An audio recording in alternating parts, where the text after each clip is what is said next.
Hey everybody, it's GoblinX and welcome to a Bronze to Mythic in Draft. I saw Crokeyz do one of these a couple years ago in Standard, and I've had this idea for a long time.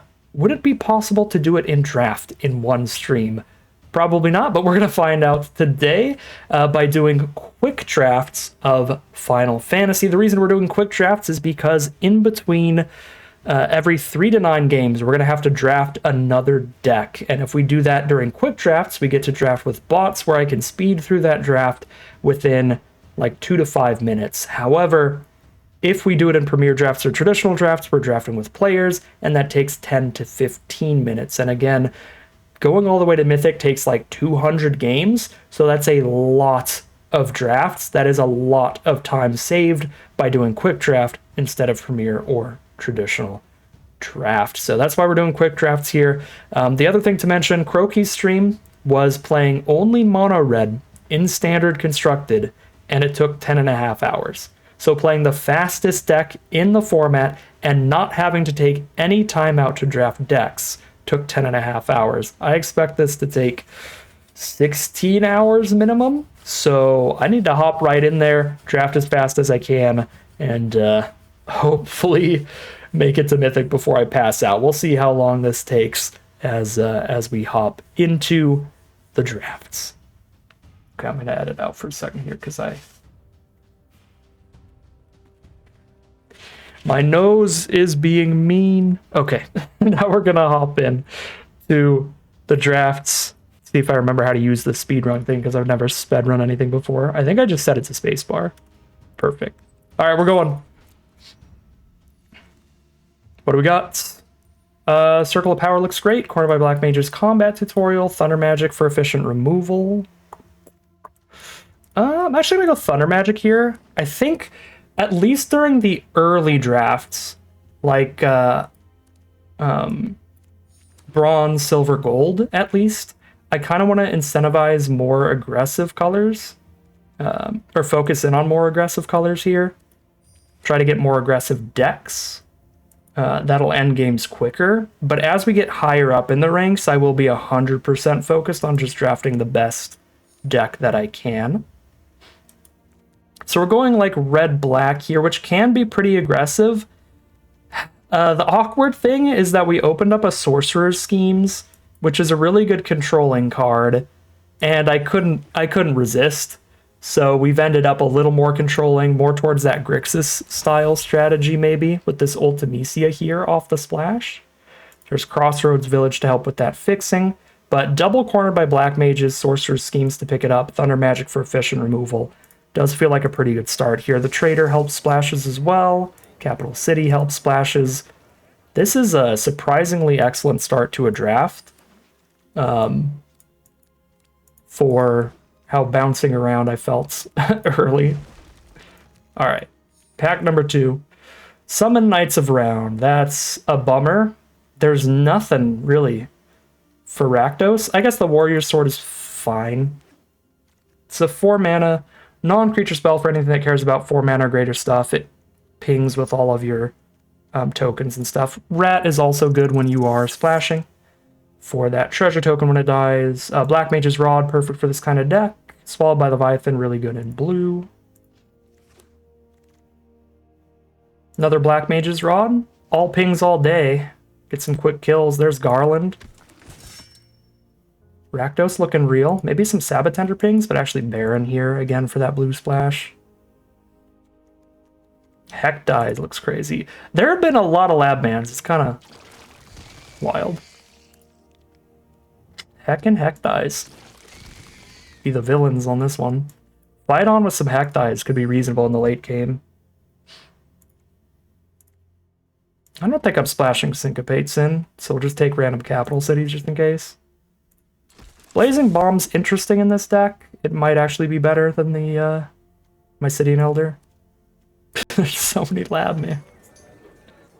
I'm trying to speed run. I can't try to draw my whole deck and win off of Lab Maniac Arena. Can't believe you would do that to me. All right, Vaughn, I guess. Probably over Heck dies. This is nonsense here. Deadly Dispute can do stuff. Side quest Hunt the Mark can do a lot of stuff.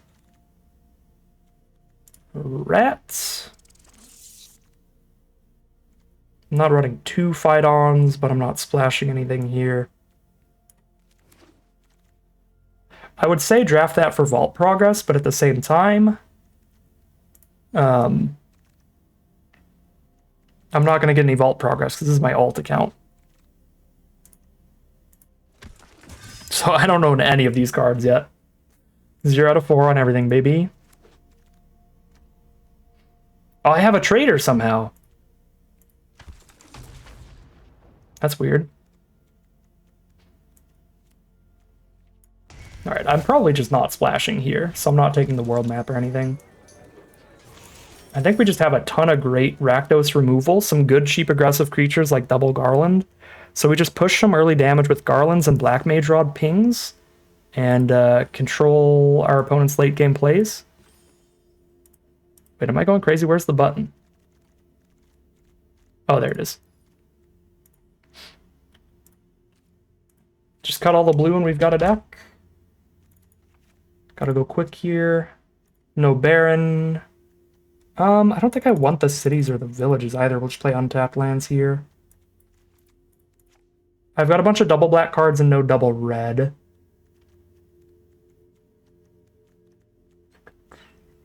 Cut one of these elders. Yeah, 9-8 splits. Sure. Kind of a flex to have the rock on the alt account. Do I have the rock? That's sick. That was definitely a conscious effort if I do. Whenever they had the rock in the store, I was like, I need to get on the alt account right now.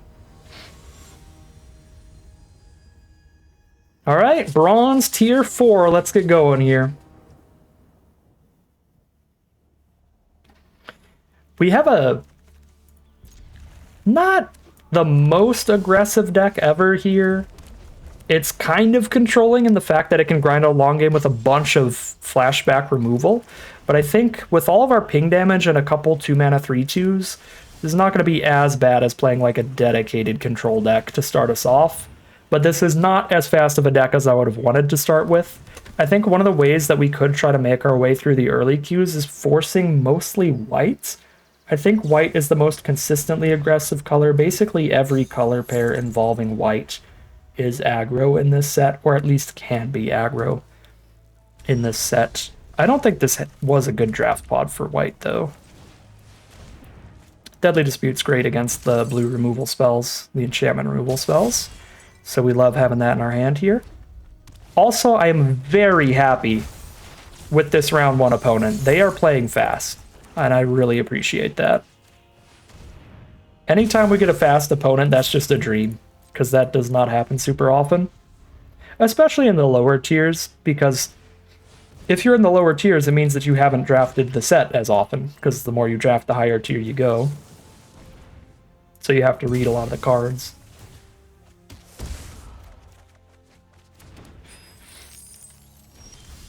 Man, this is going to be like the perfect stream for everybody who hates how slow I play. Because I'm a pretty slow player.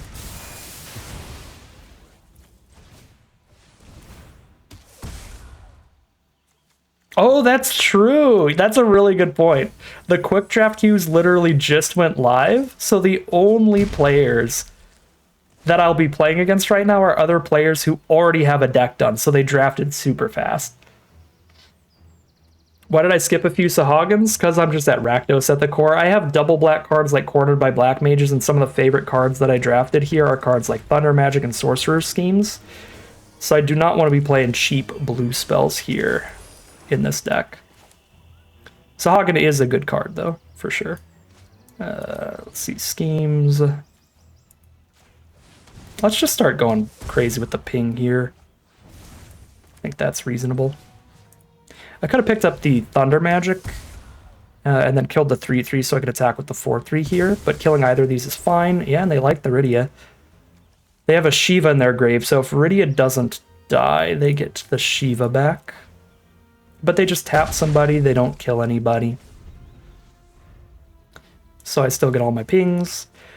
Getting double Sorceress schemes in the draft is pretty sick. That's really good for long game control decks, because the first schemes can pick up the other one from exile, so they can loop each other forever and pick up other cards at the same time. It's really, really nasty. Makes you just have an inevitable long game.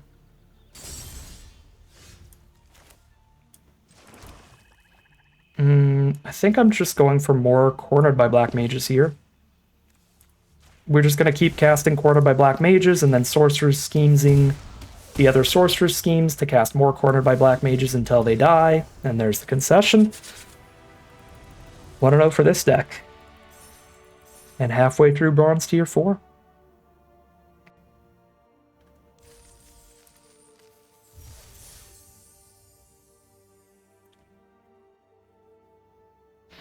I'm going to fall in love with the waiting, with the queues in between games, because that's when I can just take a breather. Have a drink. That's rough. That's better. 9-8 split here. I think Cornered by Black Mages is good enough in this deck that I'm going to keep it, even though their mana for it is a bit sketchy. 3-power creature against the 3-power Cactuar, although I'm not going to take the trade, I think. Cactuar is just very slow. They have to keep recasting it. I'm fine with them using that mana to do that. And that's the issue with keeping Cornered by Black Mages. But it'll still be good later. Ooh, another one? We gotta mill that one, for sure. Yeah, I mean, looping anything with Sorceress schemes can win the long game for sure, if you have two different copies of them. But just spamming Cornered by Black Mages is particularly disgusting. Okay, I might actually have to get the Cactuar out of the way. I think Cactuar's genuinely at its best when it's just trading off on blocks, because it's trading upwards in mana value. Well, now I see why they didn't do that. Although Cactuar still goes back to their hand, so Cactuar Genova, not the end of the world, especially if we hit a swamp here. We just kill Genova and then they've got nothing. Beautiful draw.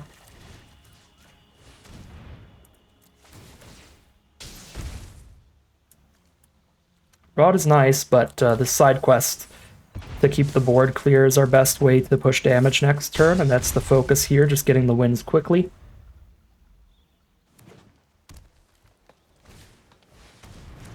Scout, Cactuar, Trader, can schemes but not recast anything yet, so I could also play a 3-2. Garland, clear out a blocker. The Scout, not the Cactuar. Oh, maybe the Cactuar. Way happier to kill the Scout, because again, the Cactuar they have to keep recasting.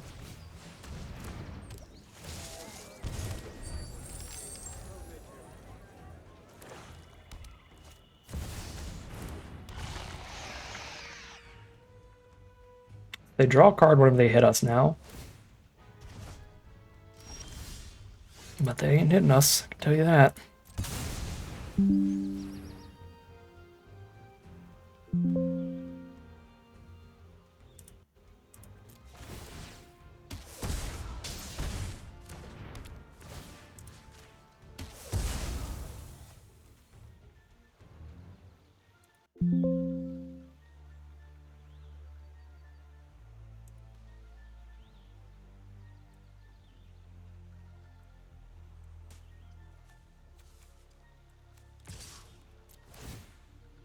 Something happened on OBS.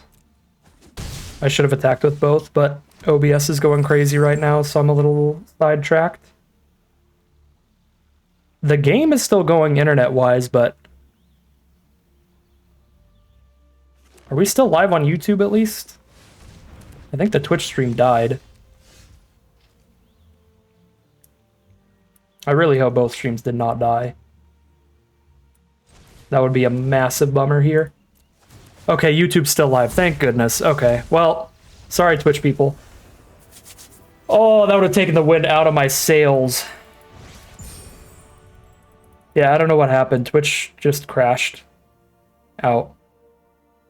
Well, YouTube only stream, I guess. Because I'm in the middle of a speedrun. That's tragic. Hopefully the Twitch players know that, or the Twitch viewers know that I have a YouTube, because the YouTube is a lot bigger than the Twitch, so they'll find their way here. We tubing, everybody. We tubing. That was so concerning. I got so many little boops. I'm sure you heard them as well. Little error sounds. I'm like, oh god, no.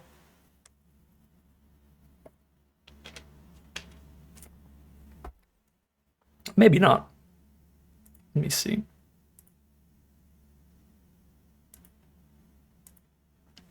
I think the audio was set to play everything off desktop audio, but it might just be arena. All right, we're 2-0. We can just 7-0 cruise our way through bronze. That'd be sick. I don't actually know how many wins you need to get through bronze. Yeah, Windows was pinging me like red black, yeah. OBS pinging like crazy. On the play, Black Mage's Rod before we cast a bunch of other spells. The Fight On for the Rad is nice. I think with Fight On in hand, I actually need to lead with creatures that end up in my graveyard. We were playing Red Dead Redemption last night, got hit by a train because of the Windows sticky keys. Oh my god. Yeah, I feel like I've turned off sticky keys 20 times on this computer. Because I'll be playing a game, and then sticky keys will get me killed. And then I'll like go into my settings and make sure that I shut it off. But then, you know, lo and behold, a couple months later, I'm playing a game, and then sticky keys kills me again. I'm like, I thought I already had this conversation with you, sticky keys. I can't be dealing with this nonsense.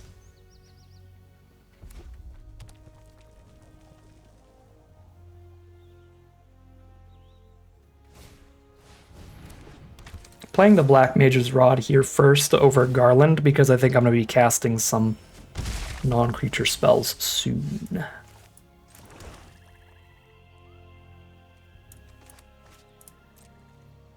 I should have pre-commented the Revelation, but I'm dumb. So we'll miss 1 point of damage there.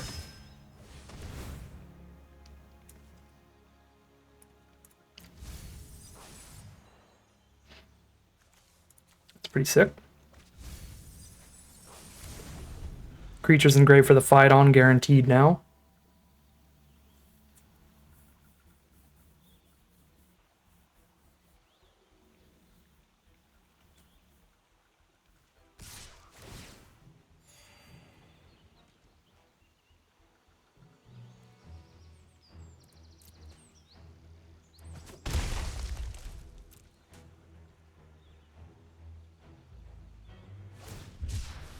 Plane cycle removal.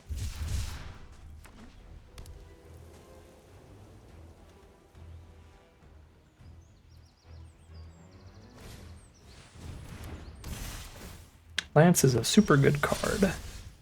That's scary.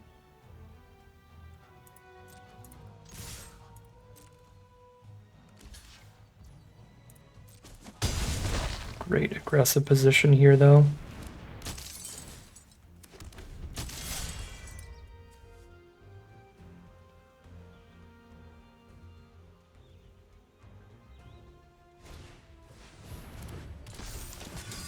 Adelbert is very bad for me. Both in the sense of winning this game in general, but also very much in the sense of winning it fast. Lifelink is not okay with me. And they get to send it into the sky as well. It's going to be gnarly.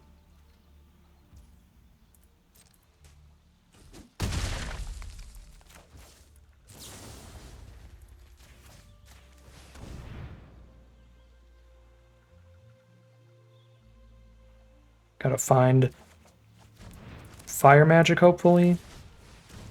Cornered by black mages might be able to work. Because if they do equip the lance and attack with Adelbert here, then they could follow up with like trading off this 2/2 on blocks to where they only have the Adelbert left.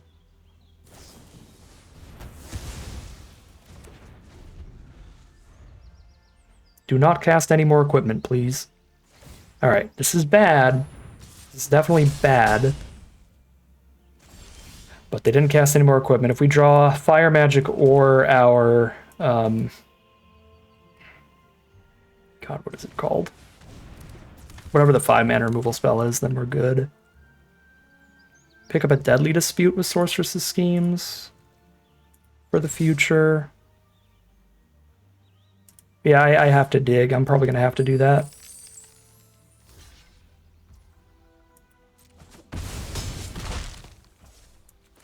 So next turn, Schemes, Deadly Dispute, sack one of these equipment so that I still have more treasures towards casting something I draw into.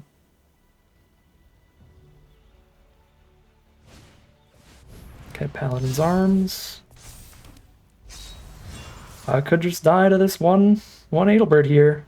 It's my last turn to find the interaction. It's gained them a bajillion life now.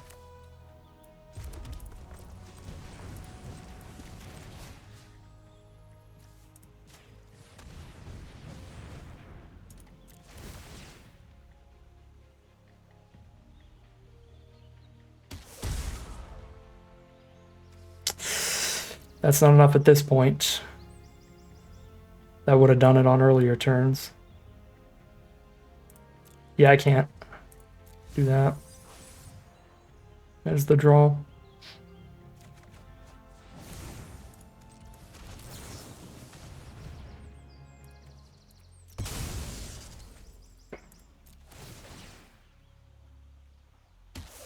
Alright, Surveil 2, draw 2. Is that enough? No. Bummer. Just die in the sky. Can't kill them here. They might sack the wrong creature. Probably not.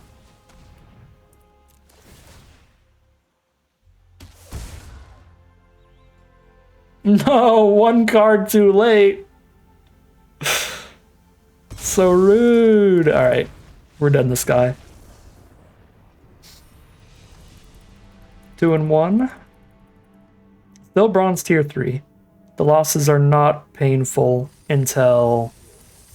really until like platinum. Because I think even at like gold, you only lose rank after like a second loss. Oh, that's true. We could attack first and try to get them to block there. That's like our only chance there.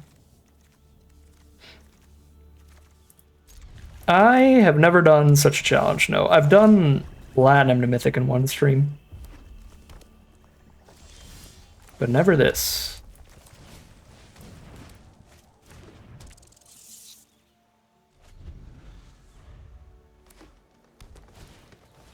Rides a shoot buff. That is not a creature itself.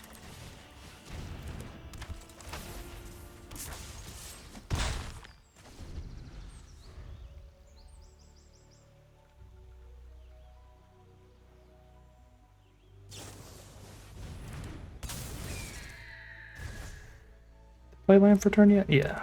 Okay. Yeah, they were on the play. I really don't mind whenever my opponents pick up a land with Chocobo Kick or Ambrosia, like before turn 6 or something, because that's a lot of lost tempo. Just being down a mana for the rest of this game. Garuda on a rat. I mean, it is the Garuda doing something, but not something great.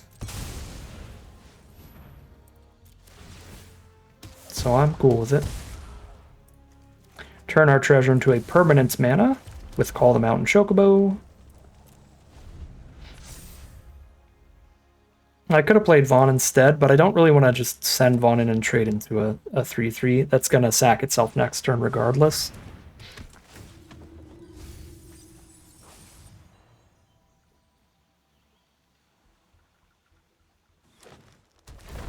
Zell over there now, and a 4-3 blocker. Draw land, we got huge attacks. We don't draw land, we don't. Okay, Revelation land Vaughn.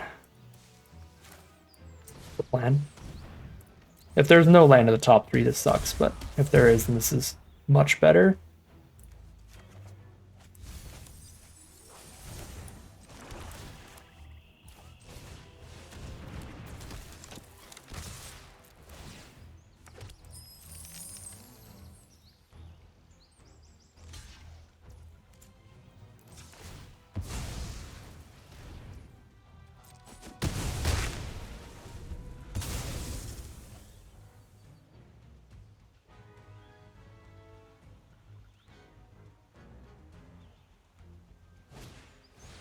Hello, Zell. Still 3 toughness. Never mind. I say that right as they play the landfall trigger to make it 4. Okay. 1 mana from cornered here.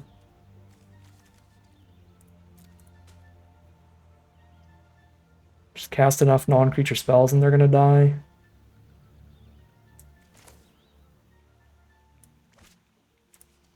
Let's play at this point. This might be crazy, but I'm just gonna go full spam spells mode.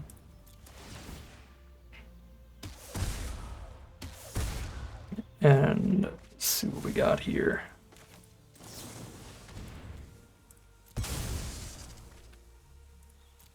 Trying to draw into more cheap spells for the future.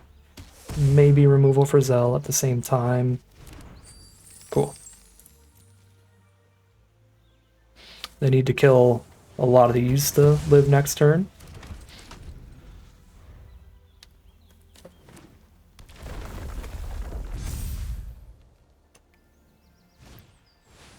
Diamond weapon's not enough.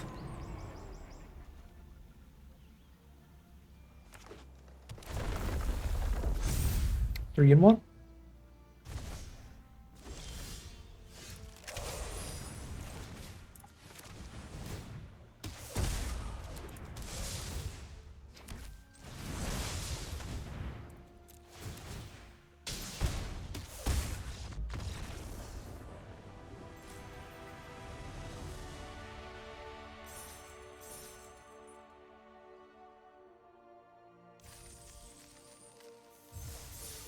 This is my first Rakdos deck in a long time, so that's pretty fun. I think I've done like 10 times as much blue-black as Rakdos. I think I drafted it like once, but blue-black I've done like 10 times.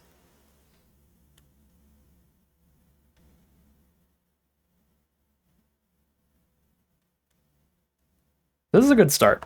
These are some pretty quick wins.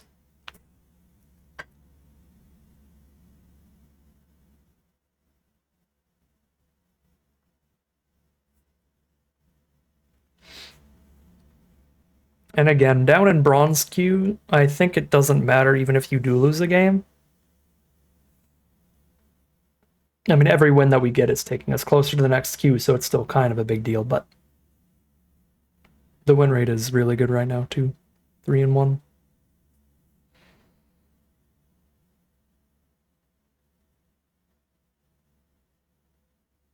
We've seen the combo in Final Fantasy, Summon Odin and Rogue's Passage. Not in draft or sealed, no, because Rogue's Passage is not in the draft format, but that sounds sick in, like, Commander. Because I think they reprinted Rogue's Passage in the Commander deck. It's probably in Standard, too.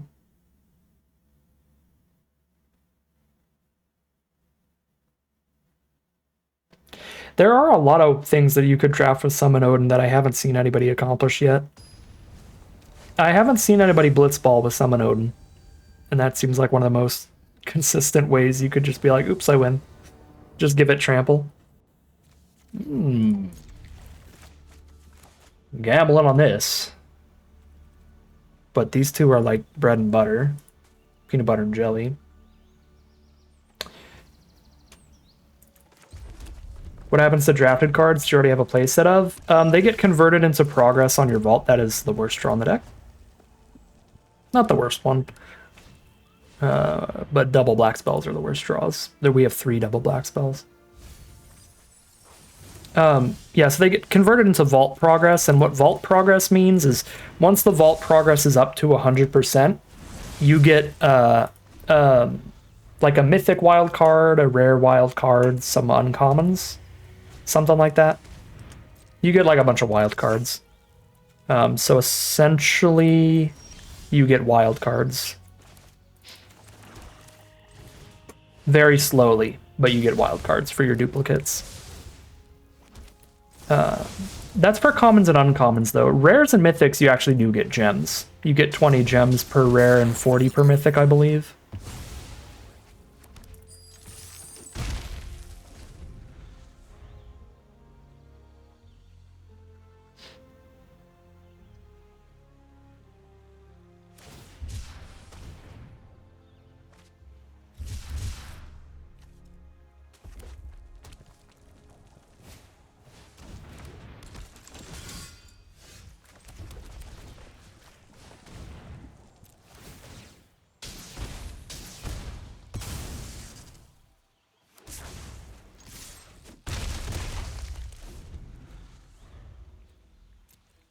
Mana off from Cornered by Black Mage's recast here. But I've already got 3 pingers on the board, so just picking up the Thunder Magic is already really good. Put them to 6, attack for 4, put them to 2.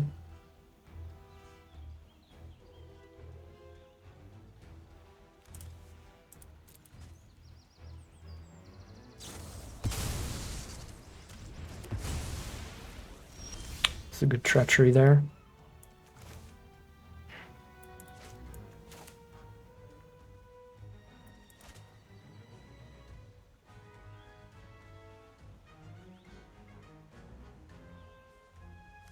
Three, not 2 to equip.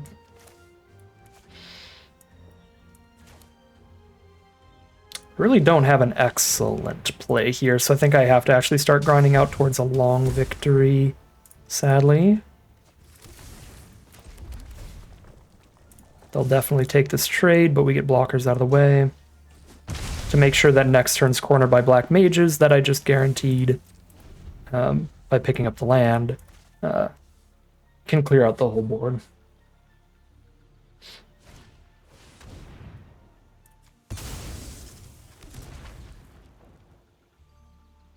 It is Gauntlet X. Gauntlet XL. Alright, good turn for our opponent.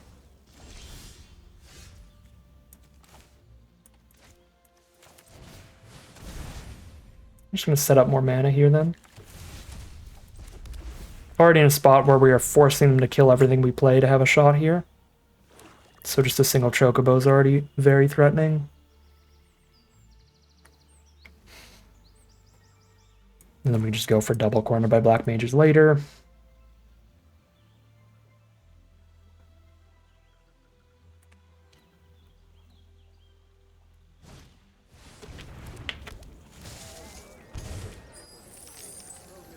Okay, Thunder Magic, kill a 4 toughness card instead.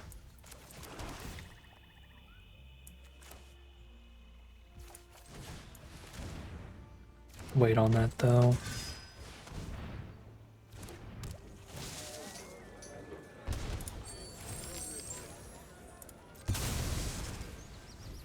I didn't need to play Garland yet, but...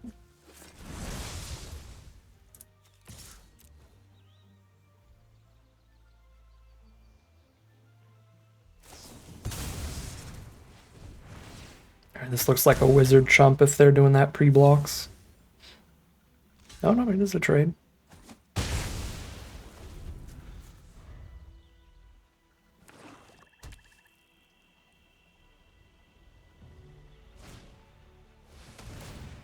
Odd.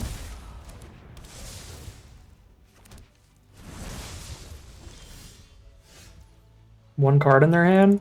Alright, well. Heck it.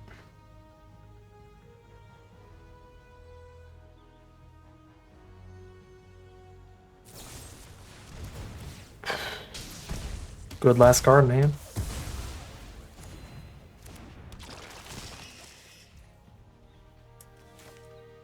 Good last card in hand.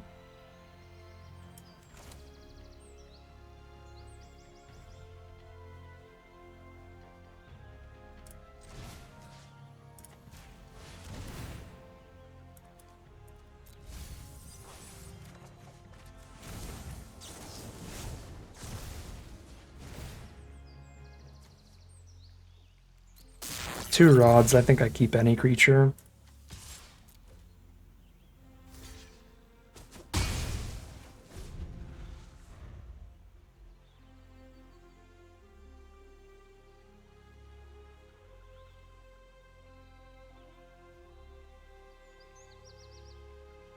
Yeah, they know about our schemes, so they know they can't just make a 5/5 flyer here.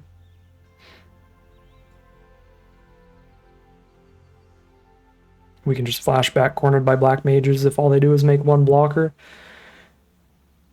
So out of their flashback spells, their best play is just the Mountain Chocobo, because even if I kill it, at least they got a land out of it, and then they get a removal spell out of the way for the 5/5 flyer to actually live.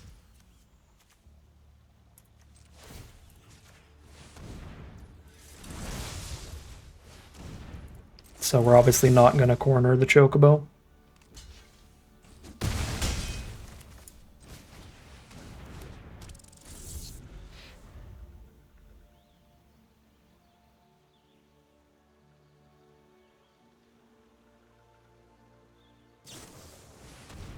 They're doing digging.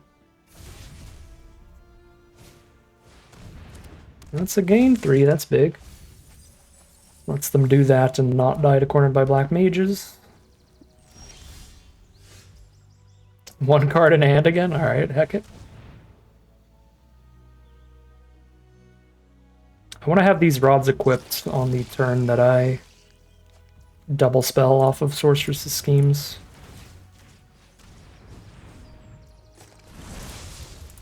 So I'm going to equip one and then probably equip the other to Heck Dies.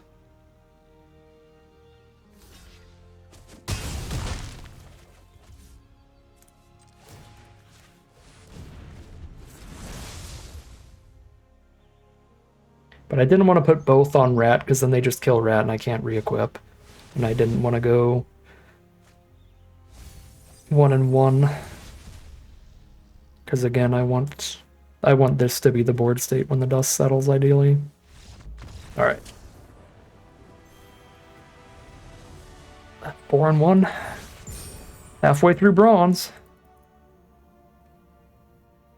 I guess the higher tiers take more wins.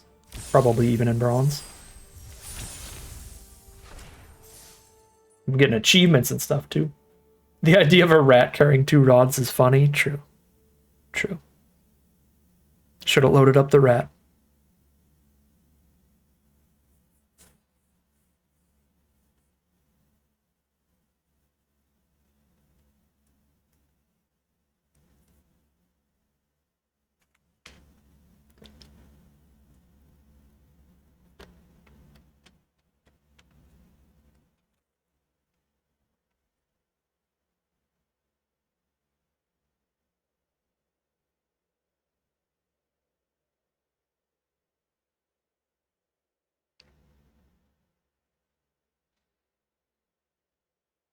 Come on. Quick draft players, quick draft. There we go.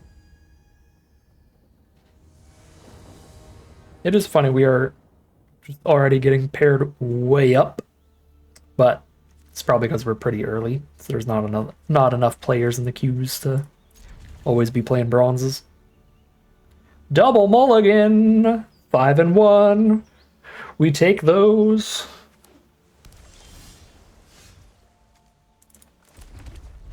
The villain today, I'll take a double mulligan. Also double mulligan against the double Heck Dice opener. Actually savage. I'm about to be so rude. Opponent is not having a good day. Yeah, Black Mage's Rod is a legit spell in this format.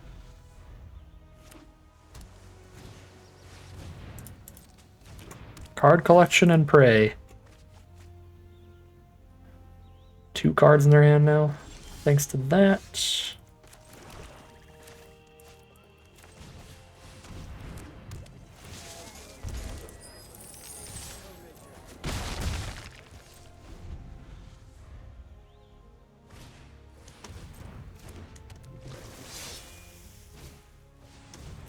Opponent did have some pretty good anti-Sahagin cards, or anti-Hektize cards, because they had 2 flashback spells.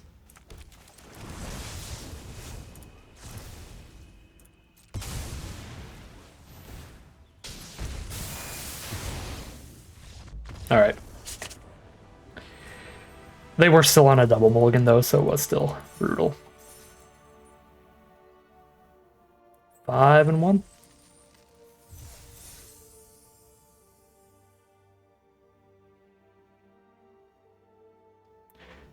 If you like Hektize, wait till Edge of Eternities. They are reprinting Virus Beetle. It's back from Kamigawa Neon Dynasty. It's just a Hektize, but it's an artifact creature. I just thought it was really funny. Like, there's all these leaks going on. So, like, people are posting, like, a bunch of crazy rares and stuff. And then somebody made it a whole entire post for Virus Beetle. I was like, all right. Virus Beetle fans, rise up.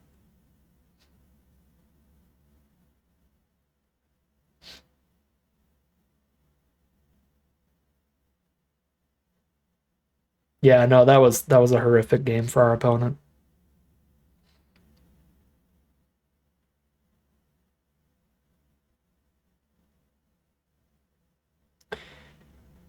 What do I think of the spacecraft? I'm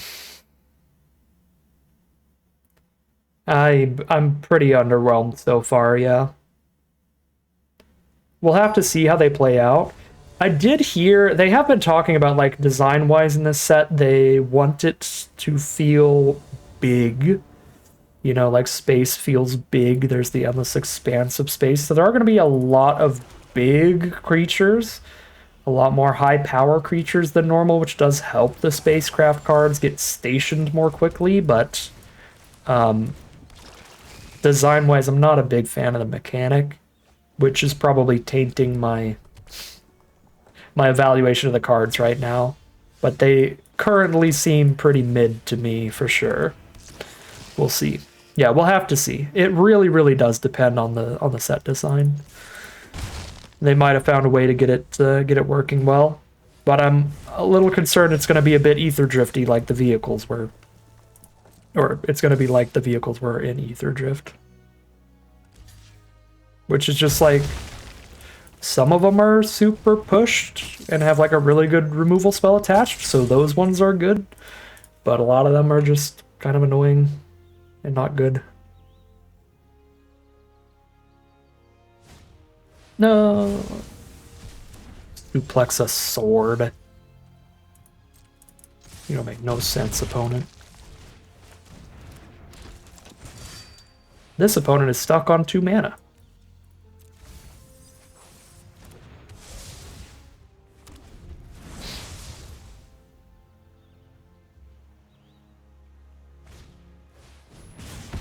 Yeah, this opponent also having a very, very bad time. Yeah, there's the concession. They're just under pressure, no lands drawn. They have to trade Bomb into Hektize. Oh, they discarded land to Hektize? Okay. Now I feel slightly less bad for them.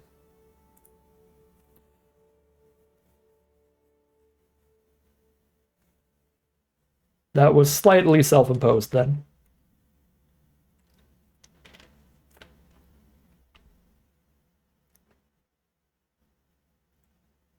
Still a really rough spot.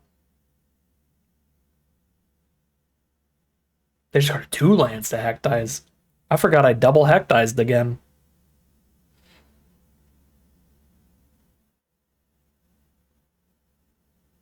Hektai is just being absolutely evil today.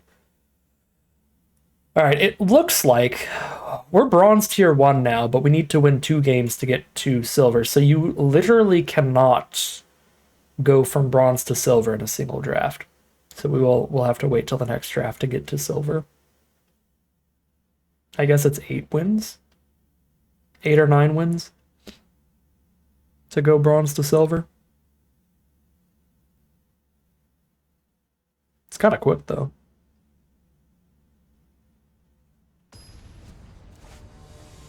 Yeah, that's true. If they had a good creature in hand, they could have ditched it to the for their Phoenix down in the future. It did seem like they just had like a bunch of 1-for-1 removal that was just not very good against our opener there. We got the Rat Deadly Dispute combo. Are we on the play? If I'm on the play, I slam down Mountain, but if I'm on the draw, I should... Or sorry, I slam down Swamp, but if I'm on the draw, yeah. If I'm on the draw, I should probably play the Mountain in case I draw Thunder Magic. Uh-oh. Best one drop. Best way to start your curve. Saw's Chocobro. Heyo. No land for turn here. I have a really good high mana value spells, the schemes as well. This might look absolutely insane. But I'm going to try to hit land for turn. It looks really important to this hand. Perfect.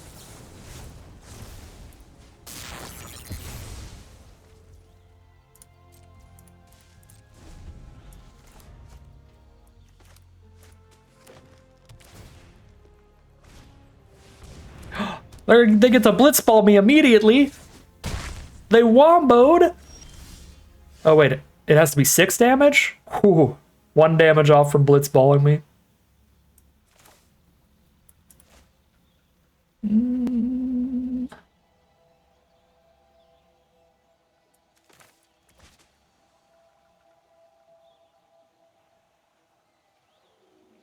The world is my oyster.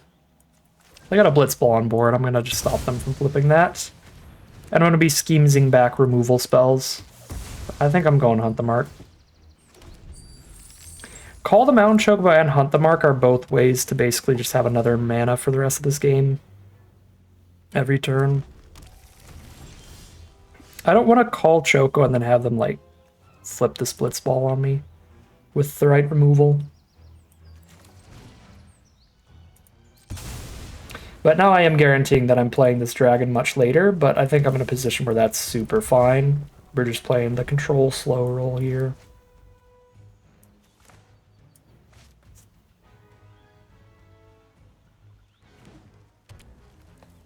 Call's a super viable choice there, though. Uh-oh. Trample Haste is, that's it. It's the flip right there. I could Trump, but I don't think that does it for me. Okay. So I don't quite have the mana. Man! I guess I actually had to jump there. I did not realize it's also auto-equipped too. This is insane. Yeah, I was supposed to jump. I think we're dead then. 2, I need 4. This is 14. Need enough toughness to stop that. Yeah, should have waited on Hunt the Mark.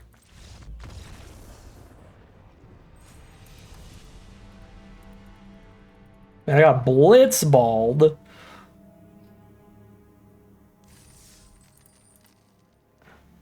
Blitzball Helgigas.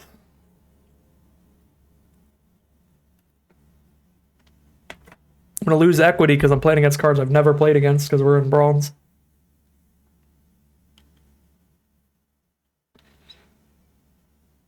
I have not seen a single diamond or mythic drafter touch blitzball. We got demolished there.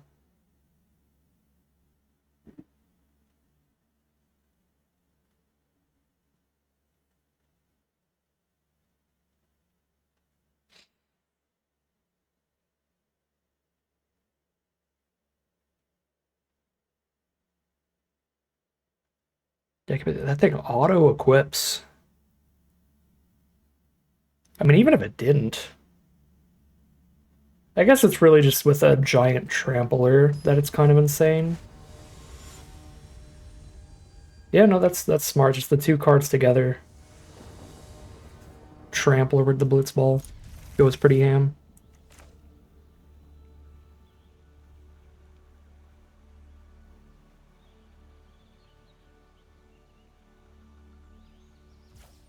Somebody registered it and constructed. Sick.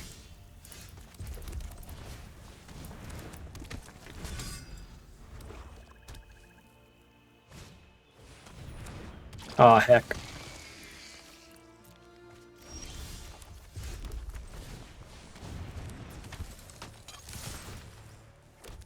Scale of 1 to 10, how good is Vaughn plus Hunt the Mark?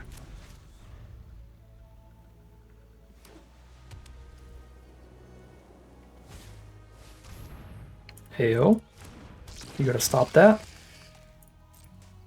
I'm not gonna Hunt the Mark a 1/1, so I don't think I need to land yet.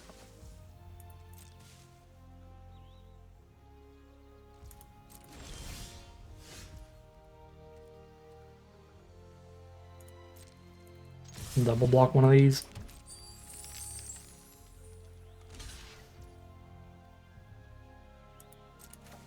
Interesting. I forgot this thing actually surveils off spells. I was just completely thinking about the recast from Grave. I guess I should have played the Rod pre-combat there. I'm not playing around the third Heck dies. That feels really unlikely in an opener, but maybe they'll have it here. Yeah, I was really expecting Vaughn to get traded instead of Garland as well.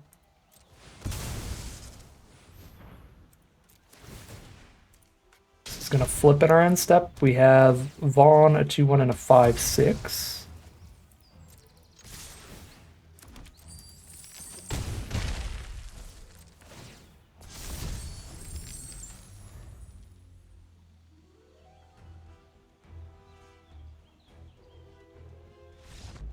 Started with a 7 and 2, baby. Looks like it takes 8 wins to go to silver, though, so we gotta do another draft before the next tier.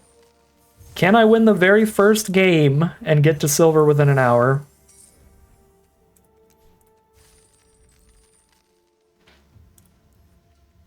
I like the Pixie a lot, but maybe forcing aggro with Judge Magister to black-white is reasonable trying to go fast. I just think Pixie's best here. In general, Shantoto? Oh no. Blue-red is slow, though. Oh no. No blue or red cards? I mean, stuck, but this is Lance or Aura's side, I think.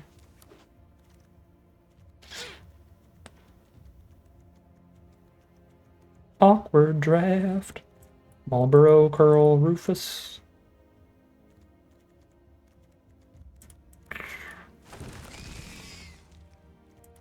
Alright, we got the Moogle Lance combo. We're just in white.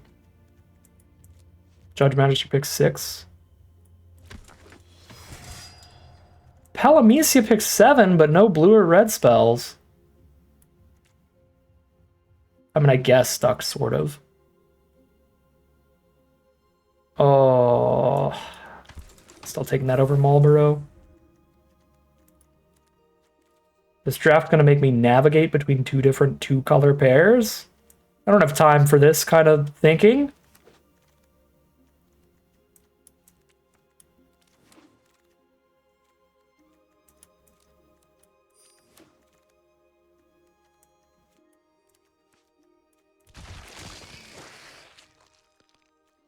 Alright, a bunch of bad cards in the end. Okay, Syncopate is actually good for blue-red, though. Infantry for black-white. Tutorial for blue-red. Dream's actually better in blue-red. Okay, let me see. Palamecia and Shantado and Pixie versus Moogle, Lance, Judge for exciting in black-white.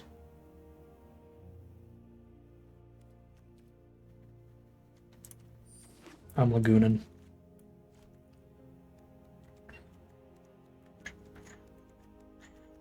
Oh, I didn't even know what the special guest was. My bad.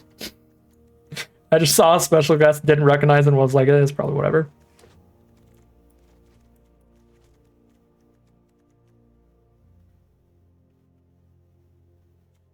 God, this is awkward. Again, no good black-white, though.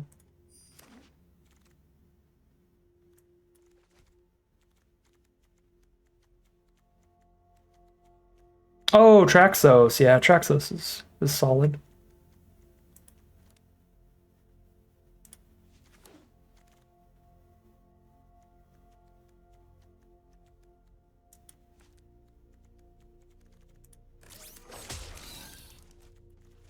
I think at this point, blue-white is the backup, and it might be blue-white splash red, yeah.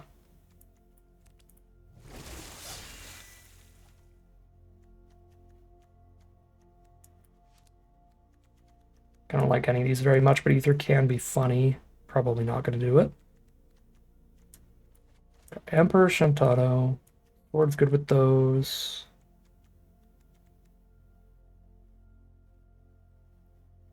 But we've not seen a lot of red.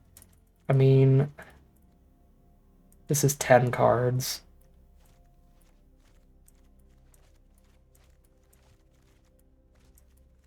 No, we have to be blue-white. We've just seen a lot more white than red.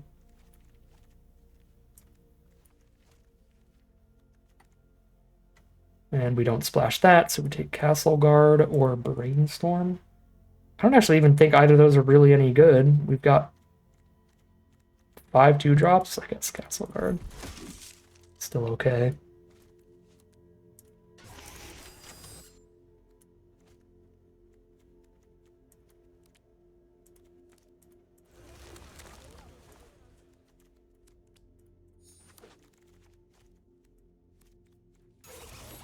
Rescue Mission is a non-creature spell at 4 mana, which is relevant with Sahagin and our blue-red splashes. Another Pixie, cool. Retrieve the Esper's good. Restoration Magic's kind of sick too, but I've got a chunk of non-creatures. Another Syncopate. Red-white duel is pretty real though. Yeah, I'm gonna take that pretty highly here. Blue-red duel, same reason. Although Sorceress of Schemes is sometimes worth a splash. We don't have a high instant sorcery count here though for it.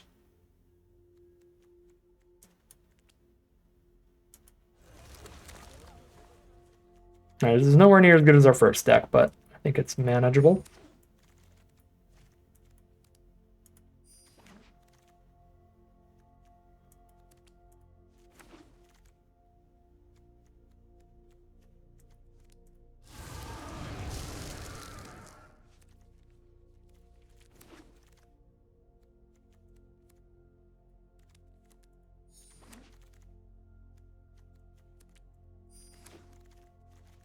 Still don't really think I should splash Schemes. The wheel's crazy though.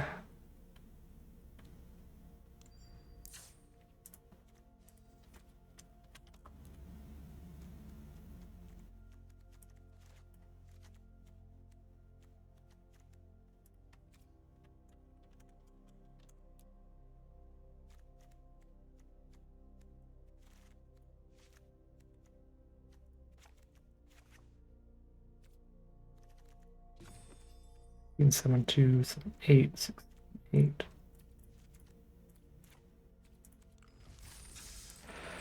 Okay, can I win a game in 2 minutes?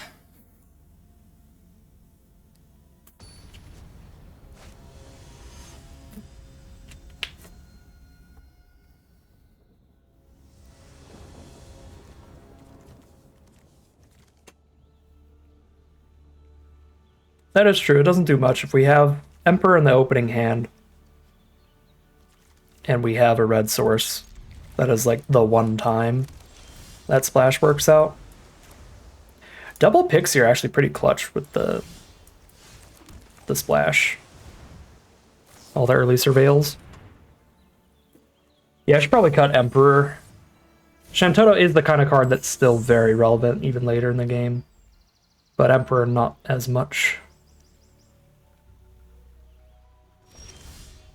Oh, they're stuck on mana here, and we get to hold up a Syncopate and a Stuck in Summoner's Sanctum.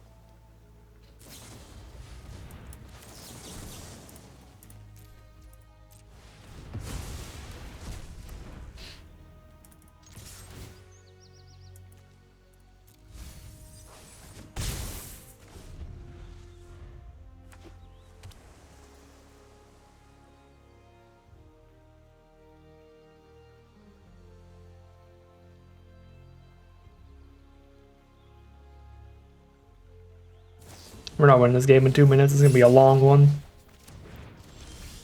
They're on the blue bounce deck over there.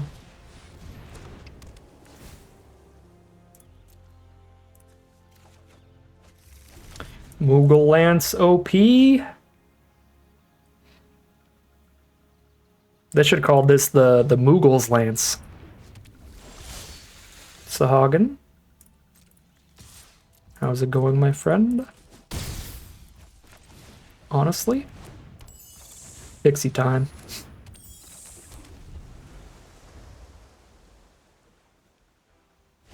I have 5 seconds to win this game. Concede, opponent, concede!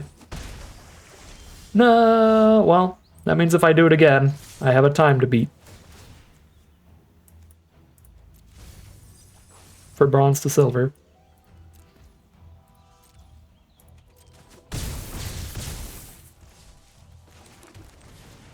Alright, they're mono blue and they're stuck on 3 lands.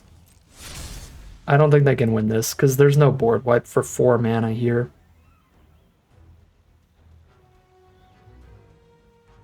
And this is lethal flying on board, and I have 2 removal spells to clear out any reach or flying with Stuck and Fate off the top. Ah, so close.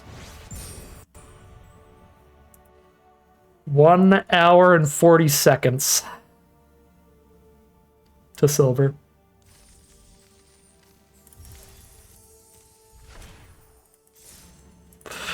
We gotta get that sub 1 hour next time. I would have to make 1 million alt accounts to try to do this every month though, so that would be kind of annoying, so. Probably not gonna do this for Edge of Eternities.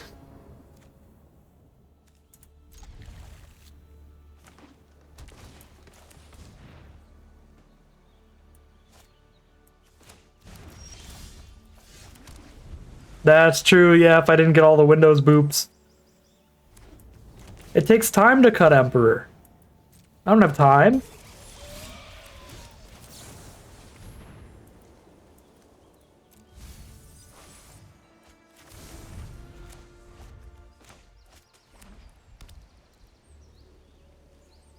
Next deck, I'm gonna cut nothing. I'll just run the whole deck, every card I drafted. Full speed ahead. 55 card special. I'm gonna get dumpstered by this. This is gonna be filthy. Yeah, like they're just gonna start casting rares every turn, I imagine.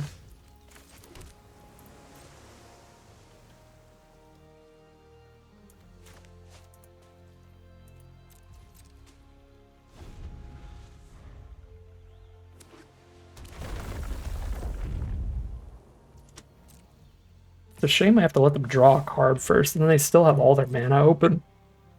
If I don't do this in the end step.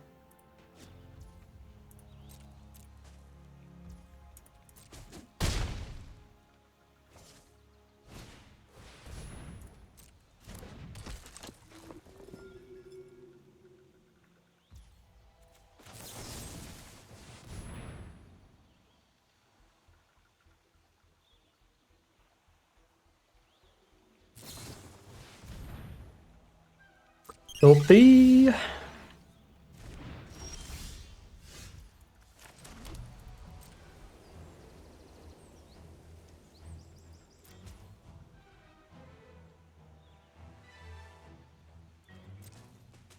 I just go for rescue mission, I still lose hard to any removal in their hand. Removal or combat tricks, trying to get the kill on Choco that way. We just let it chill for a turn and dreams to search for another way to deal with it. If they don't cast something I need to syncopate. Like a sin or something here.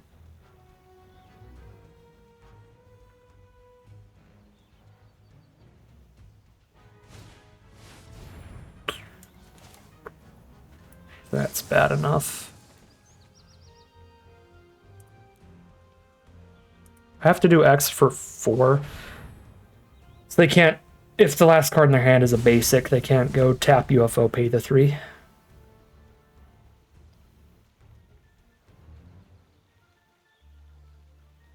Oh wow, I wasn't even considering the Garnet combo. That would have been really, really bad with a Garnet on board too.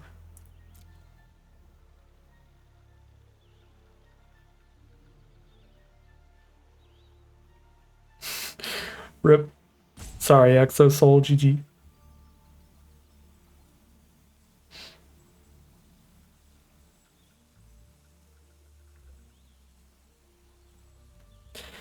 Arena giveth and arena taketh away, and it took all your land.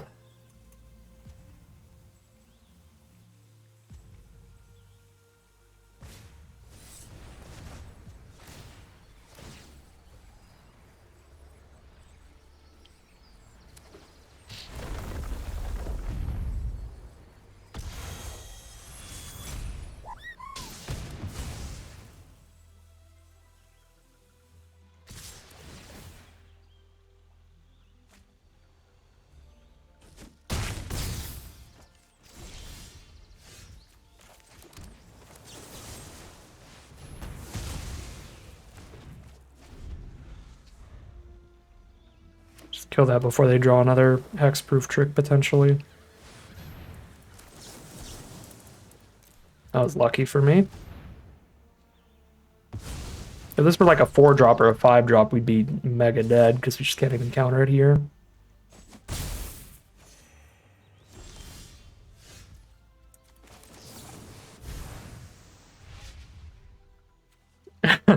There she is. Or he? Yes, it's Emperor, not Empress. I don't know, Palamecia. Is that 14? Oh, it's 2. Okay, I really don't know.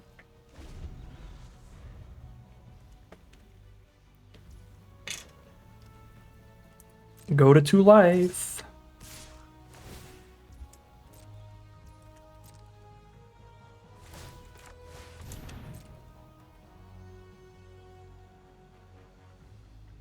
Maybe you should have just dropped 1/1s instead of digging there. That might have been overly aggressive.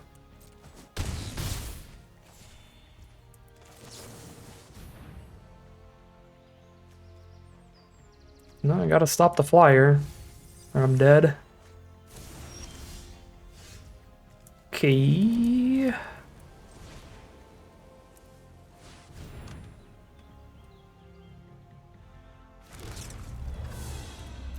Oh, did they try to double buff? No, it just makes the base power.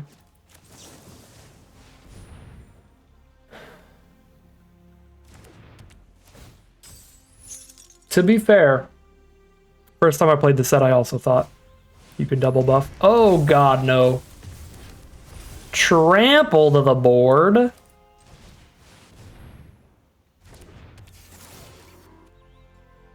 I go to 1 life? Sahagna's not enough.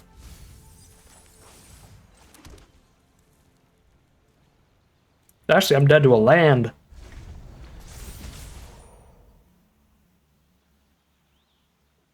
No, I'm so dead here, because Garnet triggers too. Yeah, the double Garnet Saga deck. Popping off. Yep, that's very lethal. Dang. That was a really rough one, because it was a pretty long loss as well. Obviously, time is of the essence, too.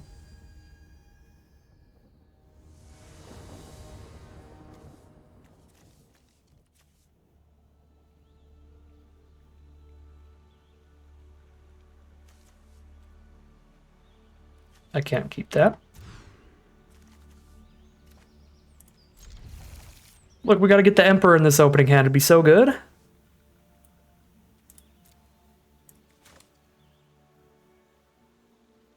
I guess I have to play it on turn 3 because I kept double white for Worst Sight. But it'd be a good draw.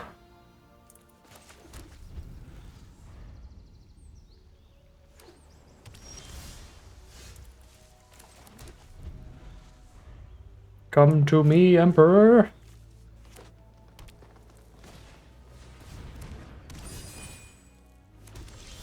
Yes! See? He's good.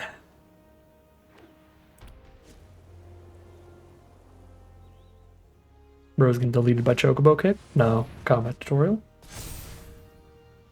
Give me any land, please.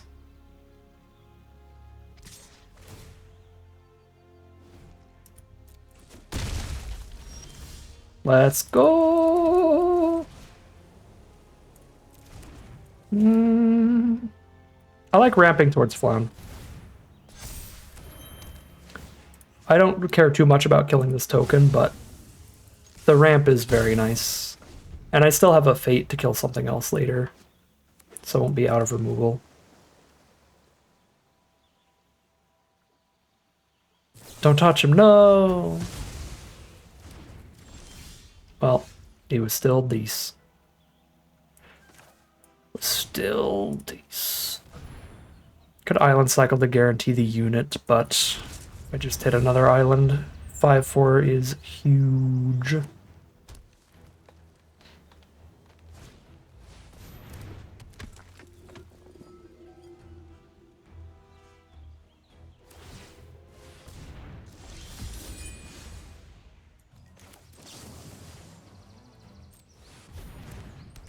Okay, now that I don't have a line next turn, if they don't play anything that I need to kill with Fate, then I will island cycle this at the end of their turn, so that I know I'm casting something the turn after this.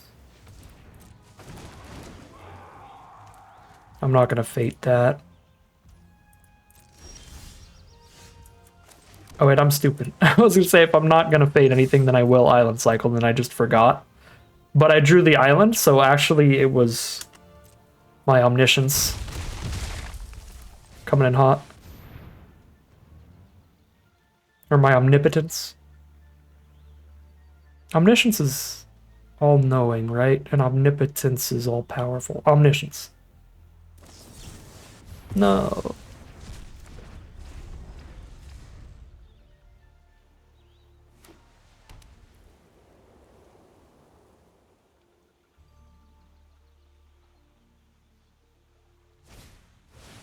Don't blow up my rock. It's not even exiling anything. Oh, they can blow up their removal spell. Or our removal spell, technically. Save the lifelinker.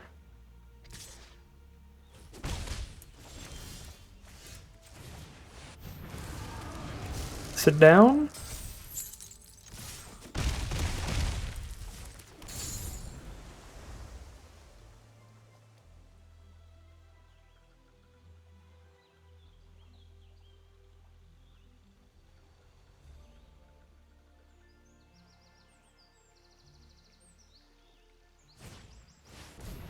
Choco again. This is almost the same deck.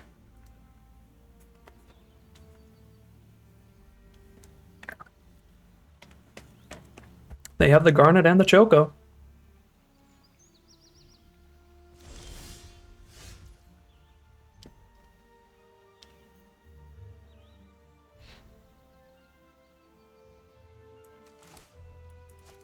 I really am not loving my position right now.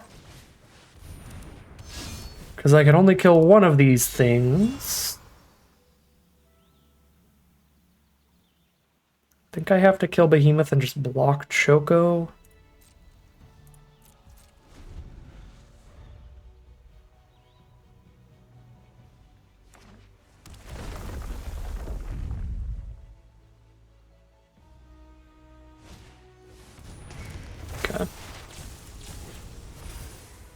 Yeah, it could definitely be a lot worse.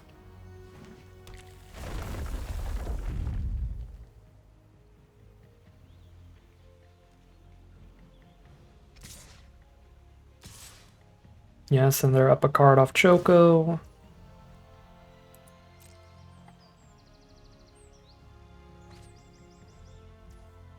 Oh, Garnet Fenrir Wombo combo? Oh, that is kind of a nightmare. I definitely can't afford to interact with that instead of the Behemoth, though.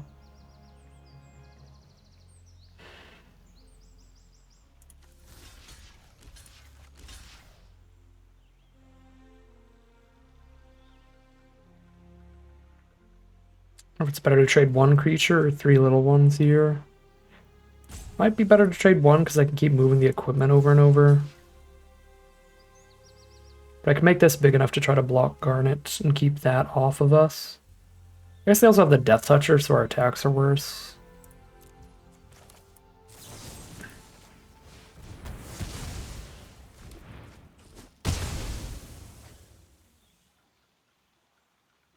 We gotta hit some stuff here. Merchant is some stuff. It's 3 cards to be exact. Big booty merchant.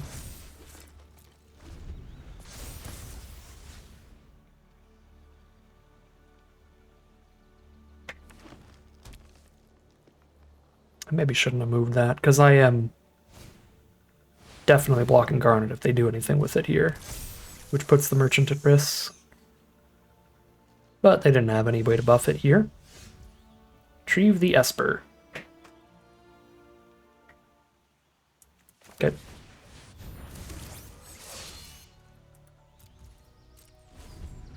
Two towns is 5 mana sack, draw 3.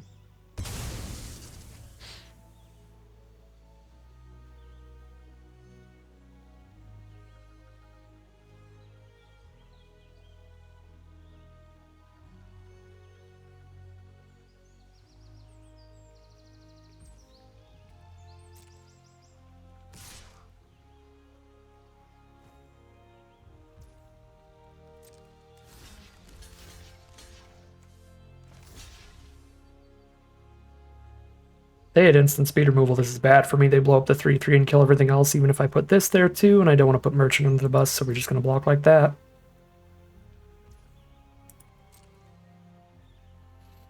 And then we're just going to have to kill it all over again, but it'll be smaller next time.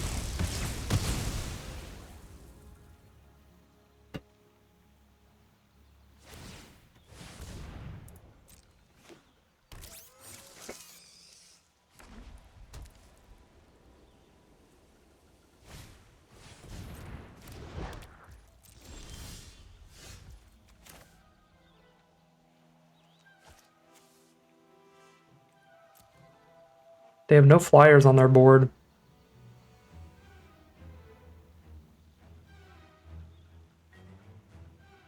And Crackback for 7 in the sky. This Moogle is 1 damage off.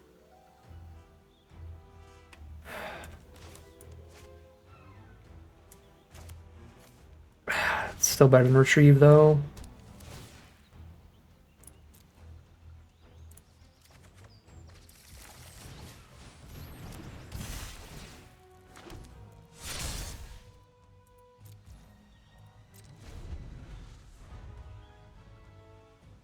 You get a 2-turn kill.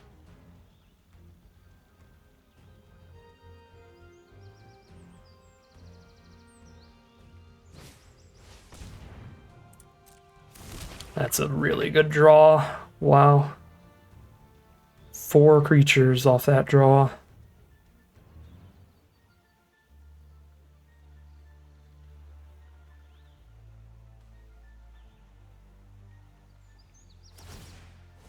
Vigilance that.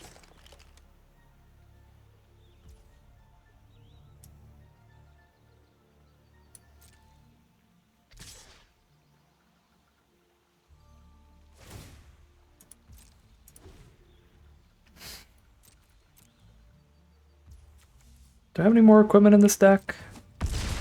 Those would be lethal draws if I do. I do not. I don't think we have any lethal top decks. We just need to get 2 swings here.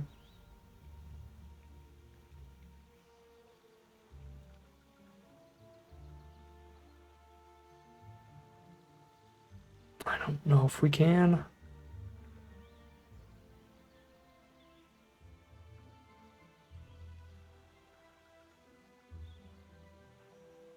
Shoot Esper, draw a card, discard a card.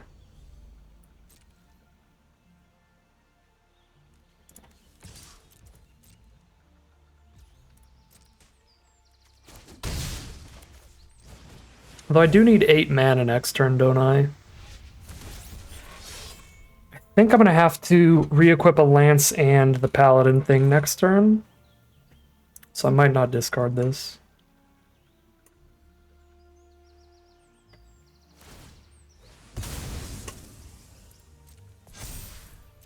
Also, I just realized they were a single mana off of getting 4 creatures off the greens, which is very lucky. Final top deck for our opponent. If they just recast the greens, I think we win this.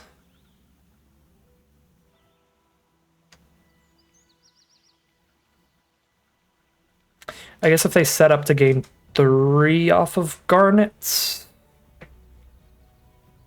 No, I still have Crackback Lethal, just making the 5/5 a flyer. They have to find a way to kill a 5/5 here. Even if they can gain 3 off Garnet.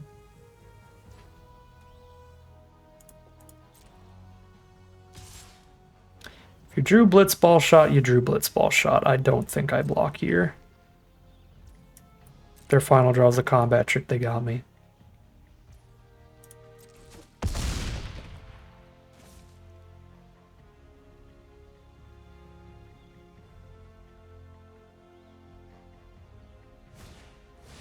Prima Vista for a flying blocker?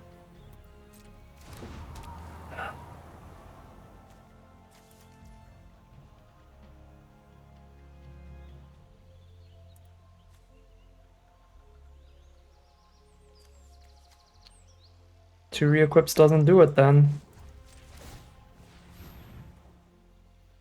I need to draw something else.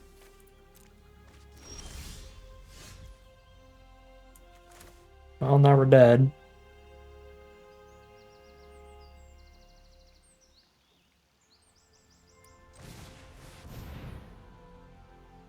Guess I can't survive a crackback.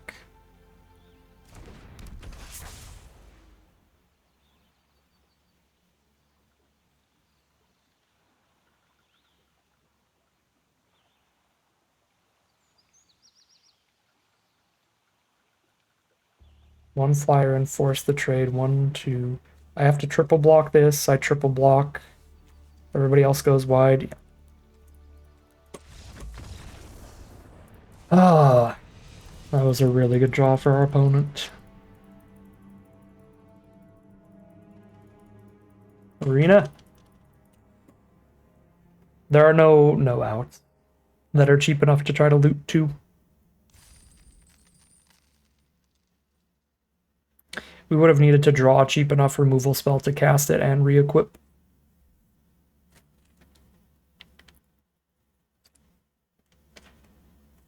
Actually, no, we didn't need to re-equip. We just needed to find a cheap enough one, which we didn't have, because they're all 5. I guess if I didn't cast Shantoto, we had 1 final draw step. For the loot.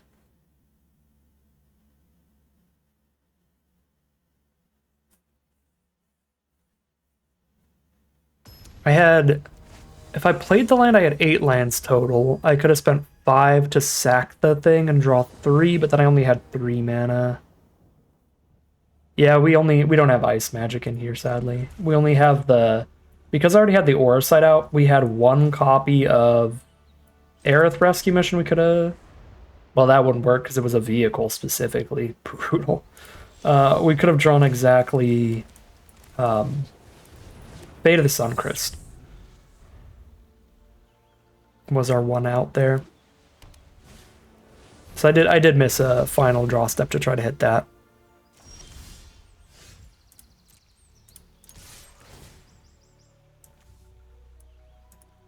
Yeah, we can use mana here.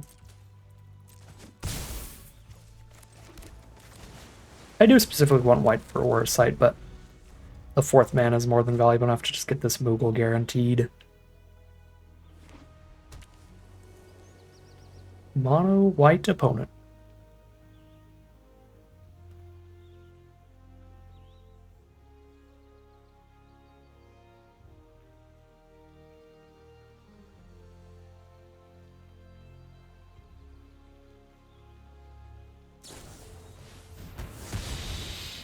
The Slash of Light for 1. Tragedy.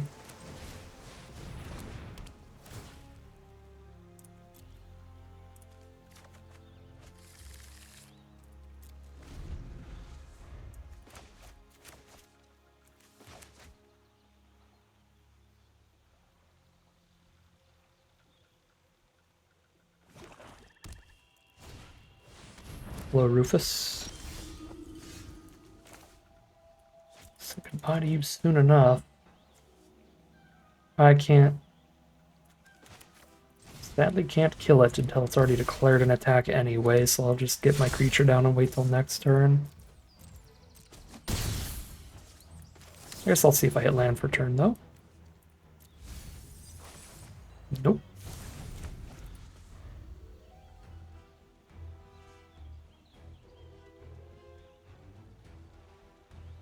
So Rufus only really matters if they have good sacrifice cards for it here. Because I've got the 1/4 to keep bouncing off them. But if they have good ways to sack the 2/2, that'll be a problem.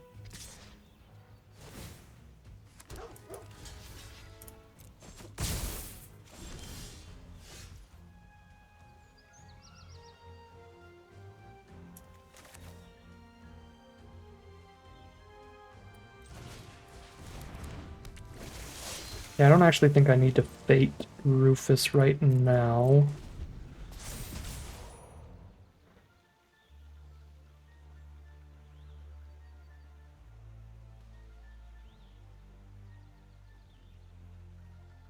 Torgal, Rufus, Renault, and a bunch of humans, that would be pretty nasty.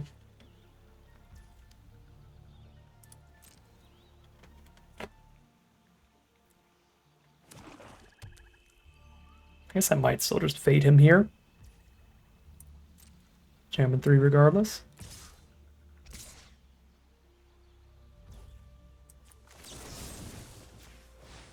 Hey, thanks, Prince. Greetings from America.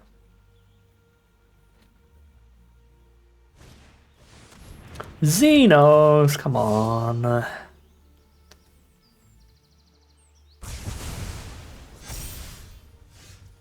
At least I did have some high toughness stuff out right now. I've got the Aura Sight for Xenos whenever I hit another white. Which is right now. Go, Merchant.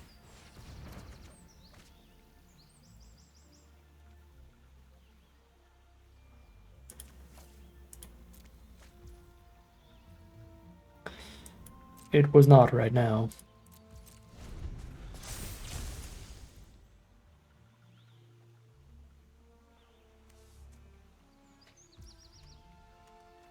We won 2 collector boxes, 3 play boxes in the direct.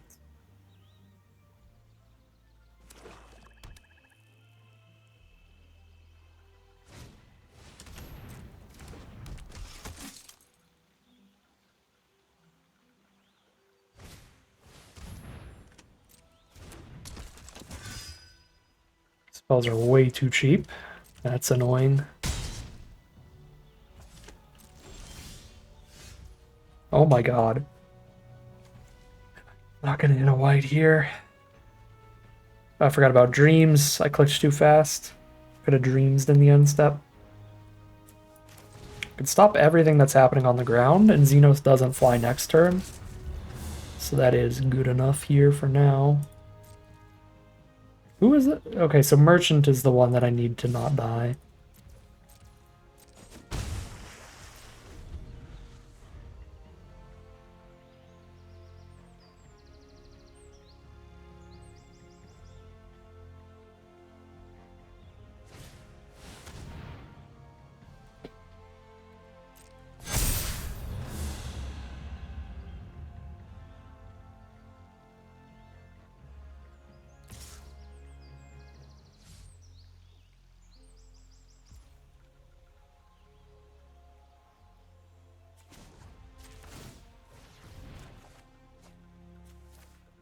Planes. Why?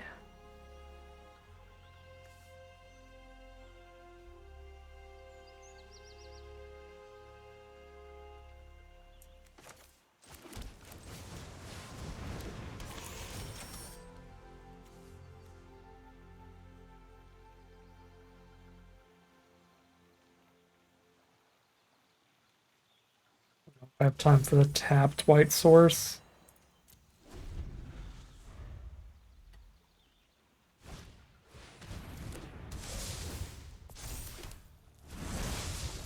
Lord have mercy, that's a giant Adelbert.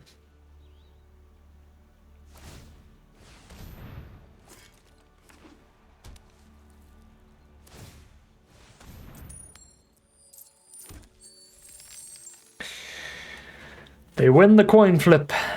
Pretty indicative of the luck this game so far.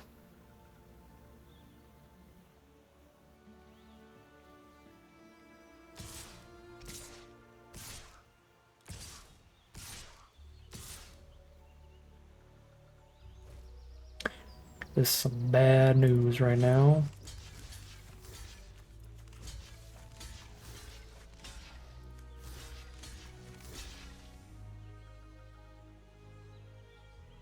Go to 4 against a rod, but they're playing off the top here. This kills as many creatures as possible.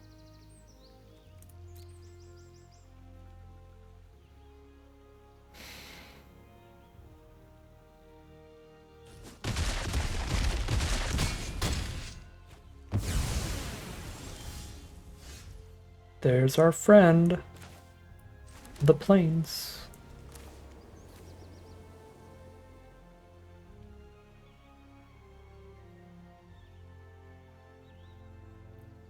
So awkward. I think I have to kill Adelbert.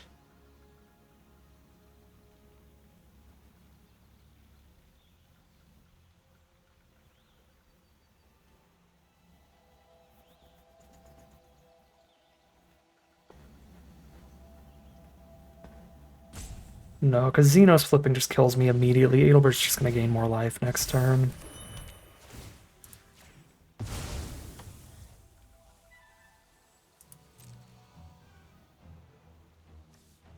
Oh, I do still have 4 mana up. That's good. So surprise 6 toughness Sahagin on blocks. We might be able to cheese the Adelbert away.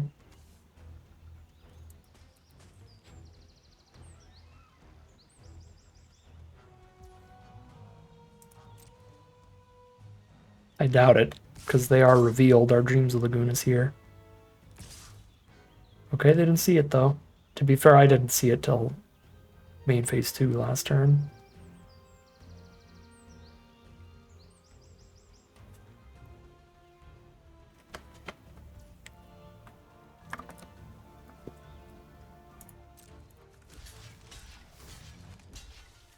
Trying to get to Diamond and Standard. Best of luck. Hope you get there. What? Bronze to Mythic and Standard. I would never do that. If you see me doing that, I've been replaced by a shapeshifter.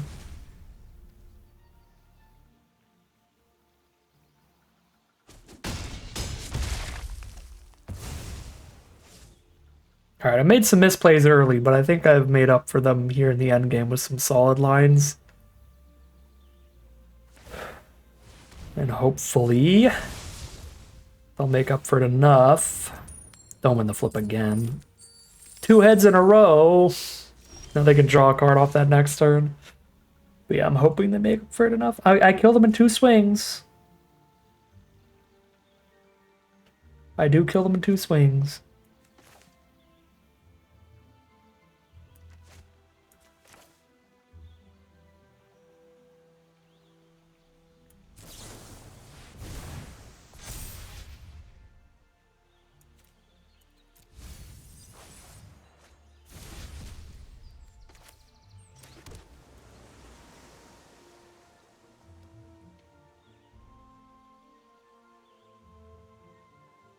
I hit.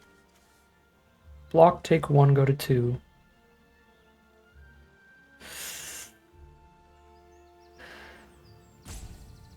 But I die to removal here.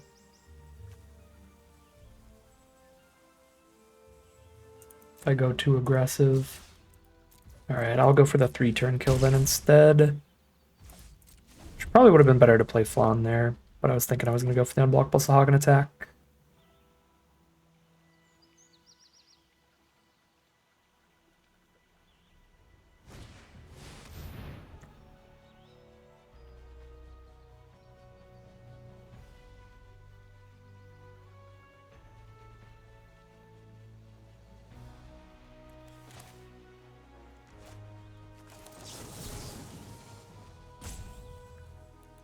Come on, man.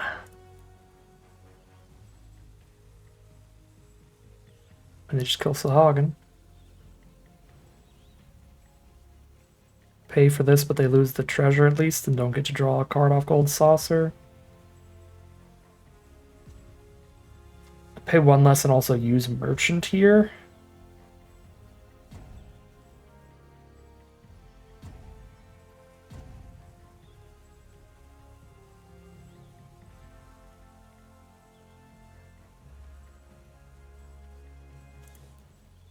And activate Merchant this turn.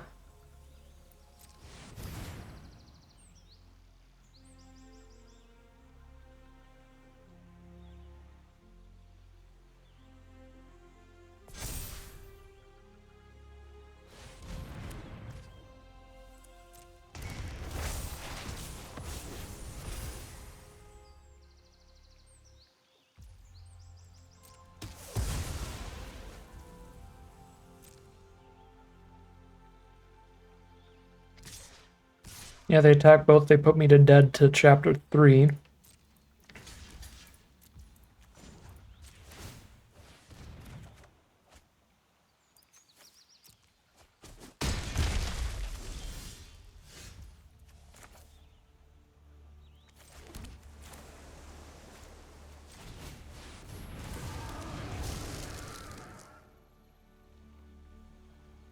believe we hold on to the Fate.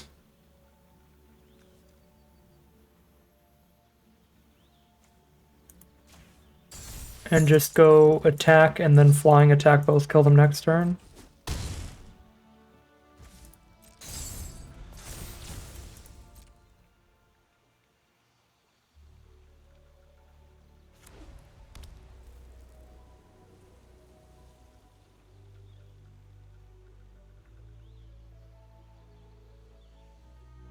Holding on to Fate, because if they play a flying blocker, I've got the 5 to kill that, plus 4 to equip. We still have this Fate.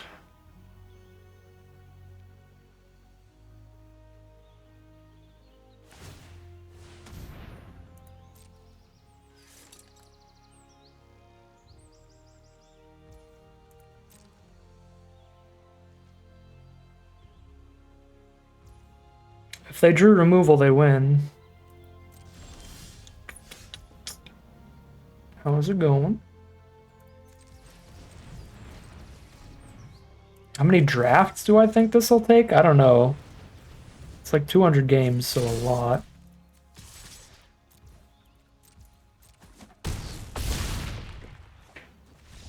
Two and two.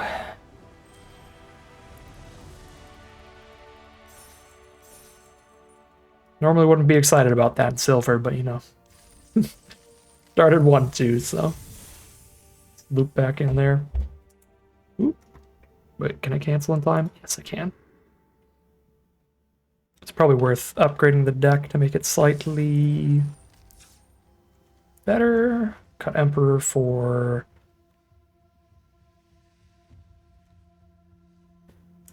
Oops, I forgot to put a Charlatan in here. That's insane.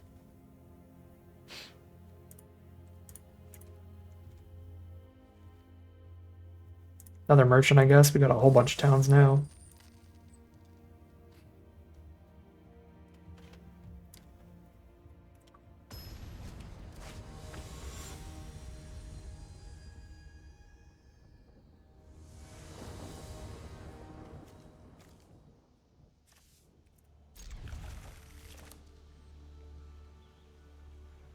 Mulligan from our opponent.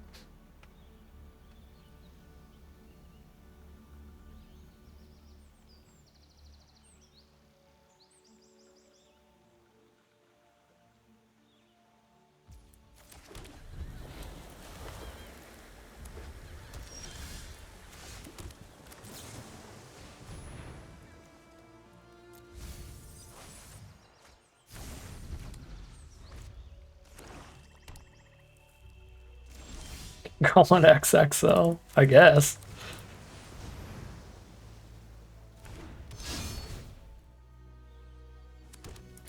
If this goes well and it's fun enough, I'll have to make another alt, so maybe. Going XXL. Because the rank decreases too slowly to just keep doing it off one. This is draft number 2.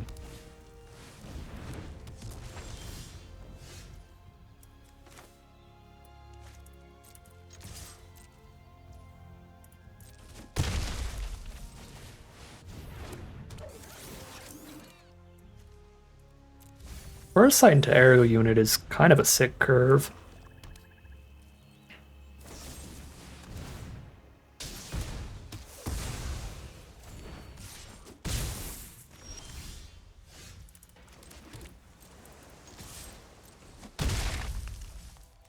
Not really stunning anything for too much value right now. Let's get the 5/5 instead.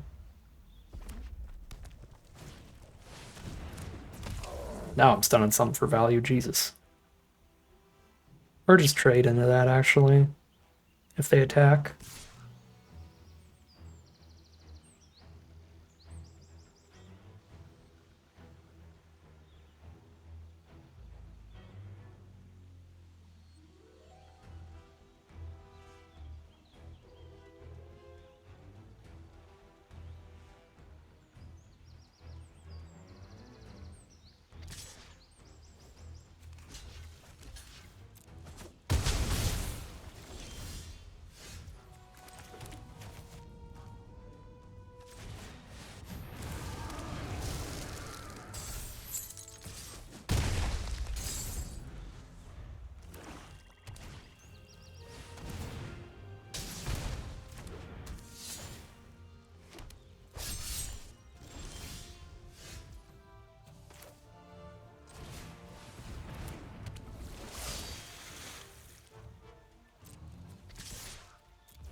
Draw an untapped land, equip arms, and kill. Actually, this is already go wide lethal, is it not? Believe it is. Block, block. Yeah, it's already lethal if I just attack all now.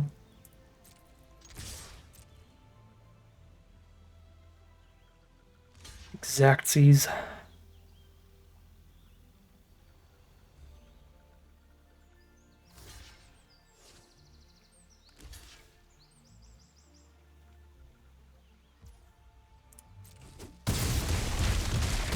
Three and two.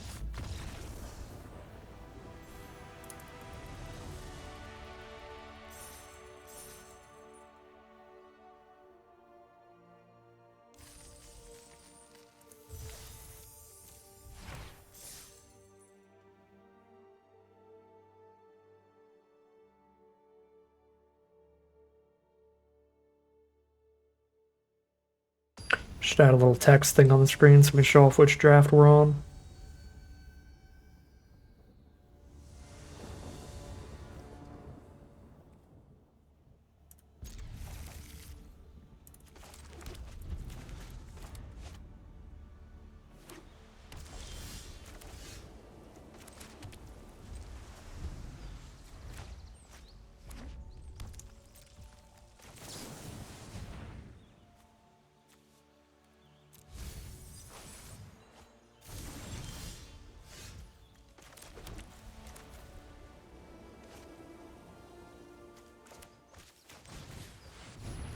Good King Mog.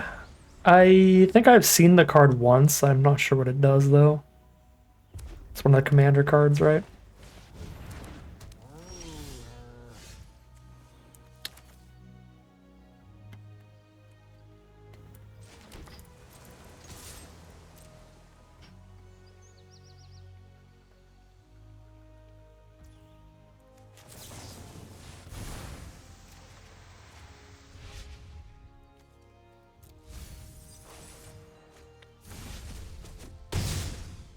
Yeah, it depends on the situation. I think more often than not, I just make the 3/1/1s, but sometimes the tap will get the win.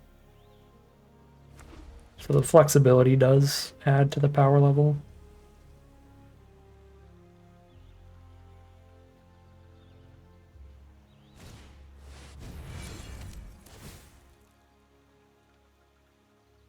Favorite Final Fantasy archetype? I don't know. Like a lot of them. Probably blue, black. I like the controlling stuff a ridiculous amount.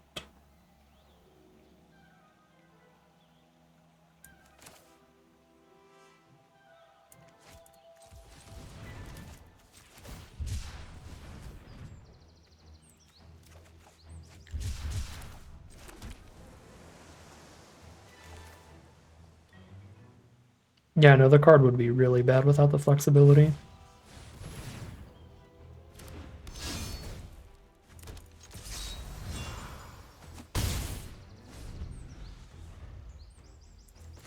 You would probably still narrowly run it sometimes in decks with like 3 Sahagins or something.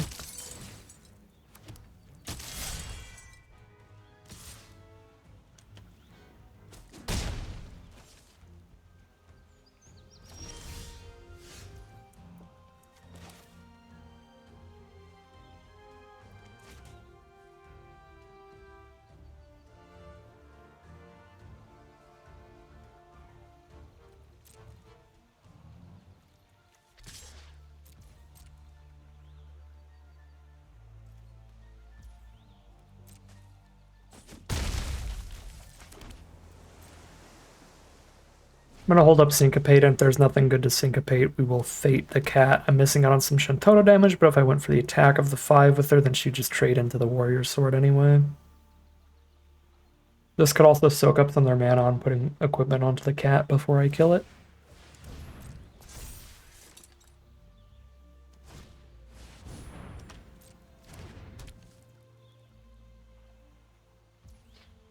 Well, this is gonna be good for me.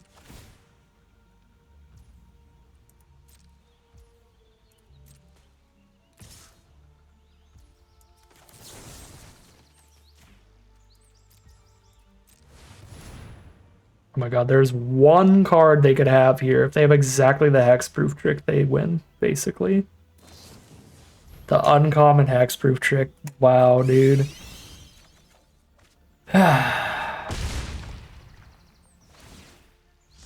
That's absolutely brutal.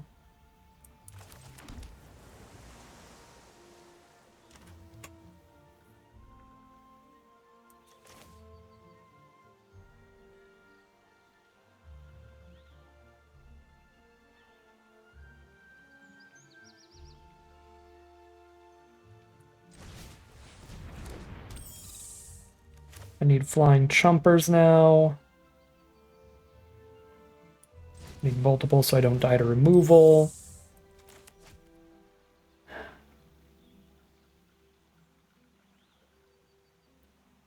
Now I need to draw into some very narrow outs. I almost feel like I play Merchant to start digging them.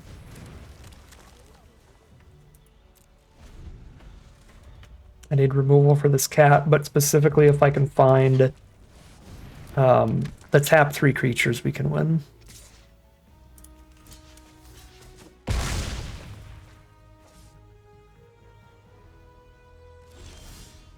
That ain't it.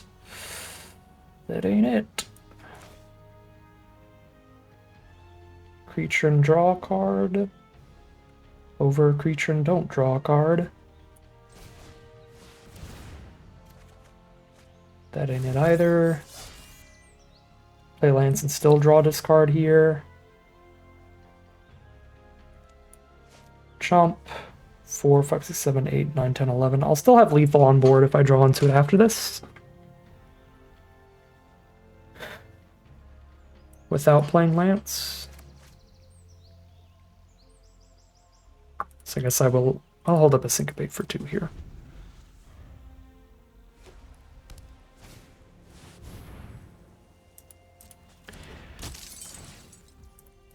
Yeah, of all the things, I'm just dying to blitz balls today. Like, come on.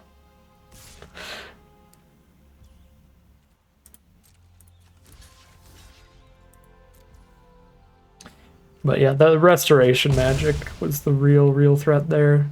The whole reason it worked in the first place. Okay, Flan is real. It's not lethal, but now we don't die.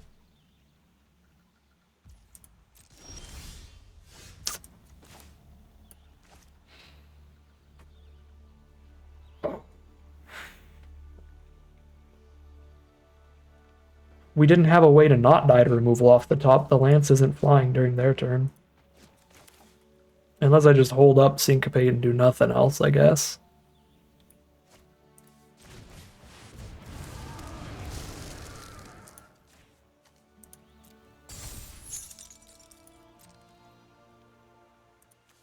Oh man, this is rough.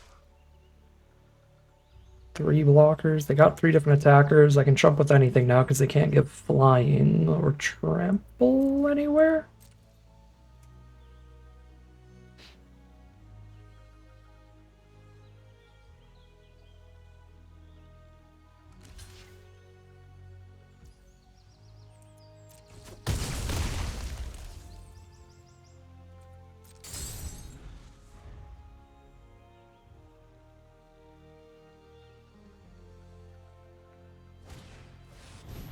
Catch a fish. Oh, yeah, well, I guess we could set up a 5/4 to chump with that last turn.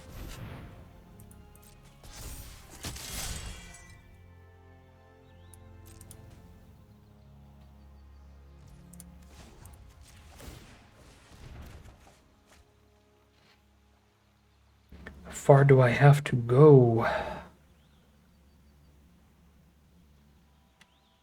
6, 7. Play this as the 8th land. I could flashback for 4 and also spend the 4 on the insta-lethal if we find the exact card that I need here.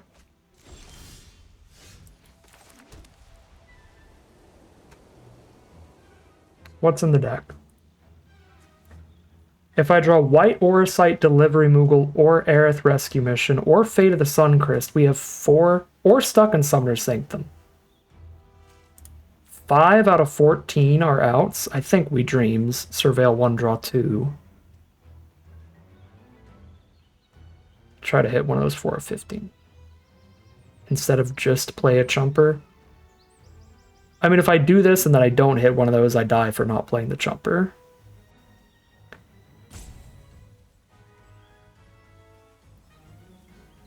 But all of those, not only are they outs, they're immediate lethal. Because we can just kill Aerith and then attack all. Oh, yeah, there's 5. Stuck in Summoner's Sanctum, Aerith Rescue Mission, White Oracite. Okay, Delivery Moogle's not lethal. Fate is, but not Moogle. But Moogle's a chumper to not die.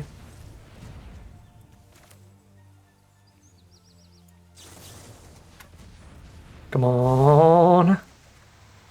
That's not it. That's not it. That's a chomp. Ugh.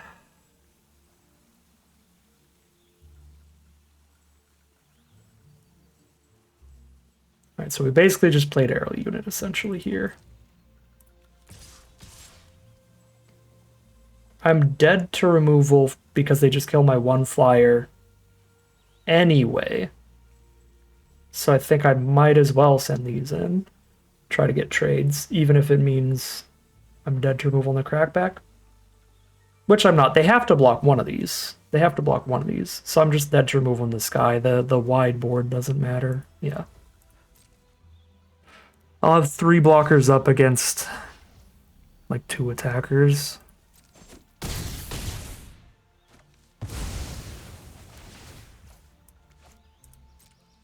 Stress.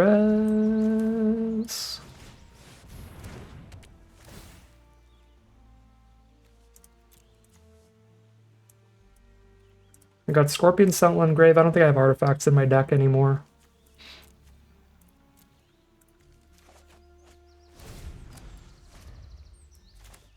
No removal. No removal off the top. Oh my god, Paladin's Arms insta-flip. Draw 2 this turn. Cloud. Oh.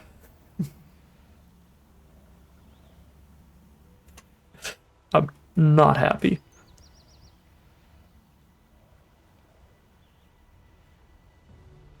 Now they've gained a bunch off Aerith and they have a food token out, so even the... Oh, they have Katana too? They have Katana for Trample Double Strike here? They were mana off from doing it this turn, but I'm just so dead next turn now. Good lord.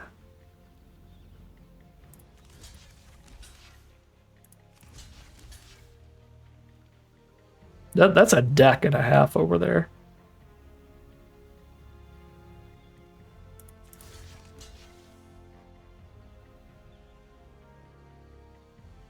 I don't even know if I want to kill this or just keep a creature out because they can just move this and kill me in the sky anyway.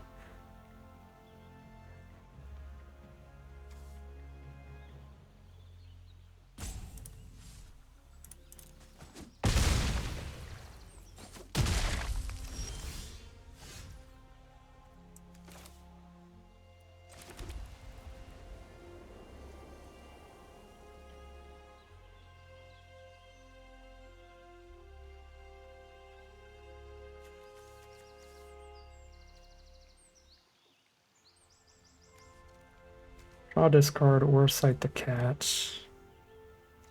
Or cite the Blitzball. It's just so deep at this point that, like, even if I draw it now, we're dead to everything else, because they can double strike trample on anybody. I mean, I could get rid of the double strike equipment, but then I die in the sky still. I don't have the mana to play a flyer and do it. Yeah, we need to move on. I can't keep playing losing games this long when I'm trying to speedrun.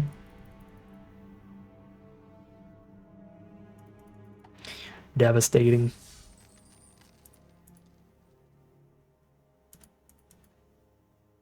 I thought I already lost twice. Did I only lose once?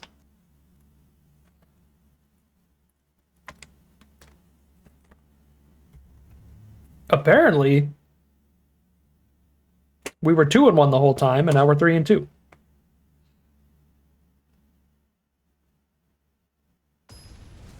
That makes me feel better. But I'm also very confused, because I thought for sure we already lost twice. But I guess we only lost once before that game.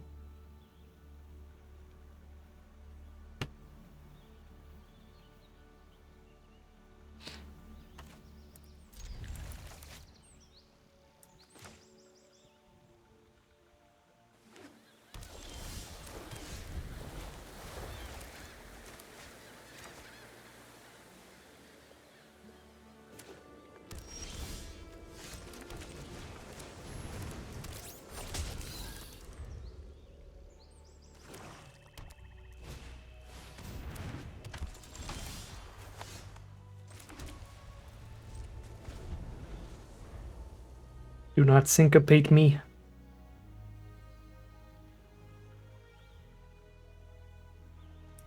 I should take this mountain out of here now that I'm only playing the 1 red card.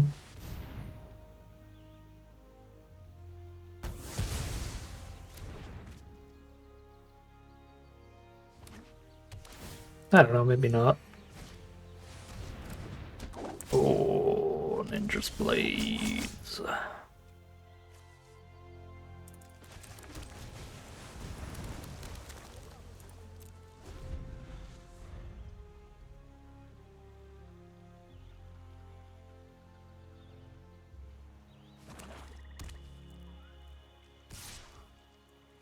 Oh, what do they got here?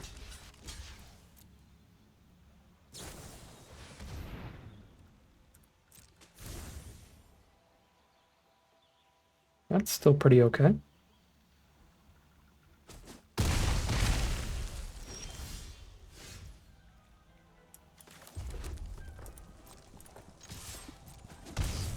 Time to poke for 1 damage, 21 turns in a row. This will be a 4/4 soon enough.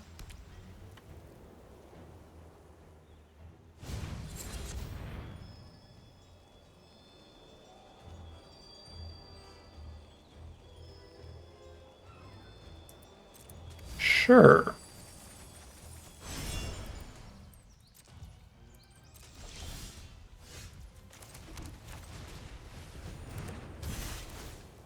I mean, I'm under a time pressure now. I have to kill them in 13 turns, but doesn't actually really impact the game. Yeah, if they play the water crystal, that's what the syncopate's for the water crystal.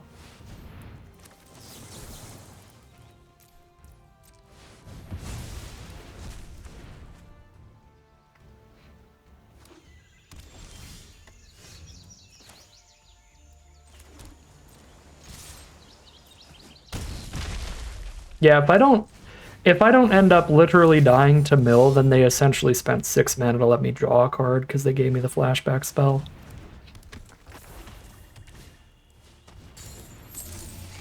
So the land's a little rough.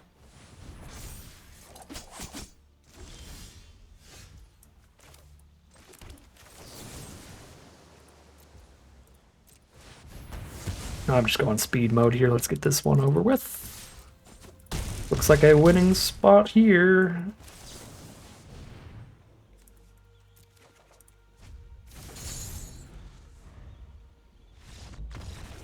All right. That is 4 and 2 with this deck now, and silver tier 3.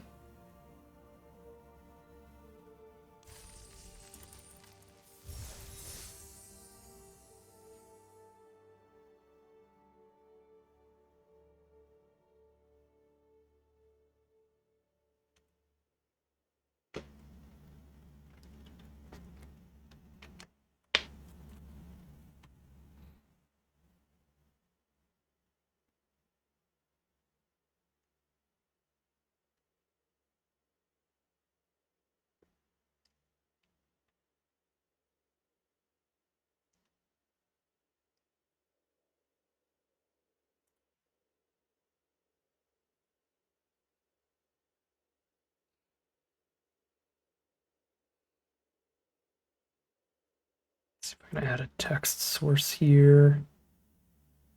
Add text. Create new font. Where's Balerin? Draft 2.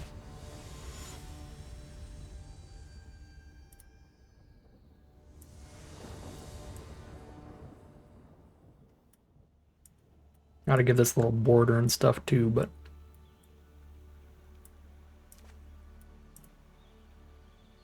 it's probably good enough for now.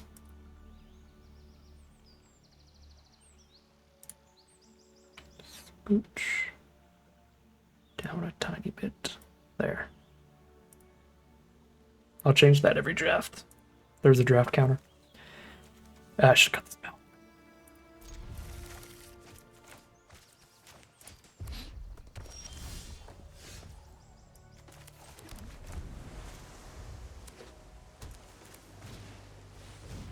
Okay, blue-red deck on the play.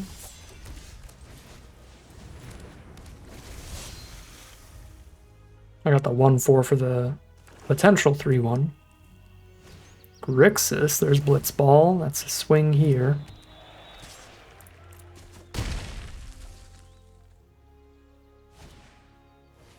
Light up the stage, alright. Choco Comet. The land for it. It's a tap land though, so they don't have an untapped mana. They don't get to Choco Comet. Oh, Oh, the Blitzball lets them do it. That's a tragedy. If they have an untapped land, they get to kill Sahag, and if they don't get to kill anybody.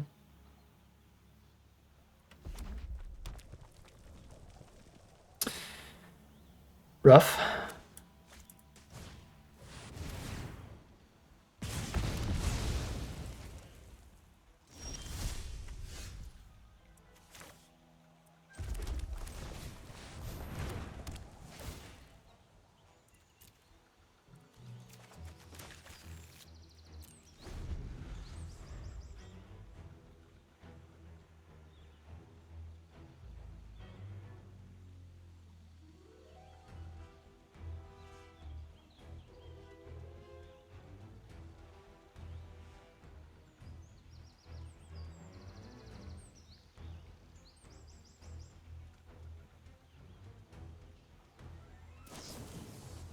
Okay.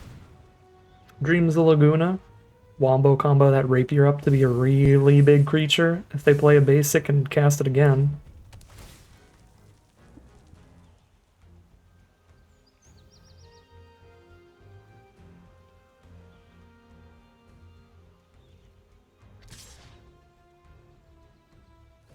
You can hit me for 5. 3 it is. They must have a Syncopate up or something, or they would have flashed back the Dreams for extra damage there. Syncopate for 3. Cannot get rid of the Lance here still. And I'm very okay with trading the Lance token into the Rapier token in the future. I'll just set that up.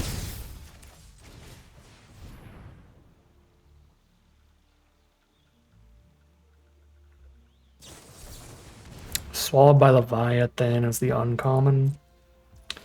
Shoot. Yeah, we have nothing we can get under Swallowed by Leviathan here.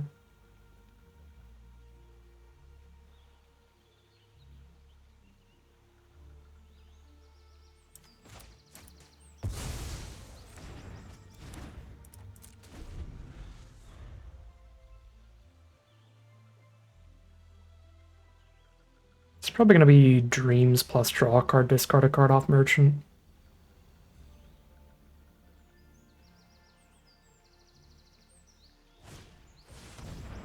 Because I really, really don't want to end up fading the 1/1 token.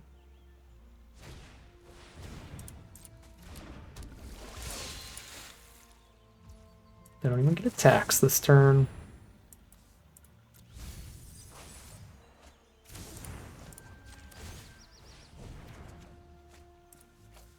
That's a great one. Don't quite have the mana I want for that. Because I kind of want to fate this, the Black Waltz immediately.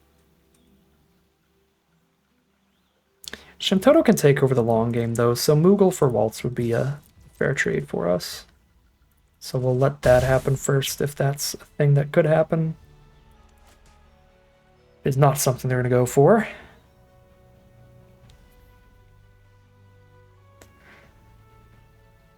A lot of instant speed nonsense they could be doing here.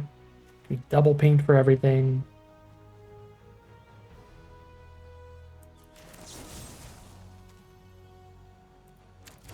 I mean, they are probably going to attack with this. My issue is we might get domed for like 4 before they even declare an attack with it. Oh, we probably do need Shantoto out.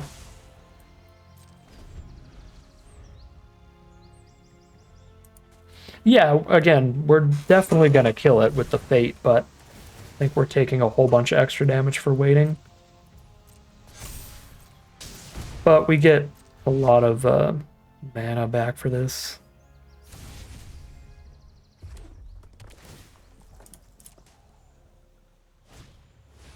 Oh my god, we're so dead.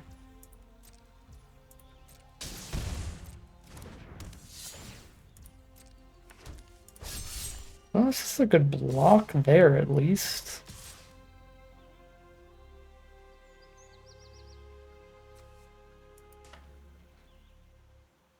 Unless they don't send that in. Really expecting an all attack, but I guess they don't want to die to randomly crack him back with a massively large Shintoto.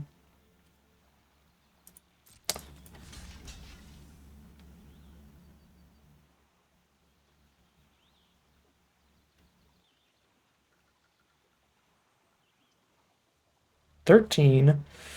I could tap all their blockers and hit for 4, 5, 6, 7, 8. Need to be 5 more damage than that. I don't have enough mana to hit for lethal next turn. Even if I tap everybody, I think I have to take that trade.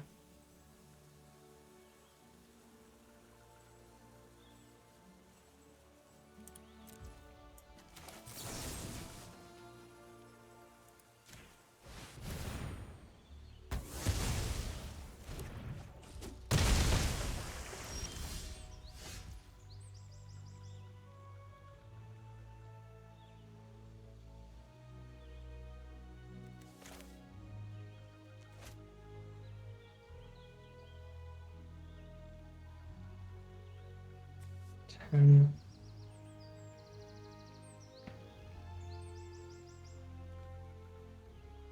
1/1 draw a card if I hit a land. I also get a stun here.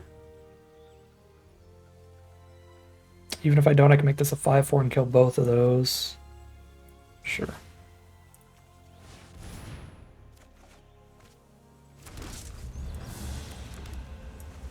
Pretty sick.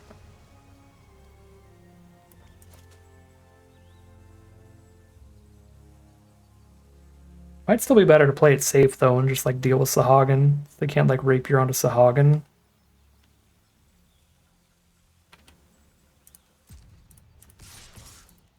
Actually think that's better.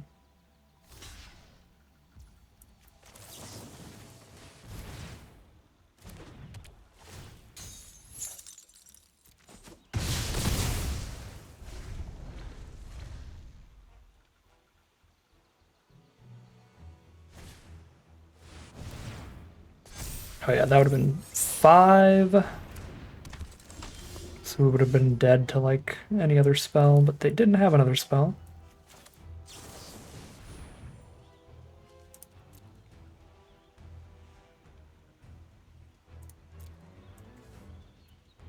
I mean, they're probably just equipping rather than casting the 5/5 here, in which case Syncopate is not good for me at all. Yeah, on this board state, especially if I attack with Moogle, they just equip the big trample and they have problems. That's a good one.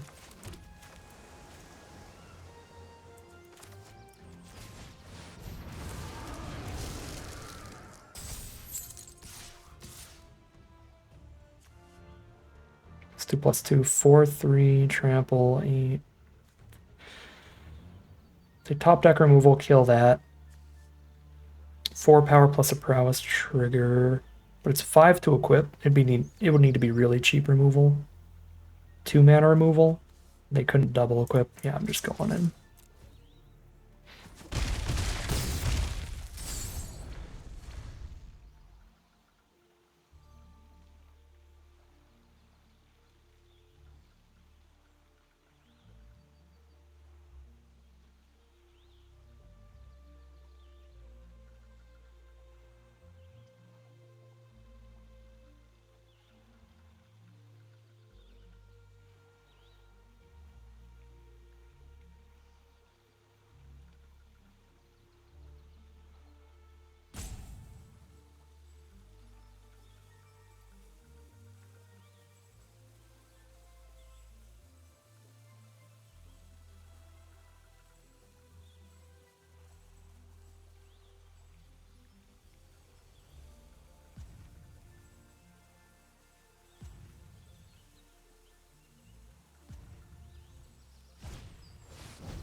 Game's a Choco Comet.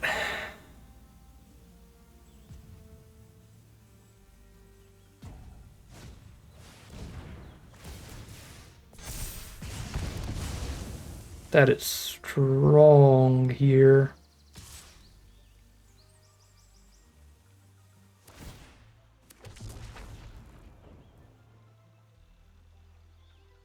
2 blockers. What are my draws right now? Can it Pixies, Merchant Pound? It's just a bunch of creatures mostly. 1 Aura Sight, that doesn't lethal them either. I think my draws are too weak at this point to be trying to get an insta-crack back, but the problem is they can just schemes back to Choco Comet again if I don't go for an insta-lethal crackback.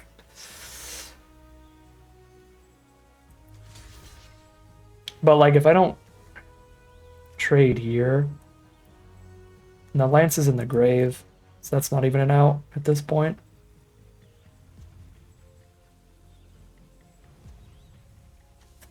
Getting red. I think we're just dead. Choco Comet Schemes is just really, really good.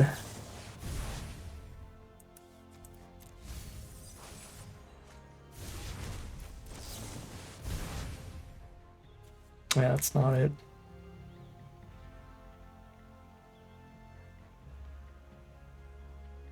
Yeah, we lose within 1 or 2 turns, whatever we draw now. Move on for speed. Because they could just go schemes and then probably still have the mana for the equip, get a little bit of trample damage in there. And then Choco Comet us the turn after the schemes for whatever's left. Terra is a good card, but honestly the flexibility and the efficiency on Sleep Magic feels legit here. Terra does put us in the worst archetype 2 in red-green, but, you know, she is strong. I'm just going to go Sleep Magic. Look. Clearly. I like Fire Magic, but it's not...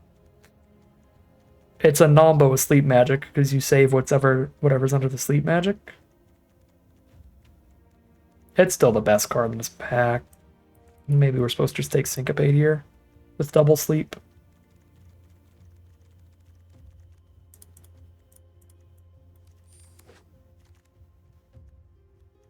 Ice Magic. Here I go playing blue again. Playing slow decks in the quick draft speedrun.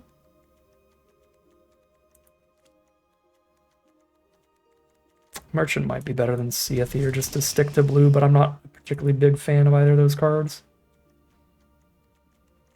Mountain Chocobo and Lock Hole are both really good.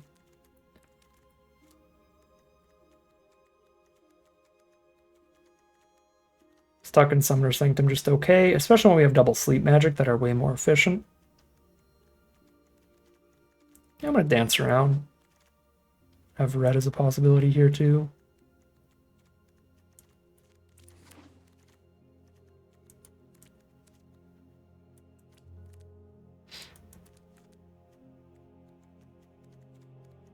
Think White Mage's Staff? I don't think with the blue spells we've taken so far, they don't look great for a White Mage's Staff deck.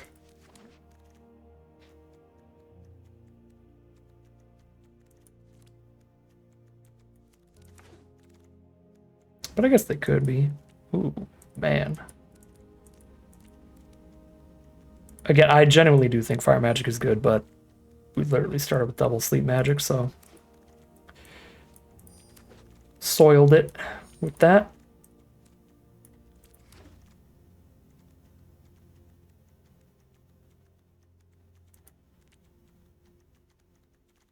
Lagoonin.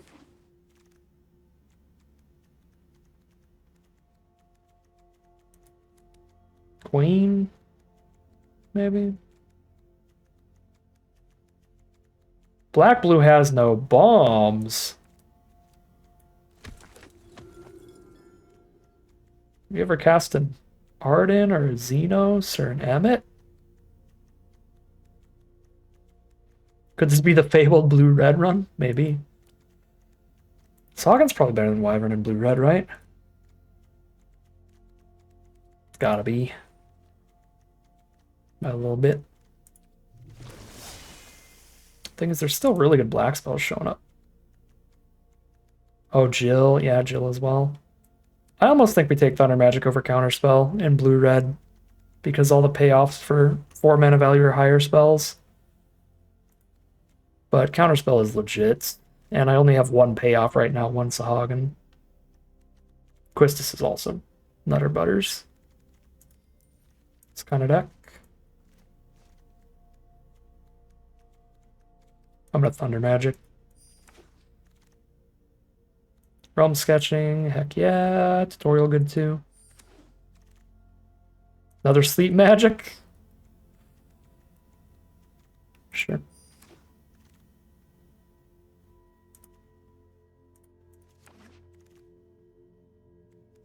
This is gonna be the no creatures, no problem deck.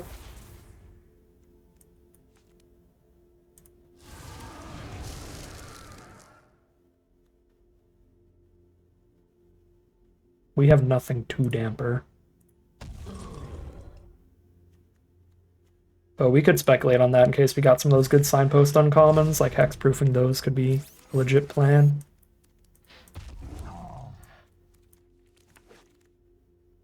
Did not open a good signpost uncommon. We got a suplex. I wish I had more artifacts. Edgar is sometimes good, but we don't.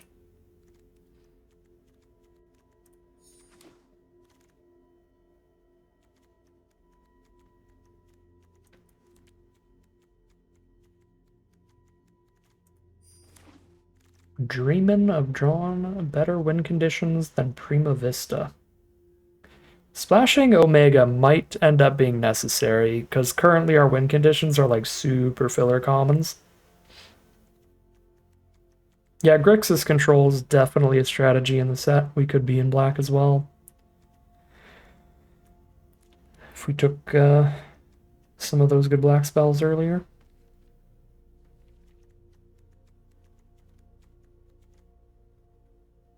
Suplex, Thunder Magic, Triple Sleep Magic. Yeah, I might actually just need more threats. It's kind of silly. Here we are in the only deck where Blazing Bomb is okay. Also, here we are in Magical Christmas Land, apparently. Choco coming into the Emperor Palamecia. This deck went from sketchy to basically perfect in 2 picks.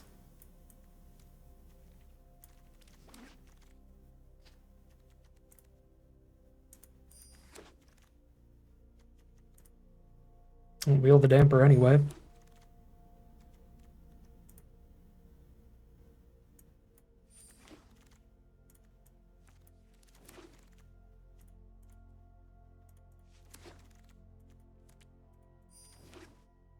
Last pick Syncopate. I might not run Magic Damper if I'm running like 4 Syncopate.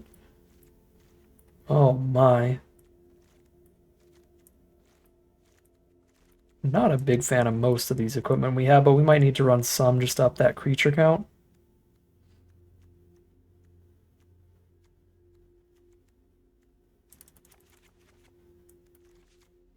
It's actually, I don't like Prima Vista very much, but this is somewhat looking like a Prima Vista deck. Weirdly. These two as well, this. Yeah. It is a difficult sell.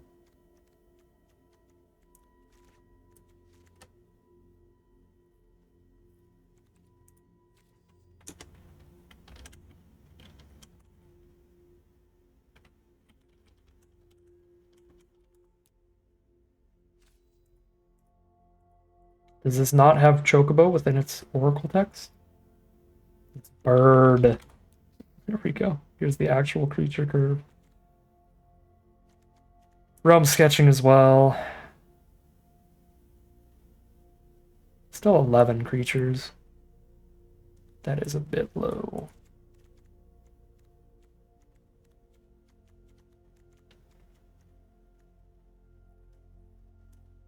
Feels like these 3.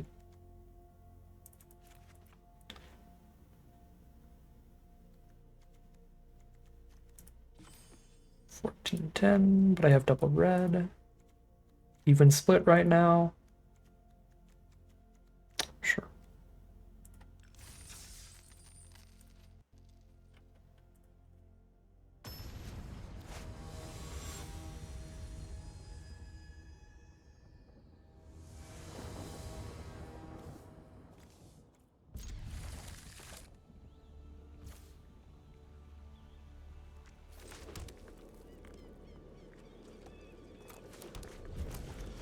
We're picking blind to choose blue or red. Maybe actually blue, because we have Call the Mountain Chocobos in here.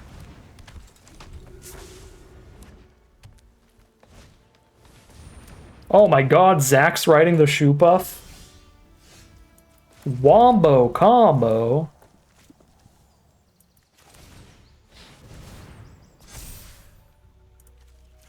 He's gonna have like 4 counters on him, and then when he sacks, he gives somebody else indestructibility and all 4 counters.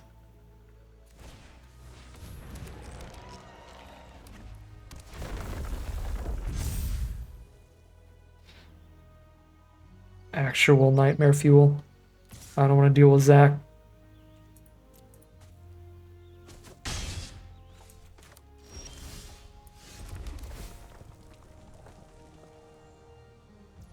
If I Choco Comet Zach, they can sack and put the counters on Gardner, and I don't get a Chocobo.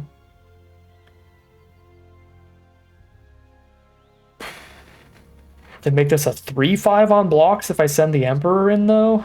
Oh my god. Maybe I get them to use it on the Chocobo.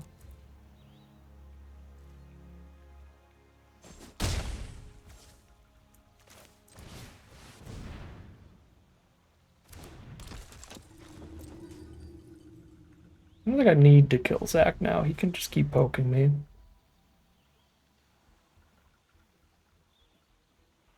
It's such a bad deal for me to Choco Comet him. Alright, they just still have a 3-5. I don't get a Chocobo. And then they just play a land. The 3-5's a 4-6.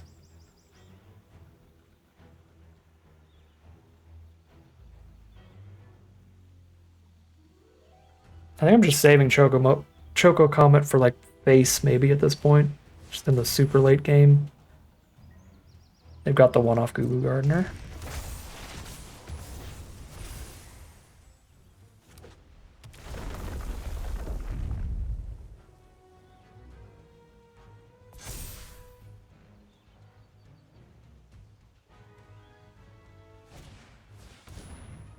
Nice.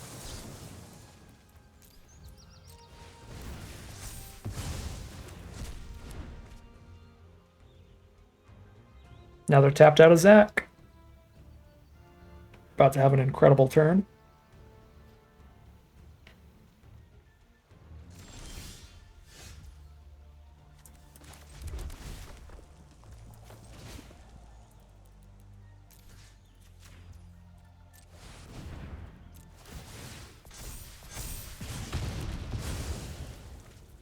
Wee by Braun. That's bold. We're gonna get ultimate.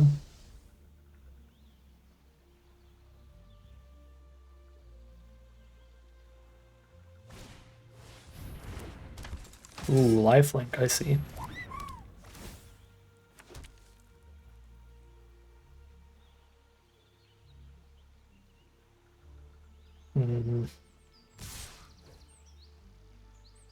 Once again, bold. What's its block? Gain 2. Block 1, 2, 3, 4. I mean, probably just kill them off the ping, right?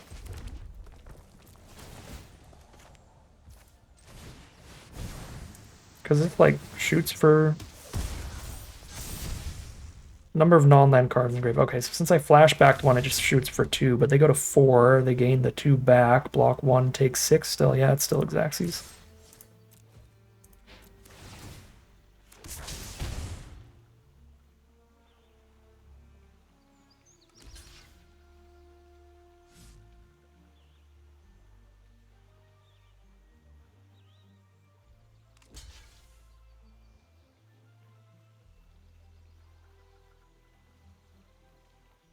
They got a teeny bit too aggressive, and that'll be 1-0 for us.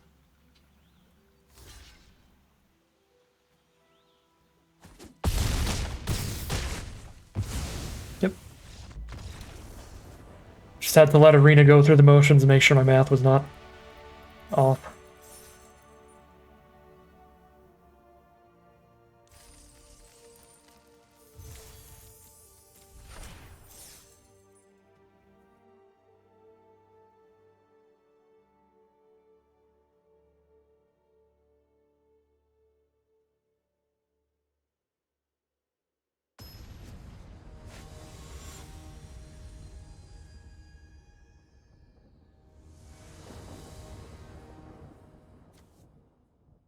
Turn 2 Emperor Palamecia, and we have a late game Choco Comet. These hands. I'll shut off their equipment ramp.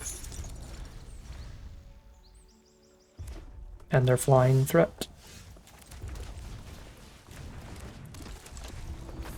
Alright, we need to draw some lands, that's for sure.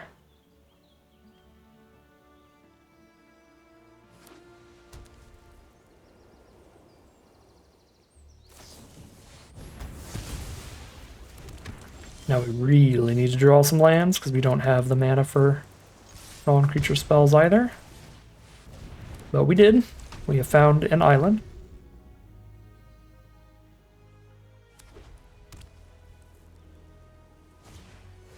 Play Blitzball with no creatures on board. Do I finally get my revenge? I have not beaten Play Blitzball once today.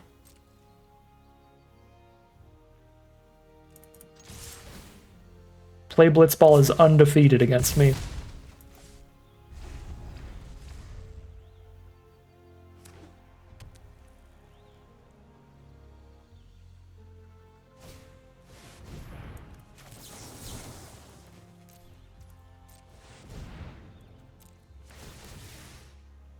Queen is popping off this game.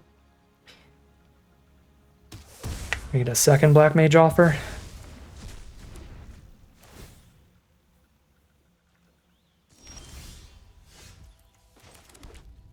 Well, there's our land, but we don't get to play anything during our turn. I think even if it was an untapped land, at this point, if I just keep the Queen on board and hold up the Syncopate, I think we're winning, so I don't mind hitting the tap land here.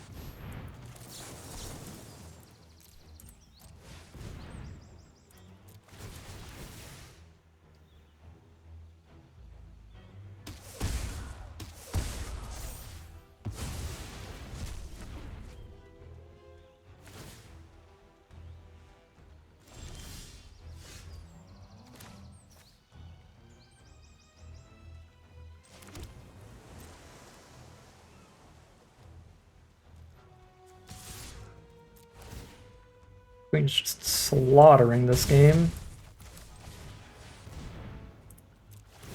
1 damage off from Choco Commenting Face here. So we'll just play the sword.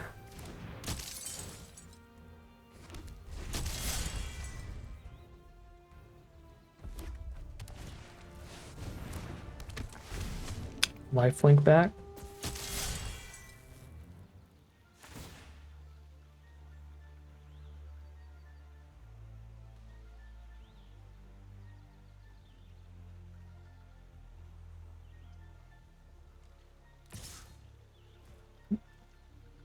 So they're at 10 now.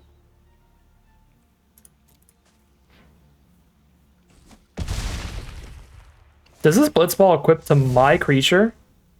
Oh no, they get to choose the creature, okay.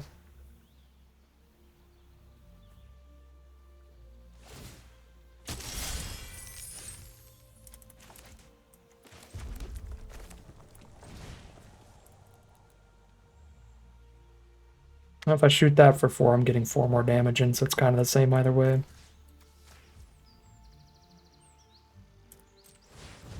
I guess it actually might be better to shoot their face, because then if they have the hexproof trick, it doesn't matter as much.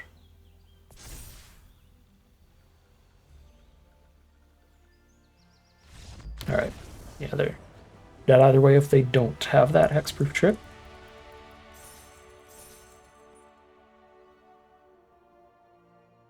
Yeah, we did it. We did the is it thing.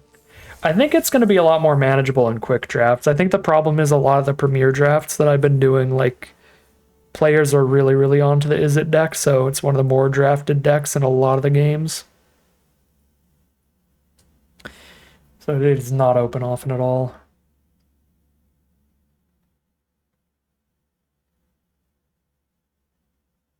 I don't know, it's also just like variance, right? Because I've ended up in a lot of draft pods where black has been absurdly open, and I think it's a pretty good color. I've had a lot of decks with, like... I mean, I literally had one with 4 Sephiroth's Interventions and 4 Treacheries. So... Kind of just the pods I've ended up in.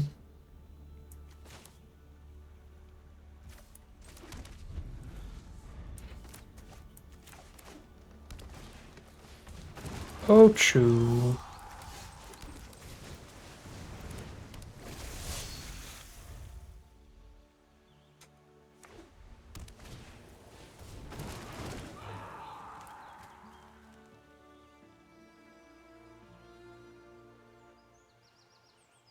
I want to wait to have Syncopate till I have the 4 mana up to also trigger Sahagin, so I might just double removal the Ochus here.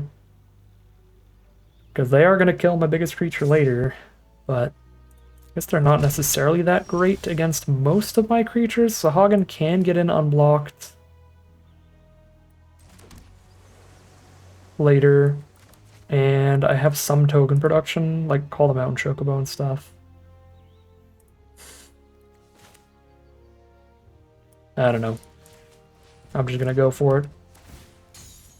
Get this nonsense out of here.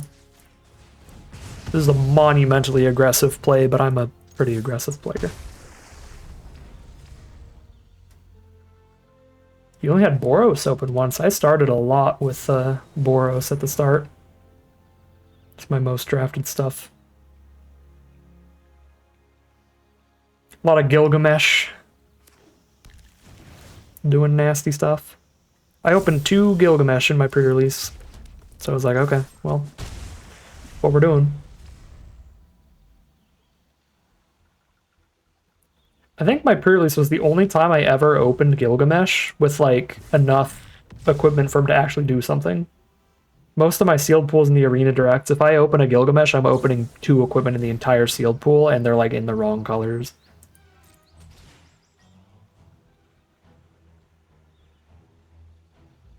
I don't think it's crazy to syncopate this Wanderings, but I don't think it's necessary either.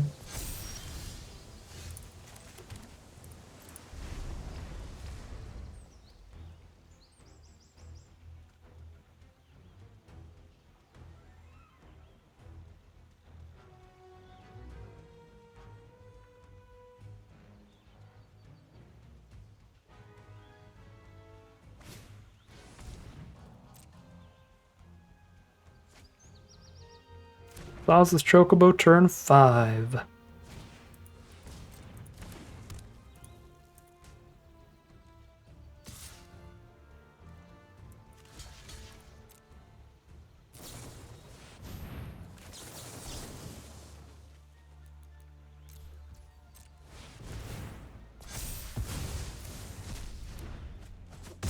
That was great for me.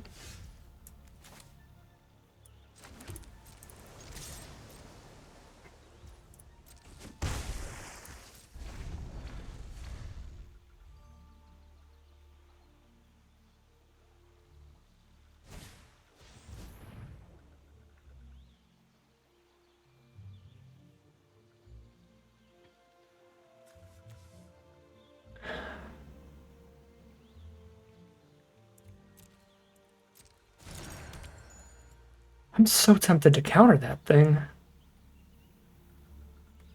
Why do I want to counter this so bad?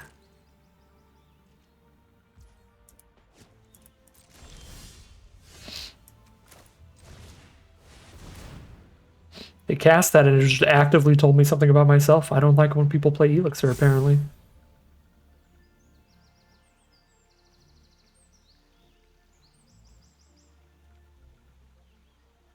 That would be hilarious. Get the 10 treasure tokens off the giant turtle and then Choco Comet with them.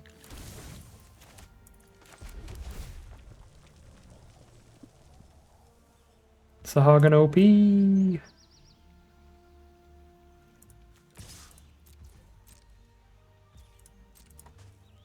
Sahagins are so awesome with the 4 mana flashbackers. Call them out, Chocobo, and the worst one, the 4 mana 3/3, 6 mana 5/5.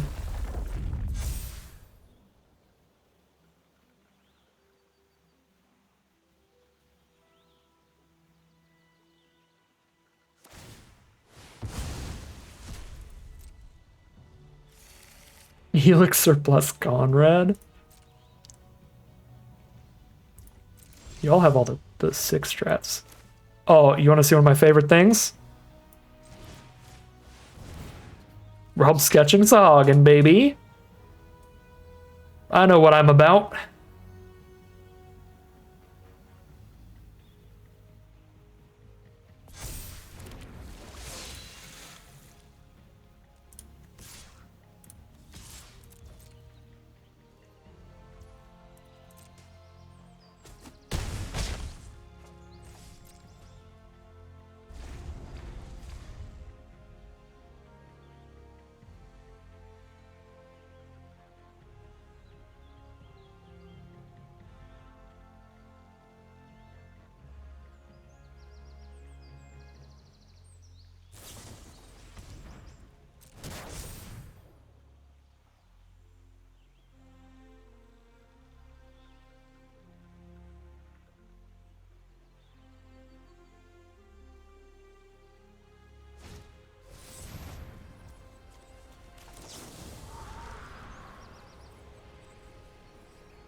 My favorite archetype in the set's probably blue-black by a little bit.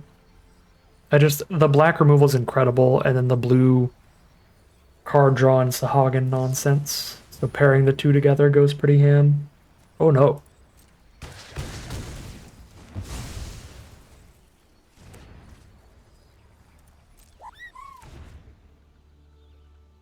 I don't think they know how Death Touch works. They could have still killed the big Sahuagin.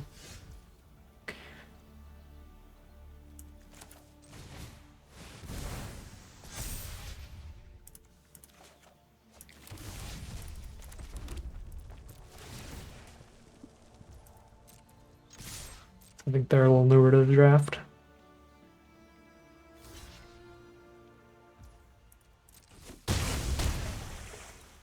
Alright, last turn to draw something crazy.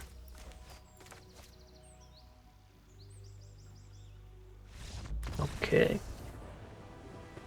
Is that 2-0 or 3-0? I don't know. Game's been a little long. Silver tier 2. Make it halfway through silver with this deck.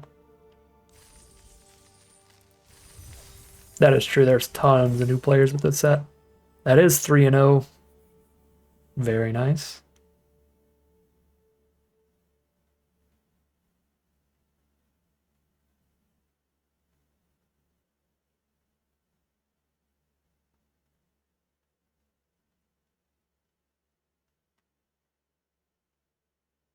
I think once we make it through gold, that's like the 1/3 mark.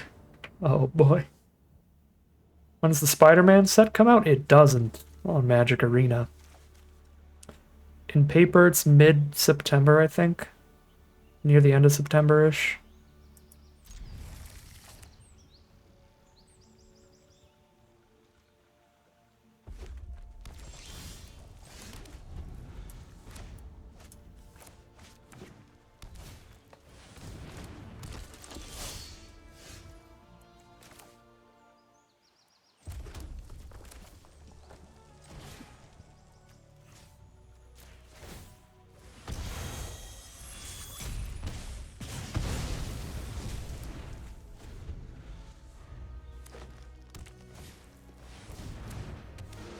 Yeah, they're reskinning the entire set for Arena.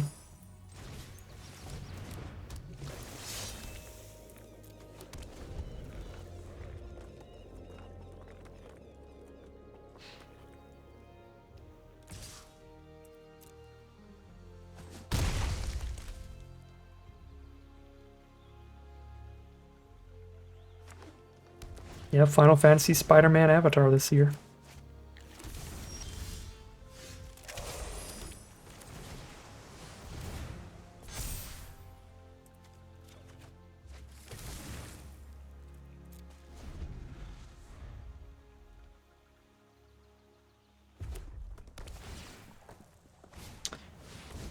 I think in-universe versions of Spider-Man are going to be even dumber than just having actual Spider-Man, in my opinion.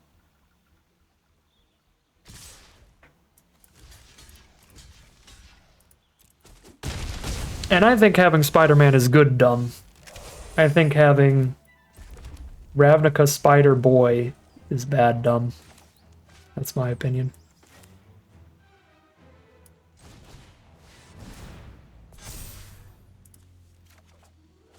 On the reskins. Oh shoot, I already played land for turn. Was hoping I could have a syncopate for 1 up here. Spaceships in the next set. It is kind of weird. I don't love the mechanic or the spaceships, but I just think like there's not a good way to do it. I don't think there's a way to not quote unquote mess it up at least a little bit. Like it could be, they could just be like, oh, this is a cool new Vraska card and stuff, but then like the mechanics and then the specifically the creature types are always going to just be like, why on earth is that happening? Because you're going to look at the creature types and it's going to be a human spider hero or a goblin human villain type stuff. Like, what in-universe human spider hero would not be dumb?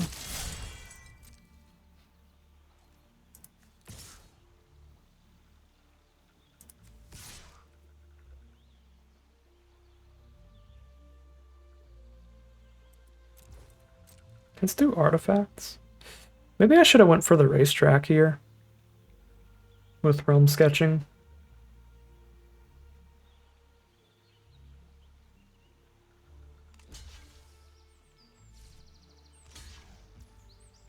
Human Mutant would make the in-universe versions a lot better, and they'd have a lot more room to toy around with them, with the flavor. But we've already seen the scene box cards. They're like Spider Hero. Spider's like part of the type.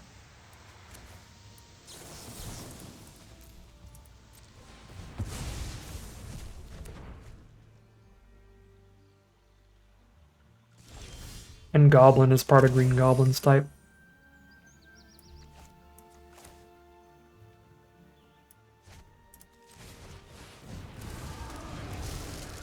The world is our oyster right now in this game. I don't know if I'm doing the right lines, but we're so far ahead that second best lines are more than enough right now.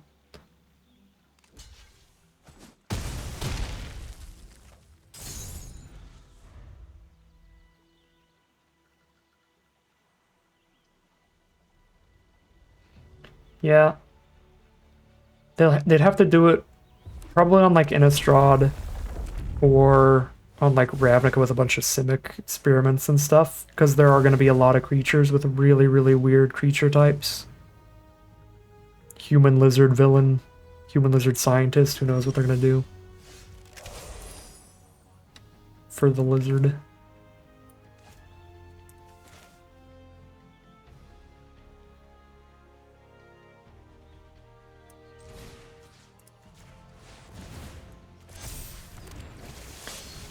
Set up for definite lethal next turn.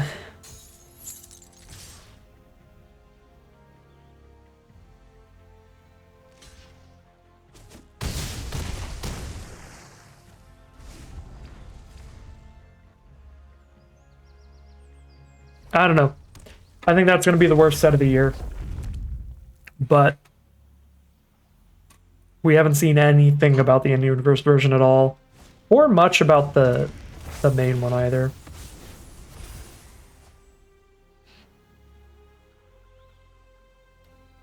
Probably, but I'm not too focused on the game right now. Oh, choo.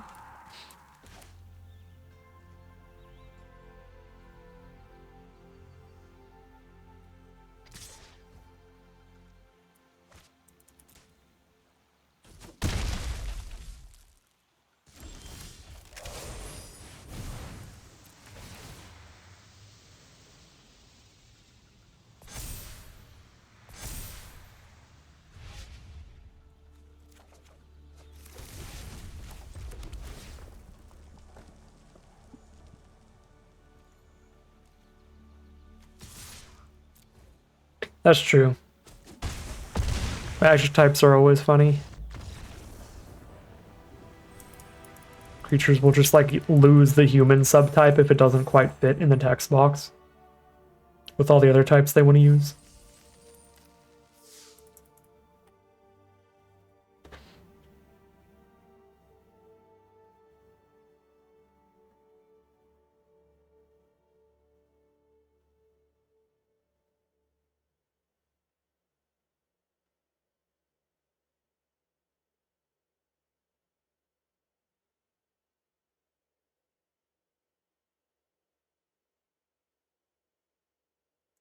I really wonder if one of the apps like Untapped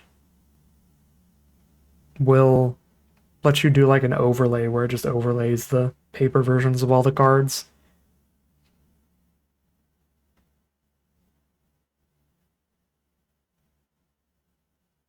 Because trying to keep the two together, if you like practice all your drafting on Arena and then you go to the paper Friday Night Magic draft and they're all different names and arts,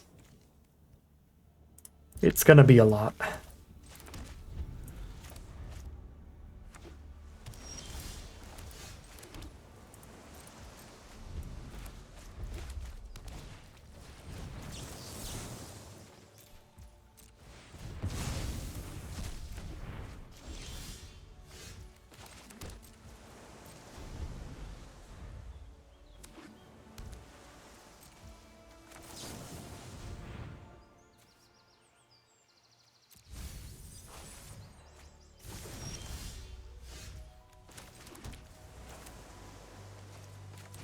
I already got my land for next turn. We'll play the bigger creature.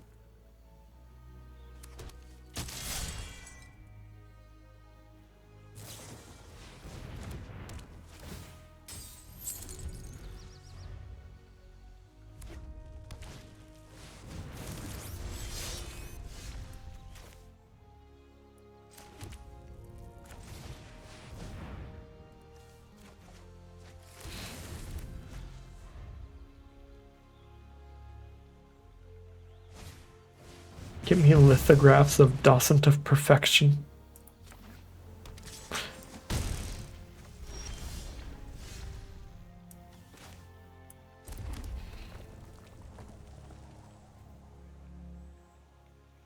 Ice Magic the 3/3, but I'm probably doing that on the 5/5. It's just, there's nothing I want to run sketching that much right now. I mean, I could do it on our sword, but I think I'm just going to play the bomb and then Dreams of Laguna in their end step if there's nothing to syncopate. If I syncopate this, I stop Surveil 2, draw 2, which is pretty reasonable, I think. Yeah.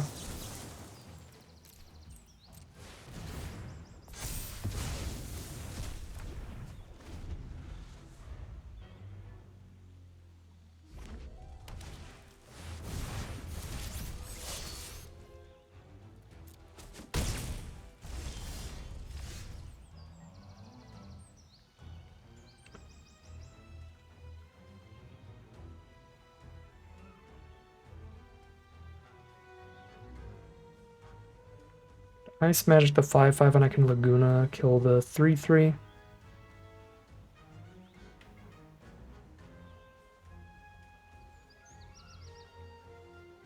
If I wait, I can just get this bomb to 4 toughness and not worry about the 3/3. If I wait and then I do 4 mana Ice Magic on the 5/5 instead.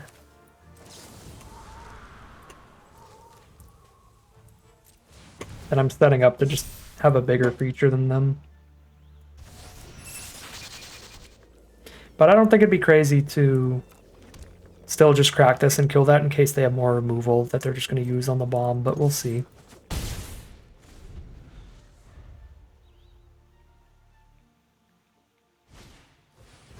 Like so. Bummer.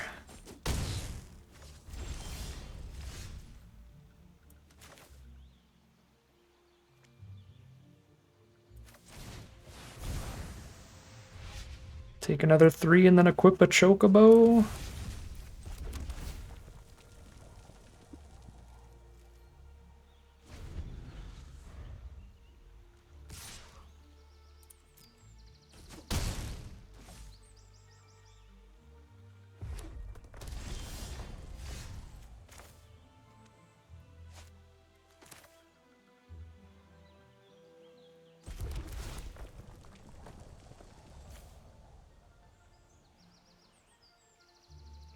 They have to syncopate for 5. They do not syncopate for 5.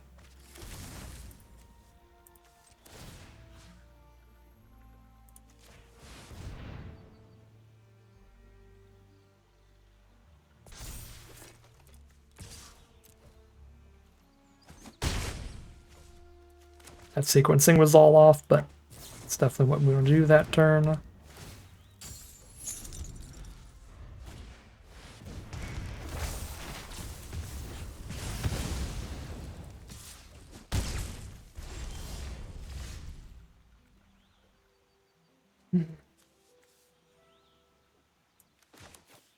Yeah, this is an alt account just for the challenge.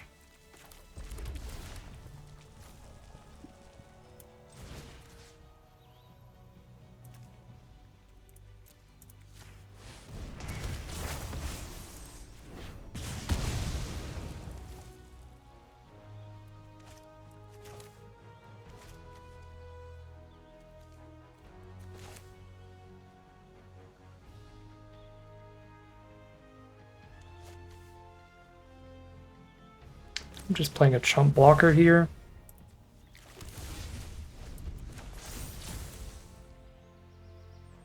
In case they clear this out.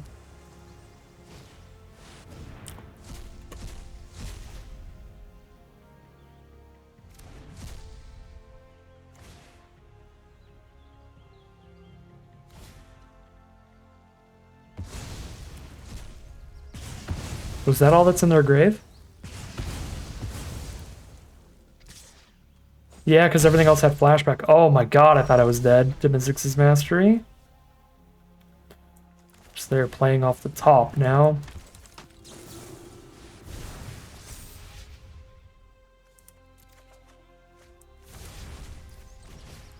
But so are we, but we have 2 creatures on board, they have none. One of our creatures spits out a token every turn as well. 14-1 is not a fun life total, but what are you gonna do? I should have moved this earlier. I forgot it existed because it was under an enchanted creature.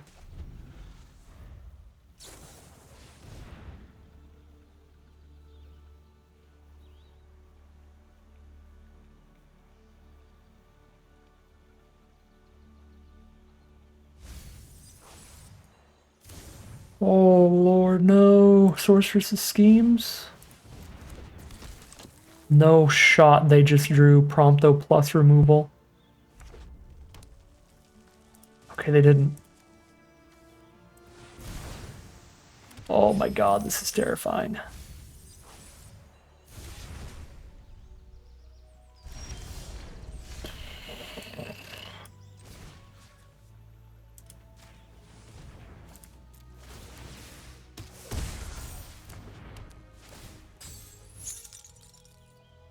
I kind of want to keep 2 blockers up at this point. What can they even schemes back? They can't actually schemes back because they already Mythic's Mastery. Oh my god.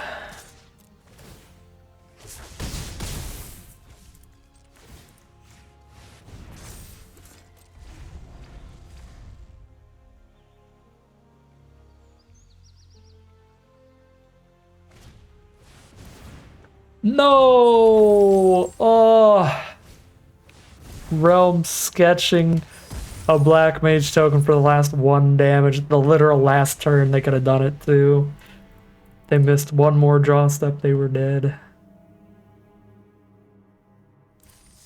Oh, that'll be our first loss with this deck. 4-1.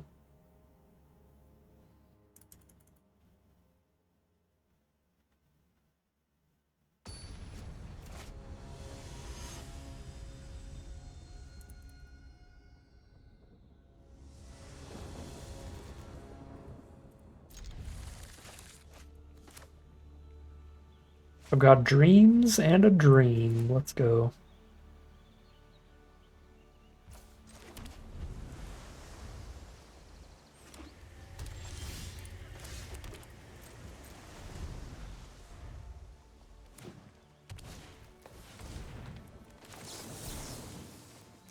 That's up their draws for us this game. I'll counter that.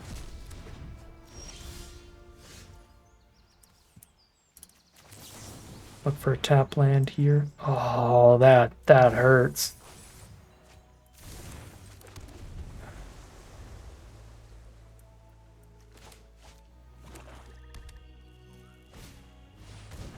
So jealous of their mana base right now.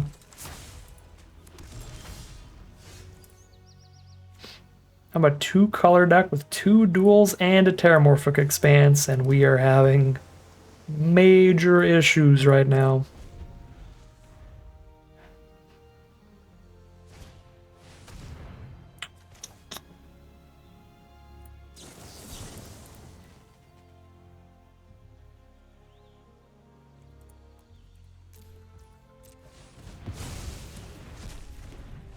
Exiling that so it never comes back from grave seems reasonable to me.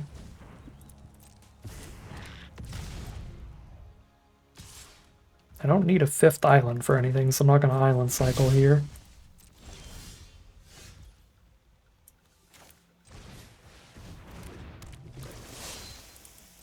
Taking like 2 damage a turn.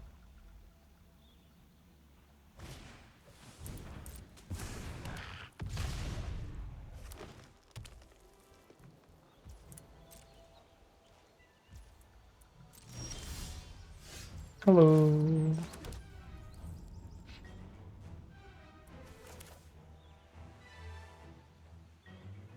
No, let's Dreams of Laguna. Well, no, let's actually do this. It's pretty bad if they have instant speed removal, but I think they would have just killed it and sent everybody in earlier.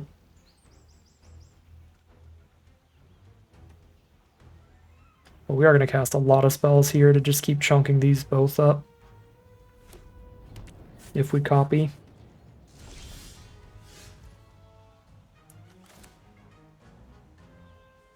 One spell per turn still. So let's do land plus Chocobo. And immediately I am now the race-winning player, so we get aggressive.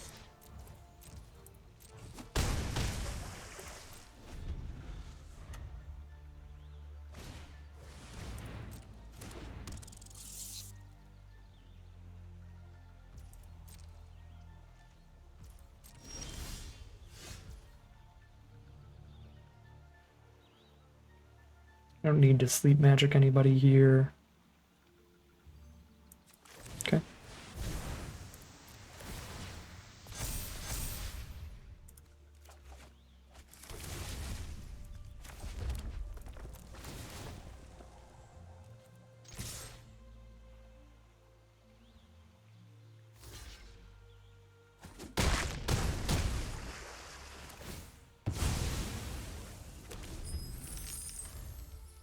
Yeah, the blue-red Sahagin Dream card is an absolute bomb in this archetype.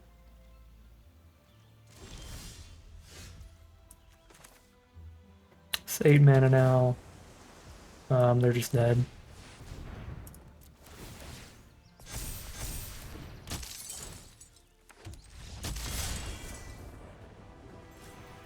Five and 1. 1 win from Silver Tier 1 now.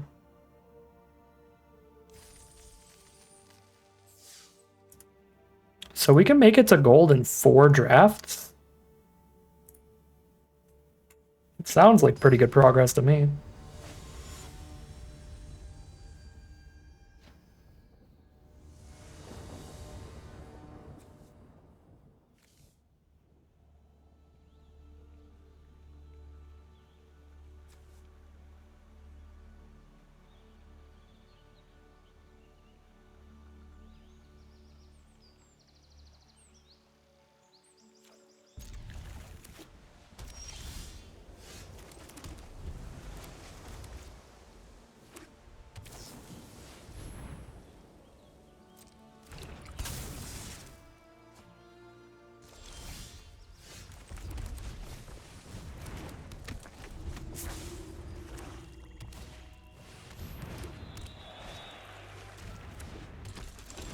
Yikes.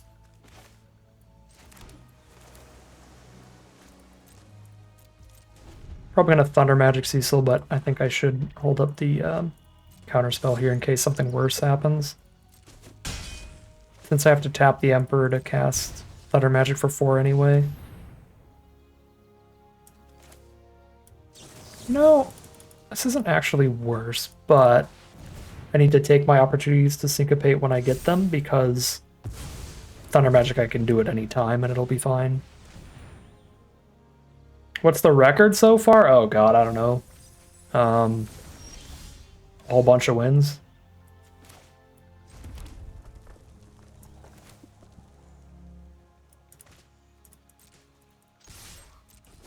We got 1 loss in this draft. I had 2 in the last one. No, I had 3 in the last one. I don't remember how far the last deck got.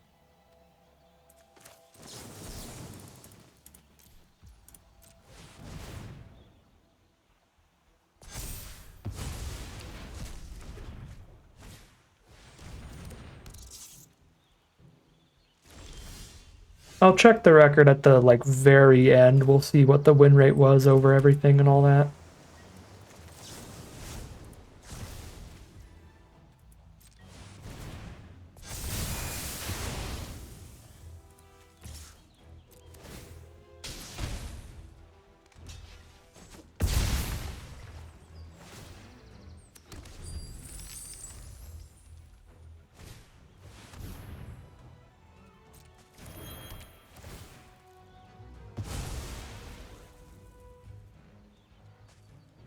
I don't know exactly how MMR all works. But I haven't played any draft on this account for 4 months at least. Because you fall like 2 tiers of rank. And last time I played this, we played to Mythic.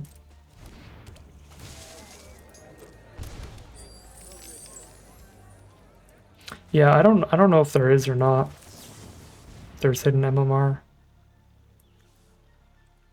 I think so, a little bit, but maybe not.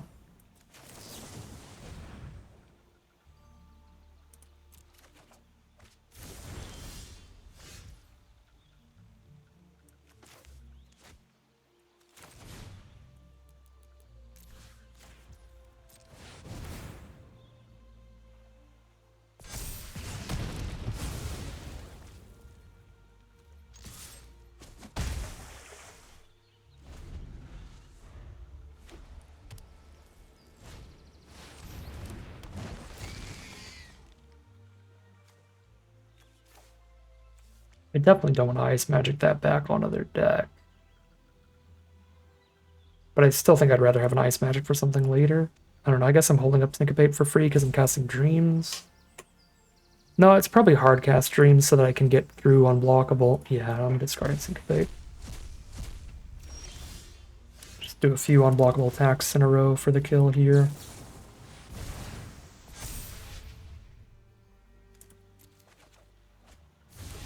Hey Megabot, how's it going? I am having a good time so far. We'll see how well my stamina holds up once we're at the 12-hour mark or something. I'm sure it'll be different then, but having fun so far.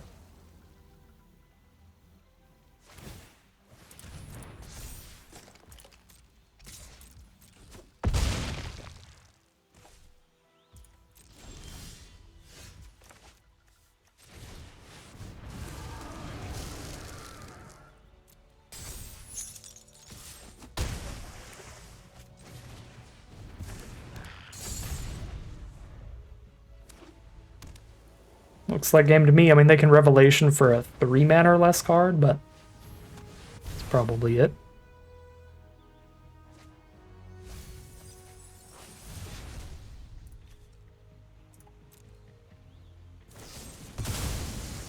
Game 2, they're at 8.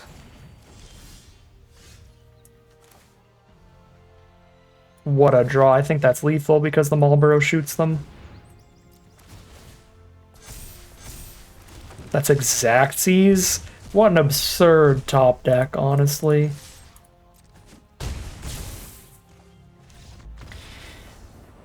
I think this is my first pure blue-red deck, yeah. It's a very, very strong archetype, but I feel like it's not been open often for me in Premier drafts.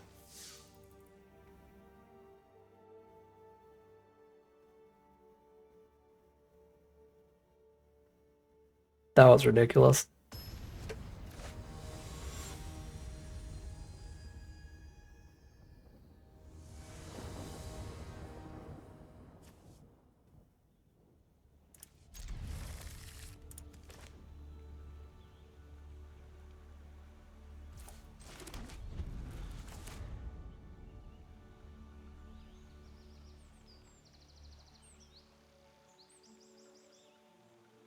True. True, I really didn't need the perfect top deck there, so I was kind of unlucky to get it right then. I gotta save that luck for up in Platinum and Diamond. True facts.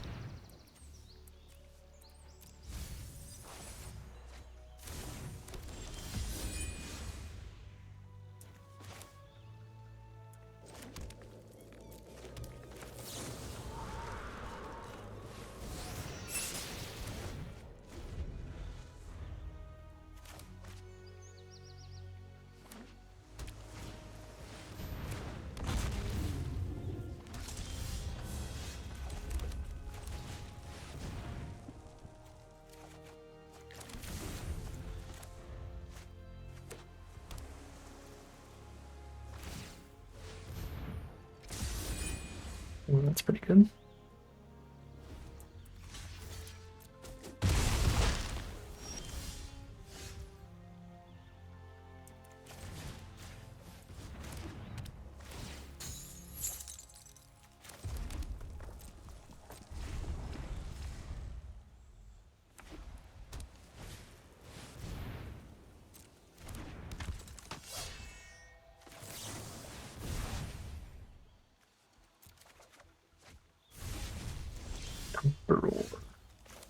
How many sleep magic do you want? My answer was yes.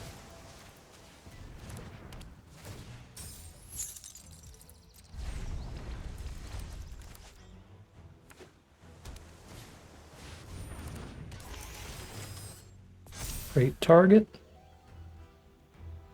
for both of these.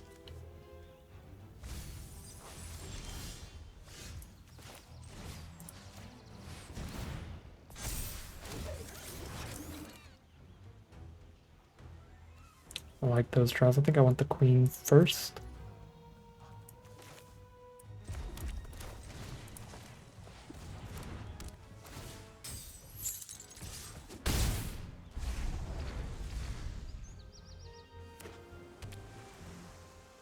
They cast Leviathan, they like automatically win this game now because they return all three of these.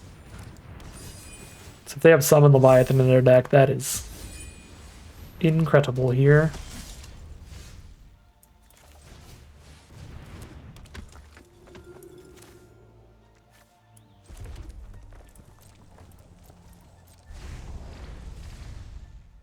No, this only untaps attacking creatures, right?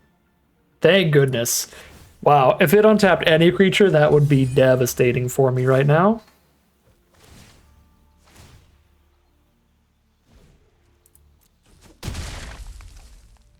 Thank you for the good luck. I'm gonna need it.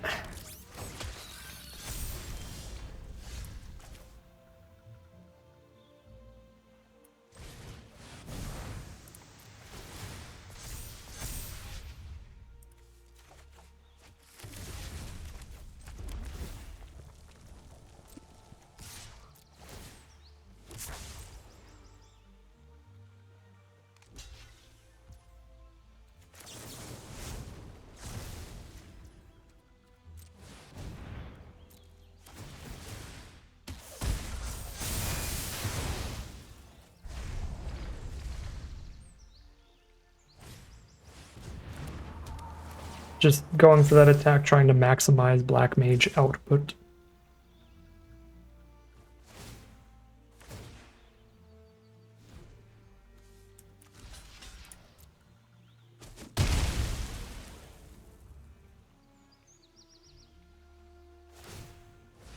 We did get the Emperor Foot. We have the Lord Master of Hell, which is quite the name on a magic card.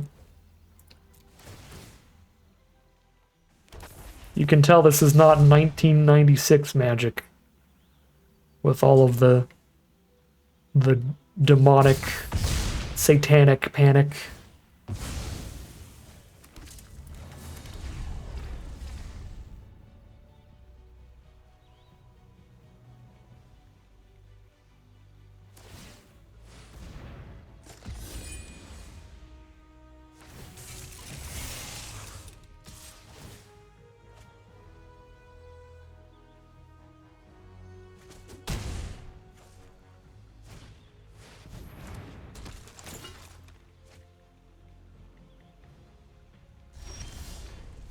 Oh, that's dead.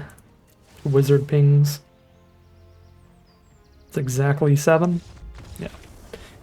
4 damage from the wizards, and then 3 from the attack trigger, even if they chump. We are a single win away from gold. However, I think that's 7 wins in this draft, so we don't get into gold on draft number 3. It's on to draft 4. Yuna deck. I've never gotten to draft her yet. Enchantment from your graveyard to the battlefield. So you need to self-mill. You need a bunch of town greeters. And really expensive saga creatures, ideally.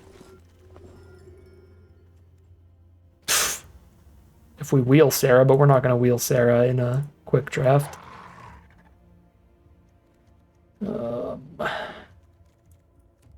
This is going to be goofy. I don't know how good this deck's going to be, but it'll be funny.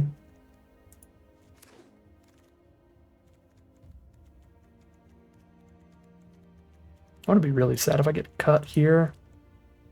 It's already starting to look that way. Yuna's busted in standard right now. What the heck?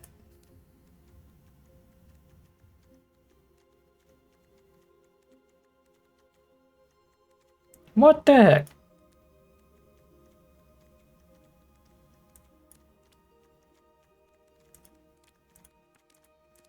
What in the quick draft are you doing to me, Arena?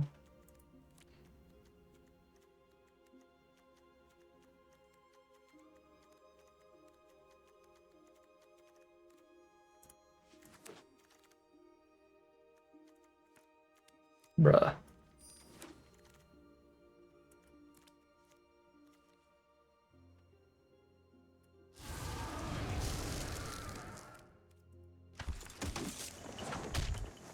Yeah, Sarah is a card that is incredibly bad in 99 out of 100 draft decks, but the bots will take Sarah. It's frustrating. It could have been fun to try to get Sarah here on the wheel. 5 legends now, if we took Sarah there. But Rydia wheels, which is way better in draft. Rydia reanimation is the plan. Oh, there's the town greeter to mill us. Town greeter to mill us for Yuna. Or the battle menu for good interaction, but there's the Chocobo for turn 1 curve outs. That is a hard pack. Vanille fills the grave a little bit, and it's just a great card in general.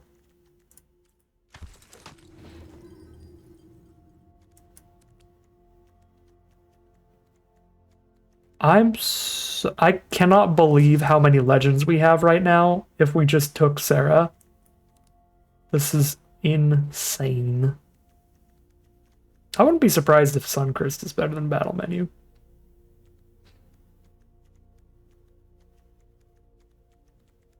But I'm just going to go Battle Menu. Fat Chocobo, MVP, Slam Dunk, Instapick. What is going on?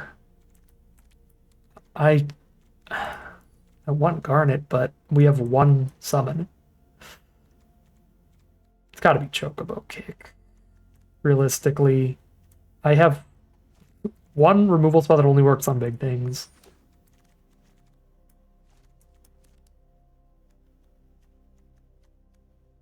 God, I could have like literally all legends in this deck. This is insane.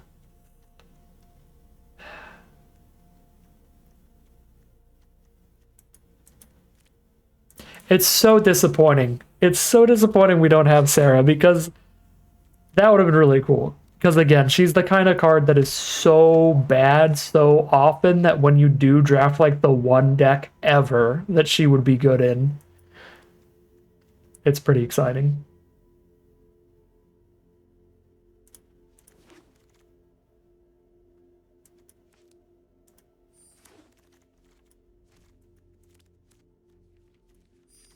I really need more removal still.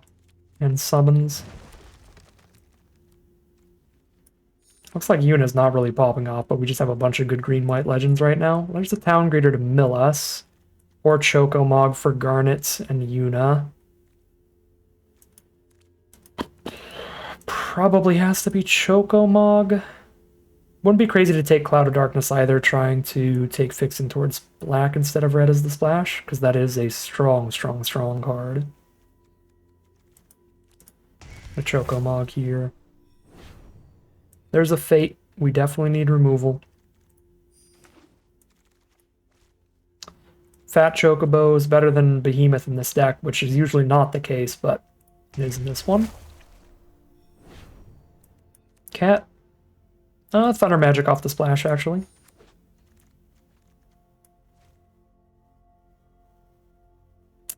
I don't think we're playing Moogle or Racetrack in this deck. I have so many other 5s here.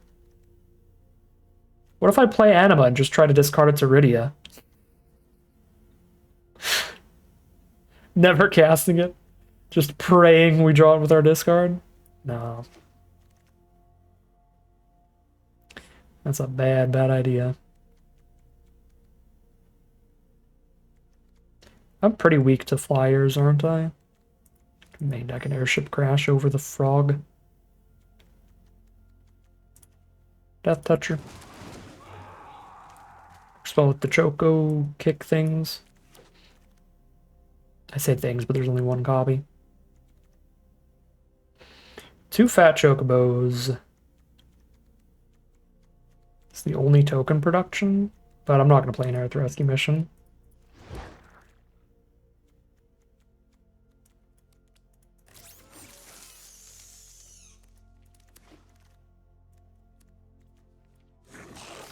If we opened a Vanat in this draft pod, this deck would have been the nuts. Draw a card for every legend we cast.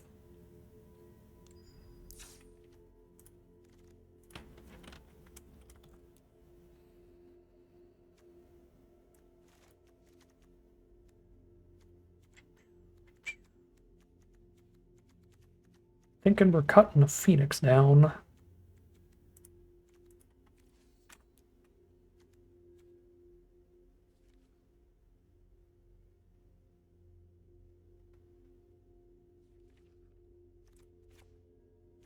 Okay.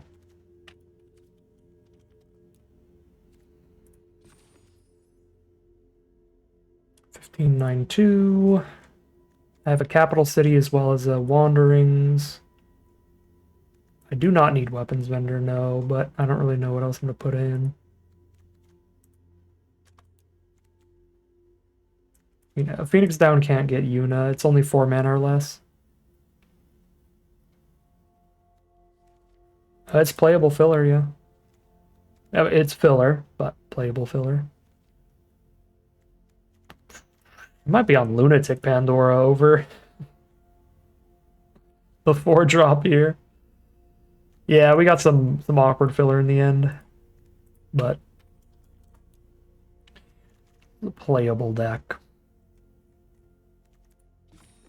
I would be sketched out if I had this in the Mythic queues, or the Diamond queues, but I think this is fine in silver.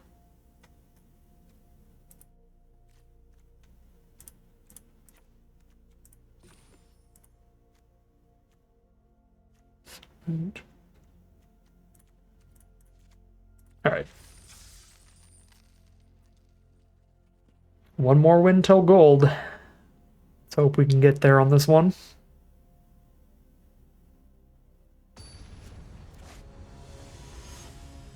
on this game. If we don't get there on this draft, we've got bigger problems.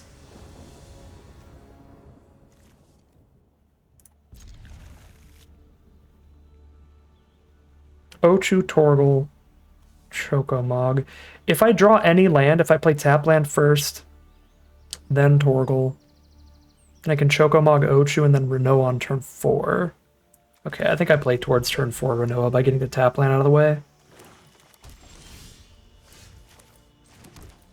But it does mean 2 less damage, because Ochu's gonna just not hit them 2 turns in a row. Yeah, this was really close to being a spicy deck. I'm still glad I tried and went for the cute stuff.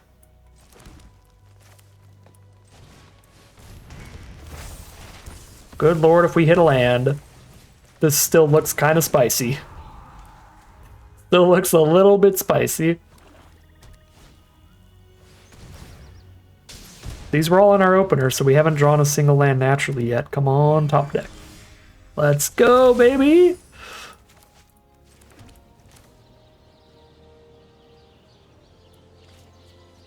Any of your end step? Send Chocomog if they trade, play Yuna. If they don't, play Renoa?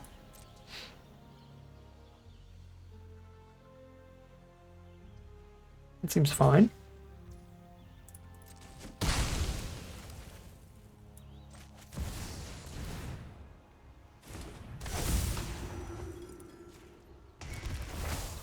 Why is there a bug?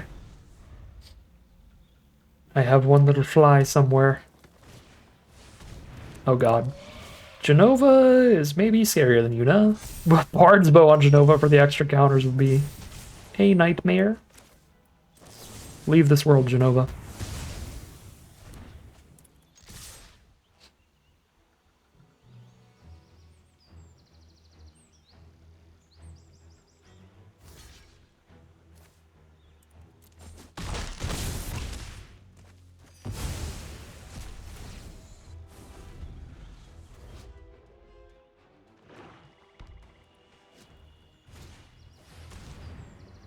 They're digging.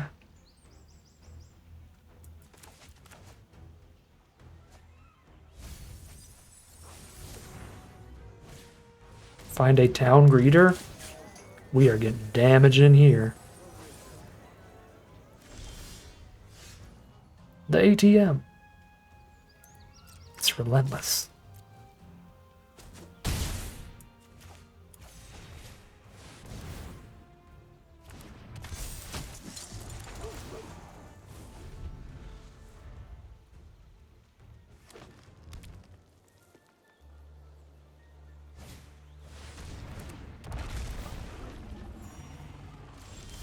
Oh, 11 life?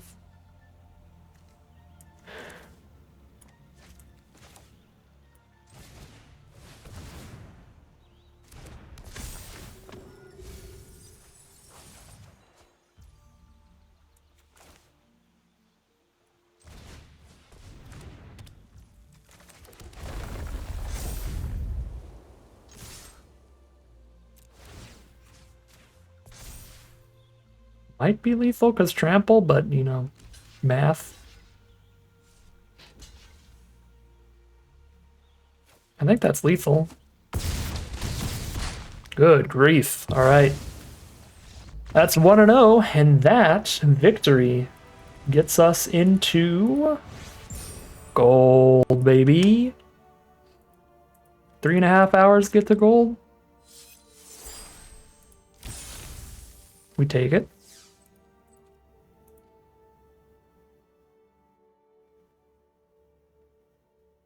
You got Genova with multiple greatswords? That's wild.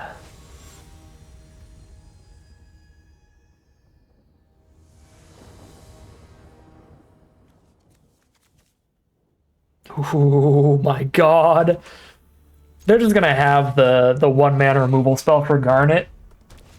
But the Garnet summons here would be awesome. If I had all wins today? No. We've lost at least 5 games of Magic.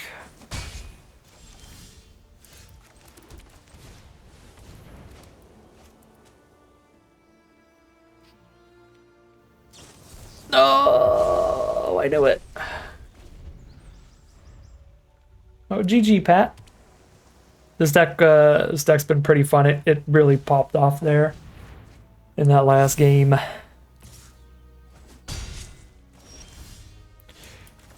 Apologies for the summon nonsense. Or really just the legend nonsense. The Renoa went ham.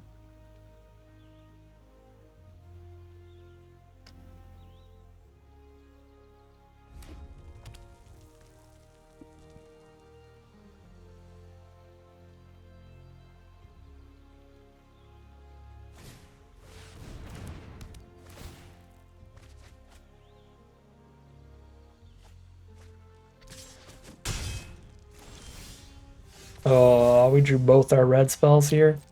That's really, really sketchy. I think I even have to just kill this rather than do nothing this turn.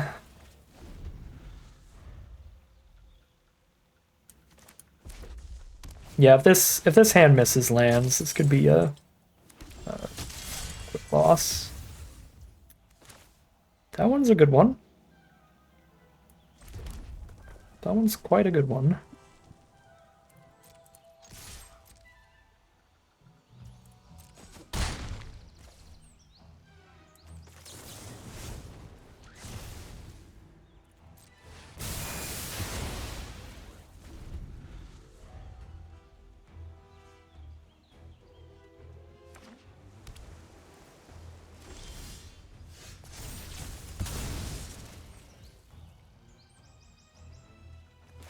They have a counter spell. It's likely Syncopate that exiles, and I do not want them exiling Fat Choco from my grave, so I'm going to lead with Rydia, which is still a big enough deal they'll have to counter her if they have it. Okay.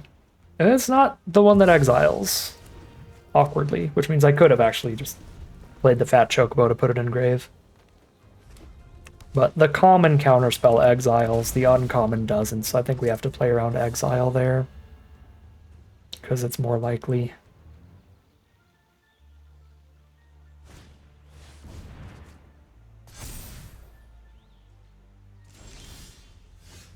They have a thunder magic.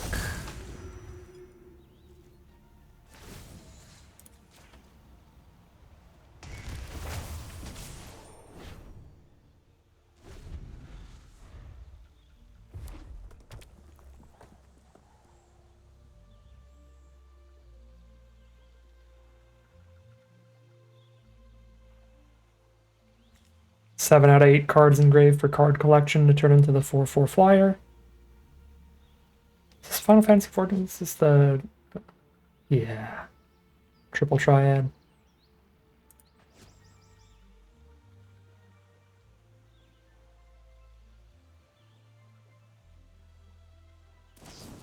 Yeah.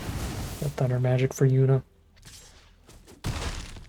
Well, we're dying in the sky real quick. These are not flyers.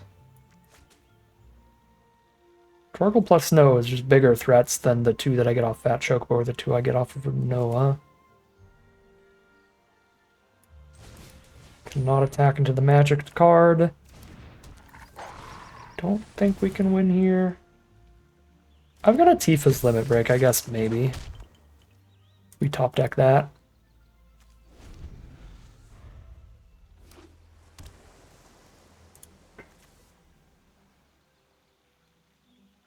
And they do not block Snow.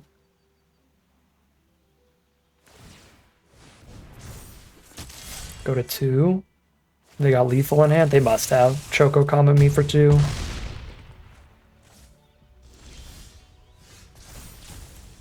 They don't Choco combat me for 2, but I didn't top deck Tifa's Limit Break, so I don't think it matters. I put them to 3.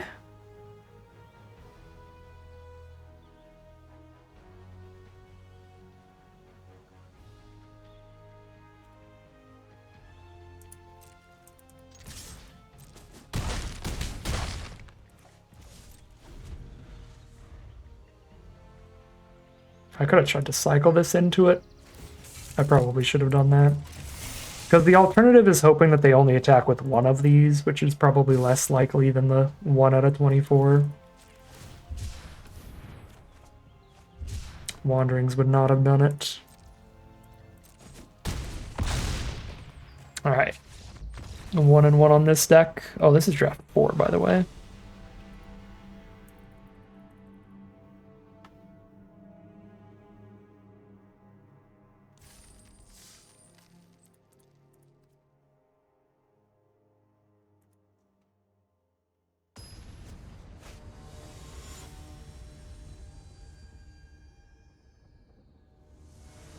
We did black, red, blue, white, blue, red, green, white so far.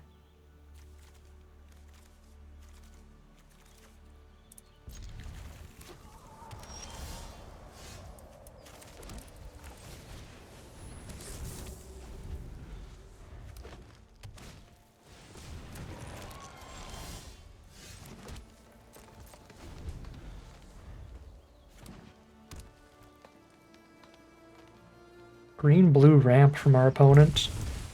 Whoa! The triple black crick.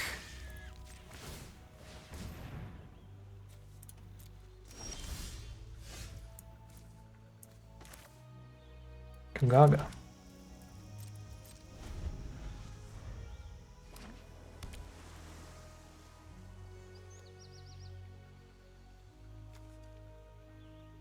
Unless they cast more black spells, he's just a 2/2 lifelink. They have no black sources on the board. I guess he lets them pay life instead of black mana, so he's like fixing for them. Wow. That's kind of crazy. He's fixing and they desperately needed the fixing. Now he's exactly out of reach of the thunder magic too. I'll have to tap out for it and do it for 4.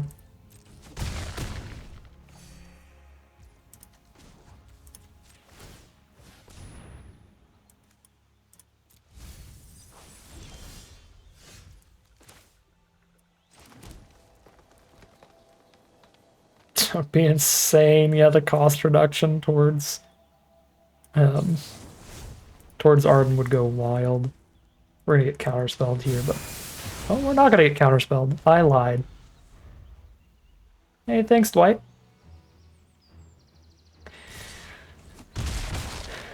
We are still very, very early. Just in gold right now, so there's gonna be a lot more to play.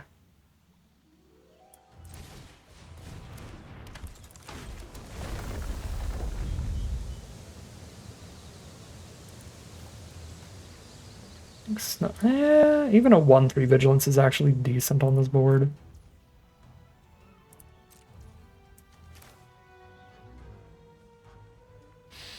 I don't want to spend removal right now.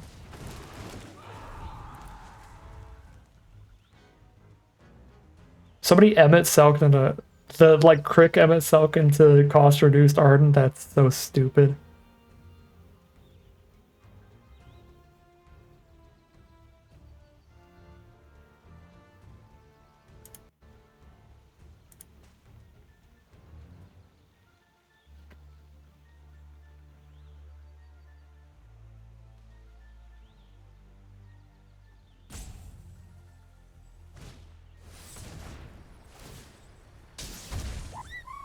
Pick up the land to play a 4-drop here.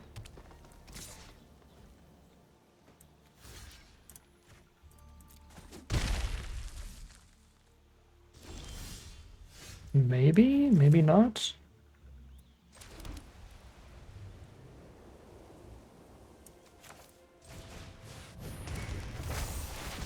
Okay.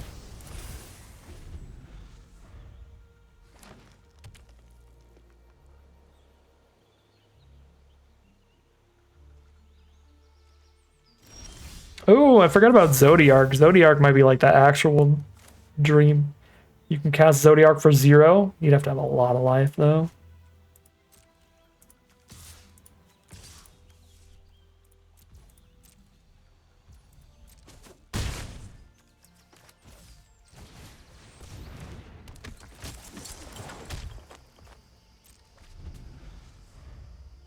Oh, I should have just went land and attacked with that too. That was loose.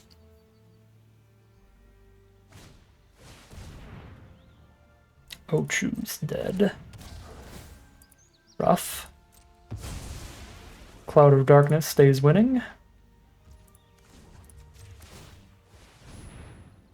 Hello, Yuna.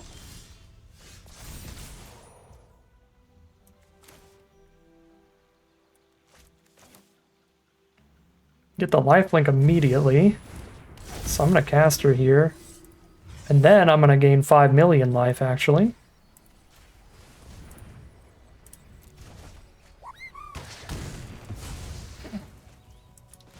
Buff the Chocobo too. Oh my god.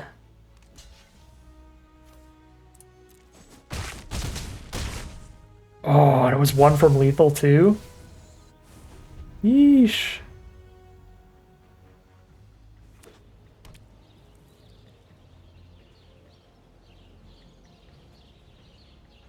So they'd be dead now if I went for the Choco attack the previous turn. Unless they would have taken the trade on the previous turn. Evil reawakened on Krik, son of Yawgmoth.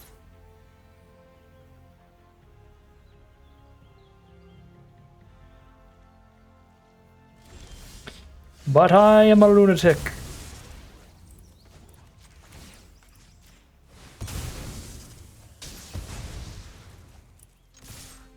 Lethal on board? Yeah.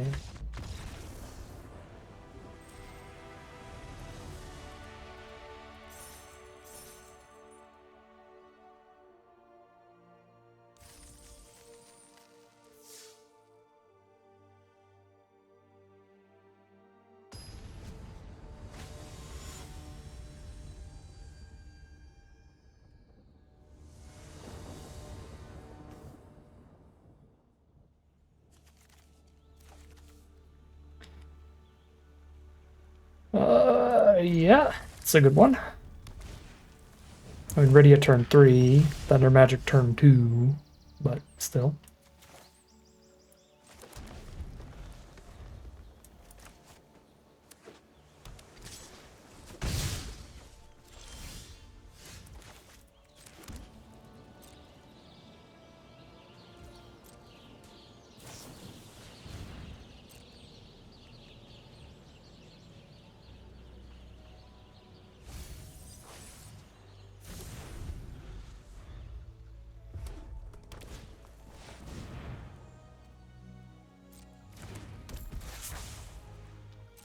We're saving a Thunder Magic for 4 then, aren't we? That rate. I wish we were on the play.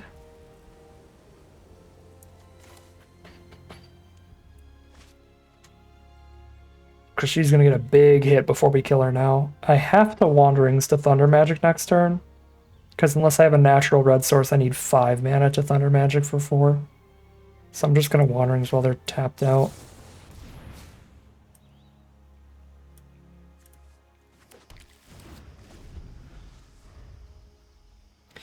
I think it's fine. I think blue-red is usually contested enough that you should be drafting it and running it.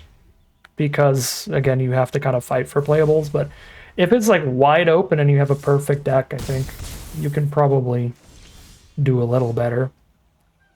But I played a few in our blue-red deck and it was great. So I don't mind that card at all.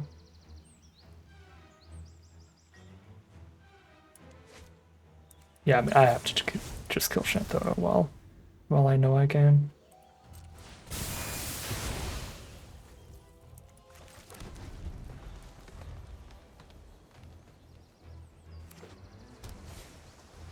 Uh-oh. Uh-oh. We're definitely going to die to them here.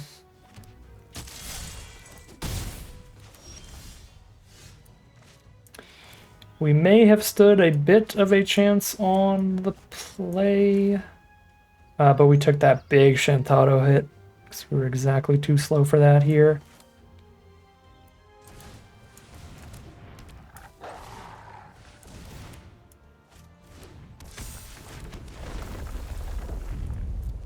Digging.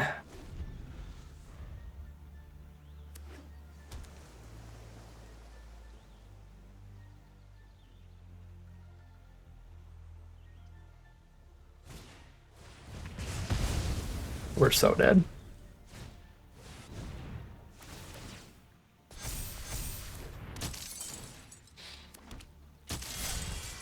Yeah, it is very good when you curve out on the play. But there are a ton of cards that are like that. Oh, that was nasty.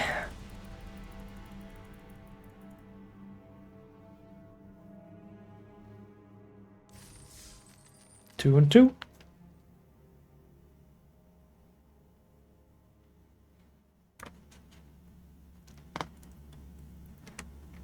I do think this is the worst deck we've drafted so far. We didn't get any of the really premium stuff, particularly the premium removal is what we were missing. A couple aura sites would go real hard in this deck.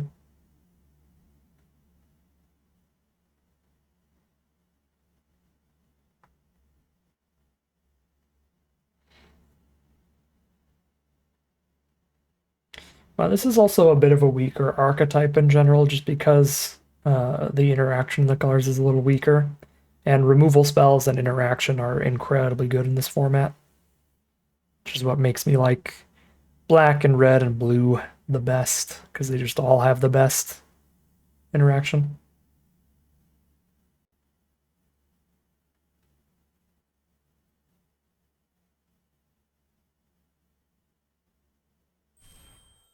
Draw. All right.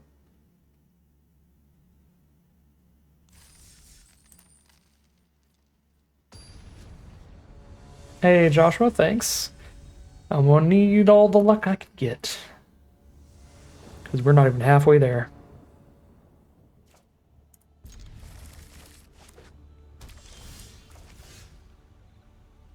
Come on, top deck. Let's get our 3-mana Choco Mog. Be perfect. Get the Garnet curve out. No. She always just dies.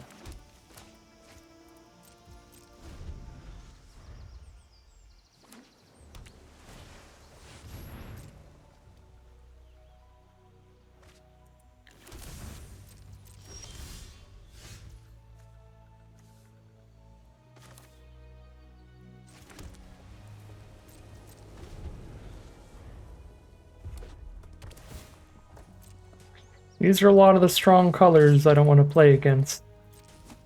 We got blue, red, and black over there, and white for good measure. Don't have exactly syncopate. You can counter this if it goes to my grave, and you can blow it up if it goes to my grave. They don't have any counter spells at all.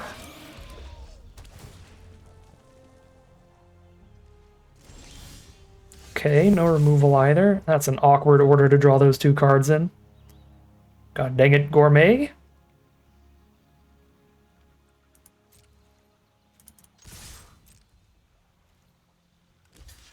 Heyo.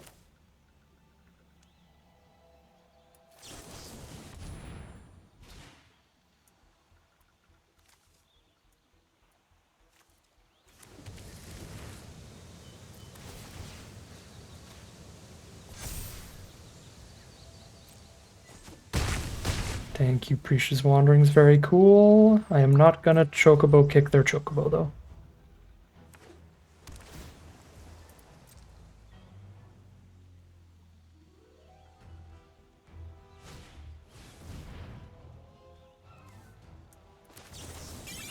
Sure.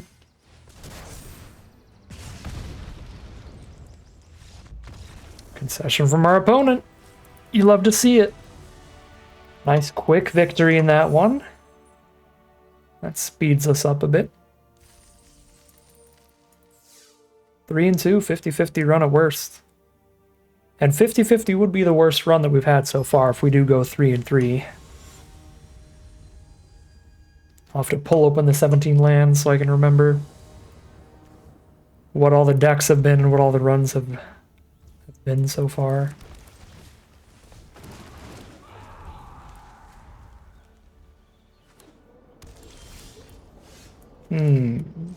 That's a little awkward. We did draw a good 3-drop.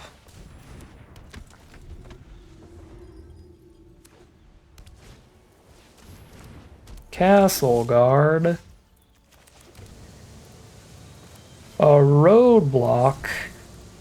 Whoa. It's not the button I want.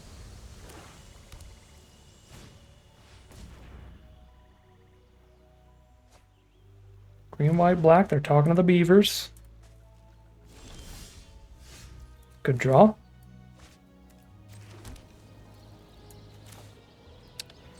I mainly use 17 lands, but I do have untapped just for the overlay, to see the overlay during gameplay. So I can check what's left in my deck without having to pull open a notepad and cross off every card every time.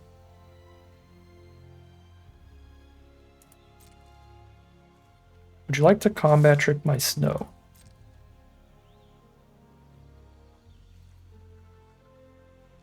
Yes. Cool. Get that out of the way to protect our other stuff. Ooh, and I still trade. Nice. Not the worst at all. And then let's just... I think I Surveillance mana 5 over playing Rydia right now. Or try to Surveillance mana 5, I should say. Because she doesn't even... She's just a 1-2. Doesn't even do anything on the board unless they hit land 5.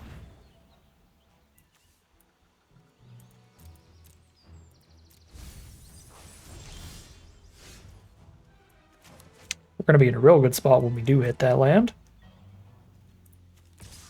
Do you have another combat trick?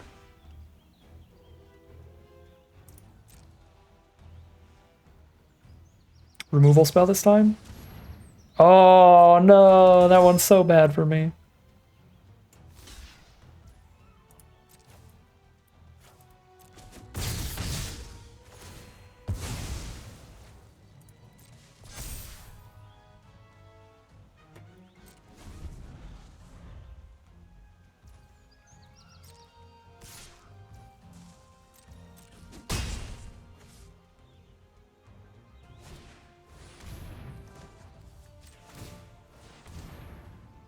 There we go.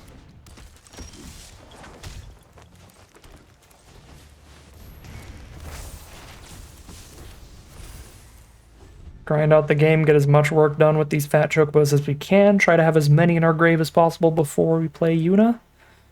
And Rydia does the same thing, just costs a bunch of mana.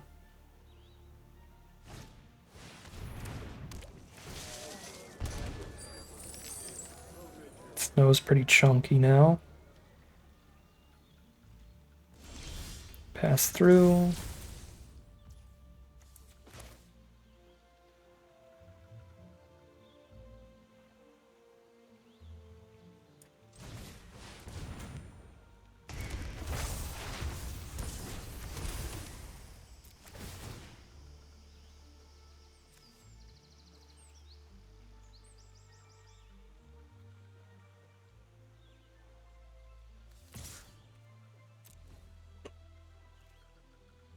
Getting one of these into the grave early is pretty cool with me.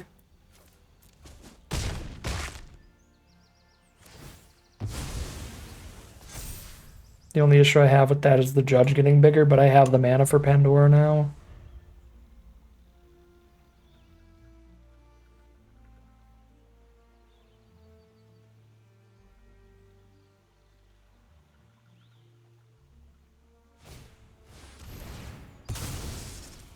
Chocobo Racetrack land for turn. No land for turn. Now I also have a Fate to kill the judge. I have to kill it to attack with Fat Chocobo now. So I guess that means no Yuna this turn. Sure, let's Pandora. Most mana efficient removal we can do.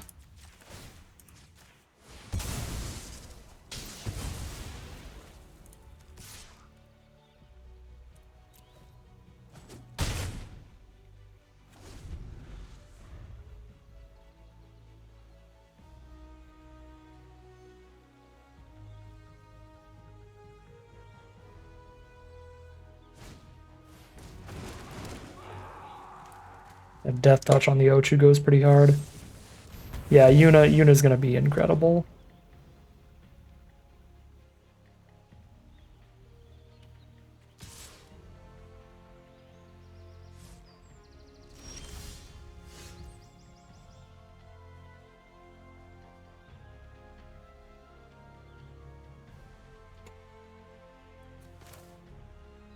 I'm actually gonna wait a second for her and see if I can deal with the Ochu first. Because I would appreciate it. And this Wanderings that we just drew is a very, very good trick this combat. That lets me just send everybody in. And have a successful trade anywhere.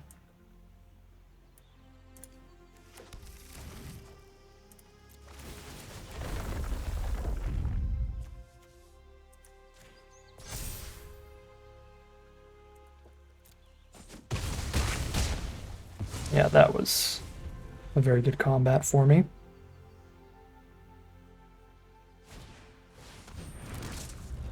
Well, Snow's kind of scary now.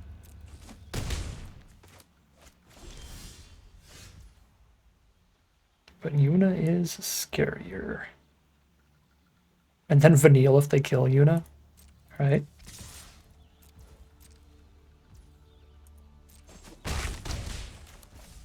I scared them with my earlier combat tricks. They don't want to get in combat anymore. I actually shouldn't have said that Chocobo in, but it worked out.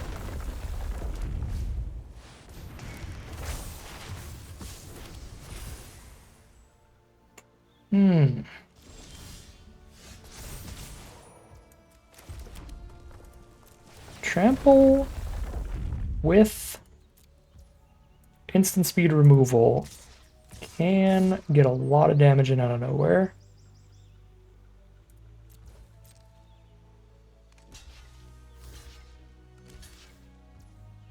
I'm hitting them for 2. This is 1 damage off. I can put them to 1 if I fate here. Alright. Guess I should have sent slightly wider. I really didn't want to send Yuna in though.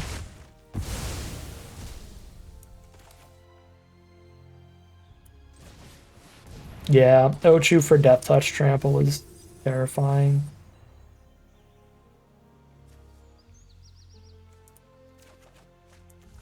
Just do Vigilant Trample Snow.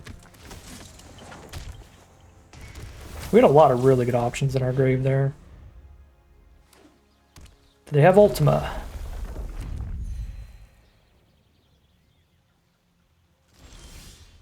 That looks like a no.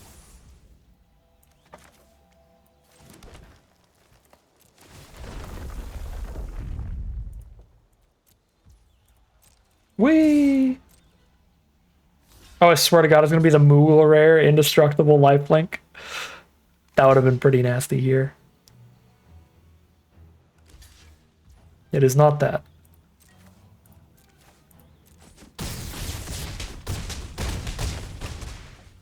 That was a pretty filthy Yuna. It was my first ever Yuna deck. I'm pretty happy with it. Definitely, again, could use more interaction. More efficient removal, primarily if we had it in just green and white, so we didn't really have to splash towards the Thunder Magic. Then the mana would also be more consistent. But hey, this has been fun.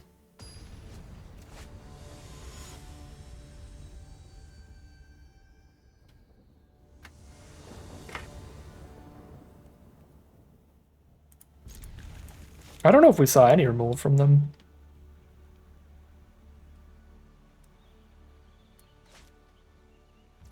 You're right.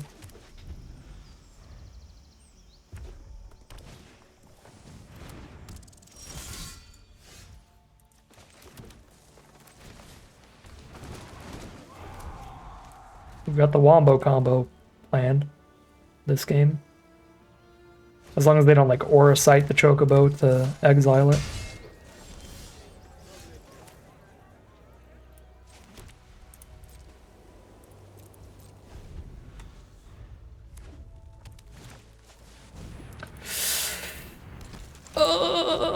Their own bomb rare. The Phoenix cometh. And he discarded a card and drew a card.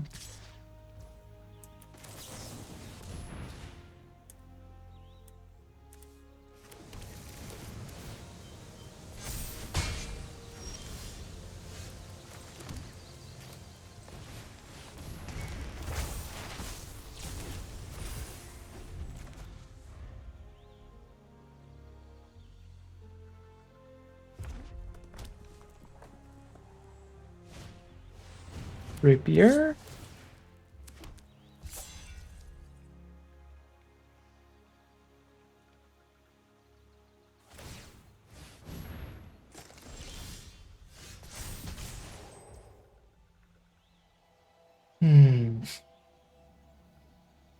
I'm kind of greedy, and I want to wait to play unit till I know I'm reanimating.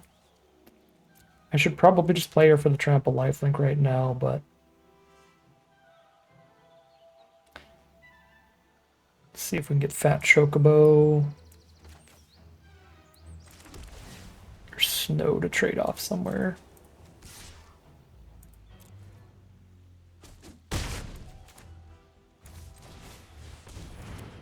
No Fat Chocobo trade.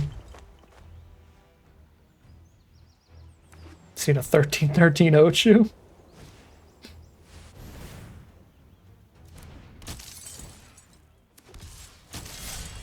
I've activated Ochu in a top deck where like way at the end of the game. Okay, well now I'm just doing it.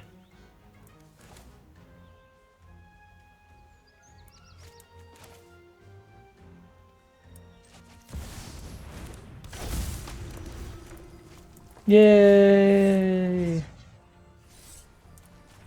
Woo!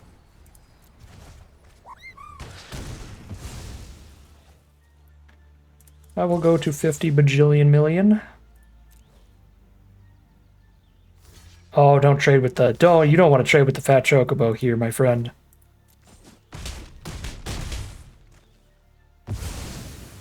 I'm sorry.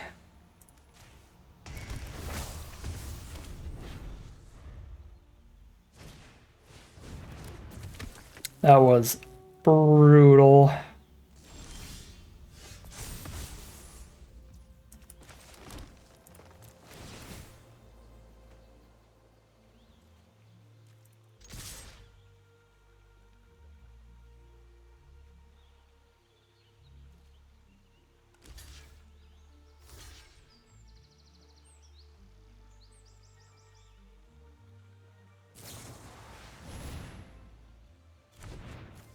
That's pretty good trades, but they are still dead.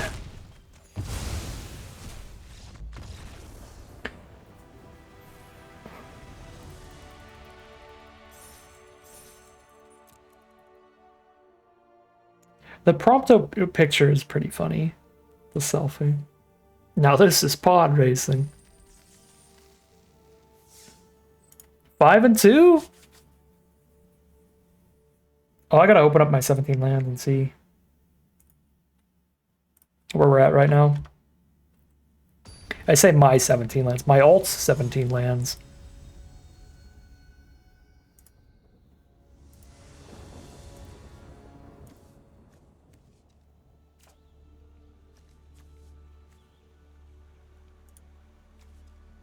Oh yeah, quick draft. I was like, nothing is showing up. 4-3. We did 4-3 with the blue-white deck. That was our worst run. Oh! Come on. Turn one, I swear. Alright, well, drawing the forest is good, because now I can just Capital City the Thunder Magic even if they kill the Ochu.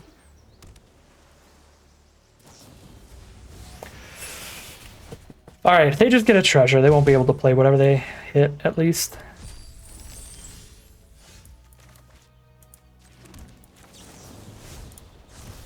Stop, Ragavan. Go back to modern. Stay out of my draft.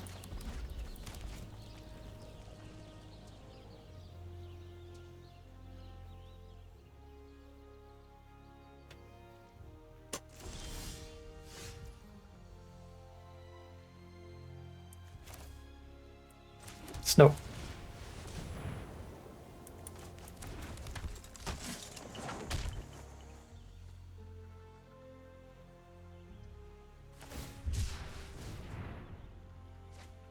Island Cycle of the Pudding. You think this thing's delicious because it's named after desserts in every language? I kind of want to eat a gigantic slime monster because of the way they named it.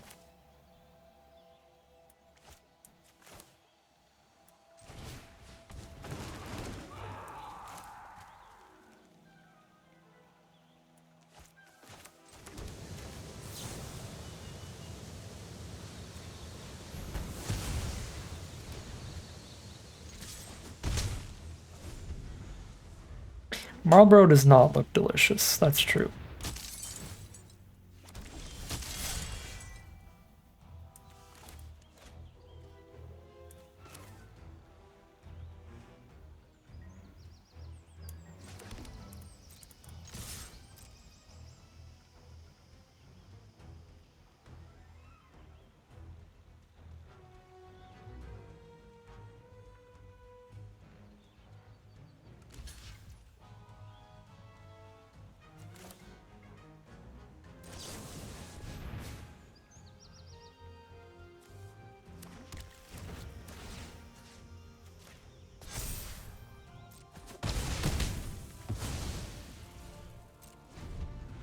You had an opponent play the Ranger Captain Vios and find Ragavan?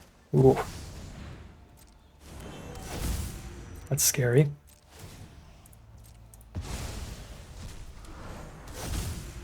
Yashtola's gonna have a fun time. She's just dancing over there.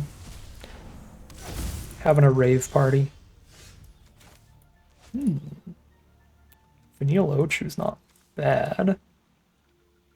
I think I'm just on Fat Chocobo, and then I could just oops limit break kill if they block.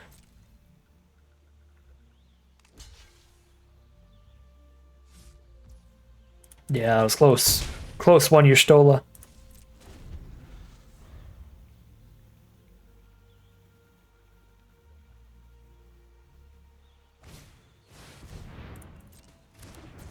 Ooh. I guess they get to give that vigilance now if they want to send it. They do not want to send it.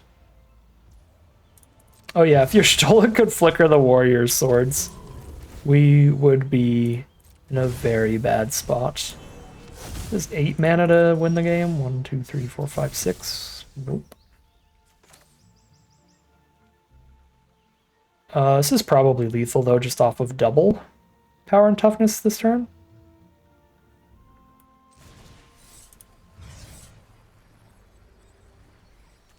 Kill the highest toughness card for the most damage. Picking up the land to add to that, and then double the power. Yeah, that's lethal.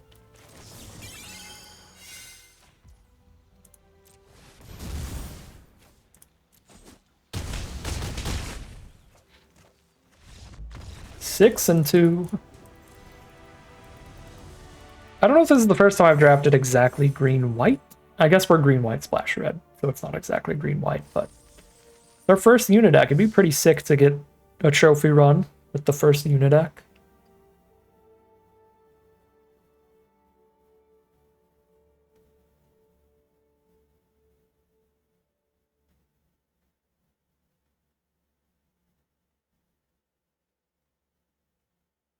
We're only one win away from that now.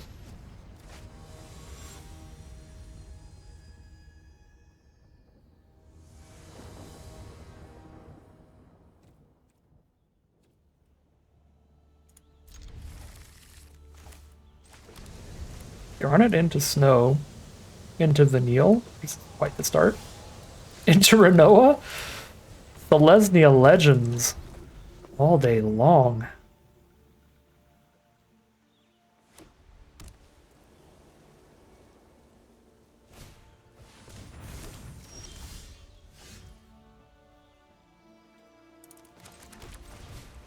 I'd rather play Snow now than Vanille next turn.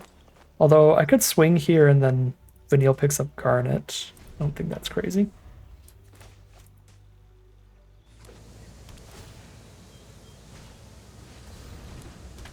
Garnet v Garnet. Garnet on Garnet violence.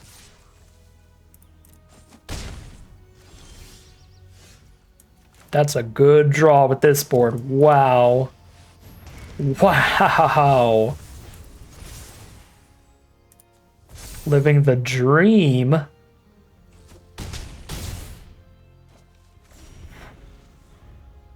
Such a perfect draw.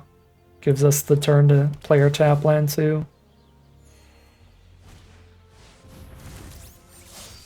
Yeah, full bant from our opponent.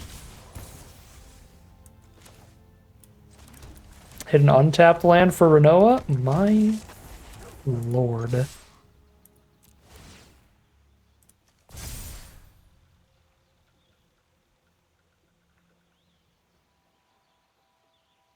I maybe shouldn't have set Chocomog in.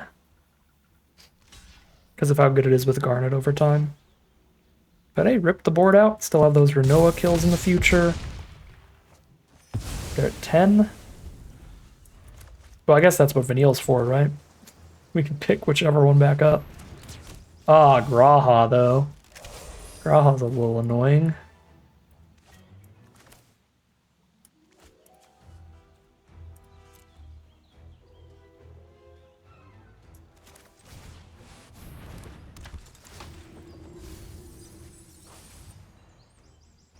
Oh, that Chocobo is the draw. Yeah.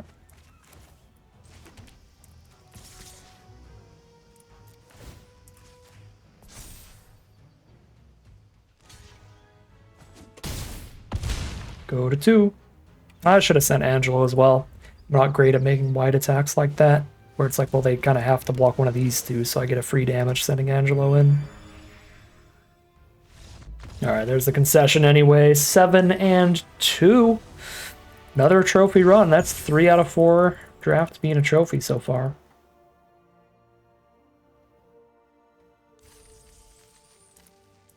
That was a good one.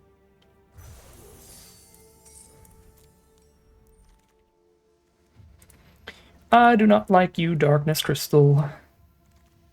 You're super slow. I don't think Aerith is actually very good either. I just like her. Cloud of Darkness is probably realistically the choice. That or the Fatal Push.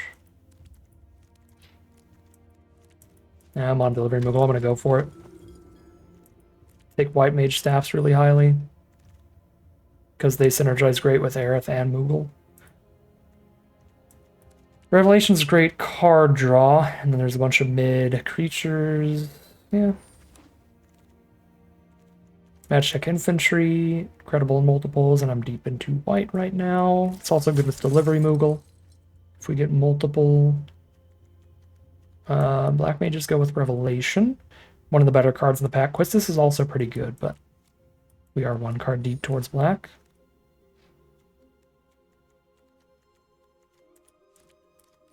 Swallowed by Leviathan there. The Crossroads Village over Trino. Maybe Combat Tutorial for the blue. Yeah, that's a pretty premium card if you are in blue. And some late ice magic. Might be blue-white in the end here. Pick 10 corner by... Oh my god. Okay, so pick 10 corner by Black Mages and Revelation, though.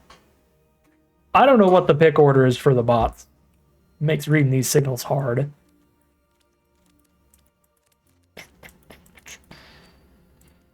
This feels like... Gotta be at least somewhat of a black signal, though. That's just insane. But hey, pick 11 Dreams.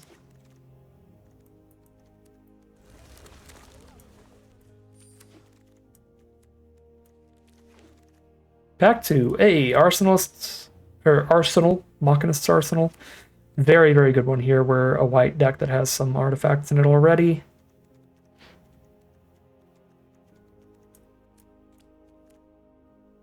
Not excited about Crystal Fragments, but you're not alone super playable for just an aggressive white deck.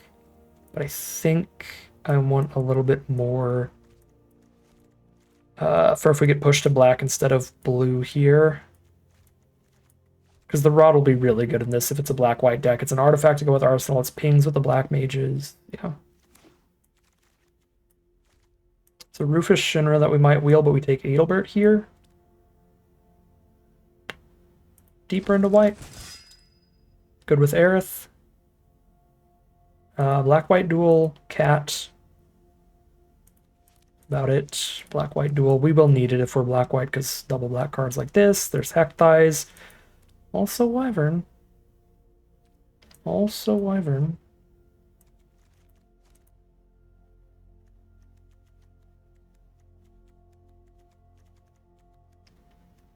Kind of feel I have to commit at this point. I do not like Merchant in blue-white. Damper's not that great. I have like 4 pretty good blue, 4 pretty good black. Wyvern's better than Hecteyes, but I think our black pair's a little bit better with our white. We actually have the 2 mana artifact already. We might wheel a Shinra. And I've got the duel here as well, that's helpful.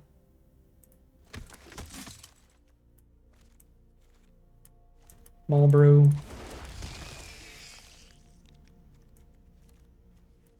I would play Monk's Fist in here. In an Adelbert deck.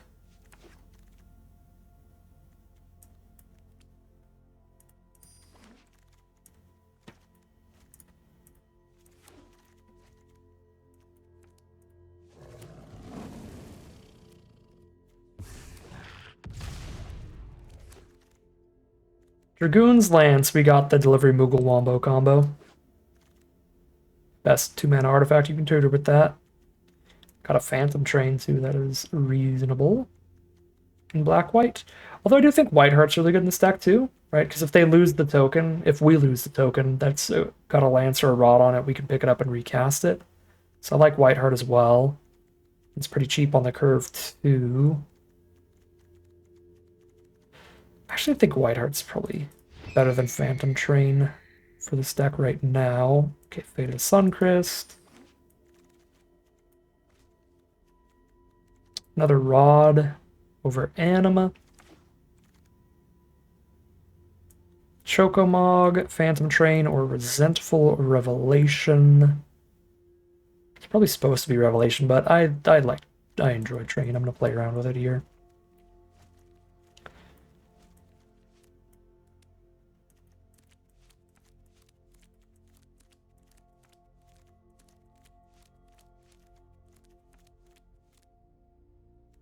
Heck it up.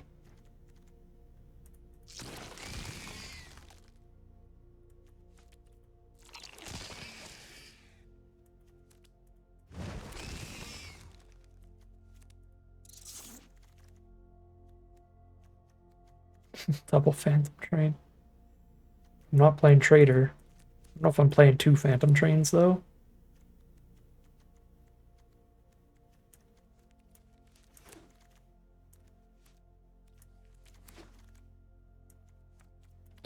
I hate these quick draft bots. They'll give you pick 12 cornered by black mages and like 0 match deck infantries ever. Goodbye, infantries. In that case. We have double Swamp Cycler and mostly cheaper spells. I'm going to cut a land on this one. I do have Black Mage tokens, 1/1 tokens, equipments. Yeah, this does feel close to being able to be a double train deck. So I could just go cut land and boom, double train.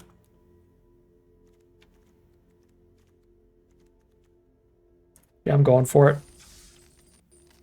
Draft 5, get in the gameplay.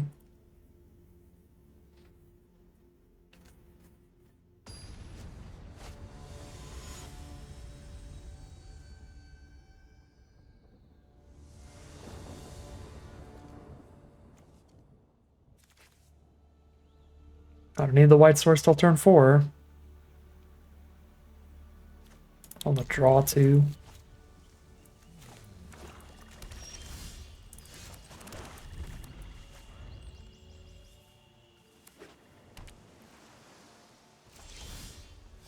Perfect.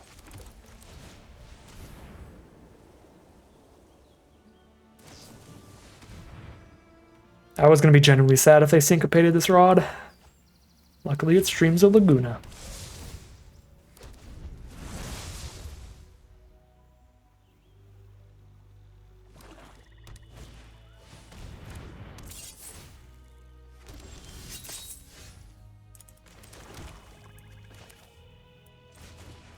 I'm going to need them to not play removal here.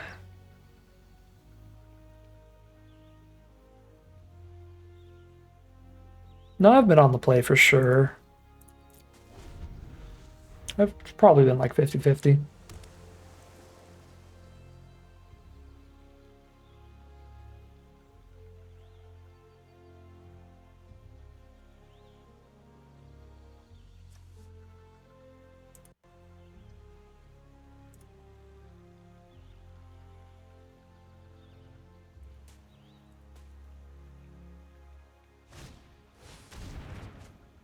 Not great for me, but it's not that bad.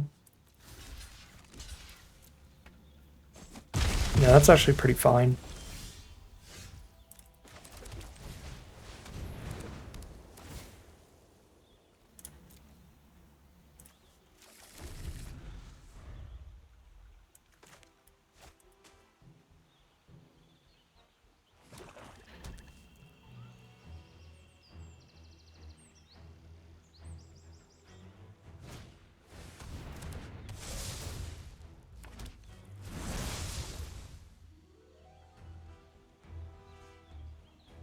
Yeah, there's some sets where the bronze to mythic would be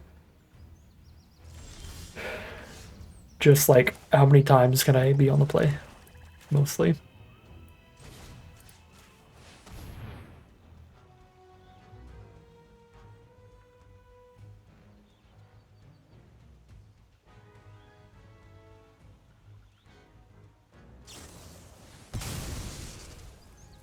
That's pretty decent for our opponent.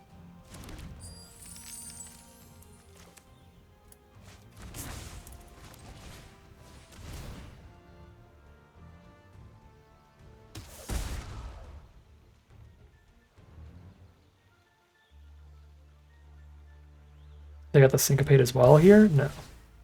Maybe an ice magic or something. Treachery the Moogle.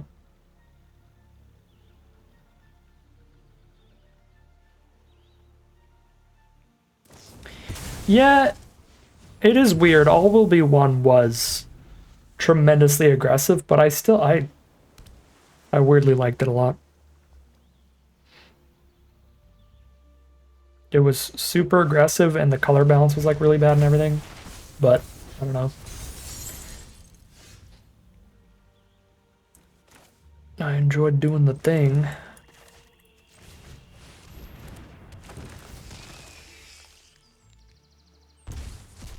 I really like the stupid, just the nonsense blue-white Eye of Malcator decks. Like the one deck you could actually play blue.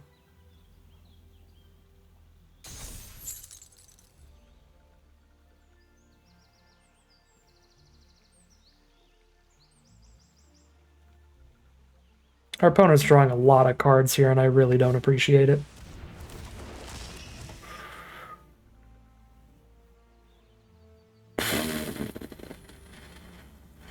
It's gnarly.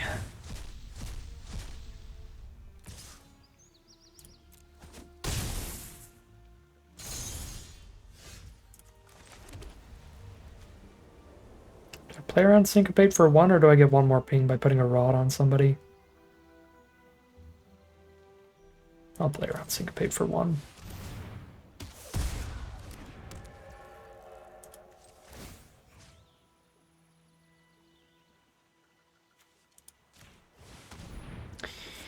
I would rather have them only draw one card than hit them for 3.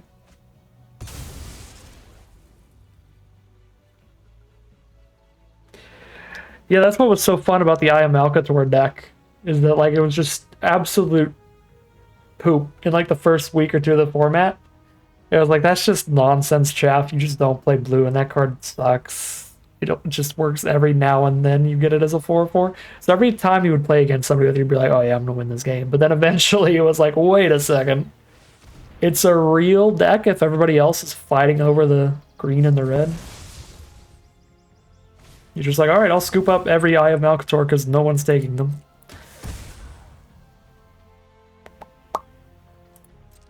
That's not great for me. Shiva's the most expensive op in history? I disagree. I think Shiva's very good. I gotta sack some real cards to kill this thing.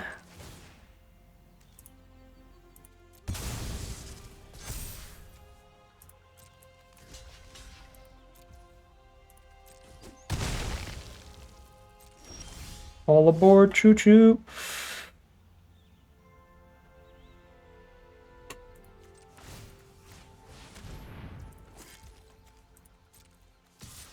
Whee! We kill him in 3 turns, and I can protect this from 1 removal spell.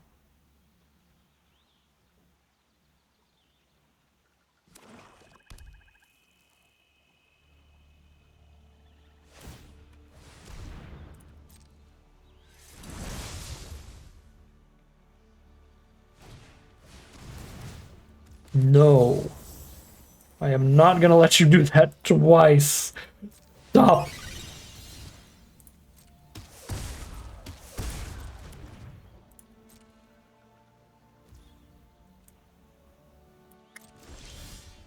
Oh, if I top decked literally anything I could sack to the Phantom Train, they would be dead this turn. I can still sack the Lance to put them to 2 through a chump block. No, put them to 1 through a chump block. That's probably worth it. But that's a genuine risk not having the Lance anymore. Oh wait, no, they just chump Marlboro, so I put them to 4. Yeah, no, that wasn't worth it. Ship for 5 instead of 7. It's not worth 2 extra points of damage. If it put them to 1, I think it would have been worth it, but 2 points of damage I don't think is worth the Lance there.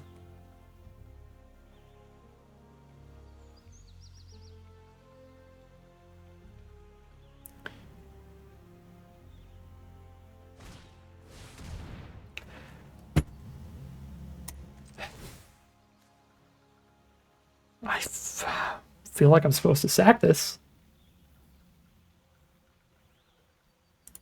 The 3rd sketching.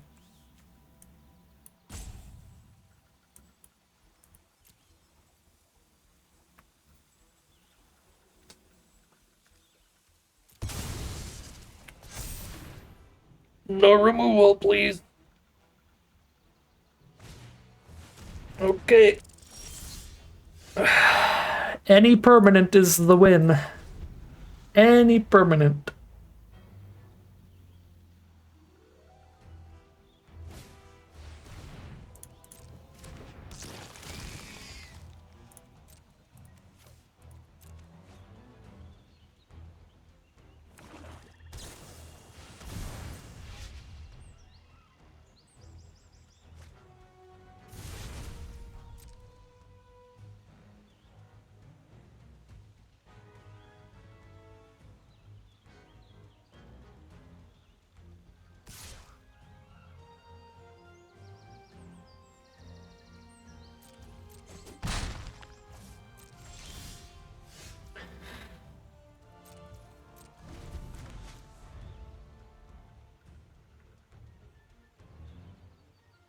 I prefer...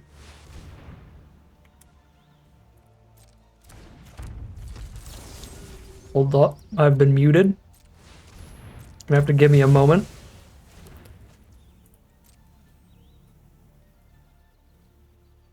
I think Mythic uncommons generally kind of have to be monocolored for me.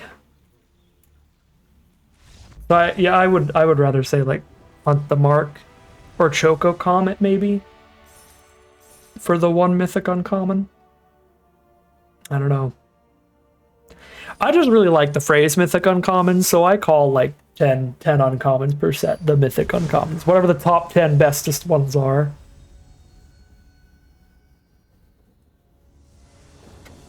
I'm very flexible with my terminology on that. Goodbye, Zach. Comet or Lance? Yeah, Lance. Lance is a contender for sure. I think Hunt is so high up for me because of how open Black has been for me a lot of the time. I've played a lot more Black Hunt the Mark decks than Red Choco Comet decks.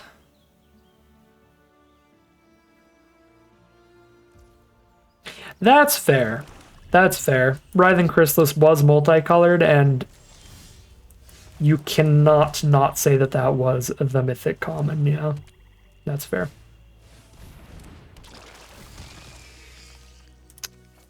Goodbye, Zach. They're never going to sack something better than the Heck Dies.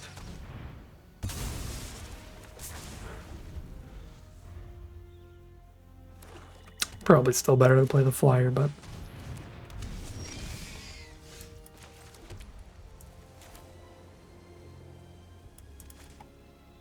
I want to play Aerith. But she's not attacking through a 3/3, so it doesn't even matter.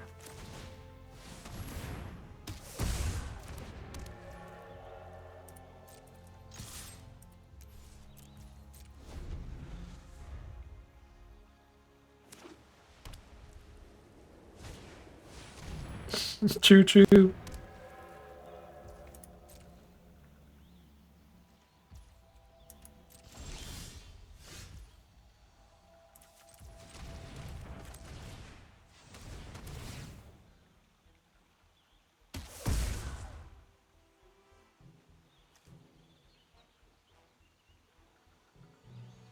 I like this Heck Dies a lot with our train.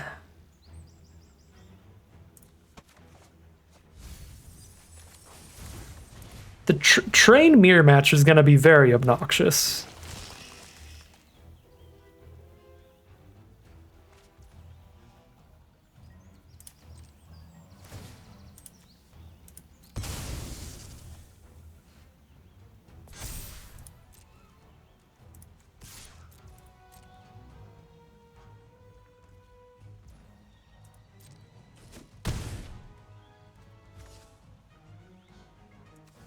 I think I'm low enough on lands at this point in the game. I can't really be playing around like a Heck Dies yet. Especially with a 7-mana card in Grave. Alright, well they're casting a non-creature spell for sure. They're probably trying to... Well, no, my train's tapped anyway, never mind. Yeah, see, this is what I mean with friggin' bot quick drafts. We get an Aerith, and then it's like they just send the gigantic sirens off to all the bots. They're like, draft every White Mage's Staff. Draft every White Mage's Staff. 0 copies were seen the whole draft. I said, right when we took her, I'm taking every White Mage's Staff. There were 0.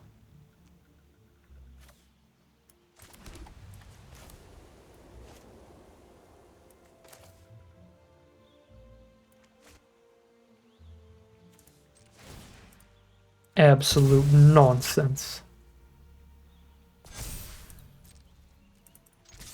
Train, train, train, train.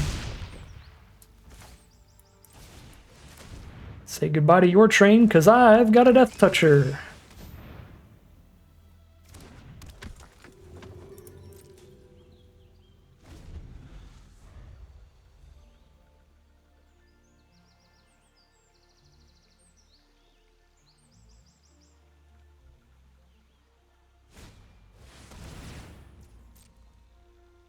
Seeth put in work.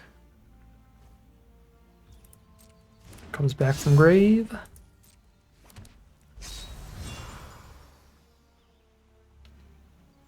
If they ever pass the turn without attacking with train, that's where the mirror match gets obnoxious.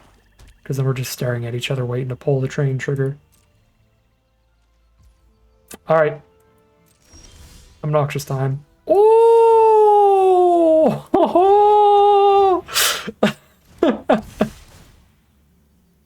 Flying train! Flying train! That's a true phantom train right there.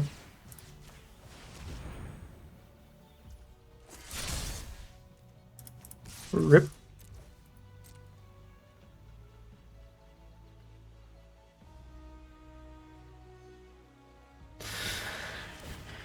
I feel like that's our fourth, just like, oops, I win. Top deck of the day already.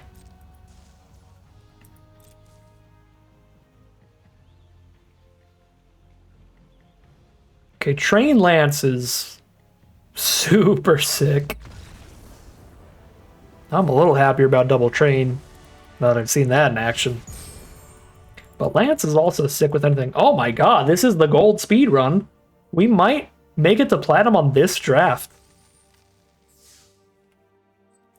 Yeah, I could win 5 more games. I only need to win like 3 more.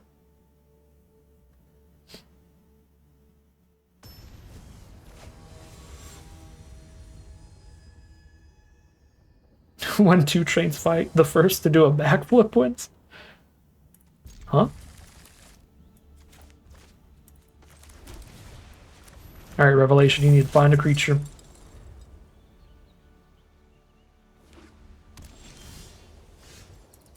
Never mind.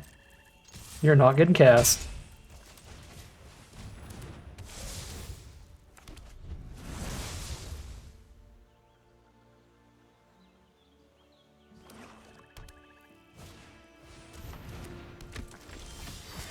Alright, let's let Sephiroth know he's a test tube, baby.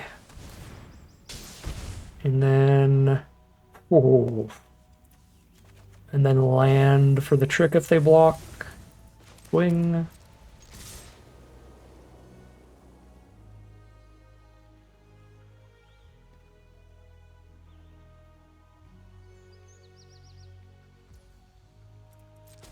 Yeah, Lance might be the Mythic uncommon.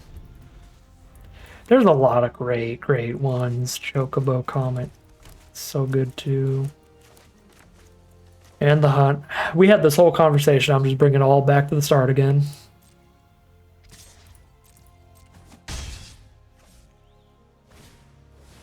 Oh, very worth noting. We're on the play this game. We're on the play this game. Let's keep it in mind.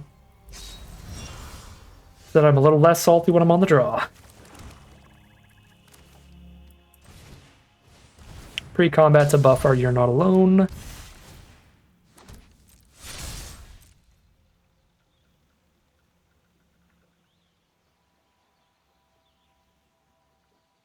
Is Arena Client working after update? I'm not sure. What do you mean? Was it not? At some point?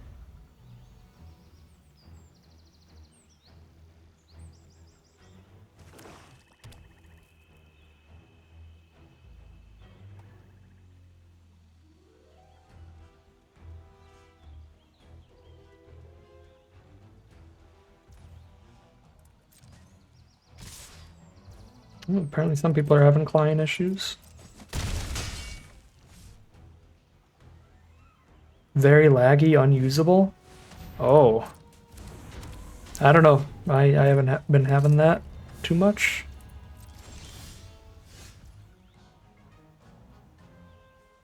Kinda wish I swamp cycled now. That's a little awkward.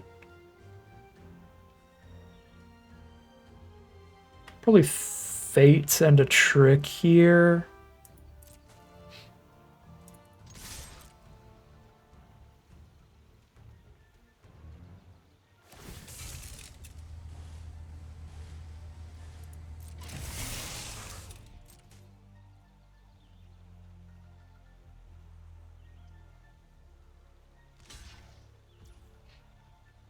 I either eat the armor without losing a creature, deal 1, 2, 3, 4, 5, put them to 6, or I let this die to hit them for 1, 2, 3, 4, 5, 6, 7, 8, 9, put them to 2 life with a Black Mage's Rod on board I can equip elsewhere.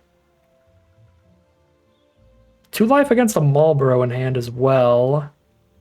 But I'm also at 13, so I need to survive crackbacks. But I'm killing this and Judge Magister, so I do. Oh wait, I guess I'm not killing this if I put them to 2. I think I'm gonna keep my threats on board, and I'm gonna just put them to 5 instead of 2.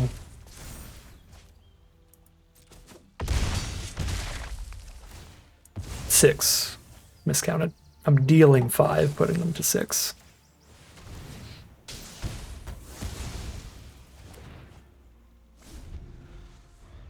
Oh, I guess the Lance Lethal for 2. Yeah. I probably should have went for Lance Lethal. There's a lot I'm trying to keep track of, and I am failing.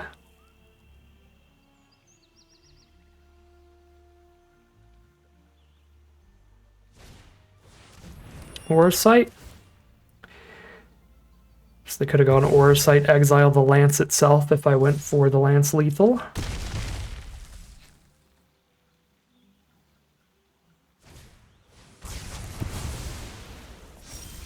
Or that. That also works against the Lance Lethal. Ouch. Well, this is quite bad.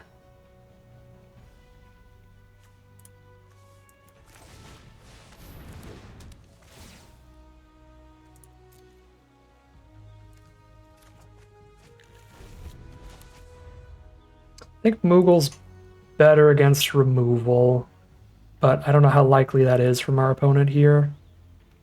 But that's what I'm playing around. If it's not removal there, it's definitely better. I do think I have to still take the trade, though, and then set up the Aerith. We know if they just send in there, they didn't have removal. So now I can do the Aerith, set up with all this nonsense against no removal.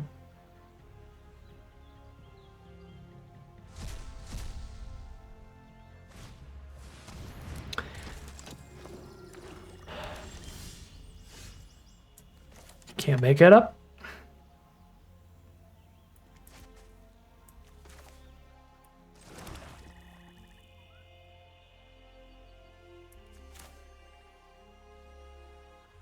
Now they're playing off the top. They could make Aerith a 4-3 though. Lifelink does trigger with Black Mage's Rod, yes. I almost feel like I have to play a Rod and equip it with the other ones, so that whatever they equip with arms, I get to trade 1-for-1 into. Otherwise, I play Aerith and this Rod, and they attack with a 3 toughness creature. A 3 toughness Aerith gets in, I'd have to wipe my whole board, or let them gain 4 and make Aerith bigger.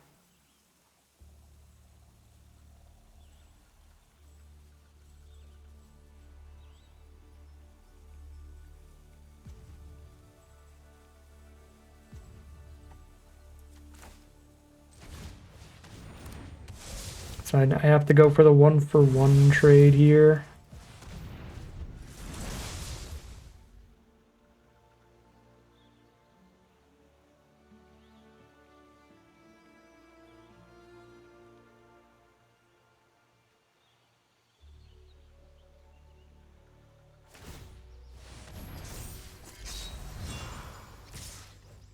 Bad for me.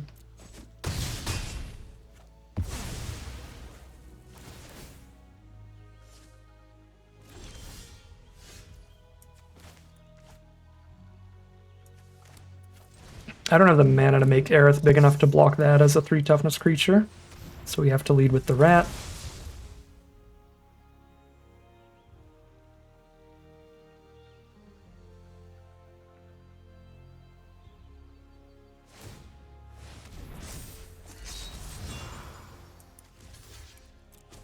It's pretty lucky they've missed on some really pivotal turns here.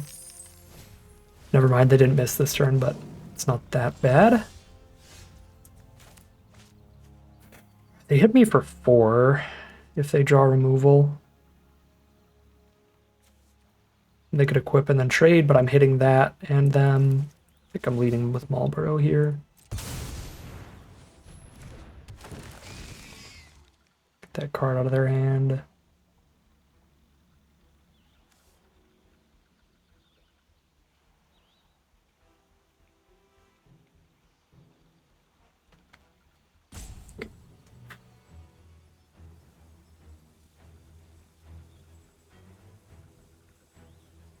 We're almost in the big boy drafts. Kind of feels like it. Top of gold here. Almost platinum. Platinum and diamond, in my experience, feel very, very close. Because at the end of every season, every mythic drafter falls back to platinum. So if somebody's a mythic level drafter and then they just haven't drafted in like a week, then they're going to be platinum right now. Because it's only been a week since the season start.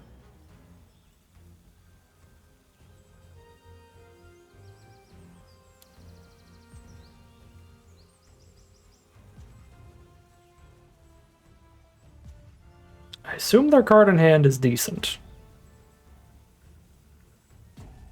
Because it seems like they really do not want to discard it. But maybe their internet died. Or something came up.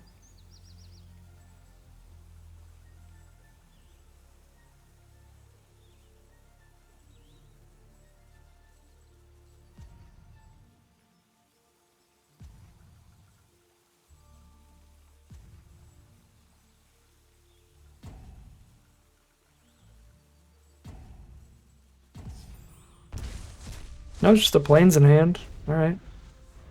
Well, they are AFK for something.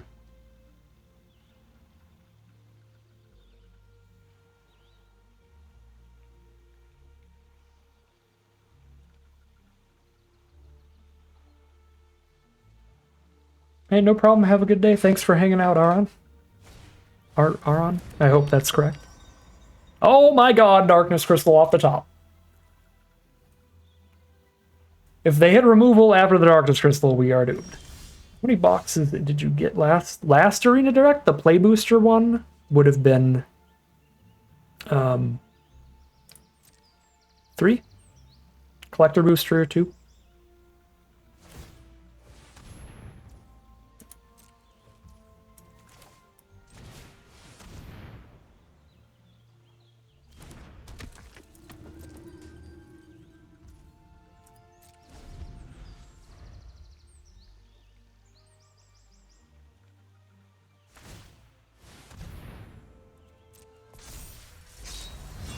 Top deck 2 damage to me here.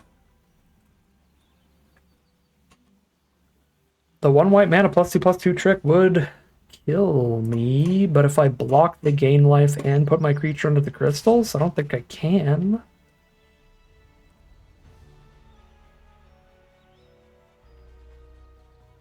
You know what I can do that's pretty cheeky here to play around that? Just pick up the Aerith after a block. And then still have lethal off of equipping next turn.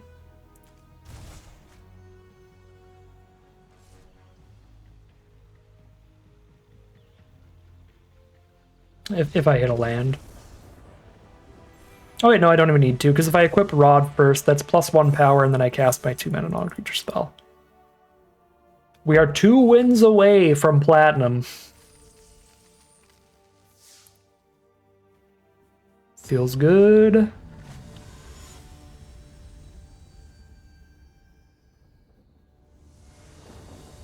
Even if we lose a game here, we're still 2 wins away from platinum. And this is a good opener, so I'm not sure we will lose a game, but we'll find out.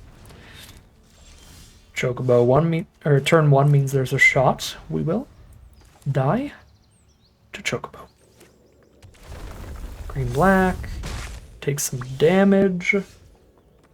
I can only ambush the Sausage Chocobo if they don't have a 3rd land in their hand, which feels incredibly unlikely, so I think it's better to just start the curve out here, and we start with Adelbert into the equipment and start hitting for 3 and gaining 3 next turn. Yeah, they had the land, so I couldn't ambush the Chocobo since they were on the play here.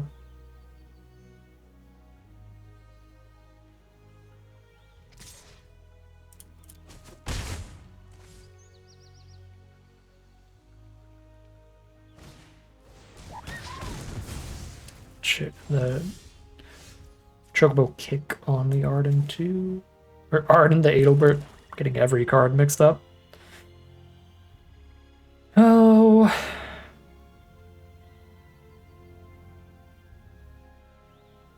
Oh, with a 4/4 off of Ambrosia plus. You're not alone. Have I played my land this turn? Yes, because I played Adelbert last turn, so I don't want to pick up a land here. Okay, I guess we'll play around cornered by black mages. I can flash in Ambrosia and block pump.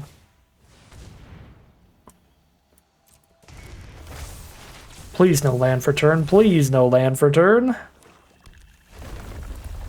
I'm begging you. Ah, the 4 land hand plus that. Brutal. Well, there goes that block. Now that's an excellent Fenrir hand.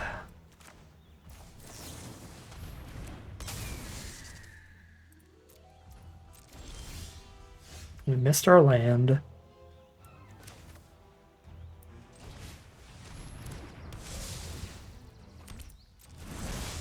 Just gonna die to Saz's Chocobo. This is rough.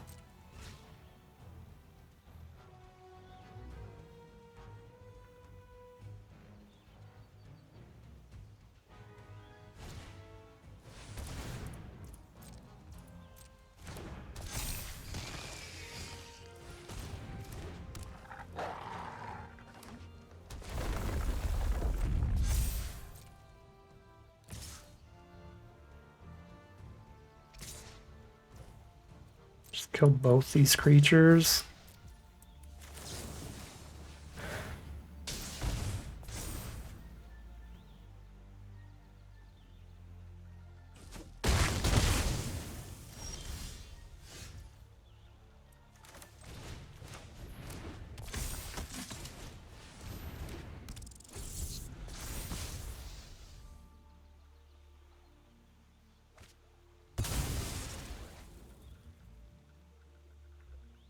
I believe if they didn't need the mana elsewhere, they could have sacked Fenrir also and drawn another card, but they did, because they have Behemoth. What an insane hand. Saz's Chocobo curve out on the play and hits every land drop up to Behemoth at the top of the curve. Alright, you got me. We'll save some time and not prolong the losing game there. Alright, well, now I have to win 2 in a row to hit platinum here. Or 3 over time.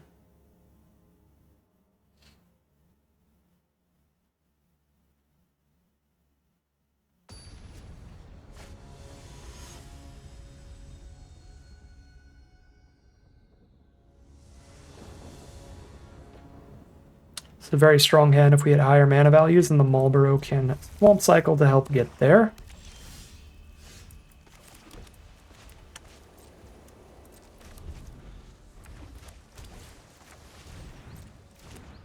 Demon Wall starts things off for our opponent, and they are on blue-black, which very concerningly means that they could have Combat Tutorial turn 3 to put a +1/+1 counter on Demon Wall and draw 2, and have a 4/4 Menace. But they don't have Combat Tutorial.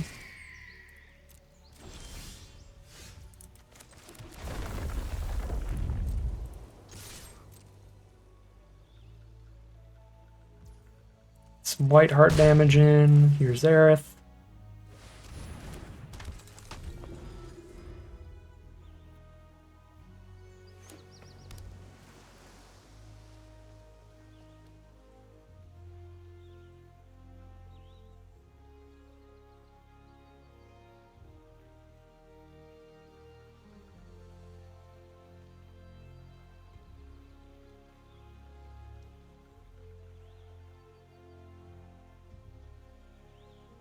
Next turn I can Swamp Cycle Marlborough and cast a Restoration Magic with the Life Gain mode enabled to buff Aerith as well.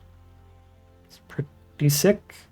That'll lock in that 5th mana so that we can go Arsenal the turn after. Or Fate an untapped creature. That's a little tragic.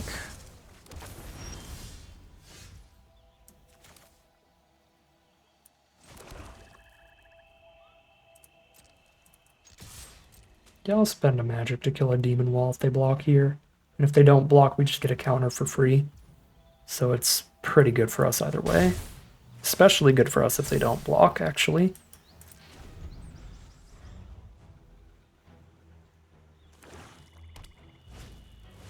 Ultimecia, hello. Considering I have no other artifacts on the board for this arsenal, I think I'm just gonna Spend 5 and kill Ultimecia when we untap.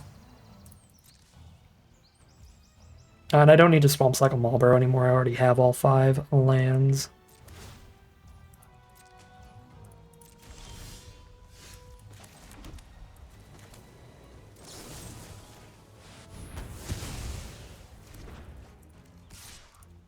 Aerith for Demon Wall. Aerith for Demon Wall. Just put in plenty of work for me. Now I get to save this for Arsenal. Final days, 3 creatures in grave. That's kind of rough. Still don't have much for the Arsenal here. Let's go Hekdai Zariman.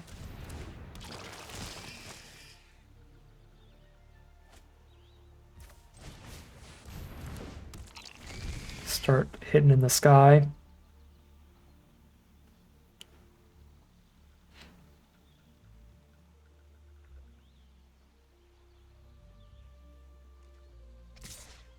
Sure, they've got the angrier pet rock.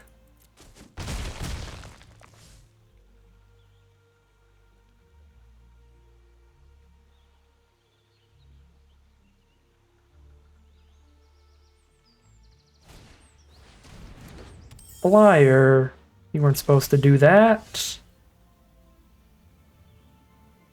Oh, you really weren't supposed to do that.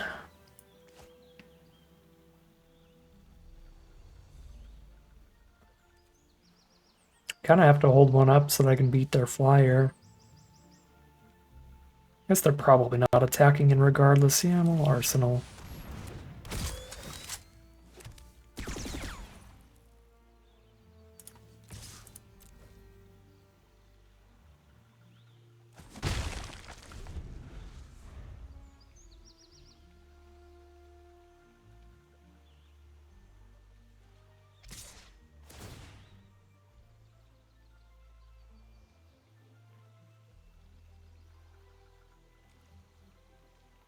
Five mana 3/3 is pretty clutch here.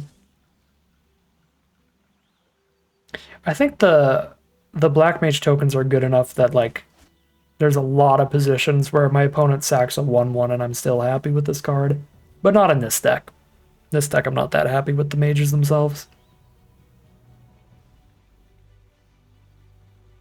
But definitely in our first deck, our Rakdos deck, there were several spots we casted and they just sacked the 1/1 hero and I was incredibly happy. Okay, Lance is a really good draw. Buff up the Arsenal, plus give me another flyer on attacks here.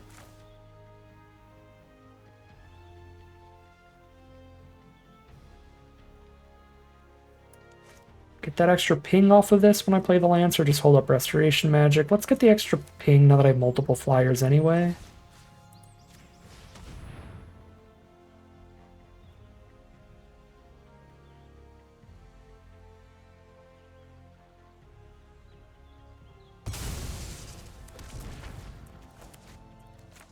Then play the equipment for the Arsenal. Well, I guess I'm not attacking with the Arsenal this turn.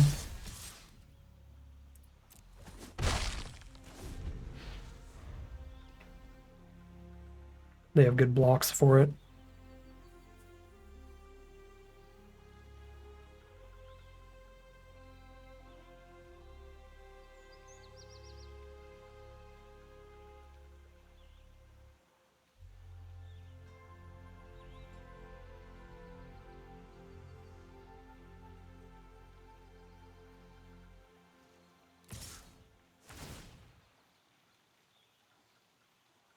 We are alive indeed.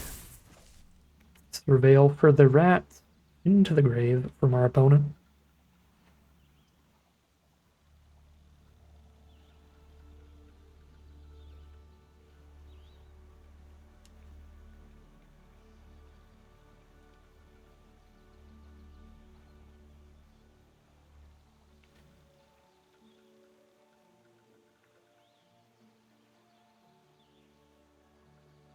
Well, they could have to stabilize here.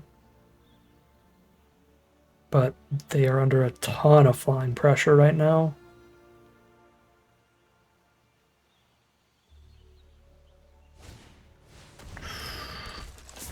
I don't know what's in Graves right now, but Quistis is probably insane.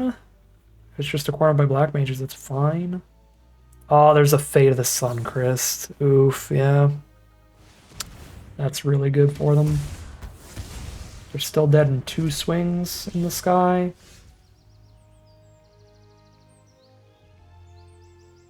Yep.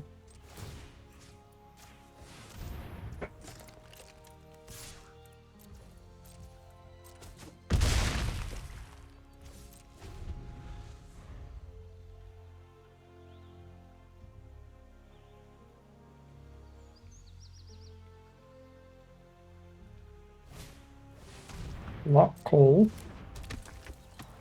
No attack with Pixie this turn. Send in the Trader and surveil a little bit. Find removal for Pixie, they're dead. I don't think this deck actually has much targeted removal. Yeah, it's just the Fate, so we cannot find removal for Pixie.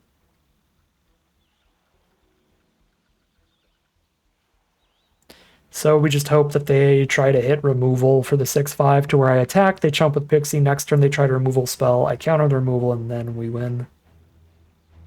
That's the sequence of turns we want.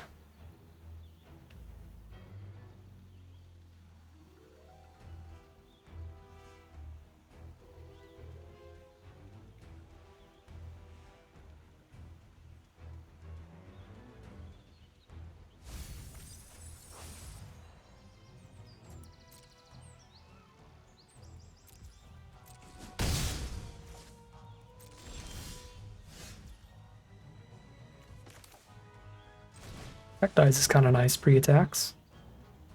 Get rid of their last card in hand.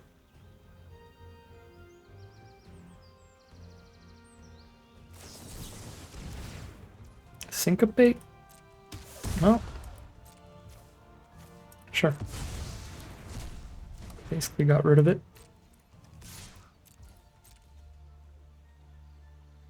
There's the chump.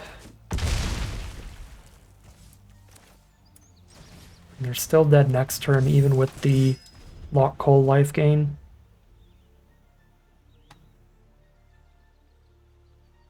They take exactly 6.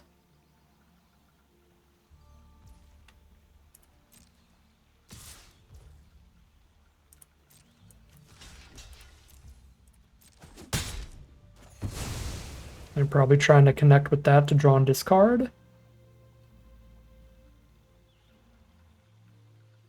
Hey, I hope you're having a good time in Sweden. Very cool. Hello from the USA. Nice.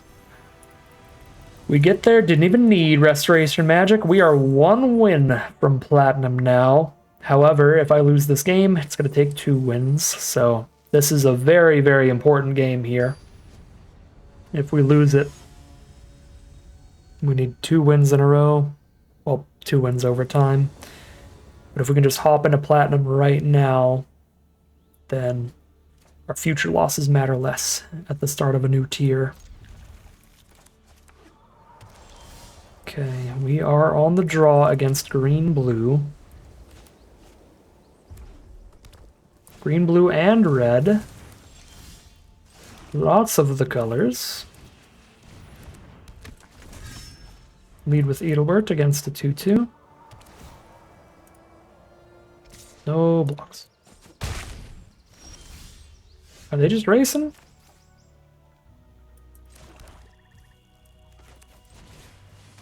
This isn't the most mana efficient, but it gets an equipment on board for Edelbert, so I'm going to go for that. Alright. That was really profitable. Get the crack back with a lifelinker and a race. Chocobos are riding the Shupa. 3/3 Chocobo, 4/3. Sure. It's still lifelink race all day if you don't kill Edelbert.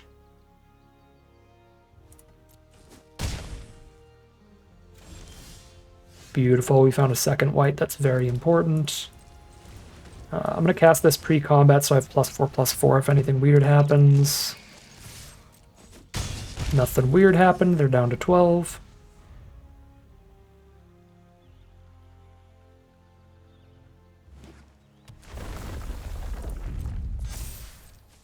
5/4 on attacks this turn.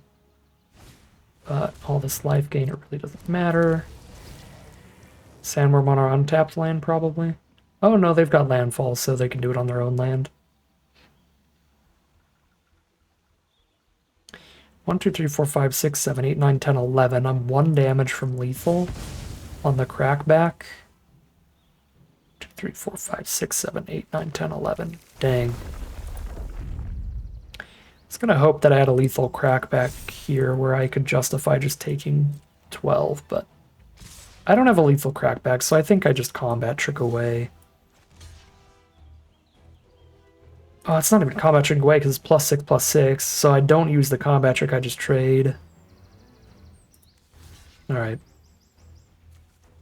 Yeah, we'll just trade.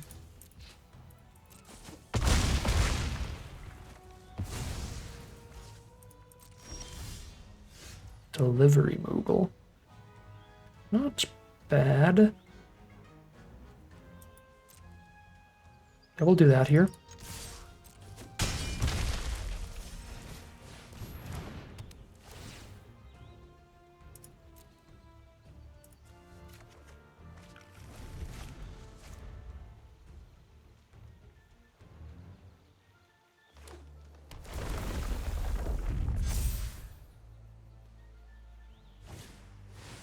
Videoless? Okay, I think they're dead then. They're tapped out and we can hit for 10 in the sky. 9, 1 damage off. But the rod ping can make it 10. Cool stuff. I mean, they kind of popped off, but just not enough against all the lifelink over here.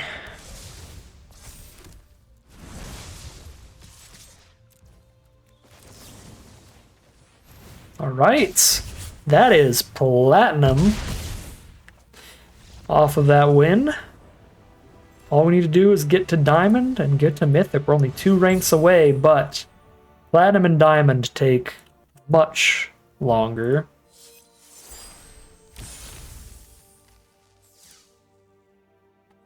Because we do not have... I think this is the point where we only get 1 tick up per win instead of 2.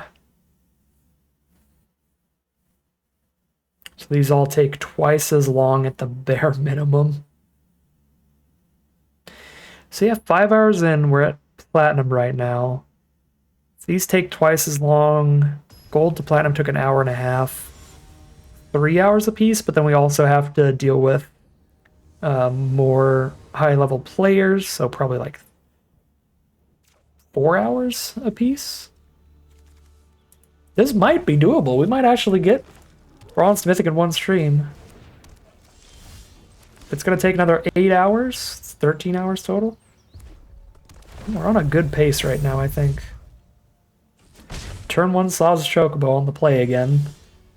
That is one of the only ways we lost a game with this deck so far. Got cornered by black mages, but only if they don't play a turn 3 creature here. If we were on the play, this is where we could cast it against that and it would die.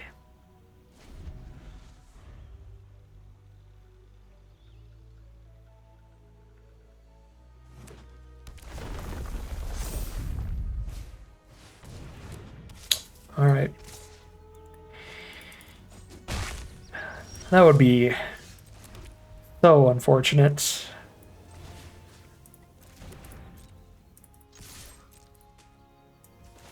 Just lose to the same turn 1 on the play Slaz's Chocobo twice in the run. Twice in this draft.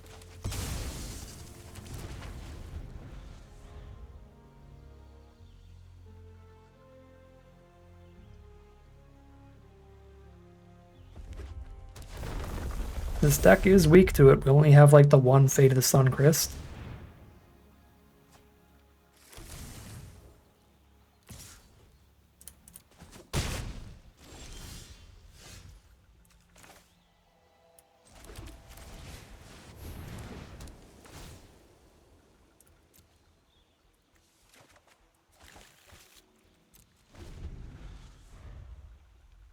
I'm not going to trade Delivery Moogle into their Chocobo, so I'm not going to send in here because I need to block their smaller Chocobo on the crackback.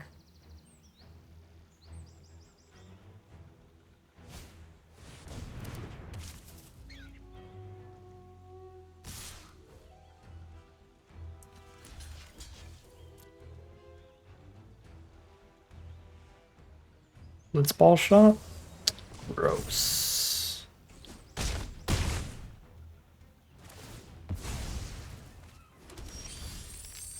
There's the Fate.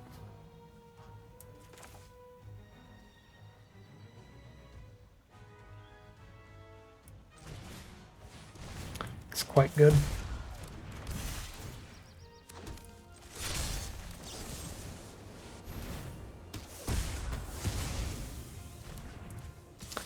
They got multiple blitzball shots per dead, but if they don't, we now race them out of here with flyers and ping damage.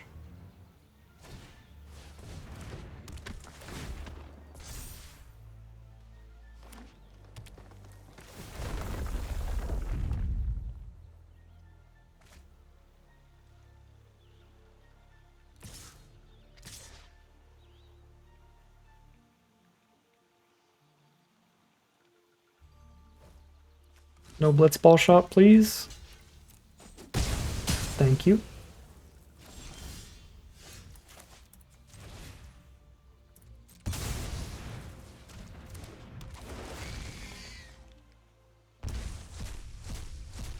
This is the 2-turn lethal. We jump the Marlboro in the sky and hit for 5 next turn.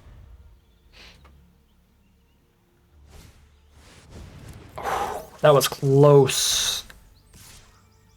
That was close. But another victory for us.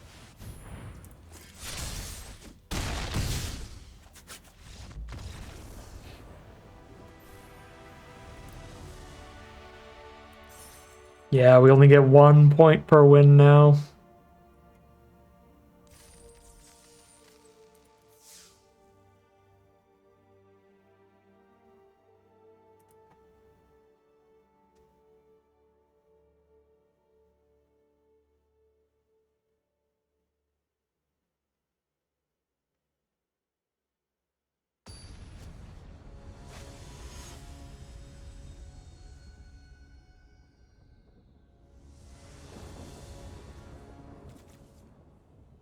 On the draw, no creature till turn 3, but cannot really mulligan with both our colors.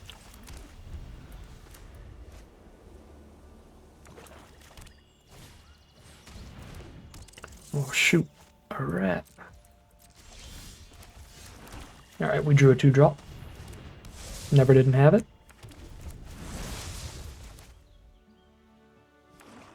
Mono black from our opponents so far.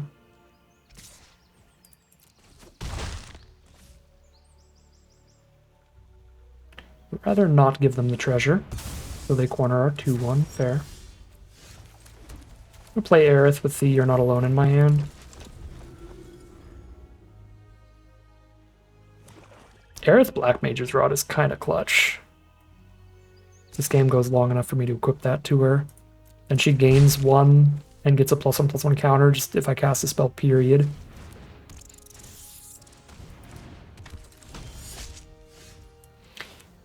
Well, shoot. Multiple blockers for Aerith, but there's Zac. So if they try to kill Aerith, then just have them kill Zac instead.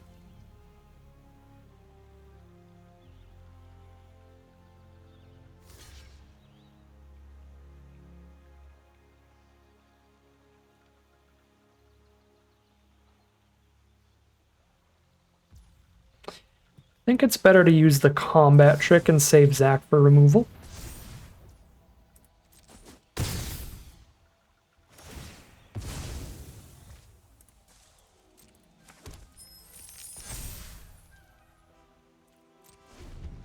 However, I kind of want to tap out here too, which would let Aerith die, so I'm not going to.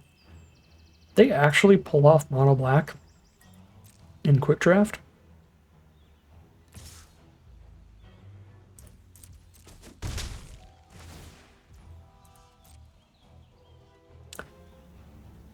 Wow. They hit the literal best spell in our whole deck.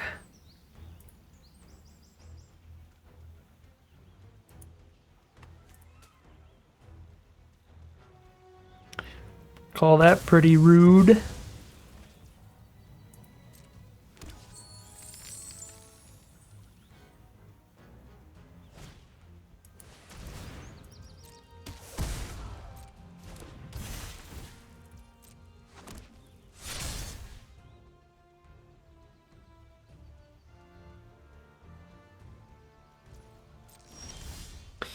They don't find a way to kill Aerith through Zac. And she still kind of just wins it for us.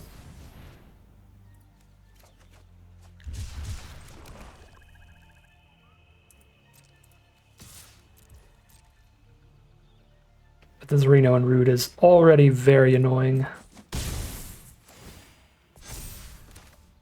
And only got them one card so far.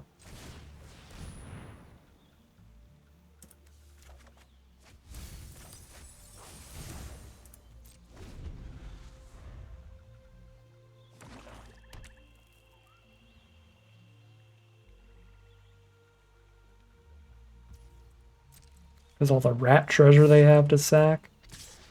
And then they got a creature plus equipment, so they can sack one of those to it again.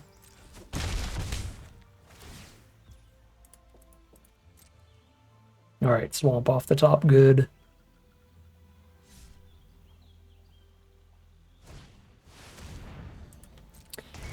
Yikes! Could just die to that.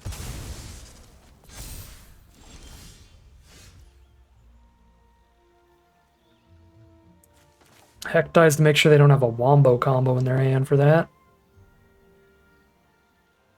I would take Aerith for Odin trade, and if they don't take the trade, I gain a bunch and make her even bigger. They have to top deck removal to kill me here. So I'm just going for it. If they top deck removal to kill my one flyer, an untapped Aerith doesn't matter anyway.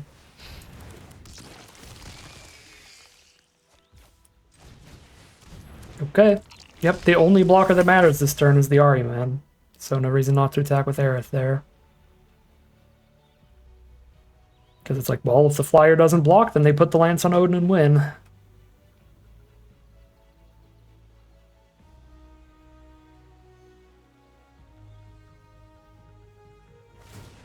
Oh, come on. Really? Okay, no, they're just gonna make me... Okay. Make me use the Death Toucher. That was terrifying. They're going for the equip. I'm like,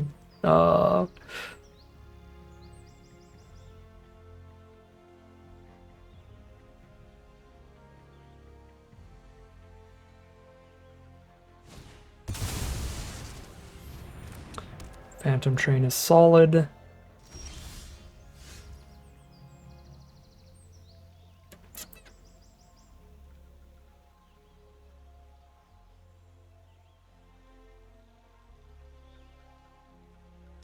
Five, six. If they sack their whole board, they eat Aerith and have only a Phantom Train left.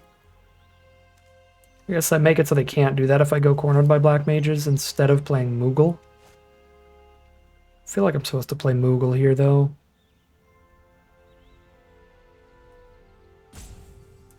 Yeah, they have to lose everybody to kill Aerith without losing the train. And if they want to kill Aerith and I get to kill the train, that's fine.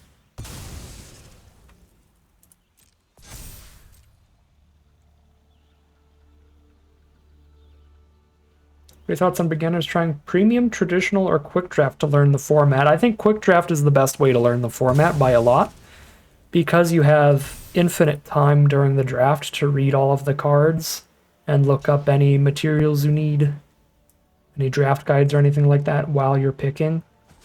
But the timer on premier drafts and traditional drafts can be rough for beginners when you're brand new to the format. Searching the library, right? Oh, no, they put the lance on our grave, so we searched the grave. Oh, Mira, thanks for the premium subscription. Thanks for becoming a member. I forgot what it's called on YouTube. Thank you very much for the support.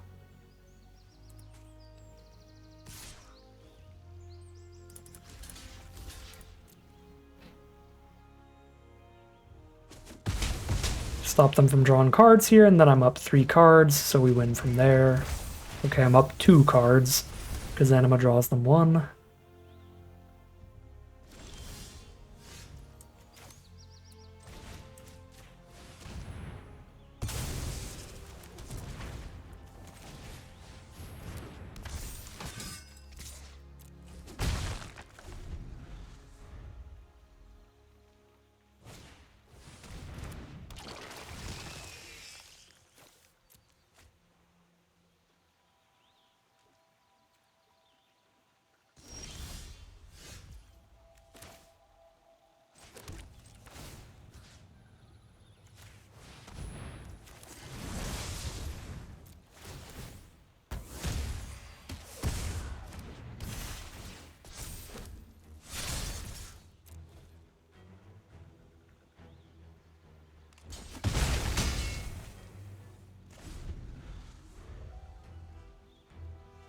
Zodiark is definitely in there somewhere.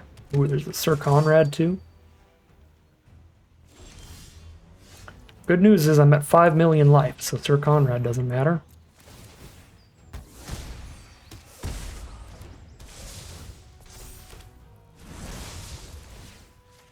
And that is a lethal draw. Sick.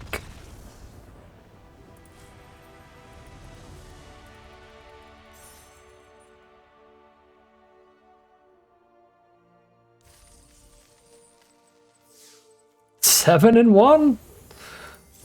We take those. Next draft. If we get a lot of artifacts, Edgar's pretty good. Schemes is great in anything controlling. Intervention's great in anything black, period. And Chocobo's great in anything green, period. I feel like Schemes is the highest upside card here, but I'm tempted for speed purposes to take Intervention. We can put that into quicker decks. Another Intervention or a Vanille are both really good. Just locking on black here. Sleep Magic. Or Suplex or Infantry. I'll go Sleep Magic on this.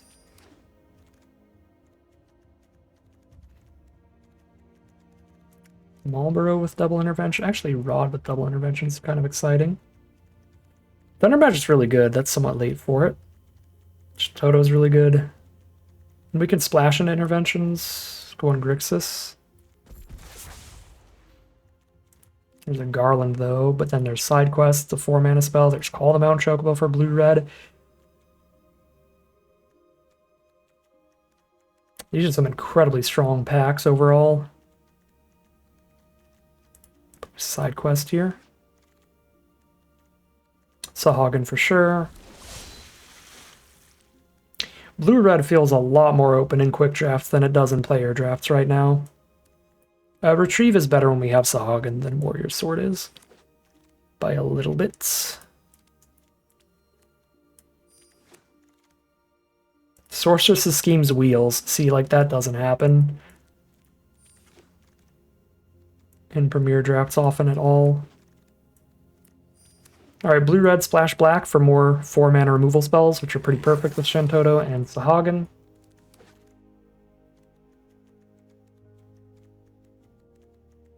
This pack is pretty bad for everybody. We'll just take Light of Judgment.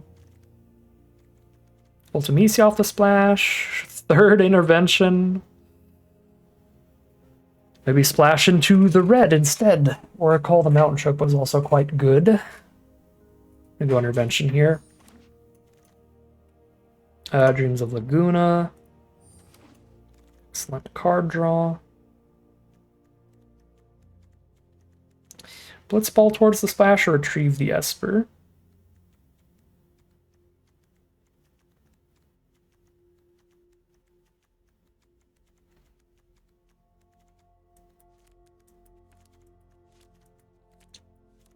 I feel I should probably take Blitzball here. Blue-red duel or Sorceress's Schemes? Yeah, Sorceress's Schemes. Ice Magic. Blue-black duel.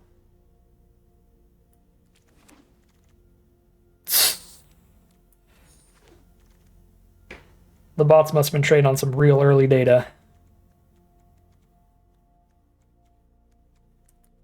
It's our millionth Sorceress's Schemes.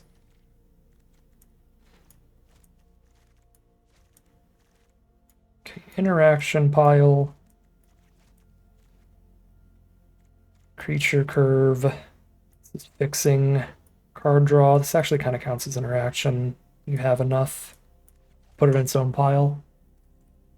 I think I just need random creatures here. Ideally cheap ones. We can win in the late game super well.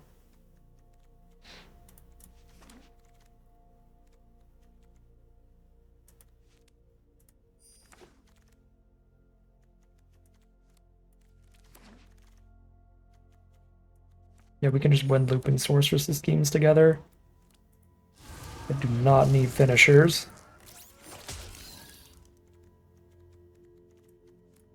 Sorry, Saz.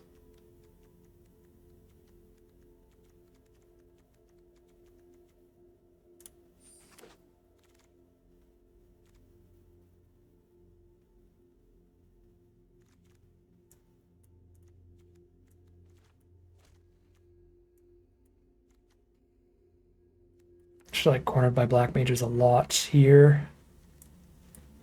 Red just a late game splash. Lockhole's also good. And Crom is also good. But again, I don't think we need a lot of threats in this deck, and that's all that Crom is. Just one big threat. Early blocks from Scorpion Sentinel. Sahagins, genuinely, I think Sahagins better than Ultimacy here. It's early blocks and a late game finisher. Ultimacy is only a late game finisher. And again, I can just get wins off of Sorceress' Scheme's loops in the late game.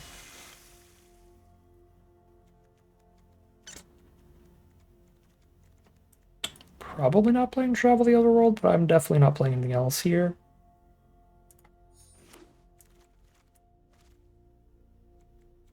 Wyvern for early blocks over Capital City for fixing. Blue-black duel.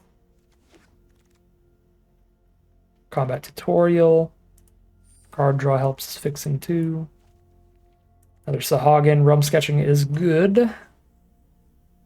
But triple Sahagin seems bonkers. Most of the time I just realm sketching Sahagins anyway.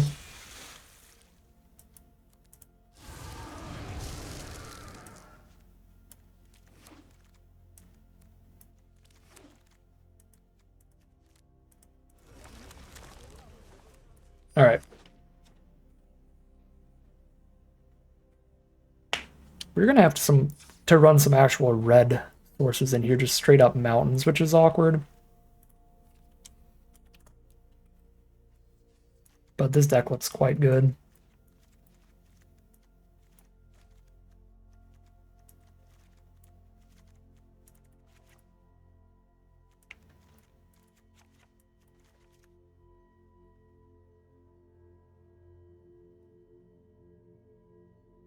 This does not win games particularly fast.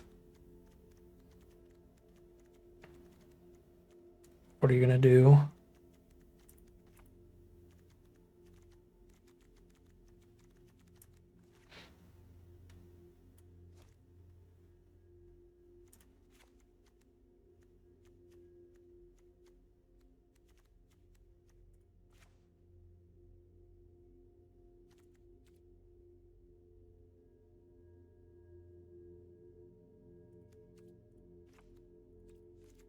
All right. Wait, which draft is this? Draft 6.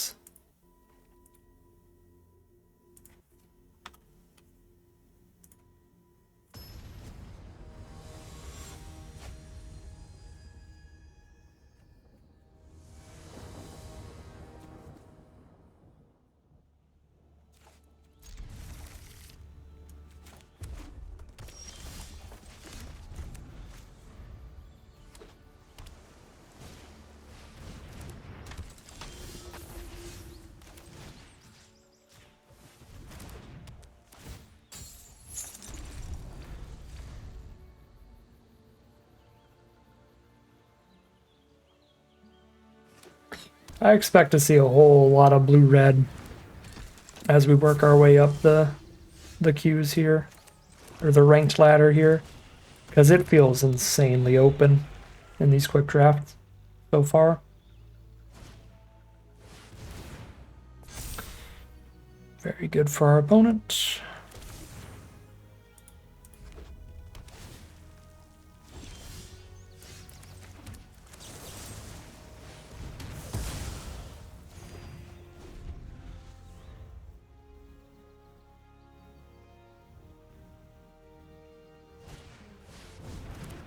Oh god.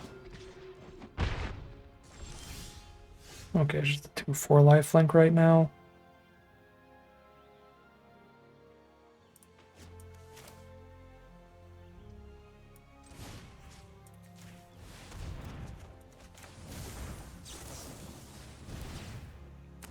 Oh shoot, it triggers off of casting 2 spells in one turn too? Never mind, that actually is a nightmare for me. I didn't read enough. Too many tiny lines of text. I just saw the attacking thing. I'm like, okay, I will not be attacking.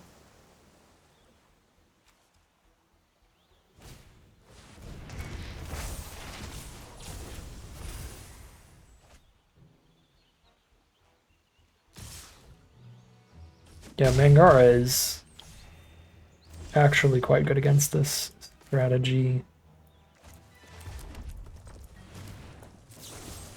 because of the drawing cards off double spelling.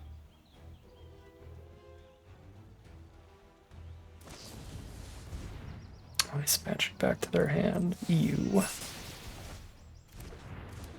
Ew, that's pretty good.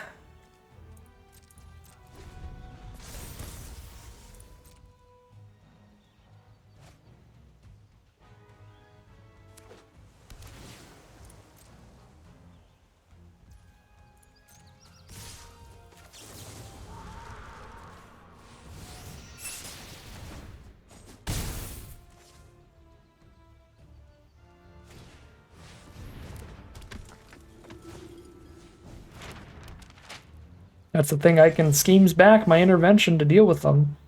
And then they draw another card because I schemes it back.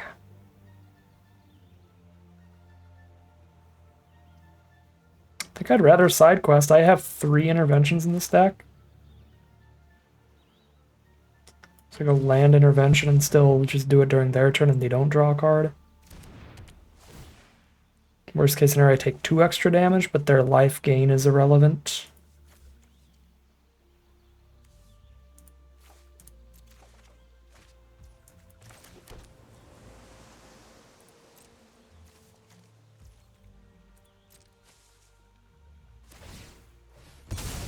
It's their card draw I really need to counteract right now.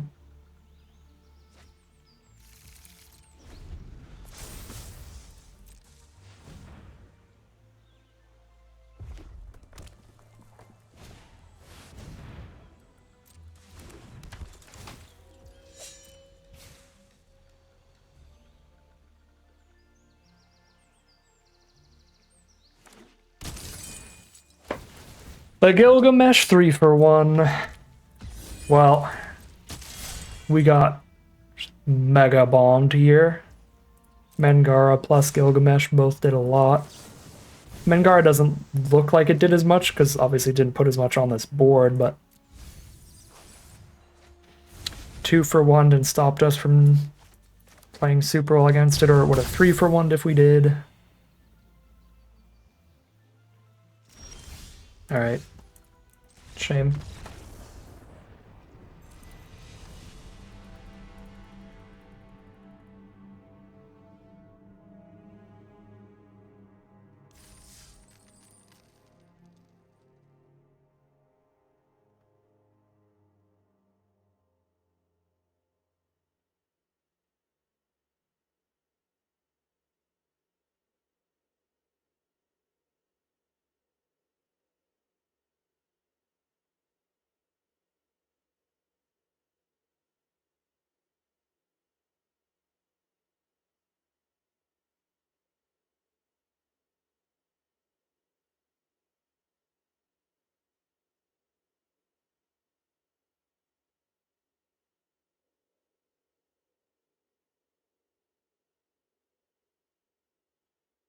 Let's go, Arena.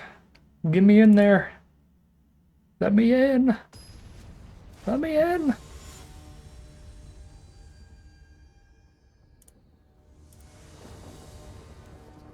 Our opponent is Poop69.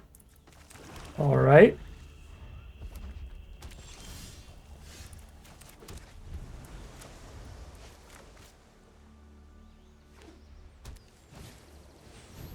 Shopkeep starts them off. Blitzball to fix my mana for cornered by black mages. Down to 18. There's an Ash. Oh dear. If I corner, they're just going to sack the Shopkeep. I need to stop Ash from attacking, so we force them to have...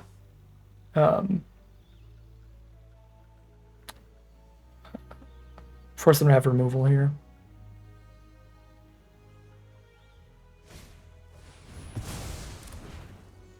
Yeah, I think Blitzball is like a necessary evil for this deck. Their mana's rough.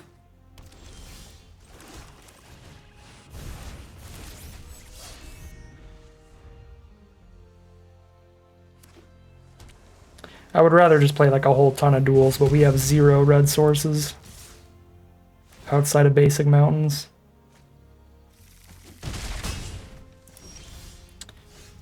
Well, great draw is great. Just have the double removal to stop us from stopping Ash. There's finally the removal for Ash. Corner before the sleep magic.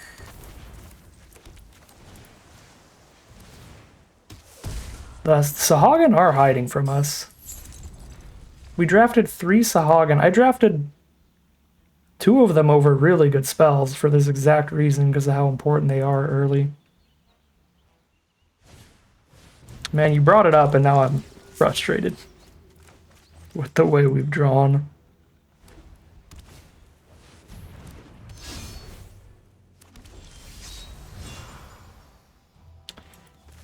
Yep.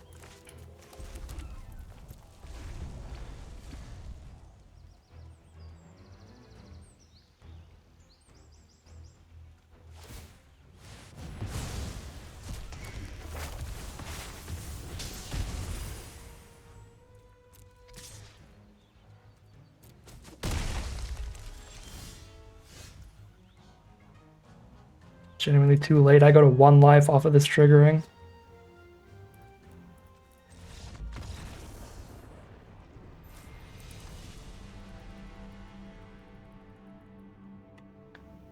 I guess Platinum Q's our Rude Awakening. Just get hit with an O3 right off the bat. Yeah, I mean, it was like the mana base is bad. Look, perfect mana. You have the mana for anything you need.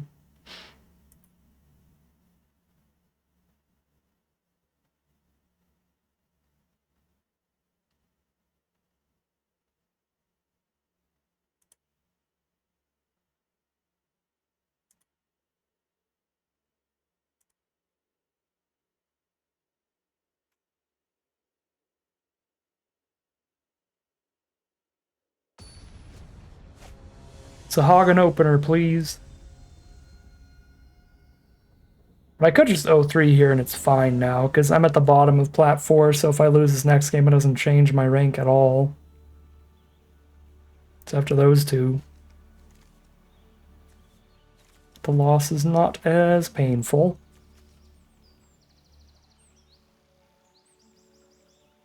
We got Sahagins' sad cousin, the Scorpion Sentinel.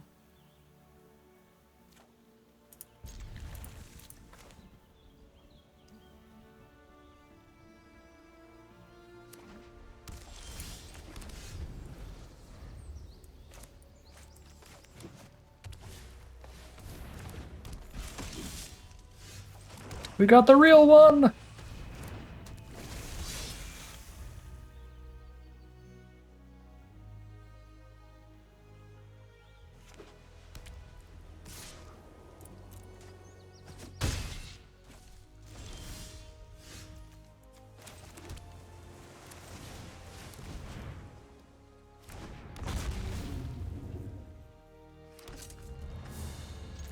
One.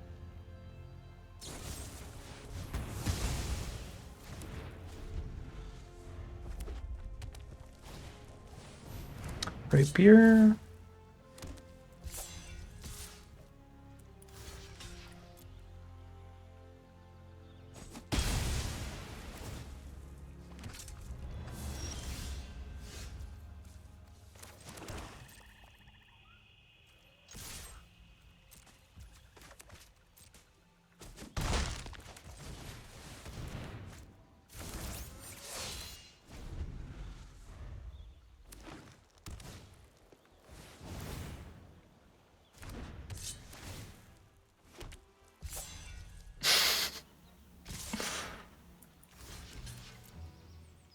Blitzball shot. Oh, even worse. Actually, Blitzball shot would technically be slightly worse there for me.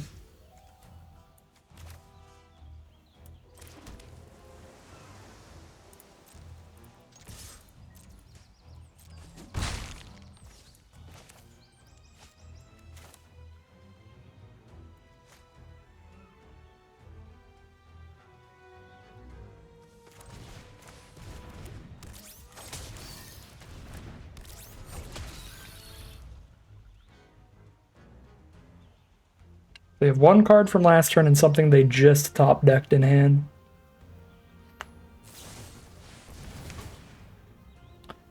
It's pretty good. Not great though, doesn't give them a super good attack here.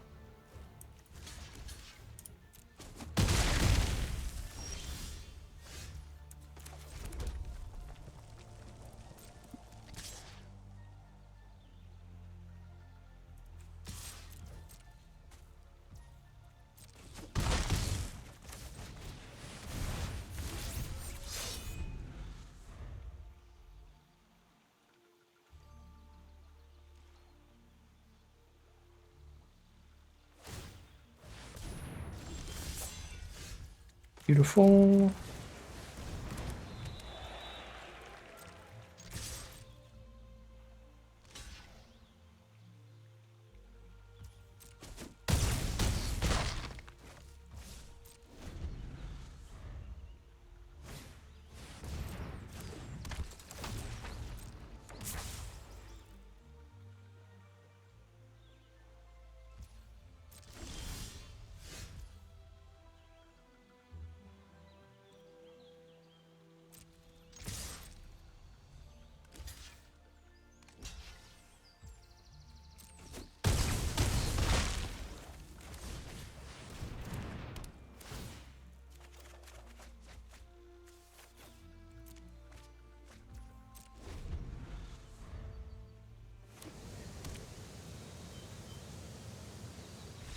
We gotta win!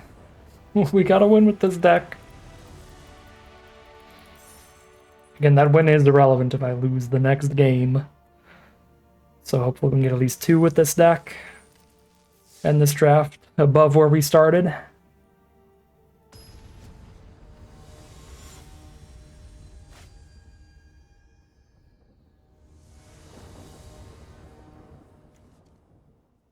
Sahagin opener.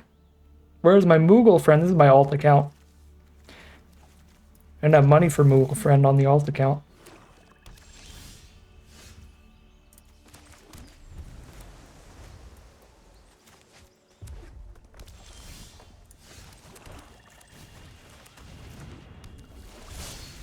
Do not corner my Sahagin with your mages. Okay, they didn't. At least not yet.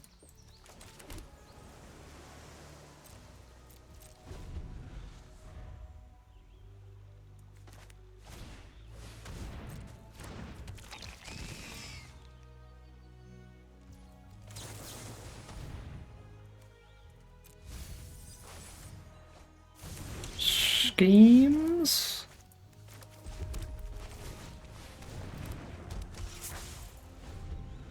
I forgot we had her in this deck. This is about to get real crazy. Oh lord, that's a lot of flying damage.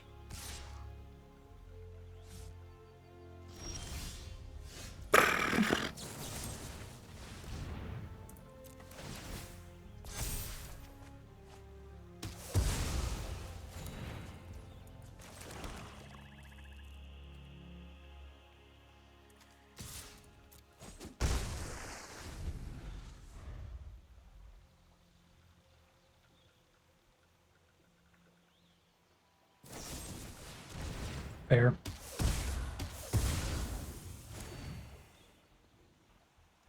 Four for schemes and then 3 for intervention. Still need 2 more lands to do that. One of them right now, one of them next turn. So next turn I can schemes intervention. And then the 2 schemes go infinite together. They just take a very, very long time.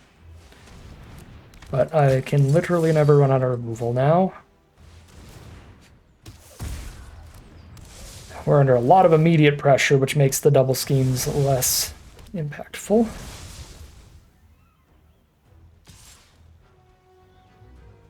I think I have to kill Furion.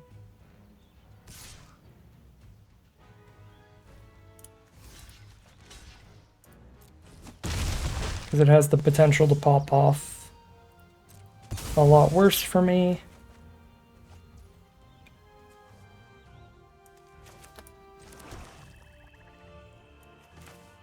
I did, yeah. Momir is midweek magic for the week, which is cool.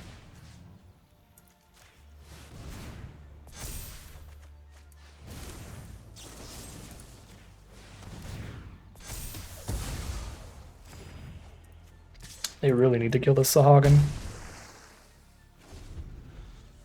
2 mana, 5/7 unwalkable. Tarmogoyf has got nothing on Sahagin.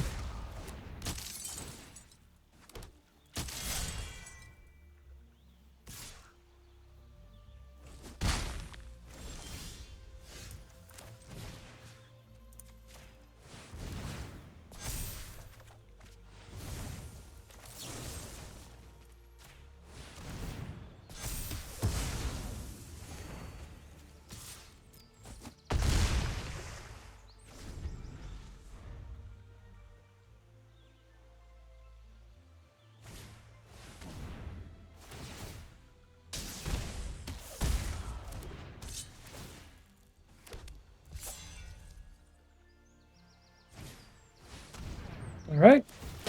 They are dead to me flashing back anything I want.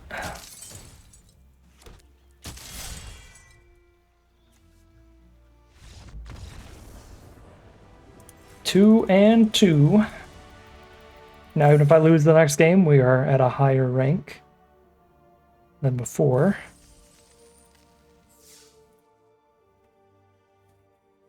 But hopefully we won't. This will be the rally. 0-2 into 7-2 on this draft.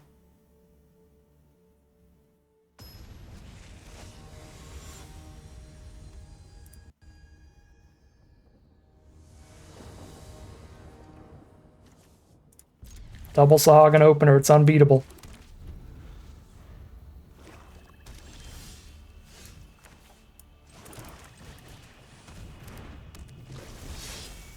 Sahagin is the one who knocks.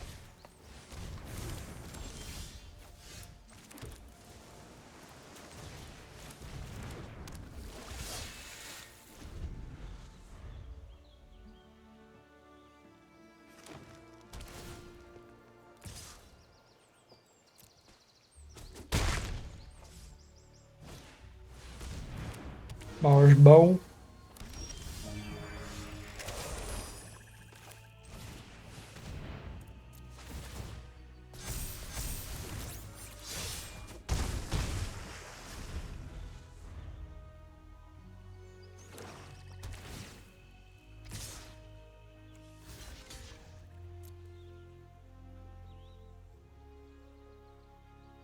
Blitzball shot? Maybe in consideration.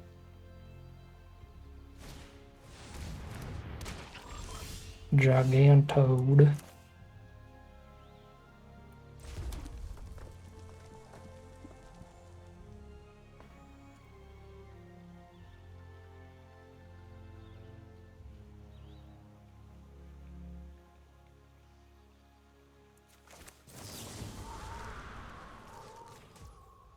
I could kill the token forever, but if they want to put that on top, we're making them skip their next draw step. Basically just skip a turn there, recasting it, which is very good. And if they put it on bottom, I've essentially killed a 4-4 instead of a 3-2.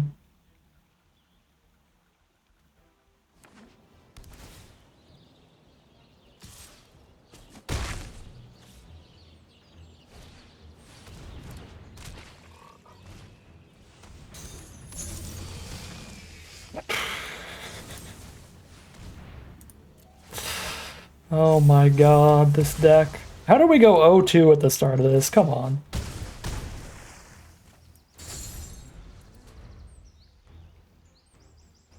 Sentinelist Timu Sahagin. True.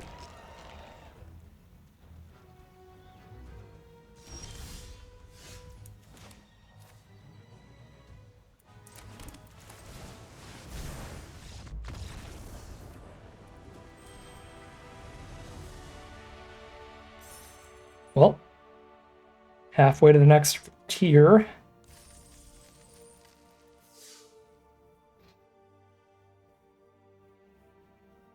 Every losing game had Blitzball in the opener. One of the winning games did.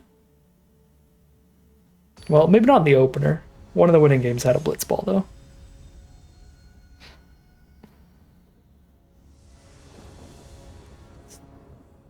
Uh-oh. Where's the uh-oh emote?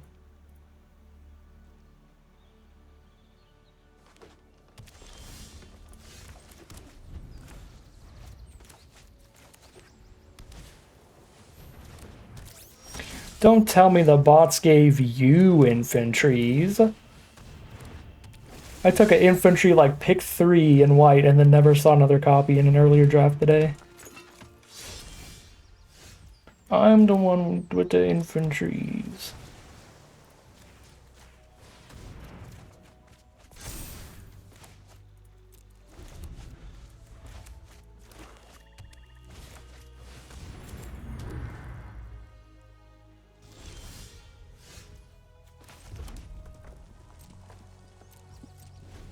Don't ring my Sahagin.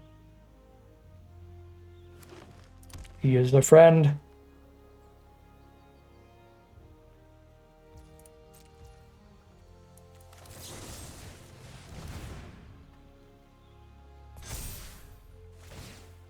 I think they're gonna ring my Sahagin.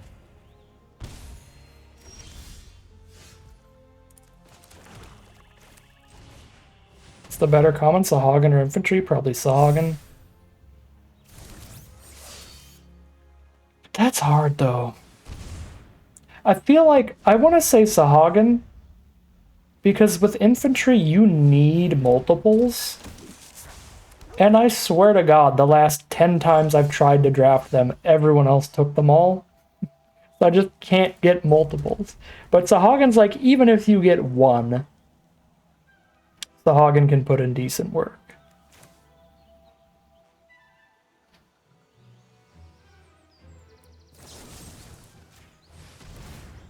Yeah, I'm less concerned that you have to be aggro for infantry because I think 90% of white decks are aggro in this set, but the needing multiples is a genuinely hard sell.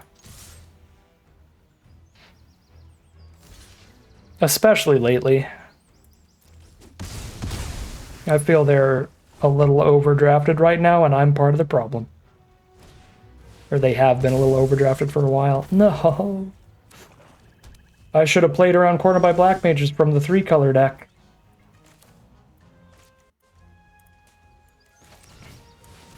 I'm also a corner by black mages 3-color deck, which makes it even funnier.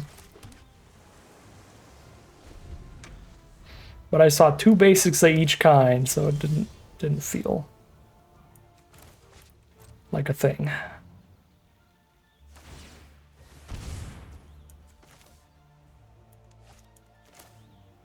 You know, they just end up sacking the same little 0/1 token if I cast this later, so cast it now and get the ping. Yeah, they only got 1 infantry. There was an earlier turn where they had a bunch of mana up at the end of our turn and didn't activate it. They just untapped and drew. So I think they were just on 1 infantry. 4 and 2, baby.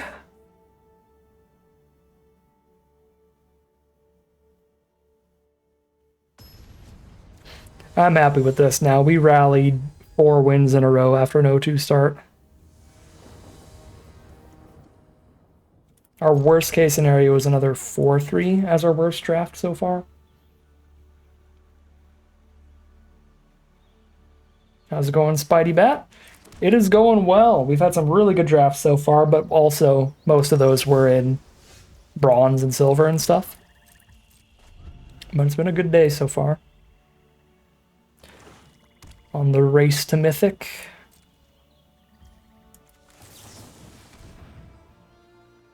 Land. You're not a land. What about the next card? That's a land. Ooh, a red source! No syncopate. No.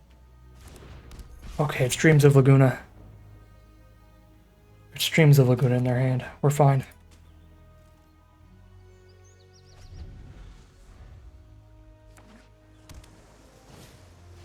I watch Numot stuff for sure.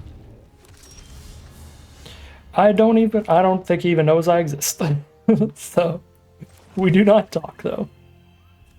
Draw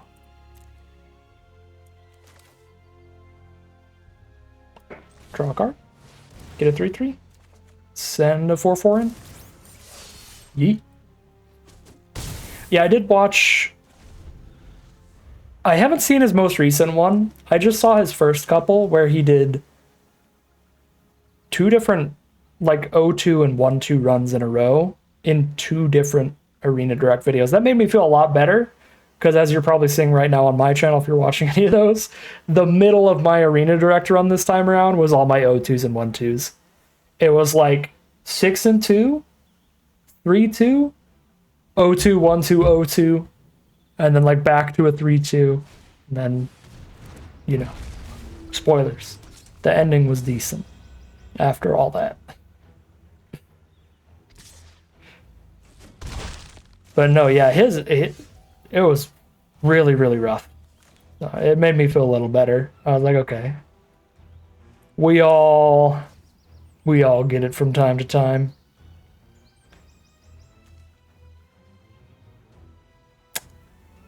Me for 4 turn in the sky now. That is sketchy.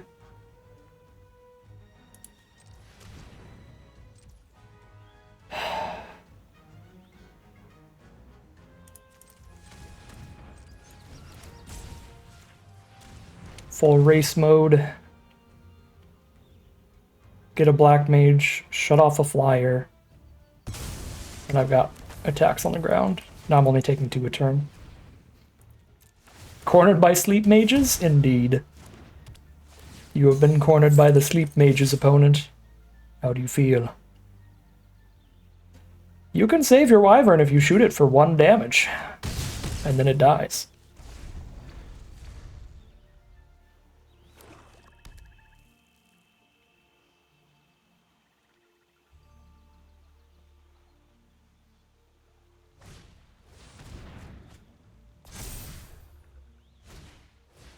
Sahagin, oh no, we've lost. We've lost immediately, we're so dead. Okay, we don't want to draw all 3 schemes in the same hand. Mana is what we want?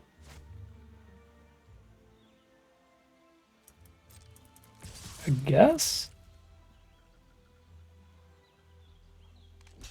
Put his dreams into mana?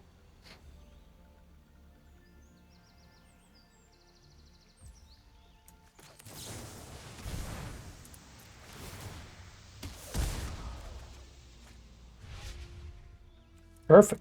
Land. I'm cool with that. Just work our way towards actually being able to scheme the Sephiroth's intervention. It's 1, 2, 3, 4, and then 3 other lands. It's still a while away. Marlboro.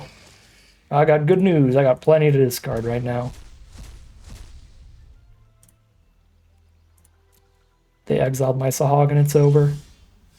Ooh.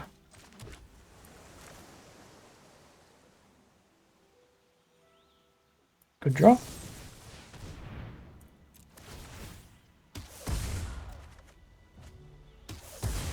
Yeah, but it's the same as just main phasing the dreams, which I was going to do anyway. Might as well maybe sneak it in. Maybe sneak in a kill. I wasn't going to not send in the 4/4 there, so the other play was just main phase it. For the draw.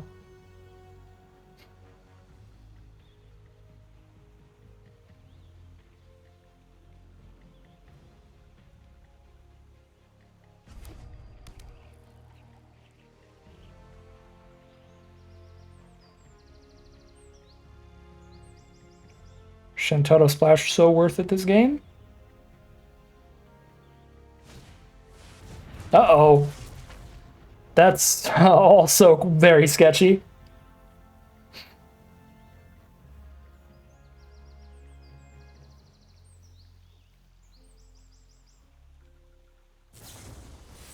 Ooh. Okay. Solid turn. Solid turn. I regret to inform you, you are dead, opponent. That's actually better to cornered by black mages, but this works too.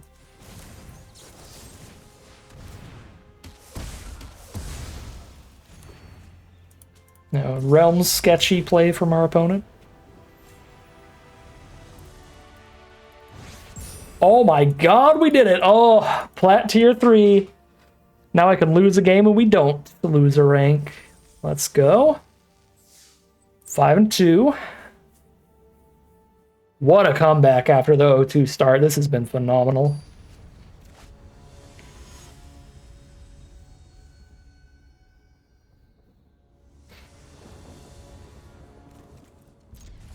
Sahagin OP.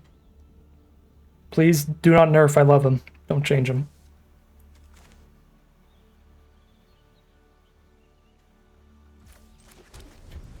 Absolute cinema.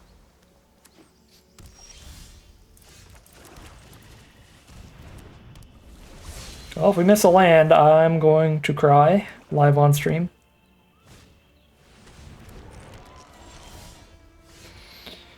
No.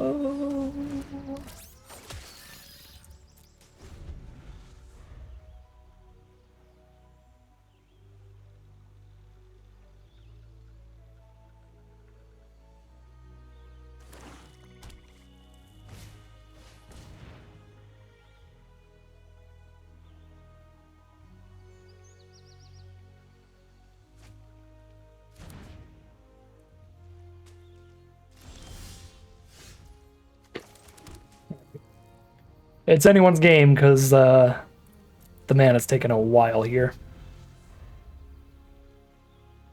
This would have been nigh unbeatable if we hit lands on curve. Oh god.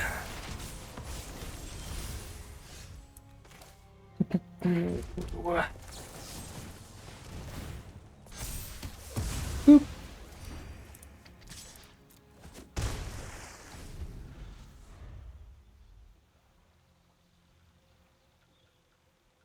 Get ready to hear a lot of boop.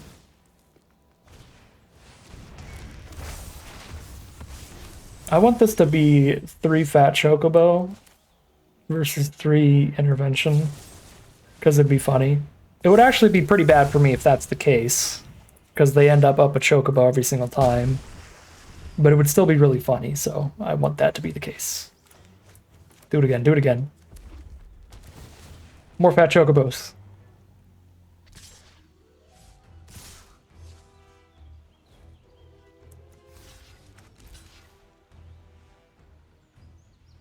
You can Wanderings the Sentinel, that's fine.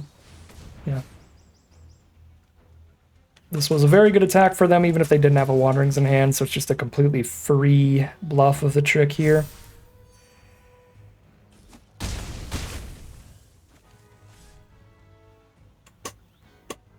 Am I going to get cornered by black mages by a 3-color deck running a colorless land?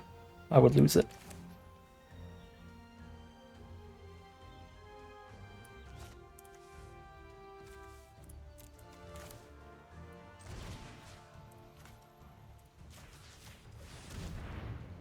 I don't have any emotes on the alts, no. That would be pretty funny, though.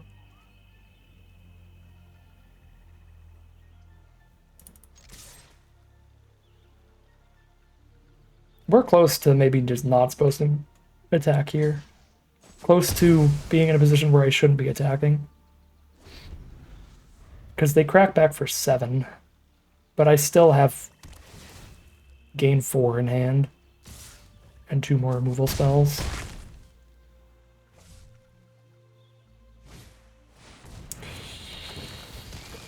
Filthy. That's pretty gross. 2 lands right now. Need 1, 2, 3, 4, 1, 2, 3. Not a land. That's the. I'm not playing Wyvern next turn. I think it's the Wyvern. Awkwardly.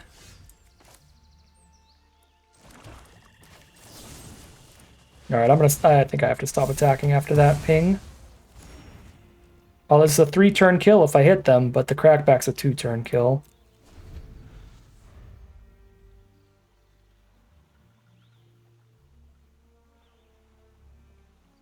Basic land off the top would be absolutely wonderful, because then we start the just replaying sorcerer schemes for literally forever. That can't be good. More likely to kill the smaller one, so I'll block the smaller one. Ah, even the smaller one gets my Sahagin killed. And I didn't top deck! Ah.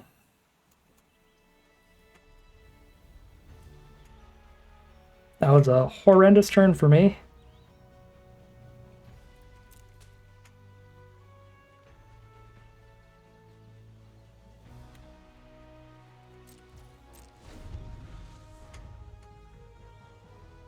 If they hit a land and I hit a land, then we can still win.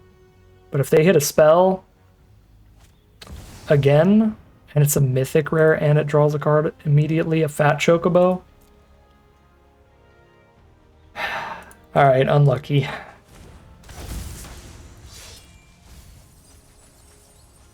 Oh, it only picks up one of the milled cards, so a Fenrir. Not quite as bad, but pretty devastating regardless.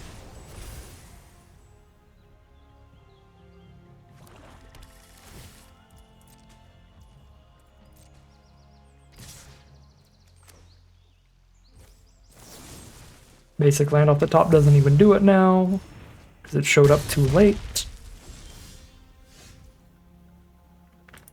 Alright. Yeah, because they just flipped that. Yeah, I can't kill it. Ah. Bummer. But Plat's tier 3. We went all the way up a tier with that deck. 5 wins in a row there. Rallied with it. What do we got now? I like Gaius. I like infantry, but last time I took infantry, the bots never gave me another one. Realm Sketching's nice in Sahagin decks. Not super great elsewhere. I kind of want to go Gaius here. I'm not actually massively excited to take any of these. Pick one. Take Gaius. Choco Comet, I would have been excited to pack one, pick one, and just as excited to pack one, pick two. Pick 3. With enough enter the battlefield effects, Y'shtola does some pretty nasty things. Alternatively, the Aura Sight is great removal that also ramps us. But I'll try out Y'shtola, she's pretty fun. Y'shtola Gaius could be rude.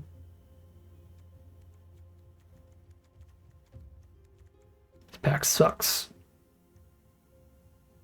Fun.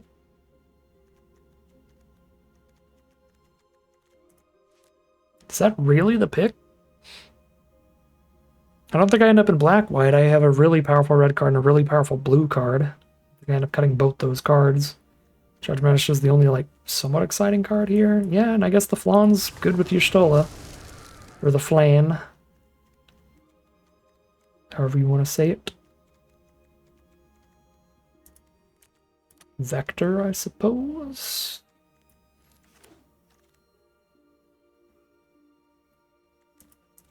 Ultimecia.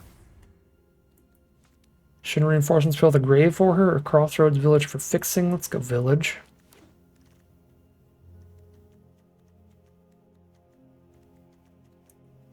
Trader if we end up in black. For the treasure token for fixing, for splashing around.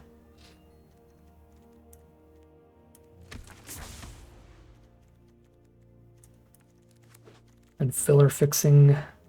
Pick 11, call the Mountain Chocobo. That is pretty good.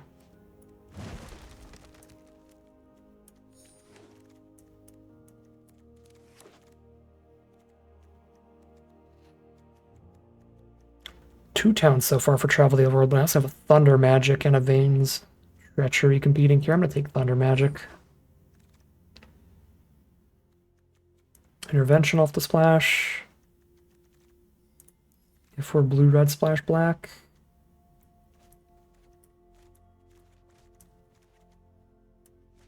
There's also just an ice magic in blue in the first place.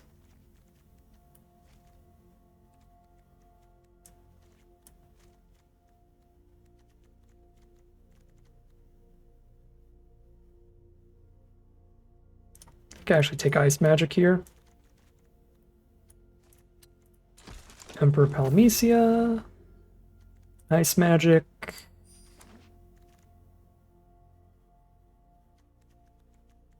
Think them, I guess.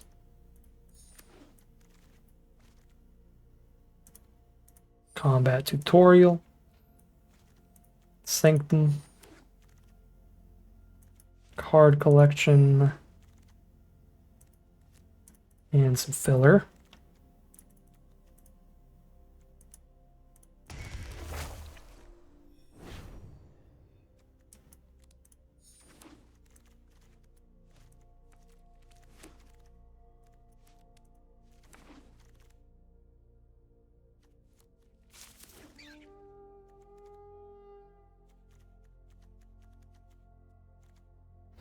I think I'm not deep enough into black to go for the Hunt the Mark. I think we just stick to blue-red here and take this.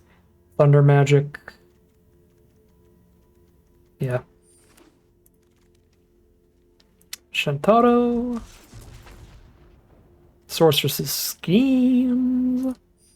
Beautiful. Even better in a deck with a couple Thunder Magics. That's perfect. 3 Thunder Magics. We might just be blue-red like every draft.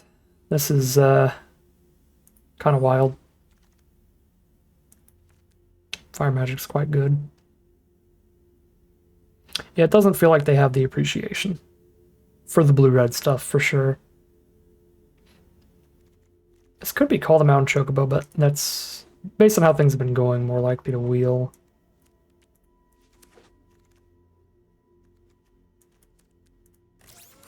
No Sahagins this draft, so it is like a different deck each time at least.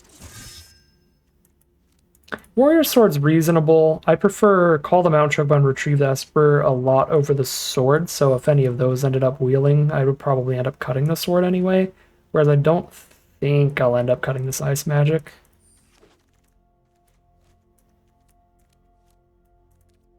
But we only got 3 4-drop creatures. Yeah, we could have played the sword here.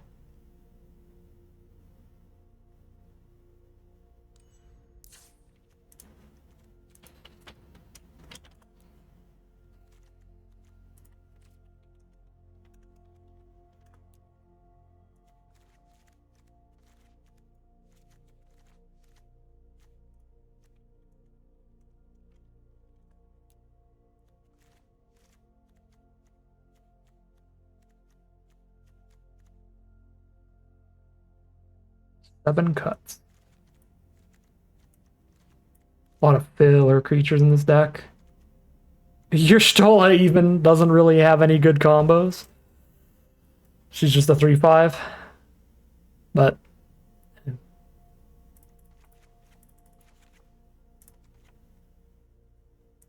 one Magic Temper with 2 really important creatures to protect. Sure. All right. Draft 7. If we can go up a rank in each draft, that would be a historically good run. That'd be at least 5 more wins than losses in like each draft. But it would be awesome.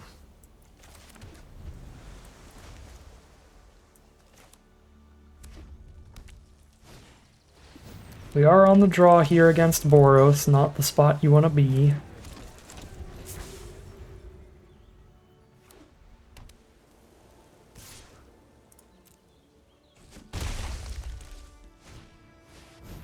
Yeah, there's the cat here. Here's a 2/2 to block your 2/2.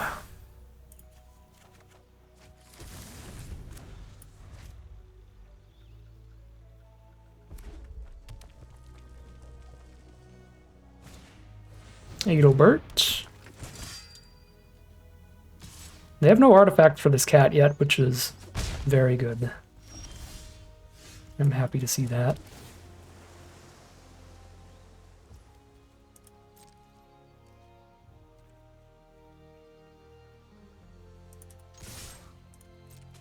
Blinking the Flan could be funny with Y'shtola, but I think that's like our literal only card that it really does anything with. Alright, they need a spell of their own here if they want to kill this.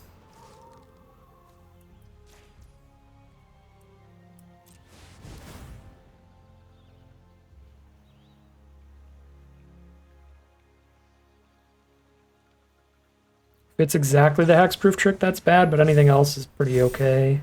Yeah, that's fine. Still make them skip a turn and get rid of that trick.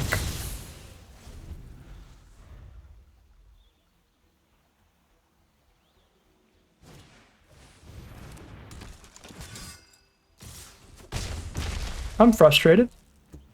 I cannot believe I had to manually choose to damage the cat.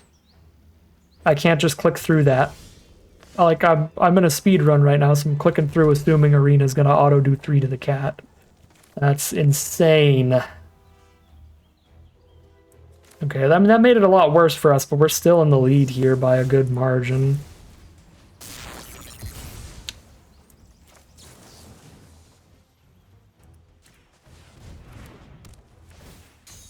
But we had more than enough damage to still kill the cat there. I just clicked fast because I assumed it was going to put all the damage on cat, and it didn't.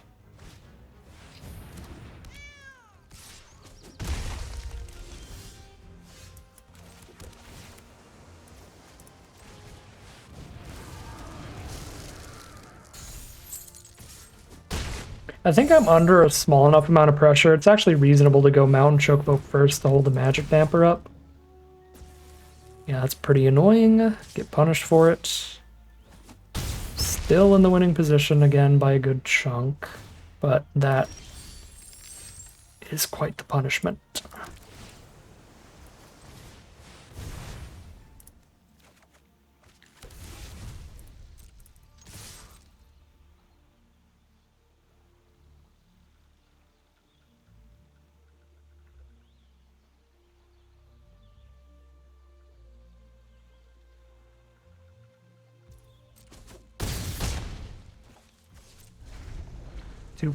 Two-turn counterattack kill.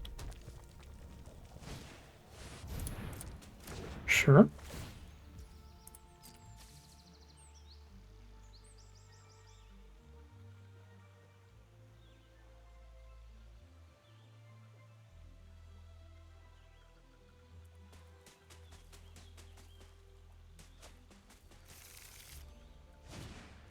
Phoenix down. Reanimate Adelbert. Is what they have? Oh, it's an artifact for the cat. That is gross. Actually.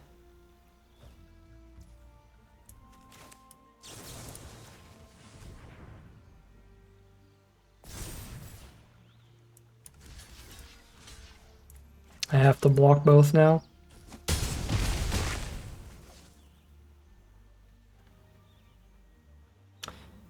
Kind of dead.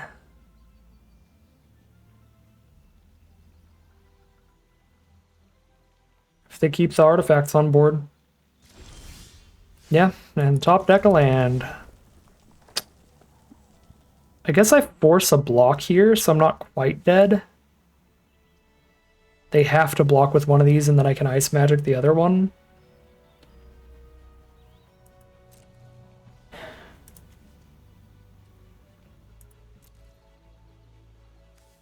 This is instant speed, though, so then they could crack the treasure and bring one of them back and kill me with whatever they brought back.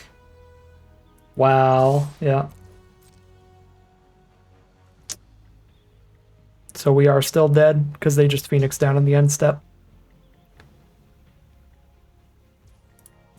Unless they block like that, then if they Phoenix down, the cat isn't big enough to kill me, so I just ice magic. Oh, right. Blocking like that gives them the Moogle for an artifact. They need 2 artifacts, though.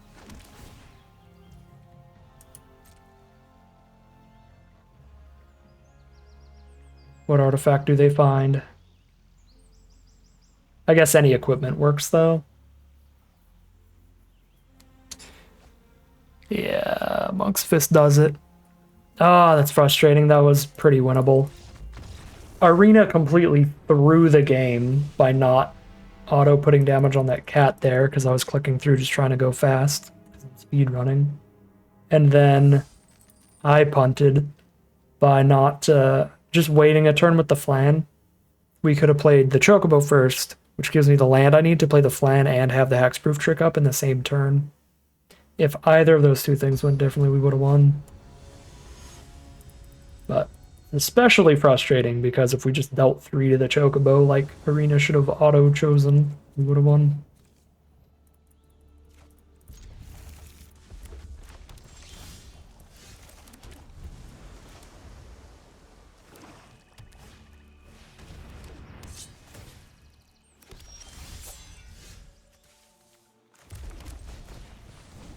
Reasonable opening hand.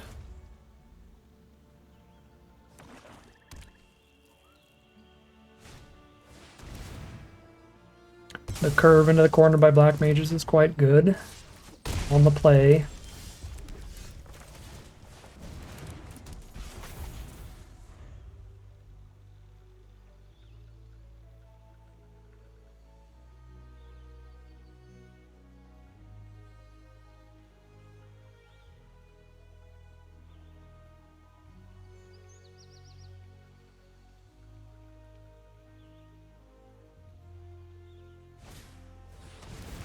Play the rod, that's a lot of ping damage. Getting set up here.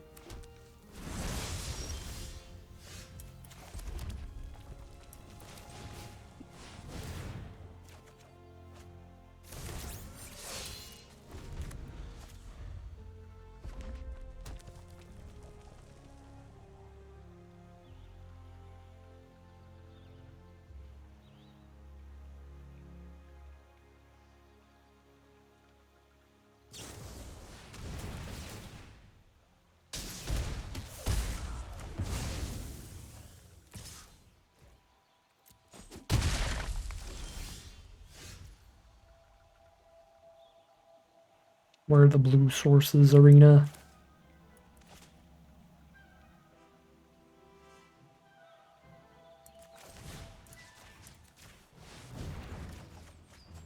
There's one.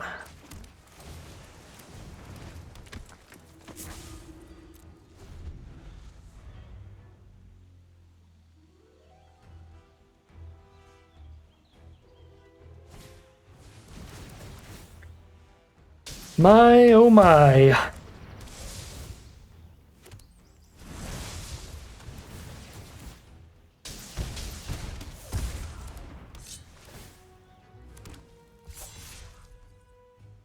Just infinite black mage cards. Their draft pod.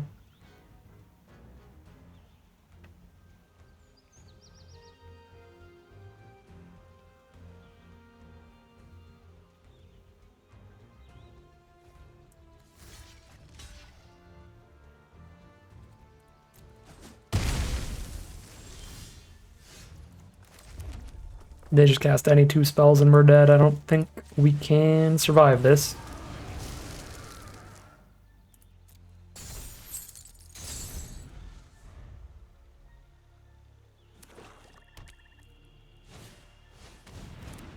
That's a creature. And that's a creature. Now they have 4 black mages on the board. Huge yikes.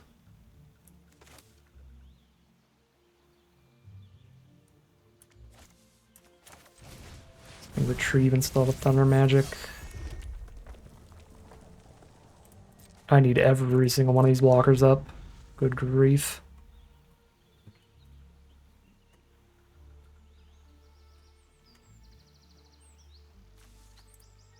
Fire magic would be insane. We did draft a fire magic.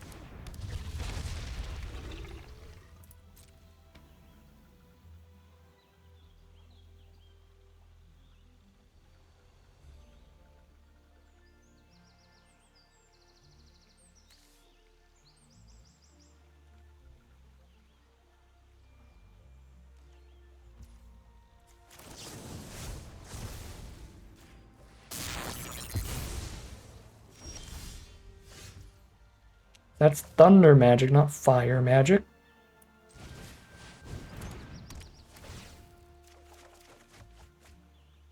And that's a poo-poo. Well, Y'shtola and the Flan is fun, but it's not saving me from the way that I'm super dying right now.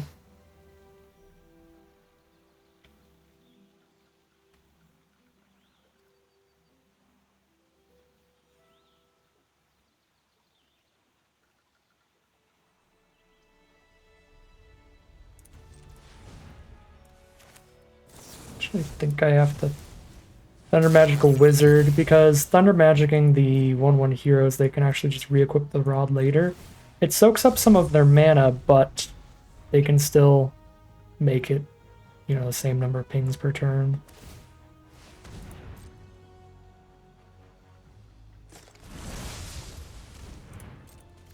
It's a creature off the top. That's what we needed to see here. Just go land, and that's a 5/5 menace. I'm going to shut that off.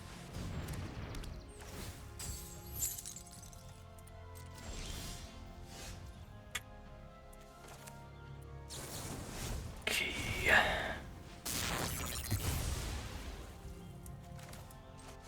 We've got a plan now. Taking 2 damage per spell. I'm going to stun everybody. Not everybody, but a lot of stuff. So they need 3 non-creature spells to, like, kill me.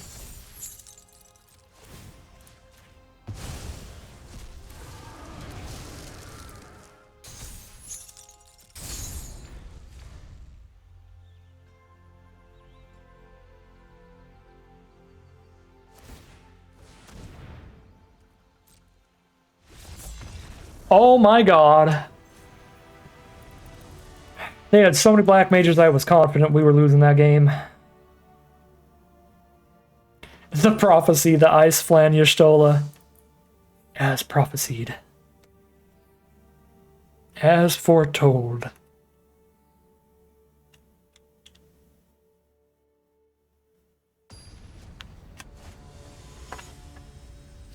Oni-chan.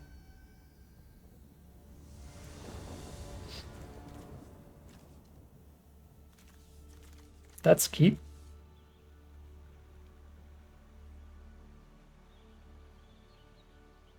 Pulled off Y'shtola plus Jill. Ew. That's insane.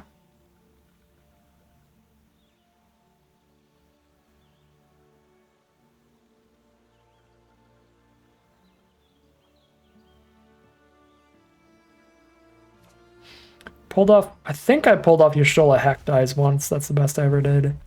And at the point, we only, like, made them discard 1 more card. And then they just played their hand out and it didn't matter. That I could keep doing Hack Dies.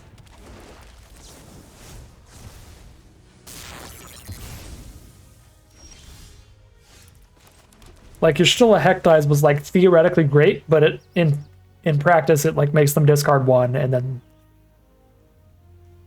they just play out their hand every time they draw it. It'd be pretty good against a deck full of counterspells, but I was not against a deck full of counterspells.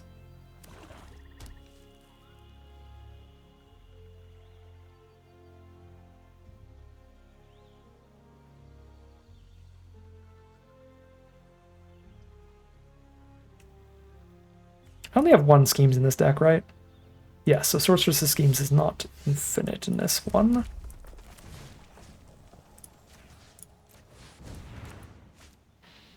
It's just value. Speaking of value...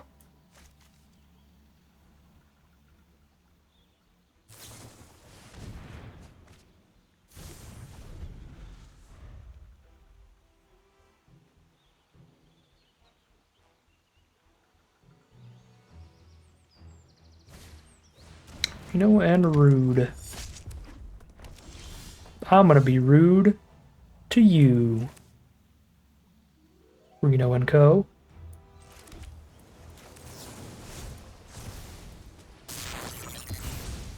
Don't go swamp cornered by black mages. Ooh, Y'shtola Marlboro. That's the bigger and better Y'shtola Hack Dies. That sounds great. Life loss and exile cards off the top. That's irrelevant, like, no matter what. Discard from hand, cards off the top, plus life loss. Yeah, that's fantastic.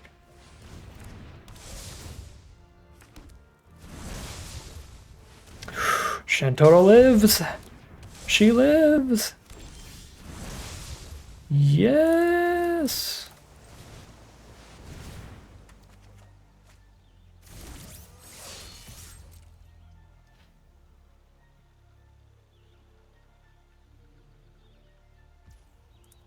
Dang. They didn't block. Oh, I should have done that. Literally one step earlier.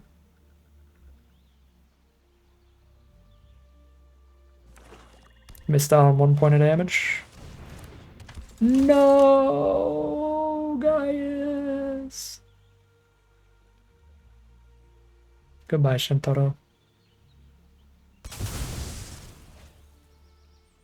Well, we're winning on board. And I got more cards in hand. We still win this at this rate. They're going to need to draw pretty well.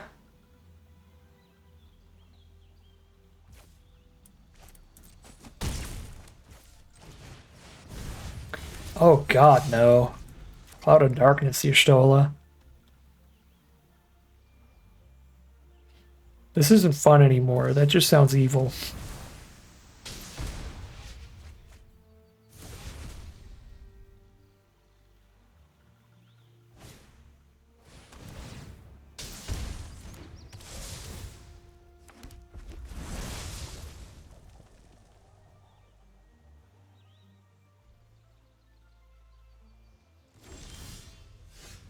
That's a good draw. Choco Comet's Sorceress's Schemes.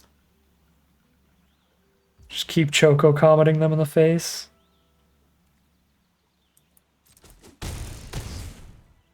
One damage off. That one damage! It's the 1 point of damage I missed with Shantotto earlier because I waited too long. That's funny. Oh. Alright, play the long game. Play it safe here. Oop-a-dee-doop.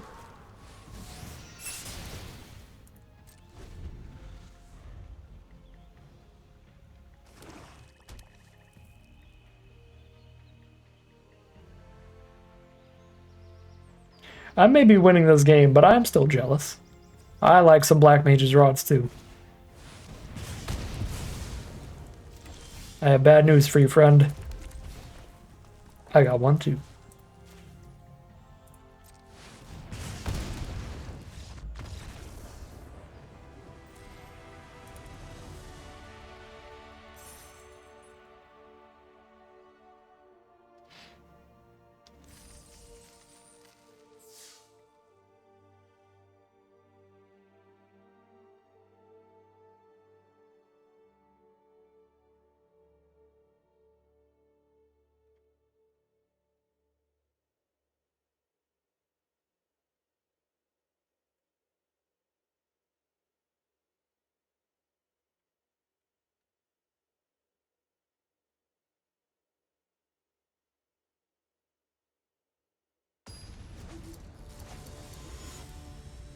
Drop Bear.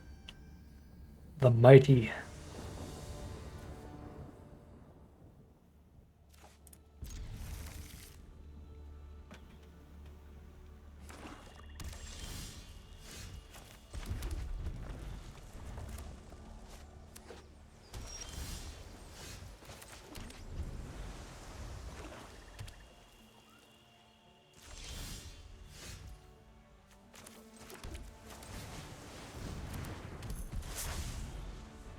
Y'shtola plus Gaius. That was the initial plan until we just weren't that deep into black. My favorite card from the set. Shoot, I don't know.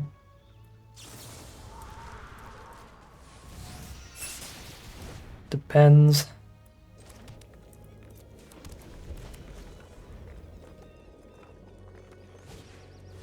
I have no idea right now.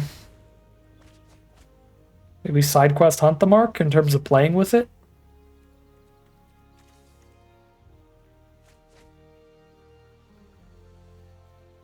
Maybe.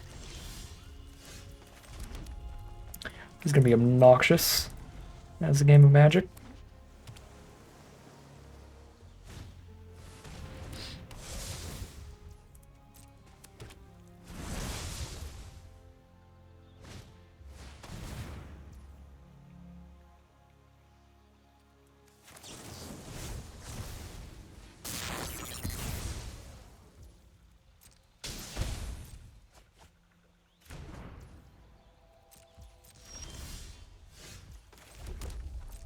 It is.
Thunder Magic can deal with stuff that has good passive abilities. So I'm going to save Thunder Magic for that. Alright, well, next time we draw a creature, it's sticking around.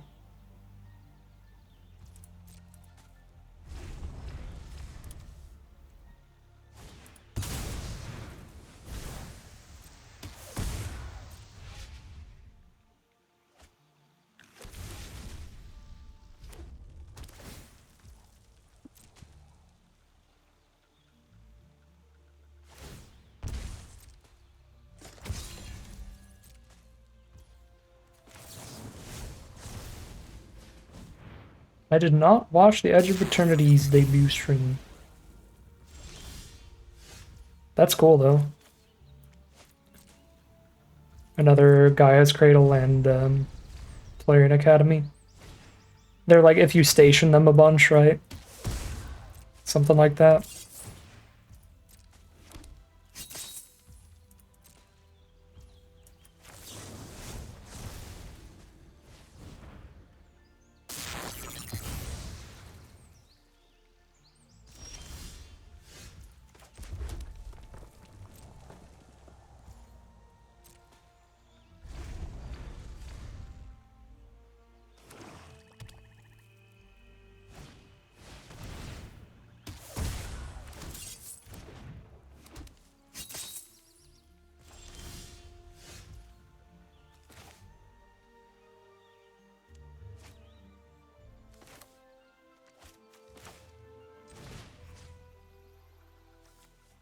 I think I'm gonna get syncopated here and then I just lose. Oh, we'll see.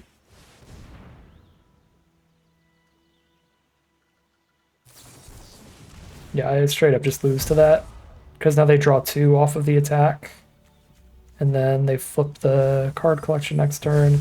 Drawing like 3 a turn. Yeah, I mean, I'll give it one more turn, but I think I should concede pretty quick here. To get to a winning game.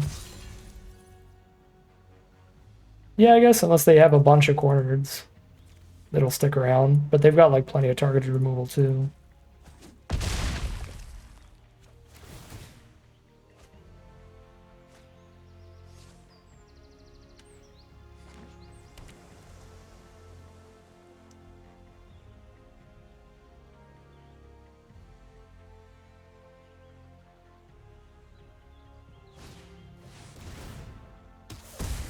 All right, that's the lock.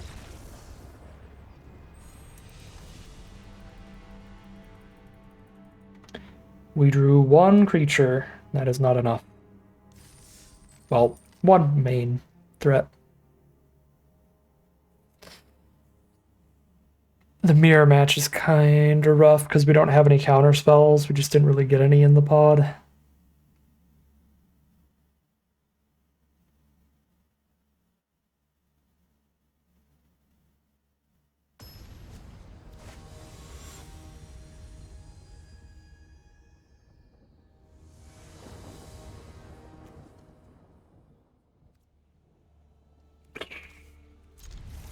Arena, take the wheel. Give me a mountain. Oh my god.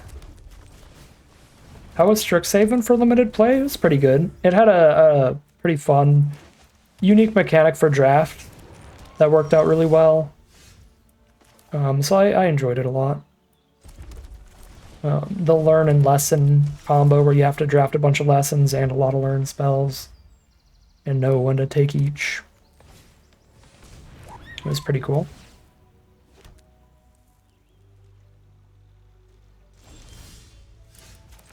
Let's go to Value Town. Whee!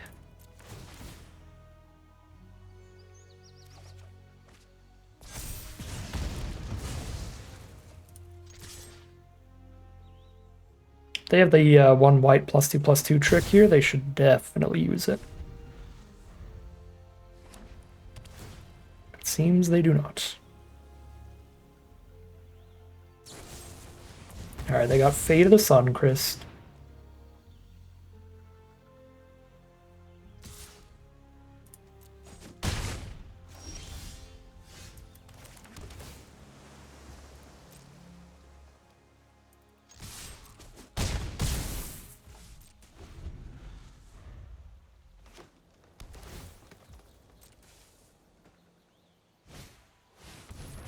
Beautiful.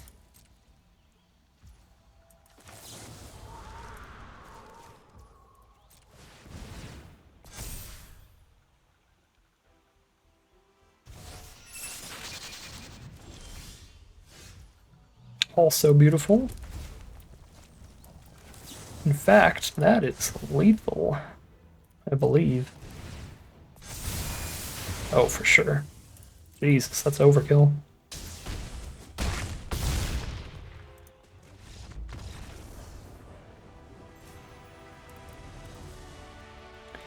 Yeah, I think if they bring back lessons as a mechanic, learn and lessons, then the new Strixhaven draft format next year will probably be pretty good.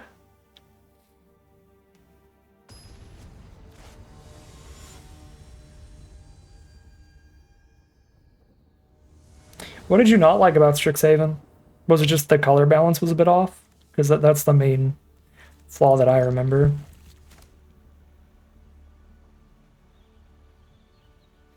Or do you just not like 5 color pair sets, 5 color pair formats like Ravnica? Like Guilds of Ravnica or Ravnica Legions where there's only 5 2-color pairs instead of 10 2-color pairs?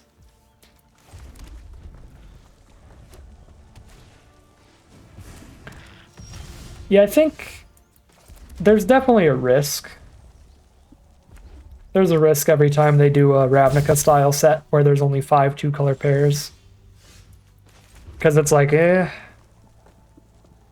means if one of the 2-color pairs is not playable, there are 4 decks you can draft, you know? Like, they really need to do a good job balancing all 5 of them. I did not draft OG Lorwyn Shadowmoor, but always looked really cool to me. Both of them.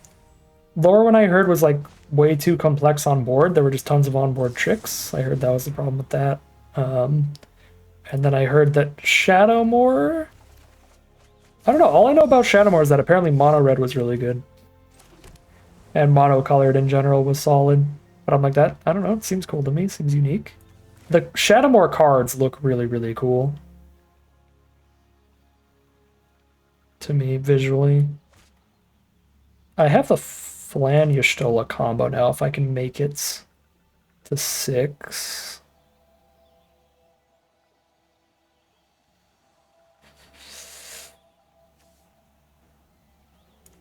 Alright, let's play Emperor Palmeester to buy some time, I think.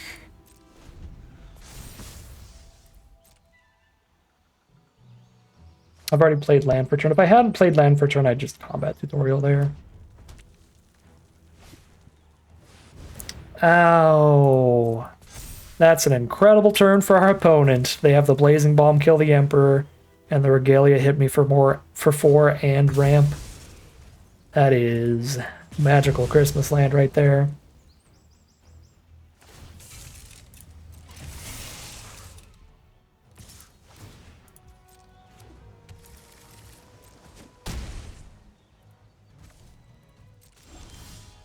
That is not the land I need. But again, the only reason I need the land is because Flan plus Y'shtola, so I can't island cycle the Flan. We are in a rough position. And Choco Comet immediately gives me a chance of getting out of it, actually. That's pretty real.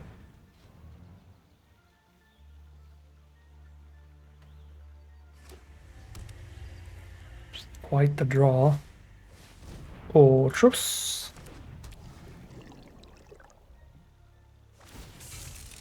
Crew. Go to combat, Ice Magic.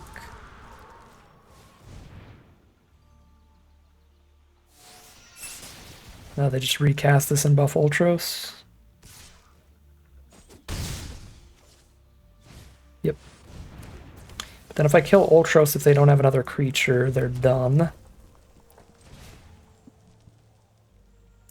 And I still have Stuck in Summoner's Sanctum up now. Oh, Ultros doesn't get counters, it just taps and stuns. Okay. Worse, Sahagan says hello. Sasagan.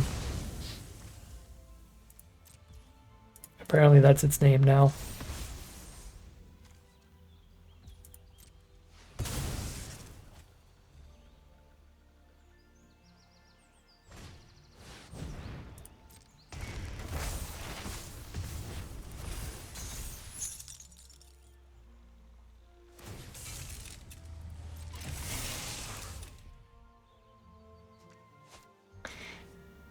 I don't mind being really obnoxious and ice magicking again here, but I want to get the Y'shtola Flan thing going.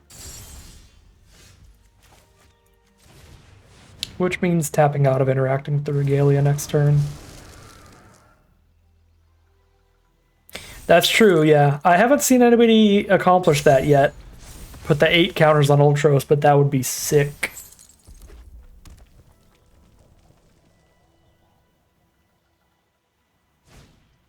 My Sitting Elder. No counterspell, no counterspell. One time, no whammies, baby.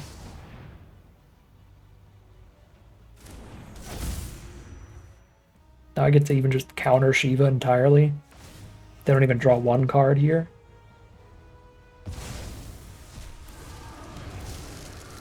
Sit down.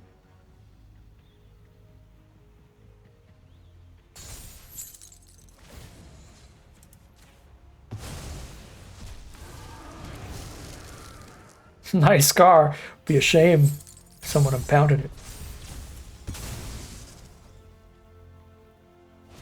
Well, they probably could crew before Ifrit dies. Early this game. Oh! I'm just loving life right now. This is insane. They might let the Chocobo through.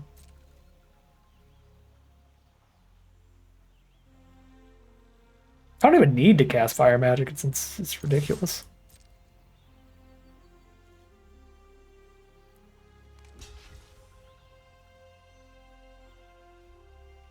Darn.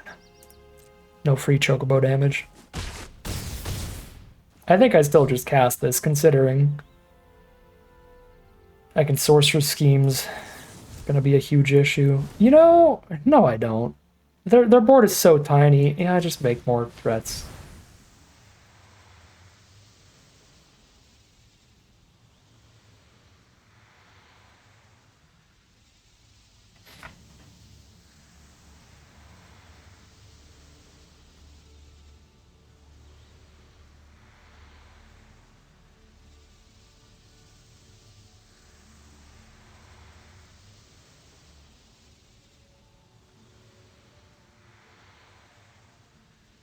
Am I still online? Am I good? Yeah, I'm good.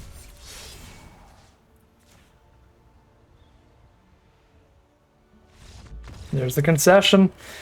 It is pretty unreasonable that we have exactly one creature that does anything with Y'shtola, and we drew them both together twice. Very lucky. Very lucky stuff.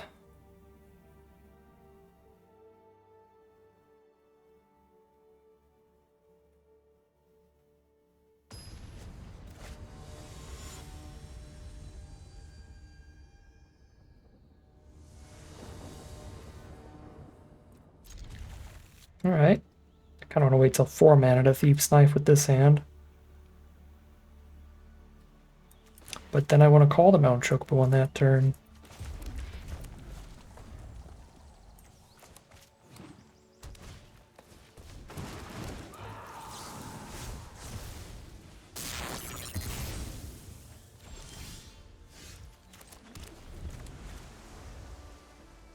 I guess Knife draws cards on any creature later. So turn 5, equip the Chocobo. Have the Damper up as a play too. I have no other lines here to play around removal with Magic Damper. I would have to just play nothing this turn. And I don't think that's worth it.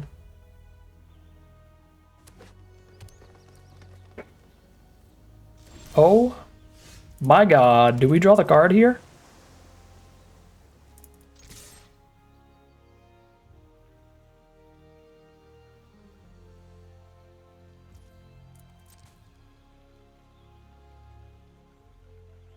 Oh my god, we do.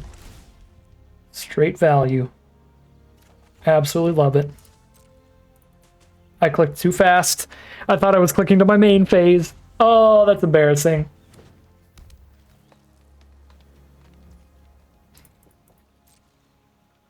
Well, there goes a bunch of life total pressure from playing a 3/3 that turn. I guess, no, I just really didn't want to tap out a Magic Damper, guys, I swear.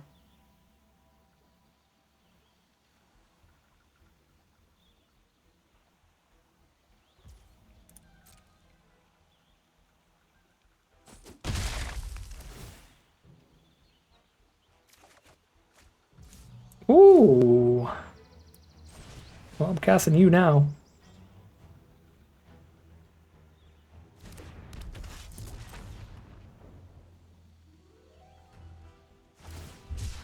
Yeah, they must be on some really high mana value stuff.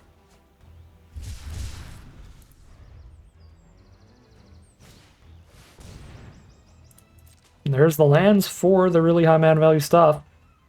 If we get like bombered out of this game, it's completely my fault because I accidentally clicked through turn 4. That would have taken like 6 more damage by now. If I didn't.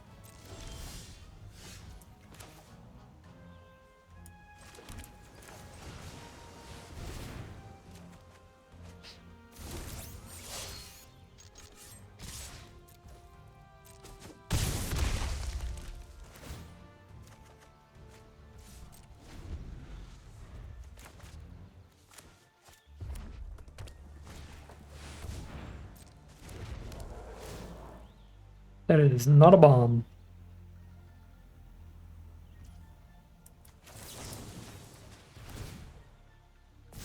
Three, 4, 5, 6, 7, 8. Yeah, I can kill them here.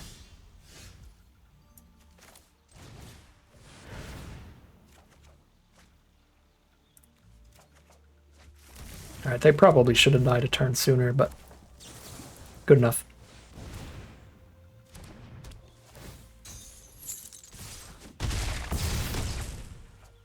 Slow hand from our opponent, so Thief's Knife really takes that one away.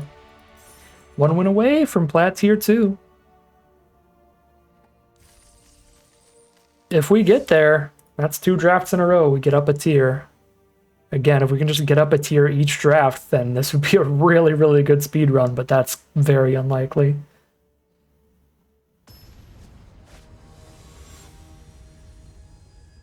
Because you need to win 5 more games than you lose. So 7-2 at worst per draft, basically.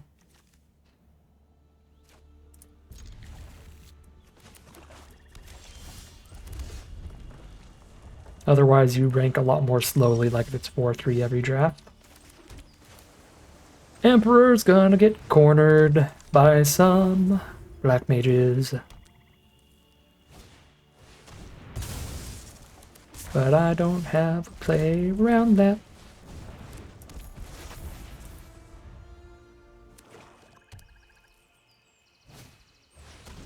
Alright, come on, land off the top, land off the top, land off the top. No! I'm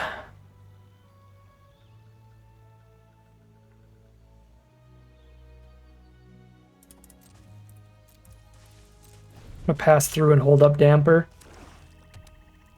Against Sephiroth's intervention, overkill, anything like that. Hunt the mark. If they have a second cornered, they've got a second cornered.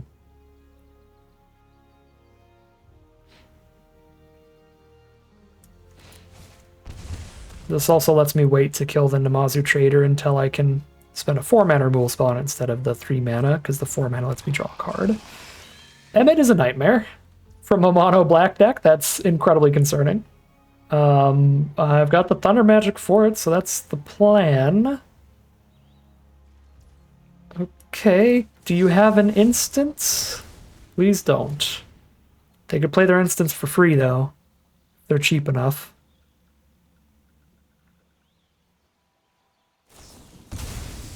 Vincent's Limit Break.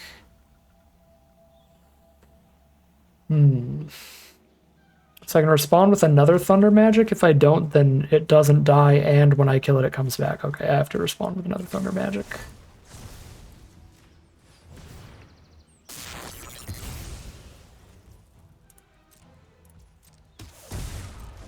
Okay, I traded 1 Thunder Magic for Vincent and 1 for Crick. So that was actually solid.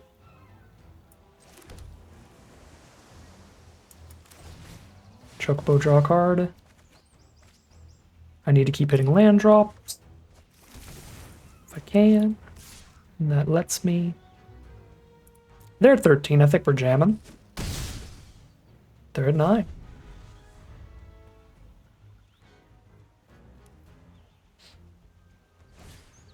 Salvagers, life gain. Even if I stuck in Summoner Sanctum, they get life gain off that. Which is awkward.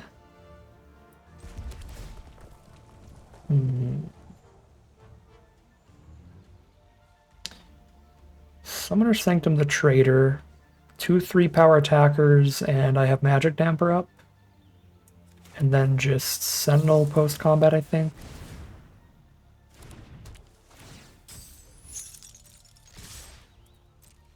Yeah, they're low. This is reasonable.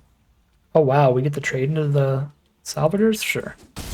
I could combat trick here, but I can also just play another threat. And have Damper for later. I like the trade into Salvagers.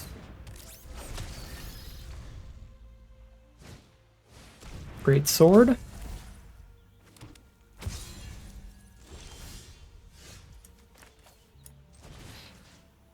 Schemes Thunder Magic. Oh yeah, and then Choco Comet later.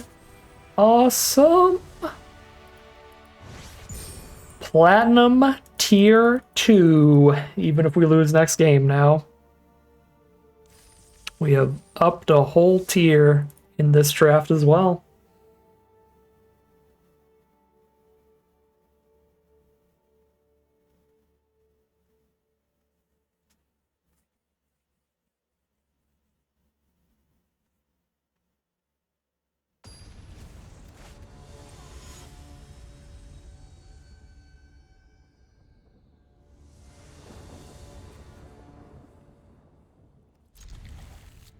Yeah, the little spell war that happened against Crick was really good for us because it cost them a lot of life to cast Crick and then also life to cast their spell trying to save them. So that got a lot of damage on them early.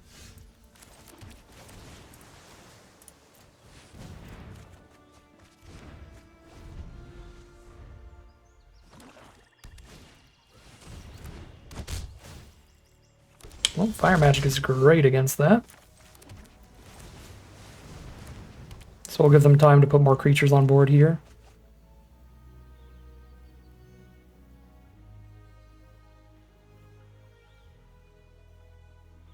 One land. Kind of want to keep Damper with Shantado in hand. Nah, I don't think I get rid of Stuck. I want to instinctually get rid of Flan. The only issue is if I draw Y'shtola, you know? And I'm sad about that, but probably won't. Statistically speaking.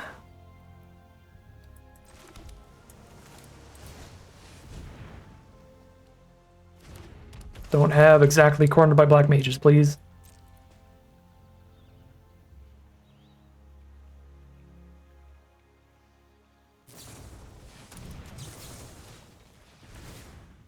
Double removal would kill Shantado and be a little sad, but at least we dealt with 2 removal spells that way. Okay, that's not the end of the world.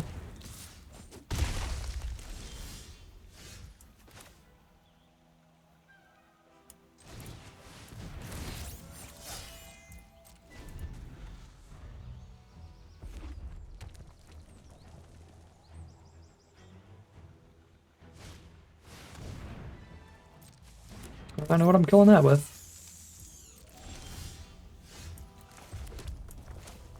Sit down, ATM.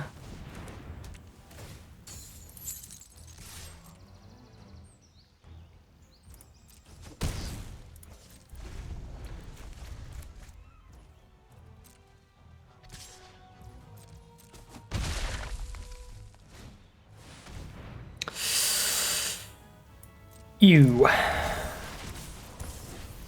Card's really good against Stuck in Summoner Sanctum because they still draw a bunch of cards if I do that to it, so we're not going to do that. Okay, Thunder Magic's fine against it. Oh, this is card number 8 as well? Beautiful. Flip our card collection.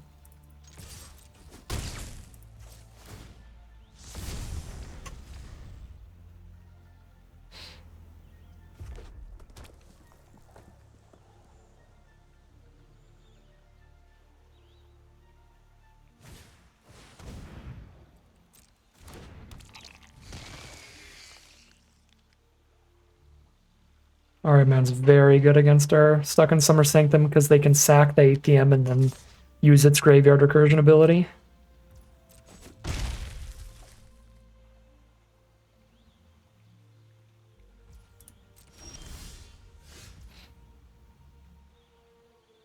Just force them to do it right now.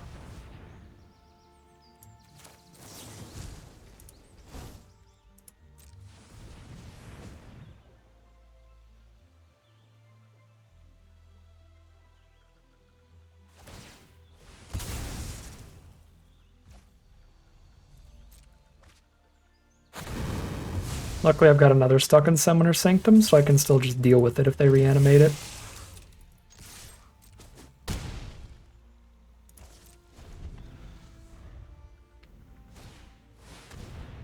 Oh, come on. No whammies, please. Okay, we can still win against that. Not great for me, but...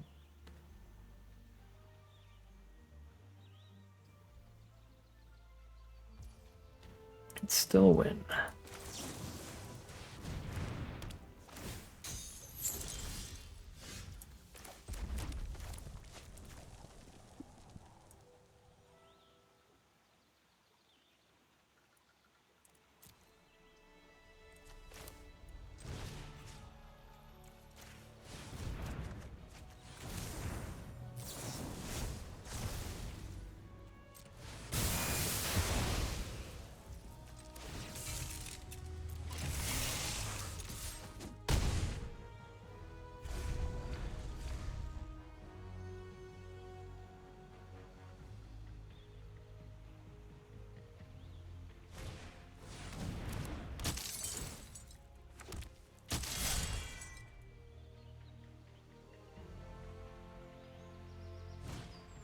Sword and a rat.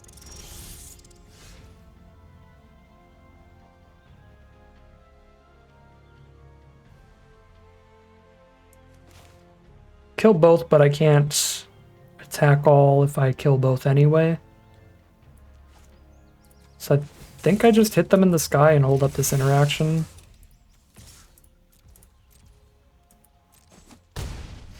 Maybe it's retrieve the Esper and just hold up Thunder Magic on the rat. Also seems fine. But I don't have the mana to like play this to crew this and also kill both of those to kill them this turn.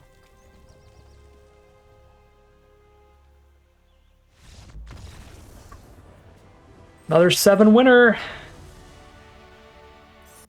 That is, I think a 7 winner, right? Or was that just the 6th win? Yeah, 7 winner. That's our 5th trophy of 7 drafts. All right. Draft 8. Squall? Sleep Magic?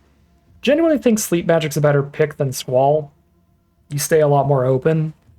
And in these quick drafts, blue-red has been really open every draft as well. If black-white just cut it all, we have to drop Squall. Alright. I'm taking Sleep Magic. There's Thunder Magic, Sahagin, Dreams of Laguna. Thunder Magic's great in blue-red, and if we get cut off of blue, it's still really good. Quistis. Recast Thunder Magic, that's one of the best cheap cards to recast. Dreams of Laguna, also very good.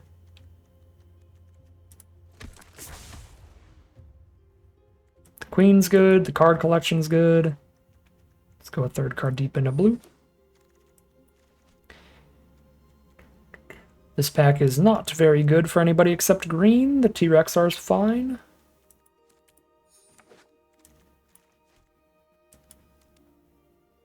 It's again not the greatest. Sorceress's Schemes. I just found the strat for quick draft. Maybe. Call the Mountain Chocobo still here. Prima Vista. We don't get quite as many playables as I want. Here's a Borderline, same with Laughing Mad. And Ifrit.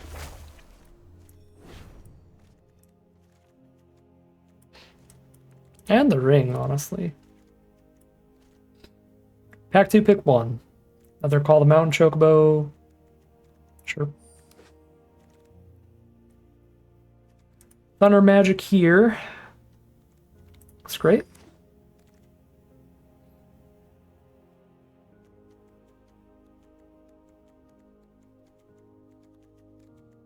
Only good card here is like White Oversight. Now I kind of wish I were a Squall deck out of this pack. Elder or Prima Vista. I do not like either of these very much. Another Sleep Magic though. Syncopate. Dreams of Laguna. Yeah, no Sahagins is going to be a problem. If I'm just trying to win with my Obsidian Elders, it's not going to be very easy to do so.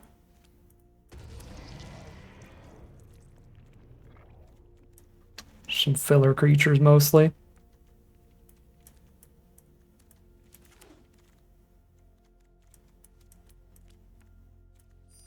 Definitely not playing Self-Destruct.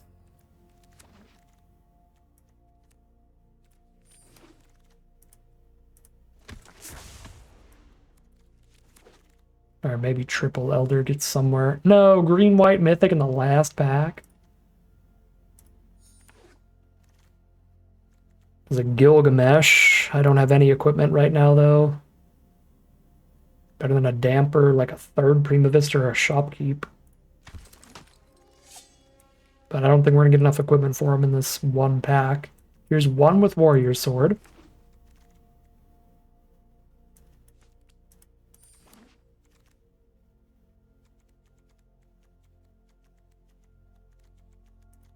One with Lionheart.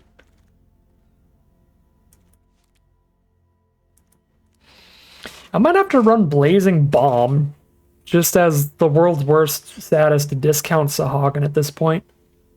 Because we're just so low on threats.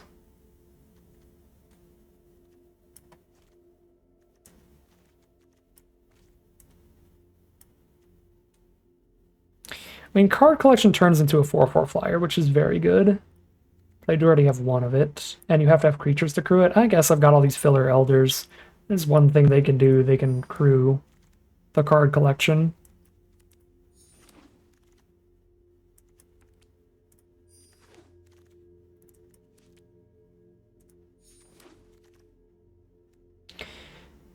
Yeah, Prima Vista's weird and just not very good. There's infinite copies in this draft, though. Alright, this deck is not going to 7-win. We have finally drafted Not a Banger.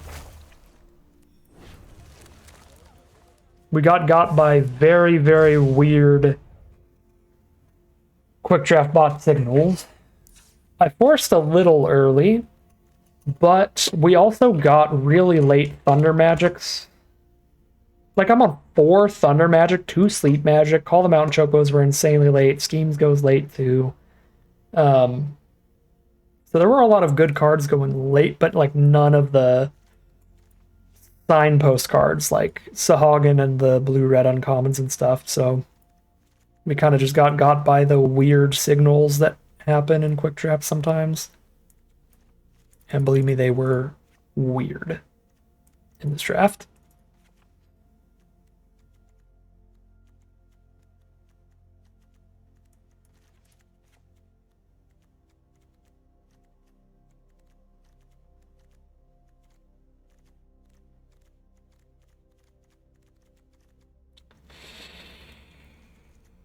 No creatures, no problem.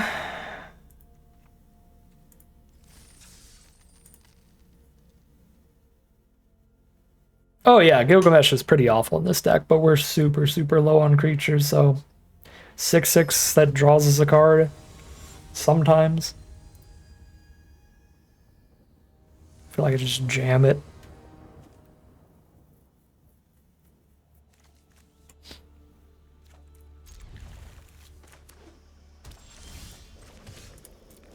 Sand makes this deck look real.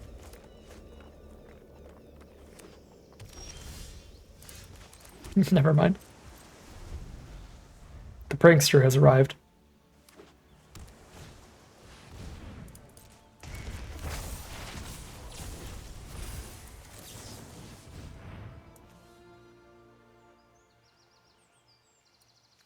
Yeah, call the Mount Chocobo as the next red.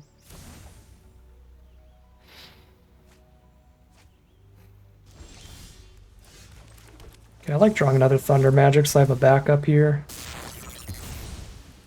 for the next threat.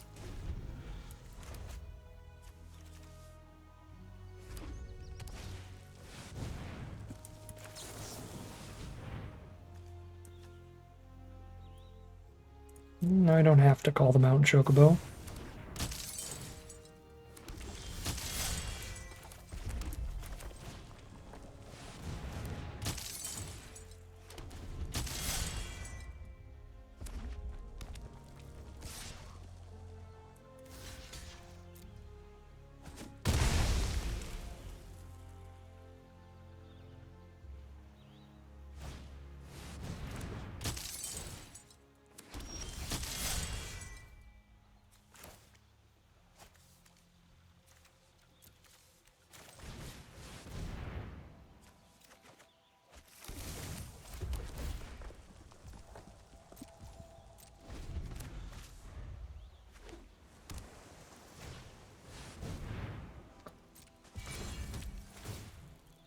Very good here.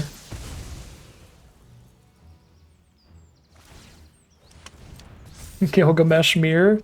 You know it.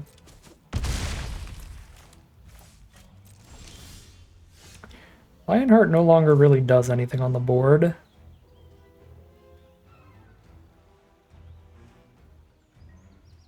Even if we hit it off Gilgamesh. I think I'm just buying time at this point then. I don't want to play Gilgamesh into removal. And even trading with Gilgamesh on blocks is not very good.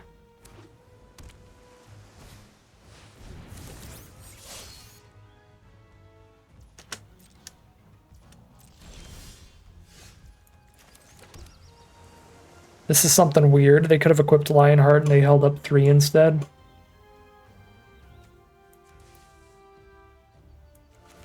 Syncopate on us here.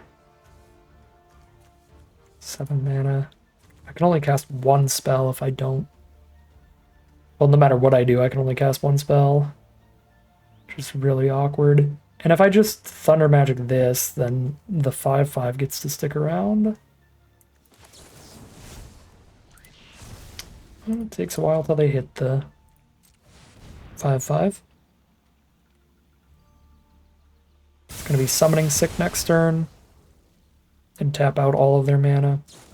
Oh, it's Dreams of Laguna, fair.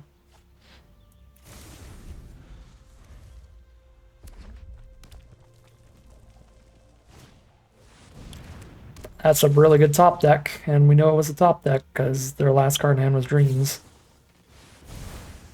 And it immediately flashes back for the extra draw. Wow. Yeah. Excellent draw.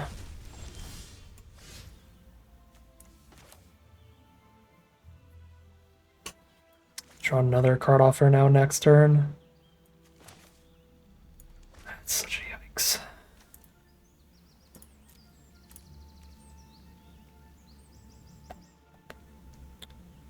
One more Thunder Magic is the only way I can kill a Shantotto at this point.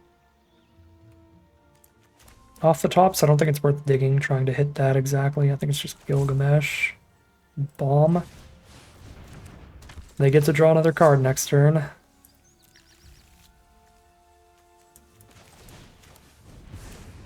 Yeah, Shantotto's just GG here.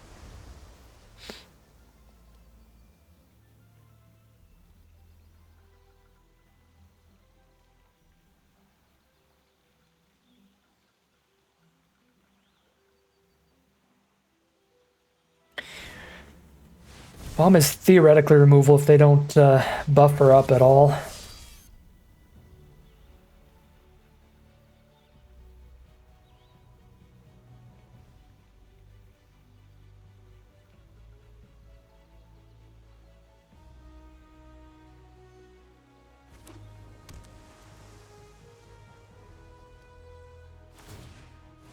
They didn't buff her up at all. Oh, well, there's Thunder Magic anyway. So I can keep the bomb. And the bomb gets bigger. That's very funny.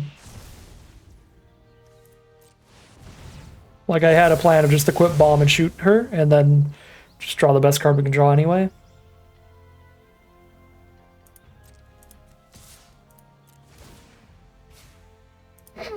All 3 of my elders just in a stack together. I like this trade a lot. I guess our Gilgamesh did draw far enough at this point, he was like guaranteed to hit Lionheart next time. But hey, there it is.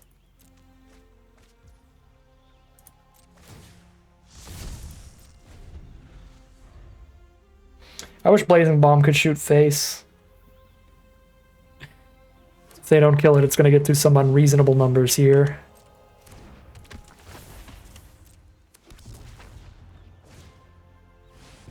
Another Retrieve the Esper? That's rough.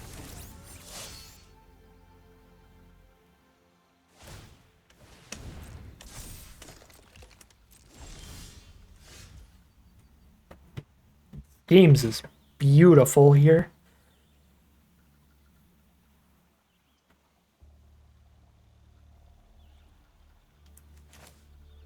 Call and stuff 3 mana up.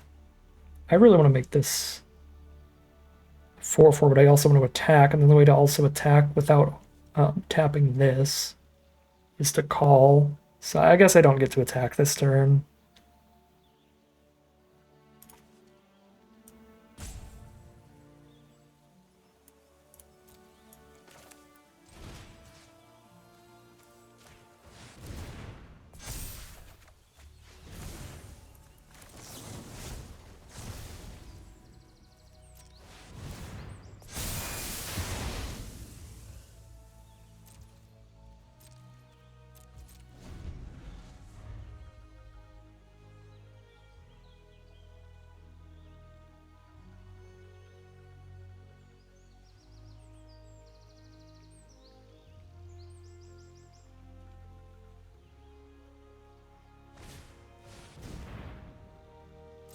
That almost definitely kills our bomb.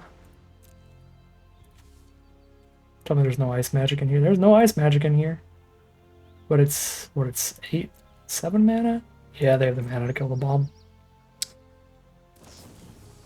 Seems good.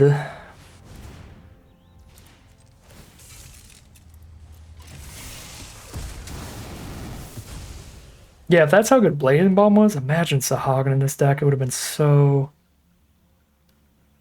good. It would have had high enough toughness to not die to the fire magic there. Maybe. Actually, I might be wrong on that.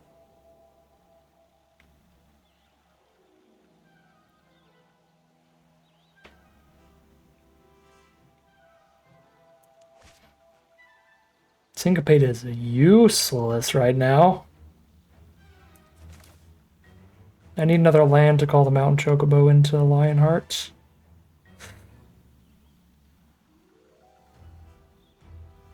Blazing Bomb is sorcery only.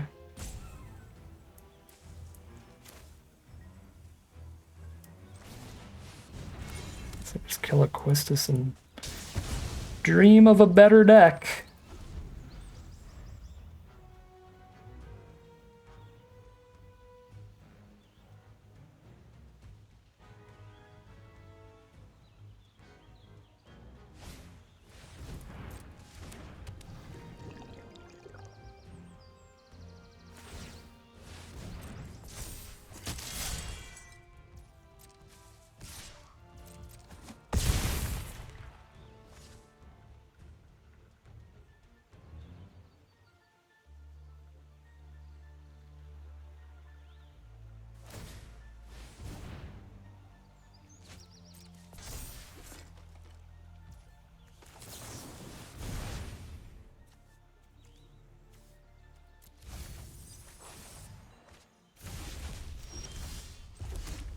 All right.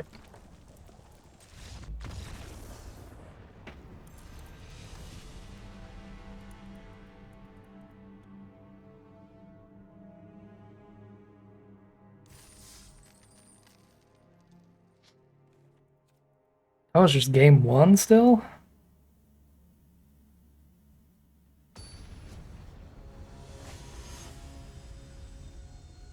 I thought that was at least the second loss, so we're on our way to the next deck.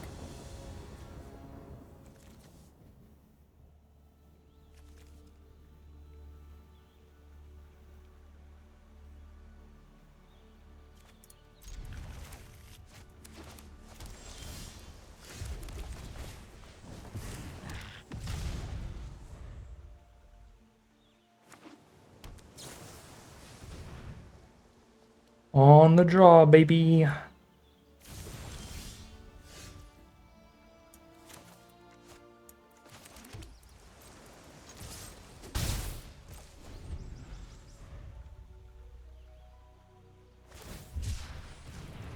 Blue-black from our opponent. They swamp cycle a Marlboro.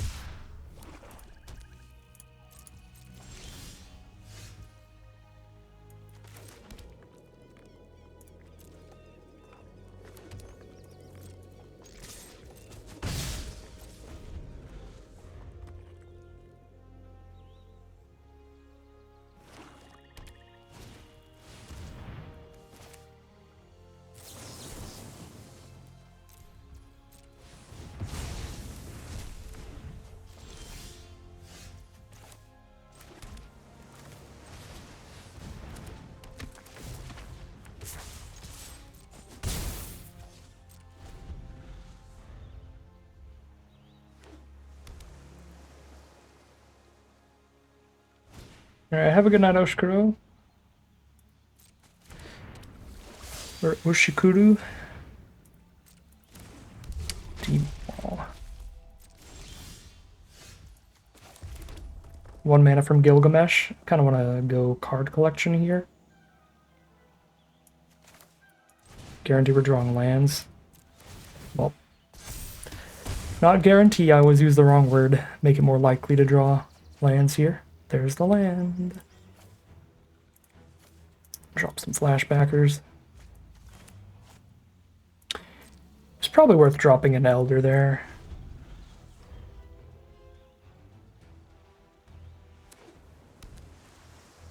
We've drawn none of our equipment yet this game, so Gilgamesh might actually hit something. Although, I might have to take a turn off not Gilgamesh just to make sure I kill Sahagin before it gets to 5 toughness. Because all of our removal is Thunder Magics, basically.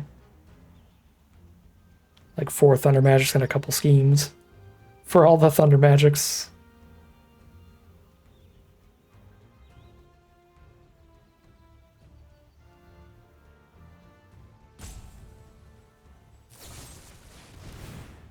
Intervention of the Bomb, it's pretty good.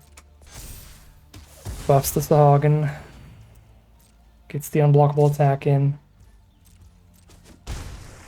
Alright, come on. No equipment off the top. Okay, good. And then I think just once again next turn I just want no equipment off the top.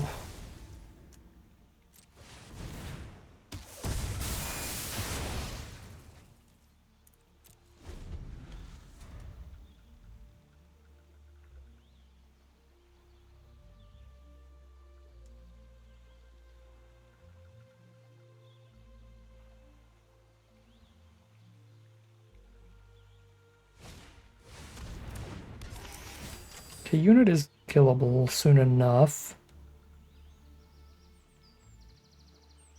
Schemes for 5. I have 2 mana up after I do that. So I'd have to schemes and then wait another turn and then cast the Thunder Magic that I picked up. No!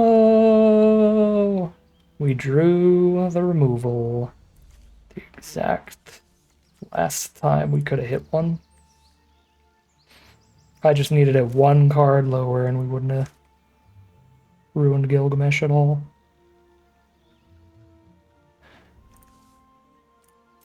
I'm gonna do it here.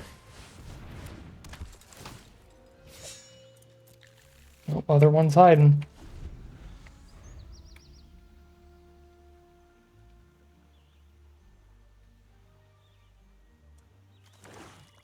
Six cards deep is like so far. It's like as soon as he's attacked once, he's looked through half your deck basically. In terms of what's left. Yeah, 24 cards, half that's 12.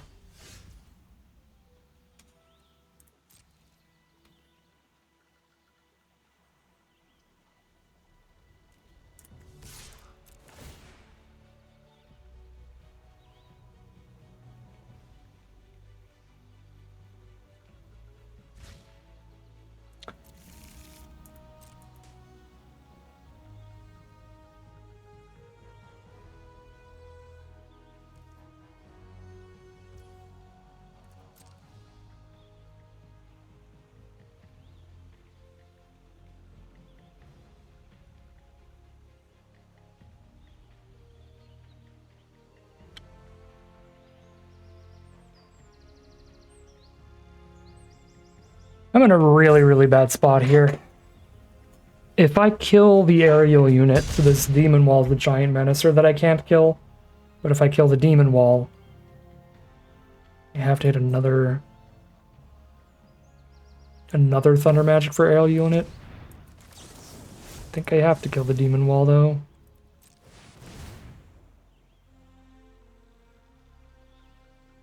Because I could kill an aerial unit off of Sorceress Schemes, but I can't do that with Demon Wall.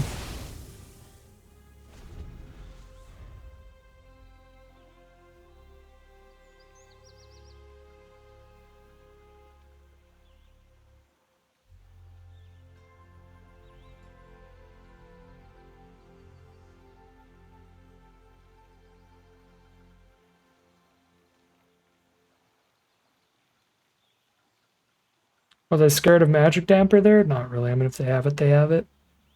I was more worried about Syncopate, waiting till the end step for them to activate.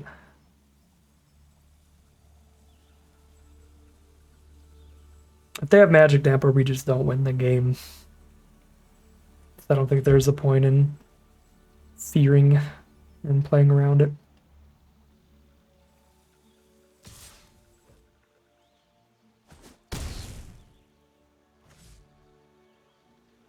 Because we don't really have any line to try to outrace them. They do have the damper.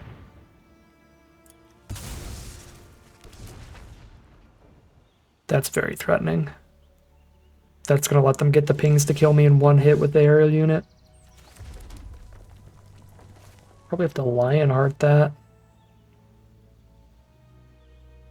So go Elder first and then Lionheart it. If I play Lionheart first, I play around Syncopate, because I have the 3 for Syncopate for 3.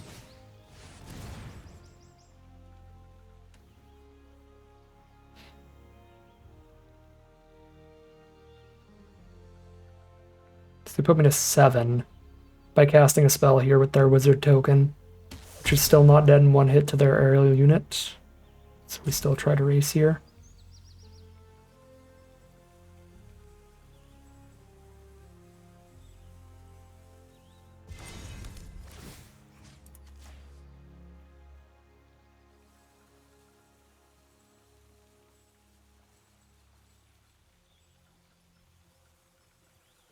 If they don't have removal for Gilgamesh, the other equipment in our deck is +3/+2, so they're just dead.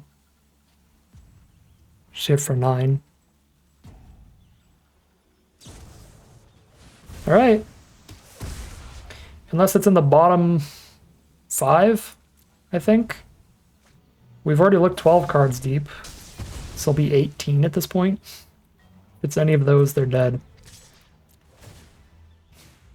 Oh my god, it's in like the bottom 5.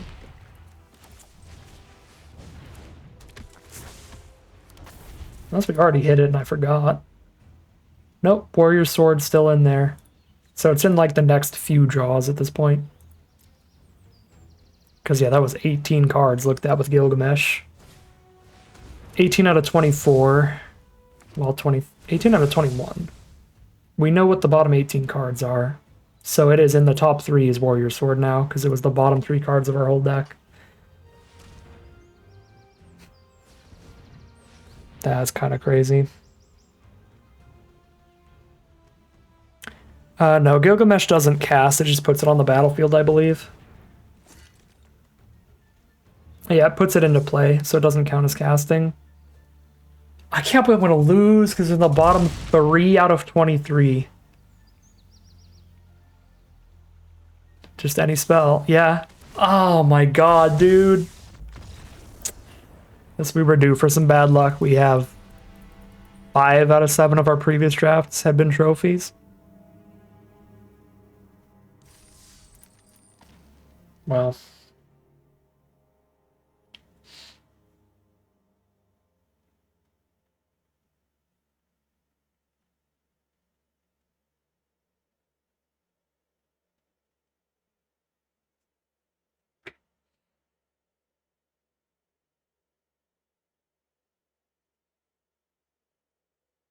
I think if I lose this next game, we actually do drop a rank if you lose twice at the bottom of the rank. So hopefully win a game, then lose and resign. I guess if that's our best bet, I should just resign to find the deck at that point. Gilgamesh with one of the artifacts, one of the equipment already in the hand. Comedy.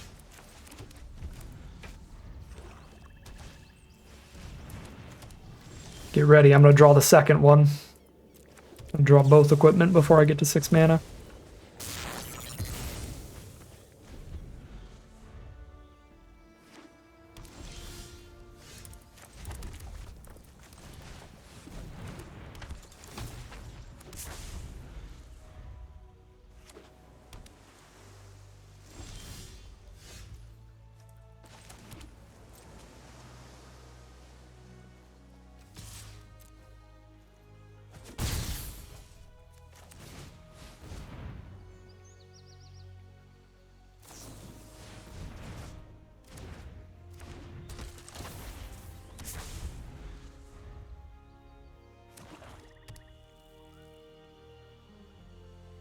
Yeah, the Elder's really bad. I don't like this deck very much.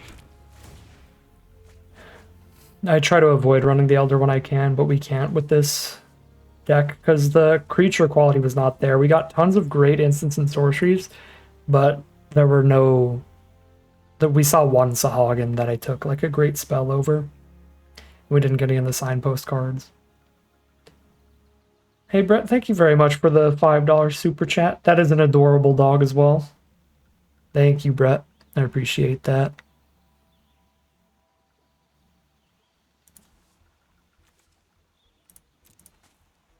They are collecting some cards.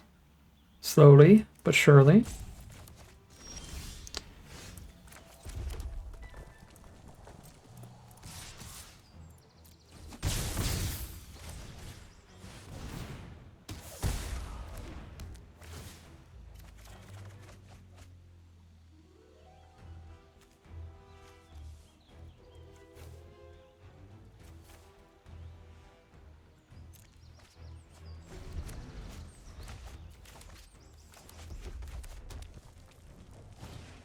Emperor of Palamecia. And then an immediate 4-mana spell, so I can't kill her. Kill him. Okay. I'm gonna need to draw into a Thunder Magic to kill that soon enough. I'm gonna look at all but 2 cards this time and not find the Warrior Sword. I'm gonna get bombed out by Lunar Whale too. They get to draw a bunch of cards off the top.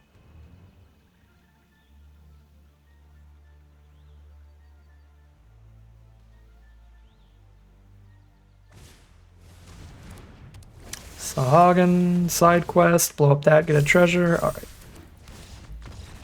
This is a speed run and we are in a very losing position in a deck with no bombs. So let's just move on to the next draft.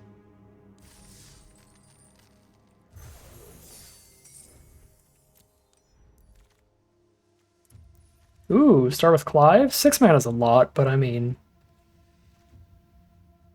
Draw a million cards. If they don't kill Clive, you then flip them and win the game. Love that new deck smell, same. Fate, Sleep Magic, and Fat Chocobo here. Green-red's the worst color combo. There's also Resentful Revelation. But I really don't want to take Sleep Magic, just draft the same deck again. I really don't want to get cut off.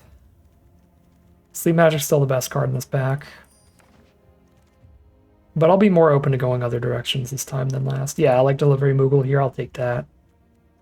The blue and red are super filler. Fat Chocobo's good, Revelation's good, Delivery Moogle's good. Suplex, Call the Mountain Chocobo, very reasonable here. We really want to play Clive, which means we want to get we want to get 2 6 mana in a red deck. Call the Mountain Chocobo really helps you do that, but Suplex is efficient removal, and you do need a good amount of that. We've been getting these passed really late, so I think I take Suplex over Call here. Pick 5. There's a Fate in whites to go with our Delivery Moogle. Ultimecia, speculative Grixis stuff, or a blue-red duel speculatively. Take a Fate here. Light of Judgment, Dwarven Castle Guard, Retrieve if we're in blue. I feel like Light and Castle Guard are really, really filler, but Retrieve's actually good if you're the blue Sahagin deck. No, Castle Guard's actually decent. Greeter is good, I'm probably over-prioritizing not being in green-red, but I really don't want to be in green-red. I have not loved it.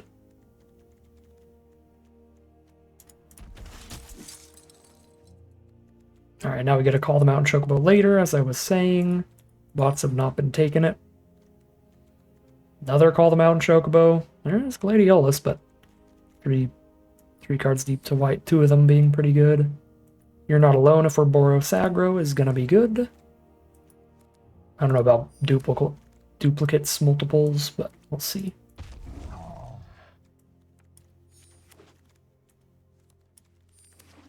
Boros it up this time. Yeah, White Mage's Staff here. Second best card in the pack. Best is the Wyvern. We actually have White Mage's Staff to go with this Aerith. We may have done the thing.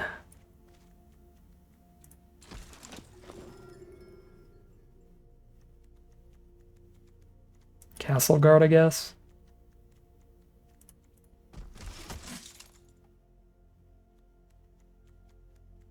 Restoration Magic, very good with Aerith, and good with Clive.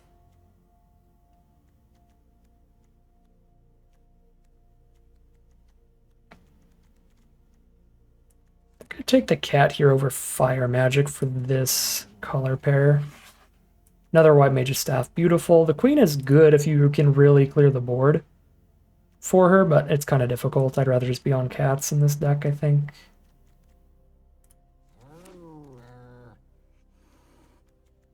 Yeah, I don't think this deck's going to be good at using the Queen.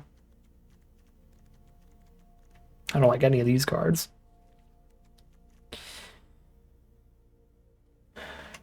It's probably better to speculate on Vector than take Rescue Mission. I'm not going to run 3 combat tricks.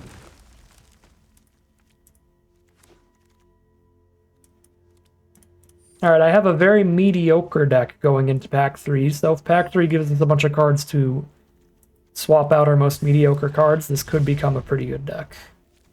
Doesn't need too many cards swapped out to reach that level. Moogle's Valor is narrow, but just completely wins the game in the right spot. Aura Sight is fantastic when we're trying to hit a 6-mana Clive as a bomb. I get to cut this Moogle. Another White Mage's Staff, beautiful. Get to cut the Gigas. Prompto. Yeah, with the 3 cat, I might actually need to play Crystal Fragments to up our artifact count. With the 2 Gala Cat. Then cut Laughing Mad on this one. Yeah, I actually think I'm gonna play a somewhat filler artifact here just to up that count. Pick 6 Snow, we're going pretty wide. Cut a non-creature for Snow. Actually, all of our non-creatures are pretty good. Guess one of these, You're Not Alones. Not a good Schemes deck, not a good Elder deck, and I already have a You're Not Alone in the sideboard, so there's nothing in this pack.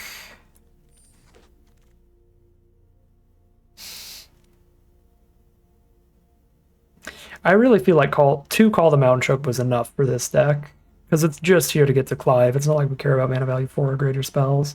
But I also don't know if I'm playing another cat. I'll play it over Blazing Bomb. Blazing Bomb's pretty bad in here. Alright, and then a bunch of stuff we're not going to run. Now's my opportunity to blitzball people out. We died to it so many times.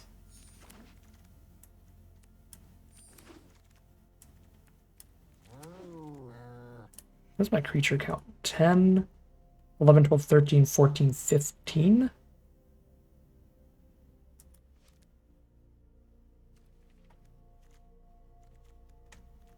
Sure, I'll play a 16th creature and pick a non-creature to cut here.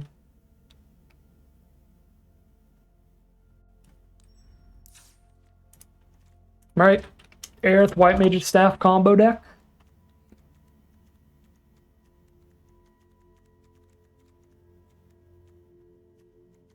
Suplex Thunder Magic, Combat Trick.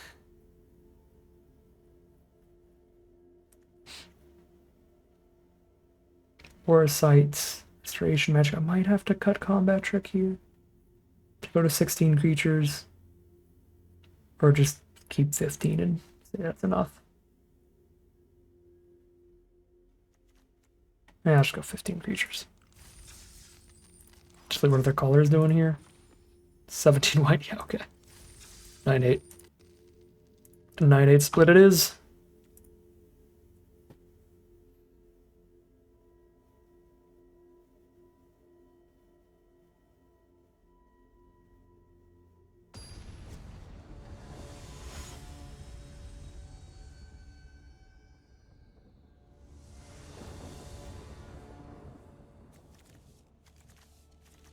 The thing is, the cat's good without 2 artifacts out if you have a bunch of, like, White Mage's Staffs. 2/4 flying vigilance, gain 1 each turn.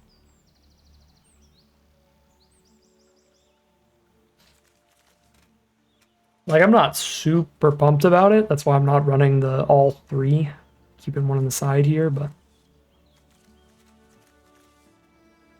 I think it's worth running it, because it's still okay without the double. It's just insane when you have the double up.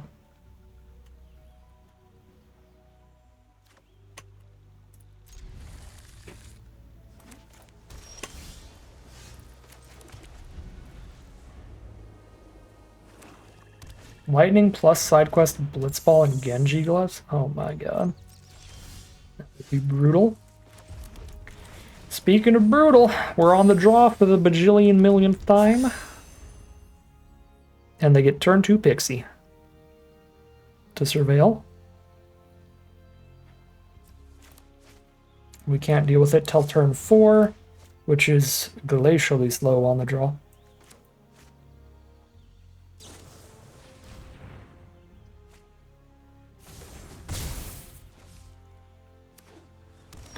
Yeah, it is kind of surprising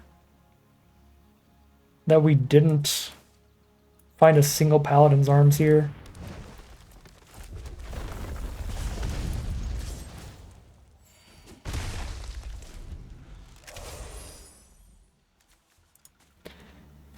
I really don't want to lose this game to just not hitting a second white. Work with me here, Arena. I got 9 planes in this deck. Well, I'm getting Matoya Pixie Wombo combo, and I have to just take this trade because I can't guarantee I'm drawing the white source to stop that nonsense. No, it was a good attack for them, even with the reach, because it's draw a card trade. Unless they have like a bunch of removal in hand where they could just clear the Cactuar.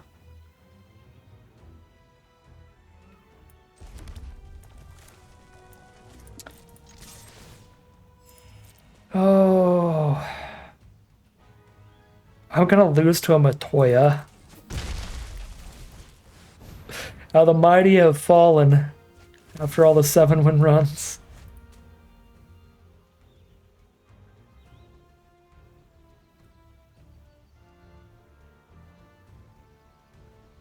I guess because of my double call the Mountain Chocobo, I should probably be on 10-7 instead of 9-8.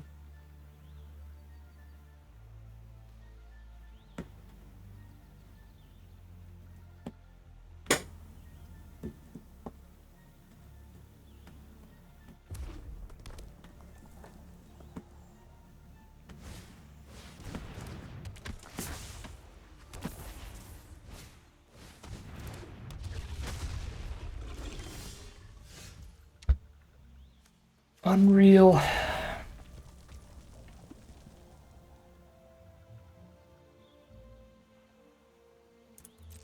It's just not even that it's not the planes, it's like a 5th white spell instead of the planes.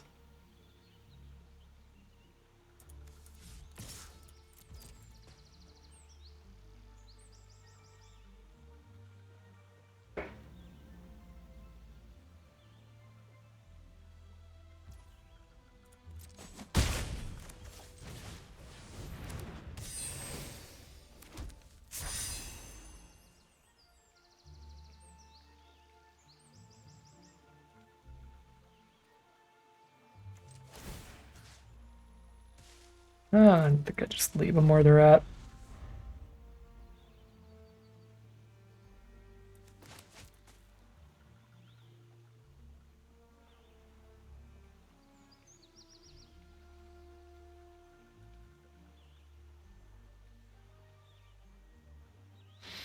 I do think I'm supposed to be on 10-7 though. This is mildly self-imposed, being on 9-8 instead of 10-7 on these lands.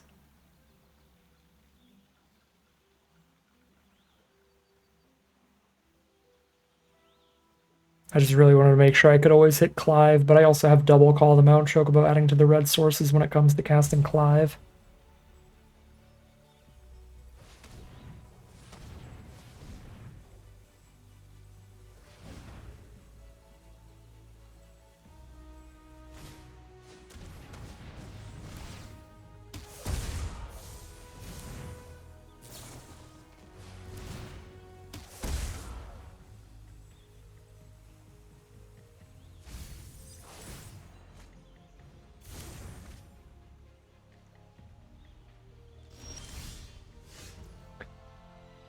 Jesus Christ, Arena.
I'm not gonna lie, it is tilting.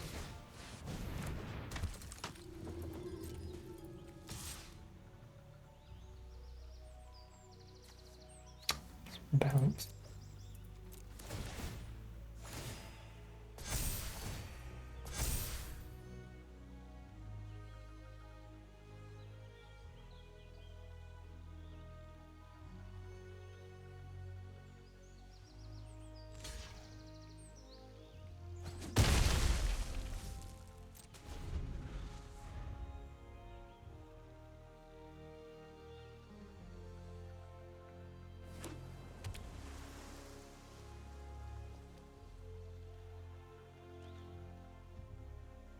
I just have like syncopate up by now. So they're just gonna pass here.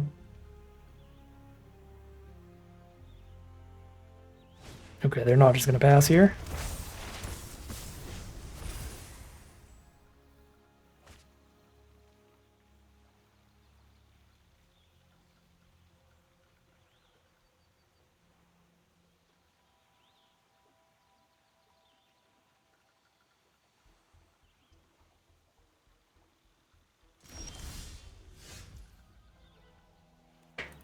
At least it's a red spell this time.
I think 1 mana is cheap enough to move around that I can flop that back and forth at least, but definitely not the 3s.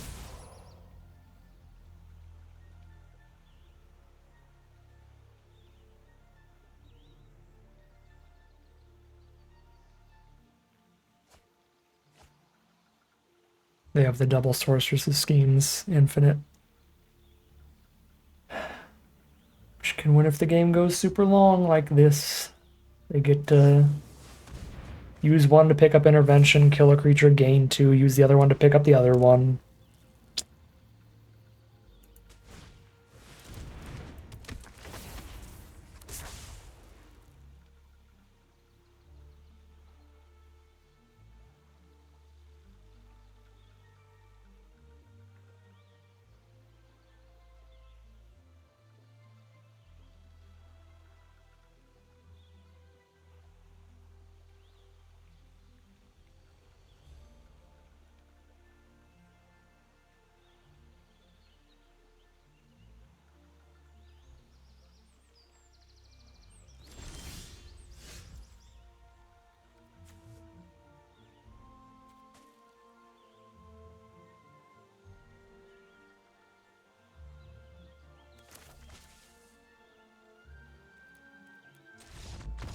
I don't have time to play this out against double intervention. Or sorry, double schemes. They basically just have the guaranteed long game win there. Unless they hit white that turn, get the Moogle's Valor swing. But now they just start killing and gaining 2 every single turn.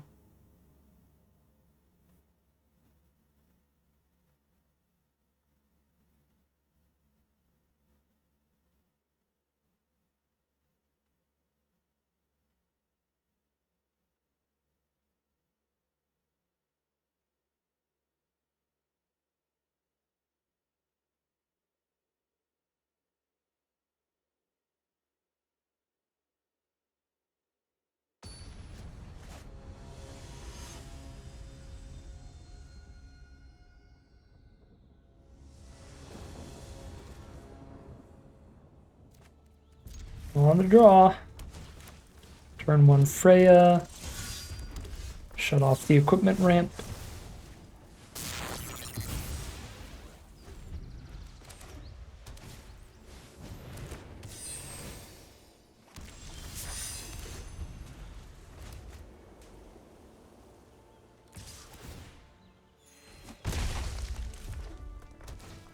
One, two, three curve out with 2 equipment cost reducers in the opener.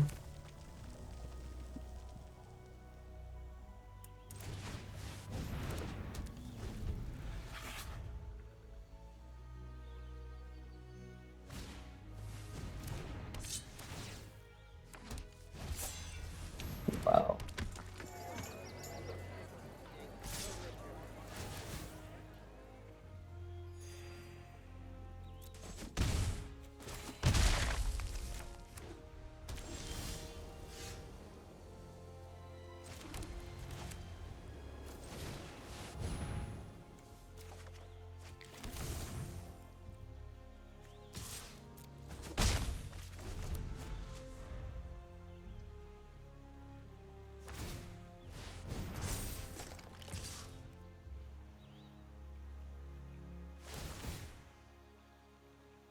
Gain all the life you want.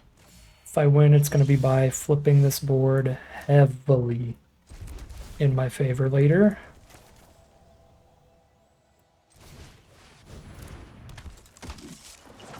Off of Moogle's Valor.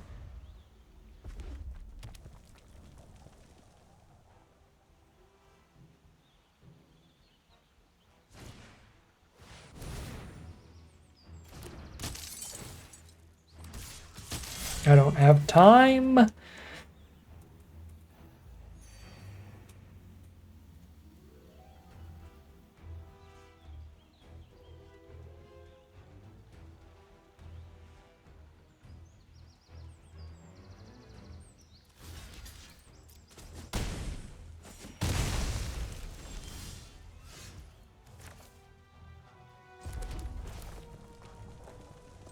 Very good draw. Now I might have time.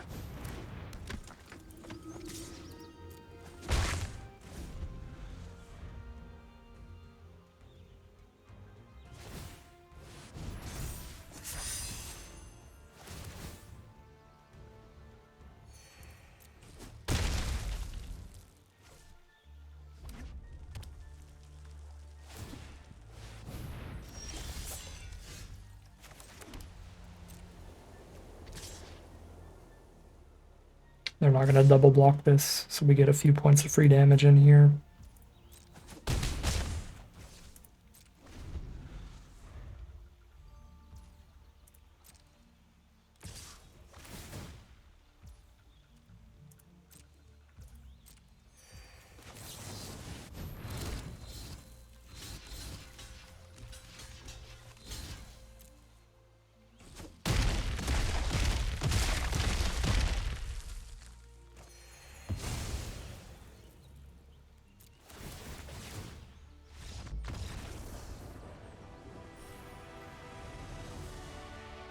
Give me one more win. Give me one more win before my next loss. I want to get back to tier 2. Please. I'm desperate. Oh wait, let me cancel. I can't cancel. I forgot. I totally forgot. We're supposed to be on a 10-7 split here. But I never went back and adjusted it. That would make it better. Well, we opened double white in the opener anyway, so we're fine. On the draw again. Let me on the play, staff into Aerith. This hand is so sick on the play.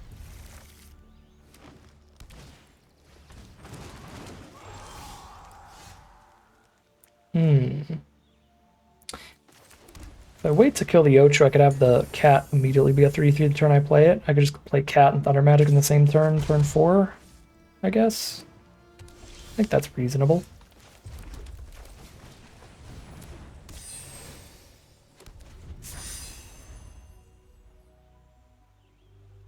I guess Thunder Magic immediately lets me play around Chocobo Kick.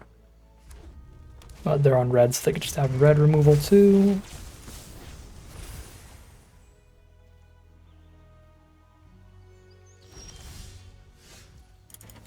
Let's go! My queen!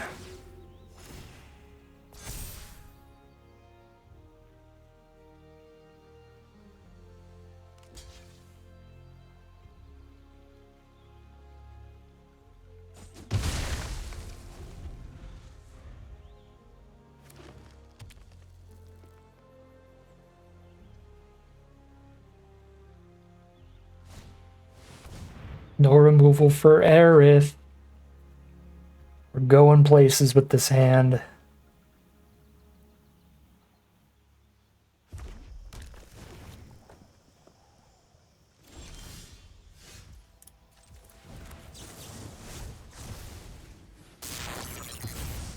Thanks, spread.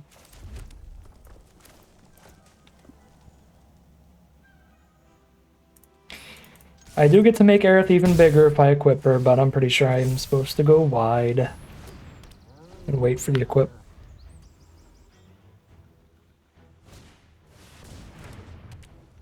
Don't put all my eggs in one basket here. Oh my god. Once again, we go wide.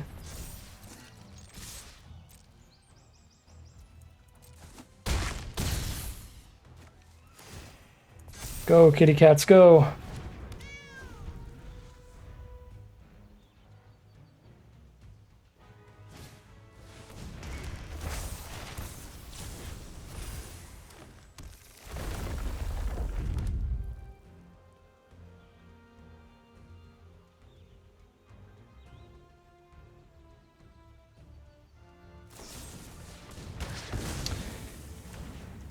They killed my cat, that's rude.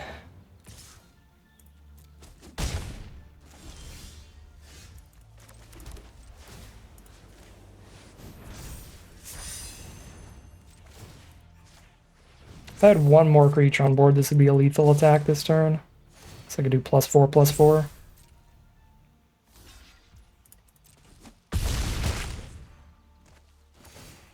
But sadly, they killed the cat.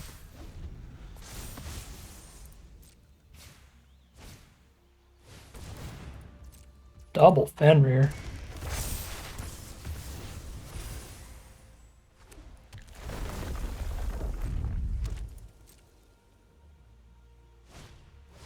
And a toad.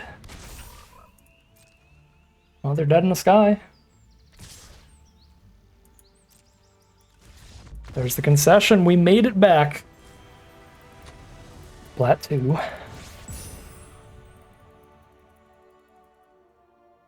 Any wins from here are just us going to a higher rank from where we started last draft, which is good.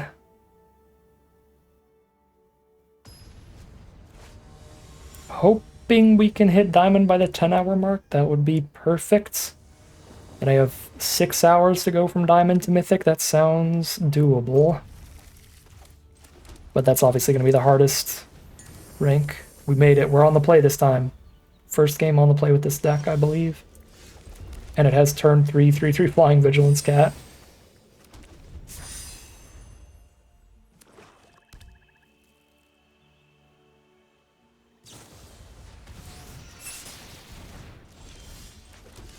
Oh my god, it's got 2 in a row.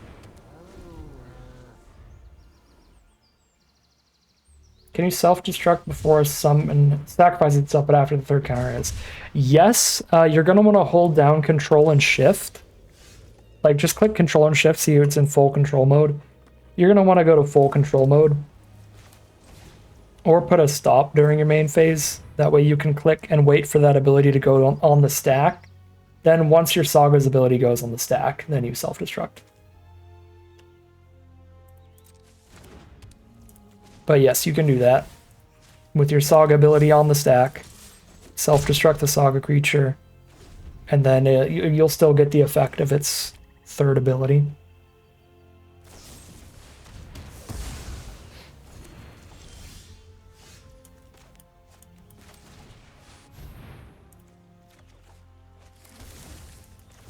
It's a lot easier to do in paper Magic, because you can just say what you want to do.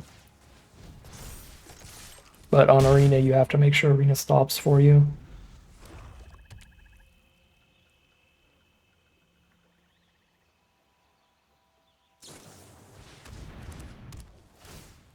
Removals do gosh darn good in this gosh darn set.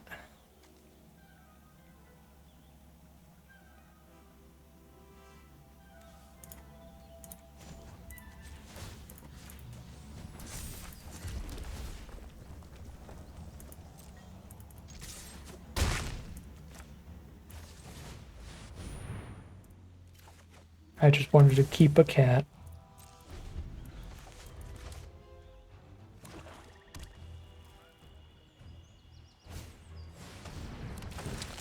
Gross. Disgusting.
That's a lot of blockers.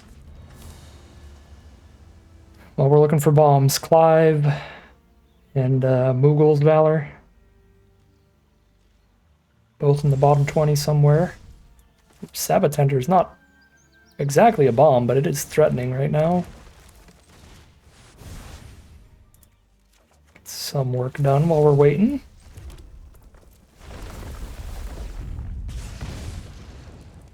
Might have to just flip our equipment soon.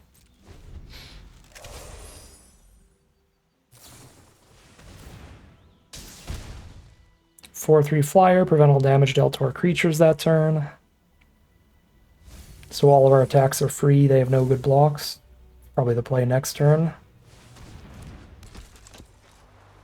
They do gain a few life on the crackback now, which is awkward.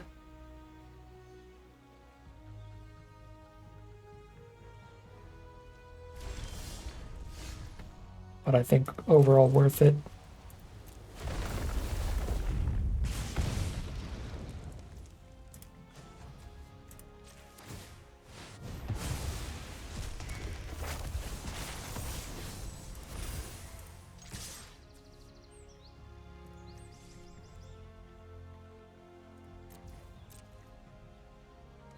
Yeah, their blocks for all those is really bad.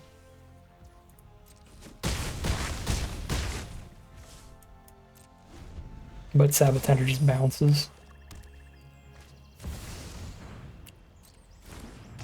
I'm about to beat a Bahamut with this deck. You take those.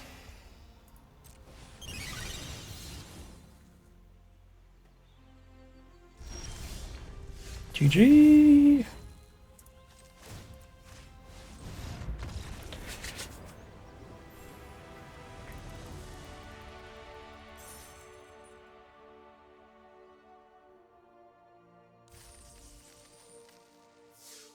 Three and one. 50-50 at worst here in the Platinum Cubes.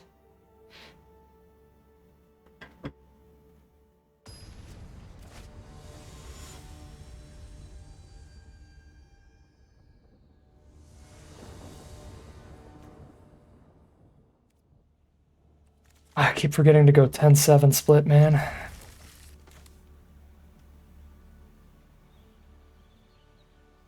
Just jumping to the next game too fast.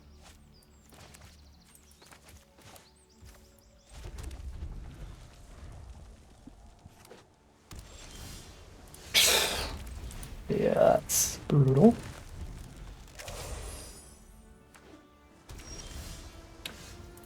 Okay. You're very funny, Arena.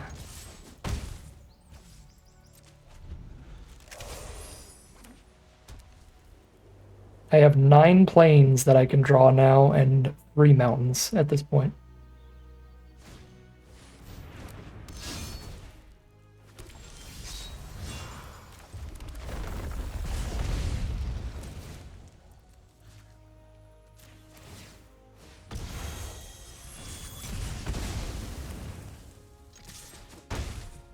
Man, yeah, our first loss was just mana issues like this the whole game. Our not being 10-7 could be costing us games here.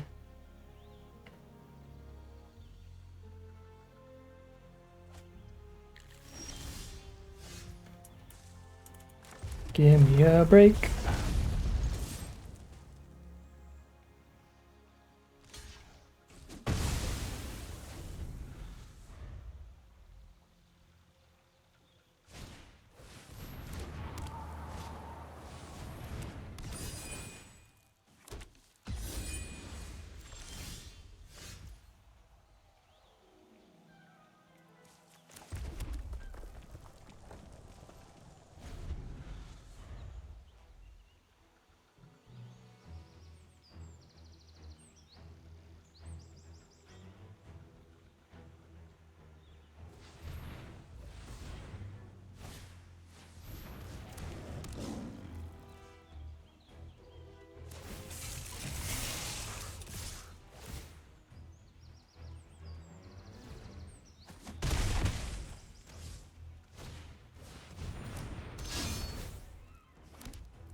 Literally only drew mountains and white spells the whole game.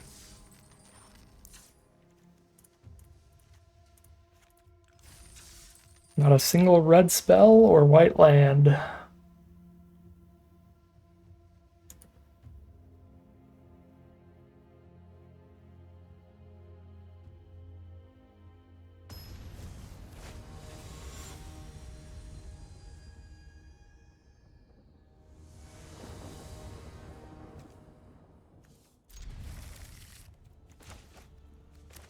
Man, I'm on 10-7 now and I'm still getting more mountains than plains.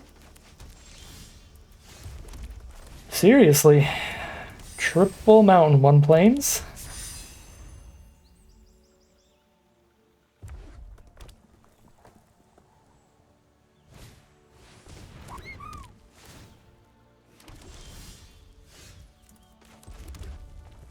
And I'm gonna get punished for it because we drew a double white spell.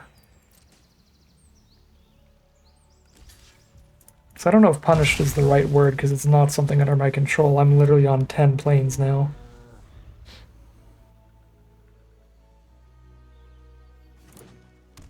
Hosed? Get hosed by it? It's better. Oh my god, dude. Oh, who wanted Schadenfreude? You're getting it. You're getting it this draft.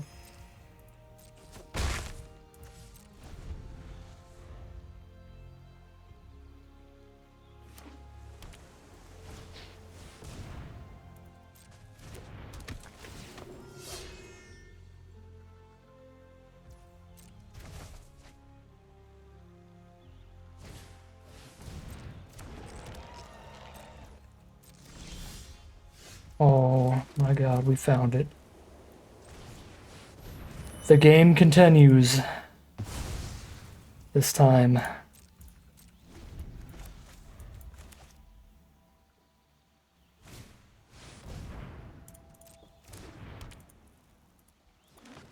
don't know if I needed to remove Shiva. Or Jill, because they actually don't have the second blue for Shiva, I didn't notice.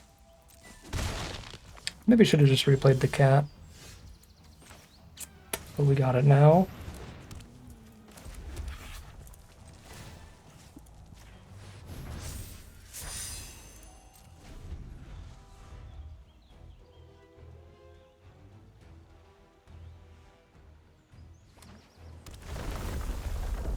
Playing the Aura Sight does net me the third white source, which is not... it's not useless here, that's for sure.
Raise a chocobo popping off here. Oh, I could actually fate the racetrack.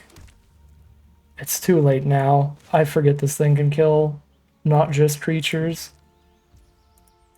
I've made that same punt in a lot of games where I should have killed a non-creature with this card and not realized.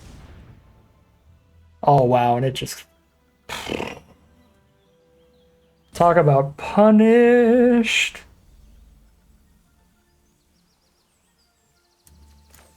I'll have to kill it now. But they get to flip the Raise a Chocobo. If I killed that during our turn, they wouldn't have been flipping Raise a Chocobo, and this Reach the Horizon would also be useless. That was a rough punt. Like game-ending levels.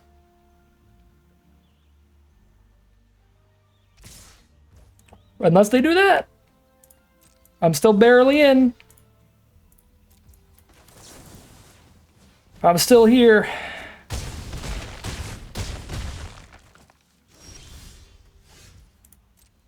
Top deck war.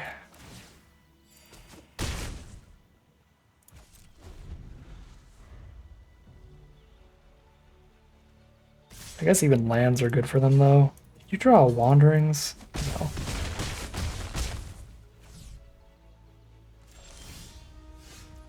Okay. Staff's not bad.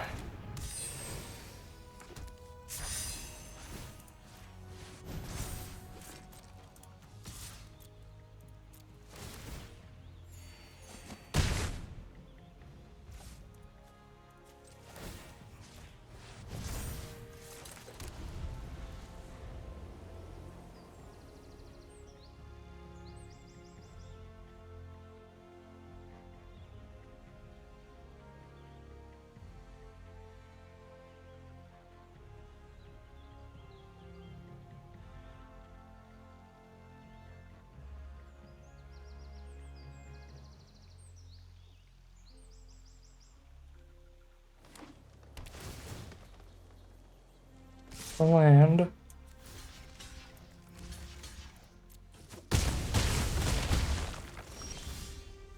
Oh, that's a draw.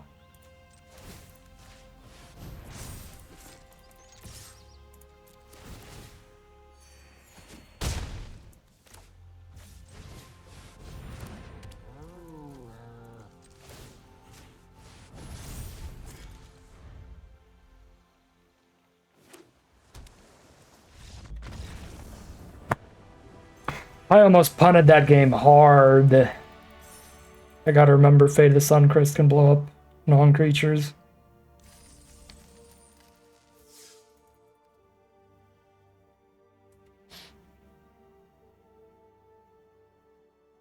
That is 4-2 now, positive record with this deck no matter what. It has saved us from being plat tier 3. Saved us from our 0-3 deck last time. I finally drew Clive.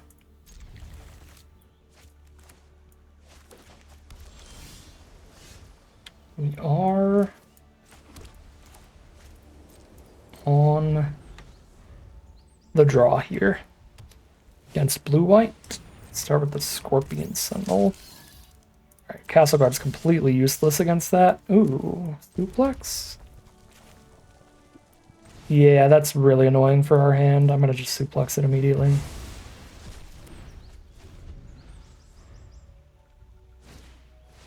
Another one.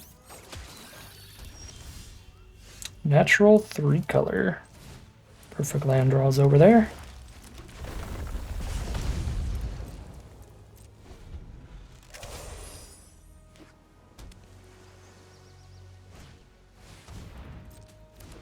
Weapons vendor says hello. Take 1. Okay, I actually get to attack them then, which is nice.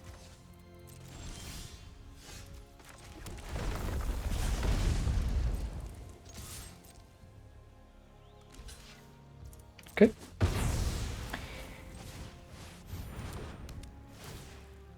Flyer and a white mage staff.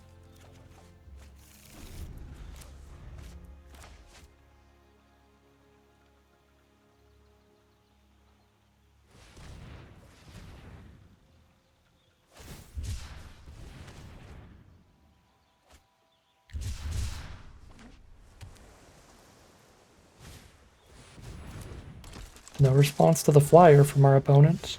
There's the thunder magic for the ash too. Oh, this looks great.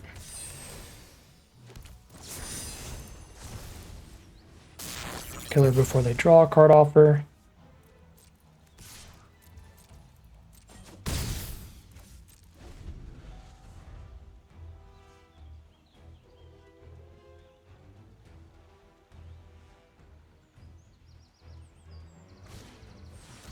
Memories returning.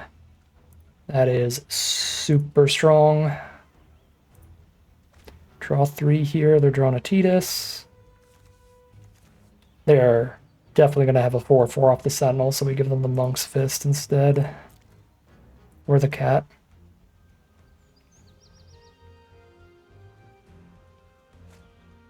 Cat it is.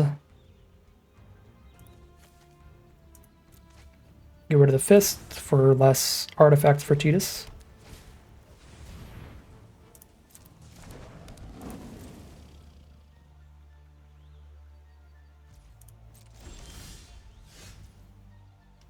Call towards Clive is good.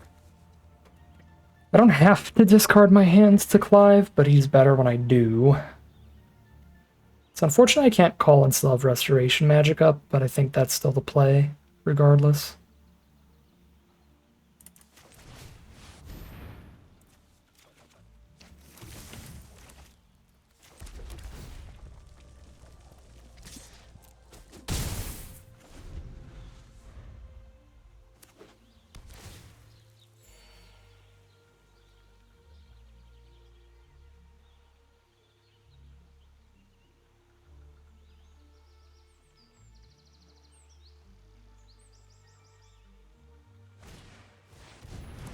Tidus.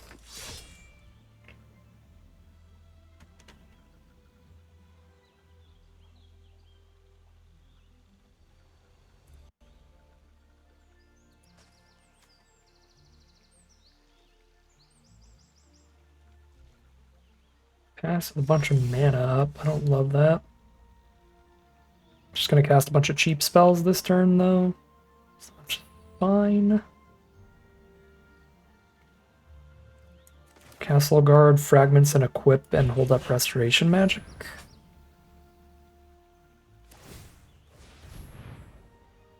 Just use the cat here.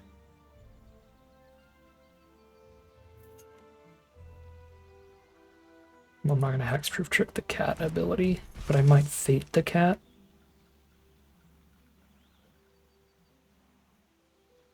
I think Could have a syncopate for 1, that'd be bad.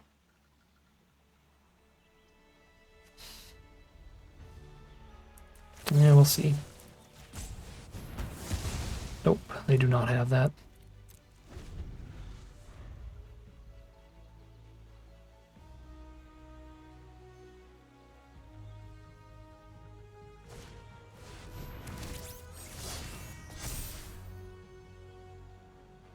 Retrieve the Esper starts getting some pressure with Tidus.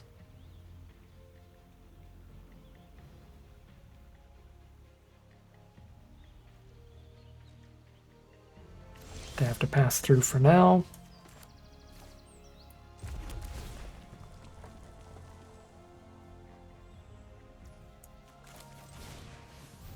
I'm just going to cast everything in my hand here except for Clive, so that when I play Clive I can just draw a fresh hand.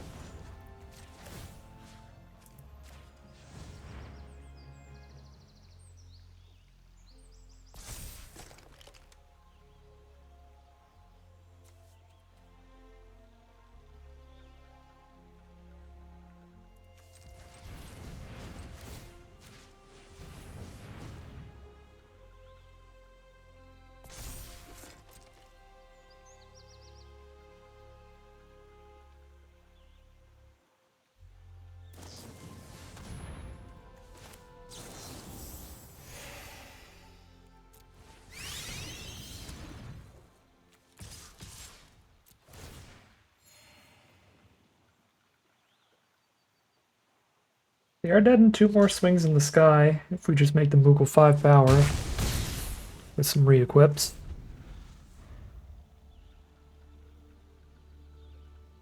If I have a land in the top 3, I can play Clive and equip the Moogle. Because if I have a land on top, I equip and then play Clive, and if I don't, I play Clive, and then if it's in the next 2 cards, I can equip after drawing. Okay, now they're dead in 2 swings. Even if I don't equip it this turn, I can just equip it next turn since they took a damage to the traitor.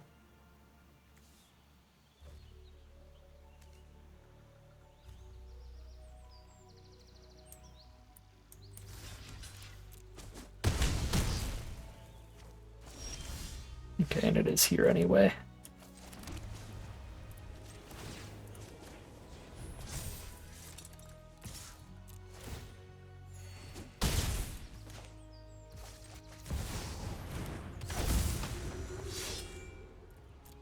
If I had 1 more mana, I could actually do something pretty interesting here where I equip Moogle, attack for 5, then flip this into a 4/3 flyer.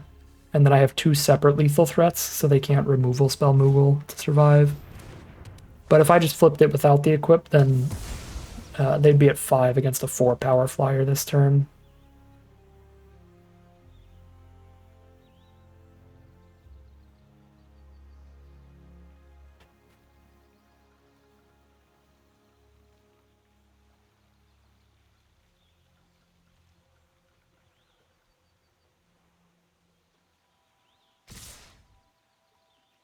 Oh, attack all?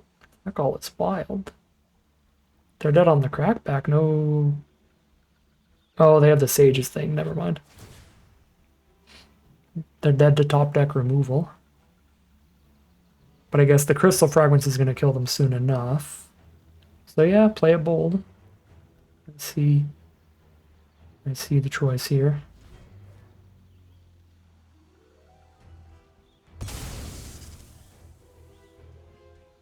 Surveil 2 as well. Cute.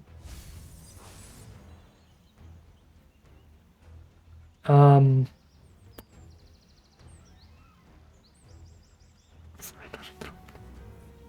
think they just still lost doing it that way. I just double equip the guard, right? Flashback 6, flashback 9. Yeah.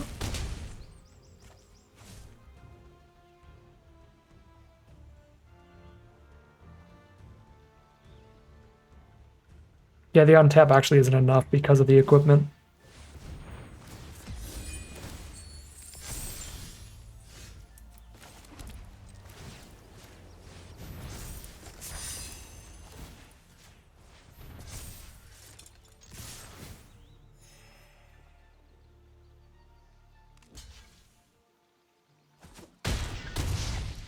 Good stuff.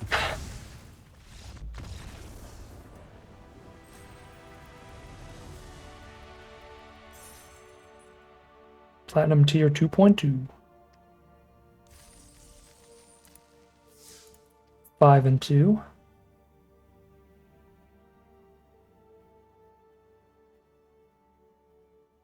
Is there a leaderboard for the speedrun portion of getting to Mythic Unlimited? No.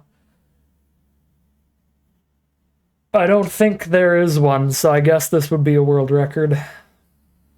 Because I don't think anybody has done it in limited. At least recorded the record at the end.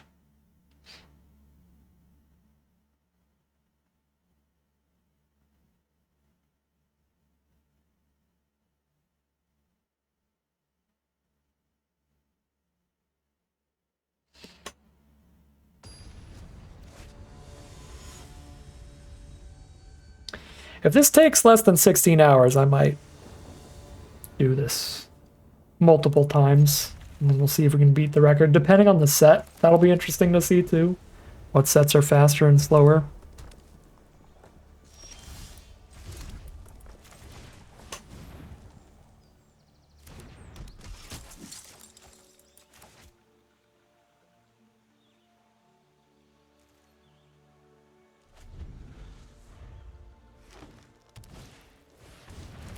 Rydia.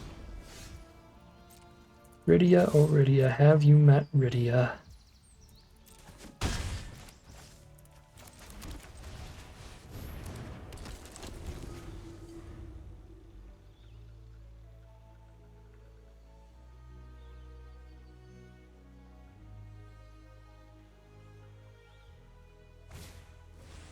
Duplex Aerith, fair.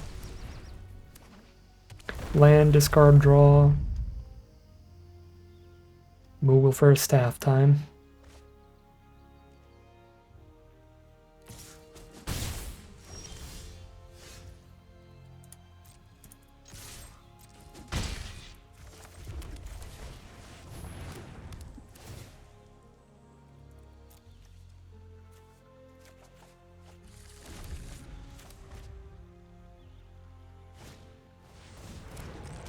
Blue Gardener. And another cheap removal spell. Very strong deck over there.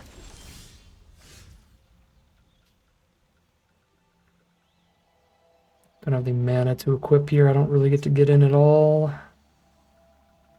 Rough.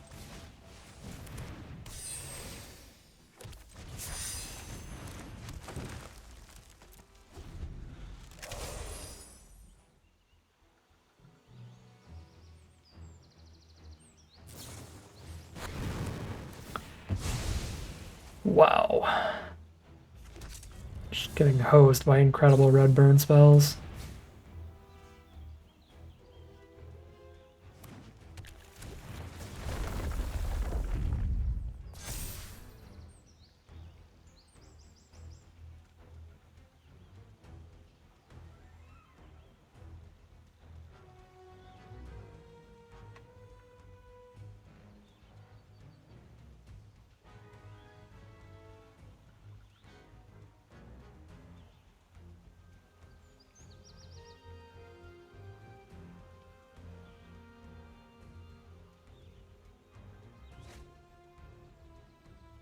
Start a toad, draw a card.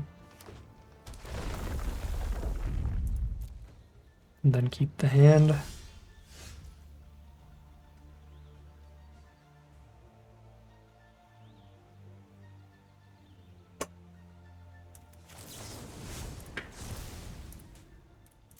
Get ready and then fate the 5-drop they want to play.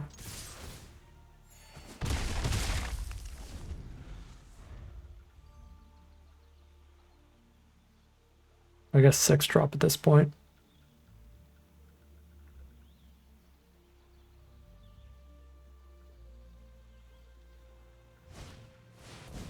Arts and Boko, no birds on board? Sure. Ochu.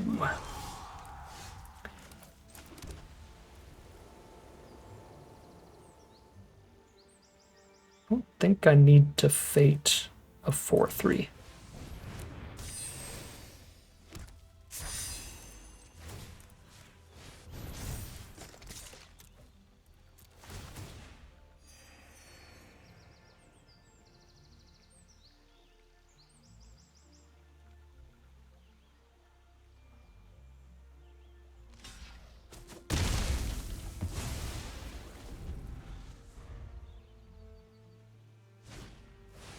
That I definitely need to fade the Suncrist.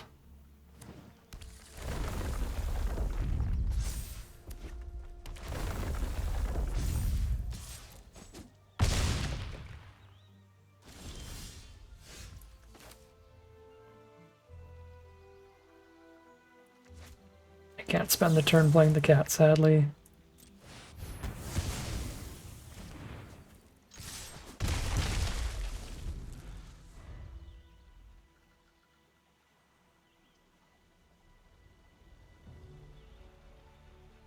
So they're playing off the top. We have a cat and a restoration magic here.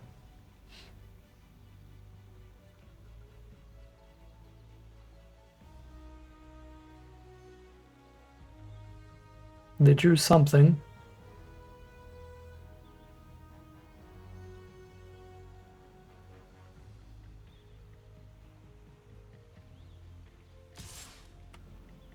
And for 4. You draw Tifa's limit break off the... Wow. 1 is not 0, so there's that.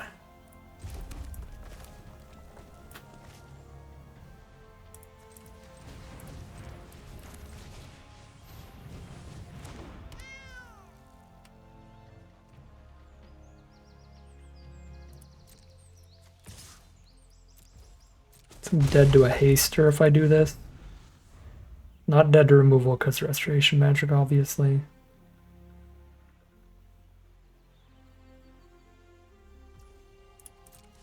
If they had removal, they would have cast it already, I think.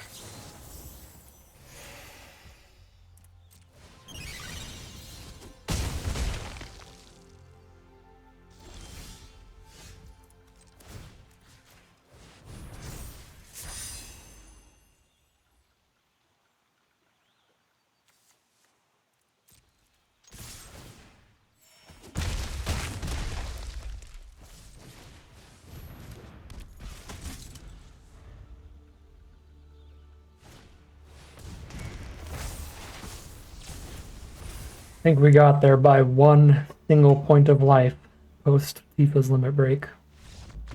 Wow. That was wild. Platinum tier 2.3.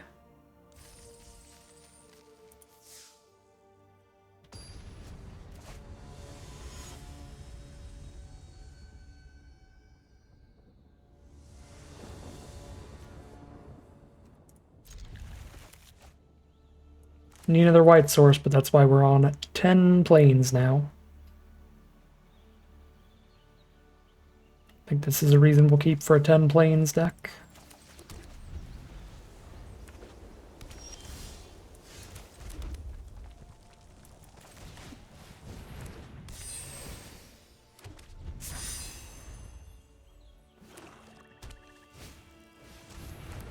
Wall of Omens.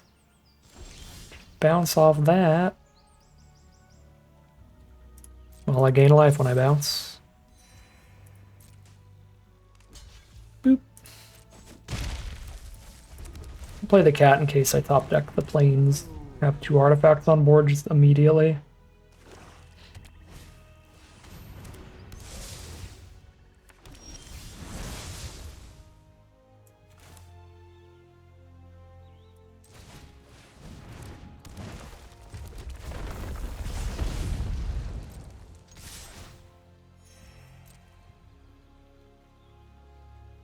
They don't block, I'm not doing anything. If they block with anybody, you're not alone.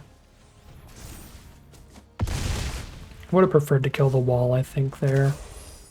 But that works too.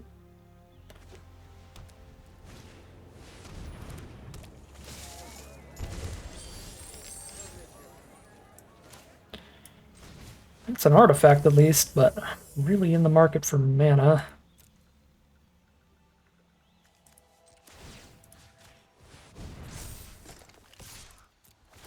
Specifically planes. Momir on Arena, I don't think there's like a really specific strategy. Just play your random creature at each mana cost, really. You can skip 1s and 2s if you want to make it to like 8. But I don't have any clutch Momir strats on Arena.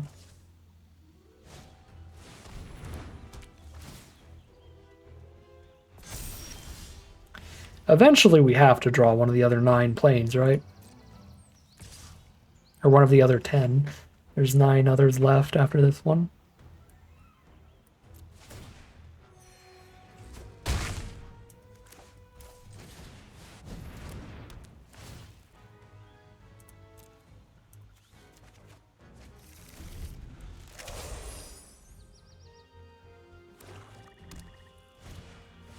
The Regalia doesn't do anything in the sky, so we've still got our game plan set.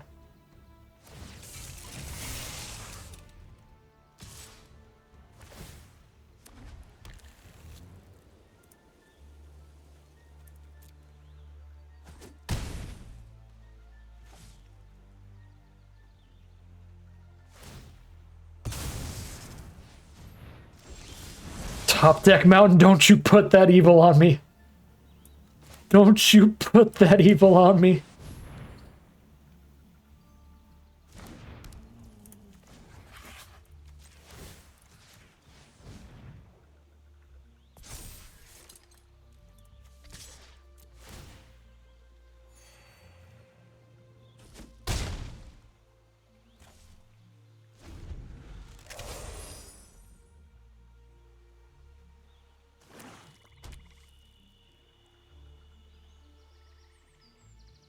These cats have been just consistent, insane MVPs in this deck.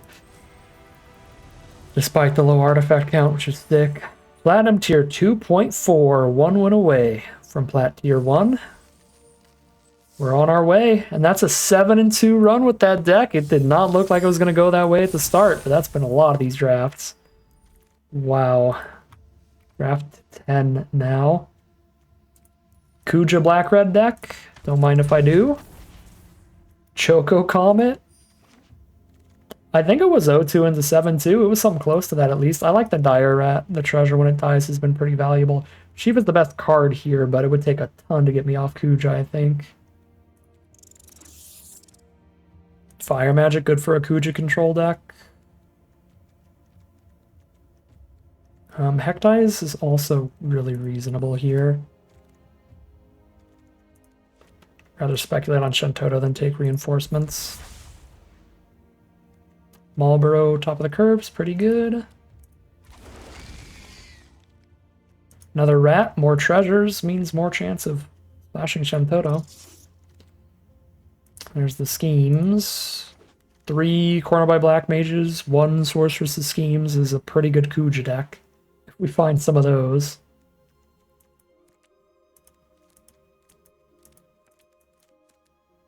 I don't love any of these here. I'll just take the bomb by a little bit. Same here. Like Sabatender. It's not a good shopkeep deck, so speculative syncopates to splash in, but probably not.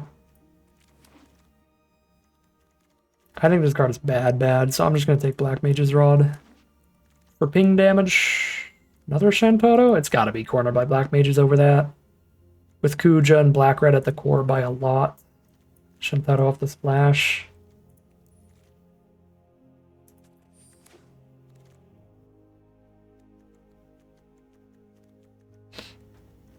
Weak pack here. An okay Rapier deck. Another Choco Comet. Jesus! Suplex or Greatsword are both awesome. Suplex here. Another Fire Magic.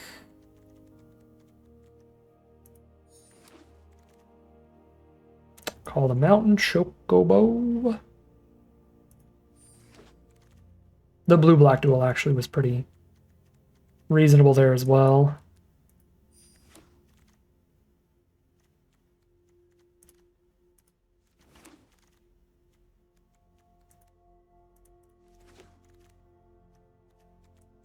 I don't think I'm on Phantom Train here.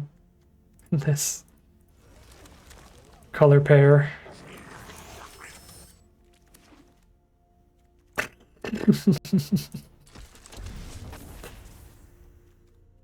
All right.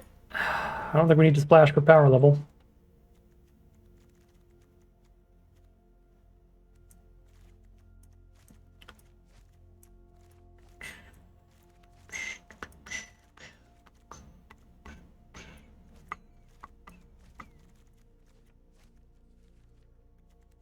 I've got 2 rats. We'll play a warrior sword on this one.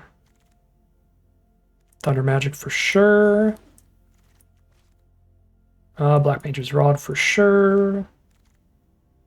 Cornered by black mages. That one's pretty close between the queen and that, but I like the corner a whole time with the Kuja. I mean, queen is also good with Kuja.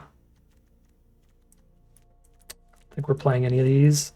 This Elder is 2 wizards off 1 spell to get Kuja to just flip turn 4 like immediately, which is kind of funny. So we could run it. None of this.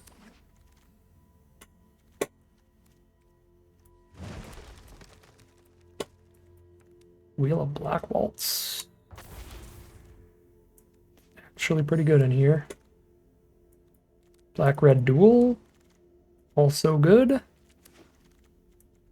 Just need to cut 1 or 2 cards and we've got a deck. Probably Blazing Bomb. That's 1 cut right off the bat.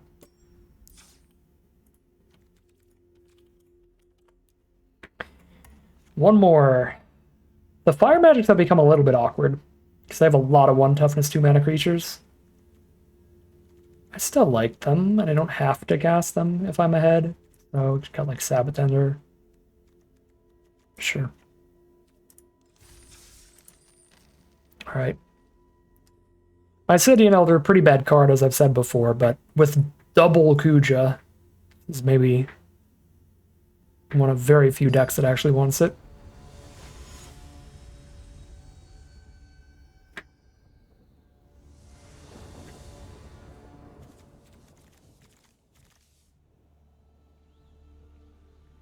Yeah, this one looks pretty sweet. We started with Rakdos today. Here's another one trying to get us to Diamond if we're lucky. You have to be really lucky. We'd have to go 7-0 to go to Diamond in just this one last draft here.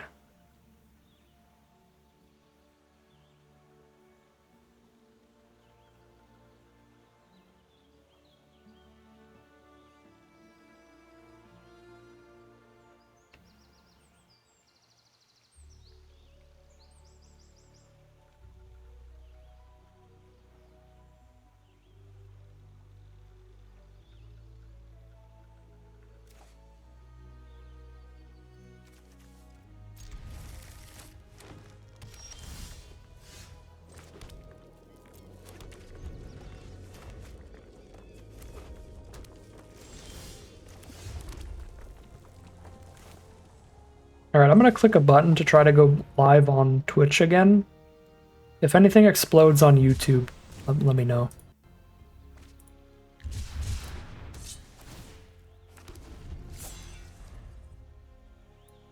I don't think it worked. I don't think it worked. No, my stuff just totally glitched out on Twitch. That's tragic.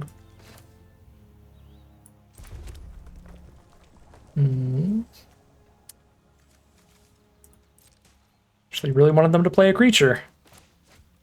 Look at this hand. I should double check my mana base with double corner by black mages. Oh yeah, this mana base is wrong. I do have double Choco Comet. So I want double red, but I don't need double red till really late. Cornered by black mages I do need kind of early. Ideally. Alright, well we find it anyway. Whee!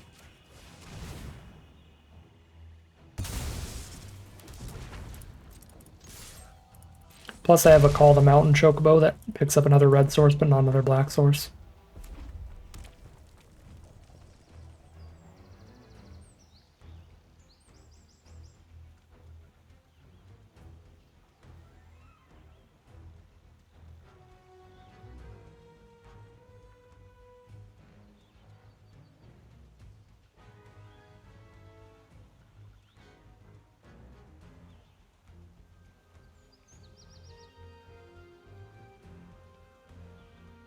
This is the Sorceress Schemes corner by Black Mage's combo I was talking about. The goal for the game.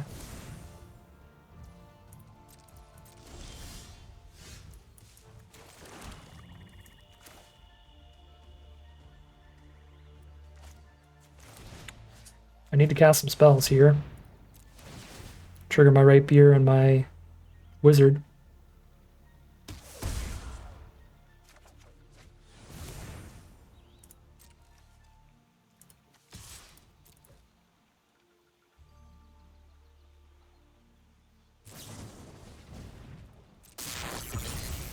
Sadness on the stack.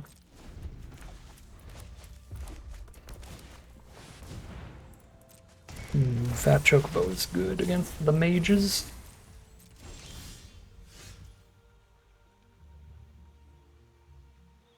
One, two, three.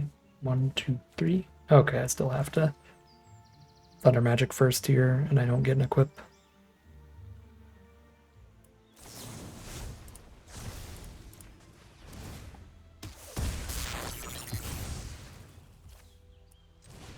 I do get to cast another copy, though.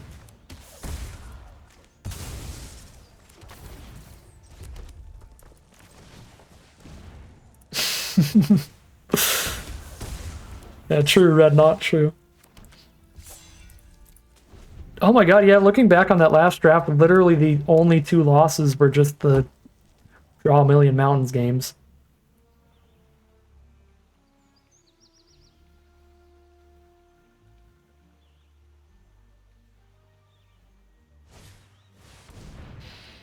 Call the Mountain Chocobo. Hello, Call.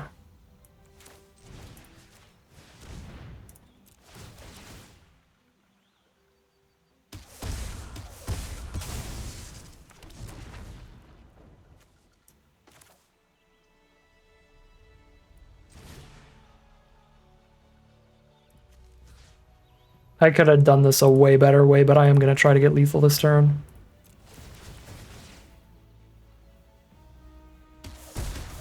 Oh, I'm 1 off this way. God dang it. Yeah, we could have had lethal on board.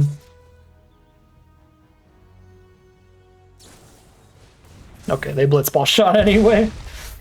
Thank you, opponent. I appreciate that. That makes my missed lethal there less embarrassing.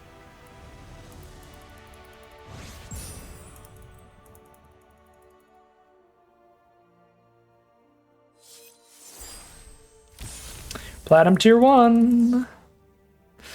We get 5 wins in a row. We're in Mythic. No, we're in Diamond. Oh, I wish. That would be crazy. Mythic and draft in like 10 hours. Yeah. Opponent was the true homie that game. I really appreciate them for that one.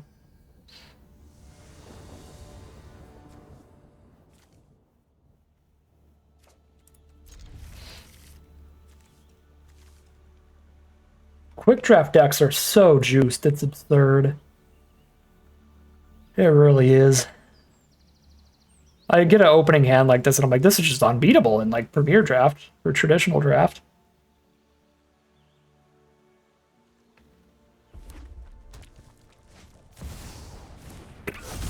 Maybe beatable by a Ragavan if we didn't have Thunder Magic.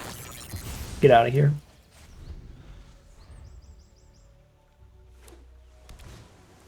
Sahagin, uh-oh. Uh-oh. I need a corner by Black Mages, because that's going to be way too big to kill soon. Just keep juicing up its booty, all the plus and plus 1 counters in the world.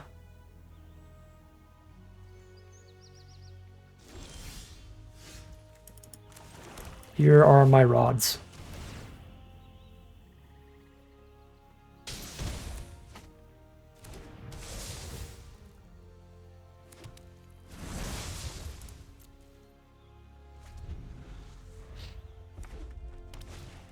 Yep. Yep. I see you, Sahagin. I see you. Ooh.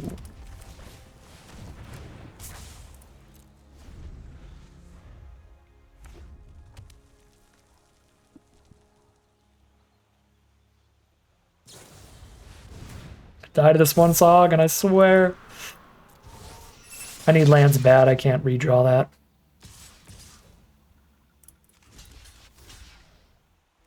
If I take this block and then hit corner by black mages, I just win. They've got one card in their hand.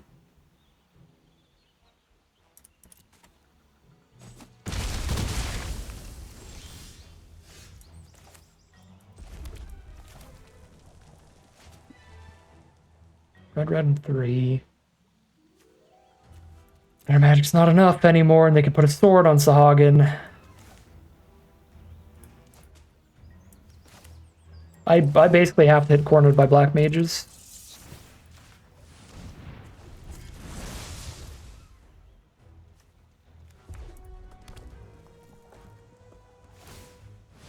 Oh man. Oh man. Unbeatable. Unstoppable. No, it's all red burn. It's a whole bunch of red burn. Red was a lot more open than the black in terms of removal spells for sure. Okay, now I'm just... the world's my oyster. However I want to play this is going to be winning. Let's go Choco Comet the face here.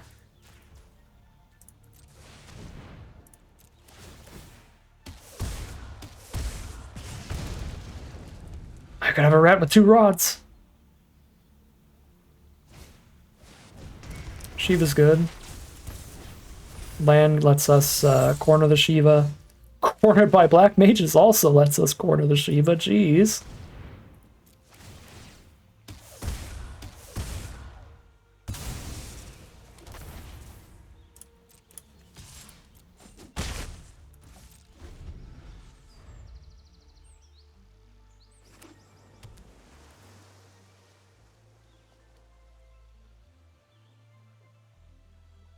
I'm having a wonderful time in Magical Christmas Land today.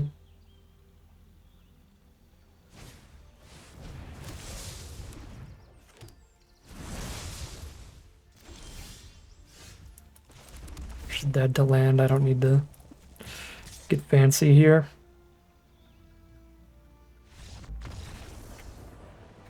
Oh my god, that was insane. 4 wins away from Diamond. I did say earlier it would be a really good pace. It'd be pretty incredible if we can get it to Diamond in under 10 hours. This deck is very good. I think there's a chance we could do that. Obviously, if we go like 4 and 3, it's not going to happen, but this deck, I think, could do it. Your final reward on Momir was fancy card art for Sahagin? Yeah, that's a sign right there. Okay, this is the weakest hand we've drawn so far. But it's not horrific. In the right matchup, it's actually pretty good. They have a lot of stuff for us to fire magic.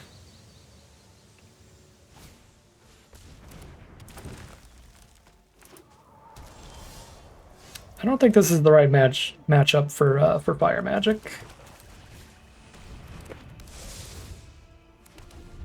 Green, white, blue tends to be really rampy, going for a lot of big late game creatures. Not like 3 toughness less stuff.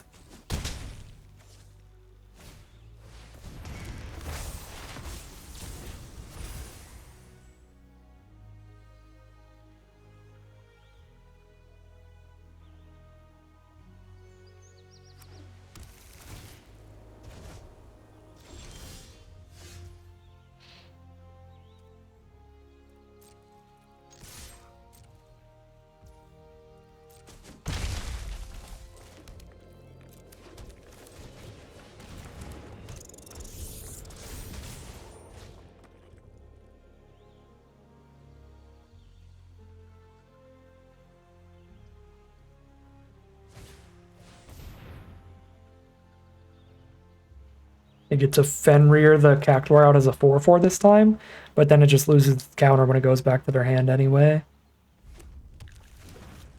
Oh yeah, this is 4-color ramp, maybe even 5-color. A very bad matchup for Fire Magic. They do go for 4 toughness Cactuar. Ooh. Well, we found our play. Guja go.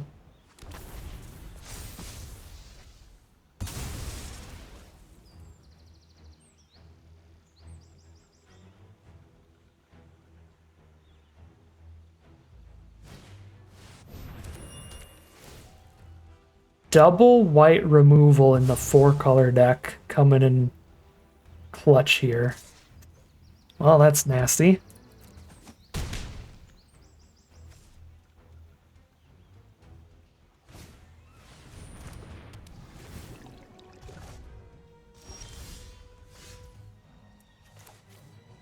And a Light of Judgment and Ultros? No. Let us call the Mountain Chocobo to us.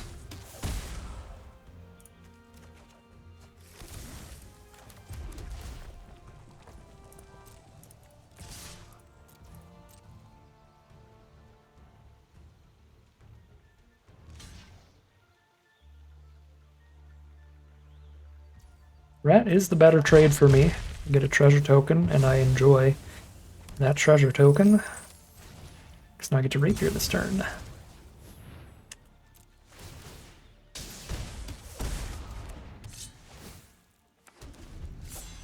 Ooh, I forgot I have a suplex in this deck. We actually have a way to get around a white ore site, potentially. We draw into it, obviously. Cactuar, Monk's Fist. These are fine. Oh! Ask and ye shall receive.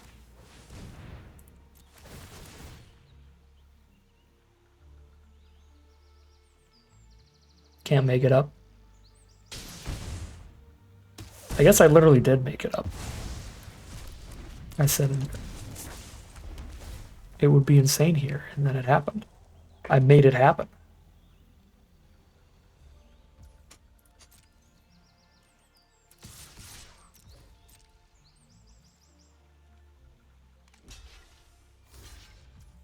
Solid trades.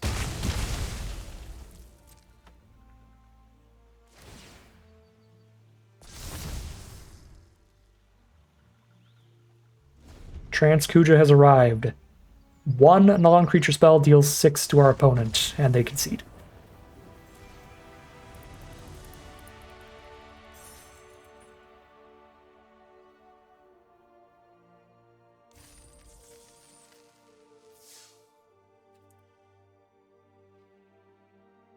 Good morning, Rami, or Rami.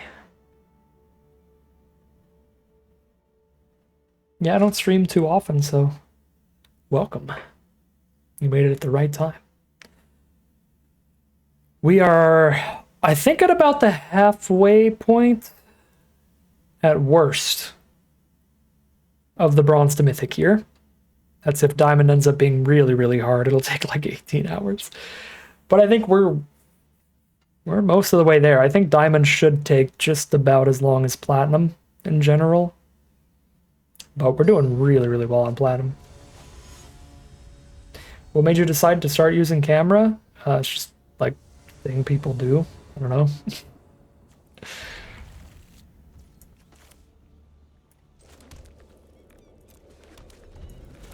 Felt like I should as a streamer kind of thing. Yeah, get the juicy thumbnails going.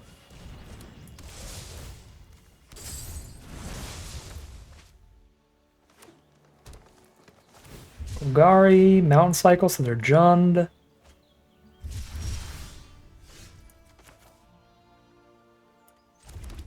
Just gonna comment a Tonberry. Raging Face for theatrical effect, yes.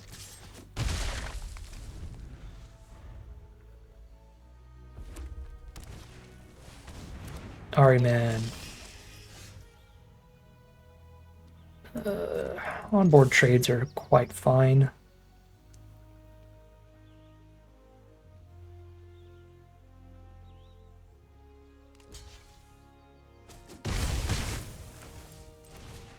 Pretty stuck on mana here, so I'm going to play the rat towards getting another treasure. Yeah, this deck is insane.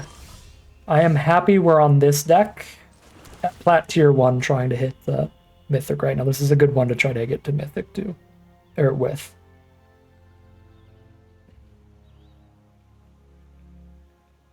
I'll push damage here.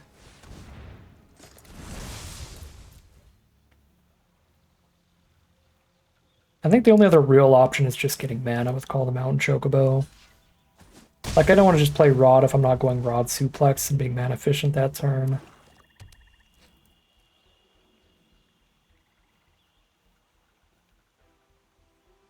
And I definitely don't want to Choco Comet without killing anything.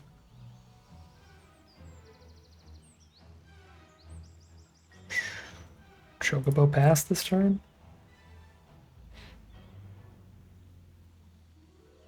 The fire magics are a little awkward. We've got a good chunk of small creatures ourselves. So I wonder if there's anything we can swap out sideboard-wise. Normally fire magic really good, but I think we're aggressive enough it's worse in here.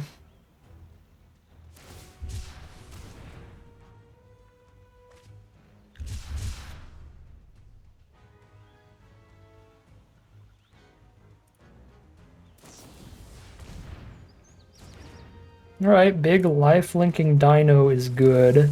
And they show me the cornered by black mages on top of my deck. Why'd you have to show me that? They show me the perfect draw if I didn't shuffle.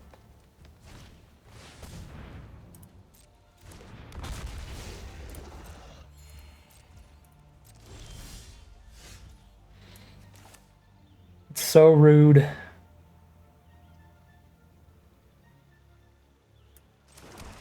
Can't believe you, Arena. Can't believe you would do that to me like that.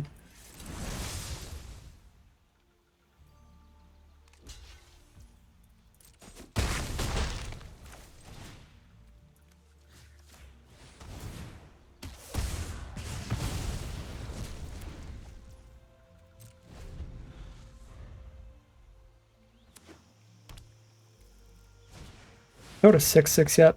Alright, I'm discarding fire magic. Marlborough is one of the least painful Marlboroughs I've felt in a while. Kuja.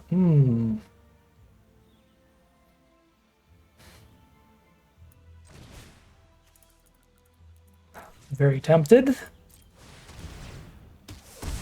But I believe we're just commenting.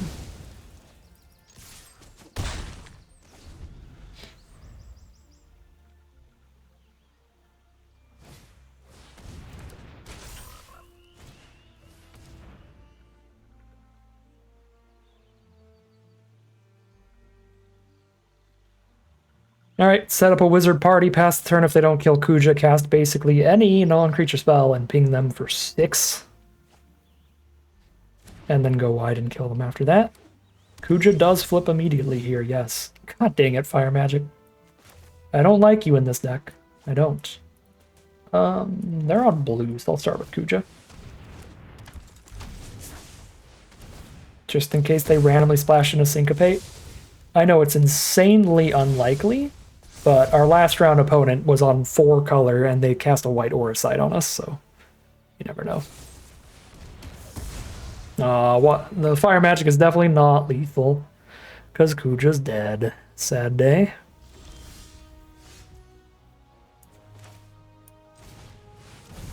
It might still be lethal after attacking. No, this is still 3 pings per spell here. It's a ping for 3. Yeah, if we put them to 3 life, it is still lethal. And we do on this attack.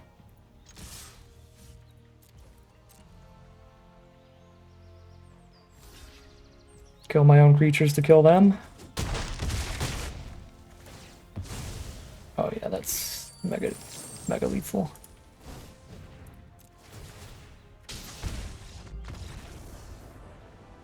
I feel like that Shadow the Hedgehog meme with this deck. Just looking vile. Whatever that animated being is. Respect fire magic. Yeah, it was just in here as a non-creature spell, though. It keeps, like, threatening to kill our whole board. What am I doing? Looking if there's anything. There's, like, nothing else, though, unless I'm self-destructing our opponent. Playing Phantom Train?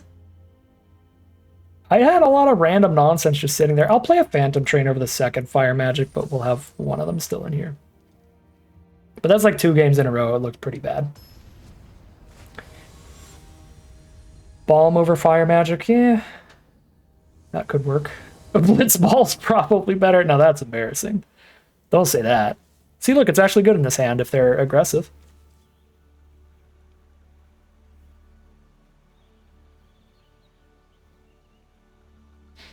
We found the one hand. It doesn't look bad. They just have to actually be like Boros or something. We just cast it turn 3. We found the fated hand. Ooh, my City and Elder, flip Kuja. Turn 4 immediately, because 2 wizards.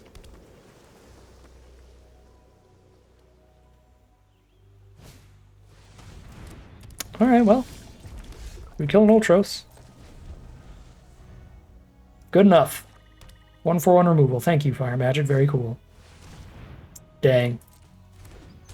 I don't know what universe I live in where they would play another 1 toughness creature turn 3, but I wanted to be in that universe. That would have been pretty cool.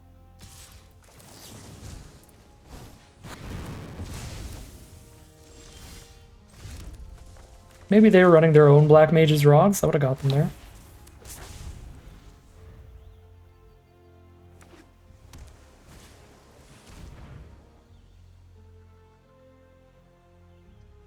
Oh my god, yeah, that would have been sick. Wow, that's a good point. That's the Magical Christmas Land universe if they played Wyvern as the 3-drop.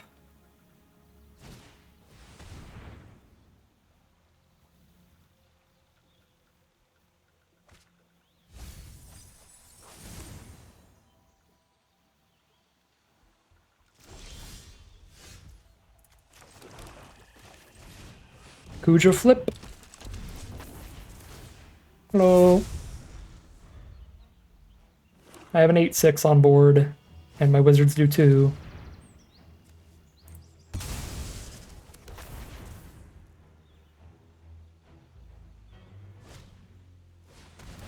Oh, no removal, baby! This is gonna be brutal. Get double damage on the Black Waltz as well, if I wait. But I think I just mount Chocobo. Yeah, if I mount Chocobo now, next turn I can go Rod Warrior Sword. Ooh. Kaboom.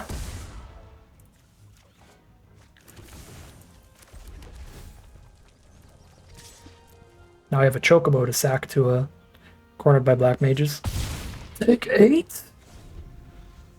That is some mad respect on the 0/1 Black Mage there.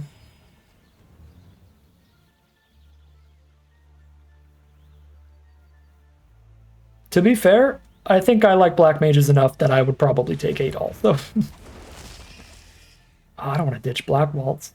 2 to each opponent. It's double damage, right? So it's 4 damage. If I go Black Waltz, Rod, 1, 2, 3, 4, 5, 6, 7, 8. It's got to be Black Waltz Rod over Warrior's Sword, because it's 1, 2, 3, 4. Well, if I go Rod Warrior's Sword, it's actually Rod 1, 2, 3, 4, Warrior's Sword 5, 6, 7, 8, 9, 10. It's more damage instantly if I go Rod here. I think I go Rod Sword, and it's also the wider board. They're at 3 life. Any spell kills them the turn after, even if they kill Kuja.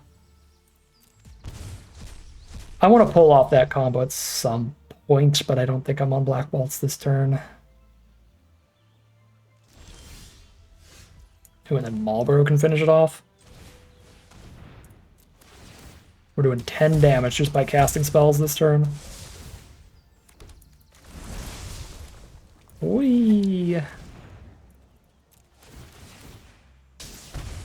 Oh my, yeah, imagine you cast the Marlboro and your opponent discards the Black Waltz. It's like, well, I'm dead.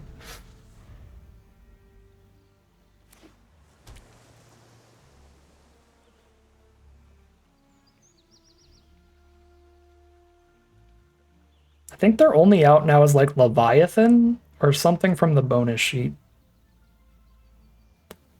Yeah, this is the kill. Xenos would be bad. Yeah, Xenos could win too for them. That cannot.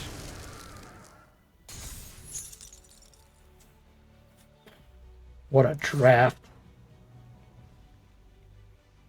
Just popping off. Hey, I don't need to hit them to lethal, so might as well trade.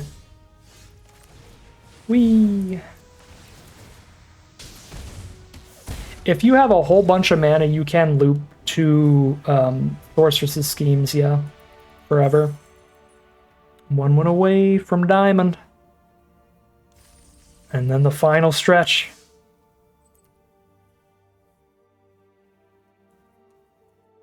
We're 5-0 with this deck, and I'm honestly not that surprised. I'm happy. But out of all the decks we've drafted today, I think this is the least surprising 5-0 yet. I really, really don't like the bonus sheet either. I think they're very, very good for constructed players and commander players and stuff, and people just opening the packs. But there's a pretty big disparity between that and like drafting and sealed in with them. I think they're frustrating in draft and sealed for me personally. I might lead with Dire Rat towards the treasure for Cornered by Black Mages.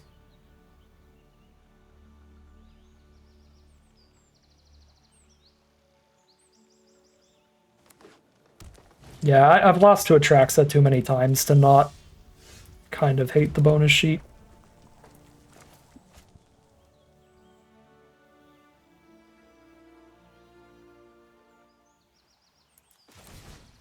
Yeah, I think I'm still on Rat here.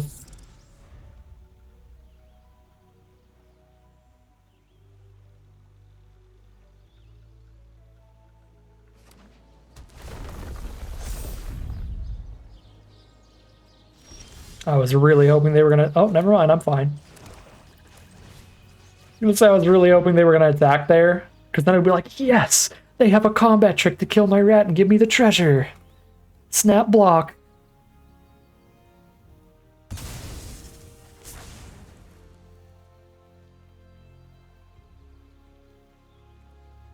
I just realized the text is outside of the box now because we're on double digits. There we go, that looks better.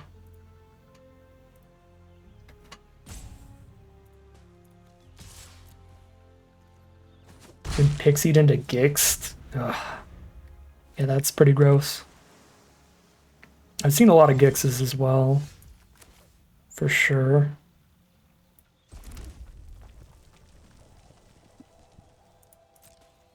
It's actually better to play two power creatures than one in the sky this turn.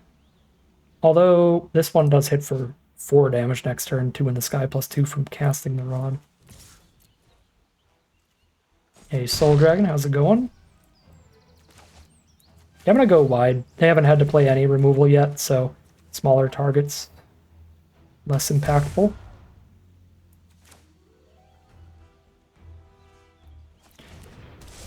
Yeah, that's true. There are still mega bombs in the main set too, like Dion and Arden for sure.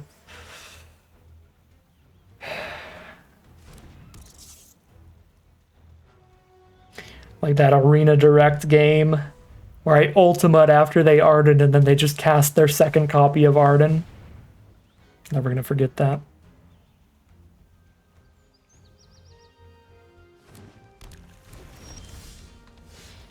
Ooh, I wish I could afford this Marlboro.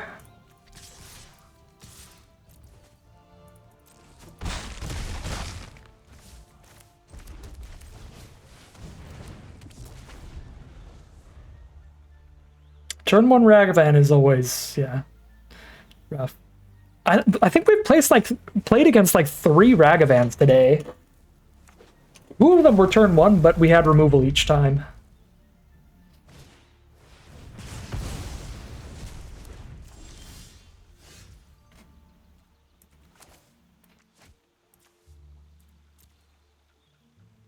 Shame.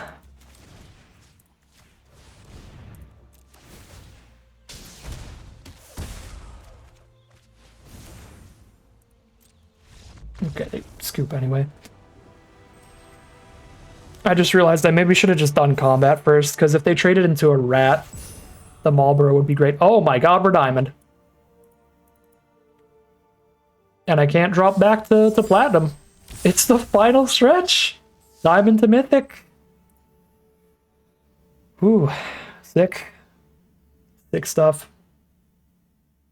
Did a classic draft where you got the reskinned Joda to wheel to you. That's insane. 5-color Joda. Yeah, let's go. Diamond to mythic, final stretch. I am probably gonna have to take a little tiny break after this draft.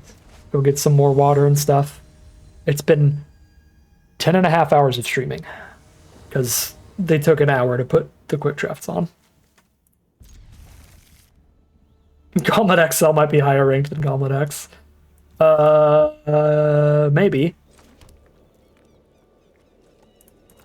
Clearly the better drafter, based on the win rate right now.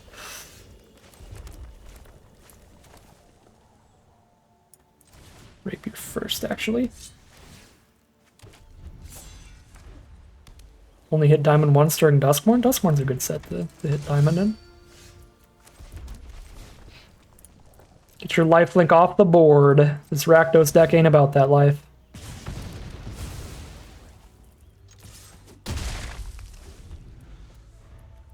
Literally. Not about that life gain.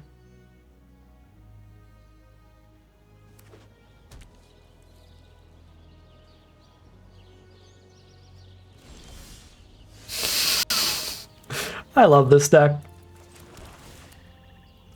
I love this deck.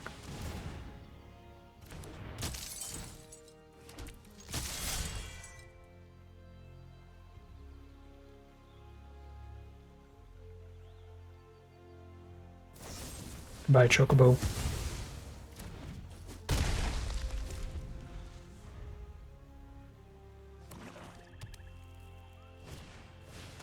Magitech armor. Brick wall.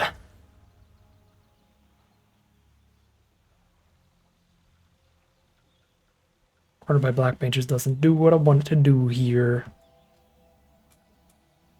Just play a rod and pass. No, we still attack with the 4-3, but I think it's mainly just play rod here.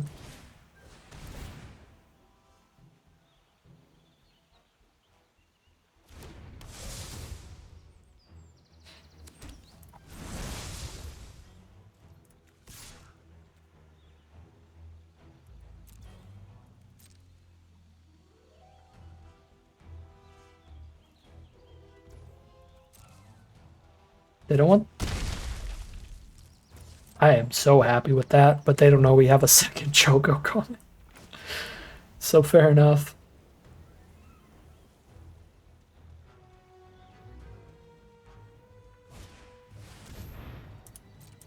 Foresight the 4-3. Makes sense.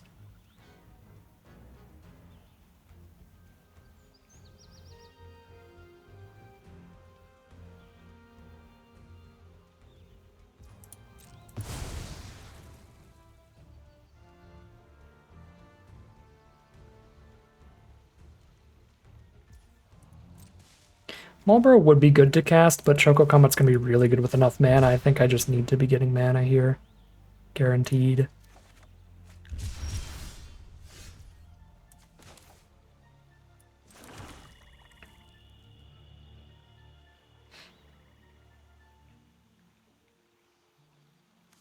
Sword onto somebody and send. Think is the turn.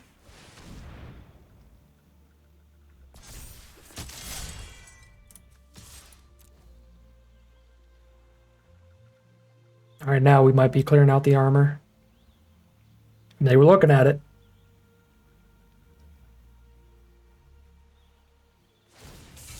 Yeah.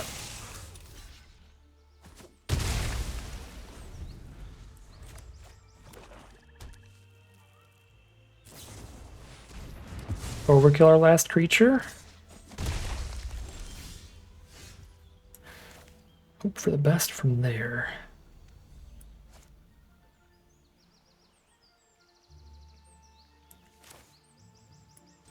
Sure.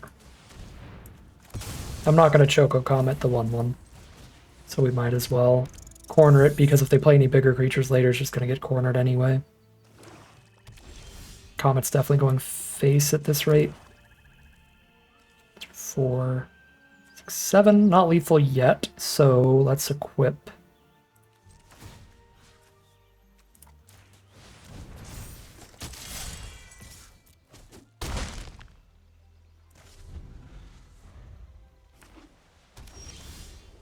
Do I even need to do it?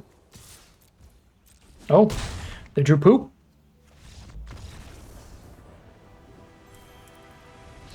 Best deck of the stream. I can tell you right now, best deck of the stream. 6-0 now. Oh, that was 7-0? It's already over? It's over! Jesus, we got the undefeated achievement too. Alright, well, I'll put this on there for posterity, but I am going to have to take a short break here. Because again, it's been 10.5 hours since I've gotten another beverage or went to the restroom or anything like that, so we'll have to take a quick break in the middle of the speedrun. A robot would definitely get a time advantage against me, but sadly I am not a robot. So. Yeah. Quick break here, but I will be back shortly for the final stretch. I'm into Mythic now. We'll show off this lovely deck while I'm out.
Oh man.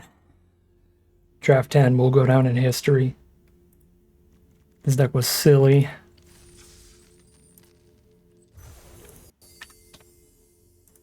All right, we are back at it. It is the final stretch now. Speaking of that brutal bonus sheet, here's Adeline off the bonus sheet in white. Taking a lot to get me off white here. Chocomog looks good in an Adeline deck. Generally not that great. Although Saw's Chocobo. Sane turn 1. Speculate on that here. Emperor Palamecia again. Just stay open for now. Or lock in on the Adeline deck.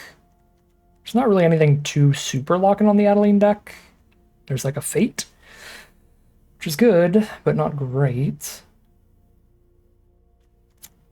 Yeah, I kind of want to lock in on an Adeline deck. I'm going to take Fate.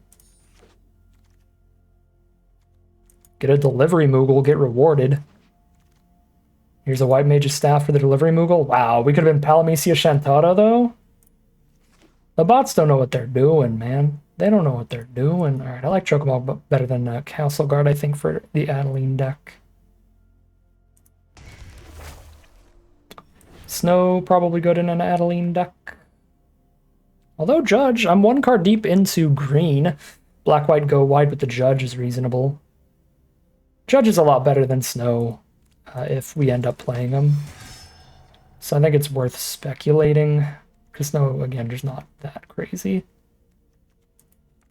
Ariman or Village.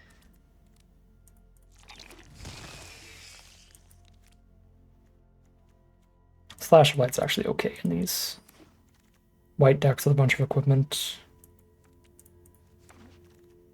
Oh, you know what? Phoenix down with the Adeline gets a little bit more playable than usual.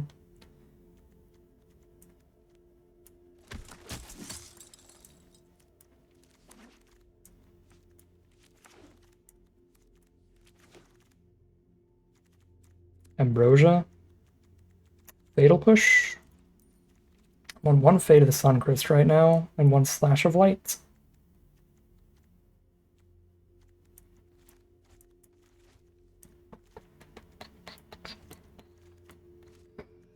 Fatal Push is efficient. I'm going to take that.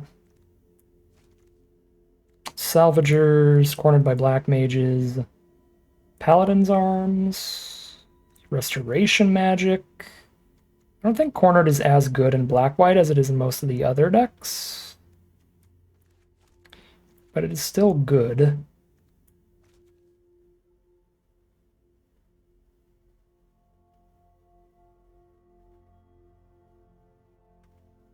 I don't think I will take it here anyway. Tonberry, when we're pretty aggressive, is actually decent, but the Black Mage's Rod is nice, gives us a second artifact in case the staff is not there. Graha's a good top-end card for this kind of strategy, though, so I wouldn't mind that, but I'll take Rod. Alright, now I can take a Graha. Man, there's a Choco comment. This draft pod's insane. Could have had a ridiculously good blue-red deck, or we'll have a ridiculously good black-white deck. Phantom Train, Judge Magister, Wombo combo. Gaius, or the black-white duel. Seems fine. Rescue mission, usually completely awful, but we have Phantom Train. Double Judge Magister. Triple Judge Magister. At that point, the Legend Rules got hands, but I might do it anyway. Over a second Chocomog. Yeah, I'm gonna be dumb. Restoration Magic. Tonberry. Tonberry Wield. That's actually nice for this deck. I appreciate that. Alright, this is not a double Kuja deck or anything, but it already looks like a very solid deck. And we haven't even started pack 3, so we take those. Fate or Insomnia here. Hectie's not bad either. I'm going to take Insomnia on this. We've got a cheap double white card and a cheap double black card in the same deck. The mana could be an issue. Definite Intervention here. You're Not Alone gets better with all this go wide nonsense, particularly the Hero of Light, the rescue mission, making that a little easier. I don't like Fang or Garuda in this deck much. Another cornered by black mages? Sure. Wallburrow, because swamp cycling is real. If we don't hit 6. Paladin's Arms. I don't think we want the Demon Wall mana sink in this deck, so I think it's Paladin's Arms. Not playing Trader. Just have triple cornered by black mages in every deck I play, I guess.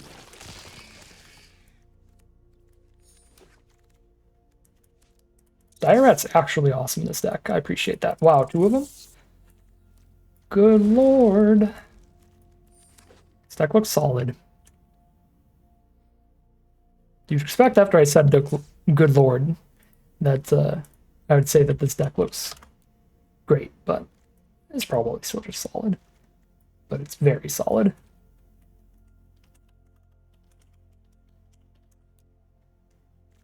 Okay.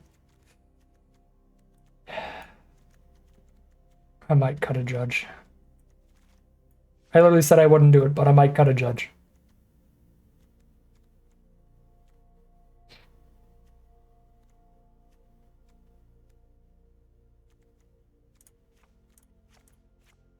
Four cuts to go.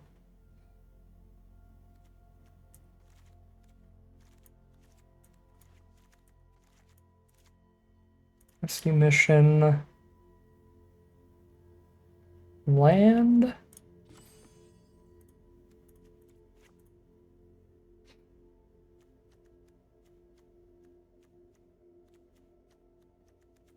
Maybe a fate here with all these for the big creatures and just trade and cast cheap removal against the small ones. I like You're Not Alone in this deck. I feel like we're really curving out and getting aggressive for a card like that.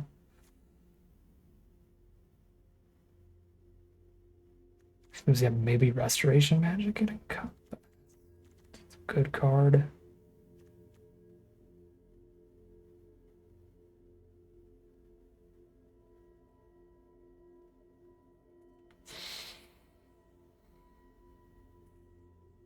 One, two, three, four, five, 6, 7, 8, 9, 10, 11, 12, 13, 14, 15, 16. Maybe we're just not going to 6 mana with this deck. Yeah, we'll just cut. Orzhov aggro. It's very, very aggressive, very quick. Adeline in the deck, tons of cheap removal, a lot of cornered by black mages for pings, as well as clearing up the bigger creatures. When the dust settles.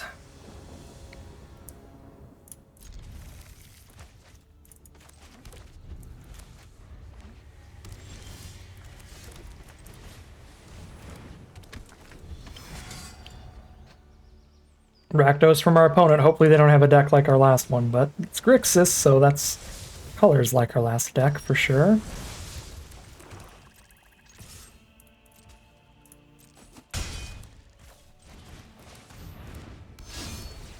Get that curve out on the play here.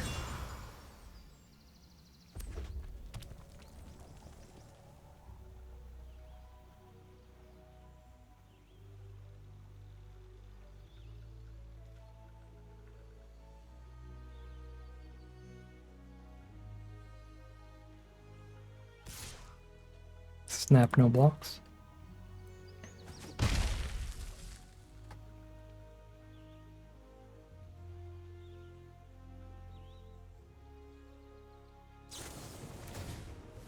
Thunder Magic that, and not the Judge here. Well, I don't have another creature, so if they have cornered by black mages, that'll work on the Judge. Or do they have double Thunder Magic? Basically. That's exceptional.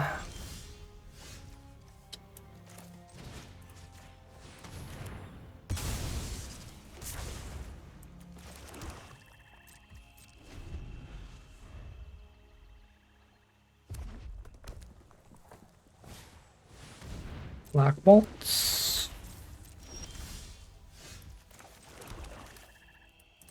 Grahan Pass.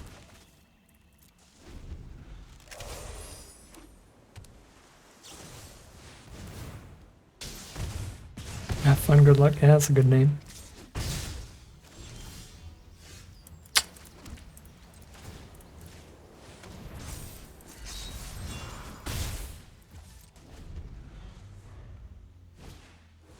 I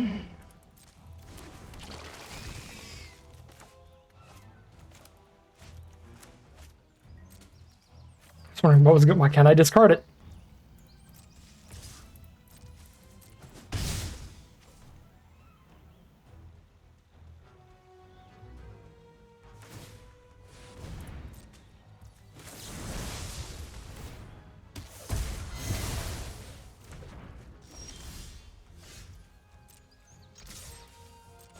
Not the right order to draw these, unfortunately.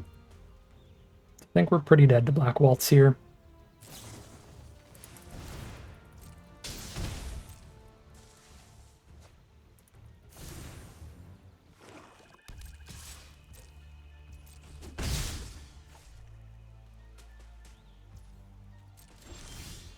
Yeah, I mean, we really are.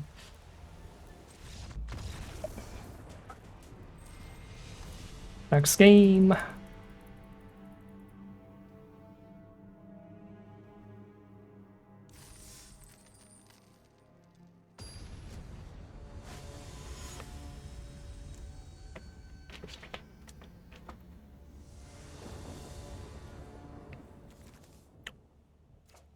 Need another wide source, but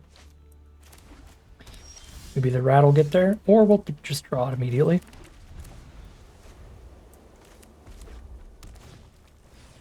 Yacht. How's the matches going? Really well so far. Got to Mythic in 9.5 hours. The majority of our drafts have been trophies. The vast majority of our drafts have been trophies. We've done we've done 10 drafts before this, 7 trophies. So, I think we could do too much better. Trying to speed our way up here.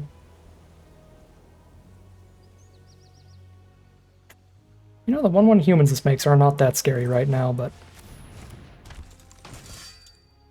they are cool.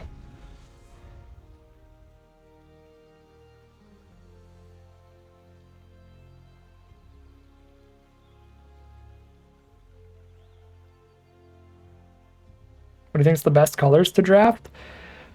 I think this set is really, really balanced. So if you're playing Premier Draft, Traditional Draft, or Draft at your local game store, it would be best to try to see what's open and then just draft whatever is the most open in your pod. However, I have noticed so far in the quick drafts, it does feel like blue and red are a bit underdrafted. So if you want to prioritize colors, if you're doing quick drafts against the bots, I think those would be the colors to prioritize by a little bit.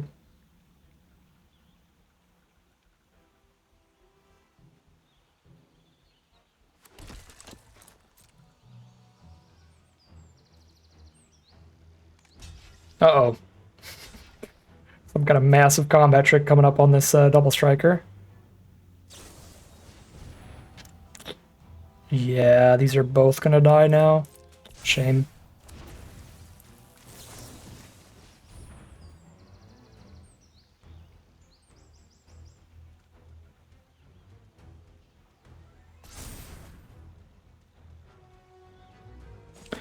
Do you feel a player's skill difference between ranks, or does it seem random deck-based?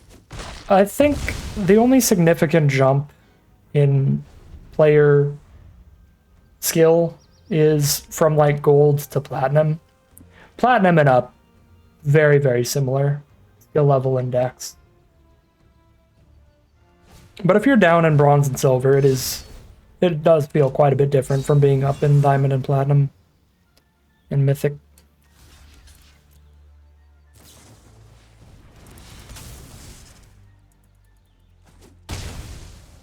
Yeah, that was a really good trick to have there. I was hoping it was just like a temporary buff trick. and not a permanent equipment like that.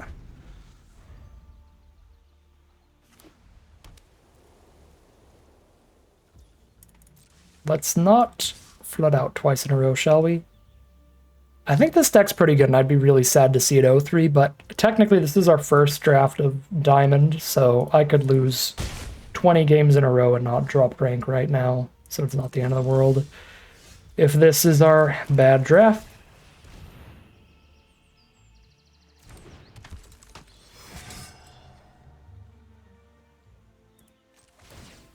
Judge plus Phantom Train is kind of the wombo combo here in terms of these both buffing up now.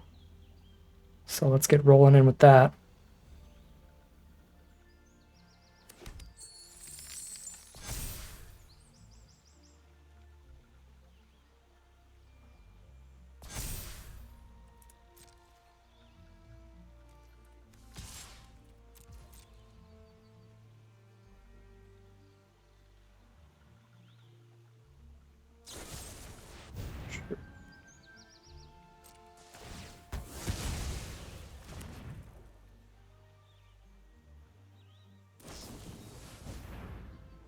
Wow. It just lined up really well for our opponent. Well played.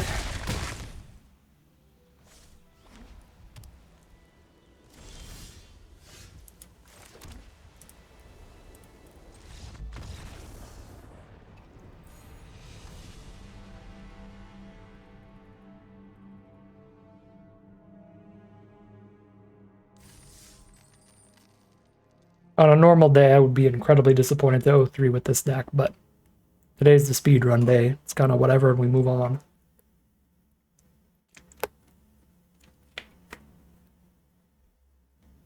Since we're not dropping rank with it, that's fine.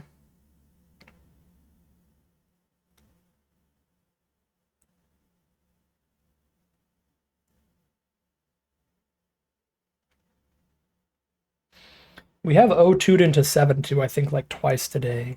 So it's not the end of the world. I know we did 0-2, 7-2 with one of the blue-reddish decks. Red-white was close to 0-2, 7-2, but I don't think it was exactly that. Maybe it was.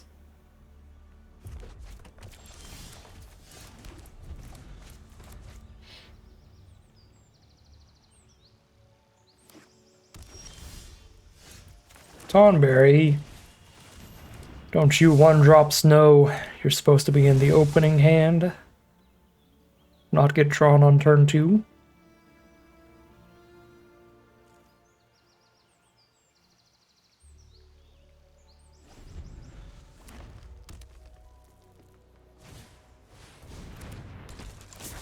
Naya went 2-2 into 7-2. Nice.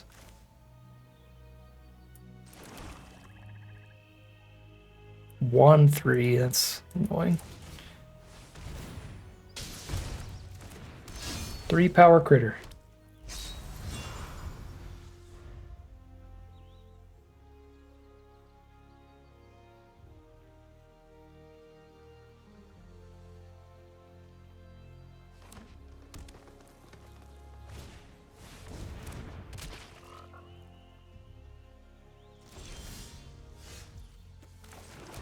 We're getting absolutely walled off on this one.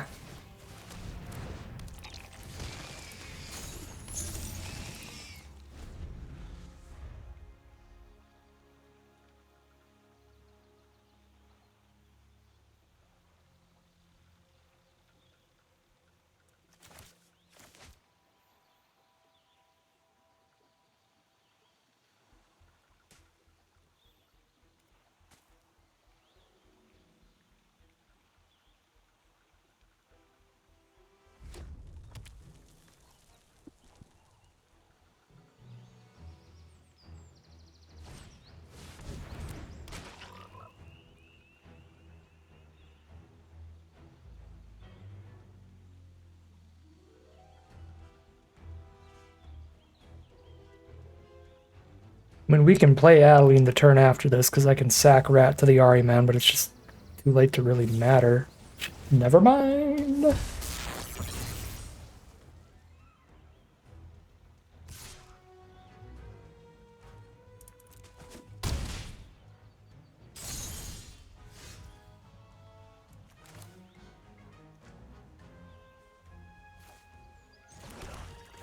Goodbye, Black Mage.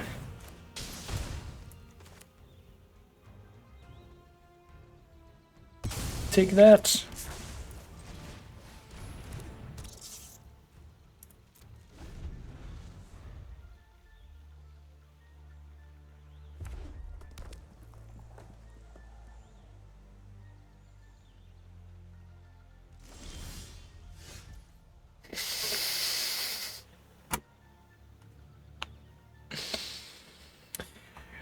Woo!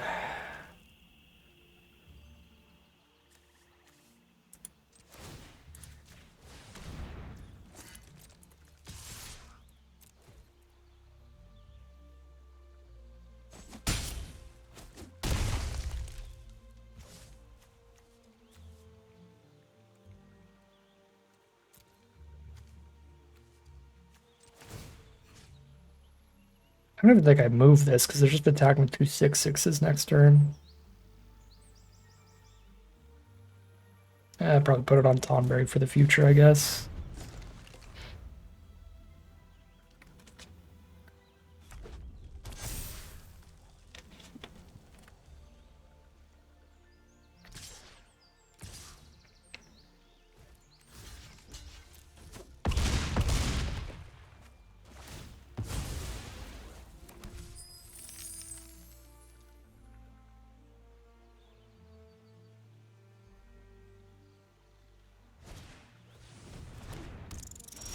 Rhea in the sky.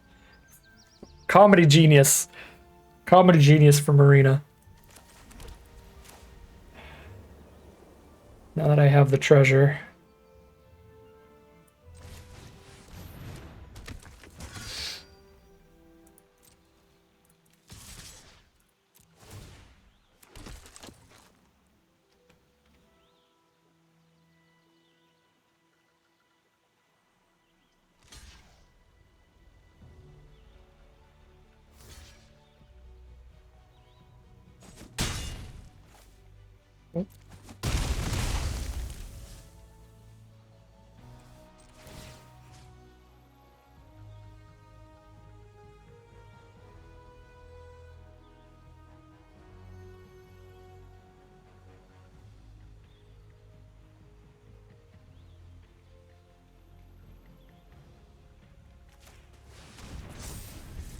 Just putting that anywhere other than unequipped.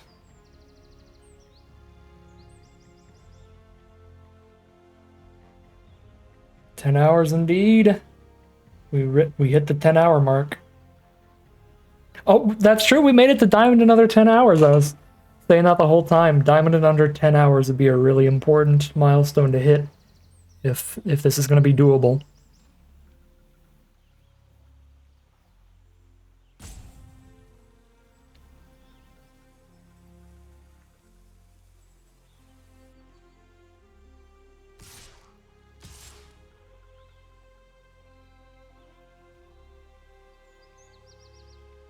Oh, it's a hard choice.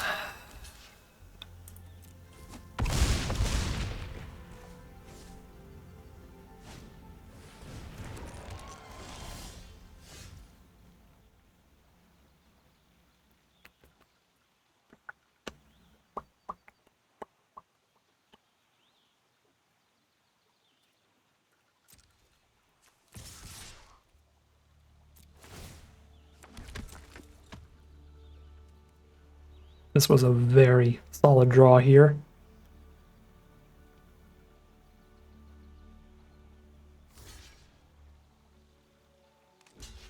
I might have missed lethal, but, you know, I'm gonna fall asleep soon, so it is what it is.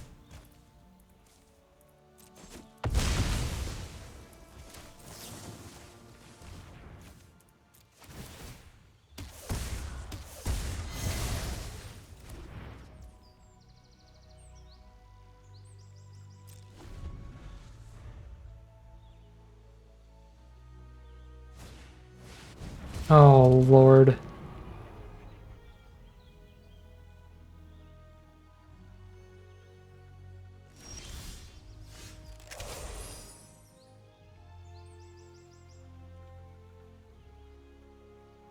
The counter to Tonberry.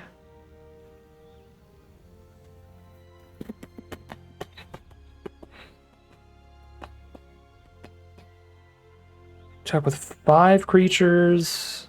2/2 creatures get in. This is a lethal.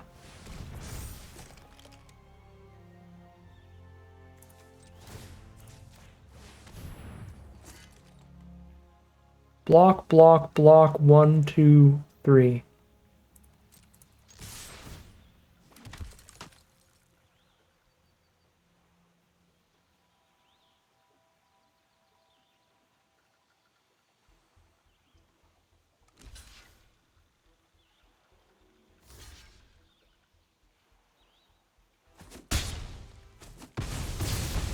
Oh, we're not 0-3. We did something with this deck. One time.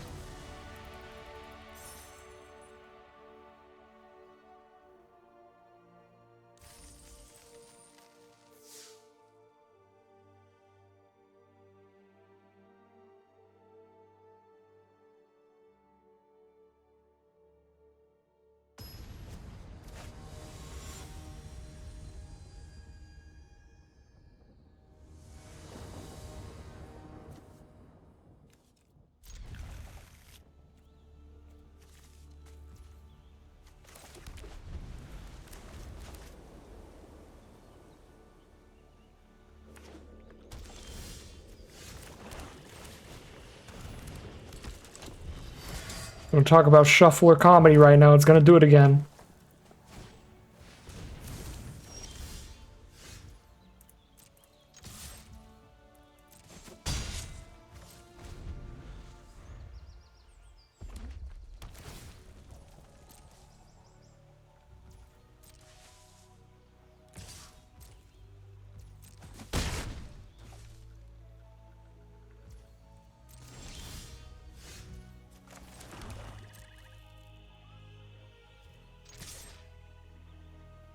Thing's getting thunder magic for sure. If I had a 2-drop, I'd play around it, but without a 2-drop, I can't really afford to. I've already missed a land drop this game. I gotta be mana efficient and play to the board. Green, blue, red.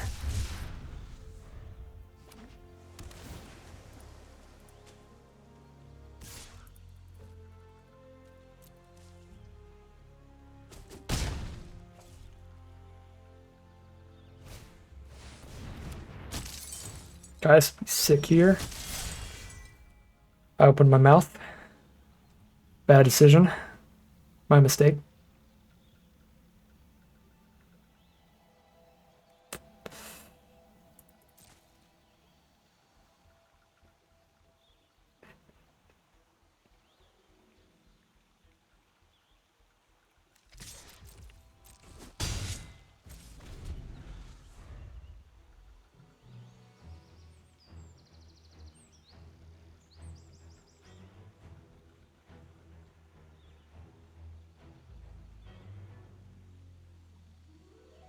They just attack in and hold up instant mana and have any instant speed removal. We're gonna lose this game hard. But if they tap out pre-combat, block plus restoration magic is real.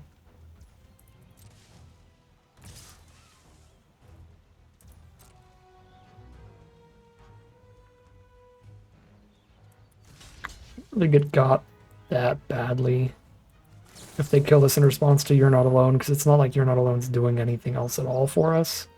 Restoration magic is at least likely to be relevant later.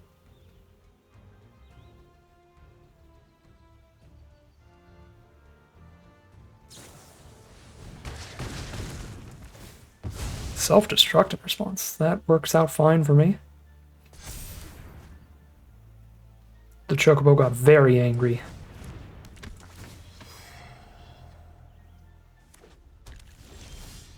Beautiful. It's like a creature token of their choice.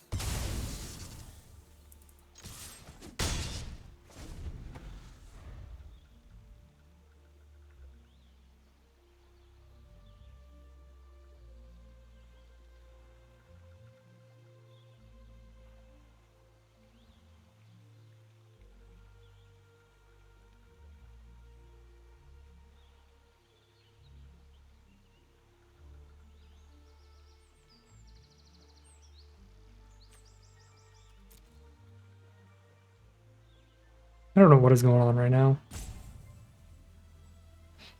on our opponent's side of the board, but I'm sure we'll find out soon enough. There's way too many possibilities with all that mana.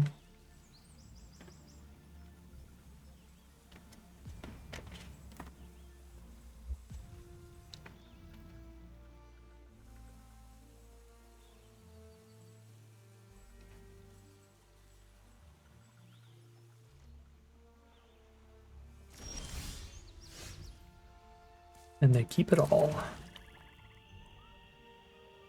Let's get counterspelled, I guess. If I had double white, I'd go Moogle, hold up Restoration, but I don't. I guess I can Phantom Train and hold it up, but Phantom Train is not good on this current board. But it's the only way I hold up Restoration Magic.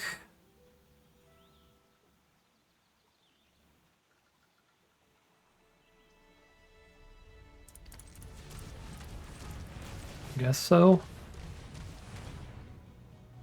It's probably just getting syncopated, in which case it's the best card to get syncopated.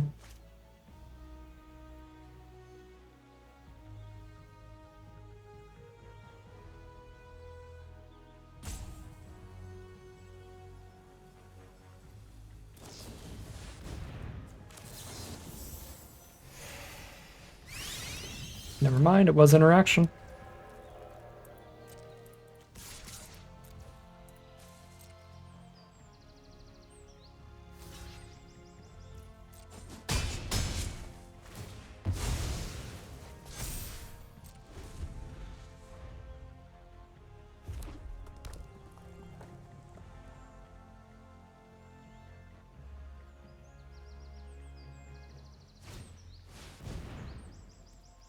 Teams the ice magic. The 4 to put it back on top here. Draw it, cast Moogle, pass.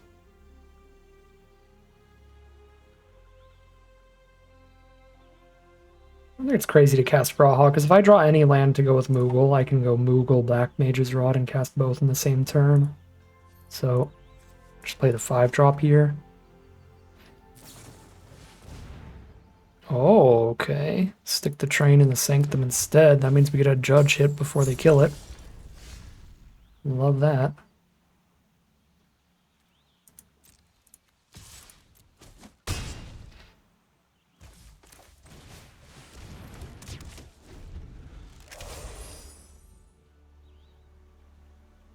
Yeah, call me Guzzlord from Pokemon.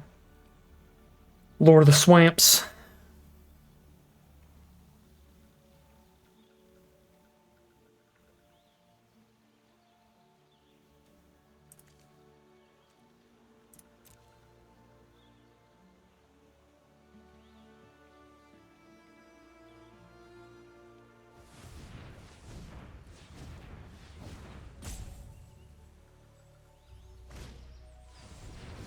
Retrieve the Esper.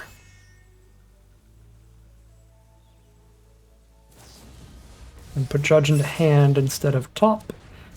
Fine by me. Ooh, give it your last card in hand? Sure. And all they can do is chump block here too.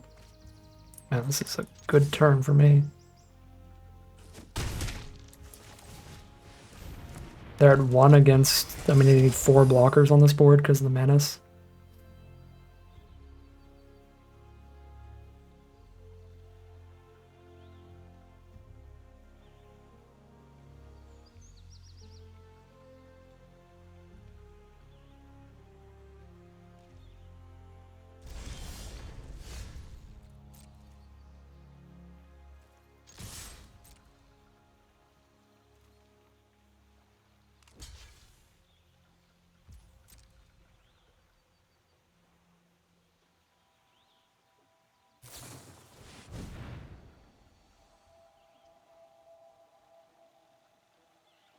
You want to see something fancy?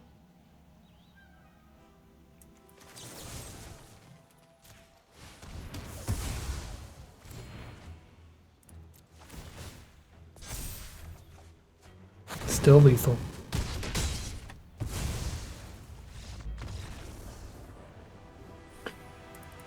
Alright, 2-2. We have made it out from the 0-2 start. Crawled our way back with this draft.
Bulgari, there's a Torgal.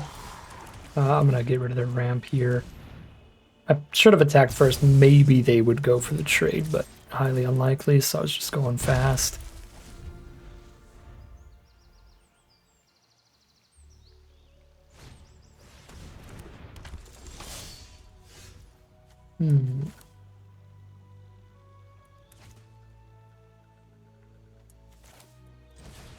It's annoyingly big. I have to 2-for-1 myself here, but I gotta keep the pressure on, so here we are.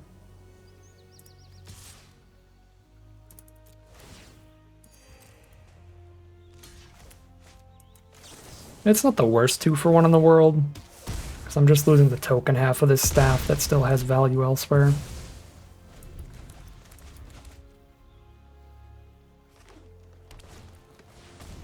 Dang.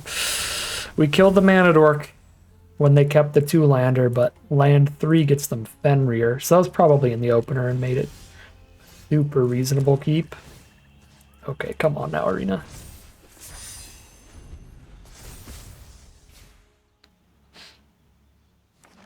It's interesting. I think Final Fantasy Draft and Sealed would be better without the special guests, but the set as a whole, when you count the fact that not everybody drafts, is better with them.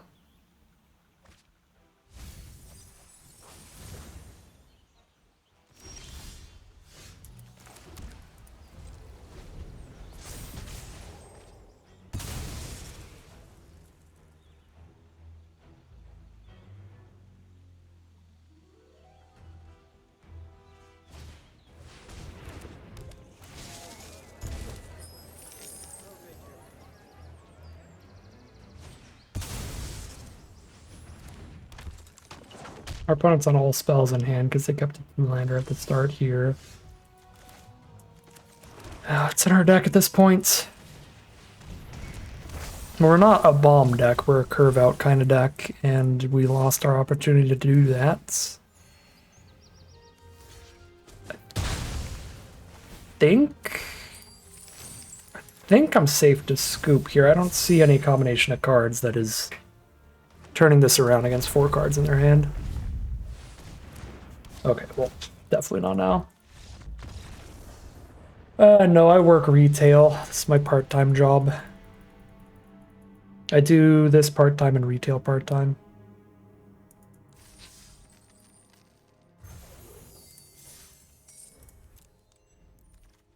Alright, Boros equipment this time.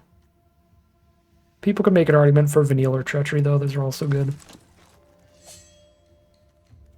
Warrior Sword, stick on color with Gilgamesh and get an equipment, or do I take the White Mage's Staff because Gilgamesh is basically a red-white gold card and Staff is better in the deck? Or Battle Menu, because Battle Menu is even better than Staff, and Gilgamesh is basically a red-white gold card.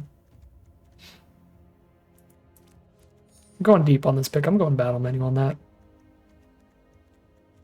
There's that infantry. The bots have been incredibly rude about passing infantry in the past, so I'm honestly higher on Zac or Suplex here.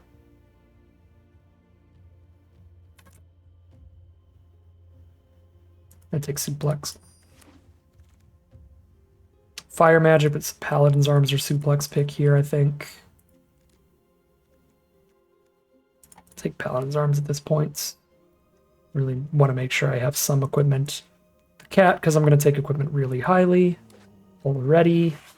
Choco Comet, pick 6. I'm not really internet famous, but they know that I do YouTube. Some of them, not all of them.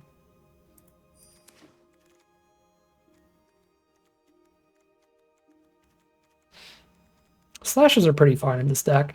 Crystal's Chosen's good too if you make it to 7, but sometimes you just lose because of the lost pressure of having a 7 drop sitting in your hand the whole game. So I've been both impressed and not impressed by the card. If we get a bunch of Aura Sights, those would be incredible in here towards ramping into high mana Comets and Crystal's Chosen. I guess we've got a flexible card like Comet here.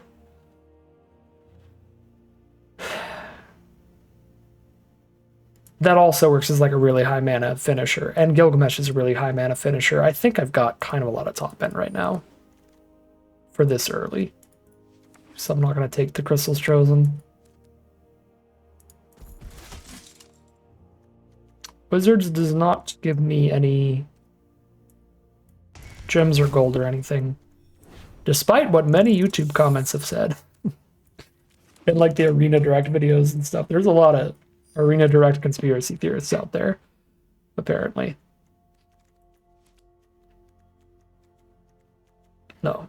Wizards lets me play on an early access account a few days before each new set comes out.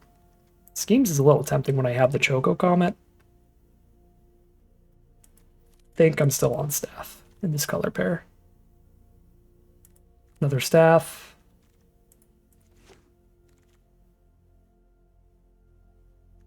Poop.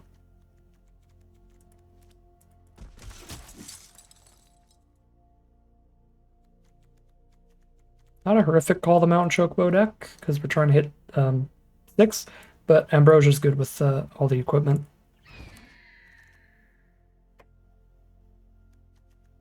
Bad pack. It's bad.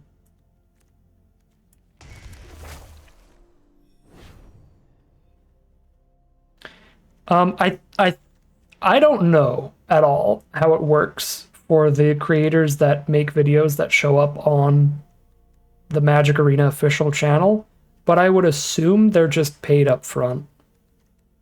It's either that or they receive the ad revenue. I don't know. I've never done that.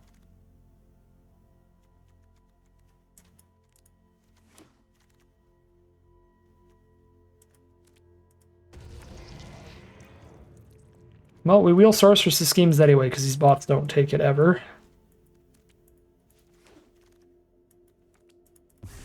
So that's pretty good. And call the Mountain Chocobo.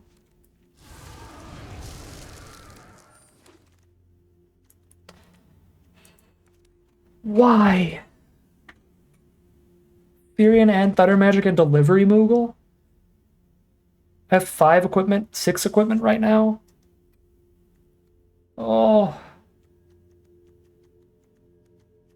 The Blurst pack. It's blessed and cursed at the same time. It's cursed because I can only take 1. I'm gambling on. I'm taking Furion.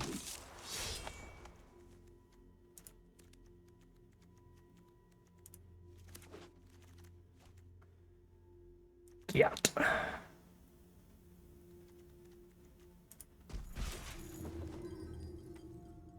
Warrior Sword is ridiculously good with Furion and Gilgamesh, so I have to take it over Graha. Wheeling Delivery Moogle would be nuts, but these Quick Trap bots have done crazier things, so I guess it is possible.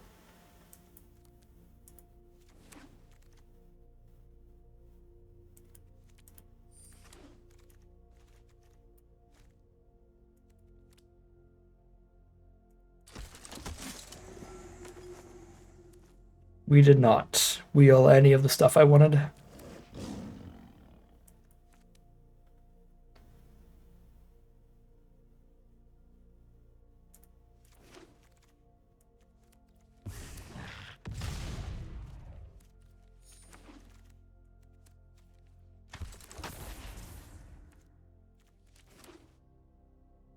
All right. Draft 12.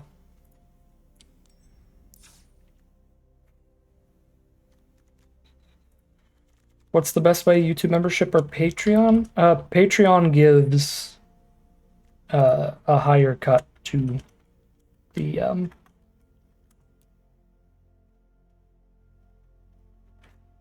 know what it's called, to the Patreon creator than YouTube does to the YouTuber. So that would be the max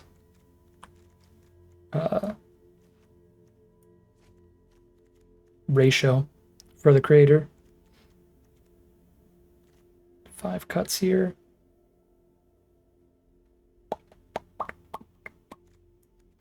Just all equipment creatures. No sandworm. 2, 3, 4, 5, 6, 7, 8, 9, 10, 11, 12, 13, 14, 15, 16. Choco Comet. And call the Mountain Chocobos like 17, 18. Cut these castle guards. Still 5 2-drops. 6 with battle menu. Sure. And then a spell.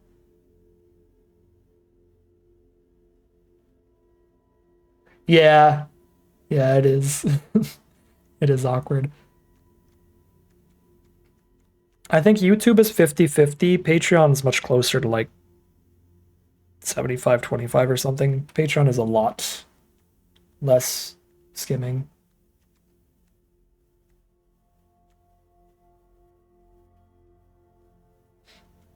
Twitch is also 50-50 though.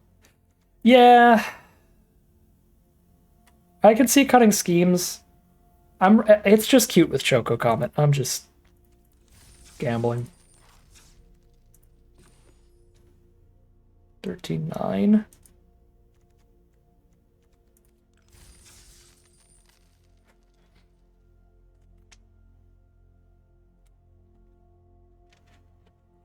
Yeah, that's like the base level split. And then if you're like really big and you get tons of memberships, or you're really big and you get tons of subs, they keep giving you better and better splits.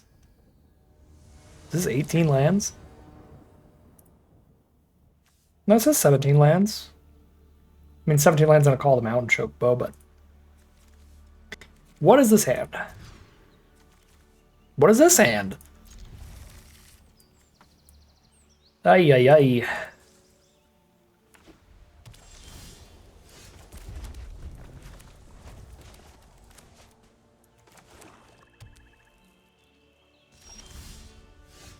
Oh, Super Chat's better. Goes to the 70-30 like Patreon. Nice. That's good at least. I'm gonna deal 0. You better watch out.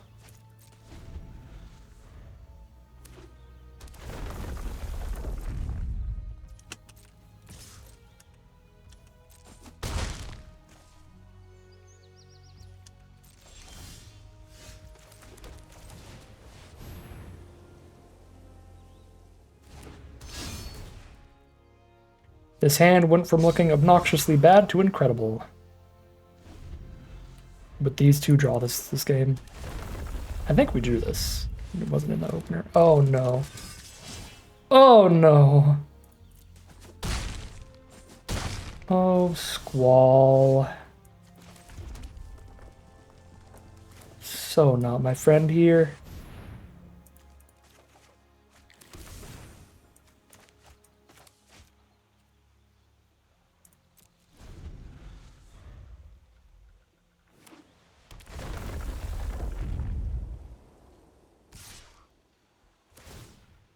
Might have been able to deal with Squall on the play. This feels too slow, but we'll see.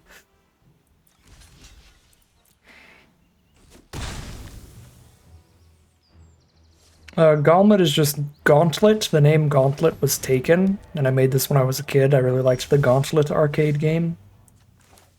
But the name Gauntlet was taken everywhere, so I just said Gauntlet. Just made it up.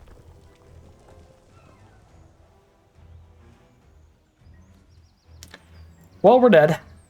Phantom Train is gonna just double strike us for 1 million here. The plan was now we slash Ambrosia if they attack with that again, chumps Squall if they don't. And then next turn I finally have Choco Comet on Squall. But now I just die, period. Phantom Train Squall is insane.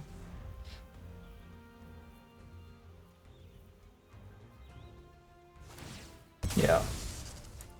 10 double striking power here. Well, 5 double striking power, 10 damage because the double strike trample. Kill me with a combat trick.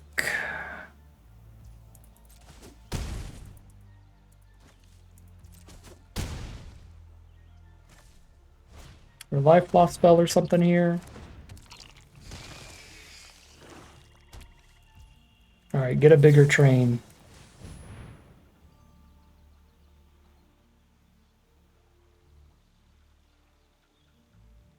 The only way I even have a chance here is if they have like no more creatures. Okay, we're dead.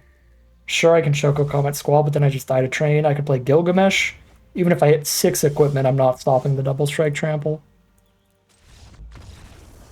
Yikes. It might have been doable on the play, just barely. Because then we would have Choco Cometed Squall by that point. And then Gilgamesh the next turn trying to stabilize against Train, but it would have been real hard.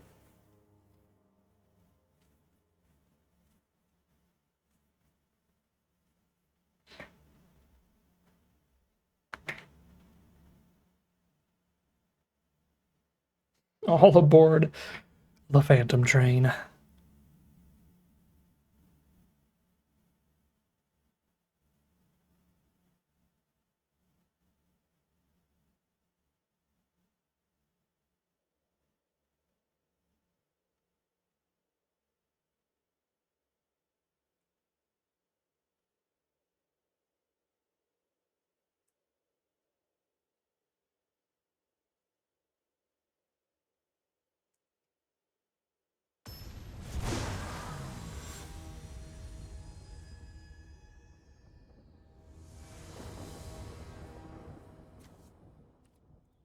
On the play, love to see it. Curve out here. Play a suplex whenever there's something I need to kill. I'm gonna suplex a bomb. I might have to eventually.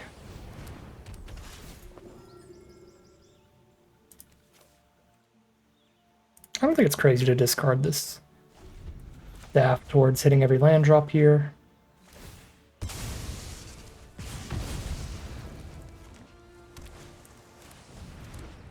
Sahagin. They don't have the mana to make Sahagin bigger yet unless they have exactly the put a +1/+1 counter on it card. They do not. So suplex turn here. I have some valuable spells to cast, but I'm just going to try to suplex Sahagin before it gets any bigger. Good. Perfect draw. 2-mana artifacts. Beautiful. Syncopate here is straight value for me. So Ashes, whenever this attacks, get rid of your opponent's Syncopate. Thank you, Ash. Very cool. These Blazing Bombs have been excellent for this opponent. Kill Giot, kill Ash.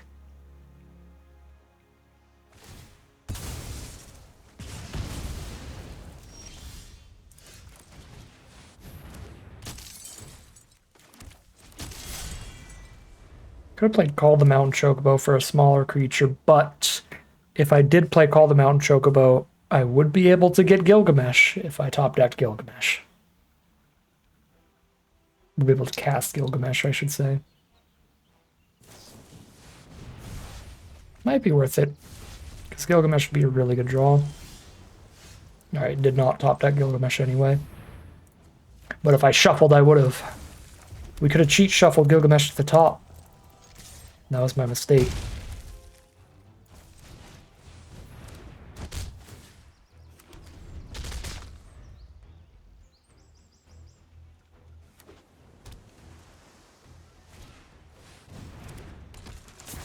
Disgusting.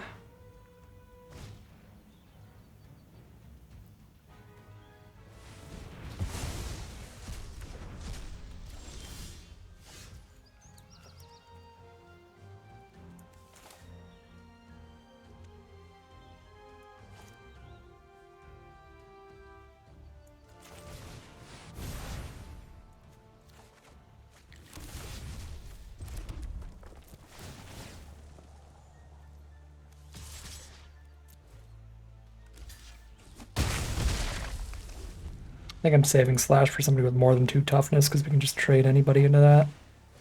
Yep. Watch it not work anyway, though. Just trying to kill something here again. Please, no. Okay, they didn't kill anything. Just draw a card, get a 2-1. Still pretty good. That's a good draw.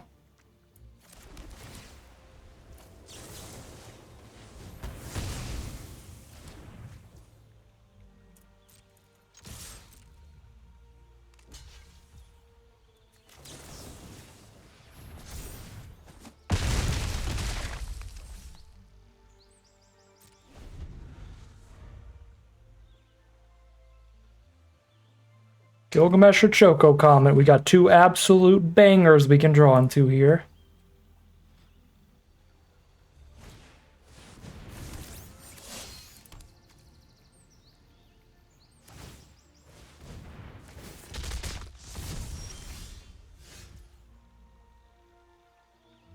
Missed the land for turn 2. Oof.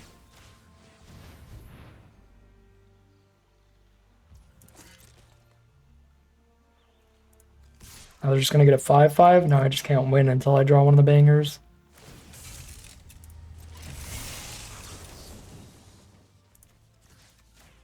This could have actually been a go wide turn here.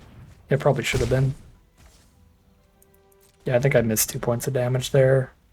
Right, because in their position there's no play but crew block the Chocobo, take the other 2.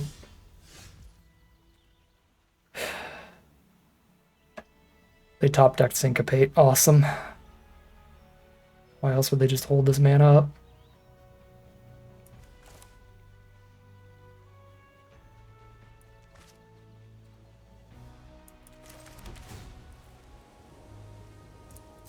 That's a massive draw spell or something instead? Oh, Light of Judgment? Okay. Pretty good. When I could have went to move the fist to the 1/1, they would just respawn by doing it right then, regardless.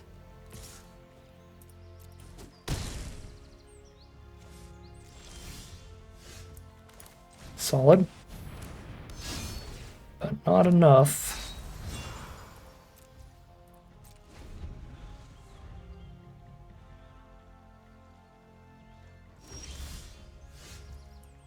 It's better.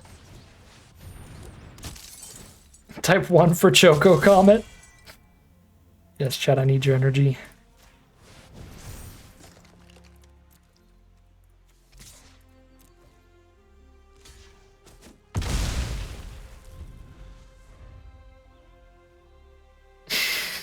Thank you, chat.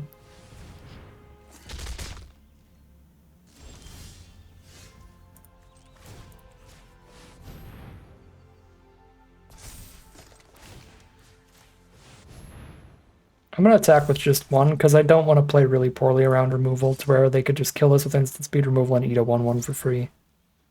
So I'm just going to send 1 a turn and keep edicting them. We have so much Choco Comet energy in the chat, thank you.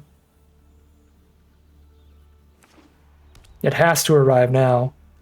Gold Saucer is good here for our opponent. Wow! But it's all Flood outside of it, so we just equip, kill?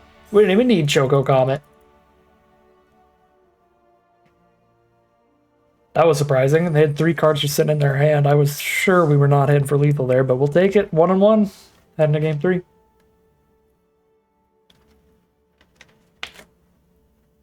Yeah, that's the nice thing about these equipment decks in the late game. Any 1/1 you get, they just have to deal with. Yeah, we were setting up our Choco Comet mana.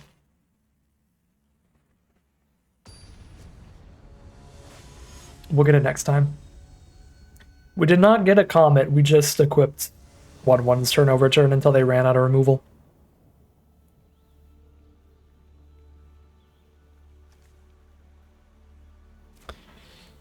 Drawing just weirdly slow hands for the curve of this deck. But what are you gonna do? I'm not gonna mulligan this.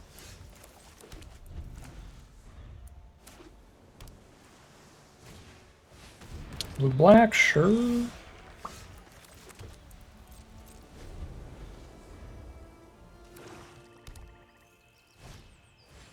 Rod.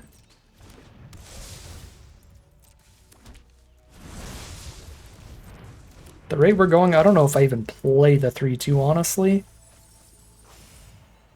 When I could pick up like a Lionheart with it later. This might just be who can outgrind blue-black versus Boros. That would almost always be blue-black, but we set up random nonsense like picking up a Lionheart with Whiteheart. Could try to make it us. I don't know. It's weird.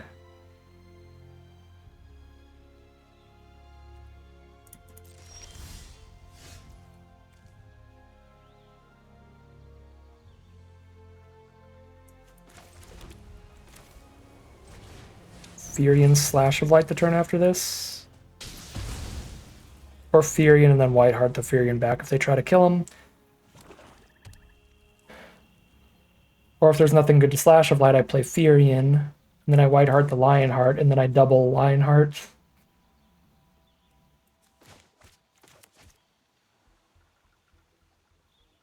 Phantom Train in blue-black.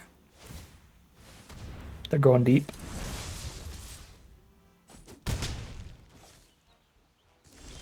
I didn't even notice that mill. Oh my god. See, it's a long game. It's clearly a long game. We've got a Gilgamesh now. Later.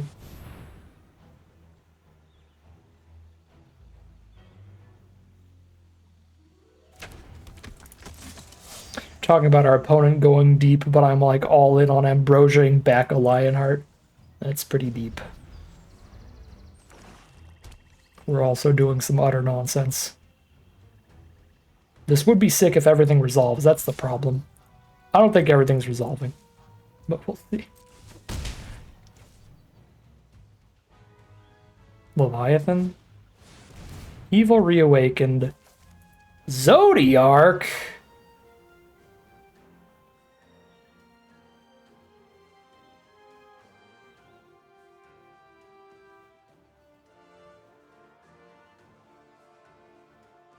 Guess I'll die. They don't have to sack anything.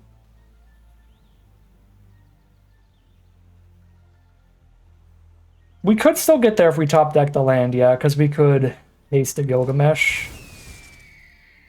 Because Furion gives all the equipped creatures haste. I do not have an Oresight. I wish. Oresight would be such a banger in this deck.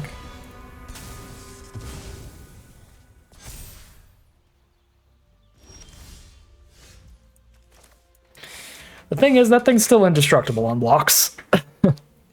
Even with the Gilgamesh. Oh, man.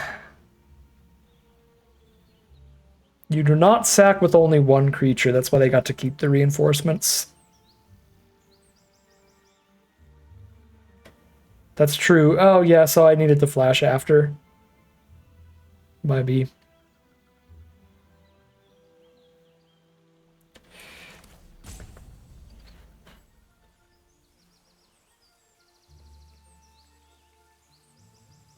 Three equipment. If I play Warrior Sword, I can Slash of Light Shinra reinforcements. I just can't.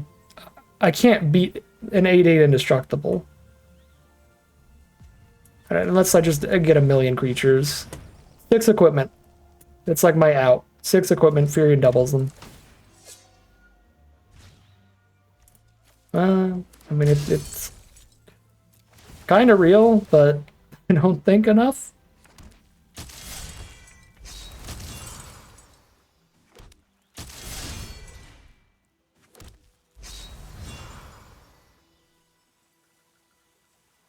Get the attack trigger and get a bunch more. Yeah, it's true. I get another trigger by moving this.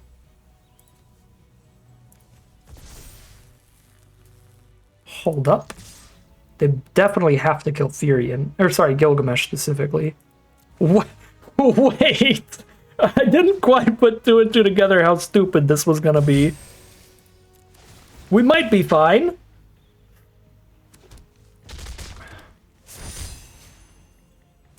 Oh my god.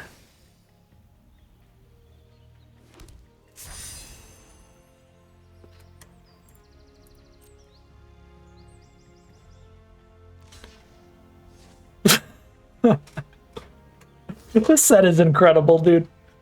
Absolutely incredible.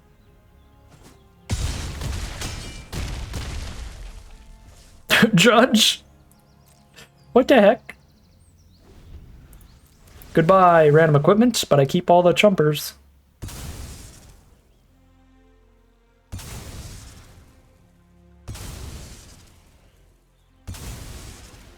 Slash Slash of life for 13.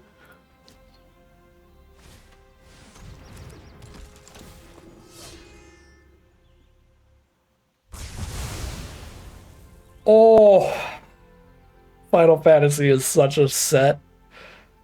You can't make these games up. You cannot make these games up.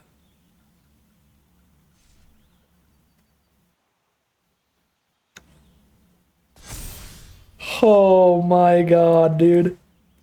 That's so funny.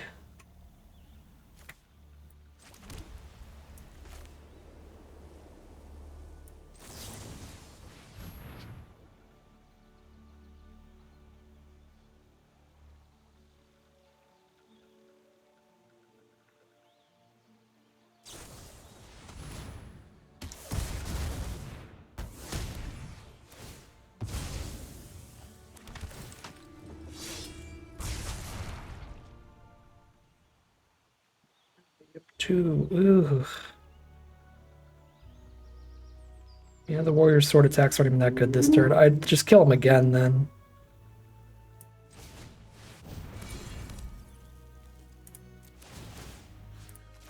I'm just gonna keep killing this guy until he stops.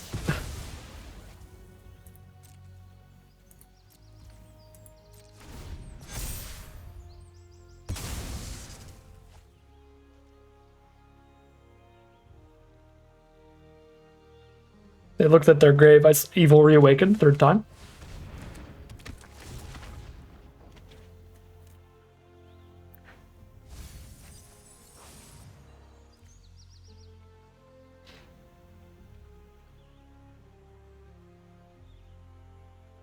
Seven cards in grave, so they could attack with Ultimecia. Mill a little.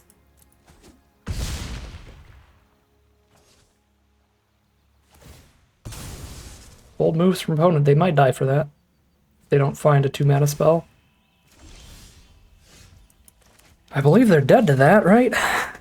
2 4-power hasters. It's 1 damage from lethal. It's 1 damage from lethal. Ah. Oof. Owie.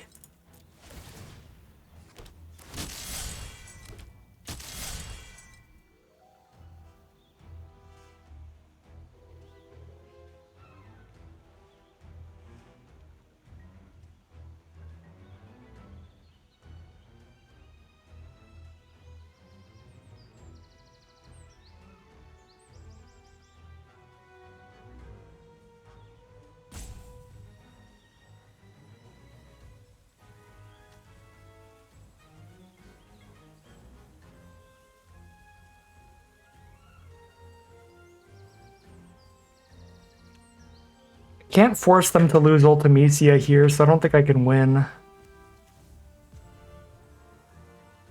Because they just flip Ultimecia and win off that. We're not going to get a next turn if they don't die here. Or if Ultimecia doesn't die here. I guess if I have enough blockers up that Ultimecia can't attack. Okay, I guess I have to just not attack at all then?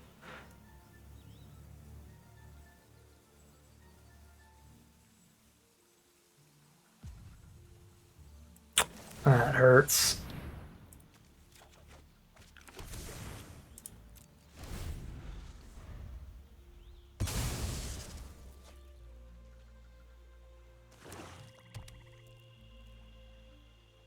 Oh wait, Ultimecia doesn't actually have to attack to flip. Okay, so there's literally nothing we can do.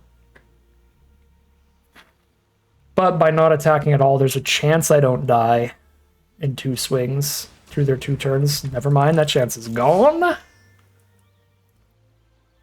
Although so is their extra turn since they tapped out for that.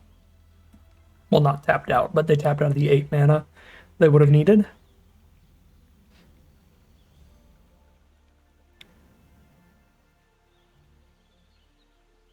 Odds of victory still incredibly low, but they're not 0 anymore. I think if they just took the extra turn off Ultimisia and then played Salvagers the turn after this, I don't think we had any blocks we could win at that point.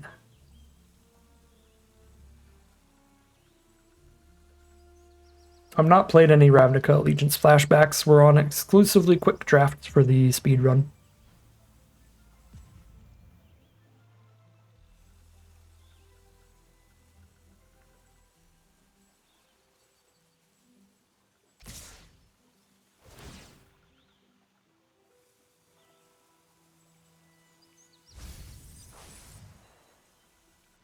What's happening here? So they have a removal spell in their hand to kill me. If they can... Well, no. Because I don't lose life when my stuff dies. It's only when theirs dies. I'm confused. This is... What on earth is this last card in hand, then?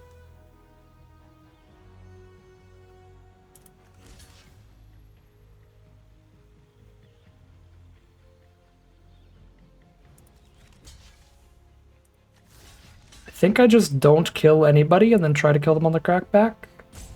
We don't even kill them on the crackback unless I top deck equipment. But again, like if I give them another turn, they kill me off of flipping Ultimisia anyway. Unless I kill Ultimisia here, but then I get drained.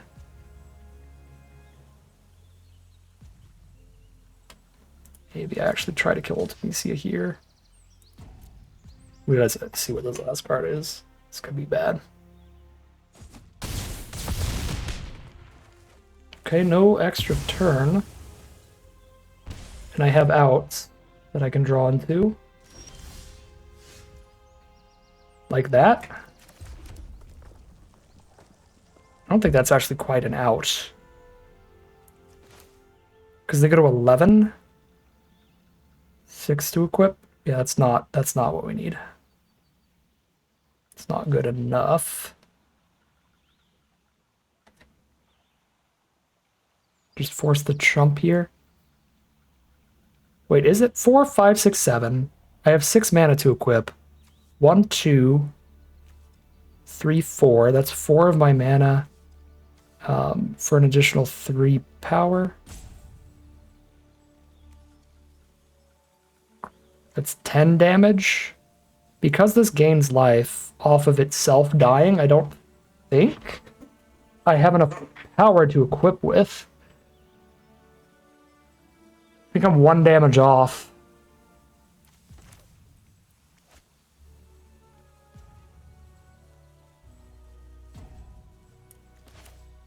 But I don't even have 6 to move around. I only have... This is if I were killing a tapped creature.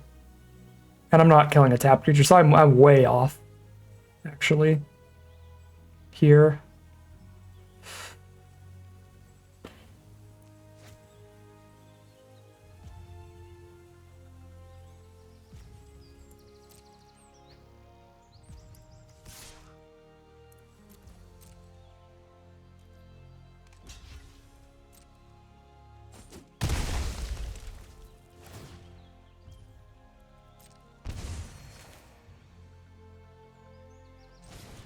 Okay. Arena audio glitched out for me for a second. Oh, fight on for Ultimisia Salvagers? Yeesh.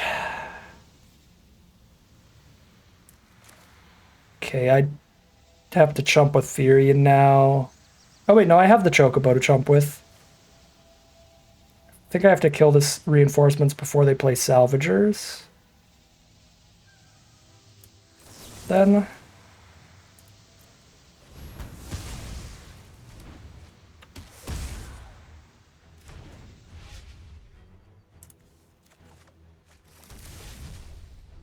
If I wait for Salvagers to be on their board again, I just die if I kill anything.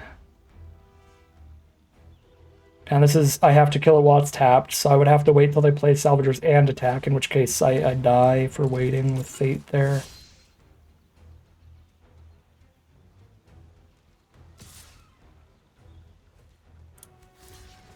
Still potentially dead to some equipment.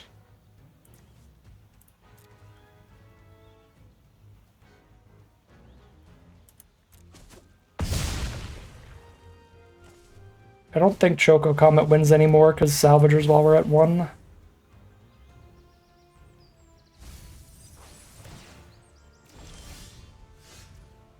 And that's really not it.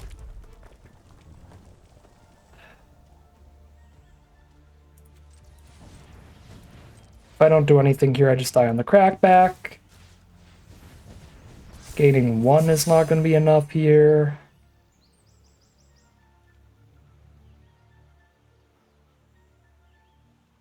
For like 10. Man, this was a close game.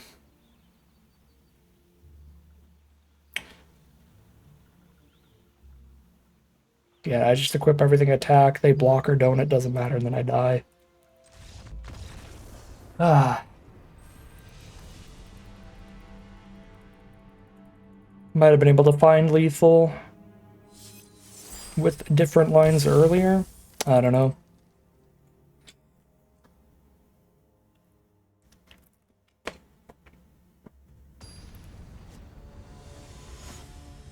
The Zodiac reanimation into Xenos was absolute absurdity from our opponent.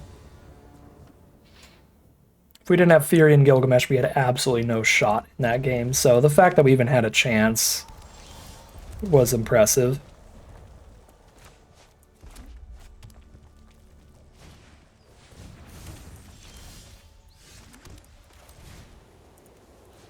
All right, have a good night.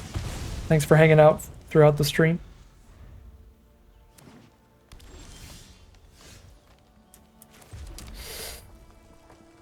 Fury and Gilgamesh is so insane that I'm gonna lose some early Furion value to make it less likely that he dies to removal. So I'm losing like the double Paladin's arms here. Alright, bing, bing, boom. Have a good night.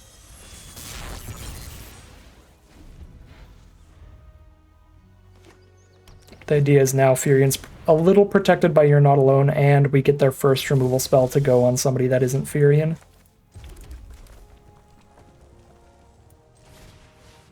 If we go land off the top, we got a very real shot this game.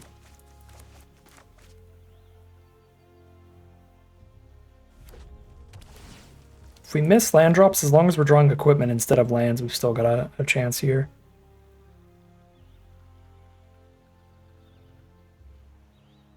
If they don't kill Furion.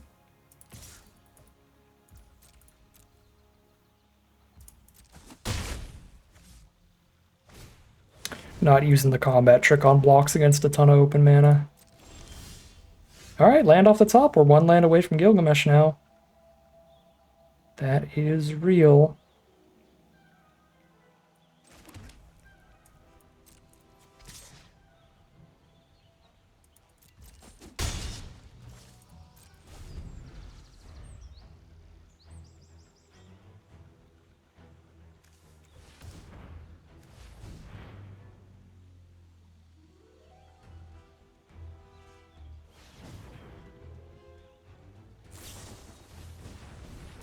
Wanderings. It's pretty big.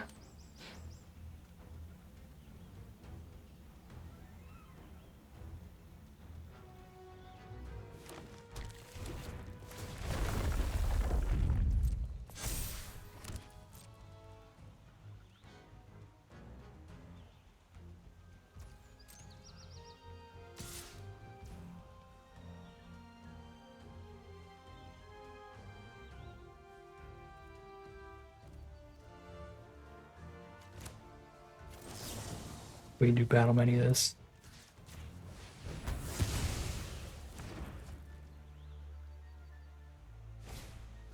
Cactuar's fine. Not the land off the top, but not a bad draw at all. Warriors sword shenanigans.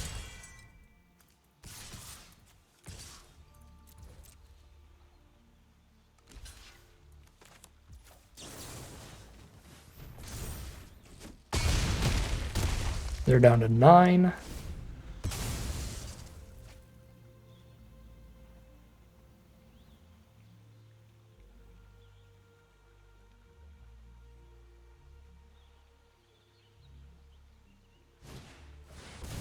Flashback a call the Mountain Chocobo.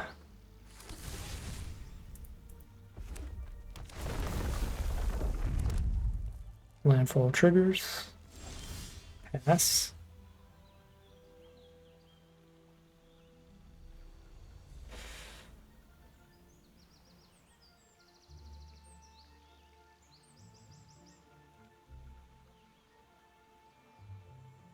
It's one of very few times I actually don't really like the Choco Comet draw.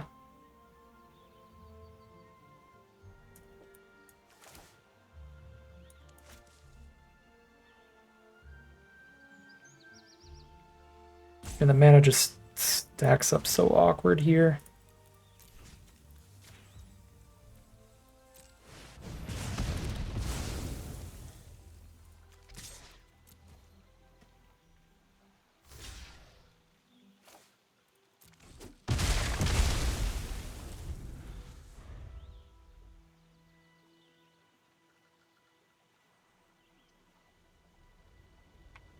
It's a good racetrack deck from our opponent.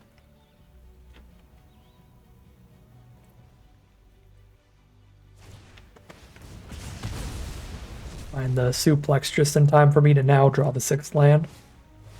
Watch. Nope, still no 6th land.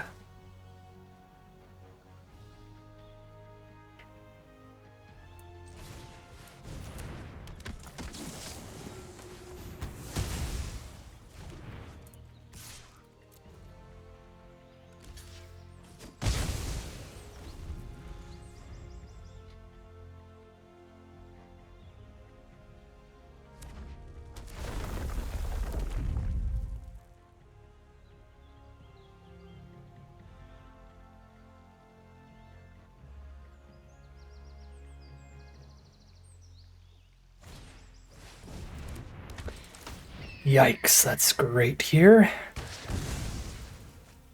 Kalash got a 4/3. Oh my god, get double rared? Well, Gilgamesh is pretty great too. Absolute pog, dude. Woo! Jesus.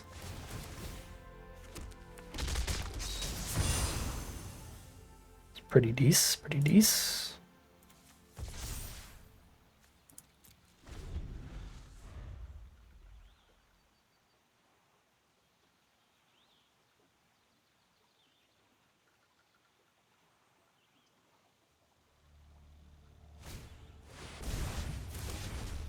Greens for a Chocobo.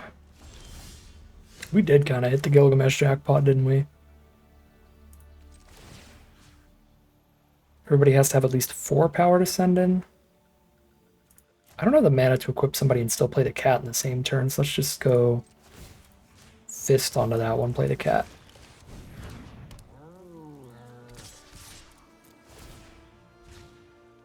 Aw. Much sadder Gilgamesh there.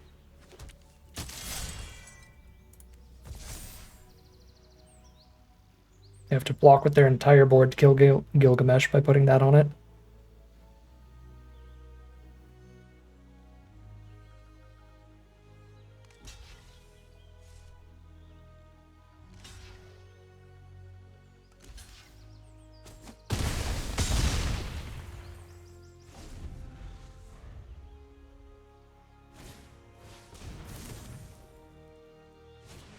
Alright, Gilgamesh OP. Looks like game to me.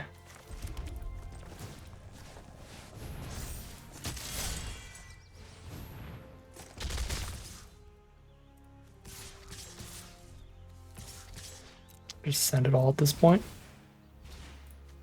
I think we have every equipment in the deck now. Yeah, there's the concession from our opponent.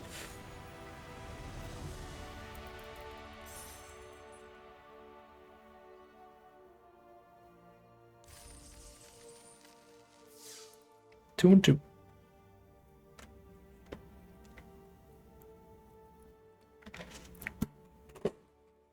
If we rally and just get all our wins in a row here, 2 and 2 into 7-2, we can move our way into Diamond Tier 3. That would be good.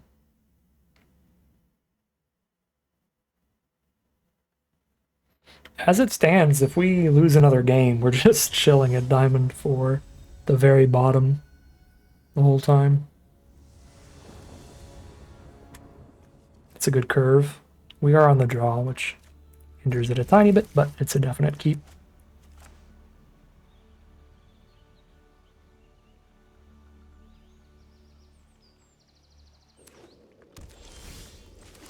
Gilgamesh to top it all off. It's pretty guaranteed with Call Them Out and Chocobo to pick up lands towards it.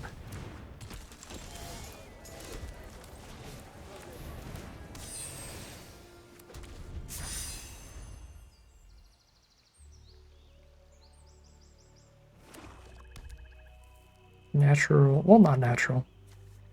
Crossroads Village, Forest Swamp for Jund on turn 3.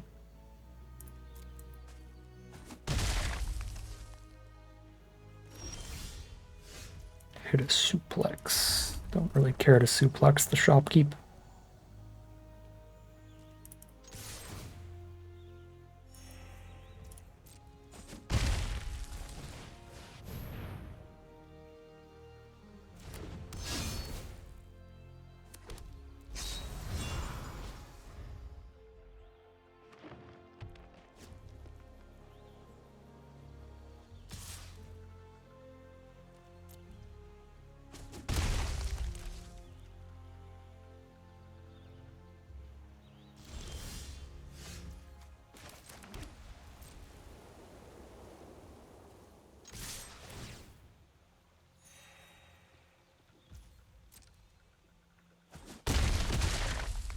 Right, hit for 5. Get our Chocobo.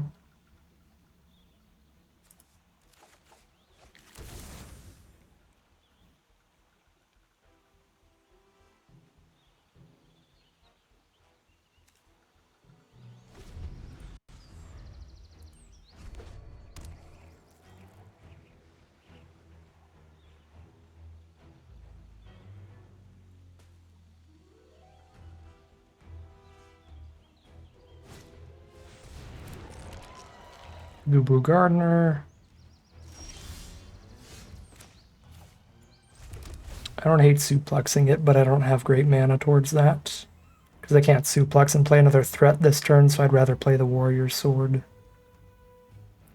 And still play a threat for this turn.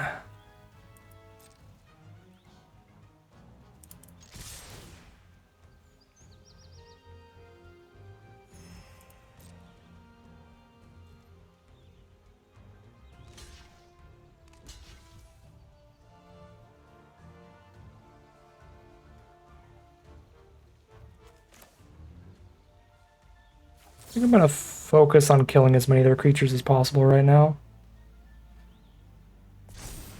rather than saving our own 3-2 here.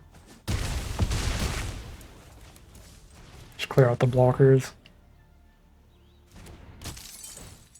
Yeah, I could see Golgari Red Splash for sure.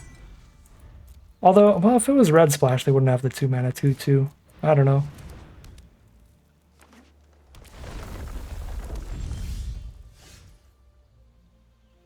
Four, 5, 6, 7, 8.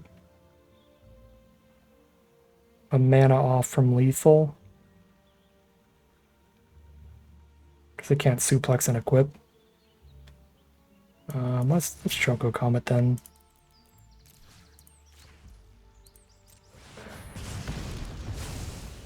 Save the suplex for a turn where I could. Suplex plus equip.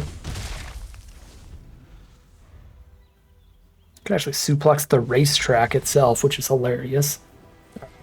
3 and 2. We are 3 wins away from hitting tier 3. If we get a win streak here, that'll be awesome. I mean, that'll always be awesome in the ladder climb.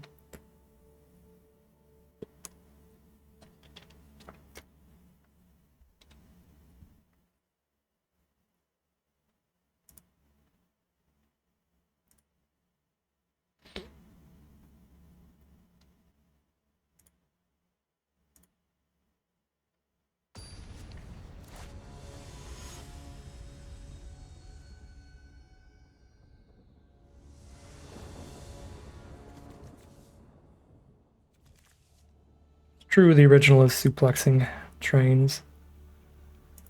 This is a bold keep, but I'm gonna do it. Hoping they play a 1 or 2 toughness card to Choco Comet. We have 10 white sources in the deck.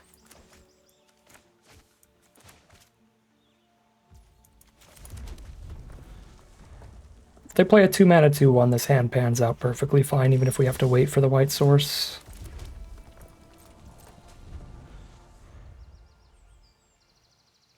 And obviously, if we hit the white source, then the hand is great.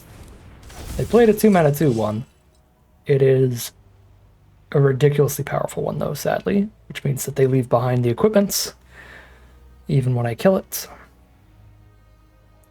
It's probably like Dragoon's Lance or something. Paladin's Arms, just curve out, sure.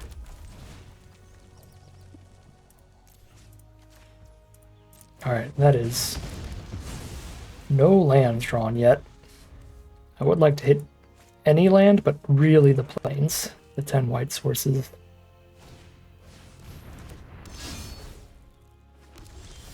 Beautiful. Absolutely beautiful. I appreciate that. Arena Shuffler.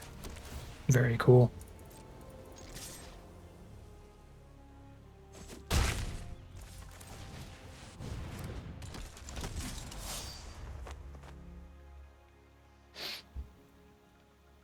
Firion does some ridiculous stuff here if they don't have removal.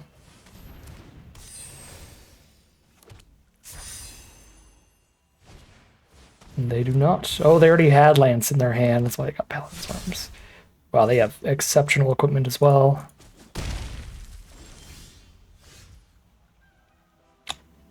Another white spell is not great.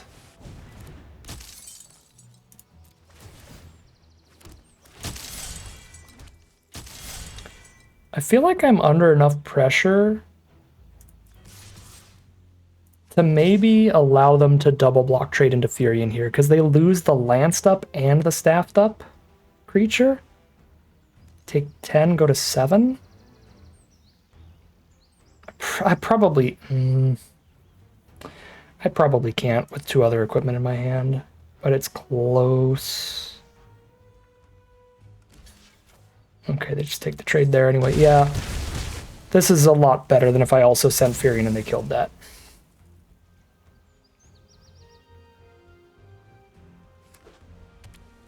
So if they were already willing to just trade into the 4/3, I think we just let them trade into the 4/3.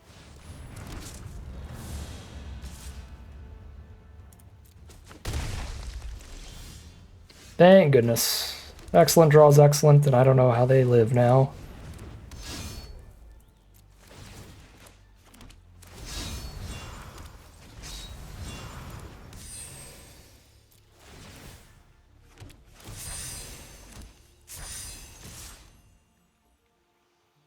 Yeah, if they triple block Firion, they're dead now, so it's the all attack here.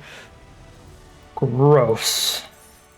Gross stuff. We're halfway through Diamond Tier 4 now. If we can keep this up, we'll get there into Tier 3.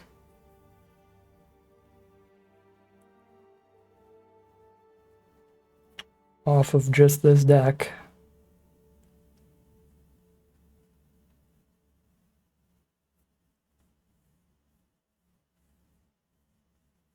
That is really nice that if you get a trophy deck, whatever order your wins and losses are in, you go up a rank. Right, 7-2 is the worst for a trophy deck, so like if you have a trophy run, you're up a tier. Not a whole rank, a tier within that rank. I like how that pans out.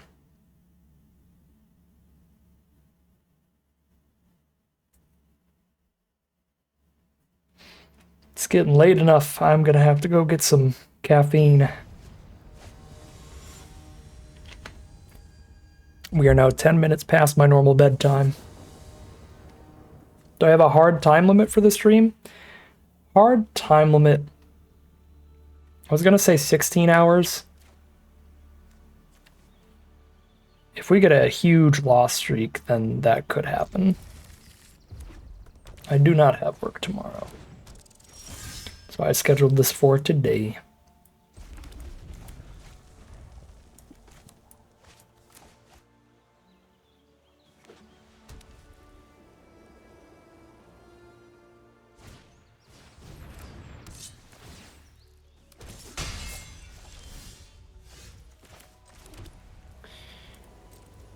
Do need me another red source.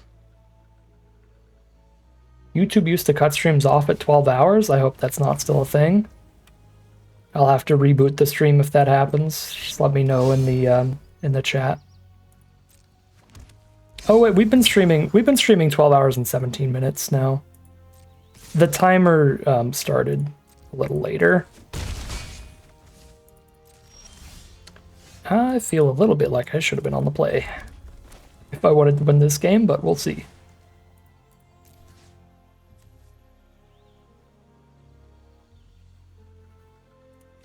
Yeah, this hits me harder first, and I can kill Frey with a slash of light later easy enough. Frey is a bigger issue in the long run, but...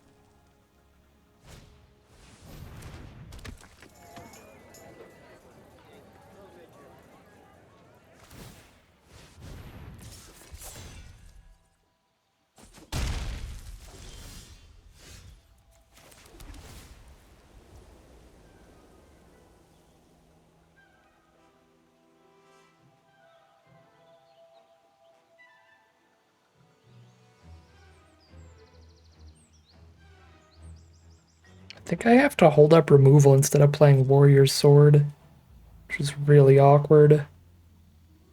If I play Warrior's Sword, next turn I can Fate and Slash, which is huge. I guess I'll go for mana efficiency here.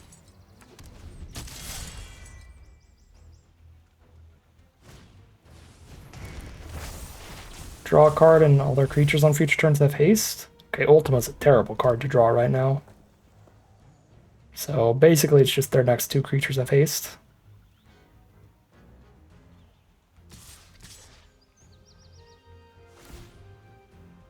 Get a real trade here. They don't have the trick. Actually, even if they do have the +4/+4 trick, we still get the trade. Beautiful.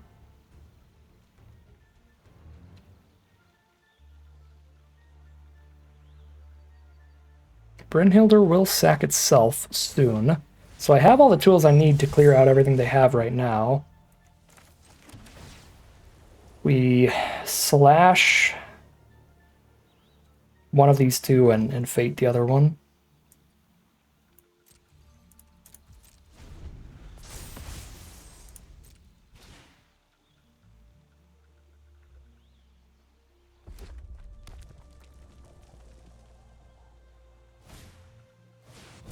Yikes. Okay, well, we Fate that. At least it already has haste, which is pretty funny.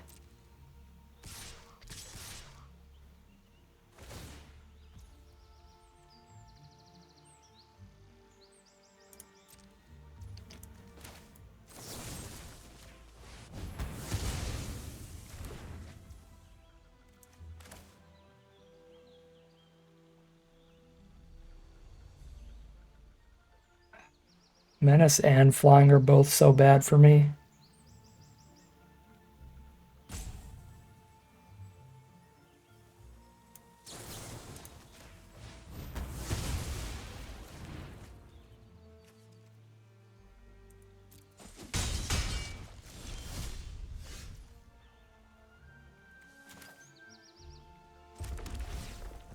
Don't think we play Giat. If I play Giat, they get to Ultima and then cast whatever they drew. I think I wait a turn. Because then they just equip Freya, hit me for 3. We're racing each other. Is that a better position to be in than... If they cast Ultima, they don't get to cast whatever they drew, because Ultima does end the turn. Maybe Ultima top deck war is actually better. It's probably the case. Yeah, especially with the draw discard. Yeah, okay. I'm not gonna Lionheart Freya yet, though. That would be bad. Because then I play them, they definitely Ultima. No creatures left on their board.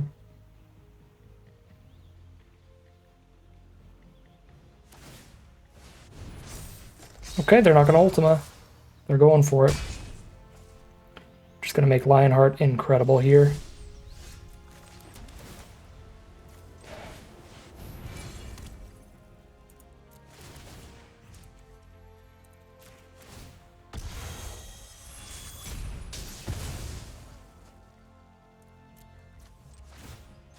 Boom. Could die to a random haster. Think I'm in enough of a lead to play around a haster.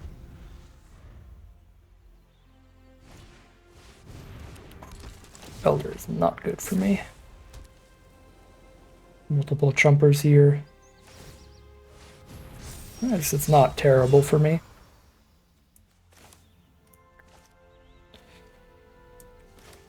Make this +4/+4.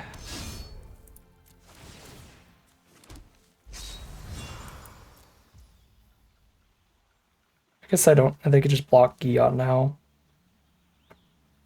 Shoot. Well, so much for the +4/+4. I think I actually should have just equipped then, because now I have to spend a card to kill Elder. If they block Giot. Rough. At least this lets me attack both. We spend one card to kill both creatures now. Okay, that still worked fine, since they blocked that way. Yeah, I guess that's functionally the same as if they blocked the other way, so.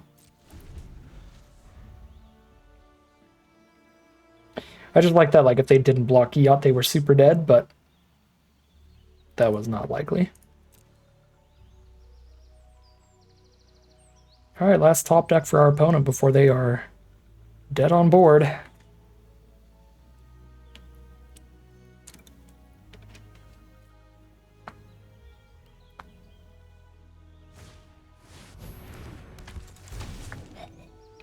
Crap. They only gained 3, luckily, but that was very close to just killing me out of absolutely nowhere. Oh, wow. That would have been rough.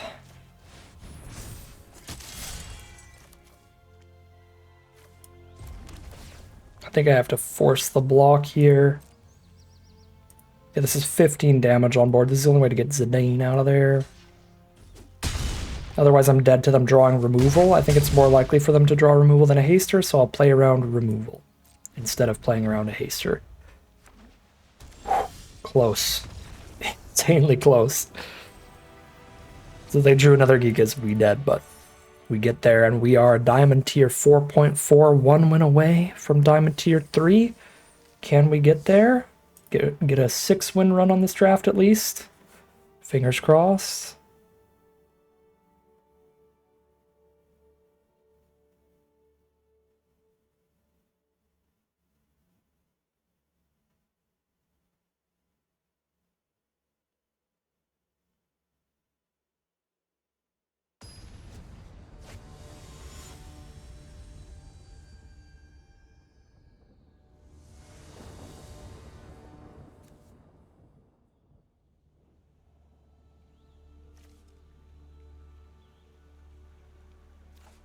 It's a little slow when we're on the draw. Not the biggest fan, but I'm not mulliganing with great mana like this.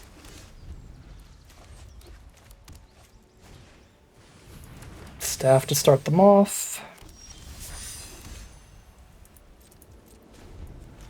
I feel this hand is slow enough to just start with battle menu here.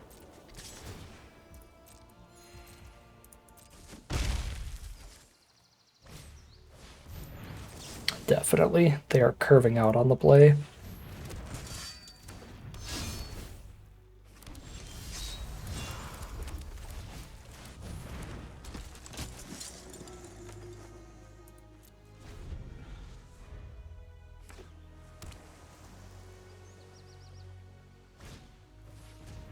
6 1-mana removal. They have that and a cheap enough creature. Be super deadly. Okay, luckily no creature to curve out alongside that one. But a syncopate? Basically. Rough. Looks like this might be their only threat for a while, but I also have no more threats, so... I lied. I have a big threat.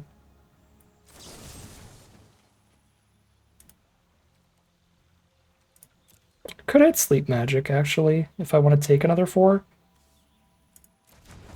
If they don't counter Gilgamesh, then Gilgamesh will give me a really wide board to stabilize. So I kind of like the idea of fading the Sleep Magic.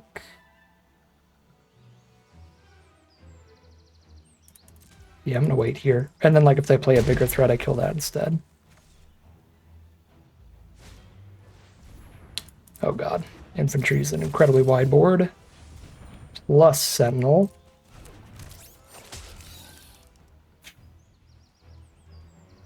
Two more creatures to play.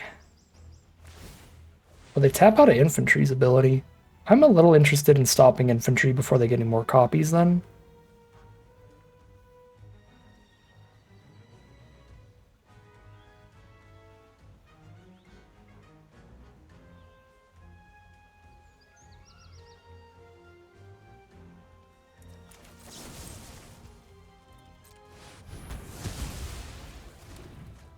Alright, if Gilgamesh completely misses, we might lose, but otherwise I think we should be stable off this. Oh yeah. Oh my god, yeah.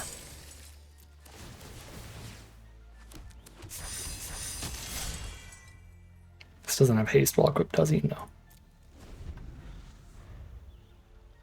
They don't immediately top deck removal for Gilgamesh, we just slam them in every turn and get a ton more blockers. You love to see it. You love to see it. That is Diamond Tier 3. Ooh, baby, a triple. Off the Gilgamesh.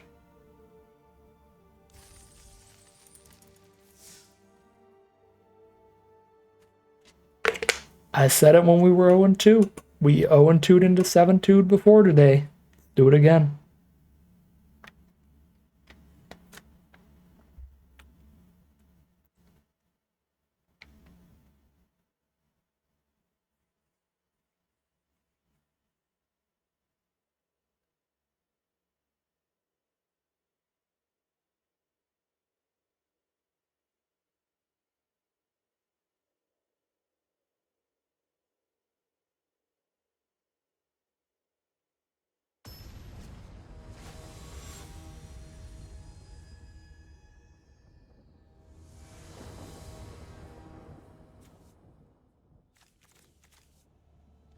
I wanna be on the play. But I like this hand. Crokeyz. Very, very good in these quick drafts. Lock Coal. That's a yikes for me.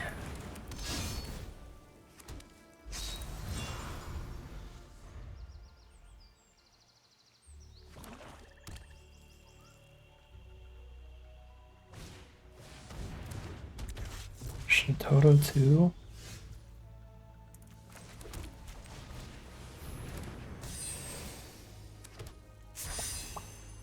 Have a good night, everybody. Thanks for stopping by. The VOD will be up for you all to check out. See how long it takes to get to the Mythic.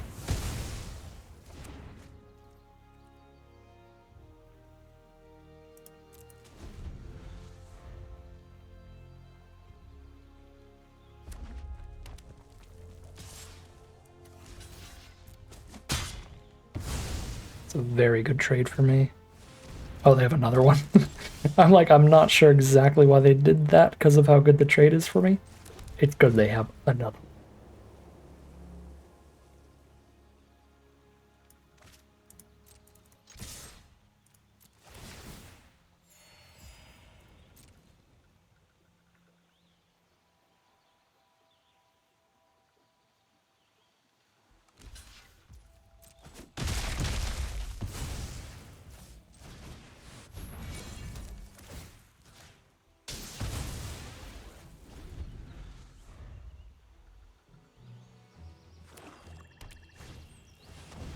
Great sword's fine.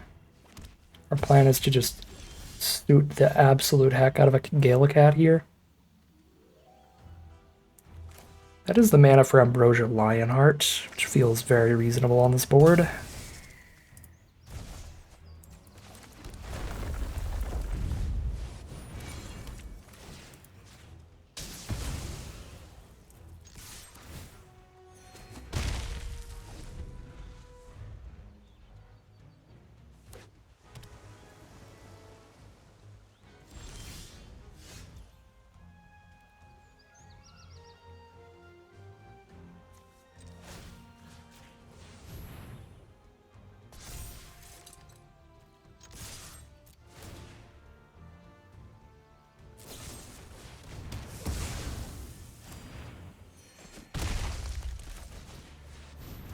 Cat lives. We have non-flying birds and flying cats in this deck. Oh god, I could definitely die to Clive. They just flip that and kill the cat. If I hit the mountain, we're good.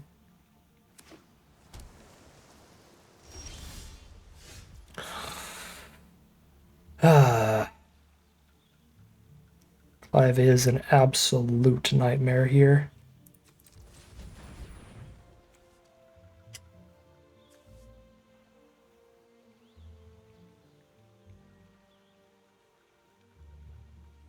Just flip, get a 9/9 and fight the cat. Since they're going to fight the cat anyway, I think I actually double equip the creature on the ground, because those equipment will stay there, and that'll get me to where I can attack on the ground this turn. Oh, they drew another instant? Ah, that's particularly painful. They also have something relevant in hand, not even to mention Clive's flip here.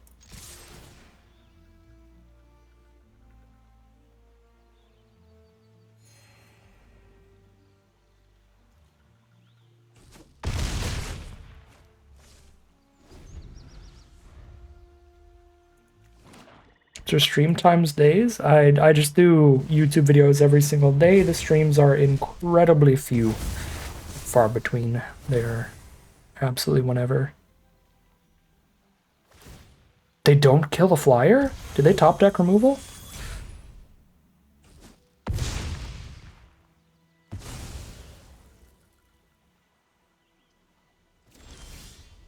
We take those. This is a pretty bad draw, though. This wasn't about the draw. I was excited about them not killing the flyer. Oh, it's removal for the flyer. It's not a point in holding up Slash of Light, though, because it doesn't do anything. So I still just spend all this. We just needed a second red to win this game. Come on, man.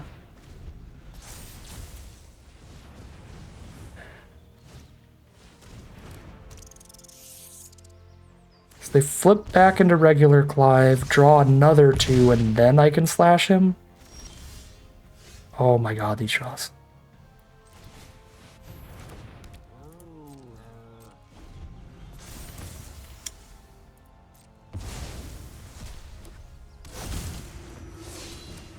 Tell me you didn't top deck instant speed removal, please. Because if they did, they can kill cat in response to this.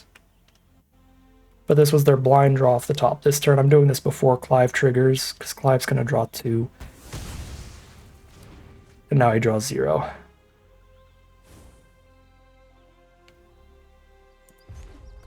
Wonderful. Oh my god, we're still in it.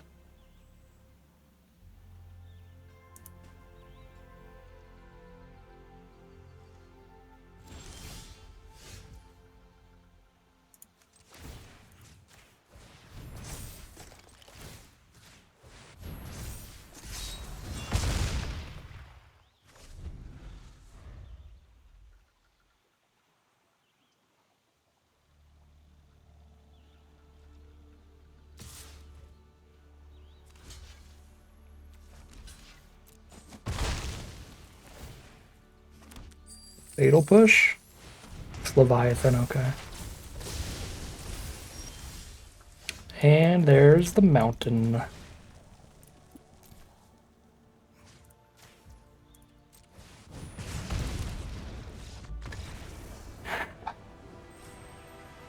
I was never worried for a second. And we're Diamond Tier 3.1. 0-2 into 7-2. Draft number 13.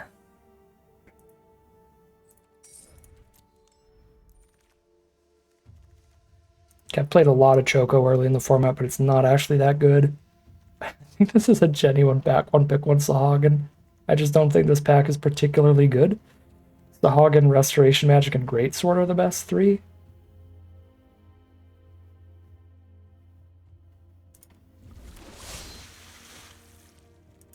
There's Pixie. Pixie's very good.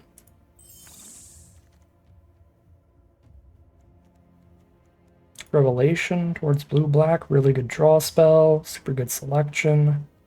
Or Zach Fair to blue-white. Dreams of Laguna is great with Sahagin. Revelation's also good though, but I think Dreams is better when you're the Sahagin deck. Same with Dreams over Combat Tutorial.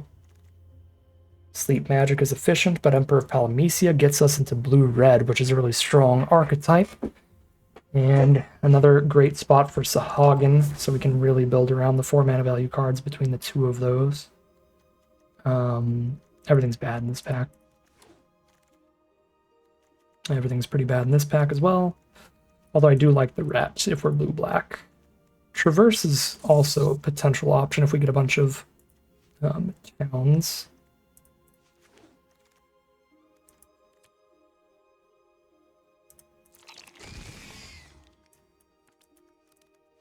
Can you choose pack 3, pick 4? What, can you choose what our pick is, pack 3, pick 4?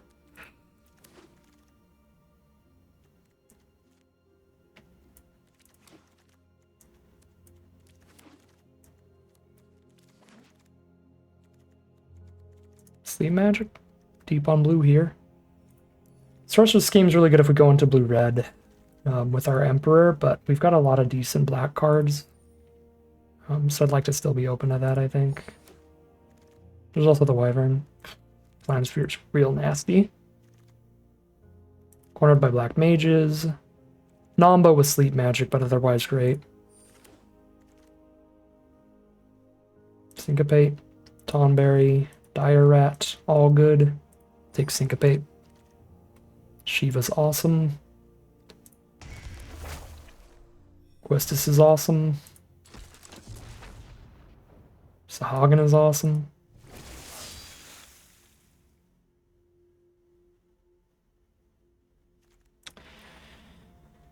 Because Stuck in Summoner Sanctum's pretty bad with the Cornered by Black Mages, might be okay with just speculating.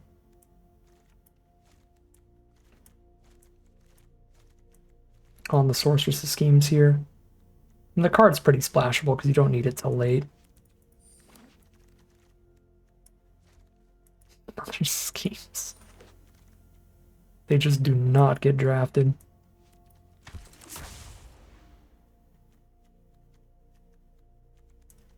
Nonsense here.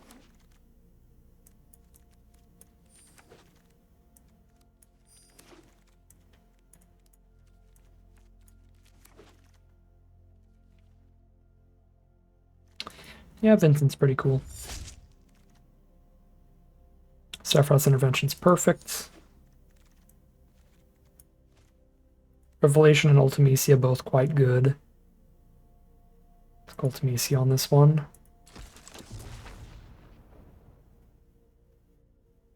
Alright, pack 3, pick 4. You can pick our pack 3, pick 4. I suggest Combat Tutorial, but I'll let you pick whatever. Please pick Combat Tutorial. Probably not on the red splash here.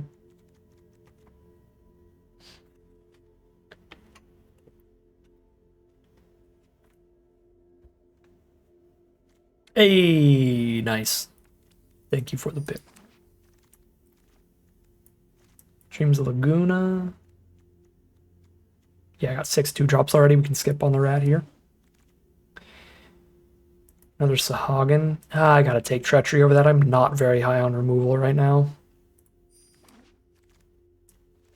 Another Cornered by Black Mages. That helps. Flan at the top of the curve. Rats over Tonberry. It's close.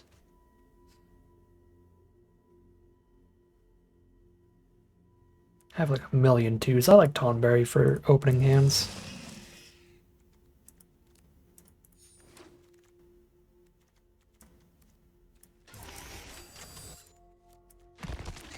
I get to cut one more card out of this deck. What am I cutting? I might just cut the Flan, honestly. That's probably the cut. Okay. Boop. Draft deck is here. 13-11, 8-8 split. Only one double blue. I'm gonna lean pretty heavily on the black for corner by black mages and Vincent.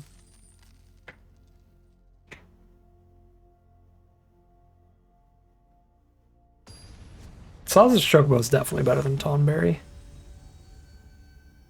But I think we just end up with it more often because I end up in black way more often than green. Hand is too nuts if I hit blue.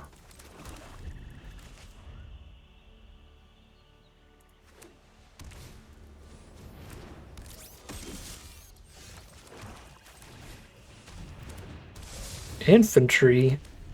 Has somebody finally gotten multiple infantries? I hope not.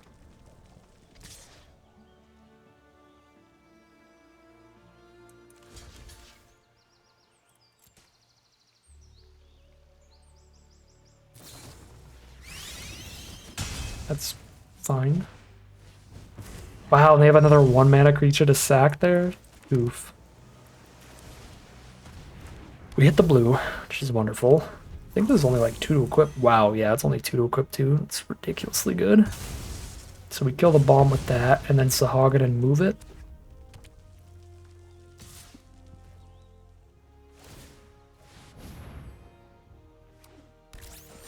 Our opponent is wildly lucky. This is the first player in 11 hours and 40 minutes that I have seen that the bots passed a second infantry to, including myself.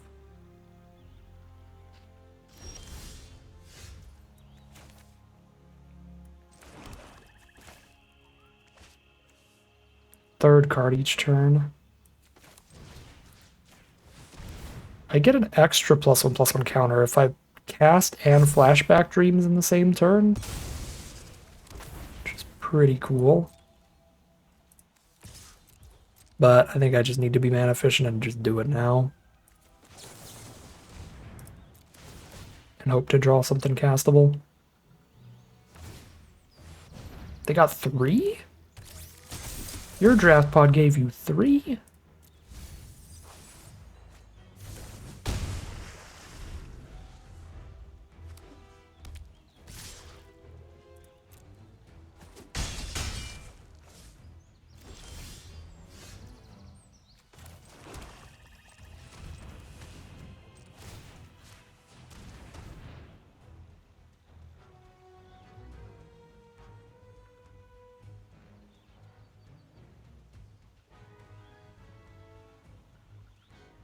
Yeah, maybe they rebalanced everything for how they picked them during the first time they had these quick drafts around.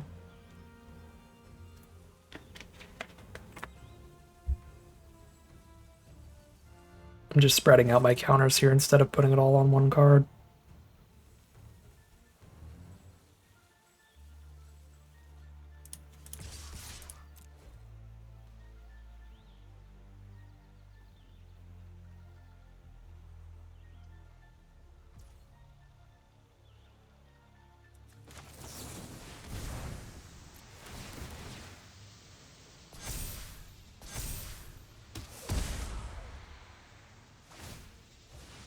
Or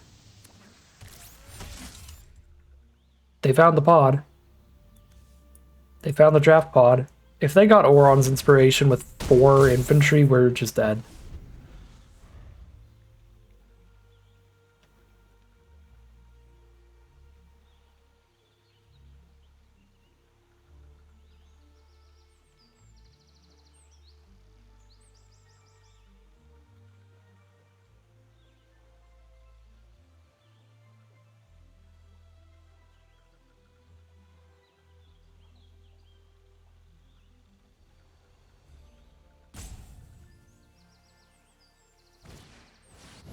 Call the Mountain Chocobo.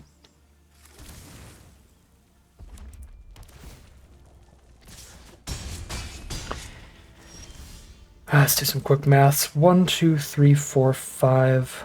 Wait, 1, 2, 3, 4, 5, 6, 7, 8, 9, 10. Is lethal, I think.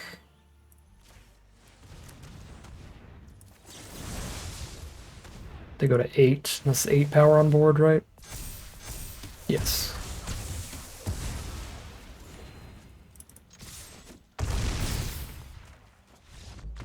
The 5th Infantry from the top ropes. Nope. The Planisphere from the top ropes. Mega bombs them out.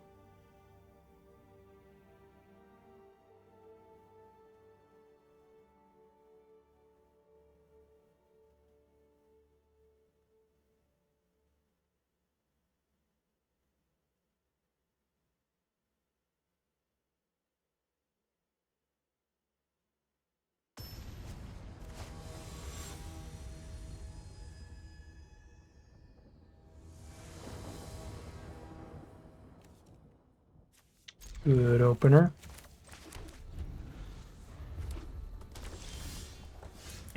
Great opener.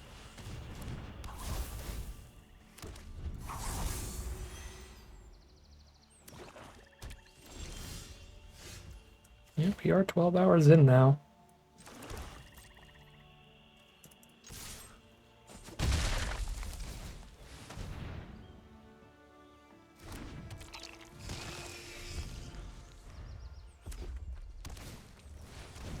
Fair enough, Megabot. You've been here a long time. Thanks for hanging out.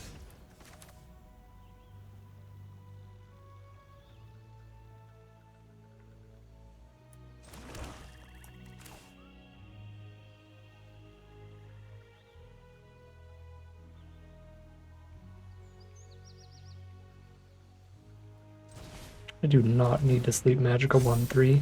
Let's just get the Sahagin down for later over the Dire Rat.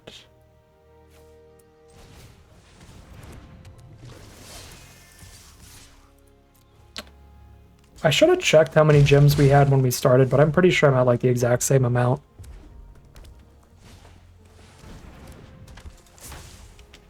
I had like 6,000 gems or something sitting in this alt account, so that if I do hit a lost streak, we'll be fine. We have not hit the lost streak.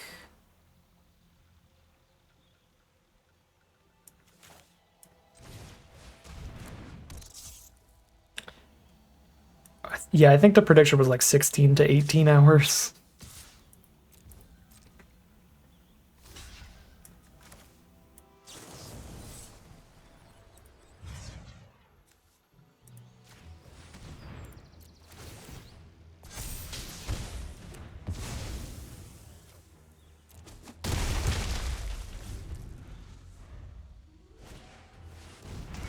I can tell you with how I'm feeling right now at 10:44 p.m., I don't think I can do 18 hours. Could make it to 16 if it takes that long.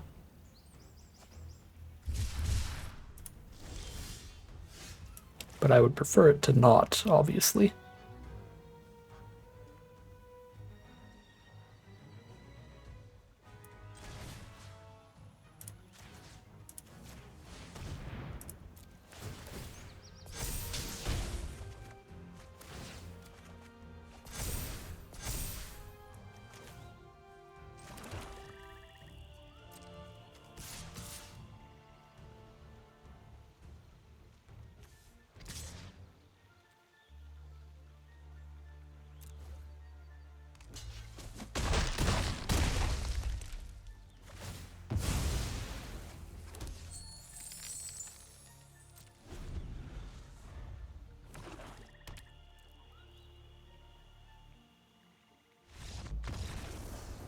This deck's helping a lot so far.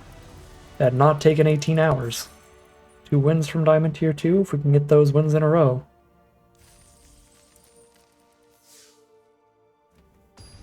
Might get halfway through Diamond with this deck. I mean, if we get a trophy run at all, no matter how many, no matter when the losses happen, if we get a trophy run, we'll be at Diamond Tier 2. Very lucky with the Tonberry draw here, drawing it exactly when you want to draw it. However, the Blazing Bombs have been insane against us today. I had these bombs come my 2-mana 1/1 double strike, my 1-mana 2/1 first strike, death touch, all my stuff. Okay, they did not bomb. They didn't bomb the Tonberry here. I guess they don't have to bomb it till it is unstunned, but still. This is a really threatening start from our opponent.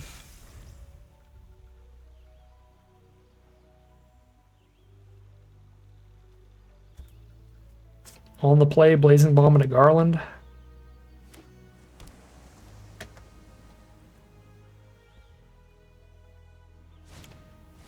Yeah, I do Friday Night Magics. And I went to MagicCon Vegas and Chicago last year. Did some drafts there. I don't do every Friday Night Magic, but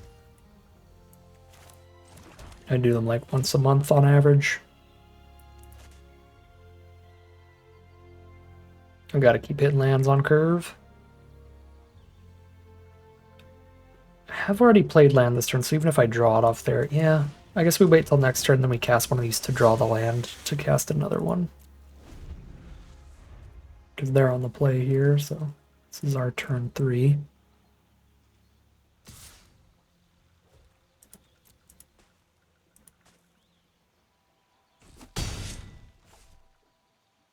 Garland just being absolutely nasty this game. They digging for land 4 as well.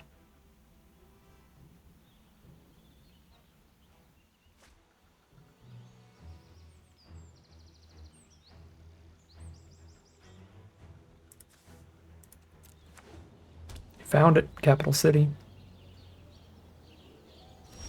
But then they pass. We did not hit our land.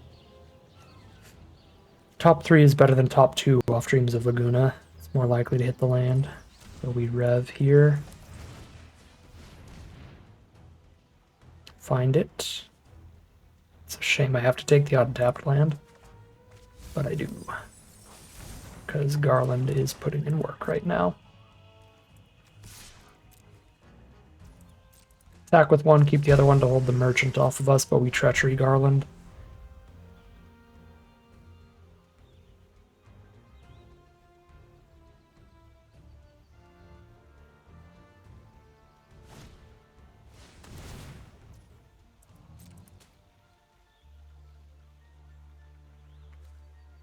Guess we could have done it during our turn to stop them from surveilling, but they kept it on top anyway.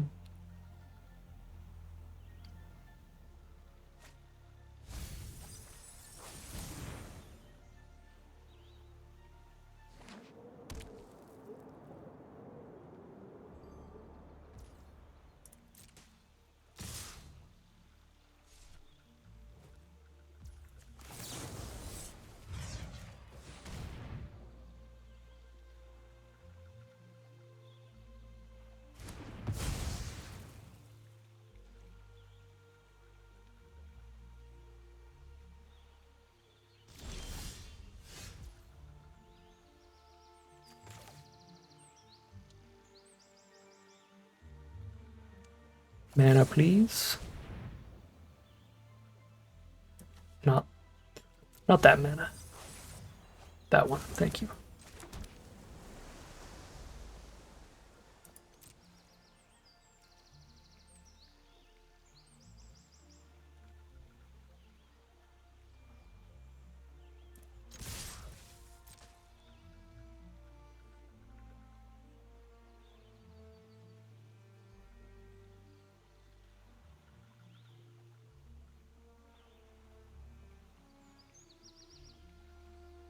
We poke for 1 here. I don't think we really care about the merchant crackback. Alright, well, now we don't poke for anything.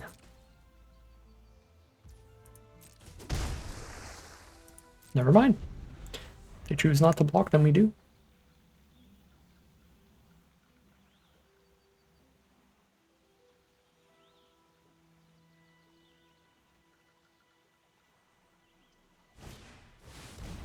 Prima Vista. Being a vehicle, getting around sleep magic is nasty.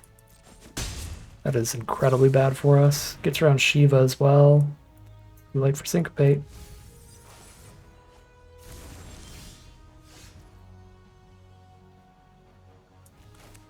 One of them and play a rat. I'm gonna die to a Prima Vista, and I'm gonna die to it pretty fast here.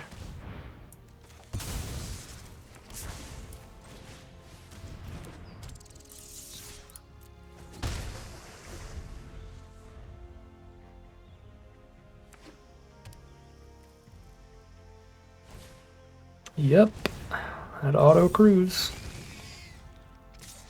And then 2/2/2s to crew it in the future. Well, here's how we deal with the 2/2s, stop them from crewing it.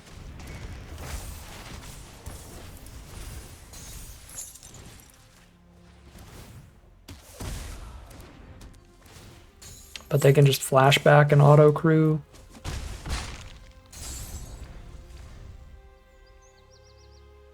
Prima Vista weirdly excellent in this matchup, which is brutal. They cast Garland, I'm so insanely happy. They just need to play Final Days of Revelation here to win, really. Yep.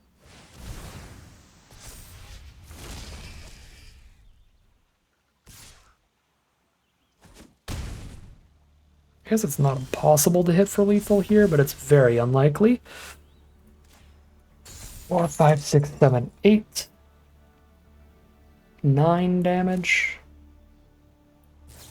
I guess it's basically impossible.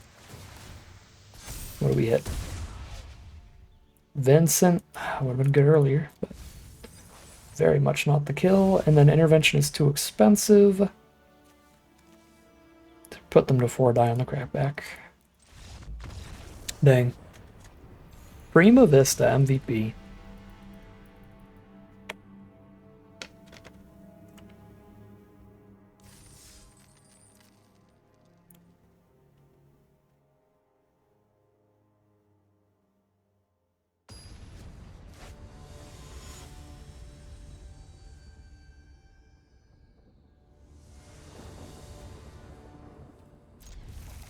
Good hand. The Tonberry's a little awkward with the tap land, but it's still a good hand.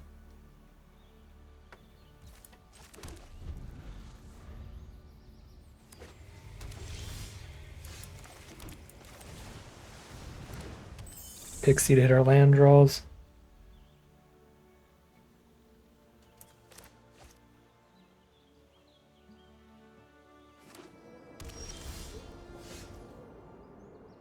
Good draw. Get one here anyway.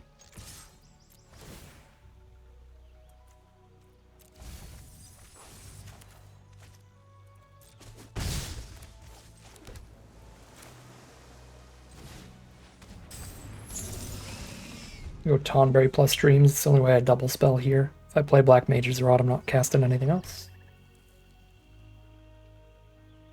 Corner my Tonberry. No, Laughing Mad. I'd love to see that. Just not impacting the board yet. Give me lands, please. Yikes. Big, big, big yikes.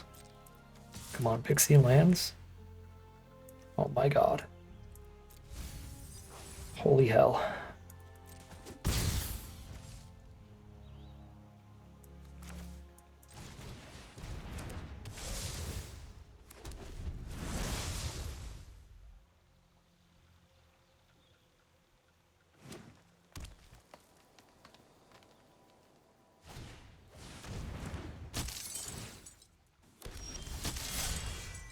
Yeah.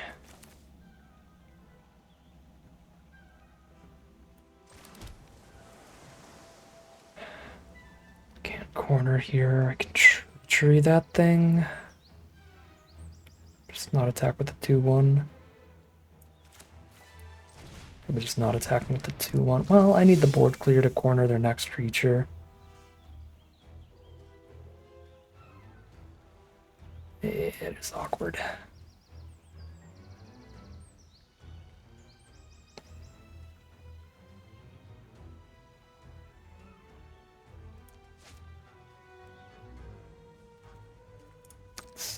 So double black for cornered by black mages, like that.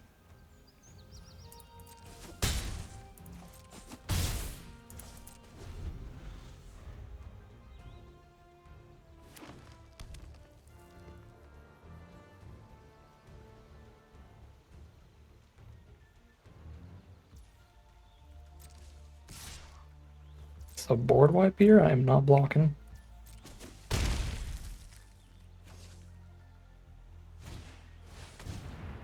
Good for it.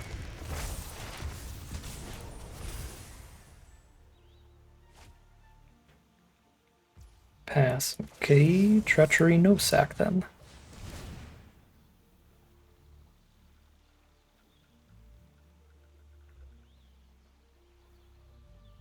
You're just gonna treachery the pixie here.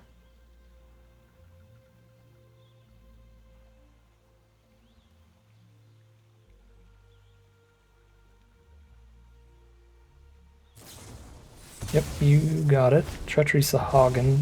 Let's deal 7, keep the board clear.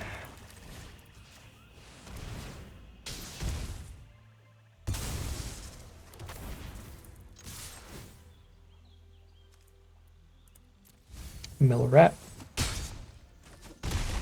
4 life.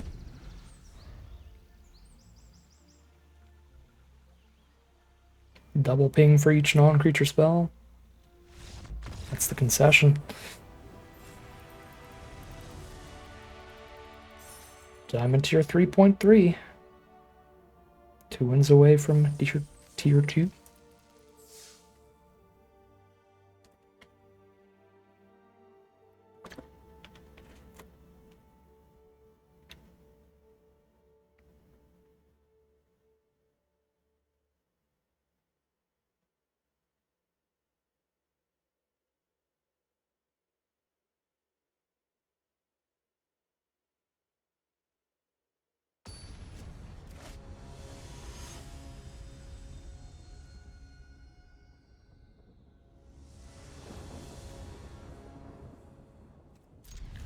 Pixie turn 2 on the play again. Absolutely beautiful.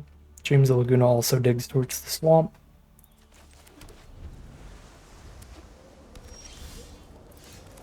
Double black spell is not a good draw.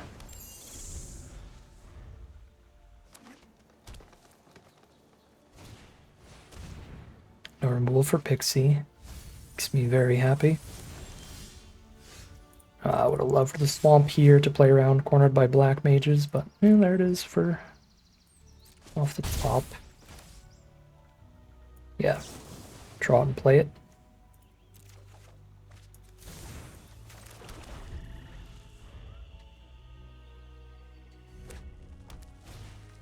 Okay, no cornered by black mages, we keep the Pixie. Find the rod.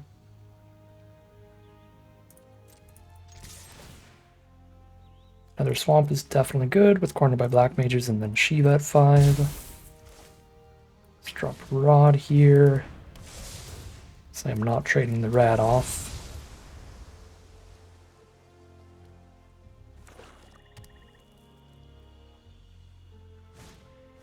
Vanille, that's a good one. Wish I had more black mana here. Could have played Rod and Treachery in this turn, that would have been great. Shiva's not bad next turn. We just play Shiva, tap the 3 toughness card. Or if they attack, Shiva, tap Vanille. Alright, let's go Shiva on this. Yeah. Yeah, no, I can't really corner by black mages. I don't have good mana towards that.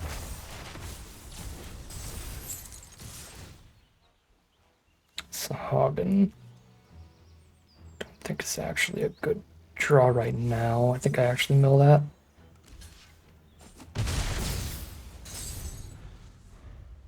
I guess it's actually pretty reasonable. Just a 2 mana blue creature we could play it plus corner by black mages. Evil Reawakened Vanille is some value. Yeah, I should have kept Sahagin here. That was too fast of a play. And now... Quistis cornered by black mages in the future. Sahagin would have been good.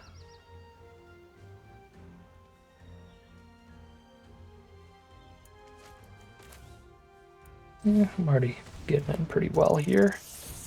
Don't need to corner just yet.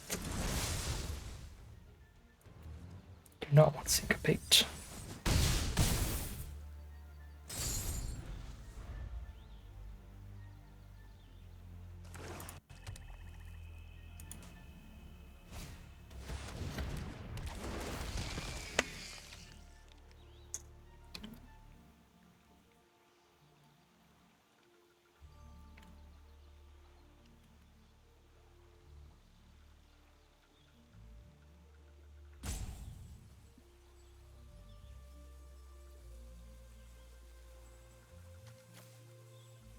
We Treachery here on the Marlborough because she was going to die anyway. So we go draw. It's our main phase. This ability's on the stack. I can respond by also Treachery Marlborough and sacking her.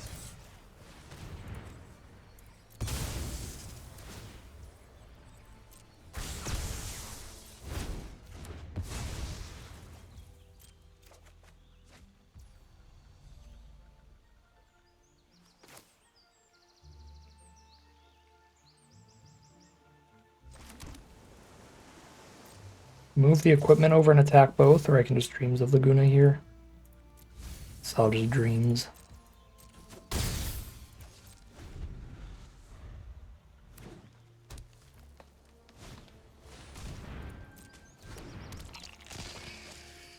There's the flying blocker, there's a traitor. Okay, we can Quistis the flying blocker away, and the traitor actually gets them killed. Thanks to the ping. Because of that ping, I can ping one with Laguna. I ping one with Treachery, and then hit for 3. Off the Treachery. Sure, I'll draw Ultimisia just in case. Somehow this isn't lethal, but it is.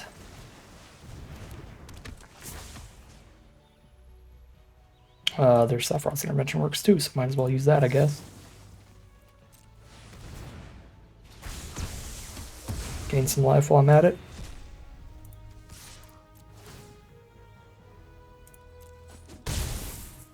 Awesome.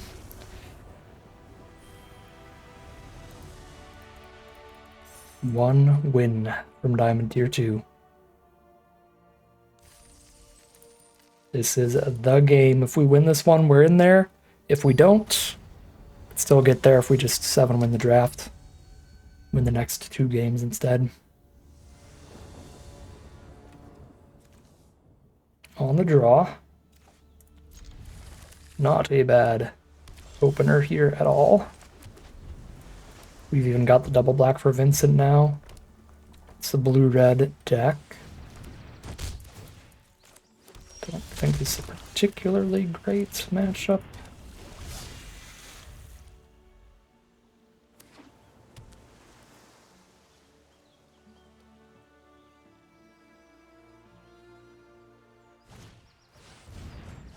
Good combat tutorial here.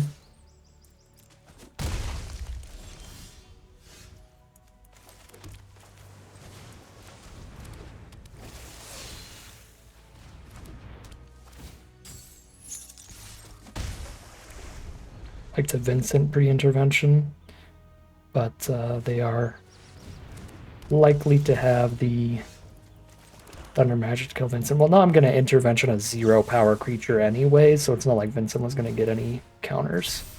So I've changed my mind when they play that. If I play Vincent and then go for intervention the turn after, I'm still just shooting a 0-power creature.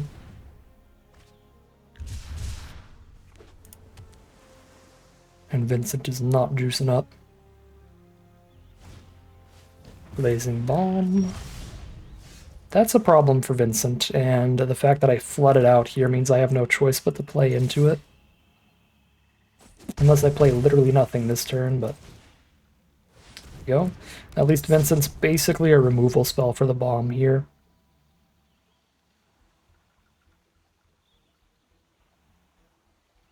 So now they cast a spell with mana value 4 or greater and then bomb Vincent, and that's their turn. We keep the Sahagins. Yeah. Shame it's a blocker too, but what are you gonna do? Oh no! Oh, Vincent's the secret tech!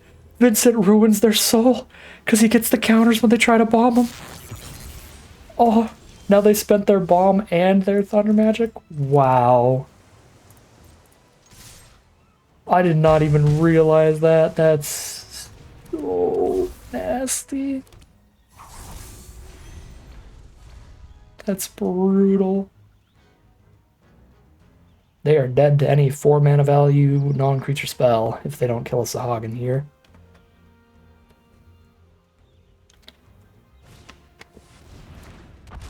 Come on, 4-drop off the top. Come on, 4-drop off the top. They're tapped out, baby.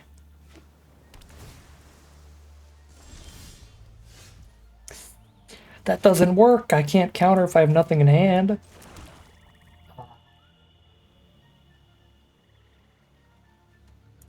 Alright, well, we counter when they try to kill a Sahagin so that I still have any 4-drop as an out in the future.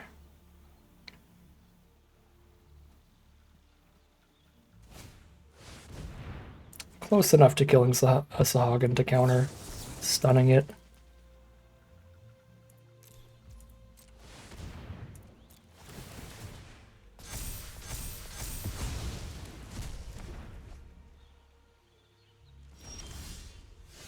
It's not it. It's not it. They have 5 power total on their board. They have to block Sahagin with everyone to kill it. Right.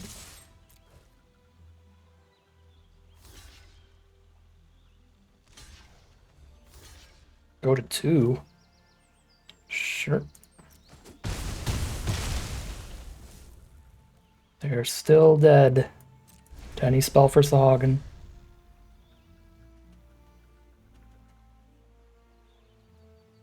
Don't you dare. Choco Comet of all things. Oh my god, don't flood me out of getting to Diamond Tier 2 Arena. I will blow all the gaskets.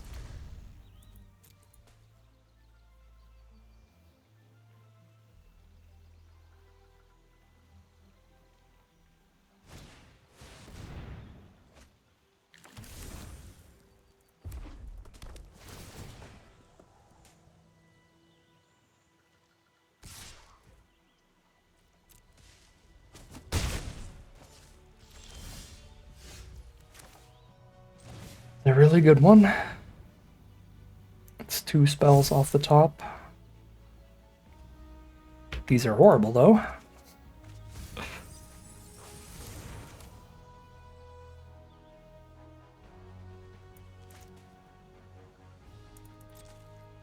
Force them to have an instant here, other than Dreams of Laguna.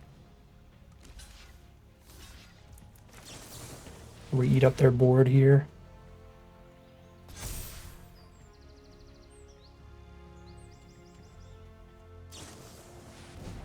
Okay, Laughing Mad doesn't work.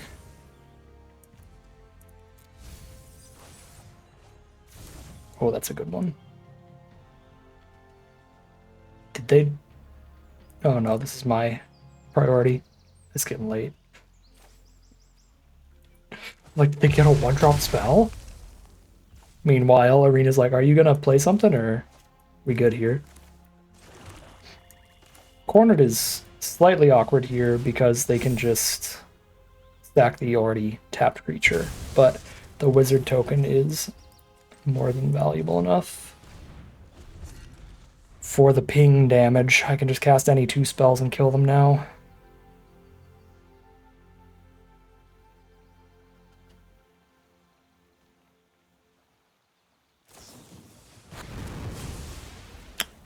Pretty good.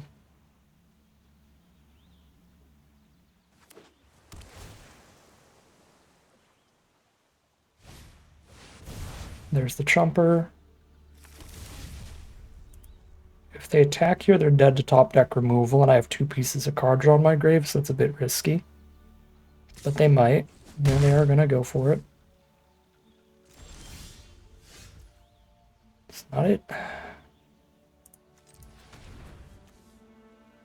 This is already super lethal. I don't think I need to put another counter on it right now. Just leave all the mana up.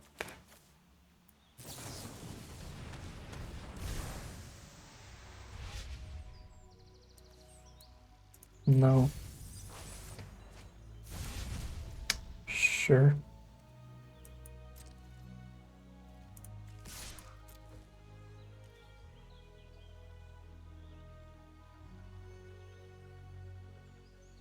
They might have like an ice magic in hand, otherwise this is just chump with Choco. So I don't know what would take them. Okay. Maybe they're also very tired at this point.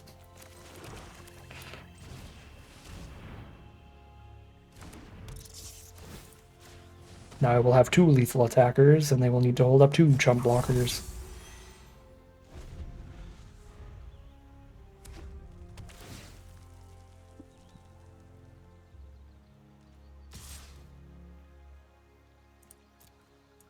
They have a second Choco Comet. Oh my god, Ultros. Ultros is also ridiculously good here. Stun that. Must have a cheap spell in hand, otherwise they just go double stun. Would have been what I imagined would be the play.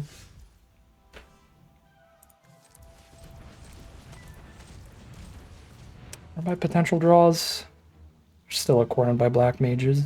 But I can play the swamp for double black, so we just hold up double black, double blue, I guess.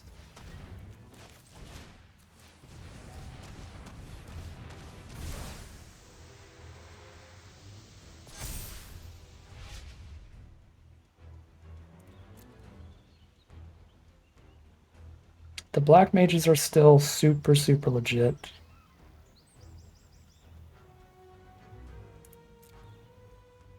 Think cornered by black mages over combat tutorial here. Think.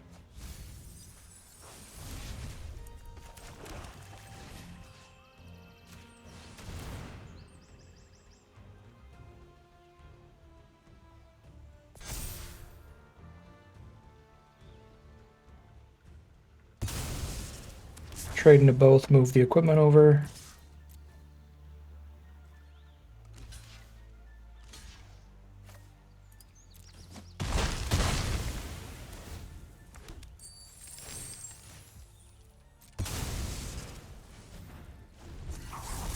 They only have card draw spells to flashback now.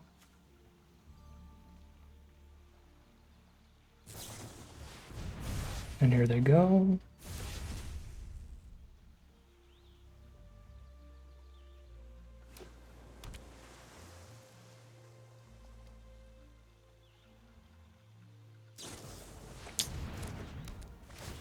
They're dead to any spell.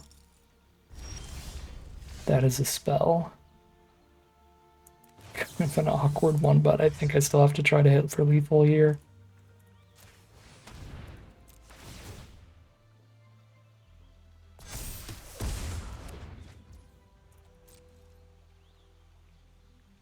Hopefully it's just the Dreams of Laguna flashback that's holding for them.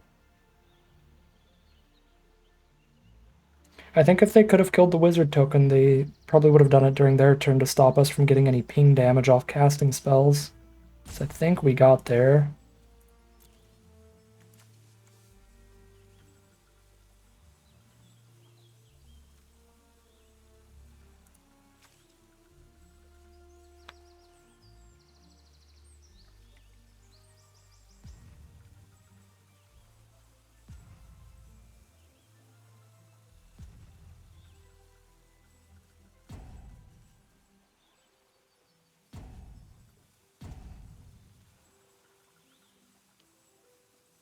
Yeah.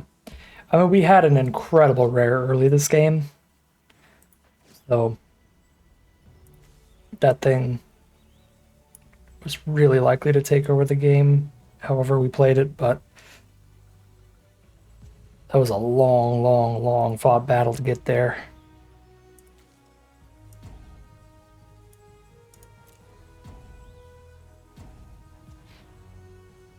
Yeah, they absolutely did their best. Very well played. Holding on as long as they did.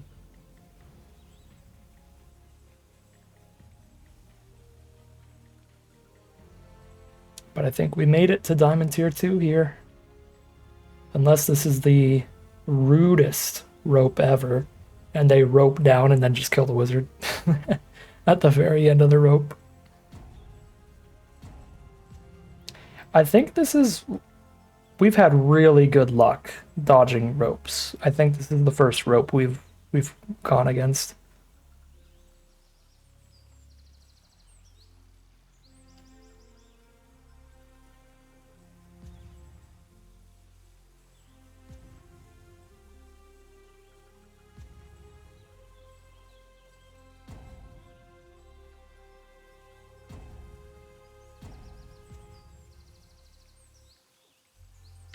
But that is definitely an element of RNG and variance that can affect these runs.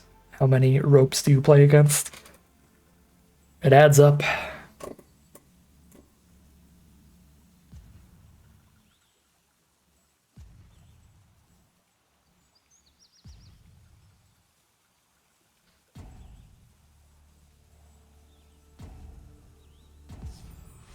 All right. Diamond Tier 2, we are only 2 ranks from Mythic. So close. If we get 2 trophy drafts in a row, if we get 2 7 wins in a row, we're just done. That is very, very unlikely. But I think we might be able to hit that 16-hour or less mark here. Might take us 3 to 5 drafts instead of just 2 more after this, but I think we can do it. Thanks, Pat. Thanks for sticking around and watching the draft for a while. Or drafts plural. But it is definitely getting late, so have a good night.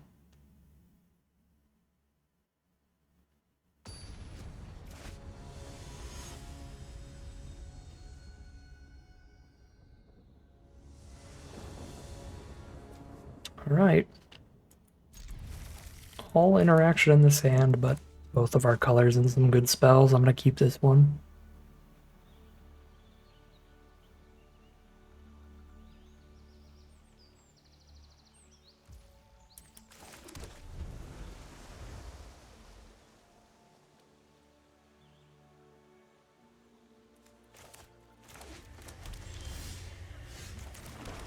Themesia, well, got some good top end here. Now we've got a finisher for all this early game interaction.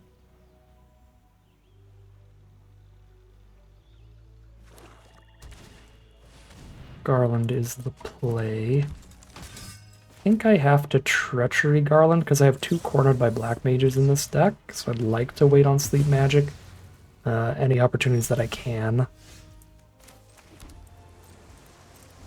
I should have Dreams of Lagooned before I played my land, because it could be the Tonberry on top. I could have gone Dreams of Laguna Swamp Tonberry there.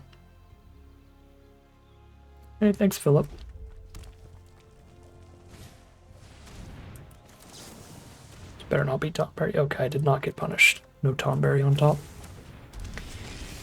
Alright, Vincent is our bait for the removal, and then Ultimecia gets to survive, maybe, and win the game. Vincent is unfortunately very fragile to removal before he declares an attack, dying to any 2 damage removal. Just a 1 mana Thunder Magic, 2 mana Veins Treachery. It's the one flaw with Vincent. He's like incredibly fragile up front, but then if he doesn't immediately die, he flips and then comes back every time he dies. Alright, Choco Comet, that is particularly brutal. Let's see if they got the way to deal with Ultimecia as well.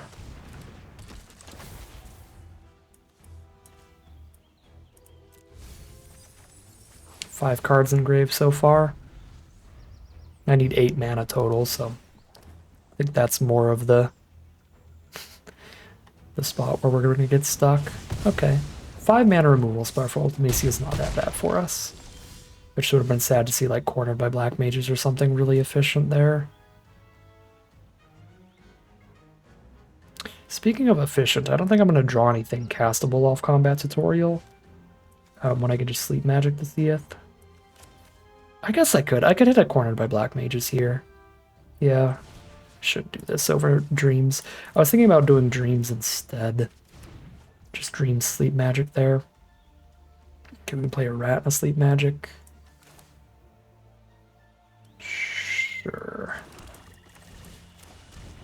This is awkward. We still haven't drawn any cornered by black mages. So now there's 2 pretty bad draws since we've cast our Sleep Magic first. Ideally, we try to order those the other way around. Call the Mountain Chokebow, working with their way up to 7 mana for Garland.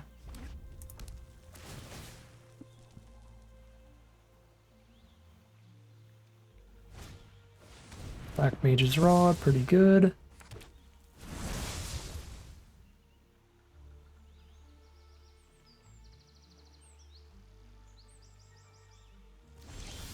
No attacks.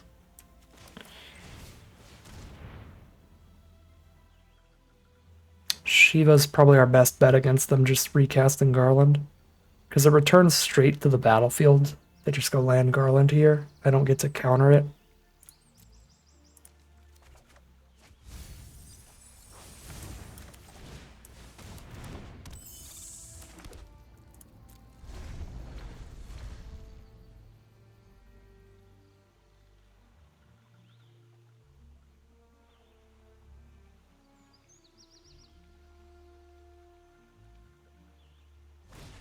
Alright, they didn't hit the land, so they're going to call for it.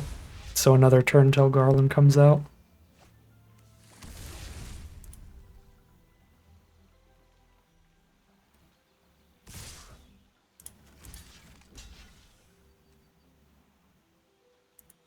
Getting very low, this is not good.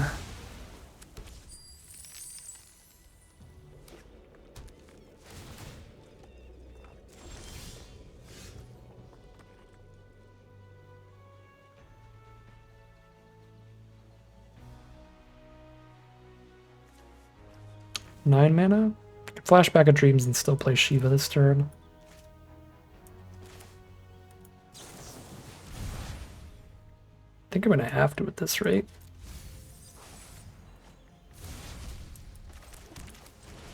The pressure we're under right now. Don't think we can draw into anything here. But I'll dig and pray. Yeah, no, we just drew stuff in the wrong order, I think. Yeah, if we draw a Planisphere at this point, it doesn't even do anything. And that's, like, the best card in our deck. The only other stuff we can really hit is, like, Sephiroth's Intervention. It's just not enough at this point.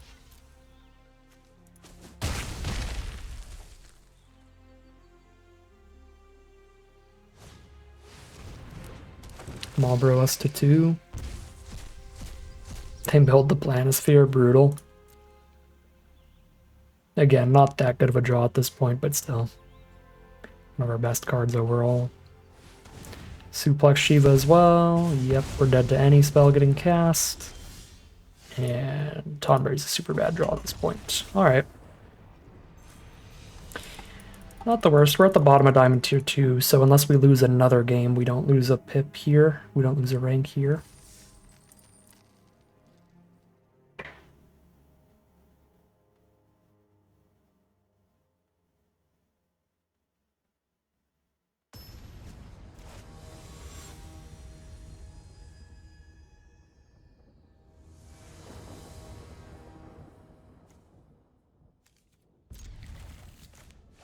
Going first with Sahagin turn 2 into corner by Black Mages turn 3. I am pretty happy with this start. We start with the rat over Sahagin. I'm not going to do a 4-mana spell until like turn 5. Saz's Chocobo, yeah, we'll corner that. And then Sahagin +1 Dreams of Laguna, turn 4. That way I have one in grave to flash back with it. Yeah, lucky to get that loss right after the rank up where it doesn't matter. That was a good spot, for sure, if we were going to lose a game. To lose the game there.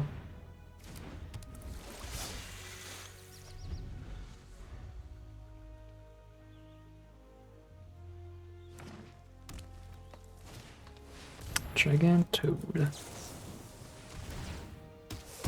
Find any removal for that. Syncopate is not. Syncopate's not removal for that, but it's honestly not that bad of a draw here, I think, because we're ahead enough on board, especially with flashback and draw spells, to just hold on to that here. Thanks, Izagi.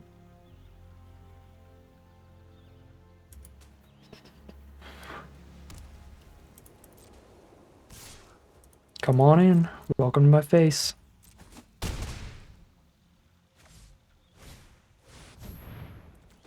Syncopate, paying 3 to trigger Sahagin.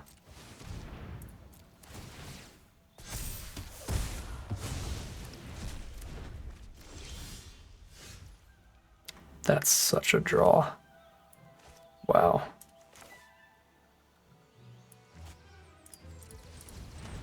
Combat Tutorial puts another power on this board and lets me keep the unblockable trigger for later. So I think it's better to Combat Tutorial than Flashback the Dreams right now, because again, we don't need the unblockable right now. But I will on a future turn, probably.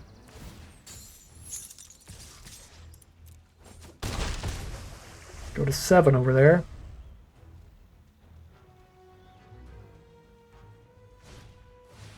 Foresight. Exile the rat.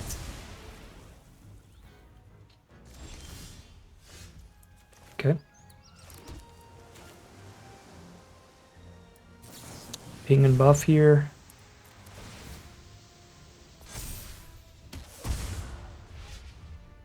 Find a Quest. She's way too good to pass up.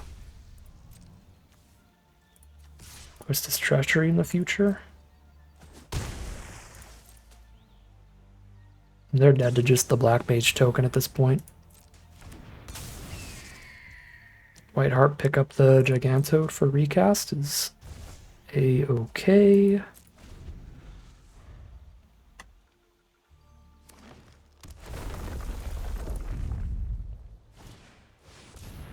Another Aura Sight. The Hagen, that's fine. We still kill them with the Wizard. And the 4 for Toad would tap them out. So, see if they do that, and then we just know that we win. Lionheart, alright. So put them to 2 here.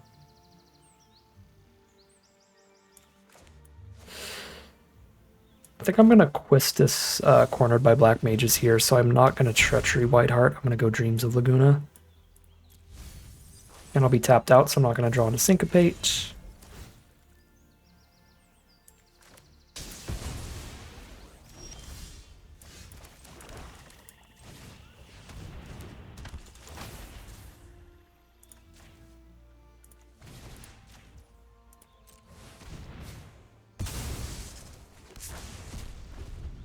Okay, 2 different lethal threats. There's the Toad.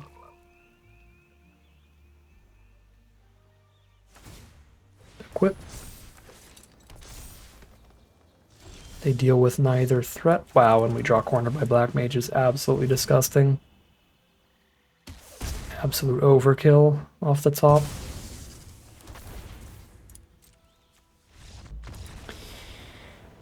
Alright.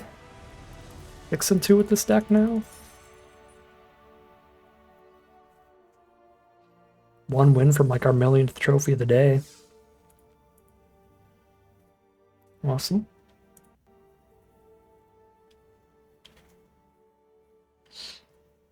Yeah, the allergies are not great.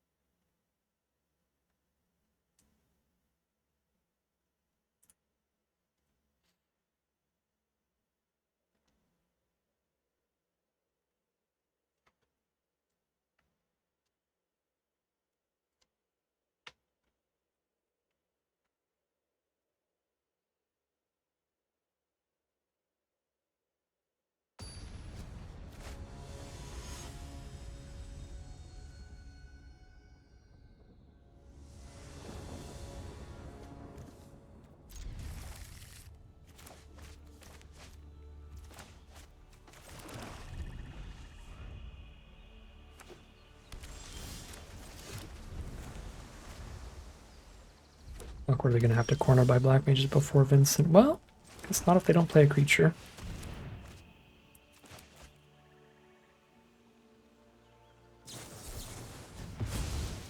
Syncopating a non-Vincent, I see. They could just have Thunder Magic for Vincent, though. It's astronomically bad for me if that starts hitting. I think I have to just corner. If I tap out for Vincent and they Thunder Magic, it is absolute nightmare. It's another huge problem. Sleep Magic, so she doesn't hit me, but they still draw all the cards. I guess that makes it so Sleep Magic, even if I top deck cornered by black mages, is not that bad. Or it makes the corner by black mages not that bad if I top deck it. Yeah, I can't play Vincent here. They could just like 4 mana Thunder Magic, draw a card, hit for 4, kill Vincent. Be a horrific turn. So let's put her to sleep, and I think draw some cards right now.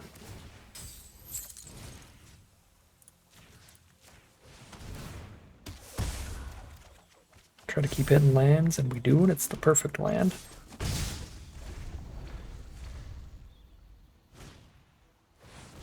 Retrieve the Esper, draw a card is incredible. Shantado is going wild. The intervention a turn later.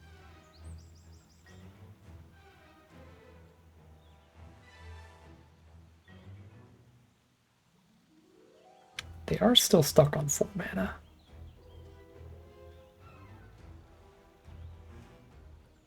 Let's go Sahagin here. I get to hold up a Syncopate. Dreams if I don't Syncopate.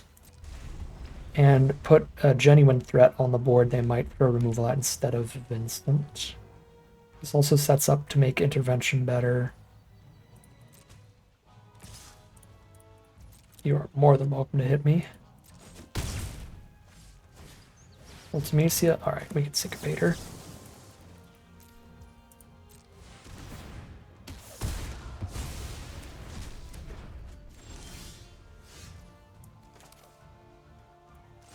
Now it's Vincent, hold up Dreams.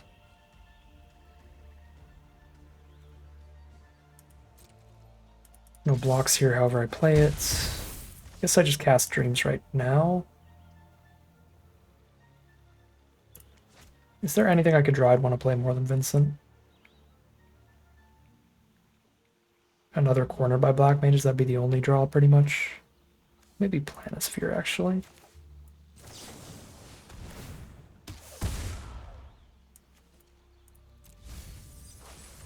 Okay, that is not that.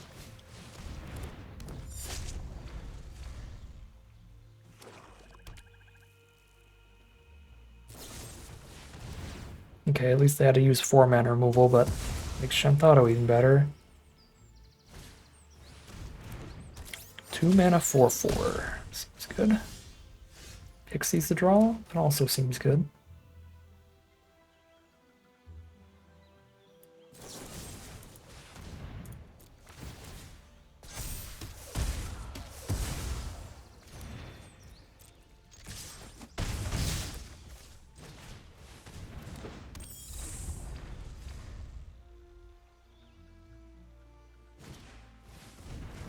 God, Emperor Palmesia. 4-mana non-creature spell that just also happens to be an incredible bomb rare at the same time. That is devastating.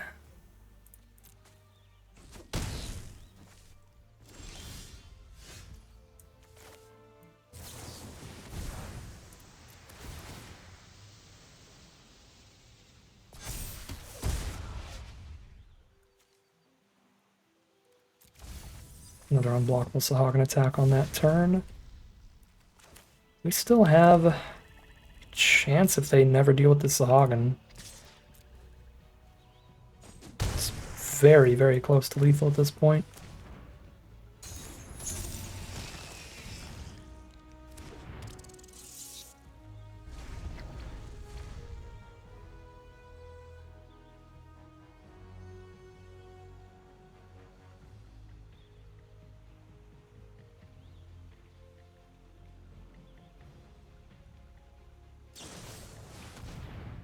They dealt with it.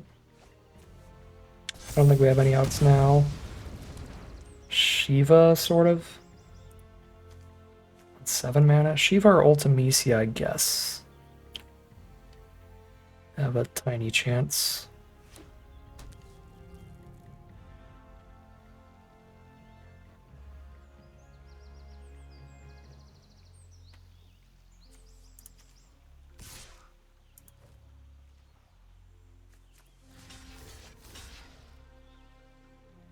Can't attack him with the Pixie anyway against the Lunar Whale.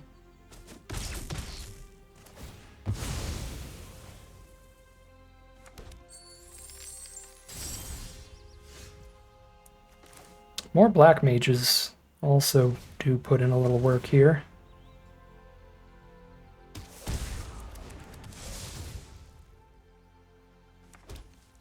Pretty threatening. Dead to 2 spells. But they can also kind of force a chump here if I don't draw another 2-mana creature. Shame. I guess I'd chump with the one that has the rod attached, then put the rod on the other one.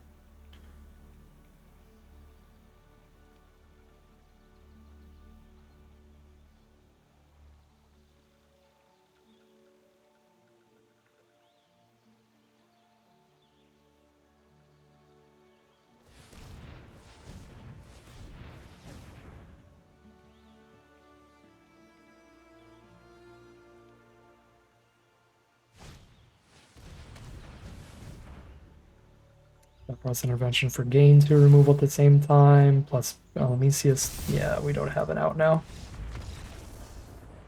Let's get into the next game for the speedrun.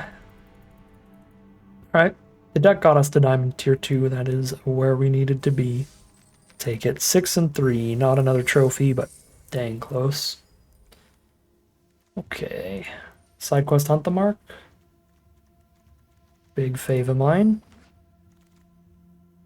Gaius is pretty good. Revelation, also pretty good, but I think it tends to go a lot later. Schemes, Marlborough, both look very reasonable, but Schemes has been wheeling a lot. Diarad is solid in the black decks. There's nothing worth speculating on a second color yet. This is draft 14 now. X-Death, finally green-black. Probably better to take Fat Chocobo over X-Death, weirdly.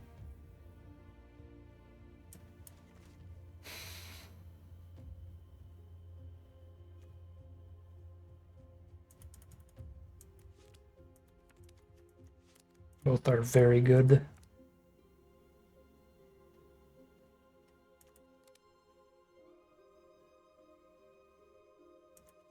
I'll take the X-Death here.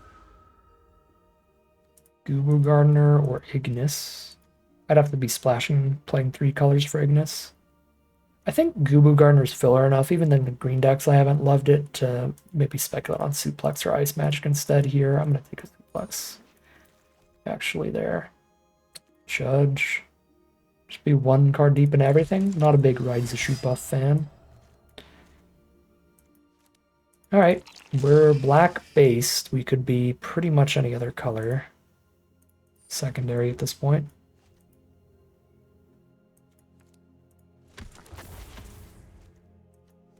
Pick 11 Sorceress Schemes, maybe it's red. Because the bots do not take that card.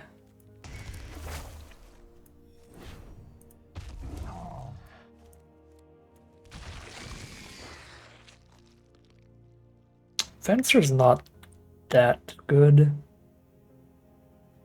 to push off of all of this red for, I think. Yeah, I think I just stick black and go Rakdos. Black Waltz.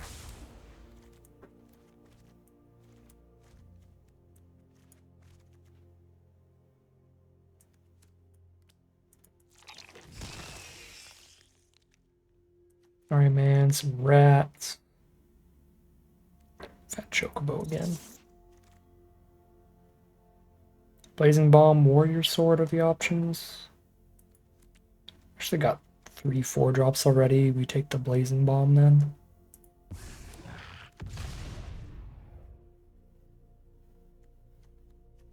Not the greatest fire magic deck, but that card is still very good.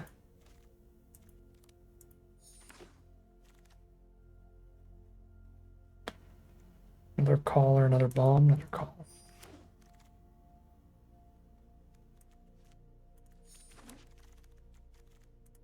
Double call makes the 6-drop Hill Giant a little bit better. Maybe actually playable here.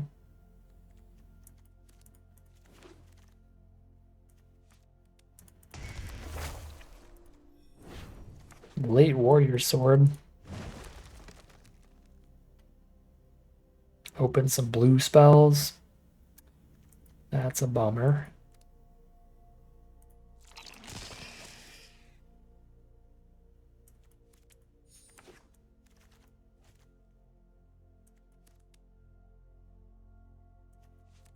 Double fire magic. I'm gonna go higher on the curve.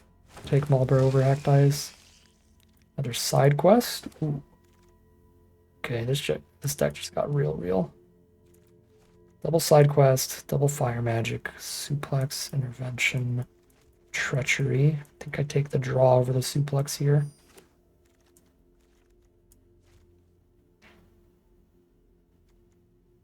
Fight on for the early Dire Rats trading off. Take that over Light of Judgment, but it also is a probable cut. Actize is fine if it dies to a random fire magic because it already did its thing when it entered the battlefield. I'd rather cut Sabotender and Rapier and Bomb kind of cards.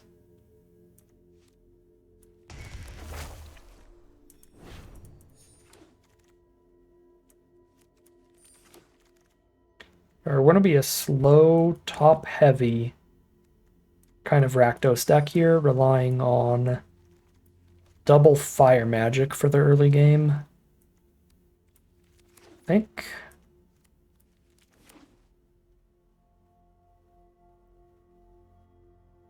This looks like a solid Rakdos control pile.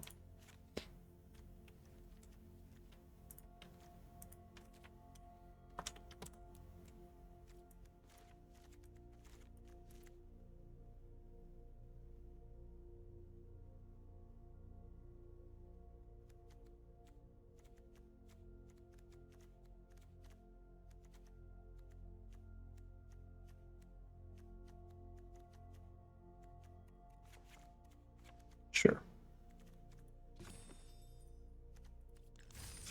All right.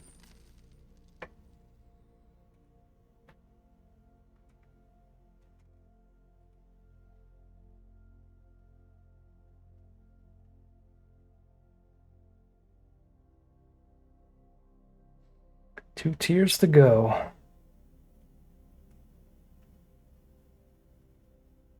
So fingers crossed, 2 trophy runs, and that's it.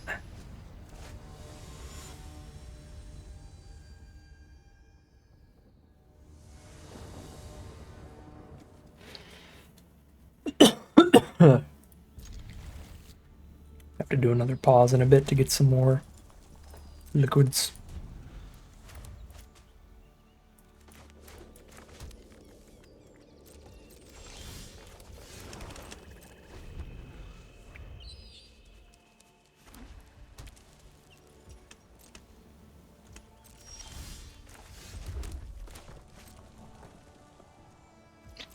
Blue-white is a theoretically good matchup for fire magic.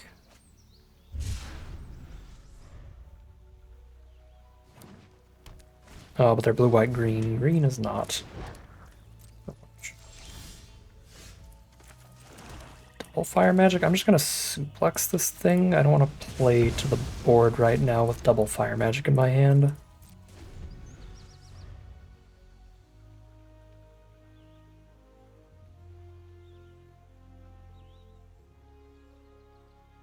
If they play something with less than like 3 toughness, then I'll just play black next turn.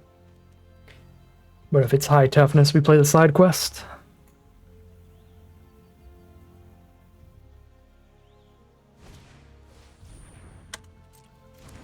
Reanimates a Sid. We can do it during our end step, so I can't kill it with the side quest here. Shokumog's 3 toughness, that can die to fire magic. So I don't need to side quest it, so I won't. Go Black Waltz here.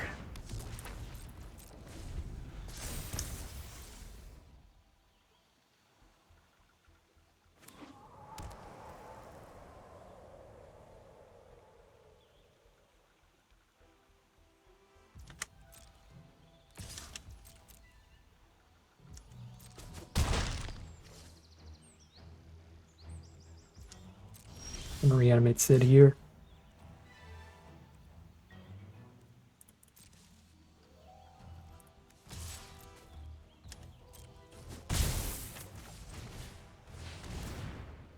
Don't even have the mana to fire magic yet, even if I wanted to.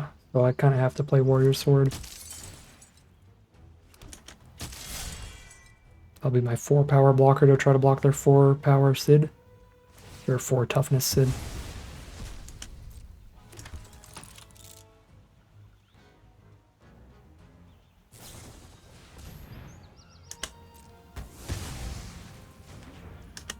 Slash the Black Waltz is fine, because that was going to die to our eventual fire magic anyway.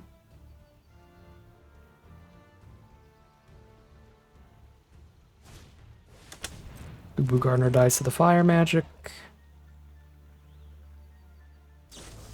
Slash of Light is rough, though. We take 8 here, and then side quest Sid. So that I have the treasure for the fire magic in the future.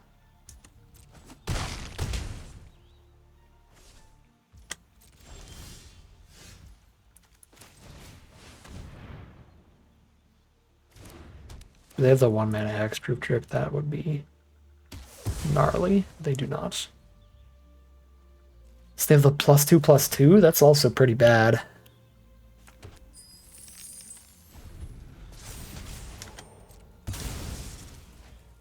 Oh, that just sacked itself, never mind.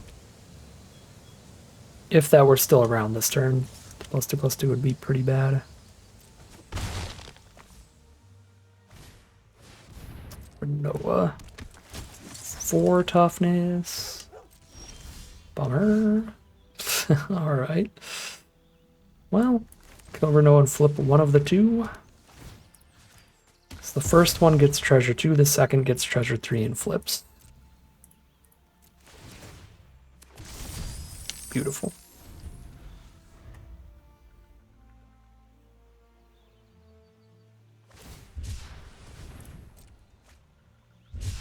Cycle their capital city. Drop a town greeter.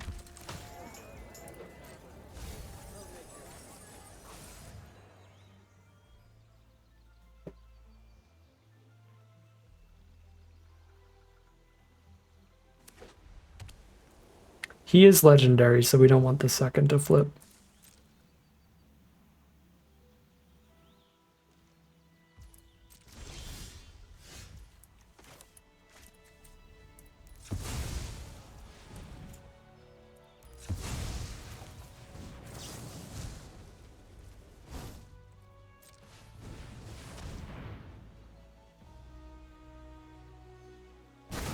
Raga cracking 2 treasures so that the side quest doesn't flip.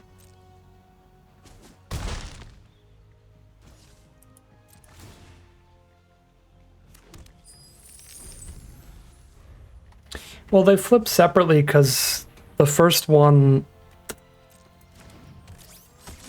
gives you the second treasure, and then the third one gives you the third treasure.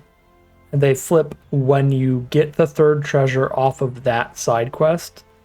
So if a third treasure appears after this one makes a second treasure, then this one doesn't flip. It's weird. It's weird.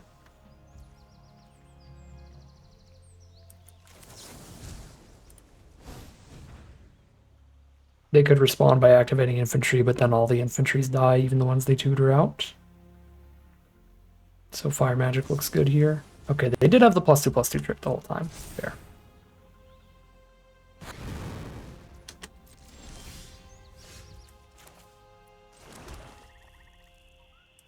Okay.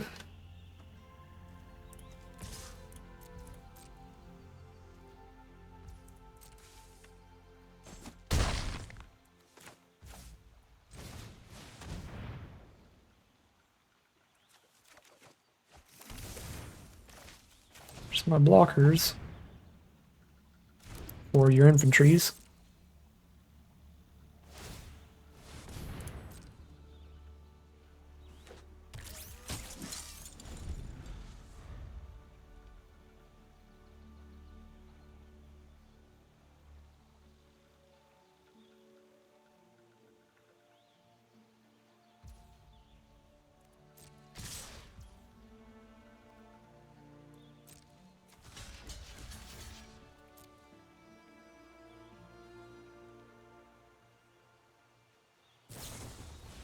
Blitzball shot's pretty bad for me. But I'm not dead.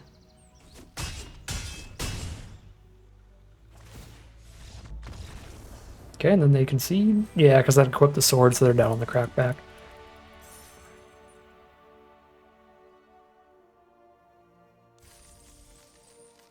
Alright, I should do a quick pause here and get some more to drink. Throat's getting pretty dry. So, quick break here. And we will be back to wrap up this deck and hopefully get to Diamond Tier 1 with it.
Oh, we started our very first game in Bronze Tier 4 13 hours ago, Matthew.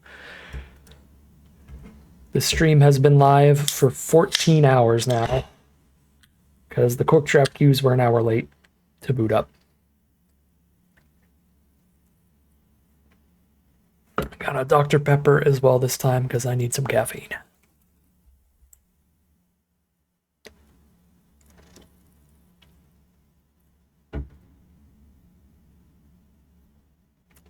It's got dinosaurs on it.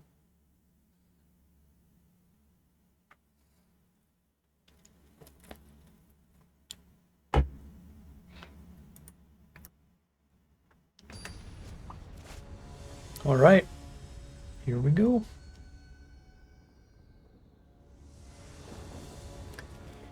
On the play,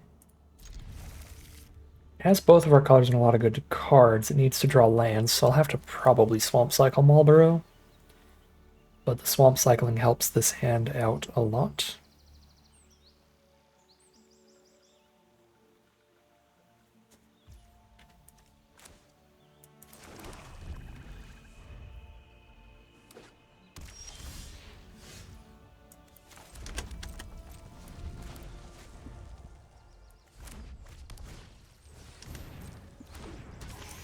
UFO.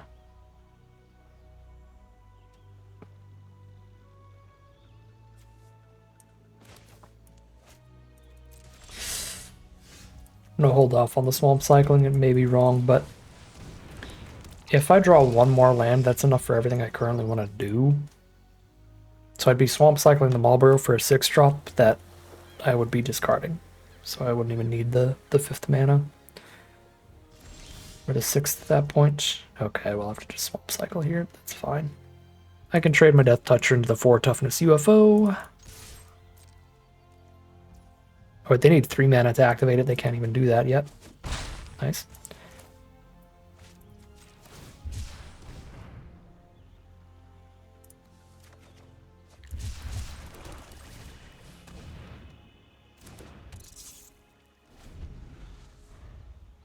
No extra lands in their hand there. Or they would have tapped UFO. So 5 spells. That's sketchy. I guess we're on 4 spells.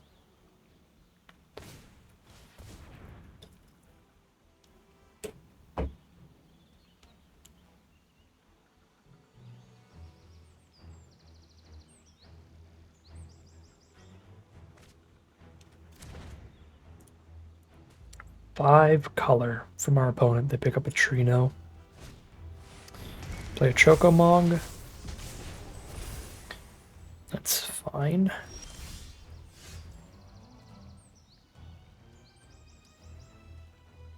I'm not going to suplex the Chocomog. It'll delete itself soon enough.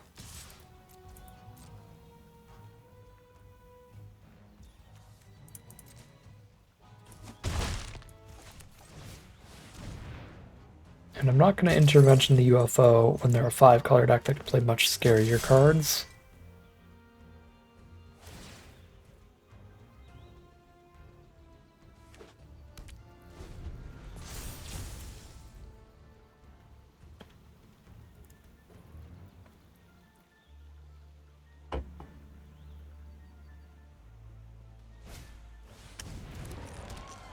Doubt Gardner matters at this point.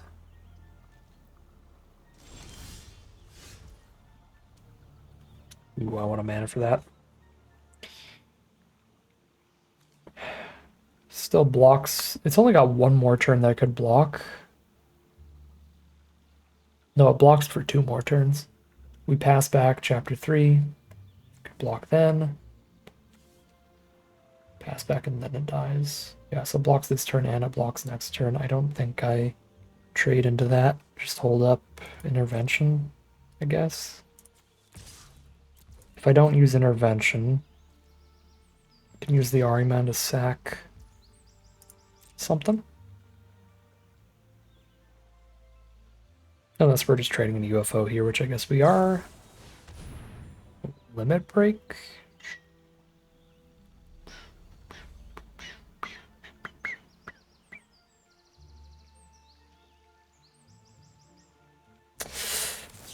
I still have a side quest on the mark after this.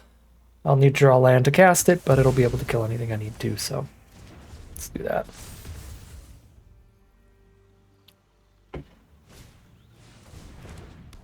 Alright, so we need to hunt the shoot buff when they make that a 7/7.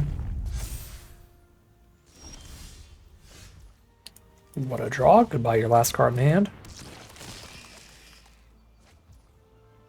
Which was a 6/6 Vigilance Reach Trample. Alright. Chocomog dies to its own ability. They play land and make the shoot buff a 7/7, and then I kill that. We win from there.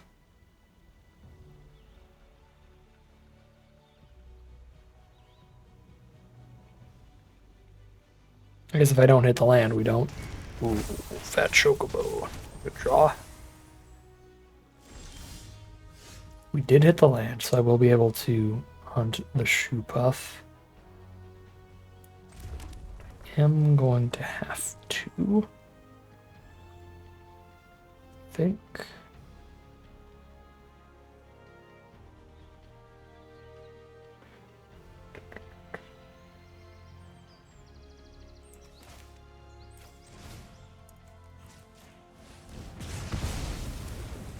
A lot of different lines we could do here. But I think I'm just going to kill the Chocobo and draw a card off Hectize.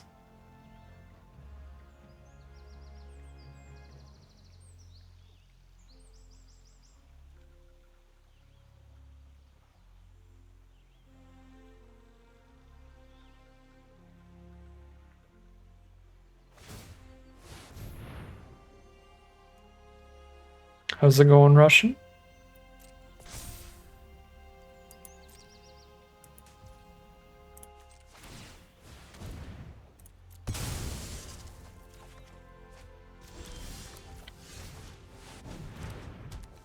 Excellent turn for us. I guess I should have went land first so I could have red up specifically. If something really strange happens and I want to fire magic for 1, I can still use the treasure, but it'd obviously be better not to.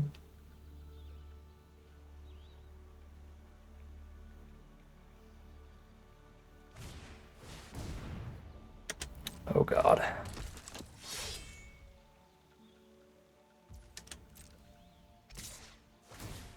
The top 6 and put a human tapped and attacking, and OneNote is such a stupid card. I hate this bonus sheet so much, dude.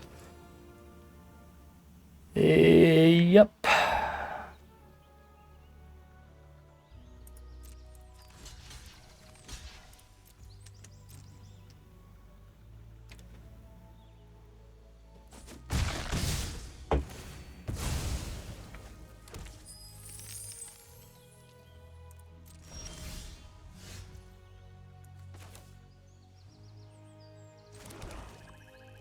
Now they only have humans, so no Winota triggers next turn.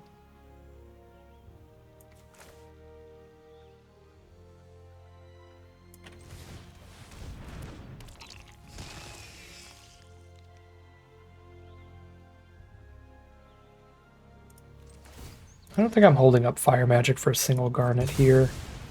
Just equip. Speed up this clock. Because I'd also have to fire magic my whole board just to get their 1 garnet.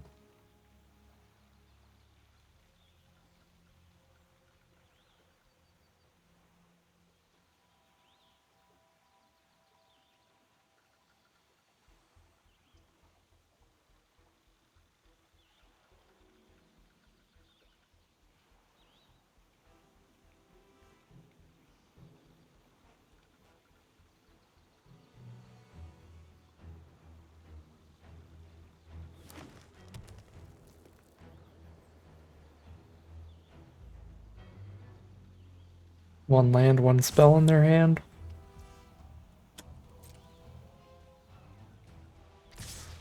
Flunge it. Sure. See what the last card in hand is. Wandering Minstrel. Not super good by himself. Oh, and we forced the chop off of that top deck.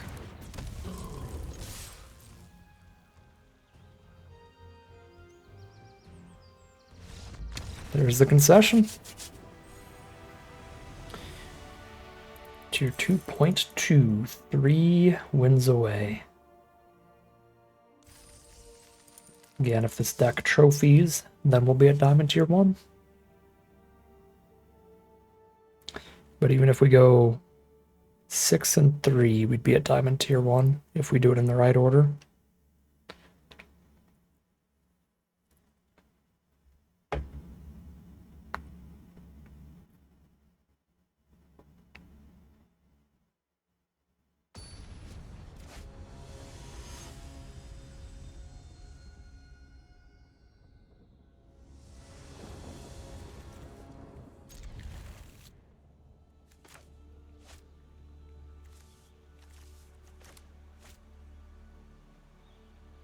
This is a reasonable opener. We don't really want the schemes or the Marlboro till much later, but we're on the play. We got turn 3 Ariman. Now I have a 2-drop as well. That's a good draw. Turn 4 I can Swamp Cycle this and play Revelation if I don't naturally hit land 4.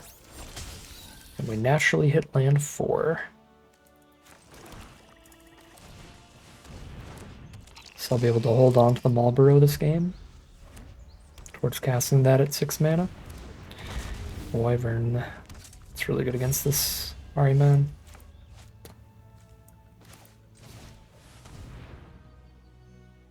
Side quest here. Feeling side quest for next turn.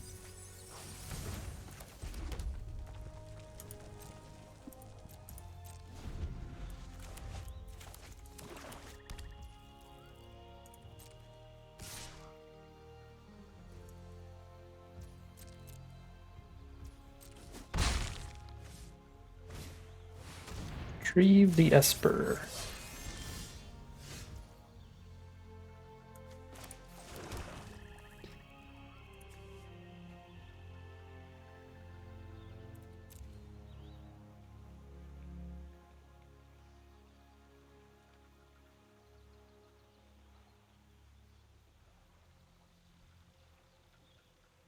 Side quest, get the treasure pass here.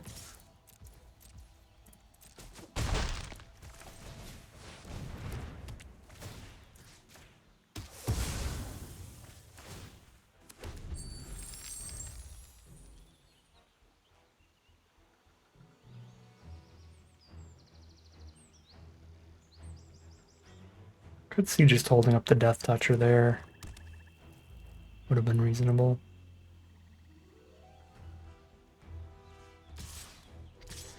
Take 5.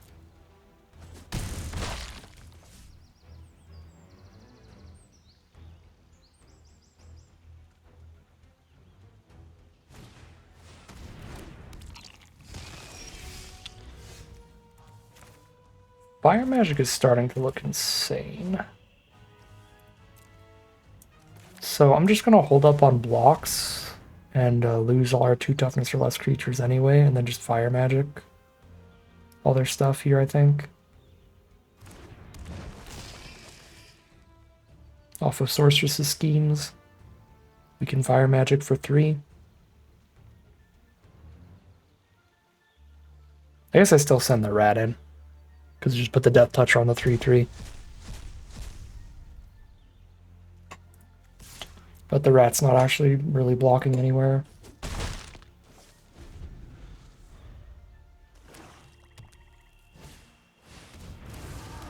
Tap stun Marlboro is pretty good.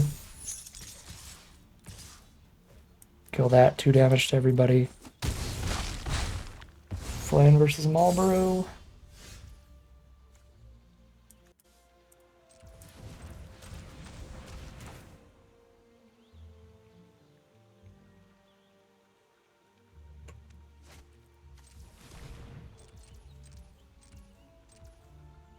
Okay, I guess Rat's gonna die anyway, so let's see if we can get it to kill the Flan. I think I messed up in started clicking mana too early and made that more suspicious than it needed to be. There was a chance we could have gotten the flan.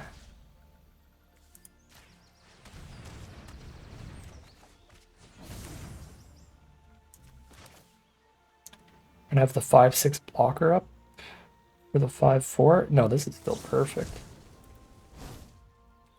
Because I get a treasure from Rat and a treasure from Hunt the Mark. And I have a 5/6 up. I don't need to suplex here. Although I technically could off the treasure from the Rat.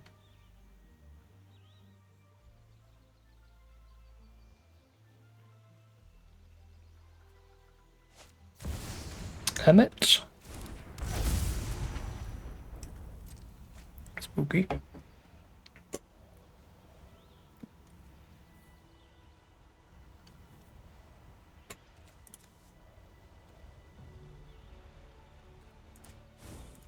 Suplex schemes suplex here.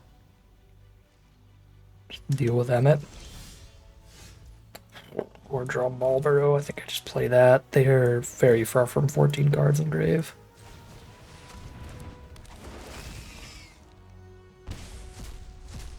Marlborough's a sick draw.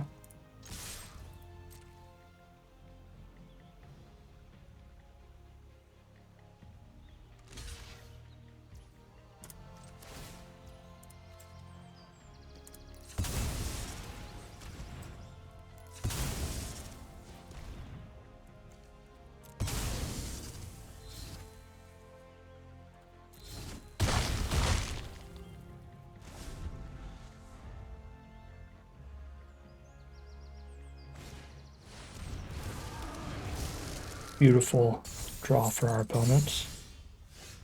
To be not quite dead here. I don't quite have the mana to suplex, it's then schemes, then suplex. Okay, there's the concession from our opponent anyway. I'll just attack both, make a chocobo there, I guess.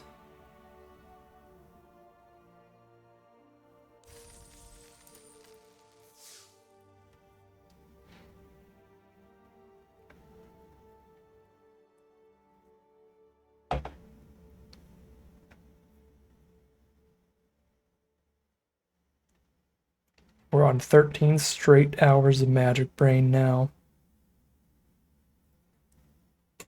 Even at tournaments like at a Magic Con or something, you do get breaks between rounds. The speed run is endless. It's nonstop. I mean, I did take 3 5-ish minute breaks, I guess, but you get much longer breaks at an in-person tournament. Should actually wait for Marlborough. I have to mulligan that. This is much better. All in on fire magic. Let's hope we're in the right matchup for it.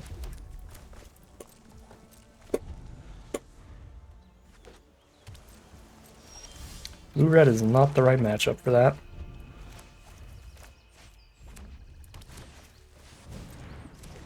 Okay, it is reasonably good against the queen. I have to kill the queen before she declares an attack, so let's just kill her right now. Okay, so I top decked a 3 mana play I wanted to make. Mountain Chocobo, welcome. Gaius is good against that.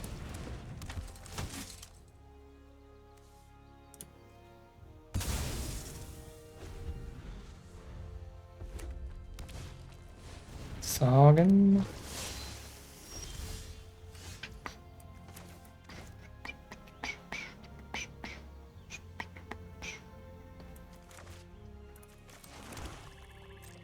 I really like side quest Hunt the Mark to where I'm going to play around potential syncopate here for it. And let the Sagan chill for a bit.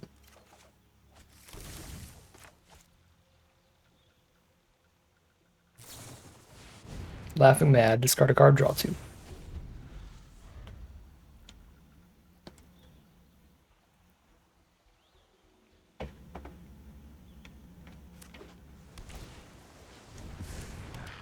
Bomb first. Pass.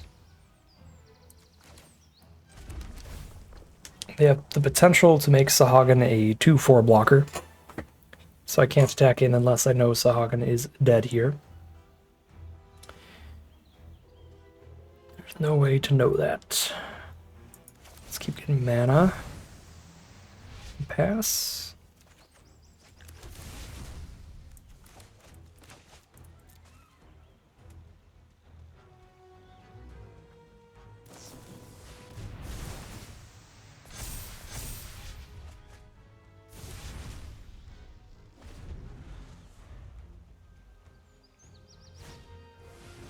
Another Sahagin. Retrieve the Esper Sorcerer Speed. Okay, now we can hunt the mark. That Blazing Bomb is getting wild.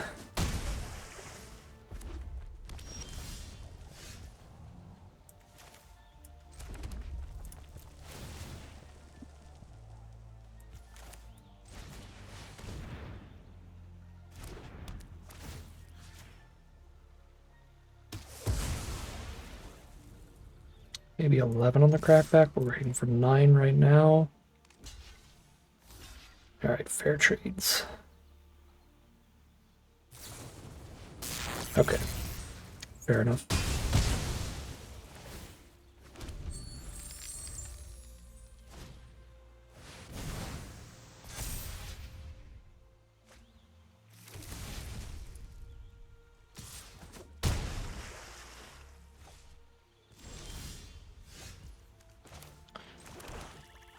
Lands.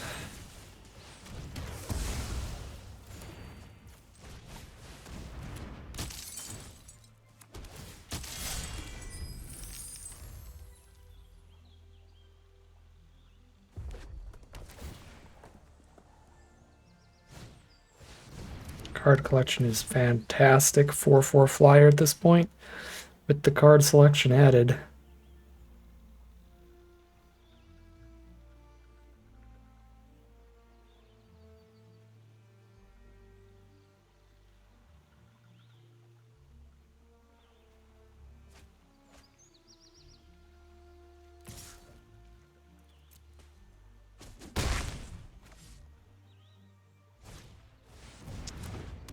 Absolutely disgusting. Lower into 2/1 flyer with a 1/1 that crews it. We're just drawing more mana, basically.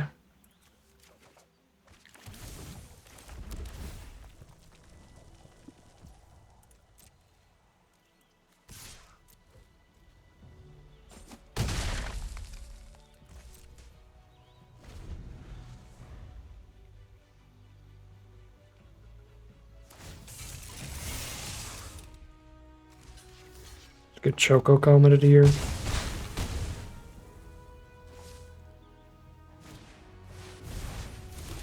Oh, retrieve the Esper. Not good enough. They have 6 power in the sky.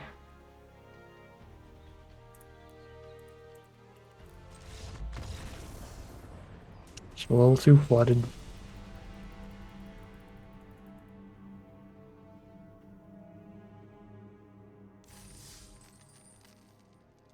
Three and 1.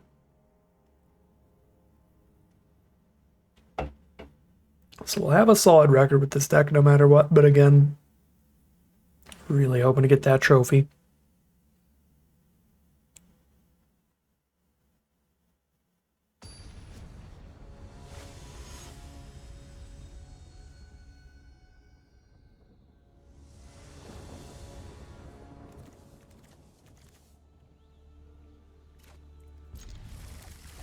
Both of these red spells aren't cards we want to cast till later anyway, and I have both a treasure token potentially and a draw spell to get towards red mana.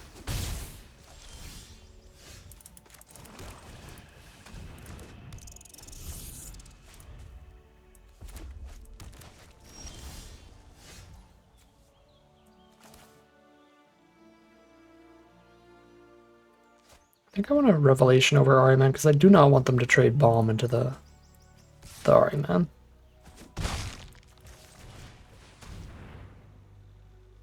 Yikes. Wow.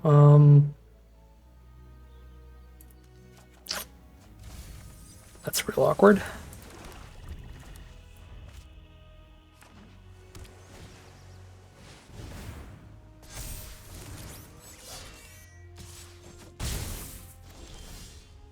There we go. Work our way up to the 6 mana fire magic, shall we? And I have 5 no matter what. I've got the 5th in hand, so I could call the Mountain Choco next turn if I need to. But these creatures are more expendable than the Black Waltz creature, so we'll still just make the Chocobos regardless. Another blue-red deck. Oh, Lord have mercy, it's Shantado. They have the mana for potential syncopate for 1.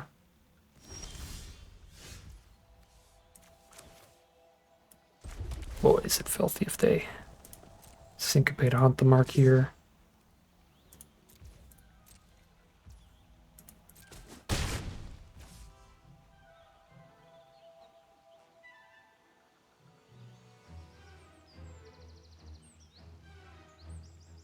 Well, on the good line against Shantado, I have to go for it.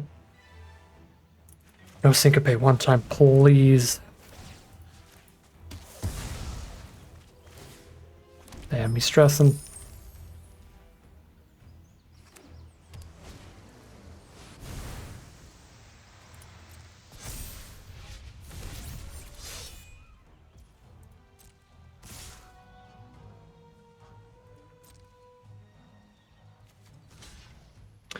Three damage to everybody and then flip a 5/6 up. Thanks to the treasure token from the rat. We'll have 3 treasures this turn.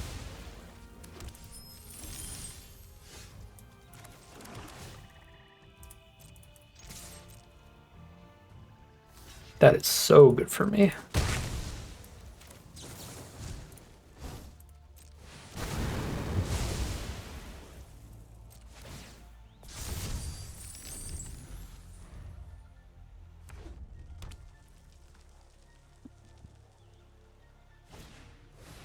Schemes for retrieve. Drop retrieve the Esper. We're jamming.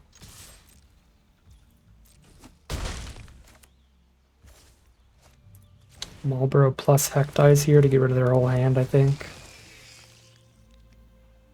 And then just flash back a 5/5 next turn. That's another schemes. Okay, what about the last card?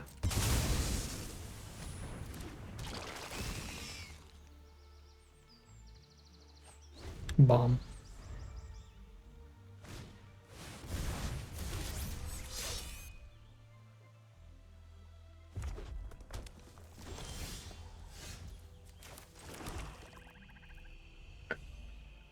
Sack the Heck dies here.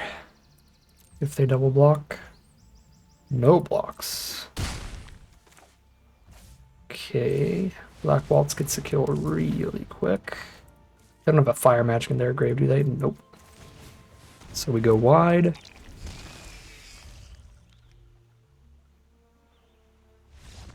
There's the concession.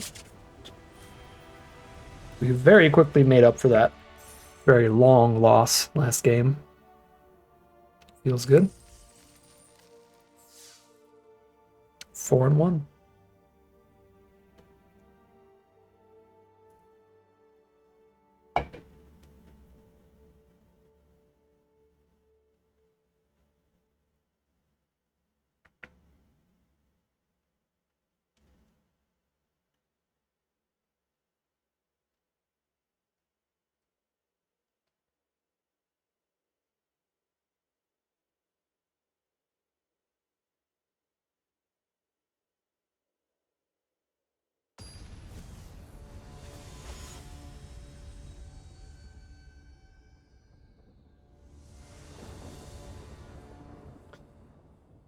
On the draw.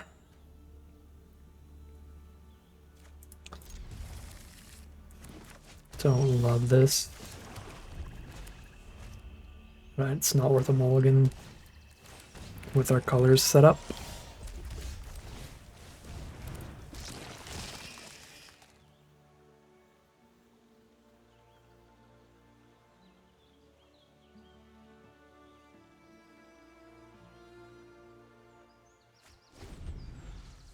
Got rid of a Cloud of Darkness. That hand must be insane.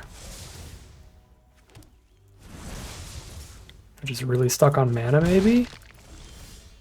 How are we holding up? I'm getting pretty tired. But we're at Diamond Tier 2 right now, so I am very close. They're stuck on 2 mana. I'm duplexing the Guardian. I was going to say the wrong thing. Poo-poo UFO, but they have no other lands in hand, so that card is irrelevant. Now we Gaius away the token.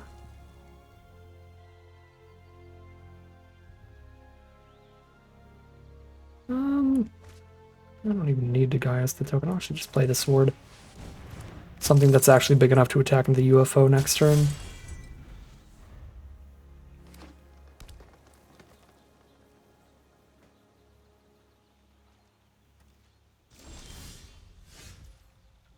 Treachery. Okay.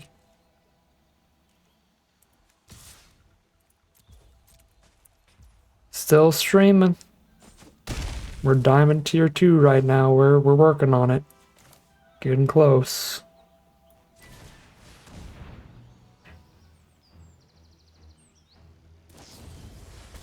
Fight on for the cloud, sure.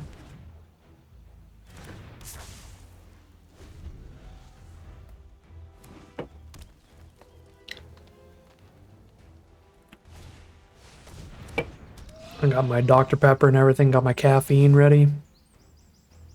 It's mandatory at this point. Absolutely necessary.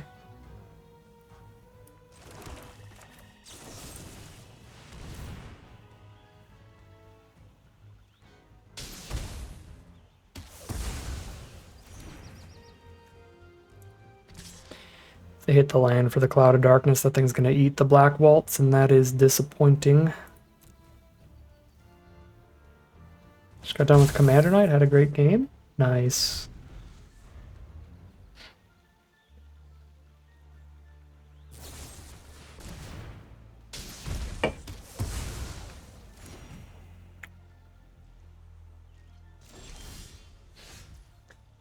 I'll be the Commander game background noise.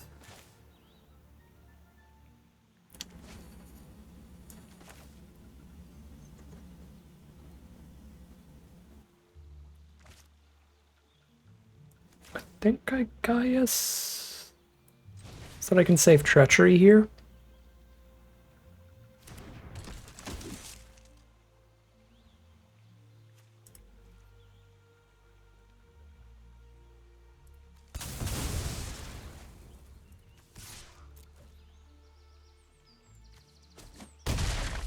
Two permanents in their grave, so if they hit Cloud of Darkness, they -2/-2 Gaius. The 4/3 lives. Okay, intervention. Not great.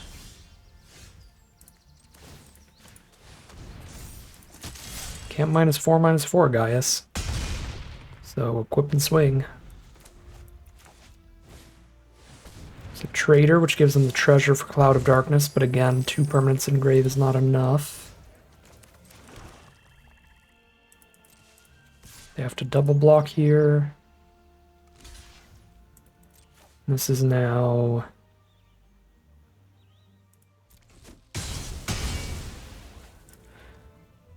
three permanents in grave. I guess if they discard a permanent to Marlborough, then Cloud of Darkness could kill it.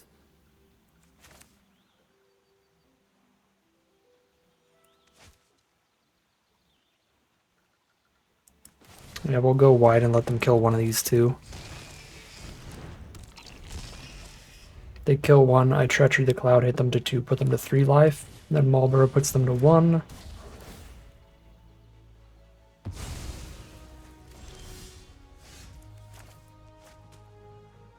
I could also just trade here. That's not horrendous for me. Some Marlborough follow-up. Actually, equip attack and just force the chump. It's probably even better.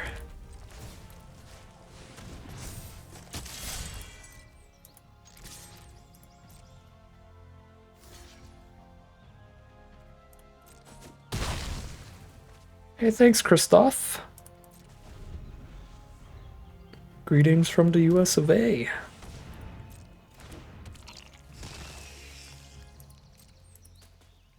Alright. Does that die? Because if it dies, then they die. It does? I think we're 1-1 away from Diamond Tier 1. We got this.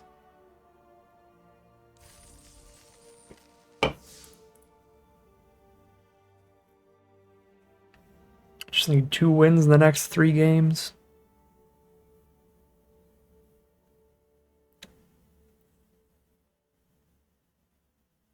New Zealand reporting in. Nice. This is a global run to Mythic.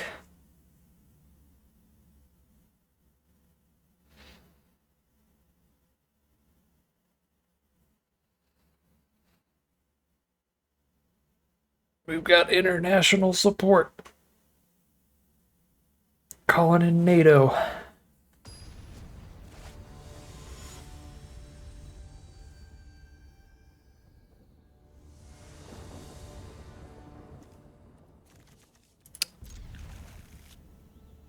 Really need to draw lands, but Revelation can dig.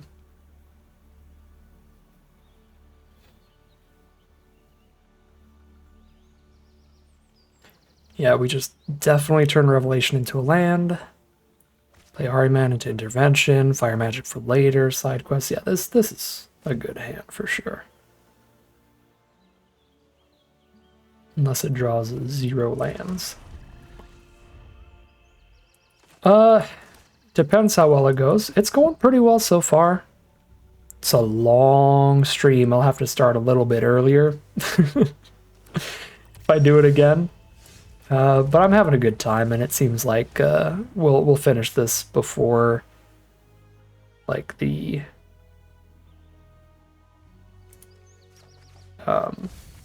16-hour mark, hopefully, which means it will be manageable. So I'll do it again.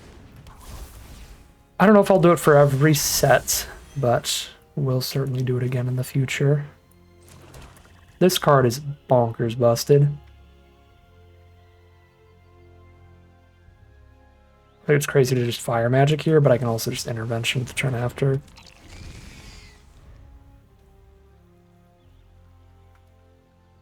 Or Hunt the Mark later.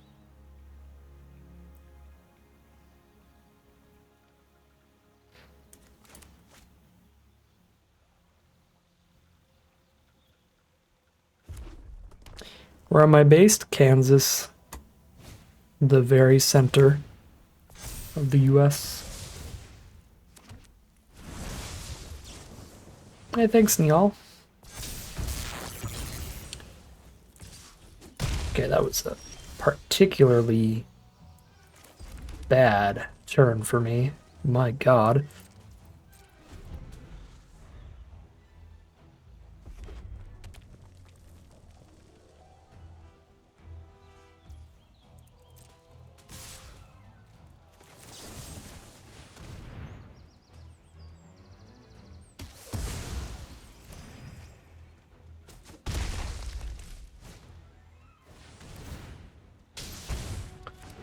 I don't think we can beat this card, honestly, this Planisphere thing. But Fire Magic can certainly try.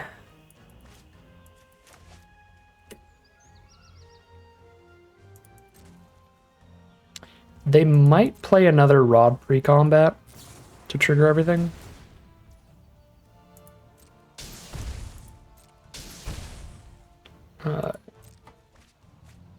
In which case, it's better to wait for Fire Magic here.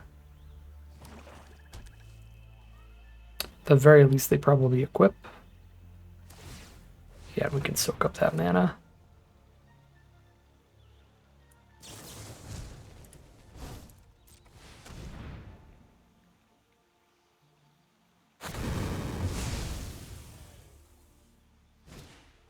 And a Pixie. I like to hunt the Pixie, but Marlborough is also very good. 2 cards in their hand. Yeah, Marlborough.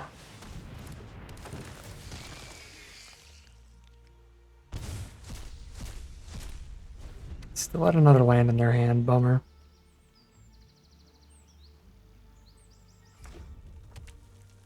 Do we know the last card in hand? Or is this double equip? Okay, last card in hand's probably another land.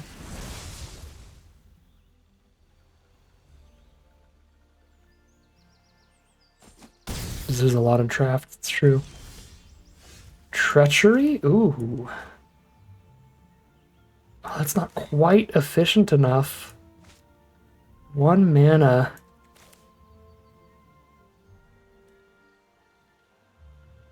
One mana from letting me double spell with it, so I think I lead with Hunt the Mark to get the treasures going towards getting the dragon.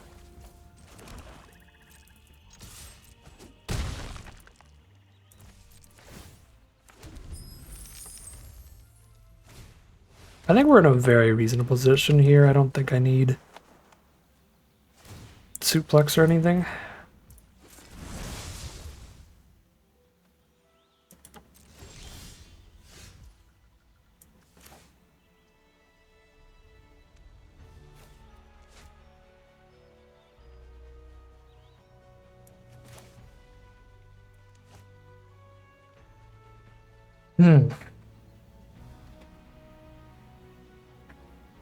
Guys can have 2 treasures.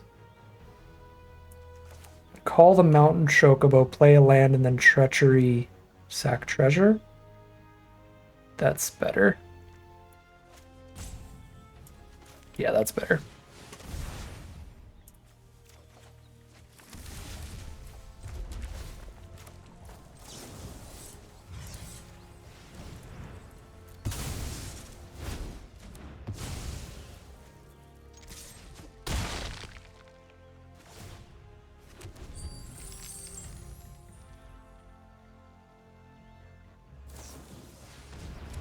Pick the Marlborough and the Sanctum. Makes Gaius even better if they play creature. I think I'm playing towards Gaius then. Trample haste.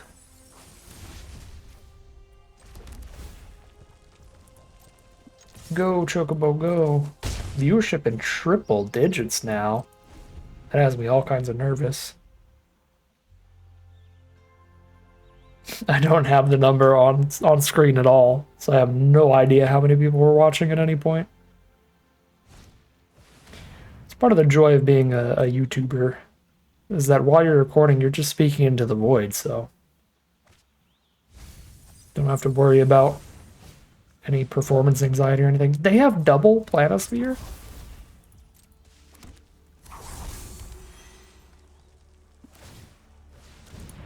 Kind of insane that we are probably going to beat this deck. We force the chump with the trample haste here. It's going to be awesome.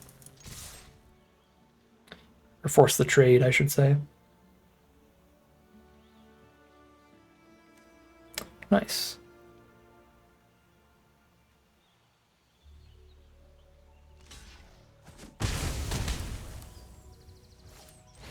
It's a shame it was a token creature. If it was a non-token creature, I could have played Gaius and just won.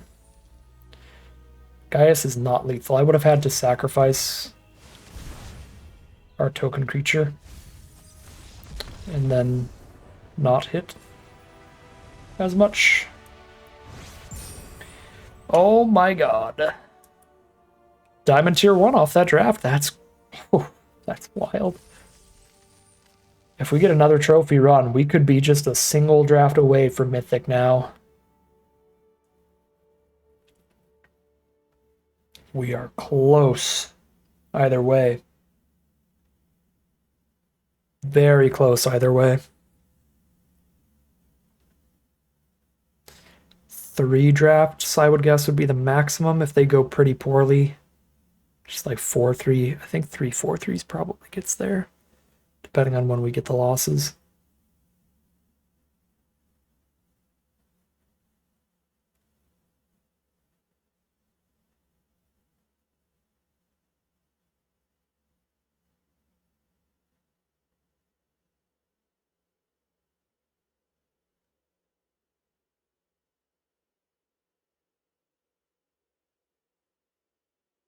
Let me fight someone, Arena. Let me fight.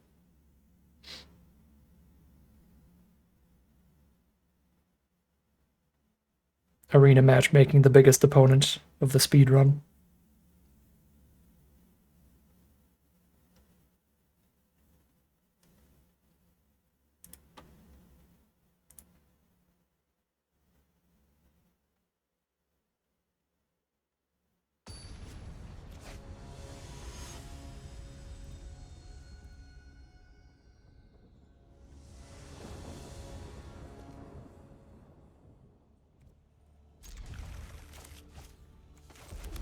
No threats till turn 4, so not great, but plenty of interaction for whatever they're doing.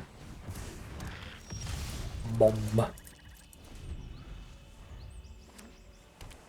Blue-red.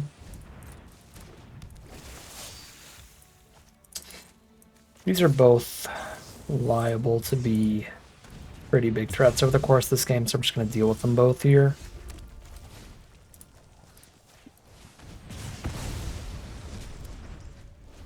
I don't think it'd be crazy to let the bomb stick around, but we definitely shouldn't let Sahagin stay from the blue-red deck.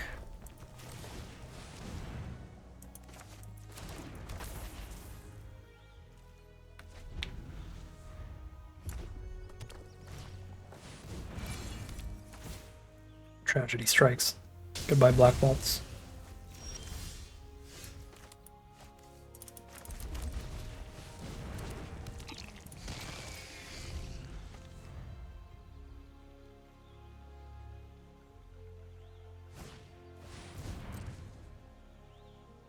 Alright, we have the fire magic to kill all the chocobos, but we would ideally like to wait to cast it until they kill our flyer.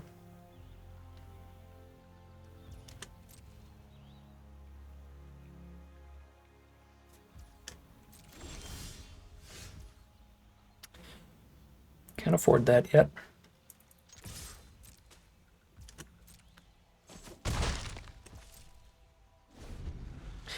I don't think I've played Hill Gigas in like the last 20 drafts until we did this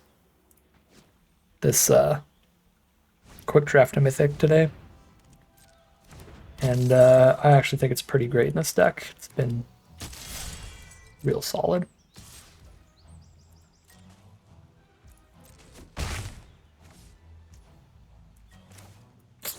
Kind of have to clear a path for the Gigas and really hope to hit a land.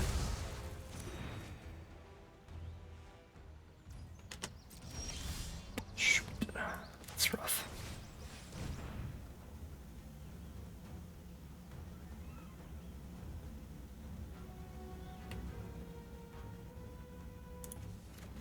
Flashback goes hard here.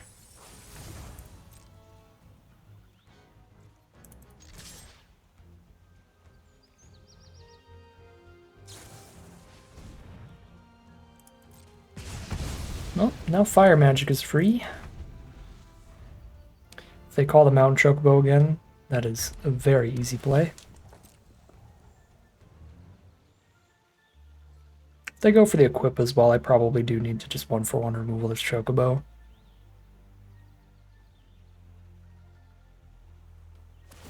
Sure.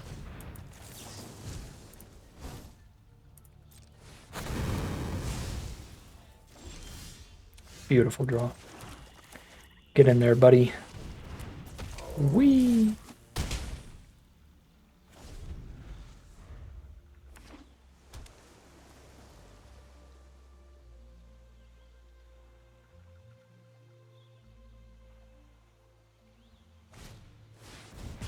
You Choco Comet. Mega premium card. Here's Marlboro.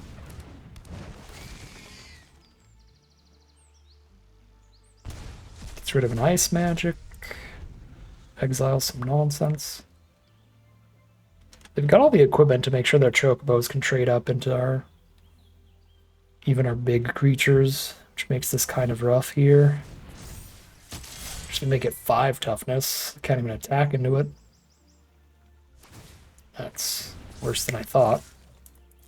I'm really happy to see them attack.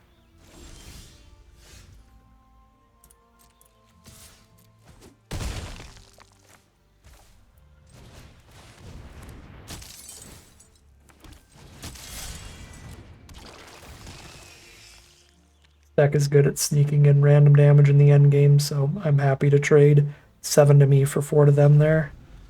Oof, huge flashbacker gets discarded. It's very good for our opponent, not for us.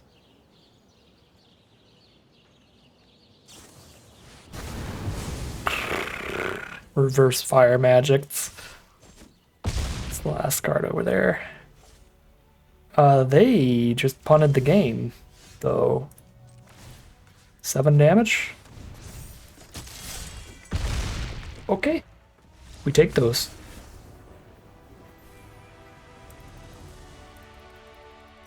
They forgot about our secret equipment lying in wait. For +3 power. Oh, I didn't even realize that's a trophy. Alright, 7 and 2. We are 4 wins away from Mythic here. Man, I don't love drafting green right off the bat, but Titan has got to be the best card in this pack. Schemes is genuinely kind of close. Another Furion.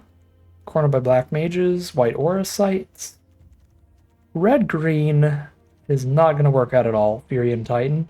But being open to like red-white equipment is possibly the right choice. I'm going to just take the aura site. It's still a very good card if we get pushed off of green, and it's actually playable alongside the Titan. Okay, this pack is nothing that works at all with our first 2 picks. The cat works with Auracite, I guess. But the cat does not work in a deck with Titan, because green-white does not have a lot of artifacts. Alright. Emperor Palameese it is. Samurai's Katana. Just a really, really good red spell. That'll work in blue-red, but I like the Katana here because it'll go well in green-red aggro, Boros equipment, or blue-red spells. It's super good here. Okay, Shintado. Wait, I have no idea what that bonus sheet card was. Maybe I was supposed to take that. I just realized I completely didn't recognize that card whatsoever, so that may have actually been the best card.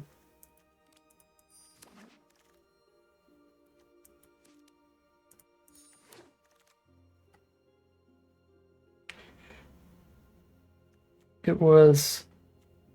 Yeah, what was the reprint of, though? Like, it was a Godo or Gilgamesh or something? But I didn't know what the card does. Because it's not the regular Gilgamesh.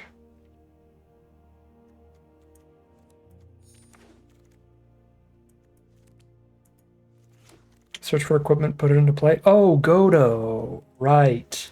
Okay, yeah, that's not that good. That's fine. CDH Godo, yeah. Not a draft card.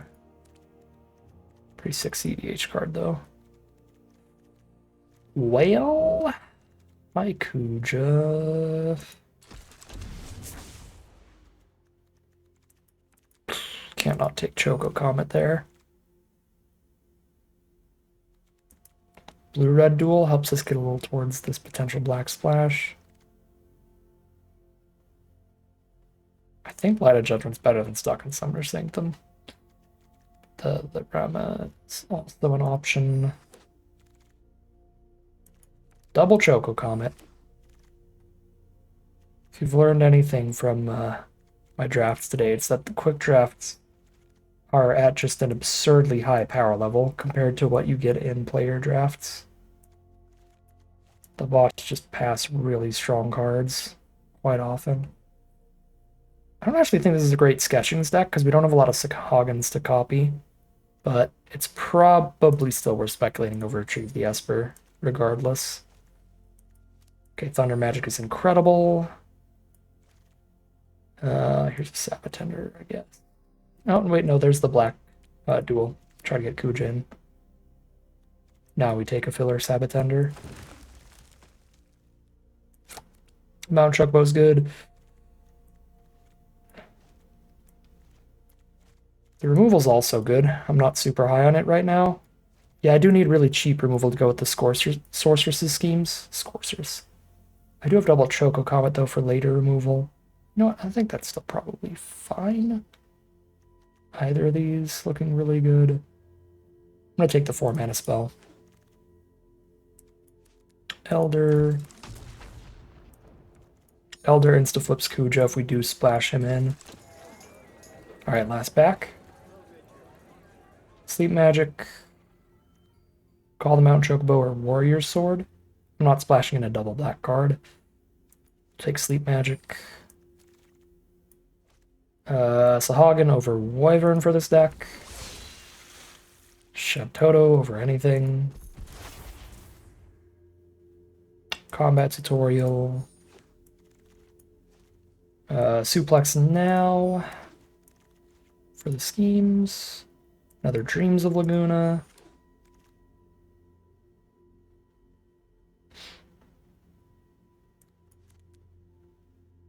I'm on triple Dreams of Laguna. I'm not going to take a Laughing Mad. Blazing Bomb actually kind of getting there. Warrior Sword definitely getting there. I don't think we need the Kuja Splash, although now I've got 2 black sources for that. Kind of want to just stay more streamlined mana here. More consistent mana here.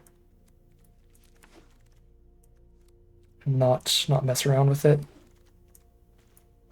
Also don't think it's crazy to run Magic Damper with double Shantado and an Emperor of Palamecia. Those are the kind of cards that if they're not dealt with, just definitely win. Draft 15 indeed. Not bad, thank you. Yeah, I'm not going to splash Kuja in. Our card quality is already so high, just at a 2-color build here.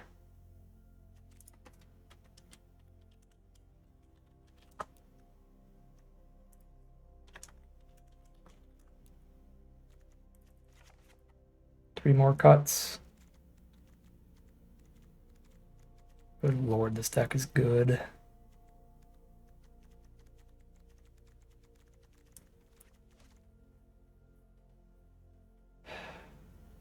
Triple Dreams might be a little much. Stuck Dreams. Play that for 4. Can play that for 4. I can play that for 4.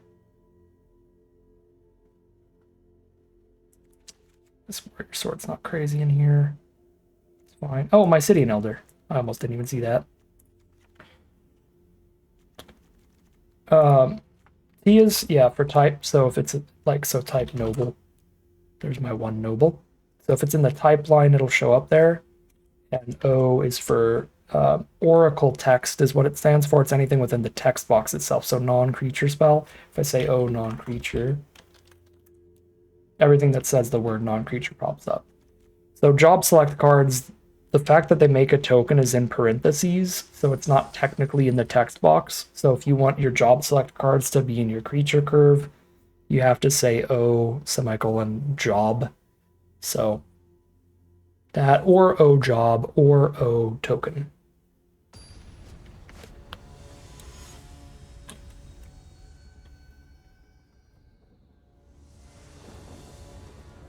All right, there's Shantado. Probably waiting until turn 4 because we have the Magic Damper for her.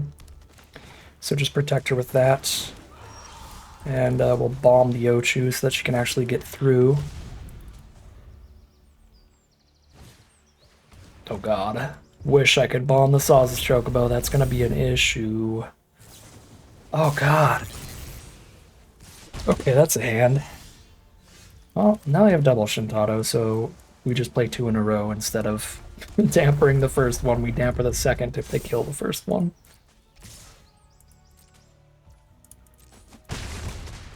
They would be on the play with this.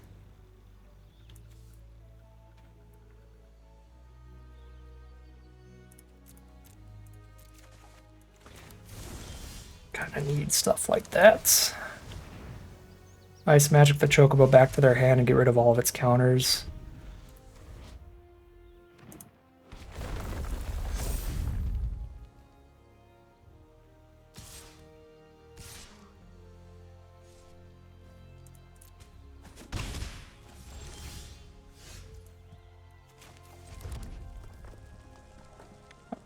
I smash the Chocobo back to the top, get rid of all of its counters, draw a card, and hit for 4. Yeah, that's just even better. And again, I just have the second one, so I'm not really holding up damper.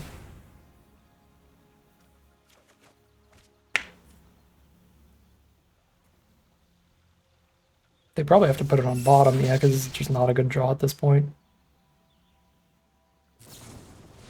Oh, I think they should have just Thunder Magic before passing the turn so that I couldn't draw a card off of Shantado there. I mean, obviously with hindsight, because I have a second copy.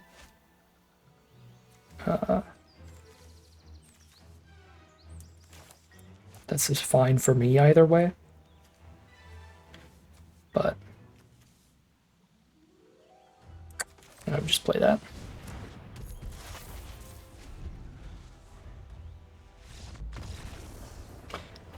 Nice. You love to see it. I'm only 3 wins away from Mythic. We just go undefeated. Not impossible with this deck. Again, these quick draft queues have had such high quality decks all day. We've seen some really high quality decks from our opponents as well, so I think the bot's just like juicing everybody's decks up, it seems.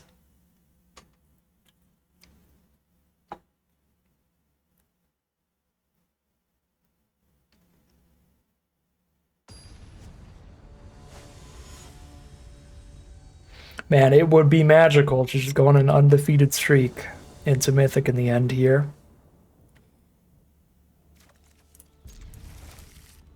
We have a really good deck, but we still need to draw well and dodge really strong rares and stuff from our opponents, so we're not guaranteed here.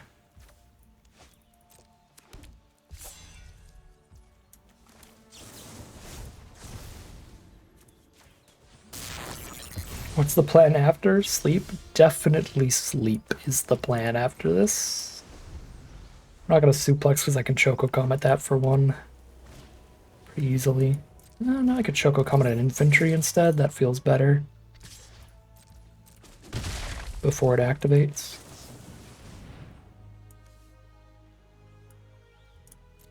I do not. I used to, but I play so much Magic for this YouTube channel now that I don't really have time to play any other card games. I played a little bit of Yu-Gi-Oh! They had I like casual Yu-Gi-Oh! So I liked Yu-Gi-Oh! Duel Links. I liked that app where you got to like play as all the different characters from the anime. I liked that better than Master Duel. And then the Pokemon trading card game, play a little bit of that.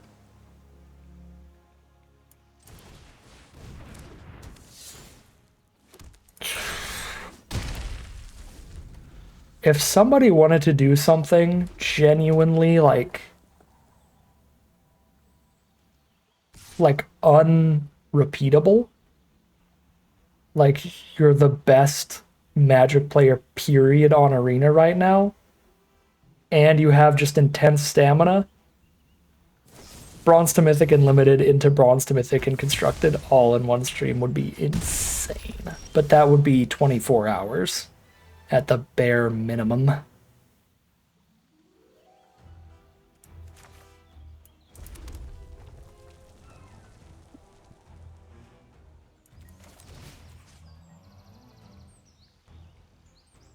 Sleep Magic can kill bigger stuff, but Suplex stops abilities. If I Sleep Magic, I get to Dreams of Laguna. I should do that here.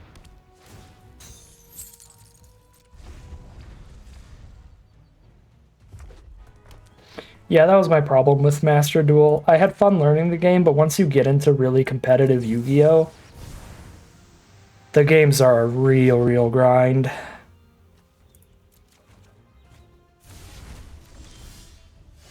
Do it at 10k, that's not happening. I'm sorry. I do not have the stamina for a 24-hour stream. Plus, I don't really like Standard or Constructed that much in the first place.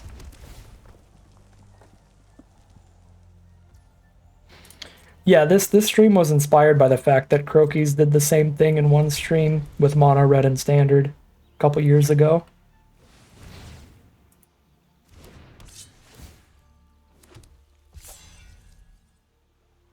Took him 10.5 hours, but that's standard using only mono red, so he didn't have to do any drafting between rounds, and he was on the fastest deck every game, which we obviously can't really do in draft. We have to be open to doing other decks.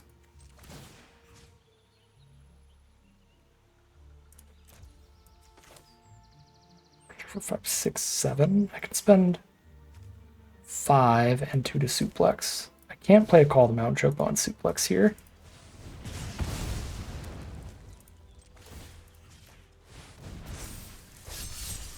Am I tracking the stats progress tonight? I'm tracking the time. I do have 17 lands, so 17 lands is tracking how many wins and losses and everything. So I can go over that at the end of the night if I'm not completely passed out. And if I am, then I can go over it at a later time. We can schemes for Choco Comet pretty soon for the kill.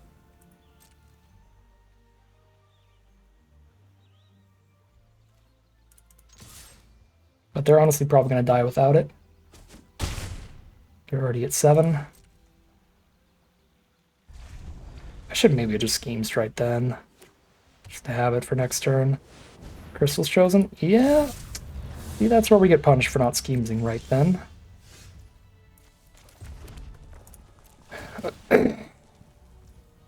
Trample kills most of these. If they let anything through, let's see, schemes for 4, I Choco Comet for 4 damage to face. If they let either in, they're dead. So they have to let me kill 3 of their creatures here so I don't die on the crackback. If they let me kill any less than 3, then they're just dead. Okay. So we kill 3 of them, Ice Magic another, and pick up the Choco Comet to kill them with it next turn. Wow. Or... there's no way to lethal this, right? Trample over a little bit.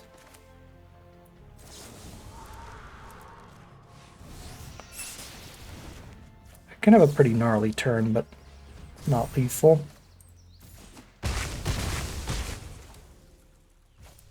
Alright, they're definitely dead next turn. Just pick up the Comet.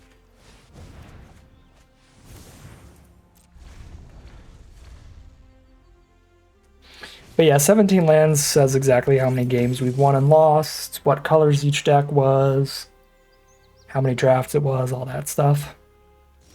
The win rate overall.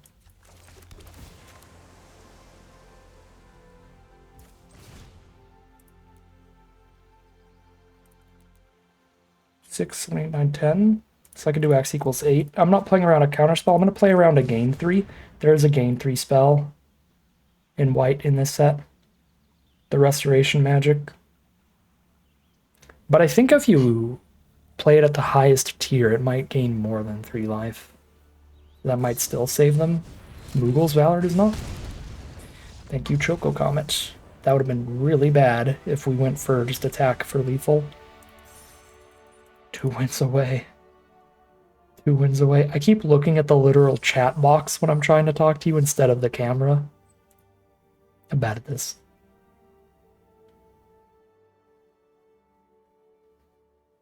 Gain 6 at Kiraga. Yeah, that would have been surviving for sure. It doesn't. It only gives all of your permanents hexproof, right? Hexproof and indestructible. If it gives yourself hexproof indestructible, that would have been a really deadly card they could have had.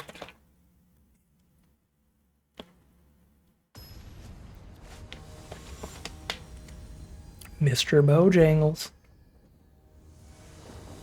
Hello, Mr. Bojangles. This deck is freaking disgusting.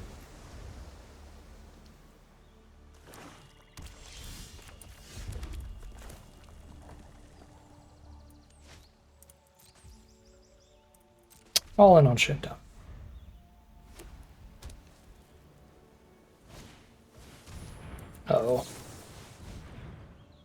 Thank you, mana.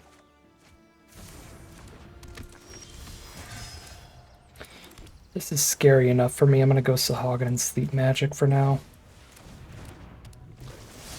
This also is a really terrifying card to anybody who's played a lot of quick drafts because of how open blue-red is all the time.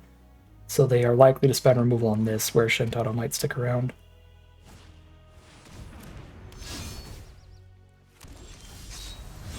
Schemes? Cool.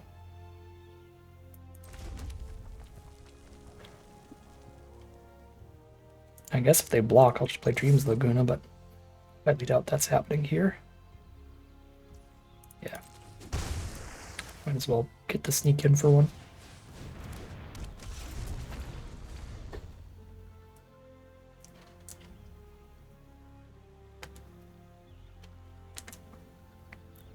Be incredibly surprised if they do not have a removal spell by now. And if they do have a removal spell by now, that is just 100% what they have to do when you see a Shintaro on board.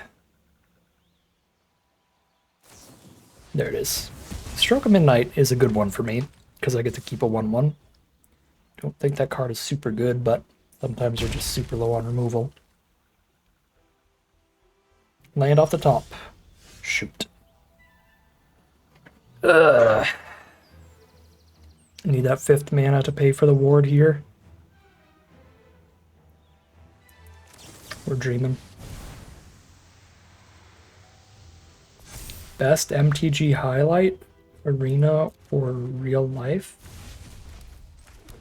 Probably just either the Kamigawa Neon Dynasty or Outlaws of Thunder Junction Arena Open, where I won $1,000. Probably the Kamigawa Neon Dynasty one, because that set was more fun. But those were fantastic.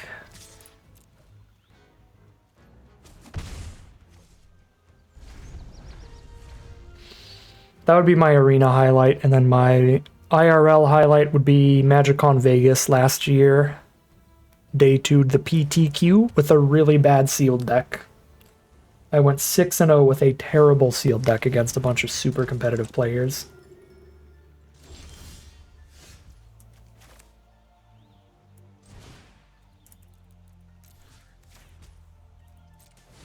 In Duskmourn sealed.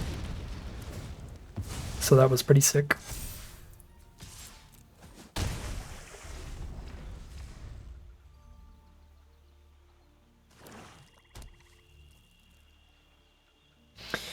But I definitely have not won any major paper tournaments or anything, but I also haven't really played in any. The only major paper tournament I played was that PTQ. Well, I mean, I played another one before that at MagicCon Vegas as well. It was the 2K or something Vegas thing, 10K. But that was also Duskmourn sealed, and I just died. I just lost in that one.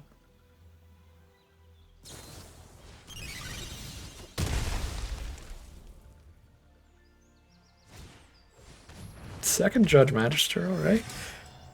Judge Magister is pretty nice with the legend rule, because the sack actually gets a counter on him, which he enjoys. That's cute. Light of Judgment. Better Magic is more flexible here. I guess they're actually a deck with equipment, so maybe I'm supposed to save the Light of Judgment for other stuff instead because of that. Actually do it the other way around than you would think. Because, yeah, lighting the token is better than thundering it. One final card in their hand. If it isn't the 7 mana, make 4 2/2s. I think we're in an excellent spot.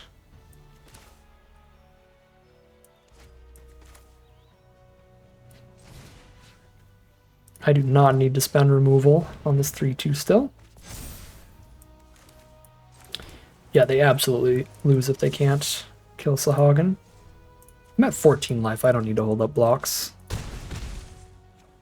In fact, to the point, I should have done this pre-combat. We're just going to pick up Choco Comet.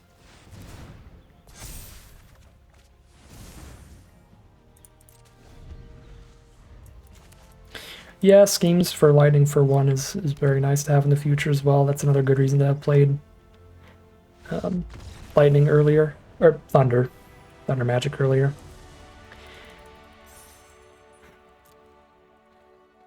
This would be such a lucky ending. Literal undefeated deck to get us to Mythic is the absolute fastest we could possibly shoot up Diamond Tier 1 here. But we'll see. This could be the final game of the speedrun. Final game of Bronze to Mythic if we win it. If we lose, we'll have to win a couple games in a row, but I think this deck can do it. We're on the play, which is excellent. I need to draw one land very badly, but then Combat Tutorial can help hit everything else here. Rum sketching on Sahagin is always good. Oh. I am very glad we are on the play against turn 1 Sausage Chocobo, but it's still scary.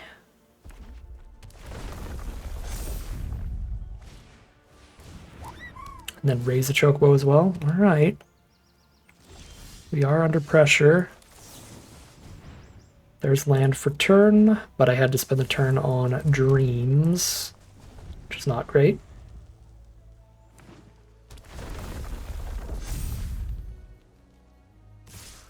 Rough.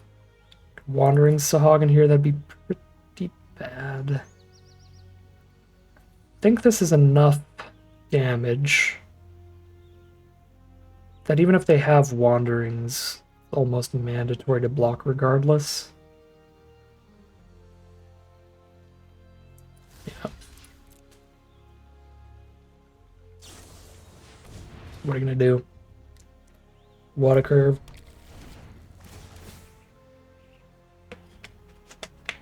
The alternative is to take like 8 damage. And then obviously this block is way better if they don't have the Wanderings. Suplex is too late to kill Sausage Chocobo.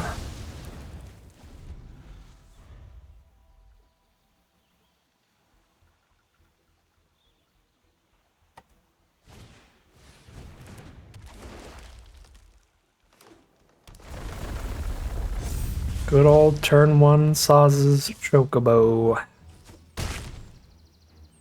Back at it again.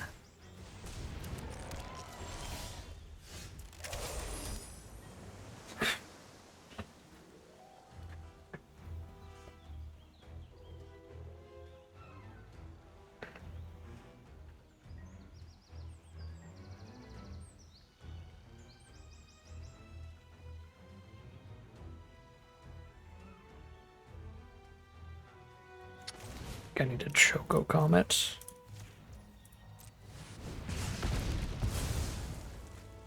Then I only take the Chocobo hit.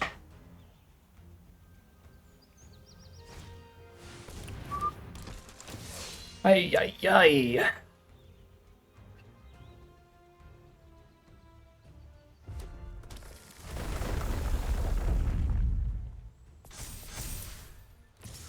We have been found guilty of stumbling on lands, that is true. Despite this absolute chaos, we probably could have still won if we hit every single land drop, but it would have had to have been literally every single land drop.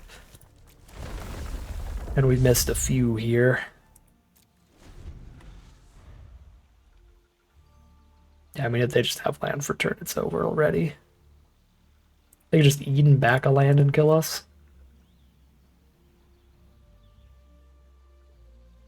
Alright, we're gonna need 2 wins in a row after this, but this deck is capable of it. Just stumbled a little on this opener. And that's where that turn 1 Chocobo just eats you alive.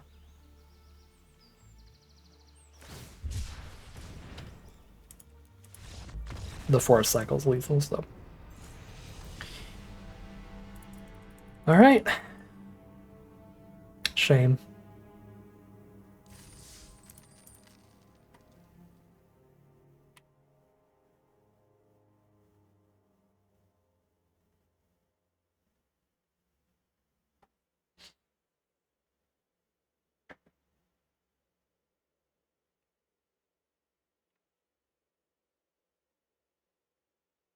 Scriptwriter's throwing a twist in the end, yeah. Plot twist. Keep it interesting.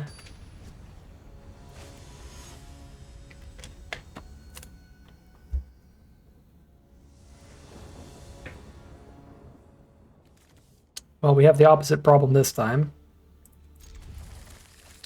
We have all our lands but no threats, and we have maybe too many lands.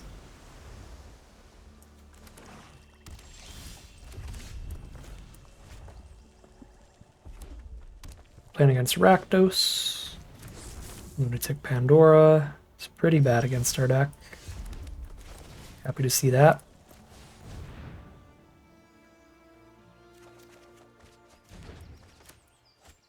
Alright, we're doing fine because they did not have early threats either, so we're just under no pressure. Oh, because I didn't play any spells, I actually have to discard the hand size. That's a little embarrassing. 5. Choco's hitting more lands. I'm gonna get rid of a mountain here. I'm not gonna Choco Comet for X equals 0. I'm definitely saving that to actually kill something. Oh god.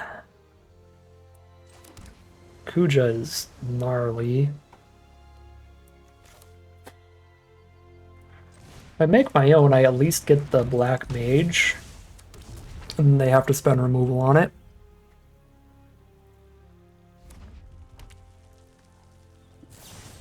Okay.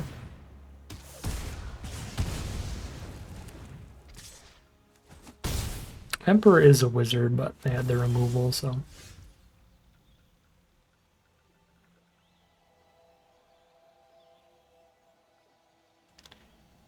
If I Ice Magic the Kuja, they have to spend all their mana recasting it next turn. But then it would still flip. Right, they recast it and get a 4th wizard and flip it, then it's 6 toughness and Choco Comet can't kill it. So I guess I have to Ice Magic it after they untap.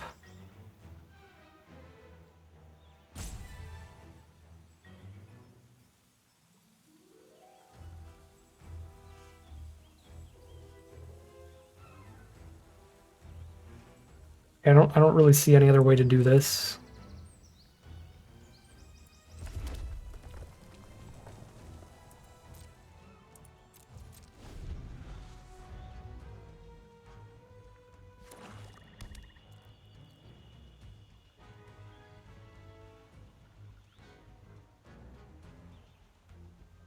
Lunatic Pandora, our Black Mage, would be absolutely hilarious. But I doubt that's happening.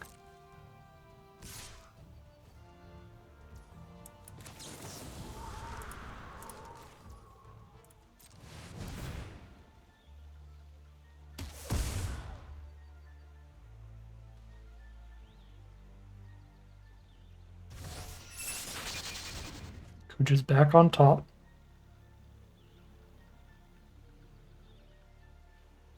Kuja's just gonna flip here and I can't really do anything about it.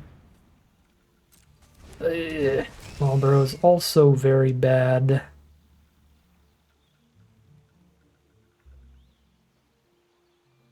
Emperor, cast the call. Let them Kuja. So best play. Ditch the damper then. Oh, they exiled their second Call the Mountain Chocobo.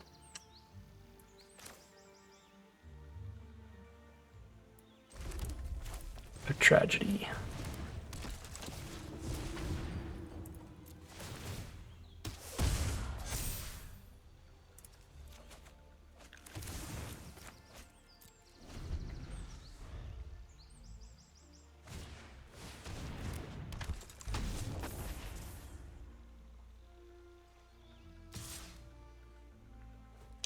Such battles in the end here. This is rough stuff.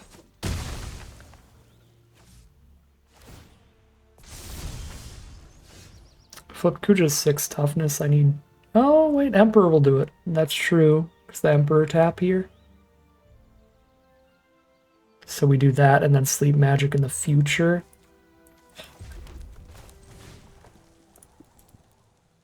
But then they Pandora the Emperor. I think I just died to all the millions of wizards Kuja made anyway. But we'll find out.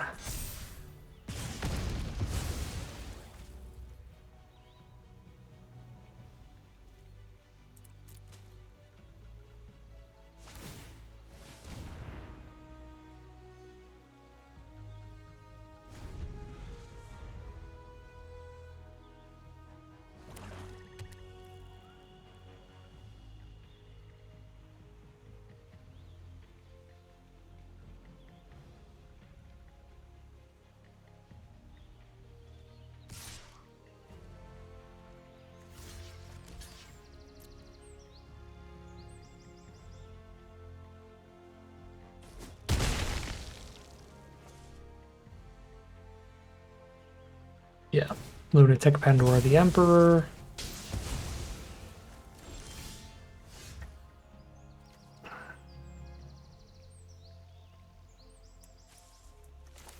That is a really legit draw.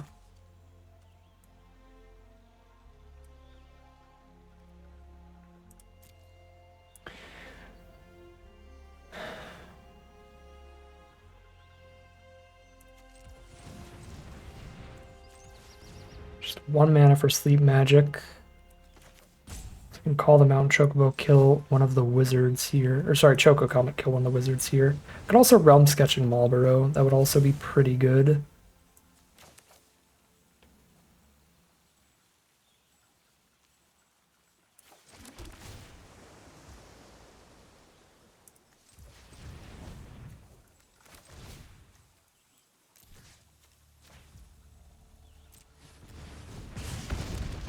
We're just going to start spamming Chocobos, and then the flashback of the schemes can pick up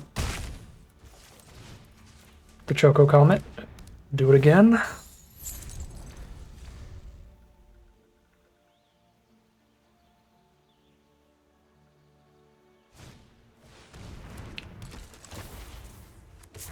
Get another wizard.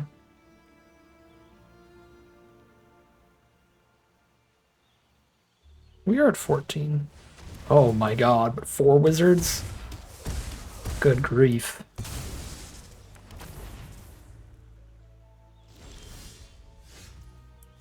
Alright, so much for Comet the Face in the endgame. I kinda common another wizard token, right?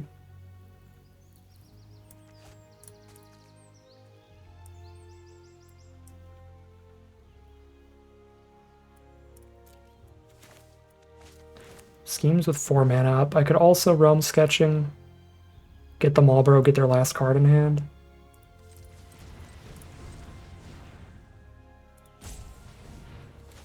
That's close. Sketchings.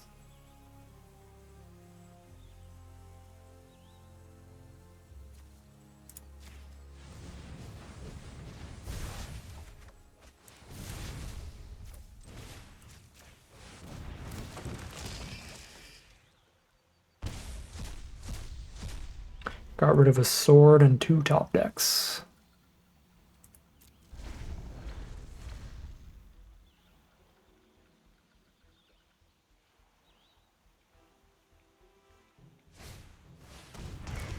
Still hit a relevant draw. It's not insanely good though, because it is a creature spell, thankfully.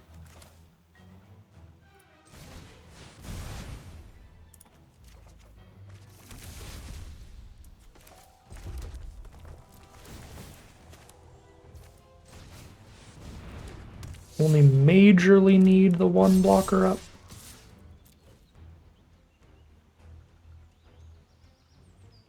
We gotta give them as little time as possible to top deck spells here. So send it in.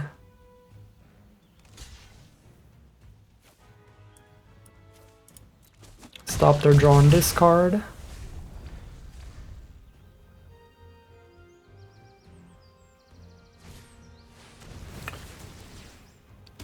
You have to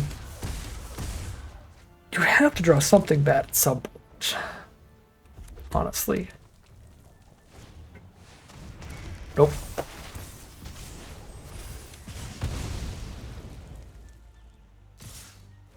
Well, they did decide to not lethal me there, so that's nice, but we can't win from here. The life gain was absurd. I guess they could still miss from here. Because they missed lethal last turn. Oh no, they couldn't. The whole board gets +1/+0. Jesus.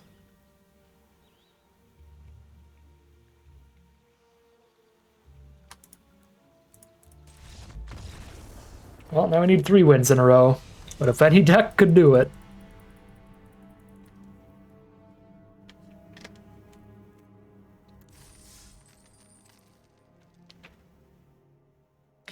Would be this one.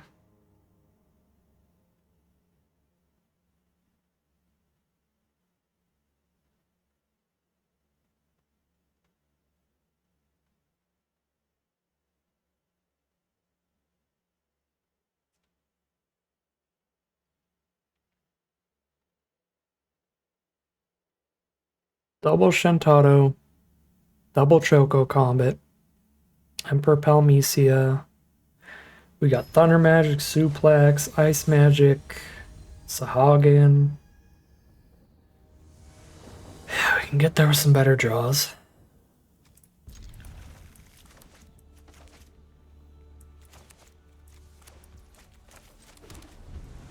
I don't even think our draws have been that bad. It's just that our opponents have been absurd.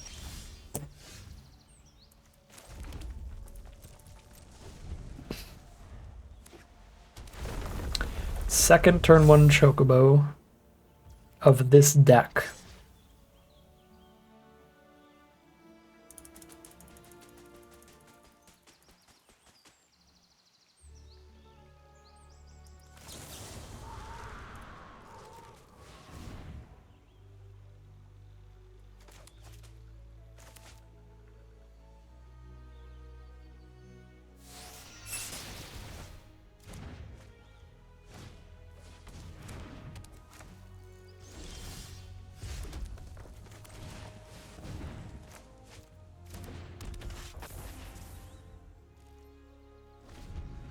Alright, green-white should not have a way to kill a 0/4 on turn 3.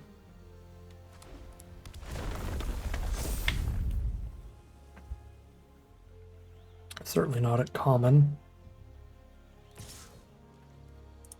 They could blitzball shot if I block, though.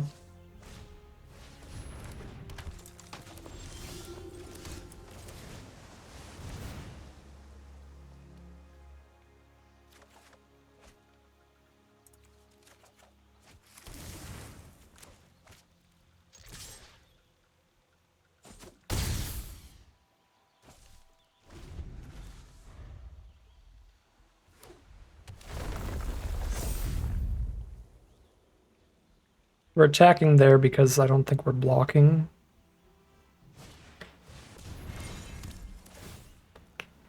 Well, now we can't even block.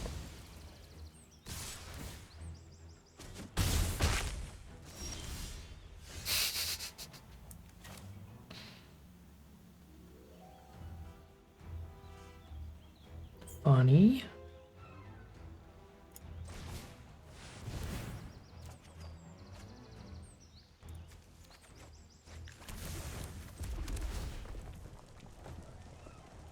We win if the game goes long. I'm just going to go fully on blocks now, because now if they combat trick Shantado, we just have another anyway.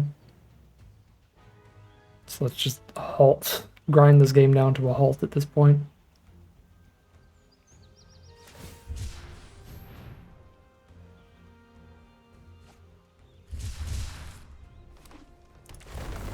All spells in their hand if they're forest cycling that.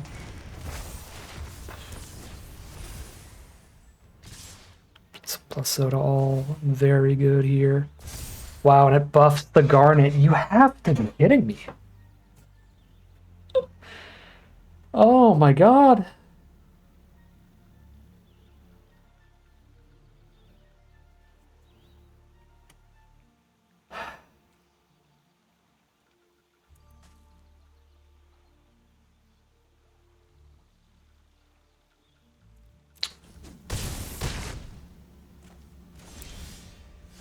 I'm genuinely in disbelief. Our opponents just have the Midas touch in this final draft.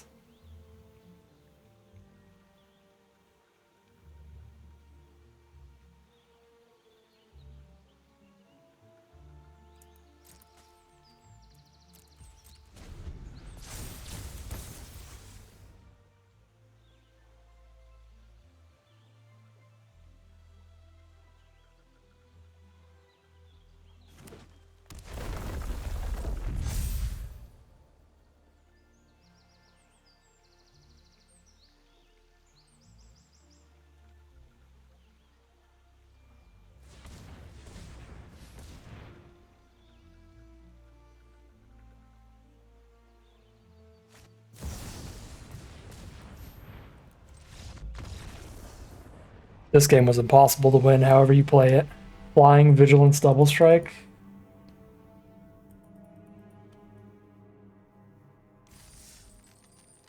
Well, I'm very disappointed we didn't win on that draft.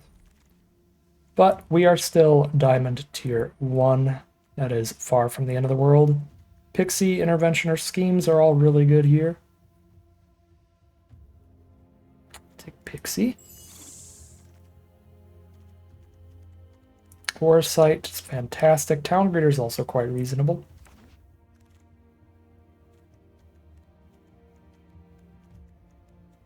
This pack's pretty weak. Wall of Omens is good for like a blue-white Flyers deck, which is where Pixie could be leaning towards. Sahagins nice.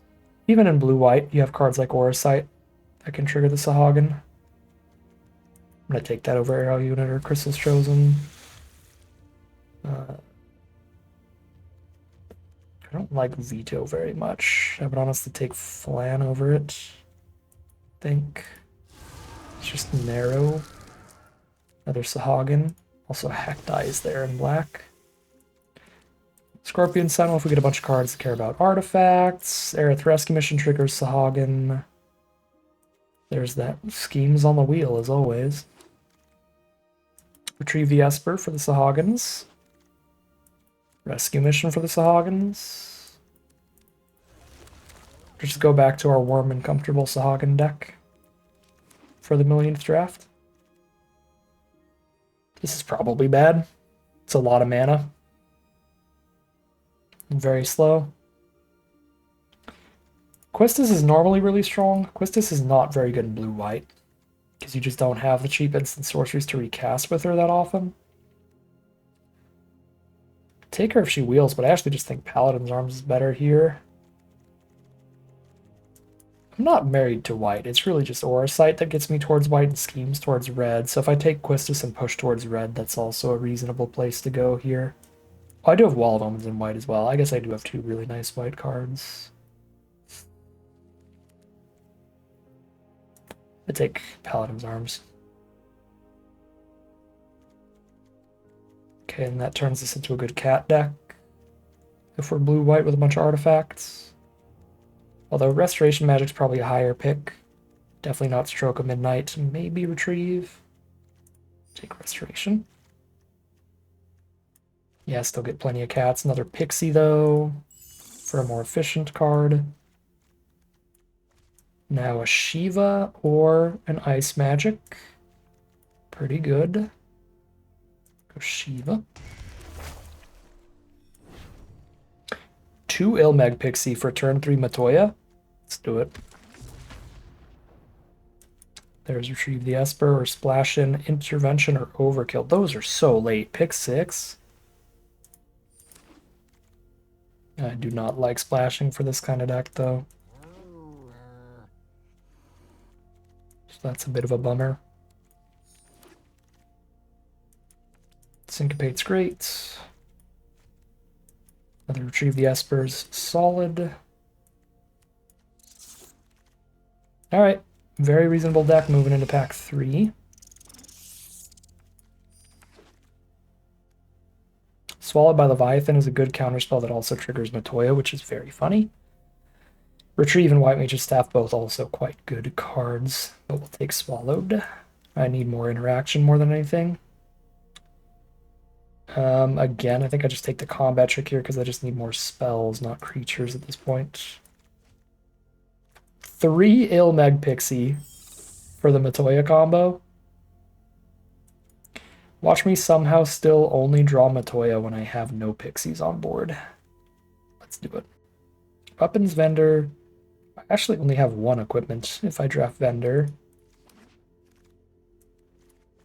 Another Swallowed by Leviathan for Matoya. It's better than a Syncopate. And better than taking our first, whatchamacallit, this late.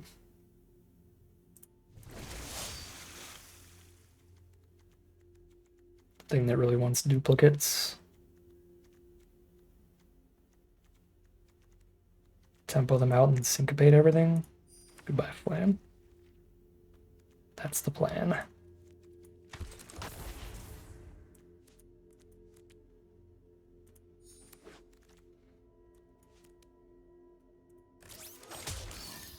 Goodbye, Merchant.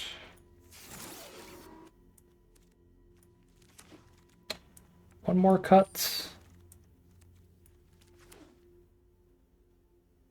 I guess I just cut both the Scorpion Sentinels.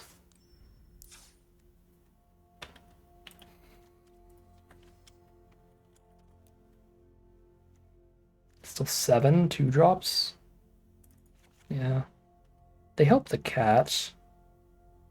Artifact count's pretty low for it, but this looks good to me.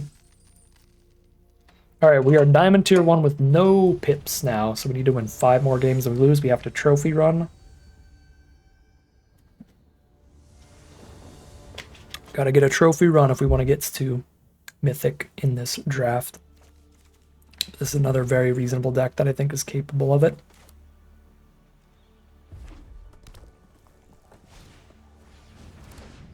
On the draw for game 1. Already a minor tragedy.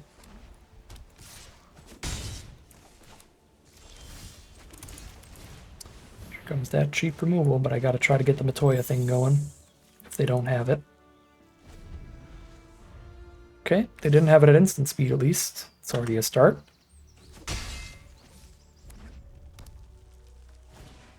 Hey-yo. Alright, that's not as exciting as I wanted it to be because we can't attack into that. That's actually still real annoying. Well, shoot.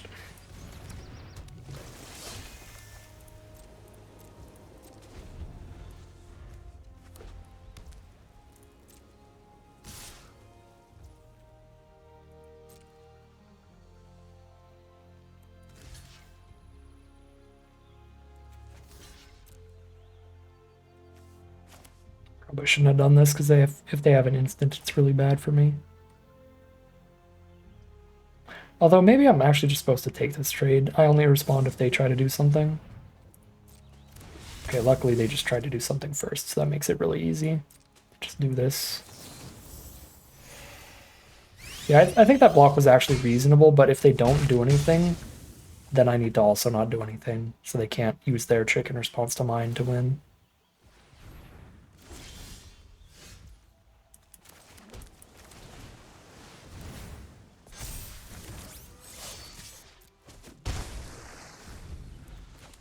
Sahagin and an infinite supply of robots is the game plan.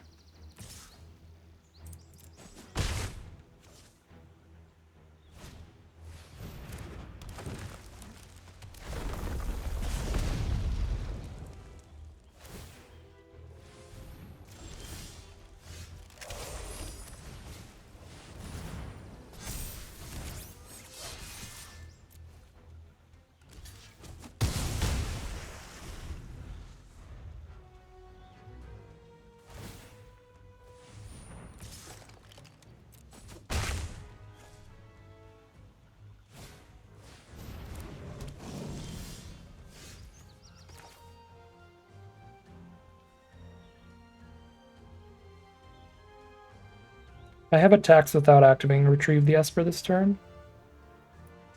Oh, my bad. Yeah, draft 16.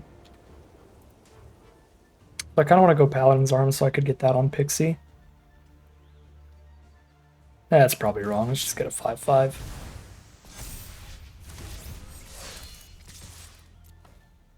Just spam retrieves. Yeah, I'd have to spend 4 to equip on the Pixie next turn. Just not where we want to be.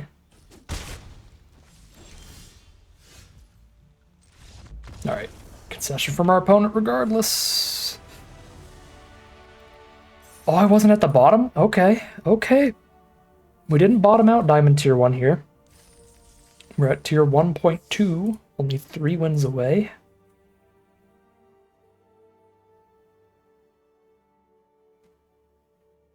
I thought we were at Tier 1.0 there after the 3 losses in a row. Man, we went 1 win away to 3 losses in a row. Sahagin dies, we have no... I lied. We have a Pixie. Sahagin versus Sahagin, but you're on the play. That's how you lose.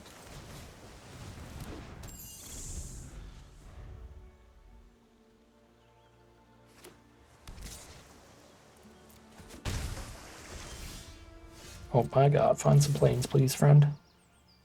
Not a planes.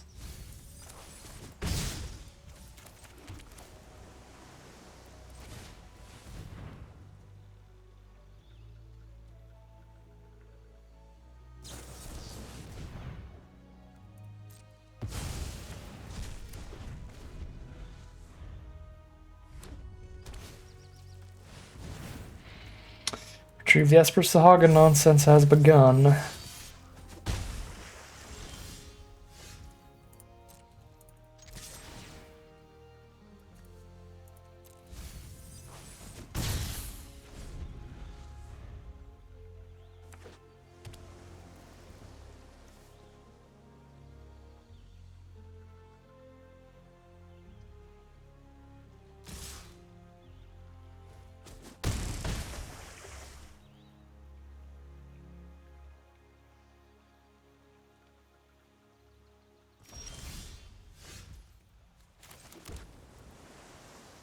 I think we're pretty dead here. Draws have been quite bad. They have literal lightning bolt from the bonus sheet. That seems good.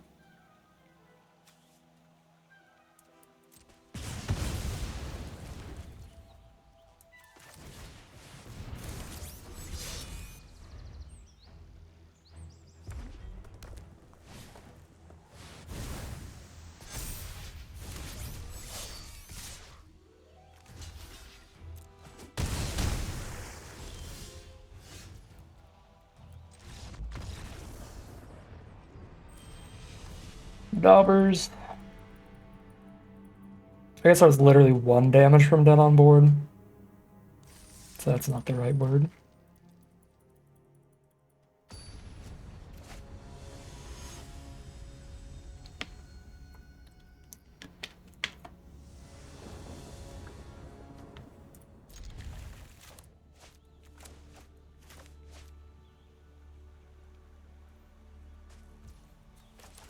Alright, we're on the play here with that Pixie swinging in on 2.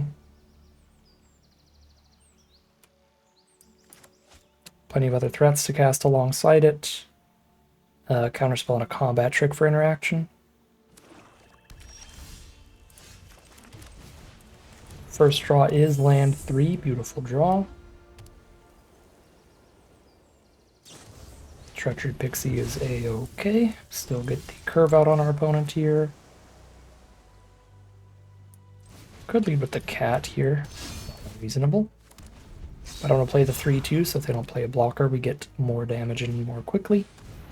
Or if they do, they are not going to block with Rufus here.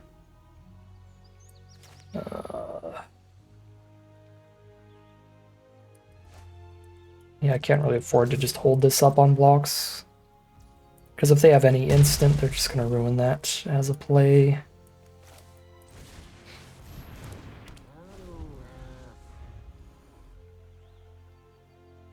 Get to have 4 mana untapped when they go in for the Rufus attack.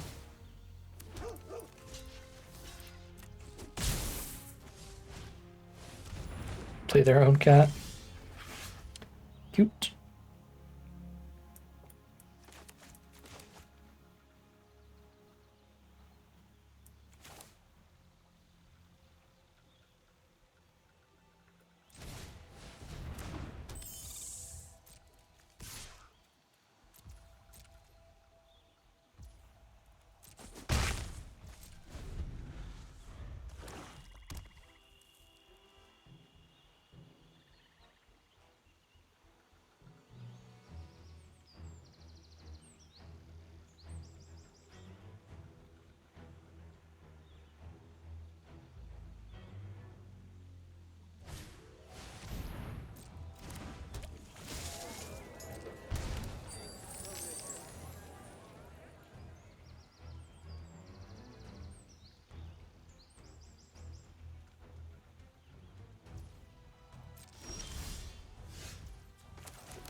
Or sight their cat and start hitting for a ton in the sky here.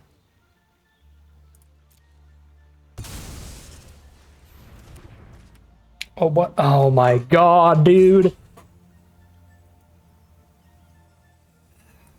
I'm too tired. Oops, I didn't mean to hit the desk there. Put my hand down too fast. I needed to surveil the wall into the grave, and that would have countered it.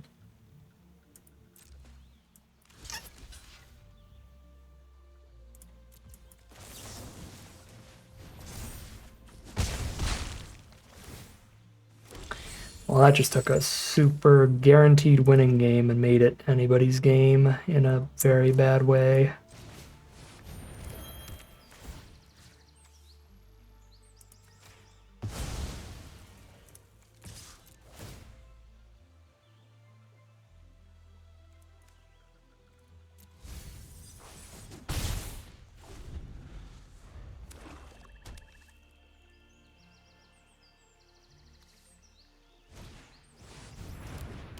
I punted this one so hard. Can't believe I didn't see the tax was not enough. Yeah, the double, that's a flip, get a 5-6. I just have 1-3s.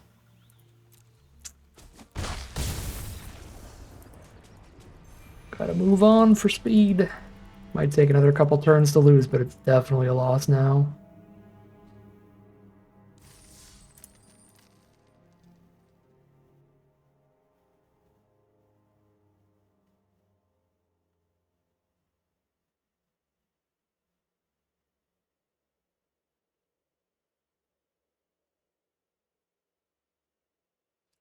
The double hunt the mark does mean, even if we played that out right, they get to kill that cat.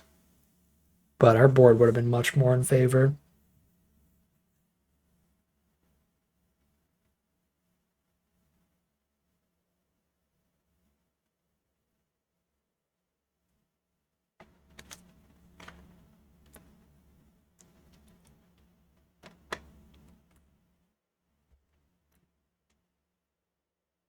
Oh my god, Arena. It's 2 a.m. Let's get a game.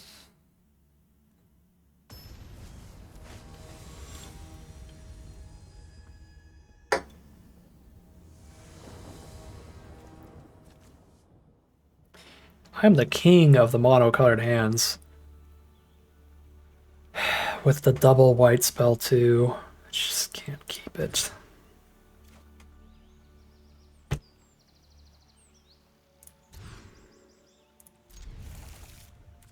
I have to mold a 5 and then have no creatures.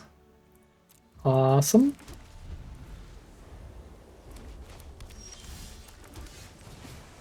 I drew a creature. We have 1 Sahagin and a Dream.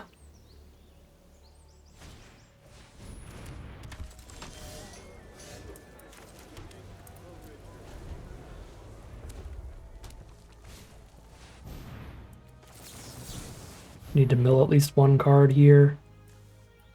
Mill the cat keeps swallowed.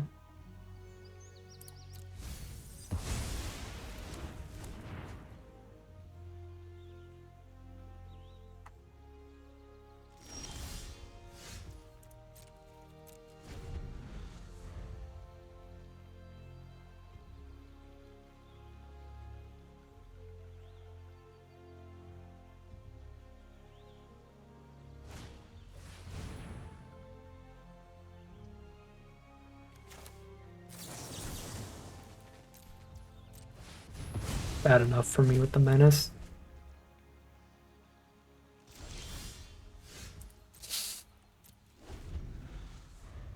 We get to be real annoying with this hand. Not a plane. Oh, I don't need a planes. I have double white out. Sure, so island for Aura Sight. With the Sahagin on the board.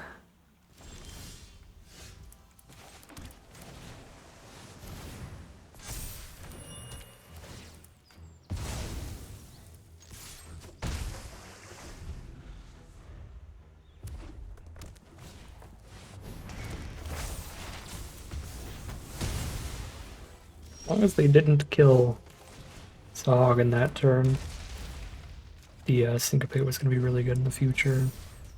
I mean, Syncopate's still going to be good, but rough to lose the Sahag in there.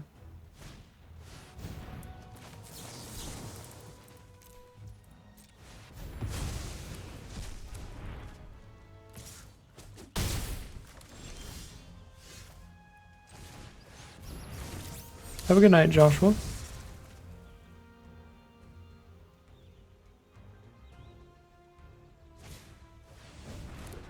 Shopkeep.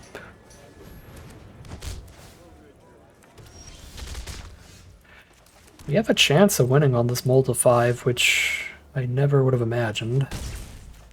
But their threats are very mediocre. To where our high mana value plays are worth like 2 threats apiece to help make up for the loss of card advantage early in this game.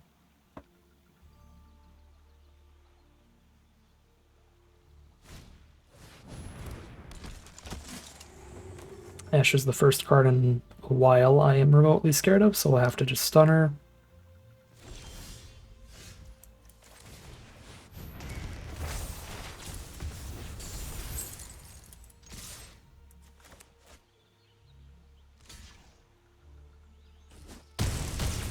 We get a jump, that puts us up a card.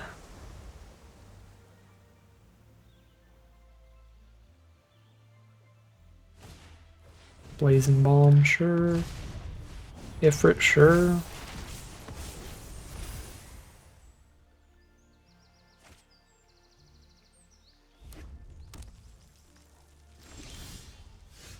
It's a great draw.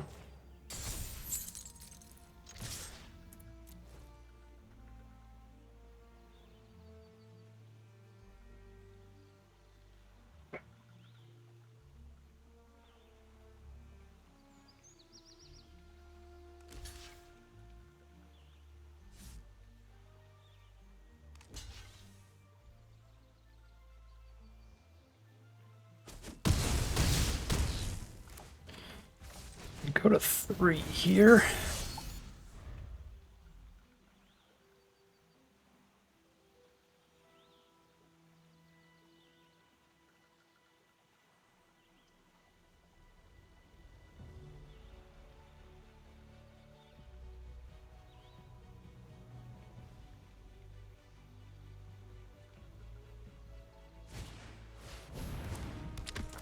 Josh was terrifying.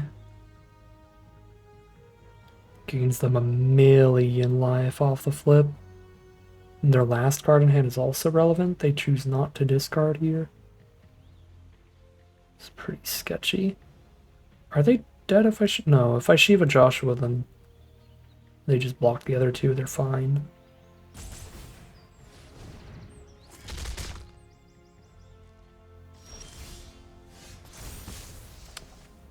Oh yeah, I can't Shiva, she's already dead here. If I cast Pixie Matoya, they just get the Blazing Bomb. My Pixie. God, it's 4 toughness too, so I don't get the attack in here. With the 3/3. Oh, we love to see the Blazing Bomb trump. Oh, Shopkeep trump.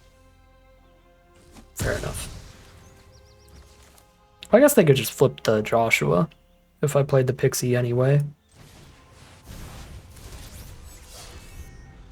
That's the flying blocker for the Pixie. Alright, we'll see if 1 Joshua Bomb Rare is enough to bring them back in this game.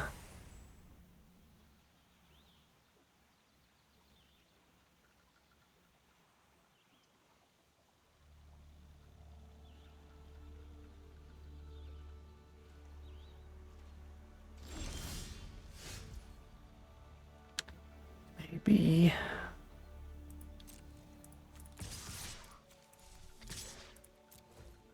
I don't like how it reordered our creatures like that. That was not good.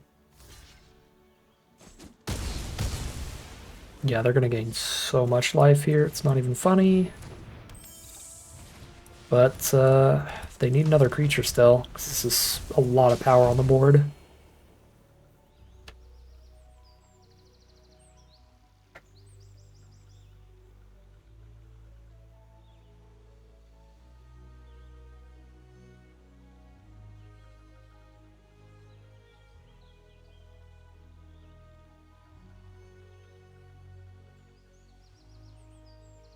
Graveyard stuff.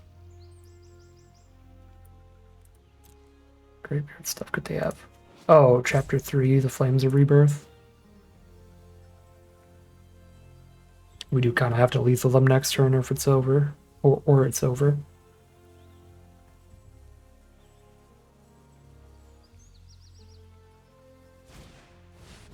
Delivery Moogle for 2 blockers off 1 spell. That works pretty well here.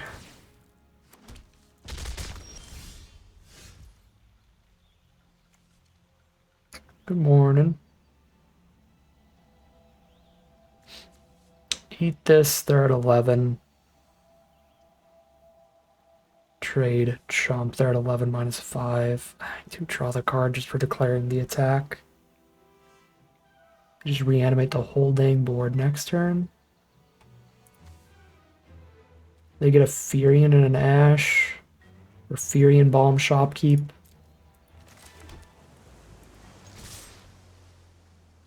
We definitely could have won without the mulligans, but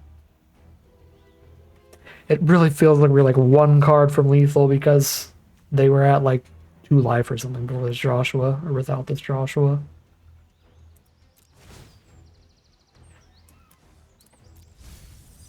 All I got is hope Matoya top decks something important, and that is nothing at all.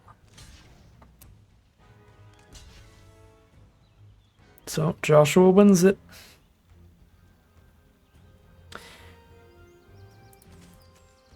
Multi 5, and we still would have crushed were it not for Joshua. This run was a Greek tragedy.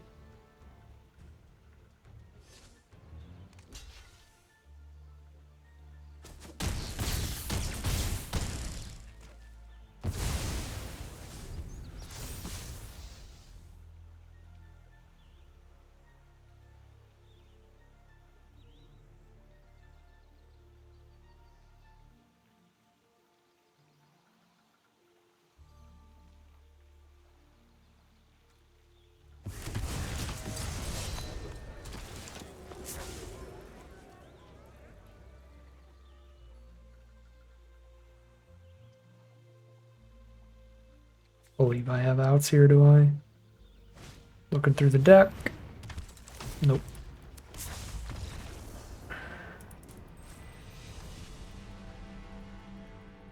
Oh my god, we fell back to Diamond Tier 2. Come on. Oh, they gotta keep it interesting in the end. I still feel like our decks have been really good. Just been getting insanely unlucky here. Especially that blue-red deck, that was brutal. I think that deck goes 3-3 once out of 90 runs or something. There are few decks I think we can actually put Bahamut in particularly well.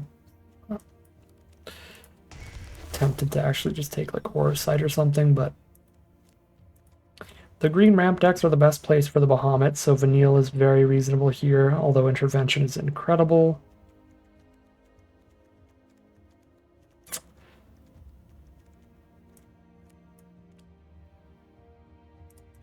Go Vanille.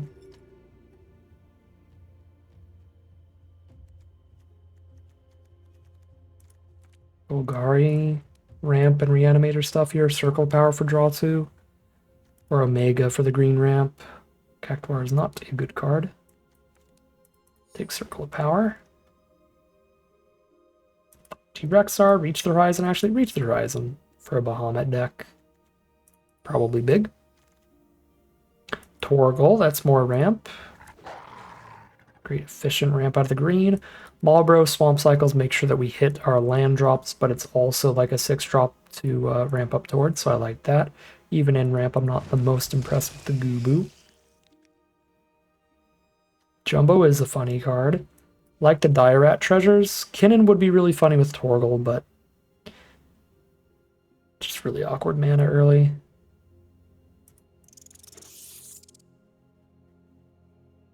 Diamond Weapon for Golgari Self-Mill. Take some Evil Reawakens real highly here. Oh, I should have taken the Mana Rock that taps for 2. I missed that there. Get a Wanderings here, though.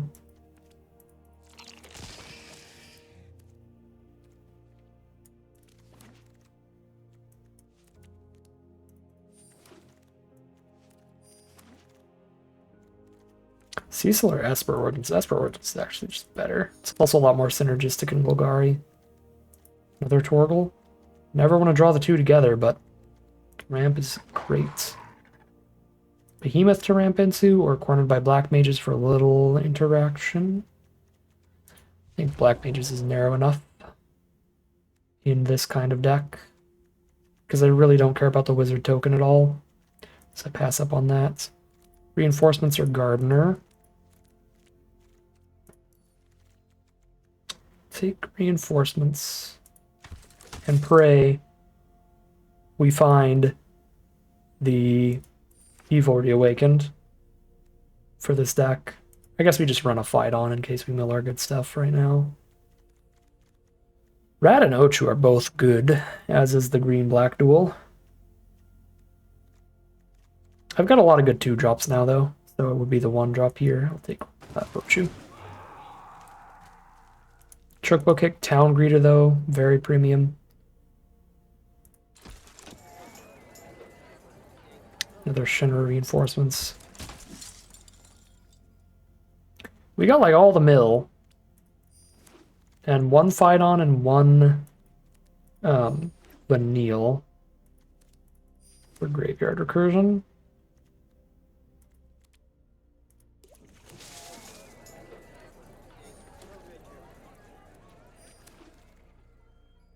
I just want to Evil Reawaken to Bahamut 1 time and they won't let me. Alright, another Vanille. Join us. Fat Chocobo. Really good for stabilizing. Farseek here for ramp. We got one. We got 1 Evil Reawakened. We could do the thing and it would be gross. Here's an Overkill. Still very interested in more removal. Cloud of Darkness, pick 7 or 8 would be the absolute dream. Praying none of the bots are in. Golgari. Alright, no Cloud of Darkness, but Demon Wall's alright in this deck. We have double Wanderings for it, and it's a good mana sink late game. Marlboro's great in this deck. Radio's Return is actually okay here. Pretty much always just pick up 2 cards from Grave, though, so I think Fight On's just better. Okay. Cut a lot of cards out of this one.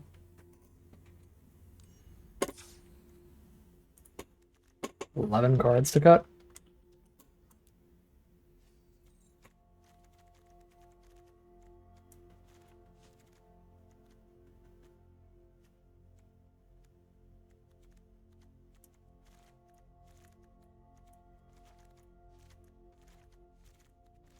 That's so many cards to cut.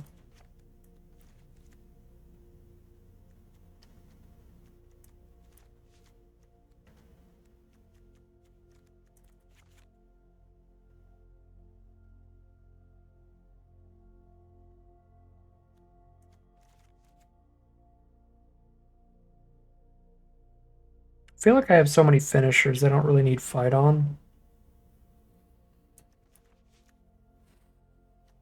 I also have double Vanille picking things up from Grave. Yeah. Triple Ari men are also kind of weird in this deck because we're playing Wanderings on 3 a lot. Still like the Rats. Trump get a treasure still. Sick in here. These are Death Touchers for Chocobo Kick. That's not nothing. I think I'll still keep 2 of them. Maybe I do cut the Rat. Maybe enough graveyard recursion card draw to not go circle of power. I'm not going to cut Reach the Horizon. We have a 7, 9, 8. Oops, I win. I think I like that in here. I guess we're not really struggling to hit lands, just lands per turn. But yeah. I mean, it's only here for the, like, oops, early Bahamut super win. But I think we can easily, again, draw like 1 land per turn, 1 mana source per turn with the cards like Vanille, the Wanderings, the Torgles, the Town Greeter drawing a land, the Marlboros I can cycle away. It's not crazy to cut Reach.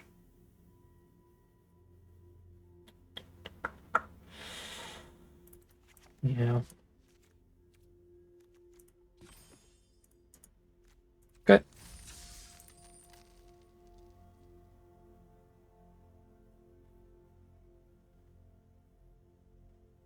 So I would have to trophy run with this deck for it to be the final deck.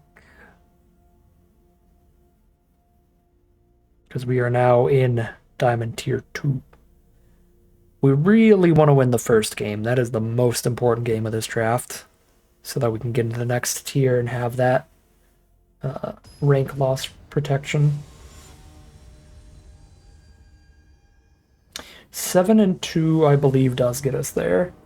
Because there's 5. It depends on when the 2 losses are. If we go win, loss, and then win, loss, and then all wins, we'd get there. The first game has to be a win for a 7-2 to get us there.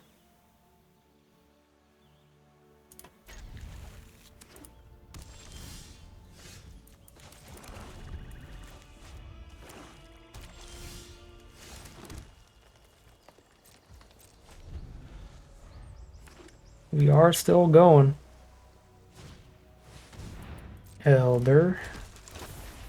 Blue.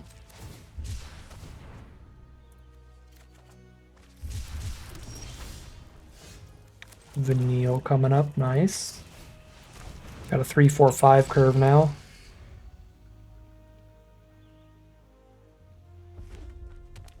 If we had anything better to reanimate with Evil Reawakened, then we just Vanille back the Marlboro, obviously. There's another Marlboro, cute. We did not hit anything better to reanimate than Marlboro.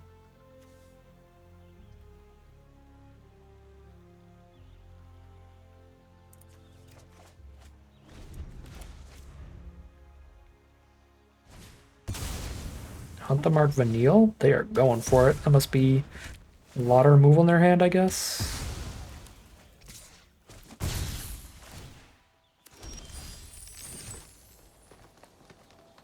Go for another Vanille. She's pretty good against removal spells, and we get to fill the grave towards a better reanimate target. Bahamut. Okay, Colosseum, Behemoth, and blow up their hunt thing is going to be the thing.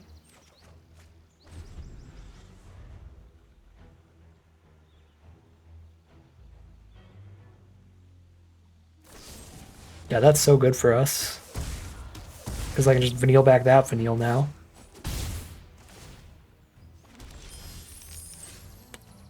Vibes. Vibes is how I make cuts when it's close. I don't know what else to say. Honestly.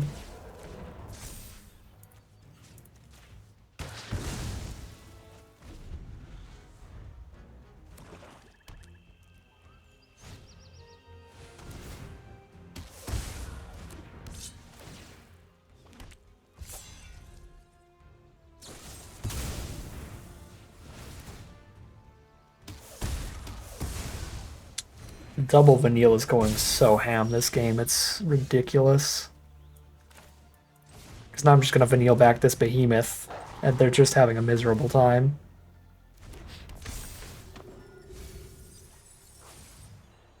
I don't think I'm Vanilling back Vanille. I think Behemoth is too good here to just keep Vanilling Vanilles.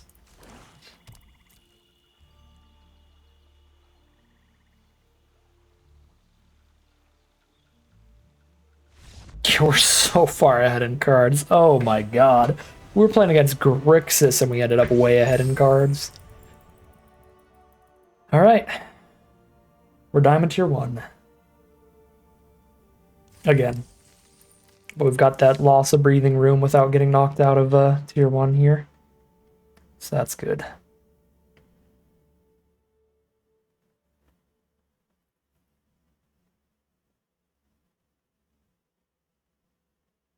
I'm gonna sleep so well tonight. I'm gonna sleep like a baby. Wait, babies don't sleep very well. I'm gonna sleep like a rock.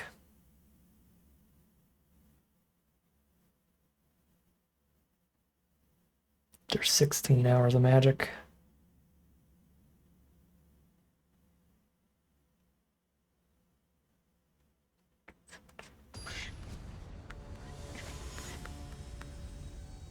Sleep like a bear in hibernation season. That's a good one.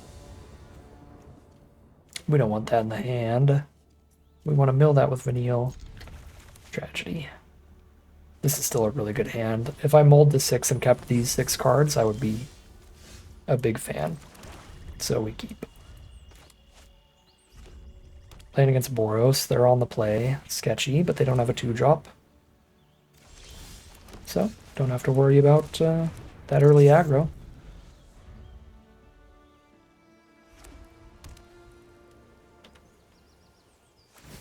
They don't have a 2 or a 3.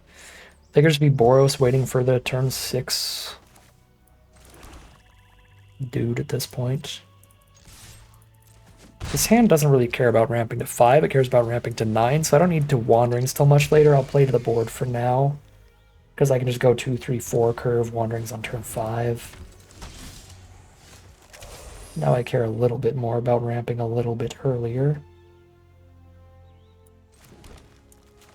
Not super necessary yet still.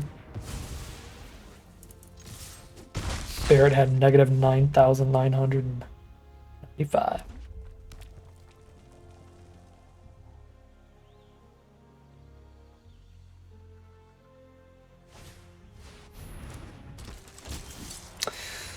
I just gave them away around the legend rule. Come on. Alright, Vanille, give me a land. Thank you. It's an efficient turn. I could pop the rat for a treasure here. Probably not crazy. They might just not even have blocked it if they wanted to trade in the Death Toucher instead.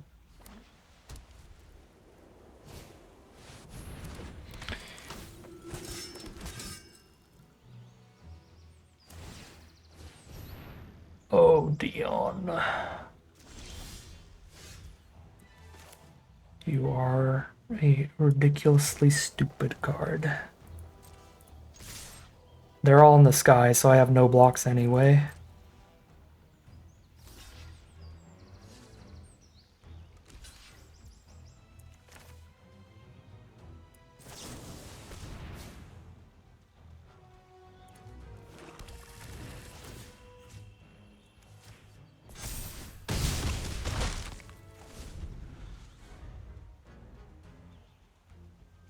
They don't have a great board state for Dion. They can't just flip them. Oh my lord. Yeah, we can Behemoth the Genji Glove. We'll be fine.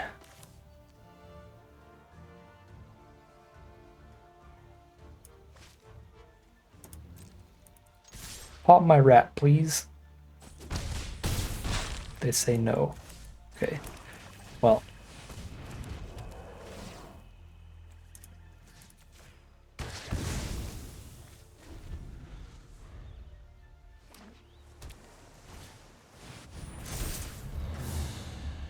Trample still kills them, I think.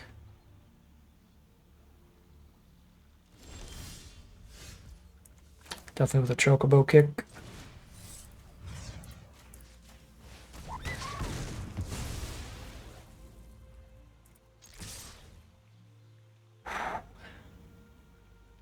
Goodbye, Dion. Sheer nonsense out of here.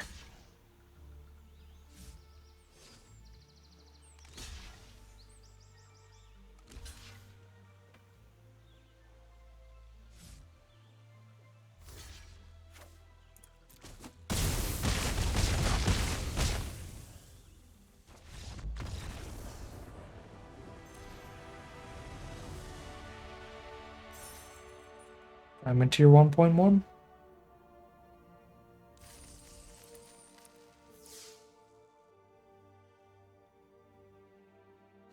We are at the point where trophying at all with this deck guarantees Mythic. Since we won our first 2 games.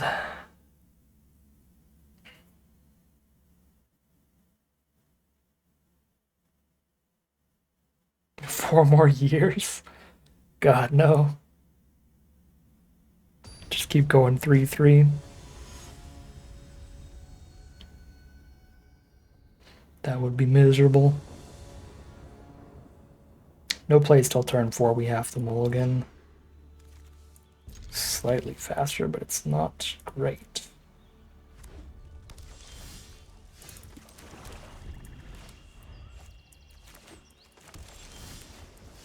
Oh, now it could be. Revelation with Evil Reawaken's very good. Yeah, it didn't hit the greatest thing ever, but still okay. Now I've got a good turn 5 play, which is not nothing. Get the flyer down first, so when I start casting Wanderings, I actually get to have a 3 toughness card against their flyer, I think. Instead of just playing a Marlboro 1 turn early, just get killed by something. Oh my god.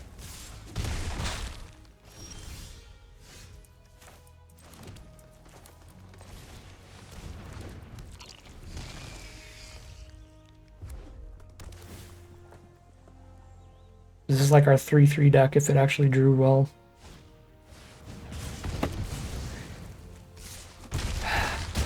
It literally is. Really don't want to Evil Reawaken and just lose our creature to 1 piece of interaction. Give Vanille first. Still trade into a Chocobo and maybe set up a bigger reanimate targets. Yes. Oh my god, we actually got Bahamut in there. Oh my god. I didn't think it was actually going to happen.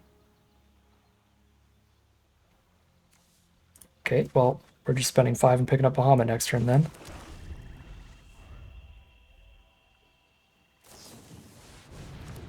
See, aren't we glad we didn't just make a 6-6 this turn? I literally lose even if I reanimate Bahamut now. What a joke.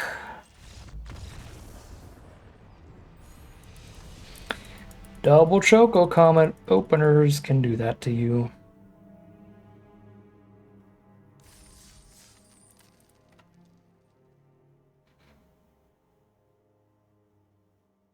Bahamut too weak.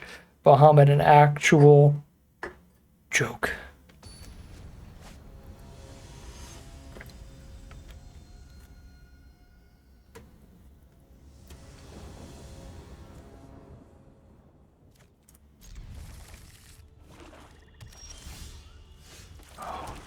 We are not supposed to draw you, Bahamut.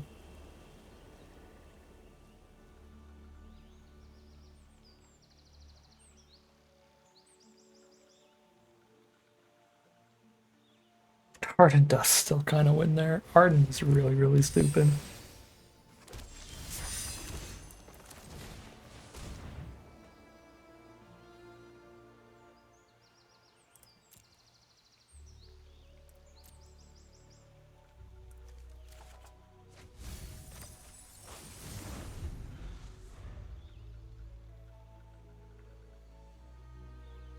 I think I have to wait till 4 mana and cast these both in the same turn. Because if they just kill my 1 creature and strand my Chocobo kick, we have no interaction and we're under a lot of pressure.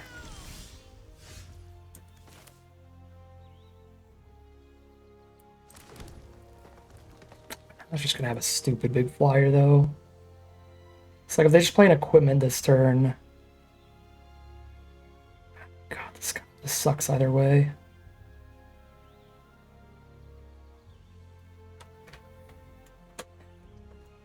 If I play Torgal and they kill it, we have just no shot of winning, because then I have nothing to Chocobo kick with. But if I wait and I Wanderings Torgal, I would have to kick the Chocobo kick, picking up a land, which is super bad to kill the cat. I guess I just don't get to kill the cats until we play Bahamut. It just feels like an astronomical risk to put Torgal on the board right now. Because again, then any removal spell, and our only removal spell in hand is completely stranded.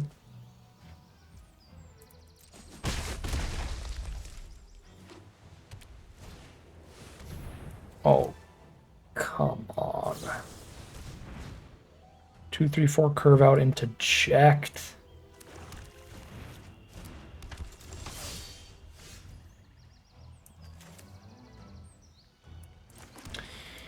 So I have to pick up a land and never play Bahamut.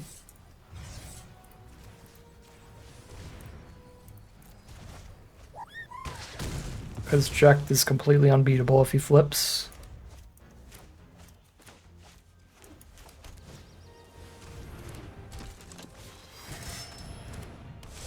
Guess they didn't have removal in hand, so we should have done it the other way.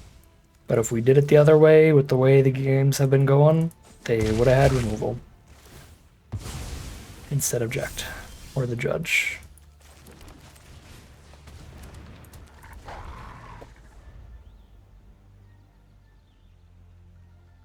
At least I don't think we drop out of Diamond Tier 1 on this game.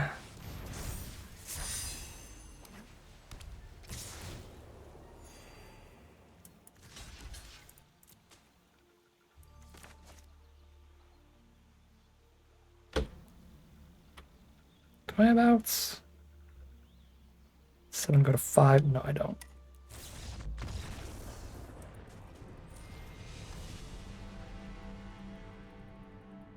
Alright. I cannot lose this next game of Magic.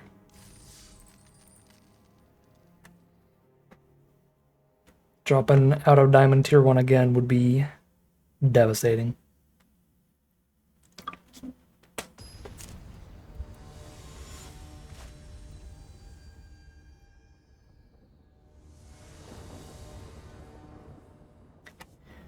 Good lord, Shuffler. Yes, I want my 9 and 8 mana card in the opening hand, the two most expensive cards in the whole deck. Also, I don't need 2 colors.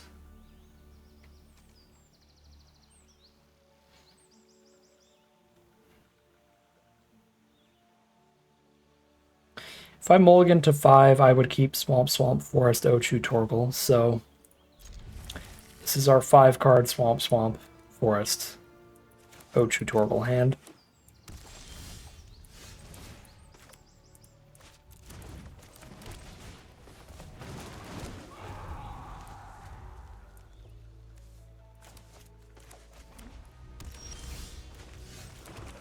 Wanderings is a solid draw.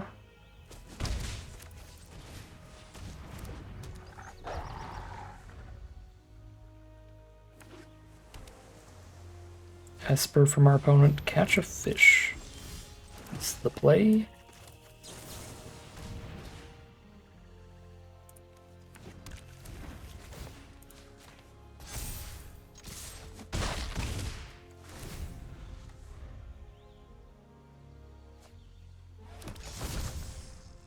They immediately caught a fish.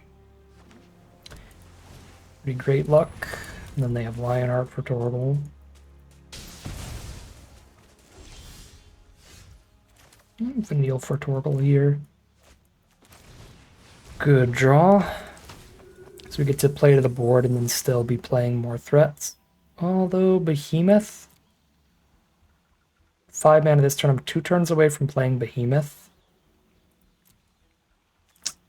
That is huge, huge. Just need any mana draw in the next 2 draw steps. Which could be 10 different lands. Could be the other Torgal, or it could be Town Greeter, or the other Precious Wanderings.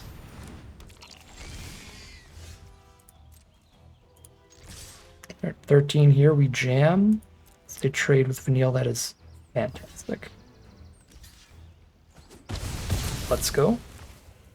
Now I can go Vanille Torgal. Or I could Vanille again. I think I go Vanille Torgal because I have the 7-drop coming up. Vanille Town Greeter is also very reasonable. I actually think Vanille Town Greeter is safer than playing the Torgal, because even if they kill the Town Greeter, I know I have 7 mana next turn.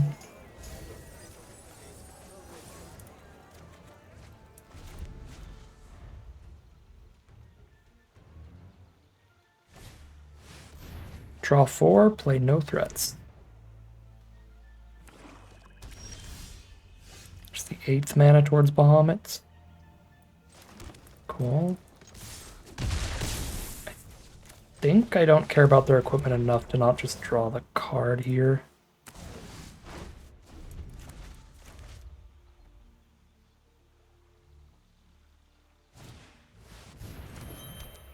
Or Sight Behemoth, still taking 4 on board. No blockers. Play this pre-combat so I can sack our creatures if they have Fate of the Suncrist to destroy a tapped creature. And sack 1 and draw a card in response.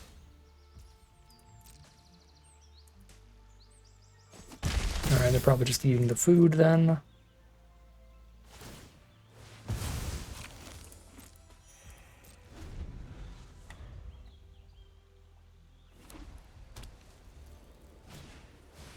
Gale Cat.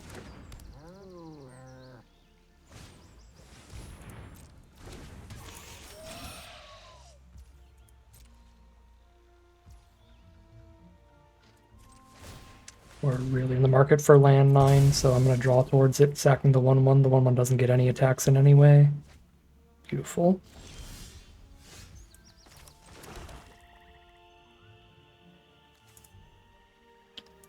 For Reawakened Vanille. No, I already have a Vanille on board. Yeah, we just saved that for if Bahamut dies.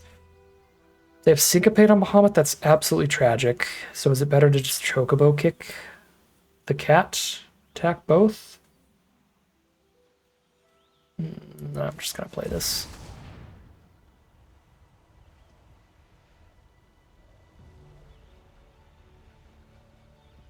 Like full Esper here, I don't think Syncopate is massively likely. But of course.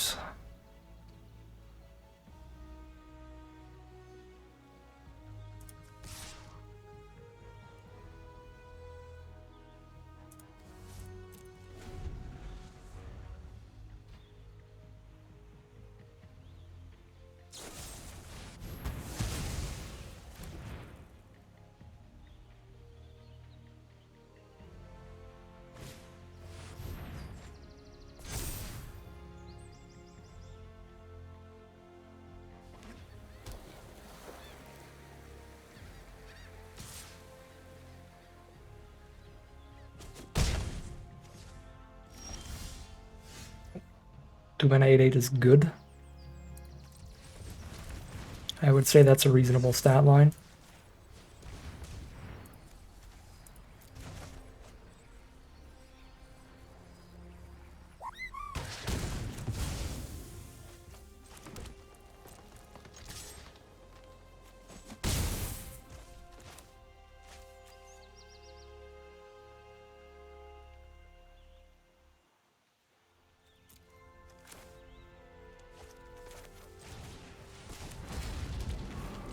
I think the only real out they could have here is Ultima.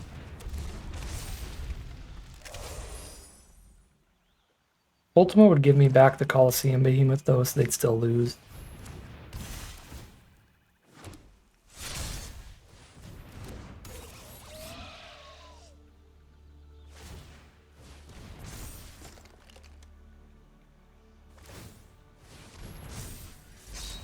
They have to double block this and chump this, which means Vanille gets in for 3.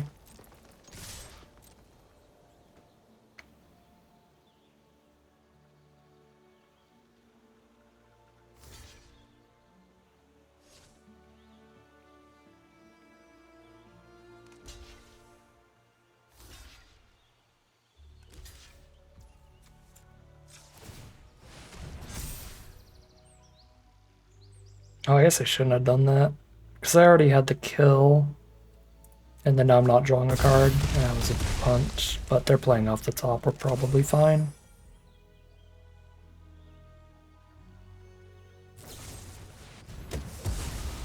We're not fine.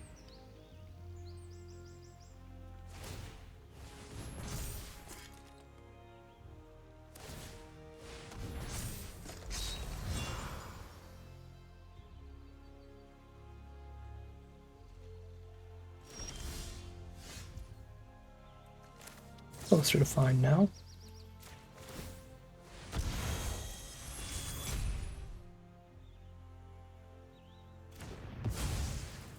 Alright, they gotta hit gas again.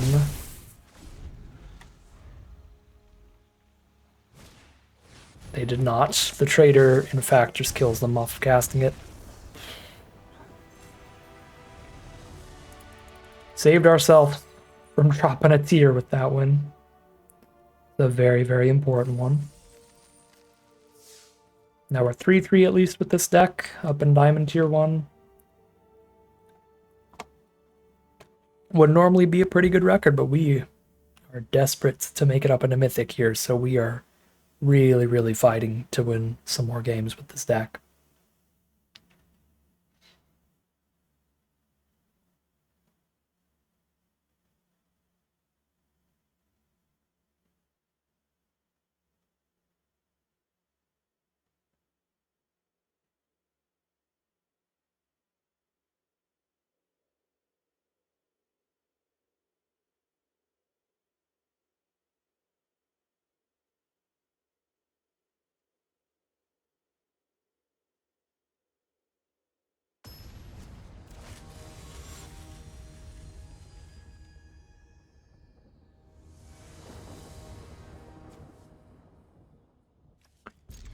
Okay, on the play Town Greeter into Vanille. We find a Death Toucher for the Chocobo Kick, that's huge.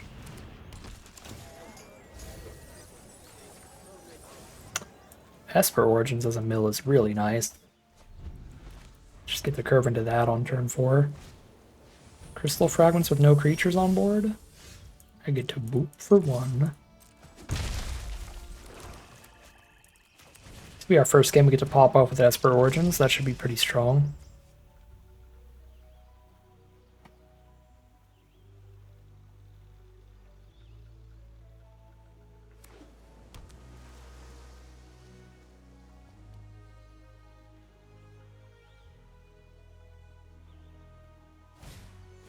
Magic Pot. And the 1/4 on the ground.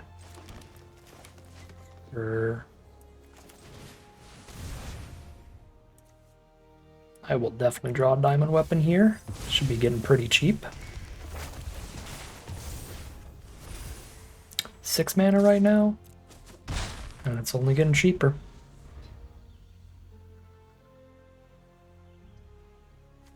I'll have the 6 mana for it next turn too, but I'm probably on Vanille plus Chocobo Kick.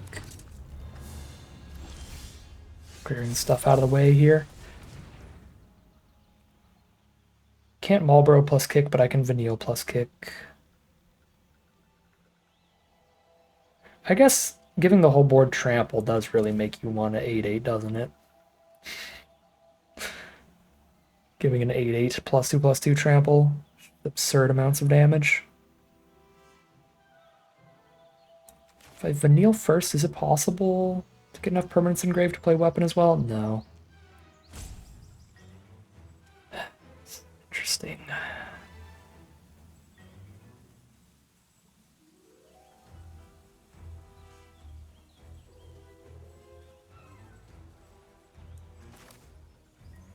I'll just play the Diamond Weapon for the Trample.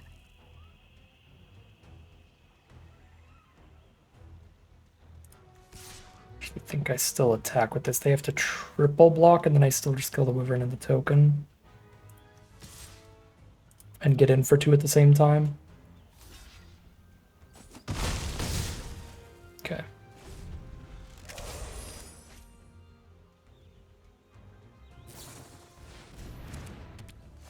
Well, shoot.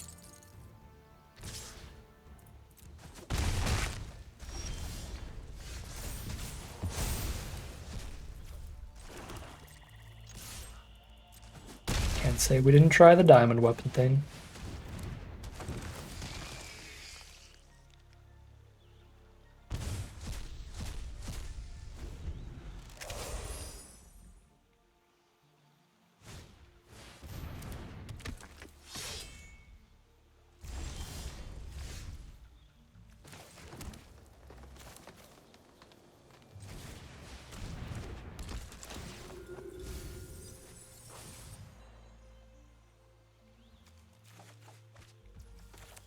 Marlboro next turn.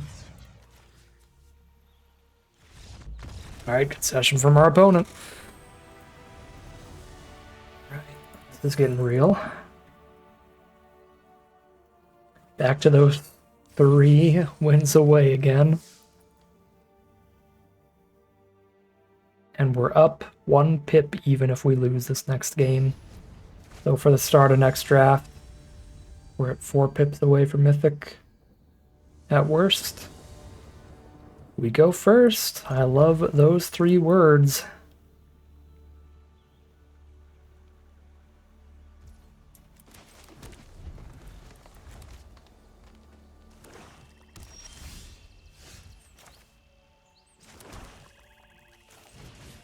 Try to double 2 drop on turn 3 here.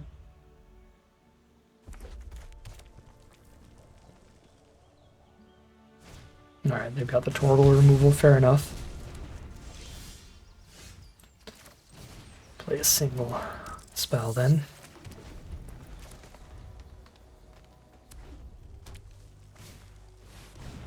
Elder doesn't do much. Guess who's back? Torgal's back.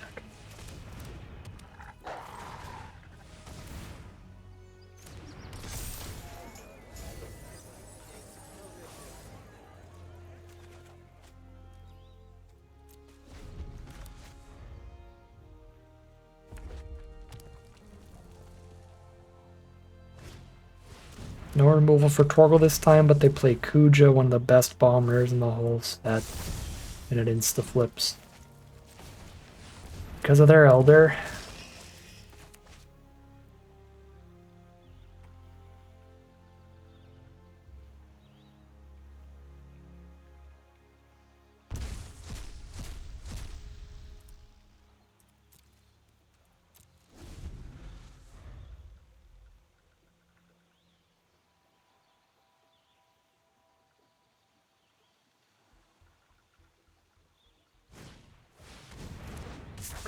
Black Waltz with Kuja is disgusting.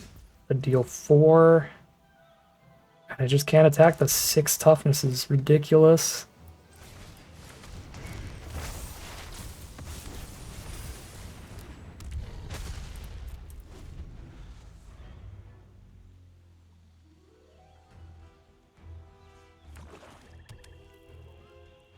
We need our overkill or our intervention. Wait, we don't have an intervention, we just have an overkill and a chocobo kick. Those would still both work.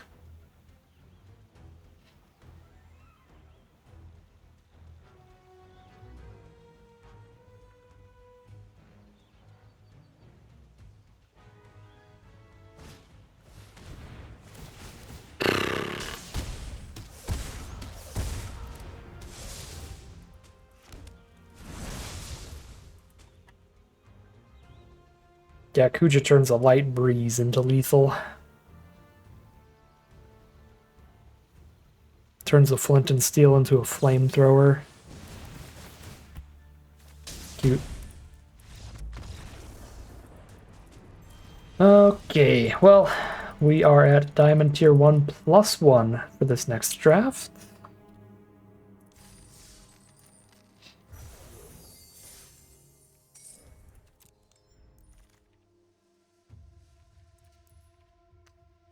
Not a great opening pack. We got Torgal here, sketching. Choco kick maybe, just take Torgal. Really? I don't really normally want to take Diamond Weapon this early, but when we just start with pack 1, pick 1 Torgal, that might be the best pick here. It's not a great pack. Great Sword and Traveler, solid.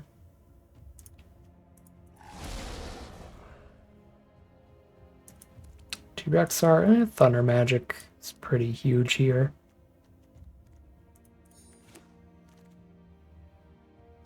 Emperor Palamecia every time.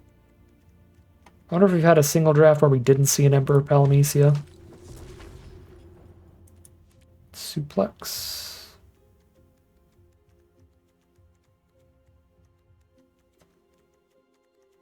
Suplex or T-Rex are X-Death on this one. Get deeper into red, we can go blue-red or green-red here.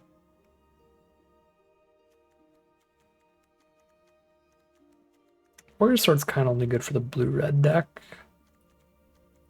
But it's still fine filler in green-red. Wanderings or Blazing Bomb. It's kind of a pivotal choice here. We probably do just lock in on red. Take the bomb. Makes blue-red a lot more likely, but I guess still not guaranteed here.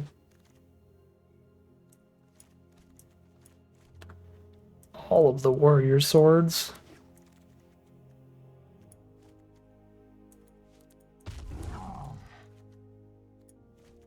There's those schemes you get to wheel all day long. Pick 13 Scorpion Sentinel, and then last pick, retrieve the Esper. Also super viable in blue-red. I want to take Choco Comet so bad, but we open up Nibelheim of Flame, which is a potential one-sided board wipe. Your best creature sticks around and kills everything else, pretty much. It's also a 4-mana spell for the Hagens and Emperors and all that. Play the Queen. Build deep on red. Card collection.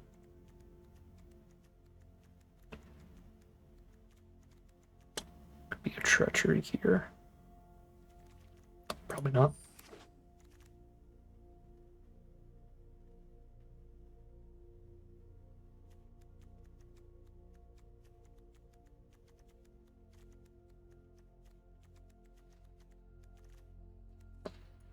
This hill thing is actually a little better when we have Nibelheim of Flame. It might not be horrific here. I don't think I have enough removal to get too picky. Pass up on the stuck in Summoner Sanctum.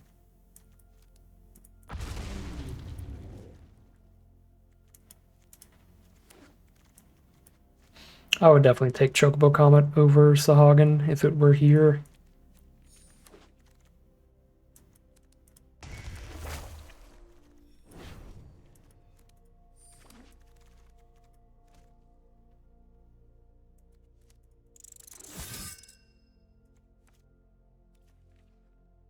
Pray into Warrior Sword is something.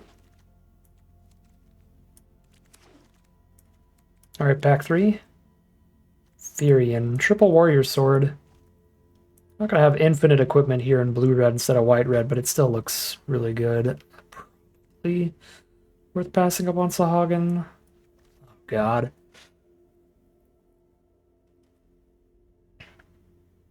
Comet being removal plus a creature, or a finisher plus a creature, because you can shoot face, is a lot better than just like a creature, even if it is a really good creature like Sahagin.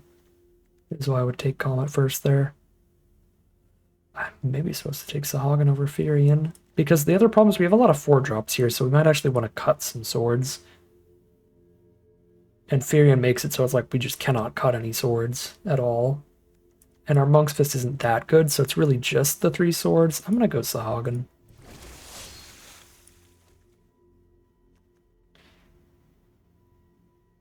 Ice Magic, Swallowed by Leviathan are reasonable here. I want to take the Ice Magic so I can deal with resolved threats more. It's also 4-mana value. There's Thunder Magic for 4-mana value. Although there's also Sahagin. Thunder Magic, Ice Magic, Suplex, Stuck, Nibelheim of Flame, Syncopate, and Sahagin. This is a way better Fire Magic deck than the last few we've had, because we actually have 3 toughness, 4 toughness kind of cards. The Wyvern's awkward with it, but I think that's pretty much the only card we have that is. Unless I play all these Blazing Bombs, which is possible.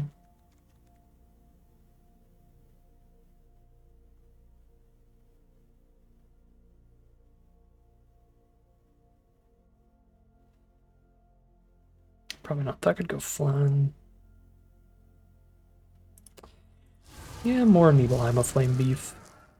And less stuff that dies to Fire Magic early.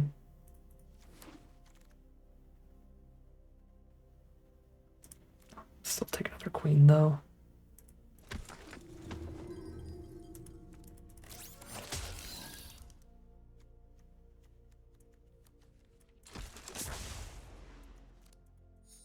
Wheel it swallowed by Leviathan. It's a good one. Syncopate's not bad. Alright. Play a bunch of stuff that's really sturdy against Fire Magic and Nibelheim of Flame.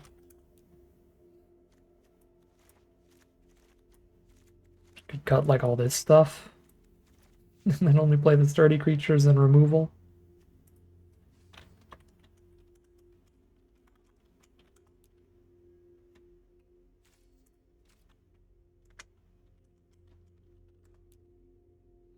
Two, 4, 5, 6, 7, 8, 9, 10, 11, 12, 13. Still 13 creatures for a blue-red deck. That's plenty.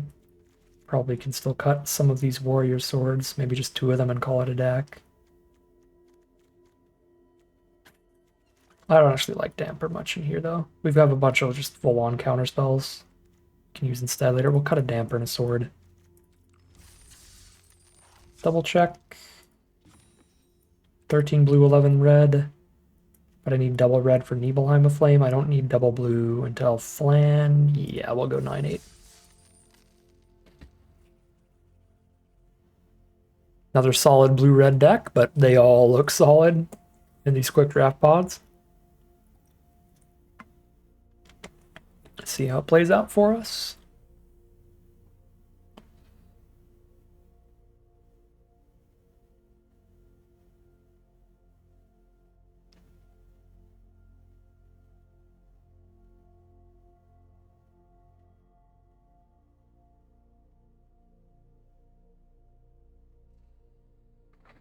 If we do another one of these Bronze to Mythic in one stream speed runs, I think we found where we can save time in the future. Because our first draft of Diamond Tier 1, we got to literally 1 win away from Mythic. And if we won that game, we would have been done like 2 hours ago at this point.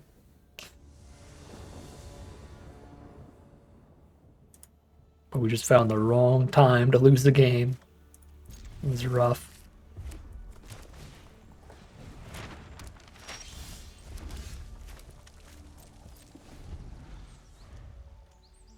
No, I don't really stream very often. I just do the daily YouTube videos, so the streams are all bonus streams whenever I have extra time.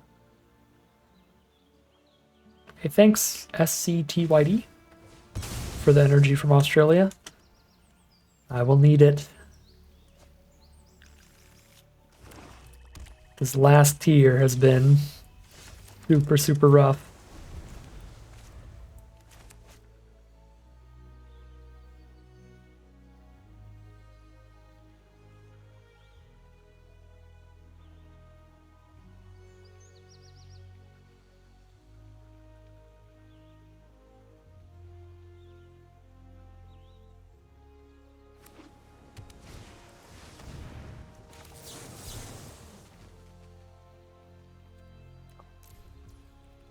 Does die to a fire magic for 2 eventually, but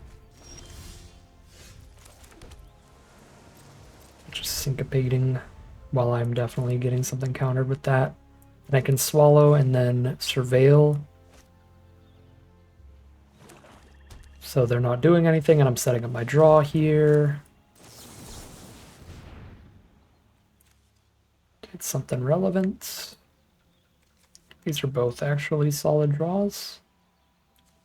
I might just mill them, though, because we have a lot of really balmy stuff to draw into, the Nibelheim of Flame and then the 6 drops. We'd much rather have at this point. And still plays for several turns. Yeah. I think I'm actually digging there.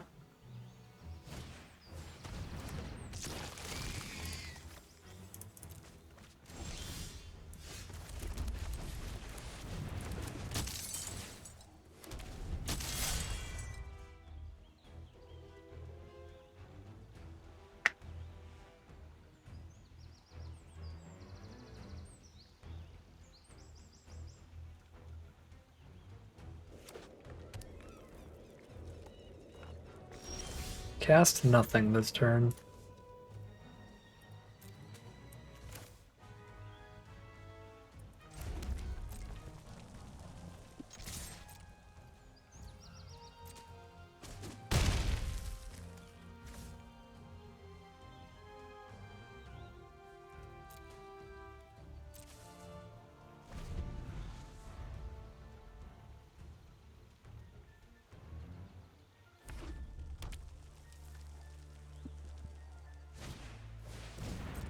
Quarryman. With the mana up to draw the card off the heck dies. Against a fire magic here.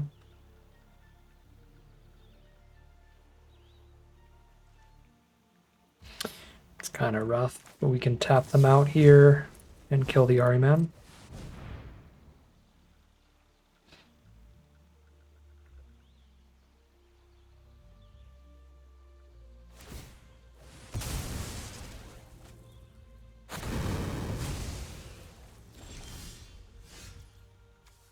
Perfect.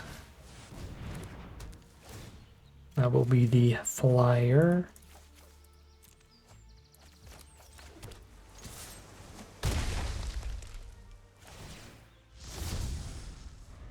Really hard to deal with for the Grixis decks.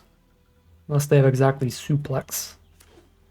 Because they need instant speed removal otherwise. Then any creature I play just hastes in a 4/4 flyer, basically.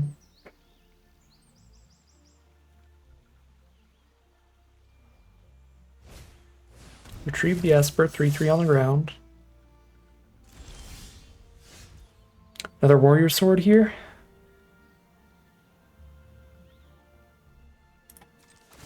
Sure.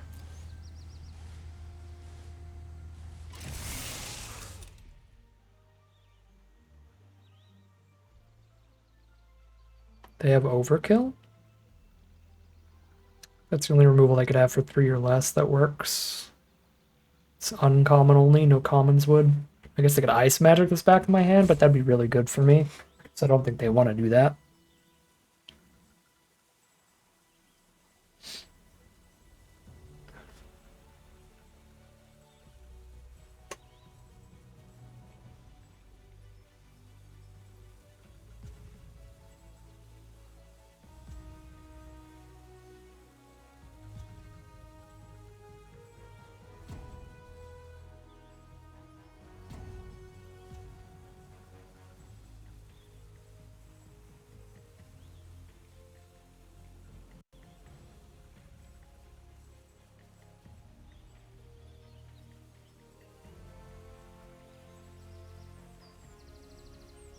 Dwight, thank you for the gift membership to JT Bowski. Appreciate that. 16 hours. We did not do it in under 16 hours, sadly. As would have been the goal. But we'll still get it done in one stream. Bet on it here.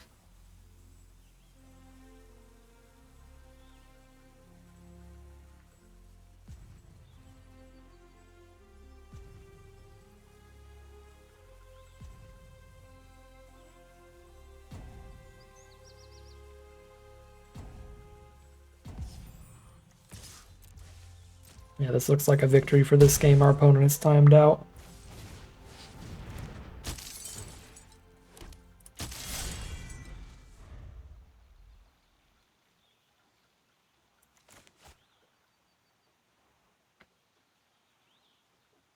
Puts us back to that 3 wins away spot.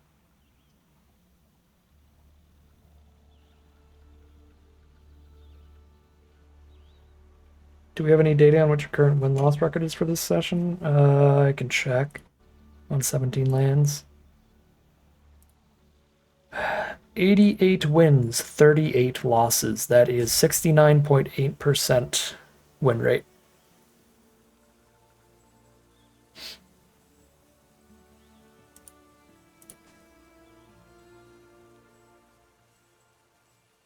Thanks, Ivy Leaves.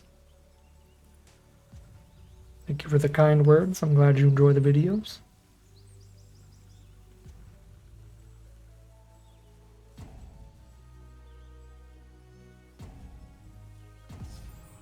All right.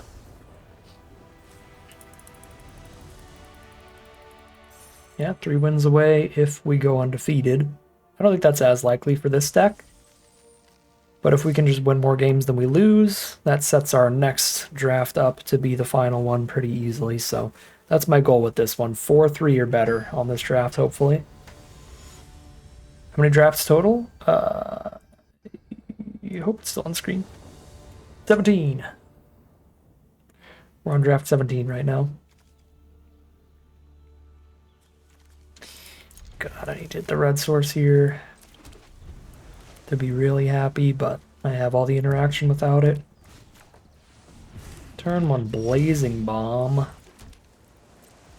Just kill the Emperor even if I had the red source.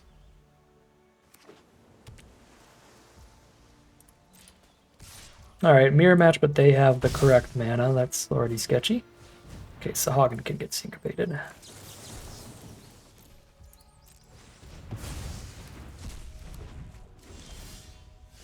Okay, card collection digs for mana. So we want to surveil 2 here towards mana. And also card collection for draw 3, discard 2.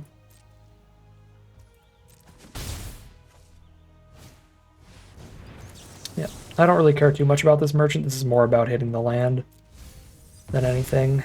And there it is.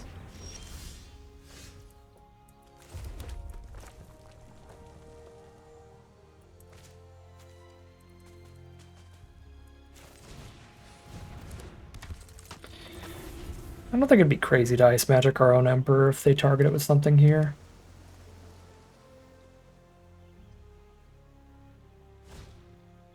Okay, they're trying to bomb it.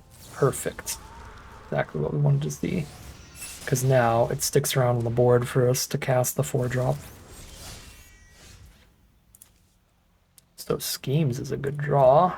Kill the token here.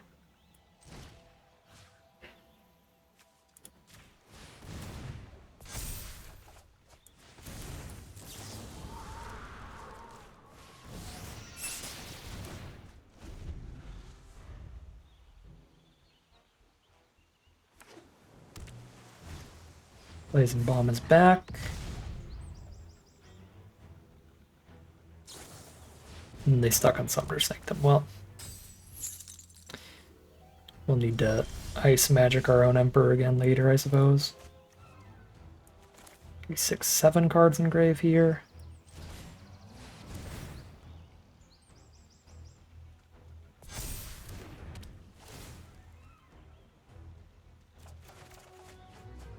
I wonder what we'll discard.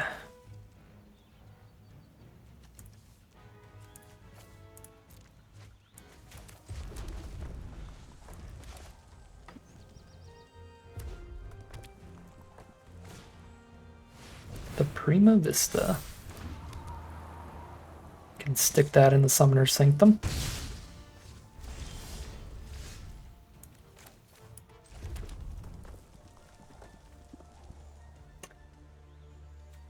Use the bomb to kill the Sahagin here.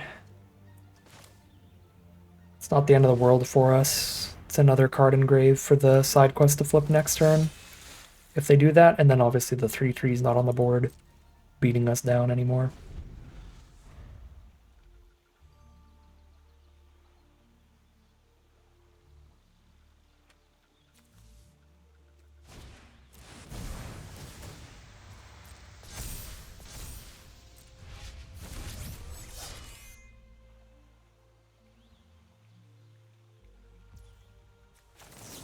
Keep a Sahagin. A fan of that.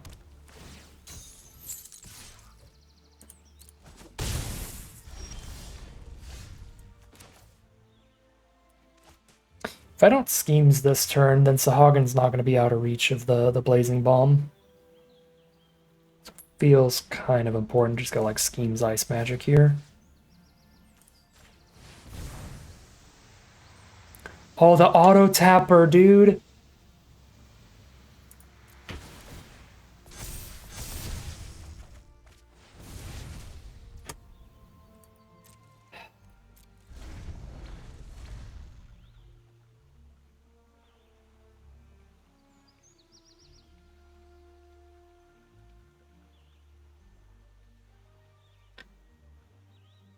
I guess I'll tap out a blue and not kill the 5/5.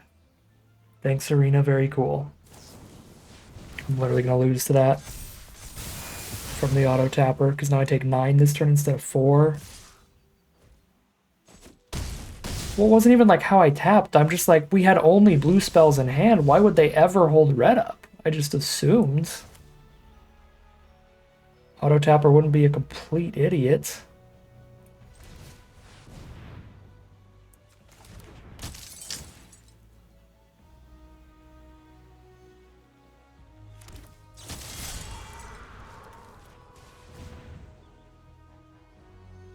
Just dead removal here.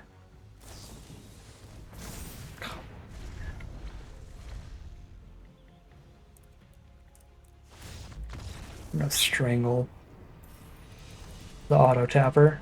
I'm gonna make a physical manifestation of the auto tapper and strangle it.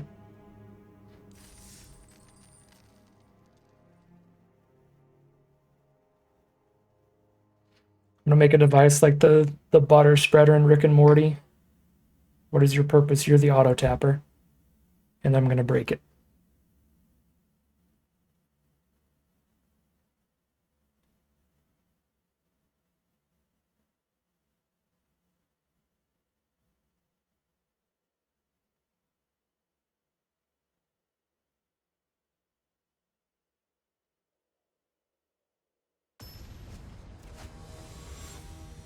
Game was so winnable.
Just want to see a 3-mana 2/2 this turn.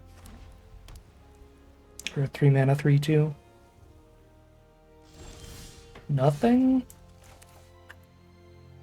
Can't Nibelheim a Flame one creature.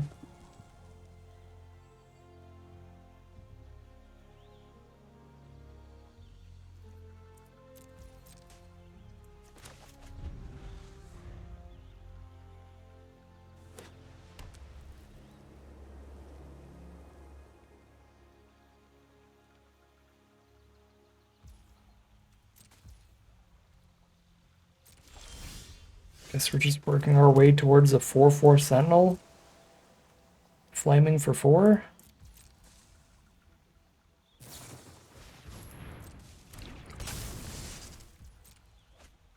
This is like the one game I actually want our opponent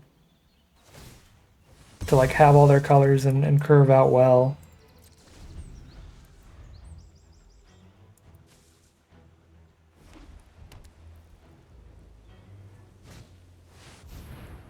Four toughness. Nibelheim a Flame for 4 with Sentinel once we're at 7 lands. Still kills that. Just need 1 land draw on the next 2 draw steps.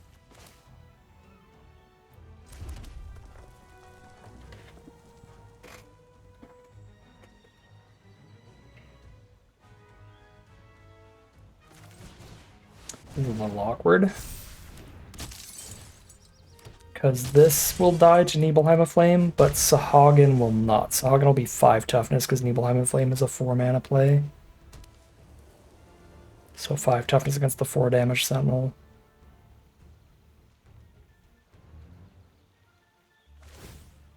There's 5 toughness.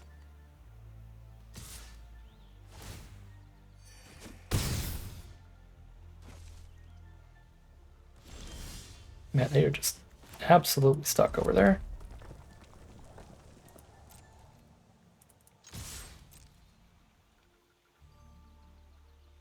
Into the sanctum they go, I guess. At this point. Am I just gonna get ultimate now?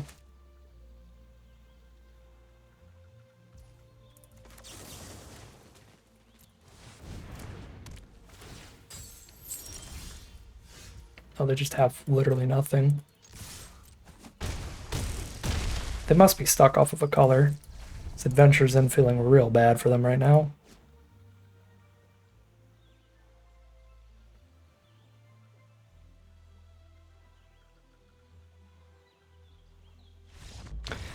I will take what I can get. A weird and non-game of Magic there, but we are back. 3 wins away. Tier 1.2.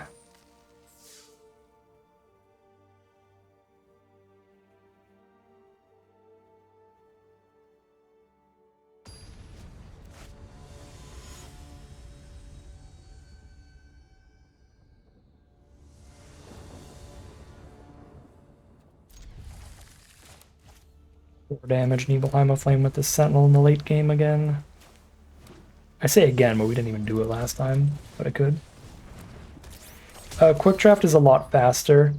As you can see, you have to do like 17-ish drafts to get to Mythic at minimum. So if you do that with Premier Draft or Traditional Draft, because you're drafting with players, it takes a lot longer. Just the deck building process itself soaks up a lot of your time.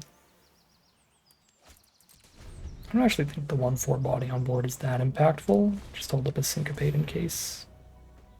I'm not going to Syncopate that, I'll just Ice Magic. It's already plenty reasonable.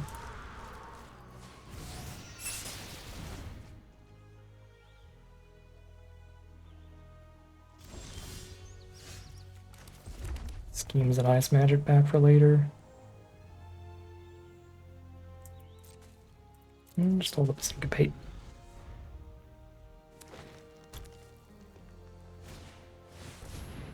I'm glad I held up Syncopate.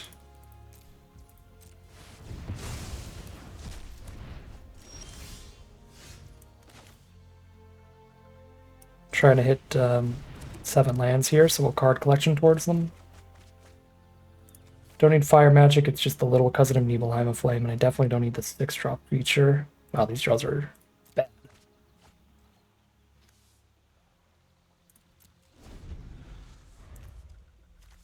I guess I could have kept that just for the Mountain Cycle.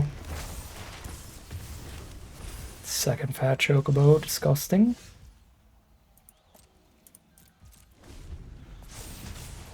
I should have kept the Mountain Cycler, then we could Mountain Cycle land and then play Swallowed here.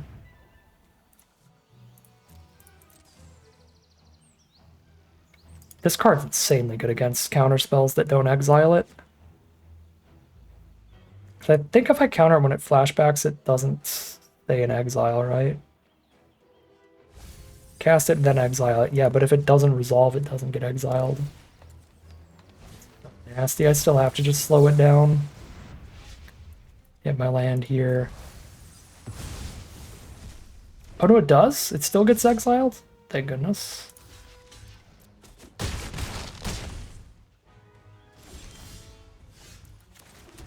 Okay, we play the Warrior's Sword so I can Nibelheim of Flame with that instead of Scorpion Sentinel if I miss lands here.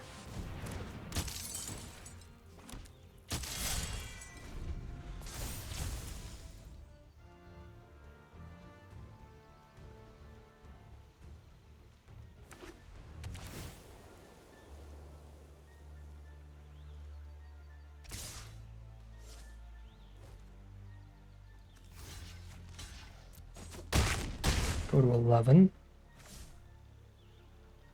Hope they go wide instead of playing like one really big creature. Sure, that's basically going wide.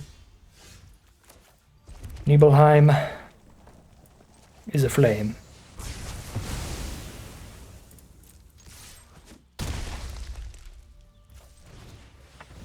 Good stuff.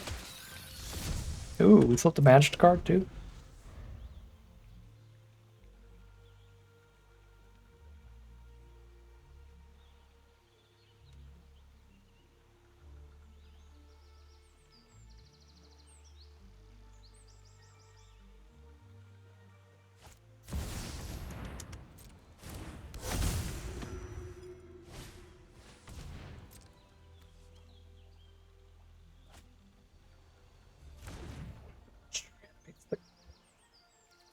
Get chocobos, dude. This is ridiculous.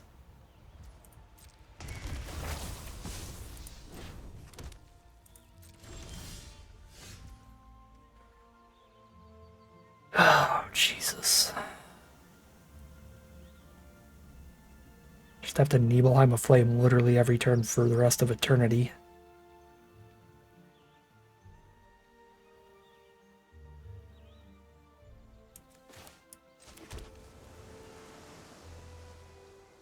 Is there lifelink during their turn? Oh, I exiled the other one? Oh, thank sweet Jesus. Okay, so they're not reanimating next turn.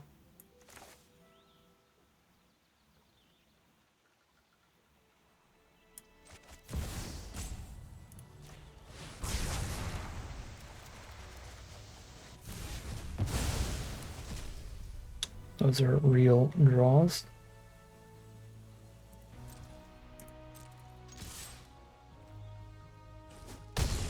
Oh, Yuna has lifelink too, so they just like put the bow on her, and that's still horrendous for me. Yeah, might as well just also have Primal Garuda.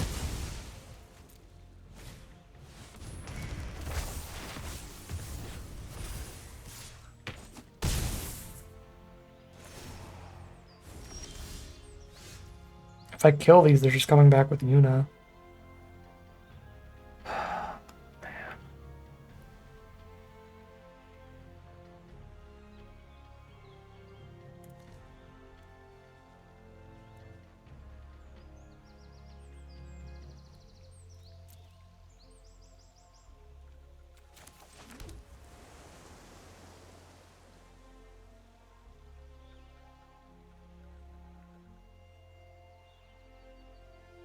Why not play 5/5? Because then they gain 1,000,000 life off the Chocobo.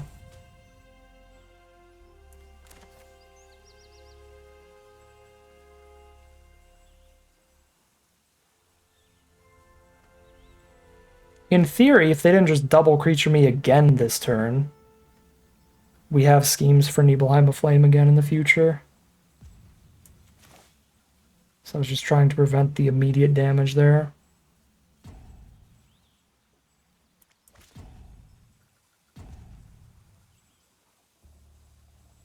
Garuda plus Choke. Yeah, this is lethal in the sky. And I've got the magic card for the chump, I guess. Oh, this is bad.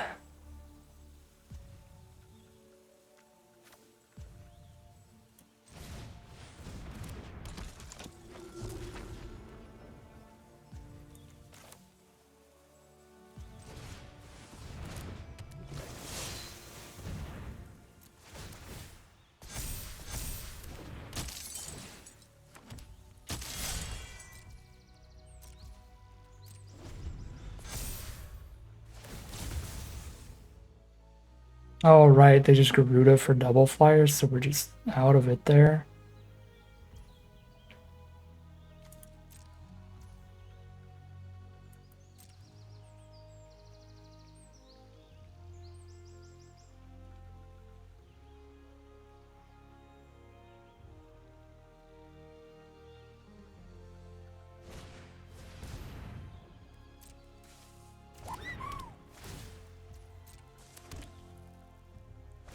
Still not lethal.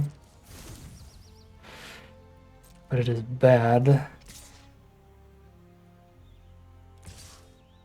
So Yuna reanimates this Garuda.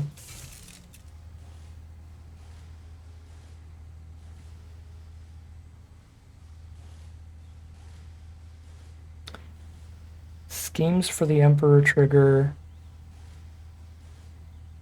Plus Nibelheim of Flame for the Emperor trigger next turn. Clear the whole board is the plan. Yeah. This does work here.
I could only block one creature there. I'm not sure exactly what you're saying. We only had one flyer.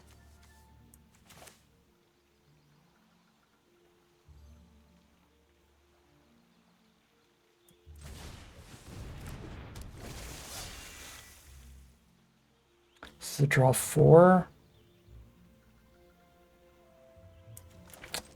2 life, keep the board clear and draw 4, I think.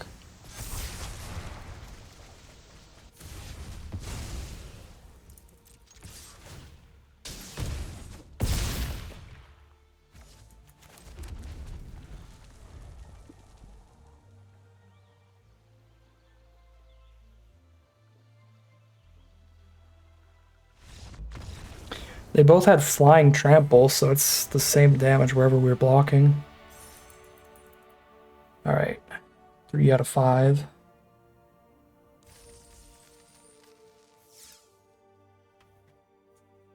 Two wins away if we can go undefeated in the end here.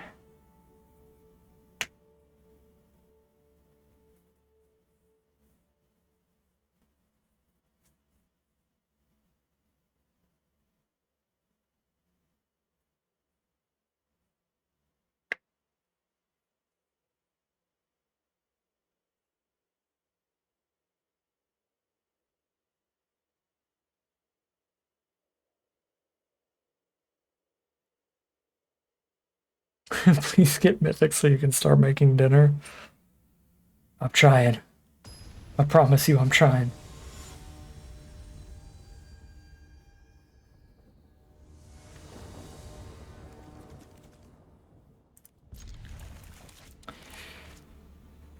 Creep. I think I have to play Sahagin first in case I have to suplex on 2. So I'm gonna go Sahagin suplex Ice Magic for 4. Or Sahagin suplex card collection.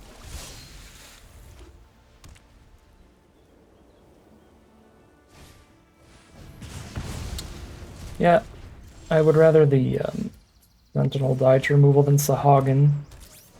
But again, in case we had the curve out there. But we certainly did not.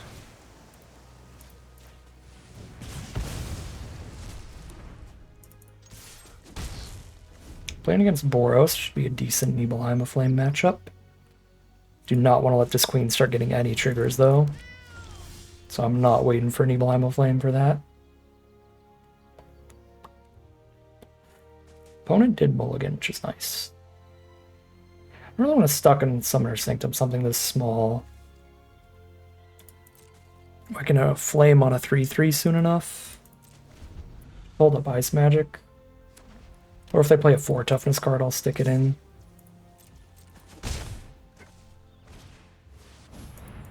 Two toughness, sure. But also... I can't guarantee I'm drawing the land soon, so let's make sure I'm slowing them down. Sort of the land, but not perfectly the land here. Card collection gets me to red sooner, but I need the 3/3 on board if I want to flame in the first place. Anyway. Oh my god.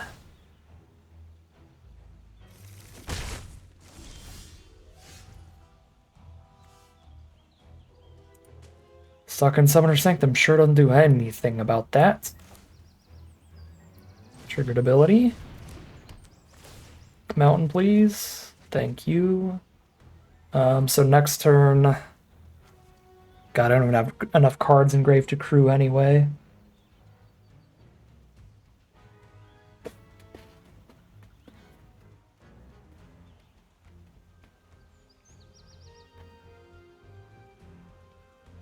Guess Warrior Sword's big enough for the Aflame.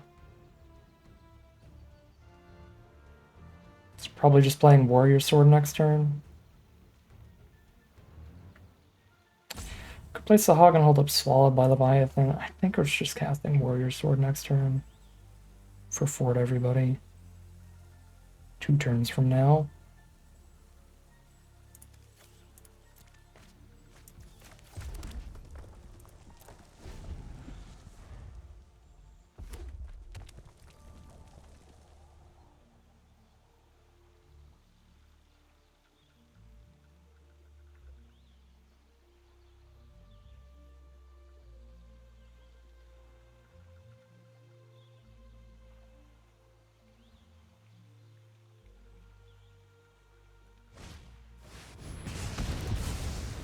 They're non-human creature for Vinoda.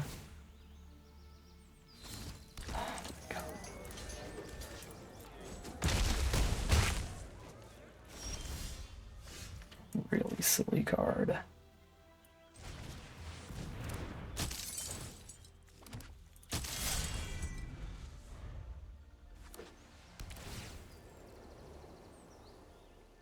Come on, don't, not two removal in a row.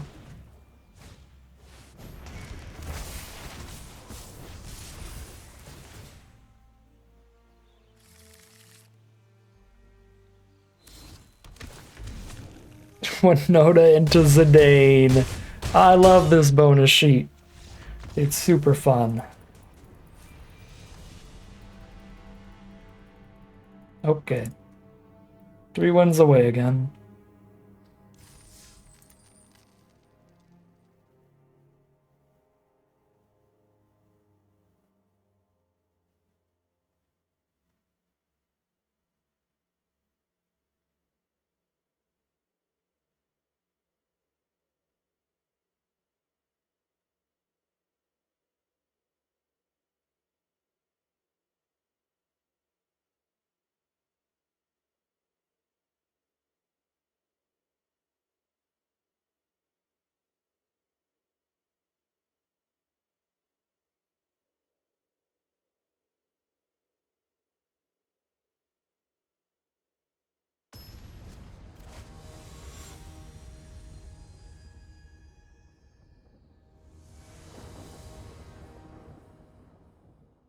On the play.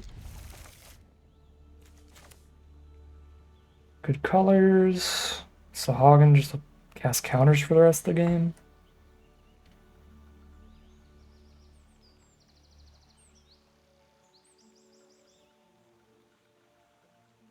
For the next several turns, at least.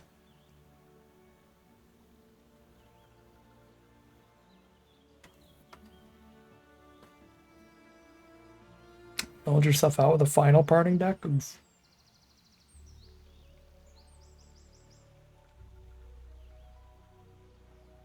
Wait, what is a final parting deck? I don't remember final parting.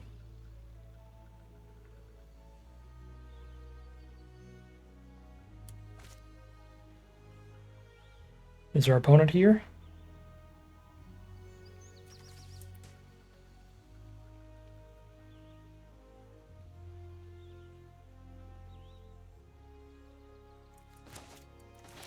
The rope's gonna come up. We're just gonna get a random draw or something.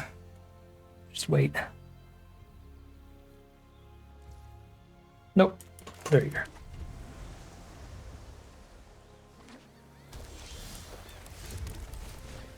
Alright, Warrior's Sword gives me a proactive play for turn 4.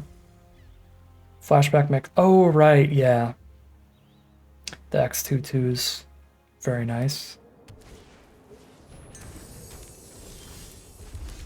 Alright, I am countering literally anything I see with Swallowed by Leviathan just to surveil to the land.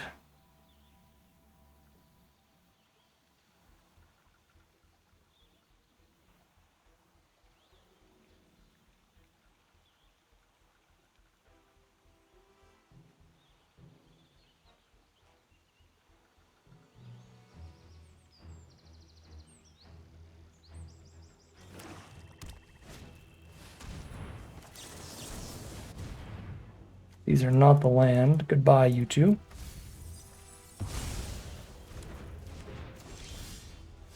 Dug perfectly there. Thank you very much.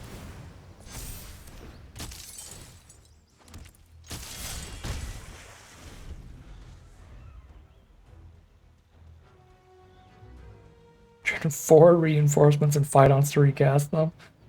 Nice. You gotta get the 1 of Laboratory Maniac for when you mill yourself out. I don't think that's actually that good, but it is pretty funny. Laboratory Maniac.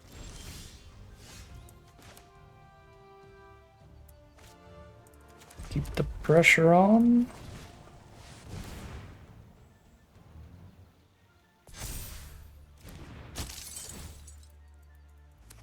I think the only reason to just hold up a Syncopate here is for exactly Ultima. I don't think there's any other spell that we want to hold up Syncopate for, so... I'll play the better way for against anything else from our opponent.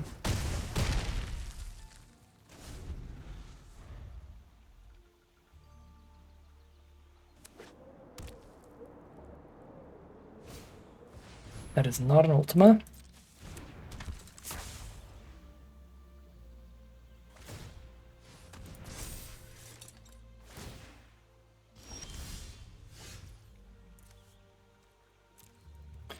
This looks pretty unlosable if we have Syncopate up now.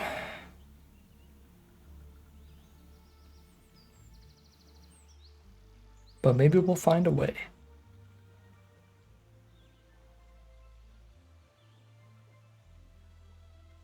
So they're going to be at 13, but take 7.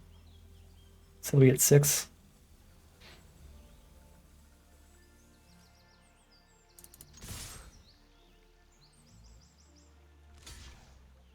Oh. Okay. I saw the block on Slahog and I was going to be like, oh. Awesome. But that is not the play.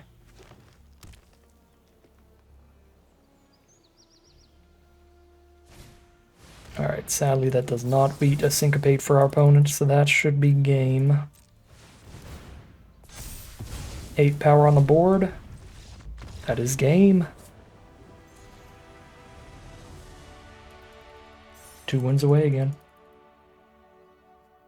The back and forth and back and forth.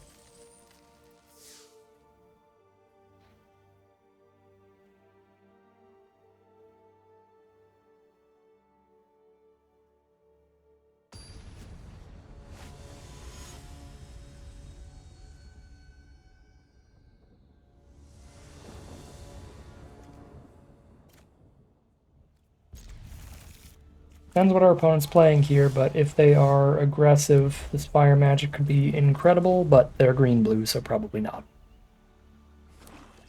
Yep, that is Sultai ramp, play a bunch of big stuff, fire magic doesn't really matter most of the time, which makes this opening hand mid. It's not horrific. We still have Swallowed by Leviathan and Stuck in Summoner's Sanctum as cards that are good in the matchup. Oh, if we were on the play, I'd counter that Blitzball, but I just realized we don't have 3-man out yet because we were not on the play.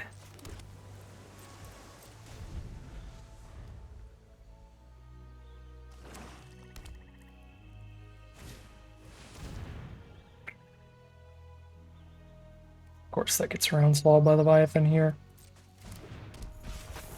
Good grief, that is very bad.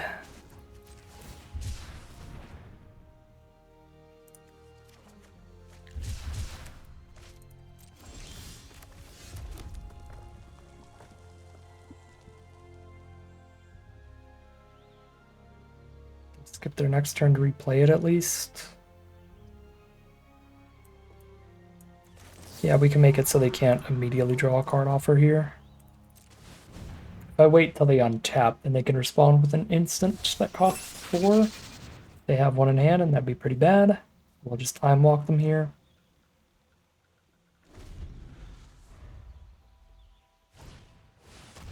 They had the Reach the Horizon, so they redraw the Shantaro and they're not even going to cast her this turn. That feels good.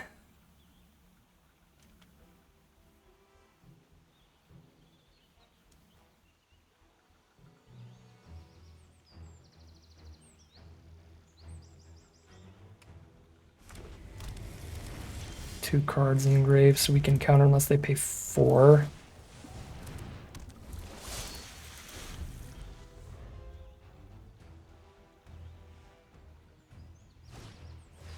And we would need counter unless they pay 5 at this point.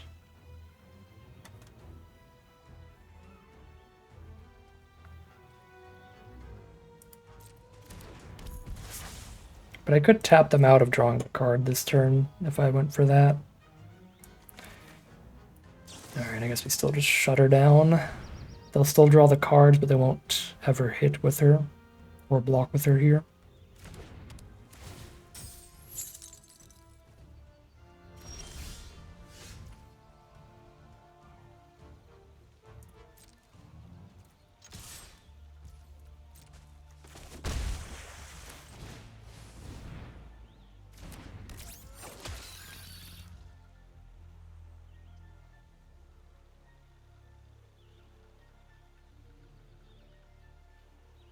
That Frost Intervention's super good here because they draw the card.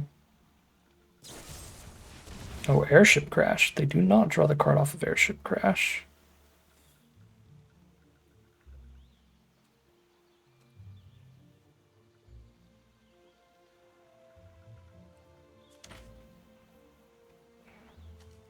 I'm too scared of bombs to counter this, I think.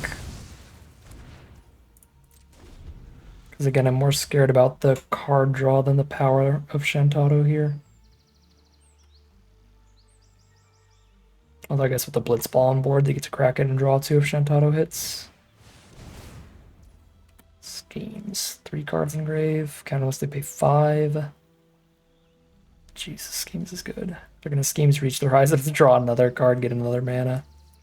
Alright, well that's rough. Suplex can't kill her. I guess I could cast Fire Magic and Suplex. Which might just be the state of things at this point.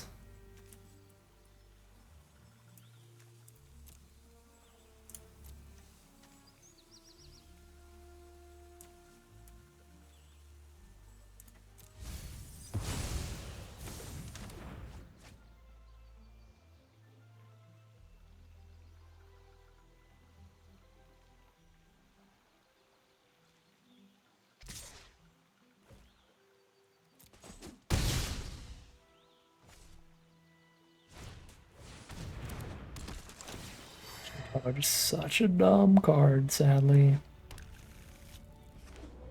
At least I'm killing 2 creatures with this Fire Magic now. Well, killing a creature with this Fire Magic. So this isn't just stacking to the Shantado kill.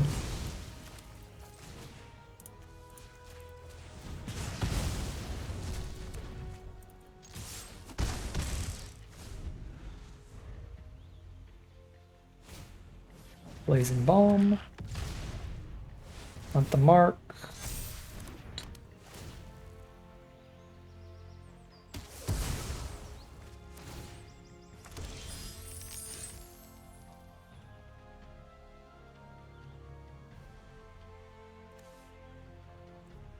Just schemes their bomb here, keep their board empty. But I think I'm setting up this side quest. It flips immediately here. Should not have played the land yet, actually.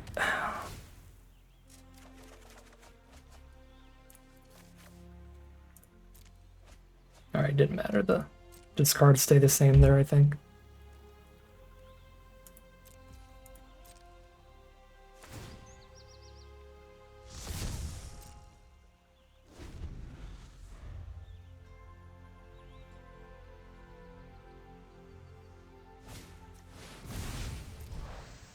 Seems back to Crash. Crash the Magic card, probably.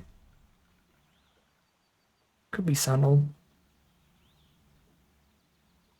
If they crash the Sentinel, then they get another treasure.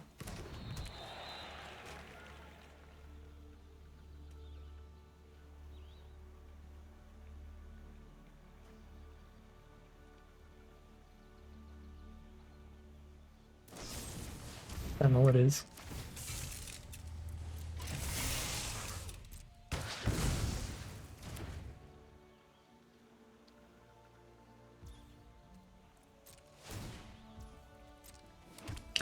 They do got some blitz balls on them. 3 mana. I got a suplex.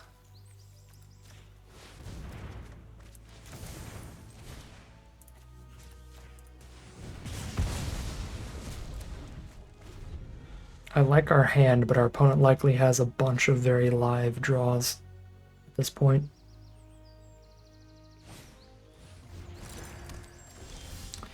Helixer's kind of one of them.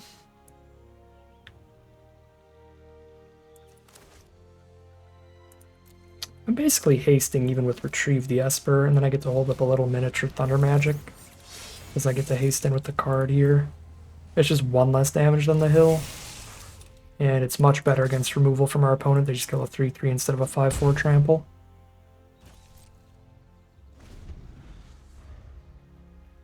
Although, again, removal from our opponent's still really bad since it flips their side quests. And there it is.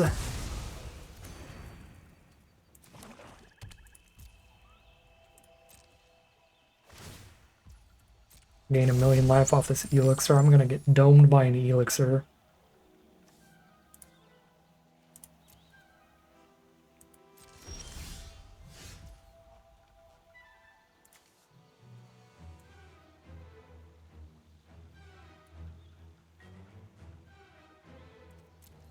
I'm gonna stick this thing in the Summoner Sanctum, but I sure can't.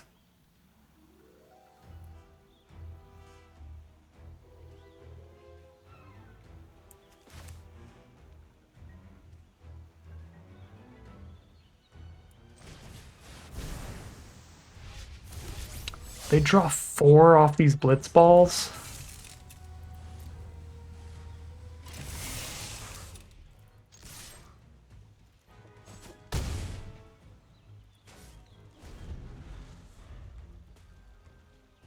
I don't think there's anything. I mean, I could schemes it back to their hand and let them replay it, kill another creature, get another treasure, and flip it immediately anyway.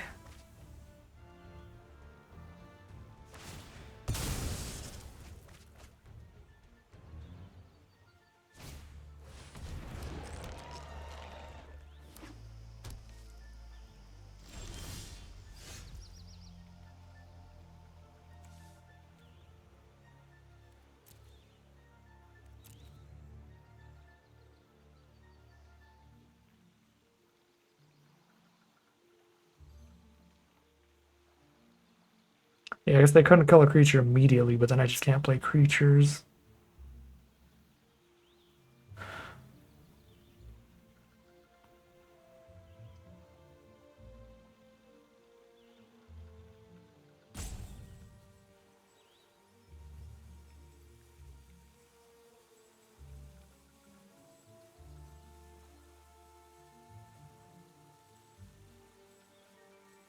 Looks for gain 7, shuffle 7 back in.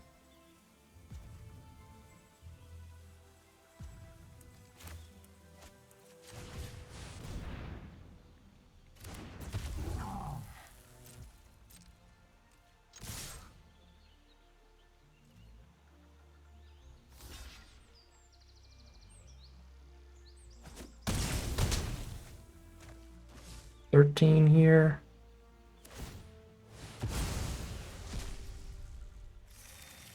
$14.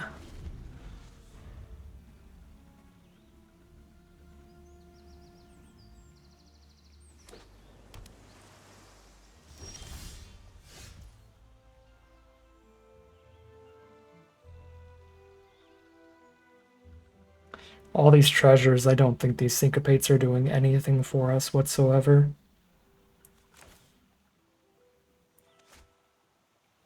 That said, it's not like Warrior Sword on the board is doing much. Say hold up the syncopate for now. But Warrior Sword main phase 2.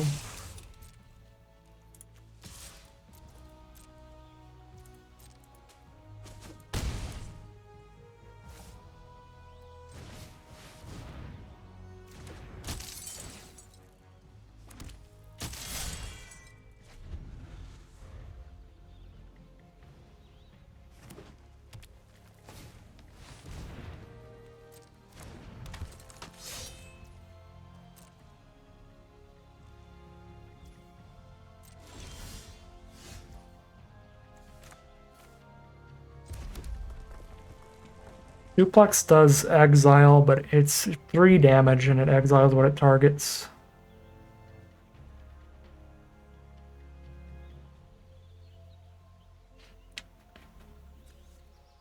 Could not kill Yawgmoth, but we can try to exile Fang here.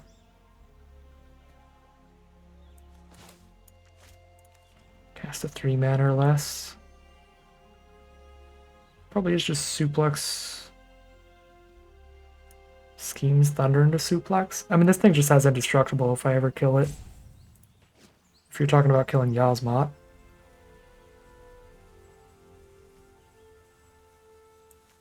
I think I'm just scheme suplexing Fang.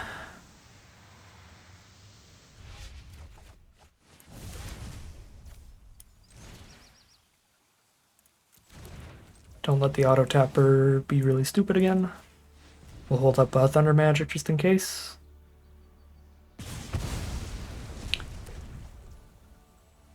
If they don't have instant speed removal, this is lethal on board.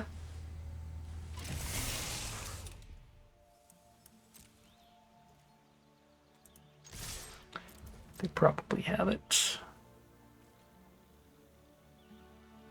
Oh, it's not lethal, it's 1 damage off.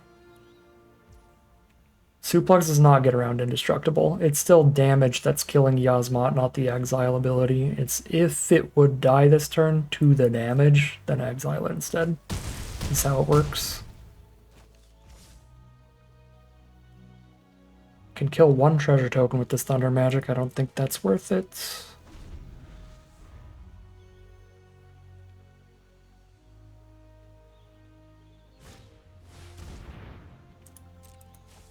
Combat tutorial's a good one. Vanille. Depends what they hit. They could still be dead in the sky.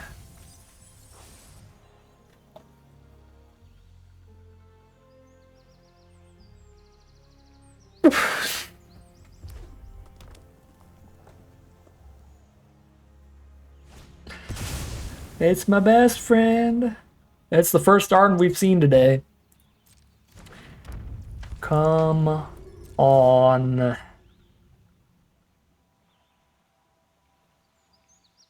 One life from winning this game, and now we just hard lose to Arden. Yeah, I guess we should have made them spend the treasures. That's insane.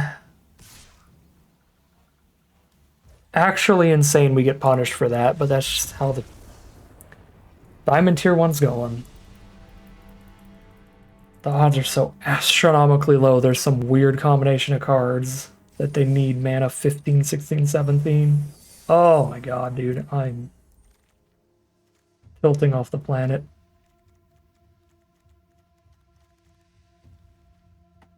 Where's the text? There's the text. Draft 18.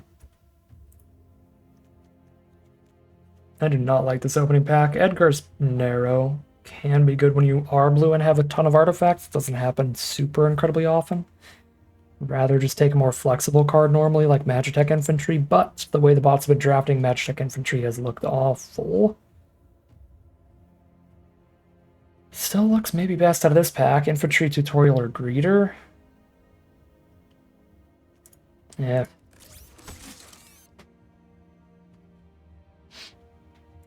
Intervention. Just couldn't anything. Side quest Hunt the Mark is great with intervention. Heck dice to stick to black now, because nothing off color is quite as good. Shantaro, pick 5. Because what on earth are these bots?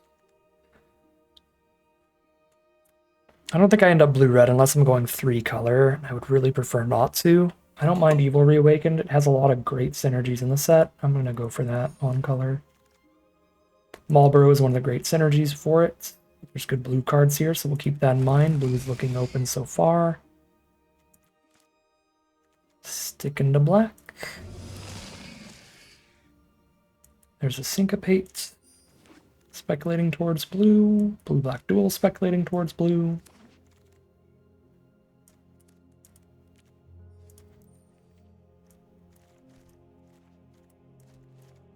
Probably schemes over rat. Tempted to just take rat. Rat has been deceptively good, but schemes is just straight up great.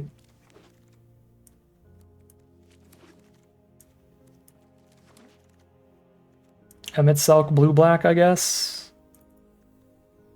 When you open Emmet, here we are. Emmet's very good with our Evil Reawakened. If we get some, God, what are they called? Resentful Revelations. Those are super good with Emmet as well. To the point where I might like Revelation more than Gaius here. But Gaius is a solid card. I think I'm on Revelation. Revelation's really good with Evil Reawakened and pretty good with Emmet as well. Circle of Power is awesome for this color pair, but removal is very, very, very high as a pick. Side quest, intervention only so far. Yeah, I'll take Treachery. Dire Rat or a blue-black duel. Get the rat. Marlboro, Combat Tutorial, and Sentinel. Take another Marlboro. Evil Reawakened not deck over here. Nothing. Nothing. And nothing.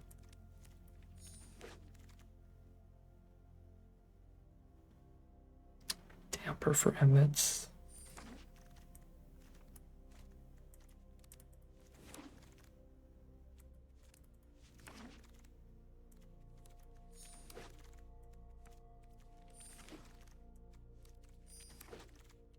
Pack 3, pick 1. Incredible double white rare and nothing that goes into this deck. We're not going to have high enough creature count for final days.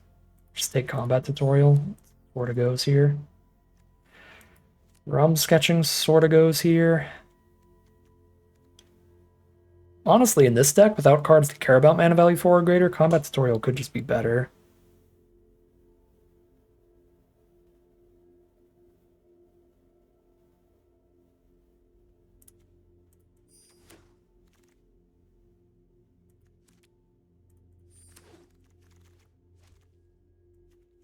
Well, we did find a Sahagin at least.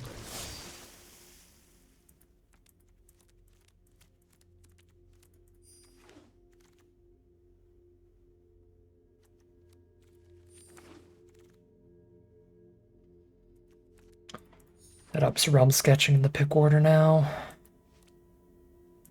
Triple Marlboro, let's go.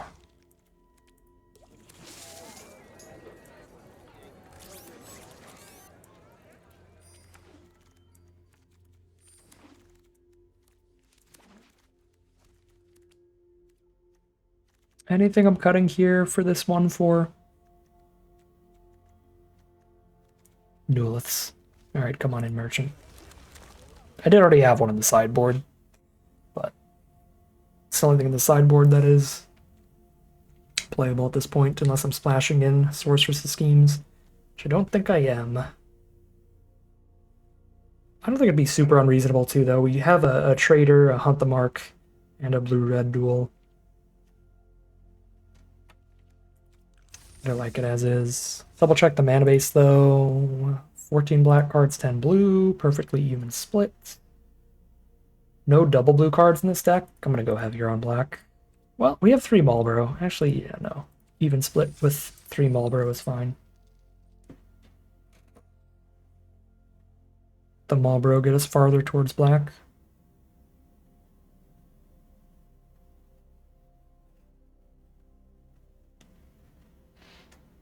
You might hit that initial estimate of the 18 hours now at this point. We're at almost 17. Bummer.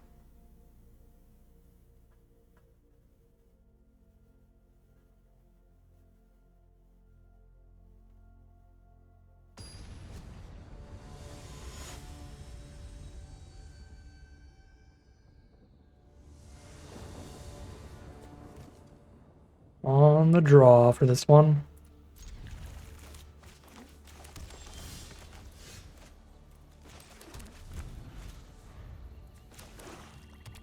Golgari from our opponent. There's the Goo-Goo. Here's a rat.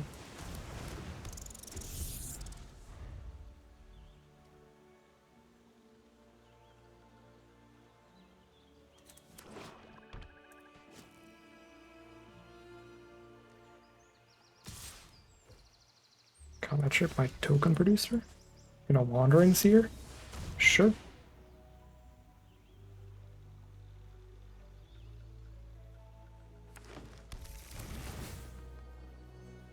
Now we work our way up the curve too. The Ice Magic the Gardener, get rid of its counter and slow them down ramp-wise. I guess I could just Ice Magic whatever they cast here to slow them down. And I have the intervention for the first threat.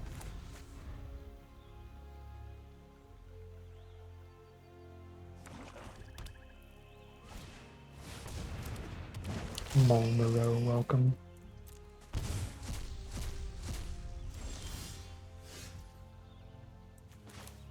We're gonna treasure token into our Marlboro. Yep. Okay. I do not want to ice magic that card. This is a good ETB effect.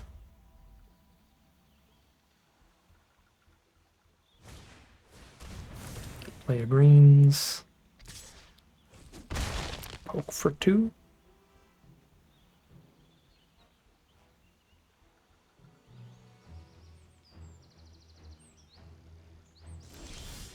Cool.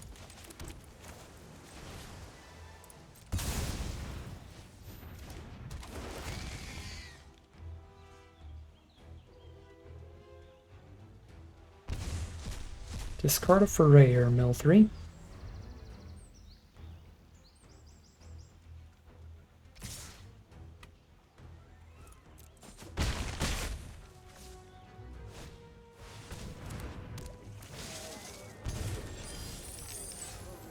Onto an Emmet. Play a trader and hold up an ice magic for some reasonable blocks here. Get some racing going.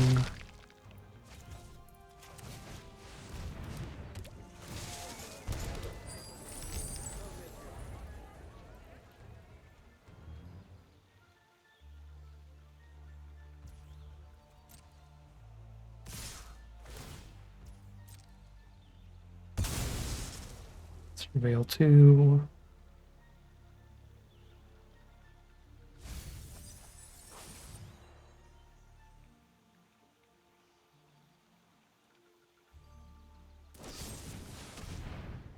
Intervention trader. Kill their chocobo here.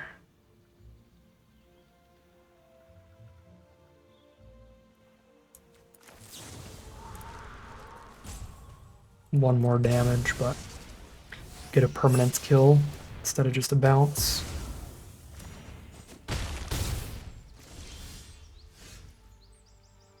If I had the land for that, we would really still be racing, but I do not, so... Emmet towards it, discarding Merchant. Perfect. Play that next turn. Rather play Sahagin than the Merchant.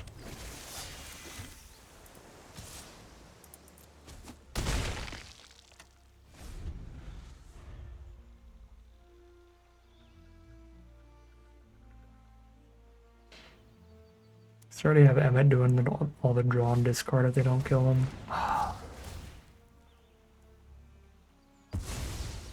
Ooh, Cloud doesn't kill Emmet here. Love that. Need to kill the flyer. And I need to probably not attack here. As much as I would love to.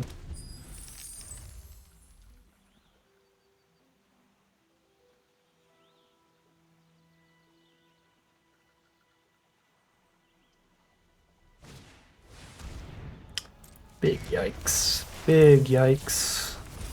2 creatures off 1 spell. They have not drawn a land in a while. That is really bad for me. Unless they might be holding one here. Nope. It's all spells in there. Jeez.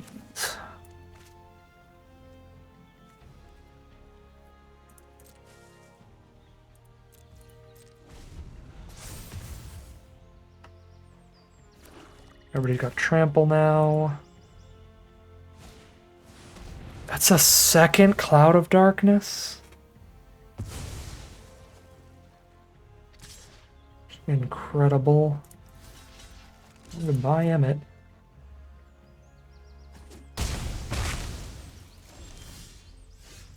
If this were literally the opposite order, we would have such a game here because they would have discarded the Cloud. And now we're just dead. Block 3, 4, 5, 6, 7. We're dead to a land.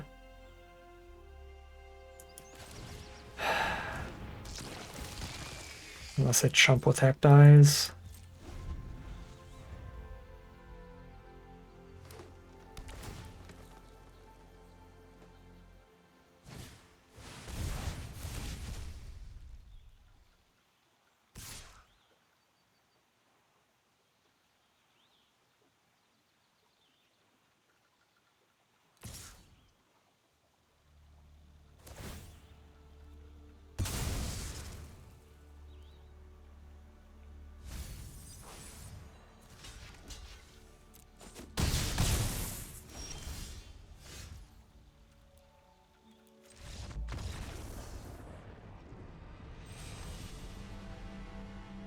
Get on board.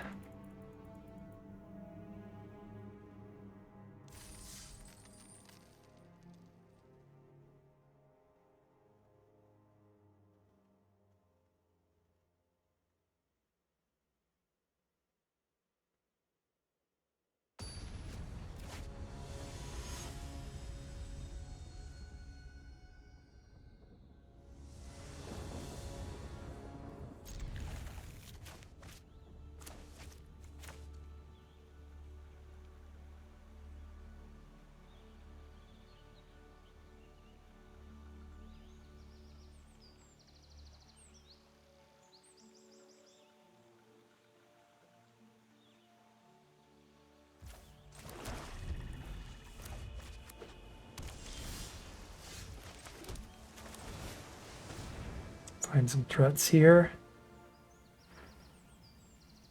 This is a fine Sahagin hand.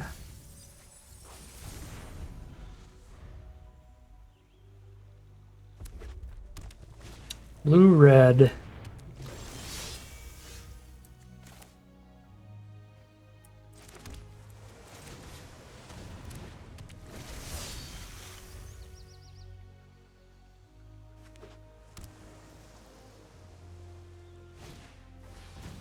Why wouldn't they have it?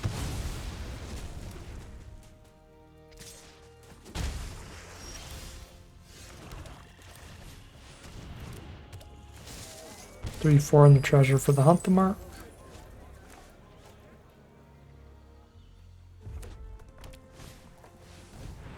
Another Sahagin. They have magic damper for their own Sahagin. That's gonna be awkward. But we get around the syncopate here.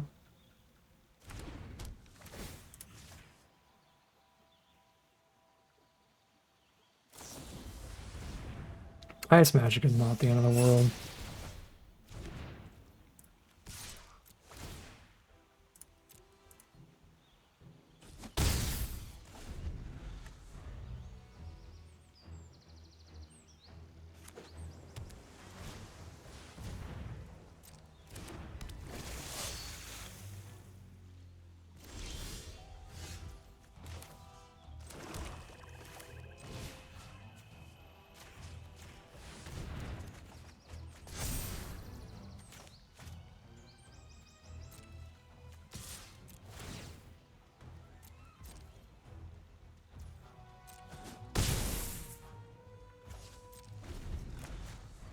Open up instance here.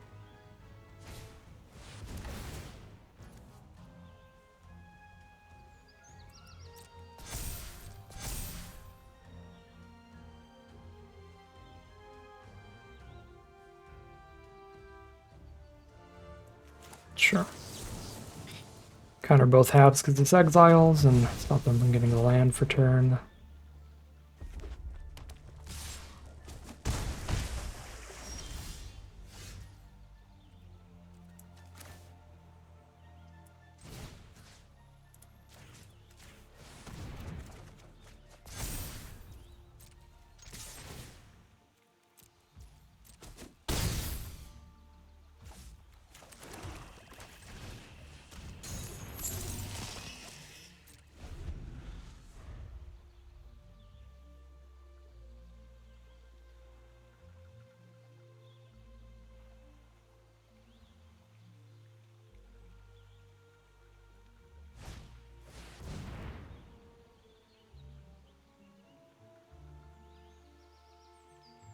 Another Chocobo token if I ice magic this Thornberry.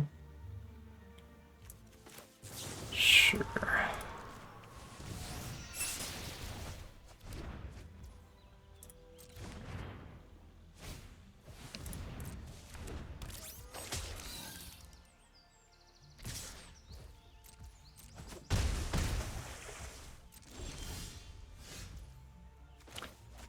That is good with one card in their hand.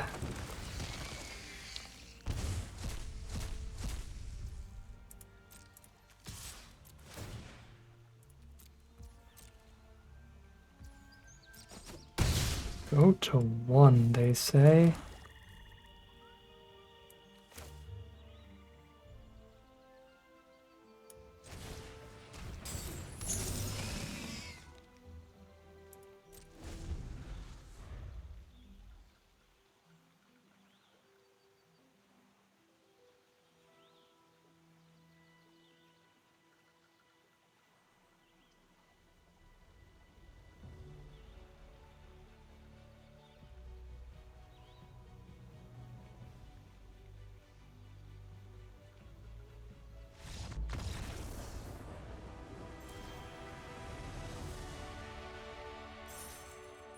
1-1.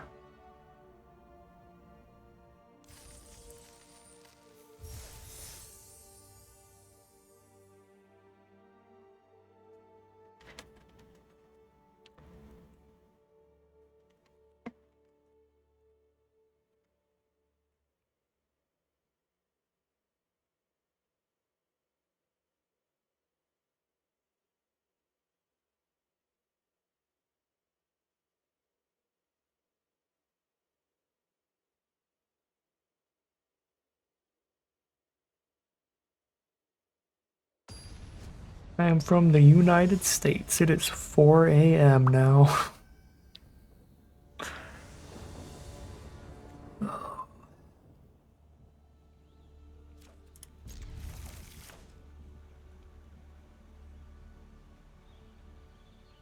Need to draw some relevant spells here, but could draw pretty much anything.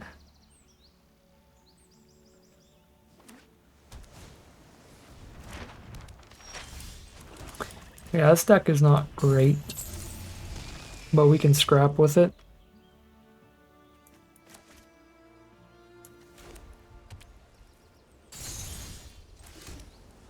Good draw.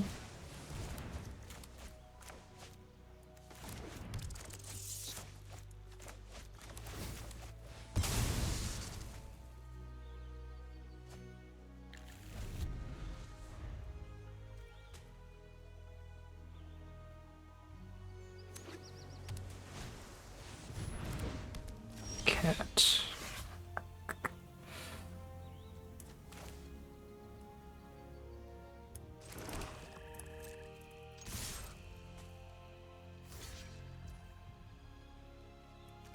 Don't mind Treachery here before they get any other artifacts out.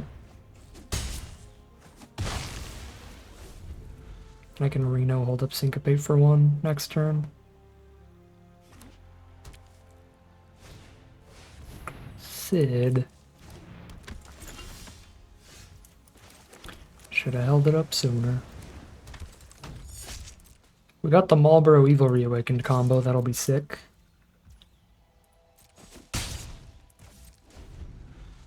If we don't have to Syncopate this turn. Okay, I have to Syncopate this turn.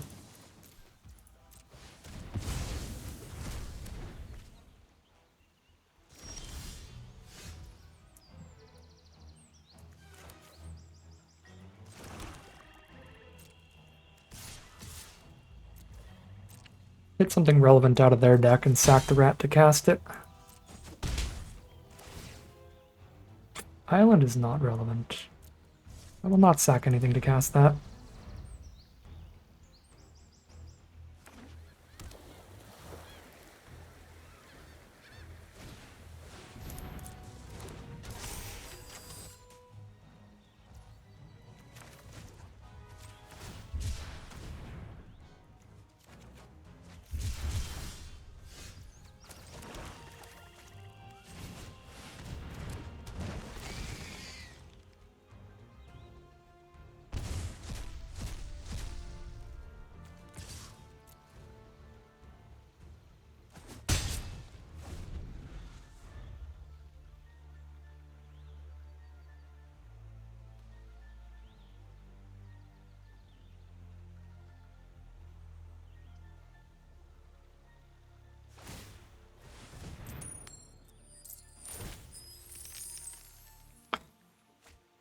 I've not had an opponent lose a literal coin flip yet today.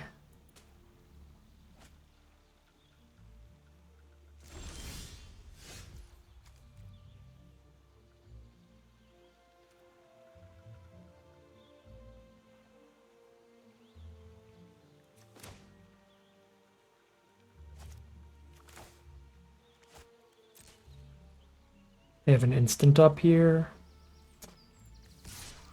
Think I can't really go all in. I kind of want to, but not with this mana up.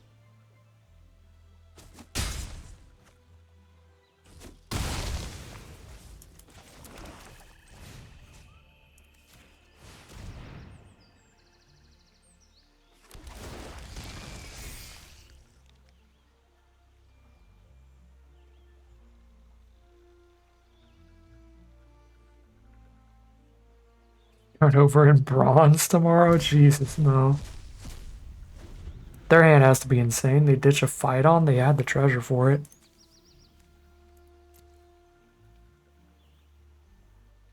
What is about to happen to me here? It has to be something that stops lethal, or I don't think that this card makes a ton of sense.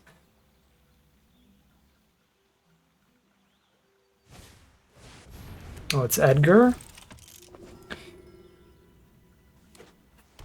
Block, take 4. I mean, they're dead on board without 2-man interaction now, which apparently they have. I still gotta go for it if I top deck a land.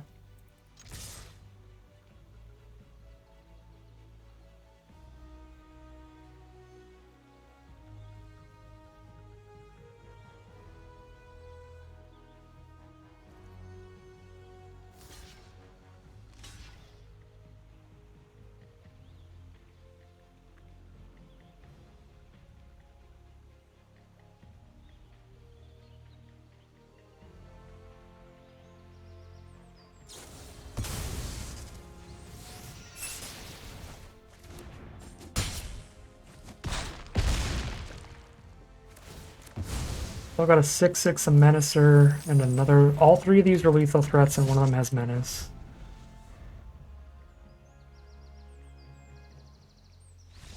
Thank goodness. 2 wins away.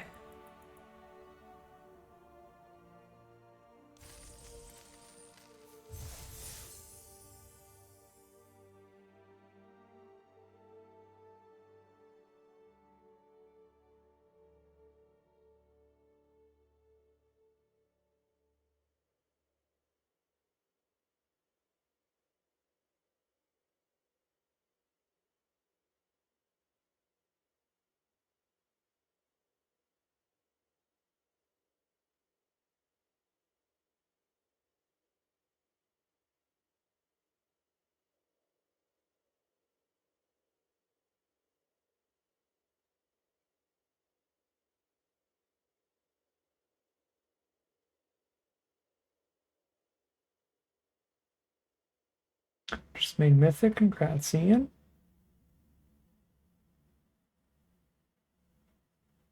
Hour 18 was correct after all, especially if the queues keep lasting like this. Hour 18 is the cutoff point for health reasons. If we don't make it in 18 hours, we don't make it. Bronze to Diamond Tier 1, only 1 win away from Mythic in like 14, 15 hours, and then just get stuck there for a couple hours. Forever. That would be a tragedy. Oh my god. Incredible draw.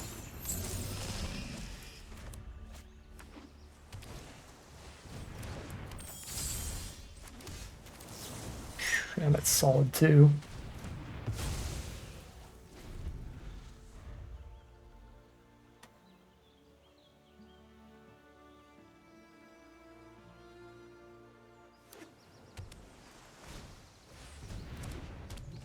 Three hours, I was 1 win away. We didn't get the win, and then we just kept getting 3/3 decks and stayed at the same rank the whole dang time.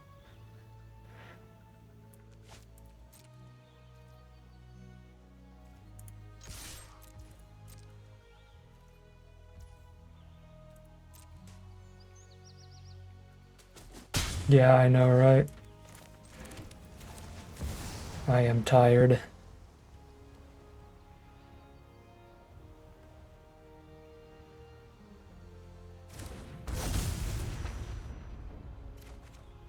Rat tap land next turn.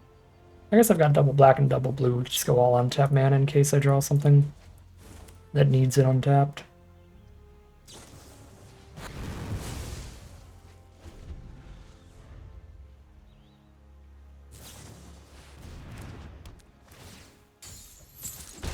Emmett will still win us the game if we get to 14 cards in grave, even if he's in a Summoner's Sanctum. Still lets us recast our whole grave.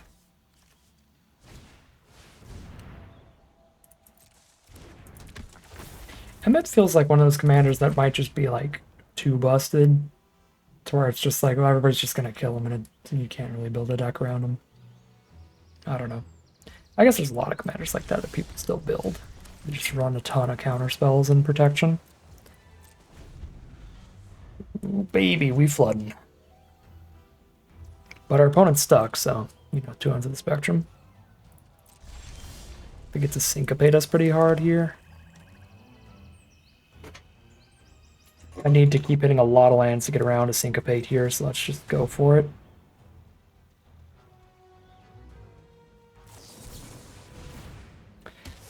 To wait till 8 mana minimum, that's 2 more turns. No, even 8 mana would be enough. I had to wait till 9 mana to get around syncopate. Not happening. Okay, that's a good draw.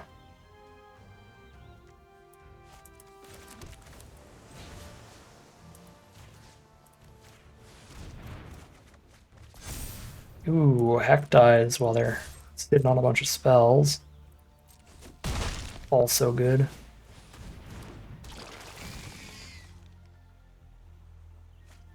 I guess the 1/1 body's basically completely useless, but hey. Do they have double Call Them Out in Chocobo? If they ditched one? I guess it has flashback, but still, you'd assume, as stuck as they are on mana, they'd like make a 2/2 get a mountain here.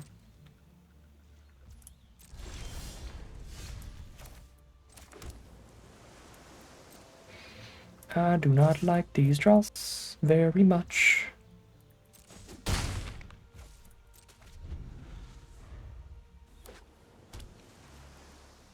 I guess they just knew they were going to go land into their Shiva and not need the call.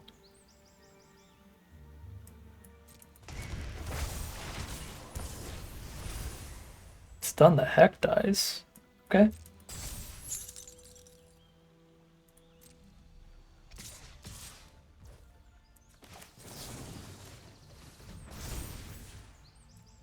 About to be out of cards here, but hey. Gotta draw something at some point, right? Hey, yo, that is so good with Emmett.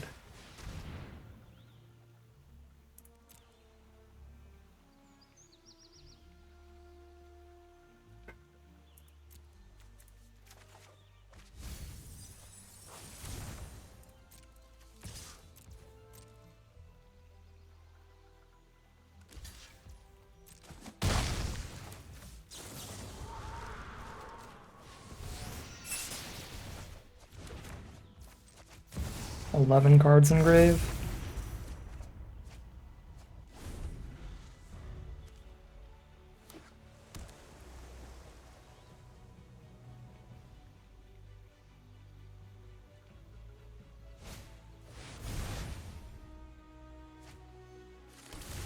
Mountain Chocobo.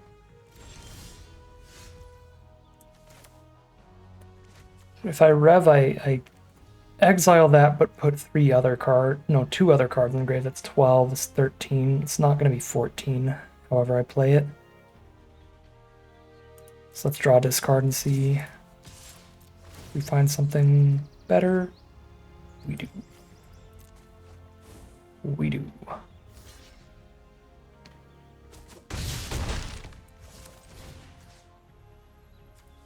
I'm just making them discard a mountain, but they're only on 1 red, so that's still decent.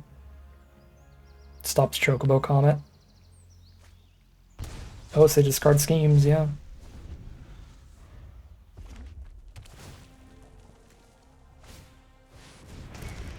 So they needed that red for the Esper. That kills Emmett, but we have a 6/6 Marlboro still. And the 3/3 kind of popping off. Block with everybody, I kill these two. This is going to sack itself soon enough.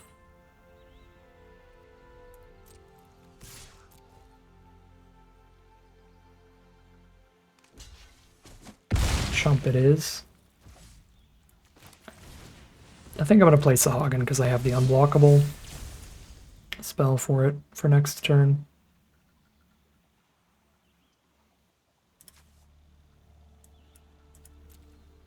Pick up a Fire Magic here.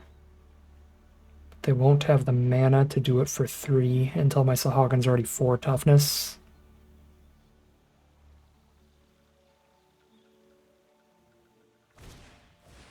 Play a Sahagin, then play the schemes. Sahagin to bomb pass.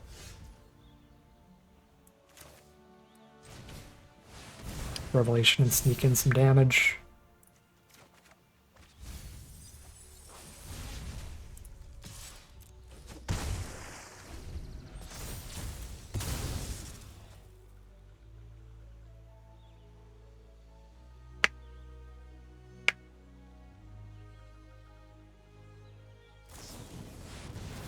Thunder Magic off the top for the 6/6. Very good.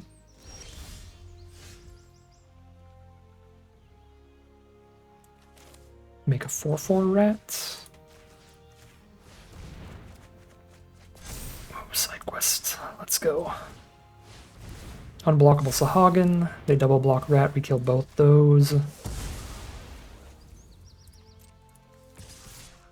Plus get a treasure that's 2 out of 3 for the side quest. They go for the trade on rat.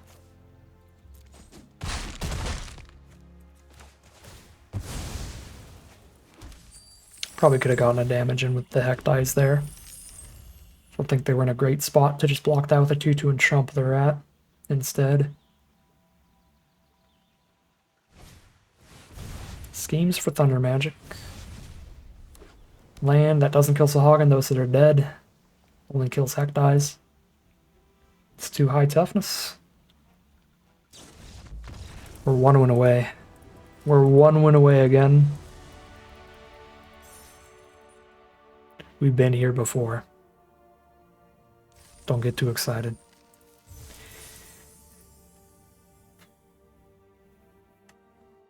But I'm hopeful.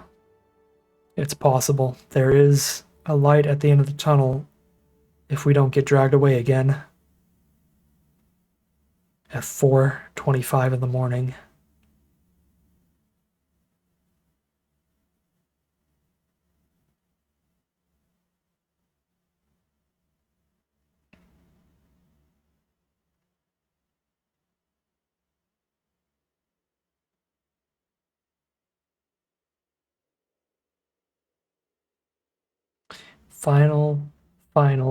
Final boss battle at this point. Something like that.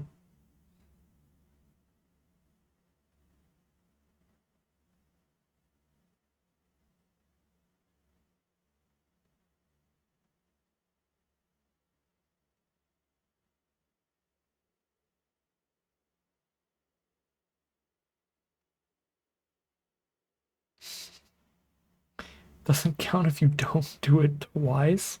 What? To make a new alt account and start on bronze after this? This opponent's name is literally the last one. If they're not the last opponent here.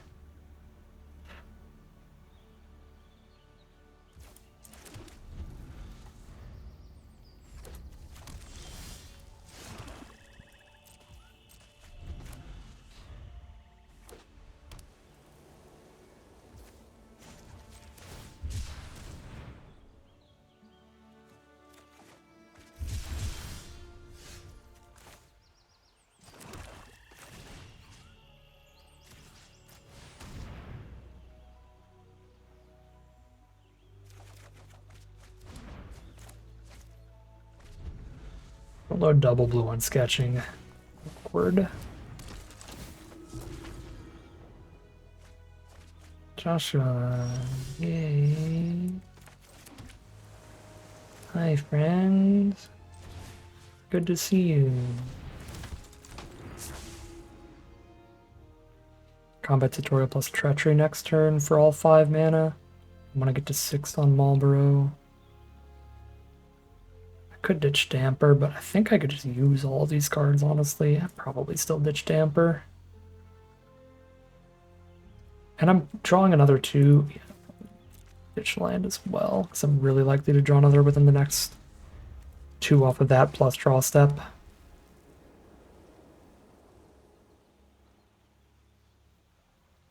Just Flip that, please. That is not flipping that.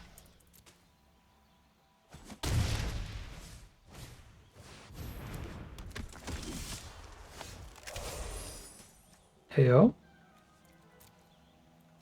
I guess I'm not drawing cards this turn. That makes discarding the land look super wrong here. Because we top deck's a 5-drop that I would much rather play. Yeah, I just need to hit my white and red sources to flip this Joshua. Tokens have backsides now, see? The token itself has a backside. Oh, it exiles itself though. Yeah, you can't flip it. Sometimes you can, because the tokens remember backsides now. But if it exiles itself and then comes back, then obviously you can't.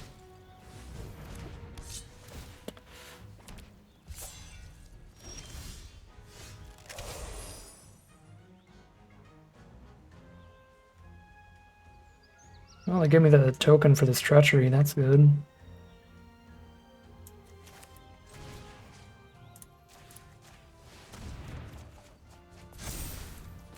Then I got the side quest.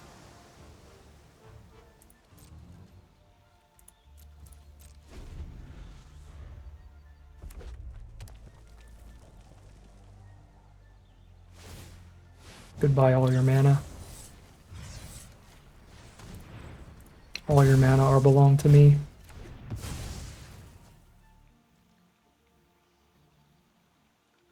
I'm just gonna spam Marlboros like it's nobody's business. I am going to make this opponent uninstall Arena.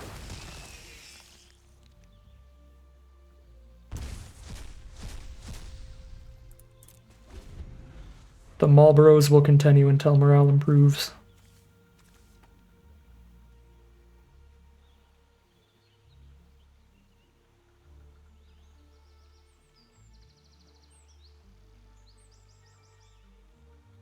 Who needs bombs when you can spam Marlboros?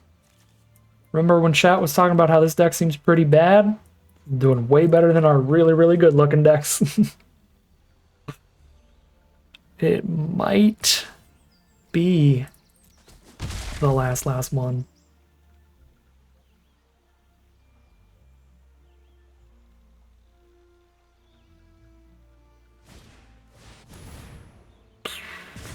Choco Comet is pretty great.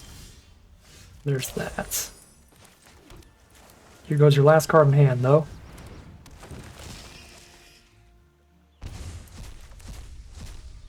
I'm playing side quest next turn. Let's get Sahagin out.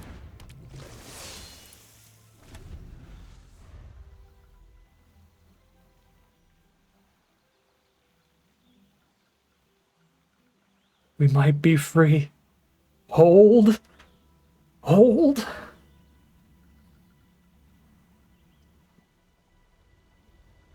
Pucker your butts, chat.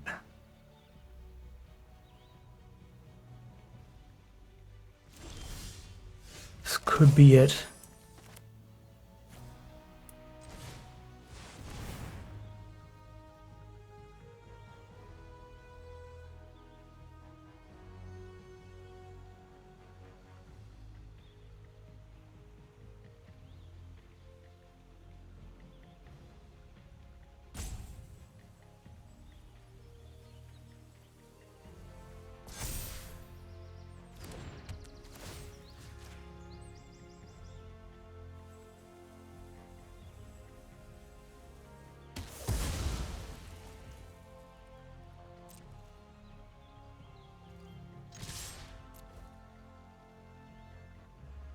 Moogle's Valor would be pretty bad for me, but I think they would have done it in response to the side quest.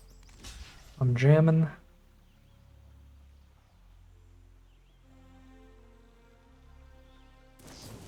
Thunder Magic is a-okay. Still up a Marlboro, they have nothing left on board, and they're at 10. And then here's 2 more creatures. And a treasure for Reno and Rude. Land off the top for our opponents. See if we draw something from their deck. We drew their Blitzball. What an iconic way to end it, honestly. I have not beaten Play Blitzball once today. Play Blitzball undefeated. The one time I played it, I won as well. And we did it. We are finally free. 17 hours and 36 minutes. It took 18 drafts to get from bronze to mythic. Now we know. Now if anybody asks, how many drafts does it take to go from bronze to mythic? Stream ends when you hit top 100 or 160. That's close enough. That's good enough for me. I need to go to bed for medical reasons. I've been live for almost 19 hours now. I've been up for like 20. So technically I stayed up later than I should physically, but it was worth it. That was fun. Even if the ending stretch became incredibly stretched out. Thank you all so much for hanging out and chatting. You guys really made this stream great. I can pull up the 17 lands stats before I get to bed to show you all exactly how the whole run went. The ending was rough. The ending was rough indeed. But if I pull open this 17 lands, then we can show off. Let's see. Add window capture. Overall, it was still a really good win rate. Window capture 3, specific window, 17 lands. Okay. Here it is. This is Gauntlet XL. That is the alt that I'm using right now. These are all the quick drafts I've ever done. First one started today at 10:56 a.m. So here's all the games. We get to see all the decks we used. A whole lot of red. A whole ton of red today, it looks like. But the thing you all want to see is performance. 96 wins, 42 losses, 69. Nice. 69.6% win rate to end us off. You can see the win rate too in the bronze and silver. Back then we were at like 80% win rate and then just slowly moved our way down to 69 at the end. Good stuff. Yeah, we played red in almost every deck. It's wild. One green deck the whole time. No, 2 green decks. We had that great green-white deck here. Yet there's all legends all day. Garnet, Snow, Kina, Vanille, Renoa, Yuna, Graha. That deck was funny. All right. That's the performance for you right there. This is all today. All these events. Yeah. Like 45% of the runs were trophies. It's slightly less than half. Half would have been 9 out of 18. We did 19 total. I guess that was draft 19, and I forgot to update it apparently, because it says 19 total events. All right, it took 19 drafts. All right, I really got to dip. I got to get to bed, but this was a great stream. Thank you all very much for hanging out. That was a fun time, and I am now probably the world record bronze to mythic draft holder, because I don't think anybody else was crazy enough to do it, at least live on air with a timer on. But maybe somebody did. If somebody did, please link it to me. I would love to see some more of this. I know a lot of people have done marathon streams, Lola Man and Scotty Nada on Twitch. They would be the most likely that I could think of that might have done this before, but whatever. I gotta pass out. Thanks everybody for watching. This has been Gauntlet X going bronze to mythic in one stream. Thank you very much for watching. As always, I'd like to thank my YouTube members and patrons for their support, as well as everybody in the chats, the super chats, the members, the memberships, all that. But other than that, as always, thank you very much for watching, and I'll see you all again soon for some more Magic Arena.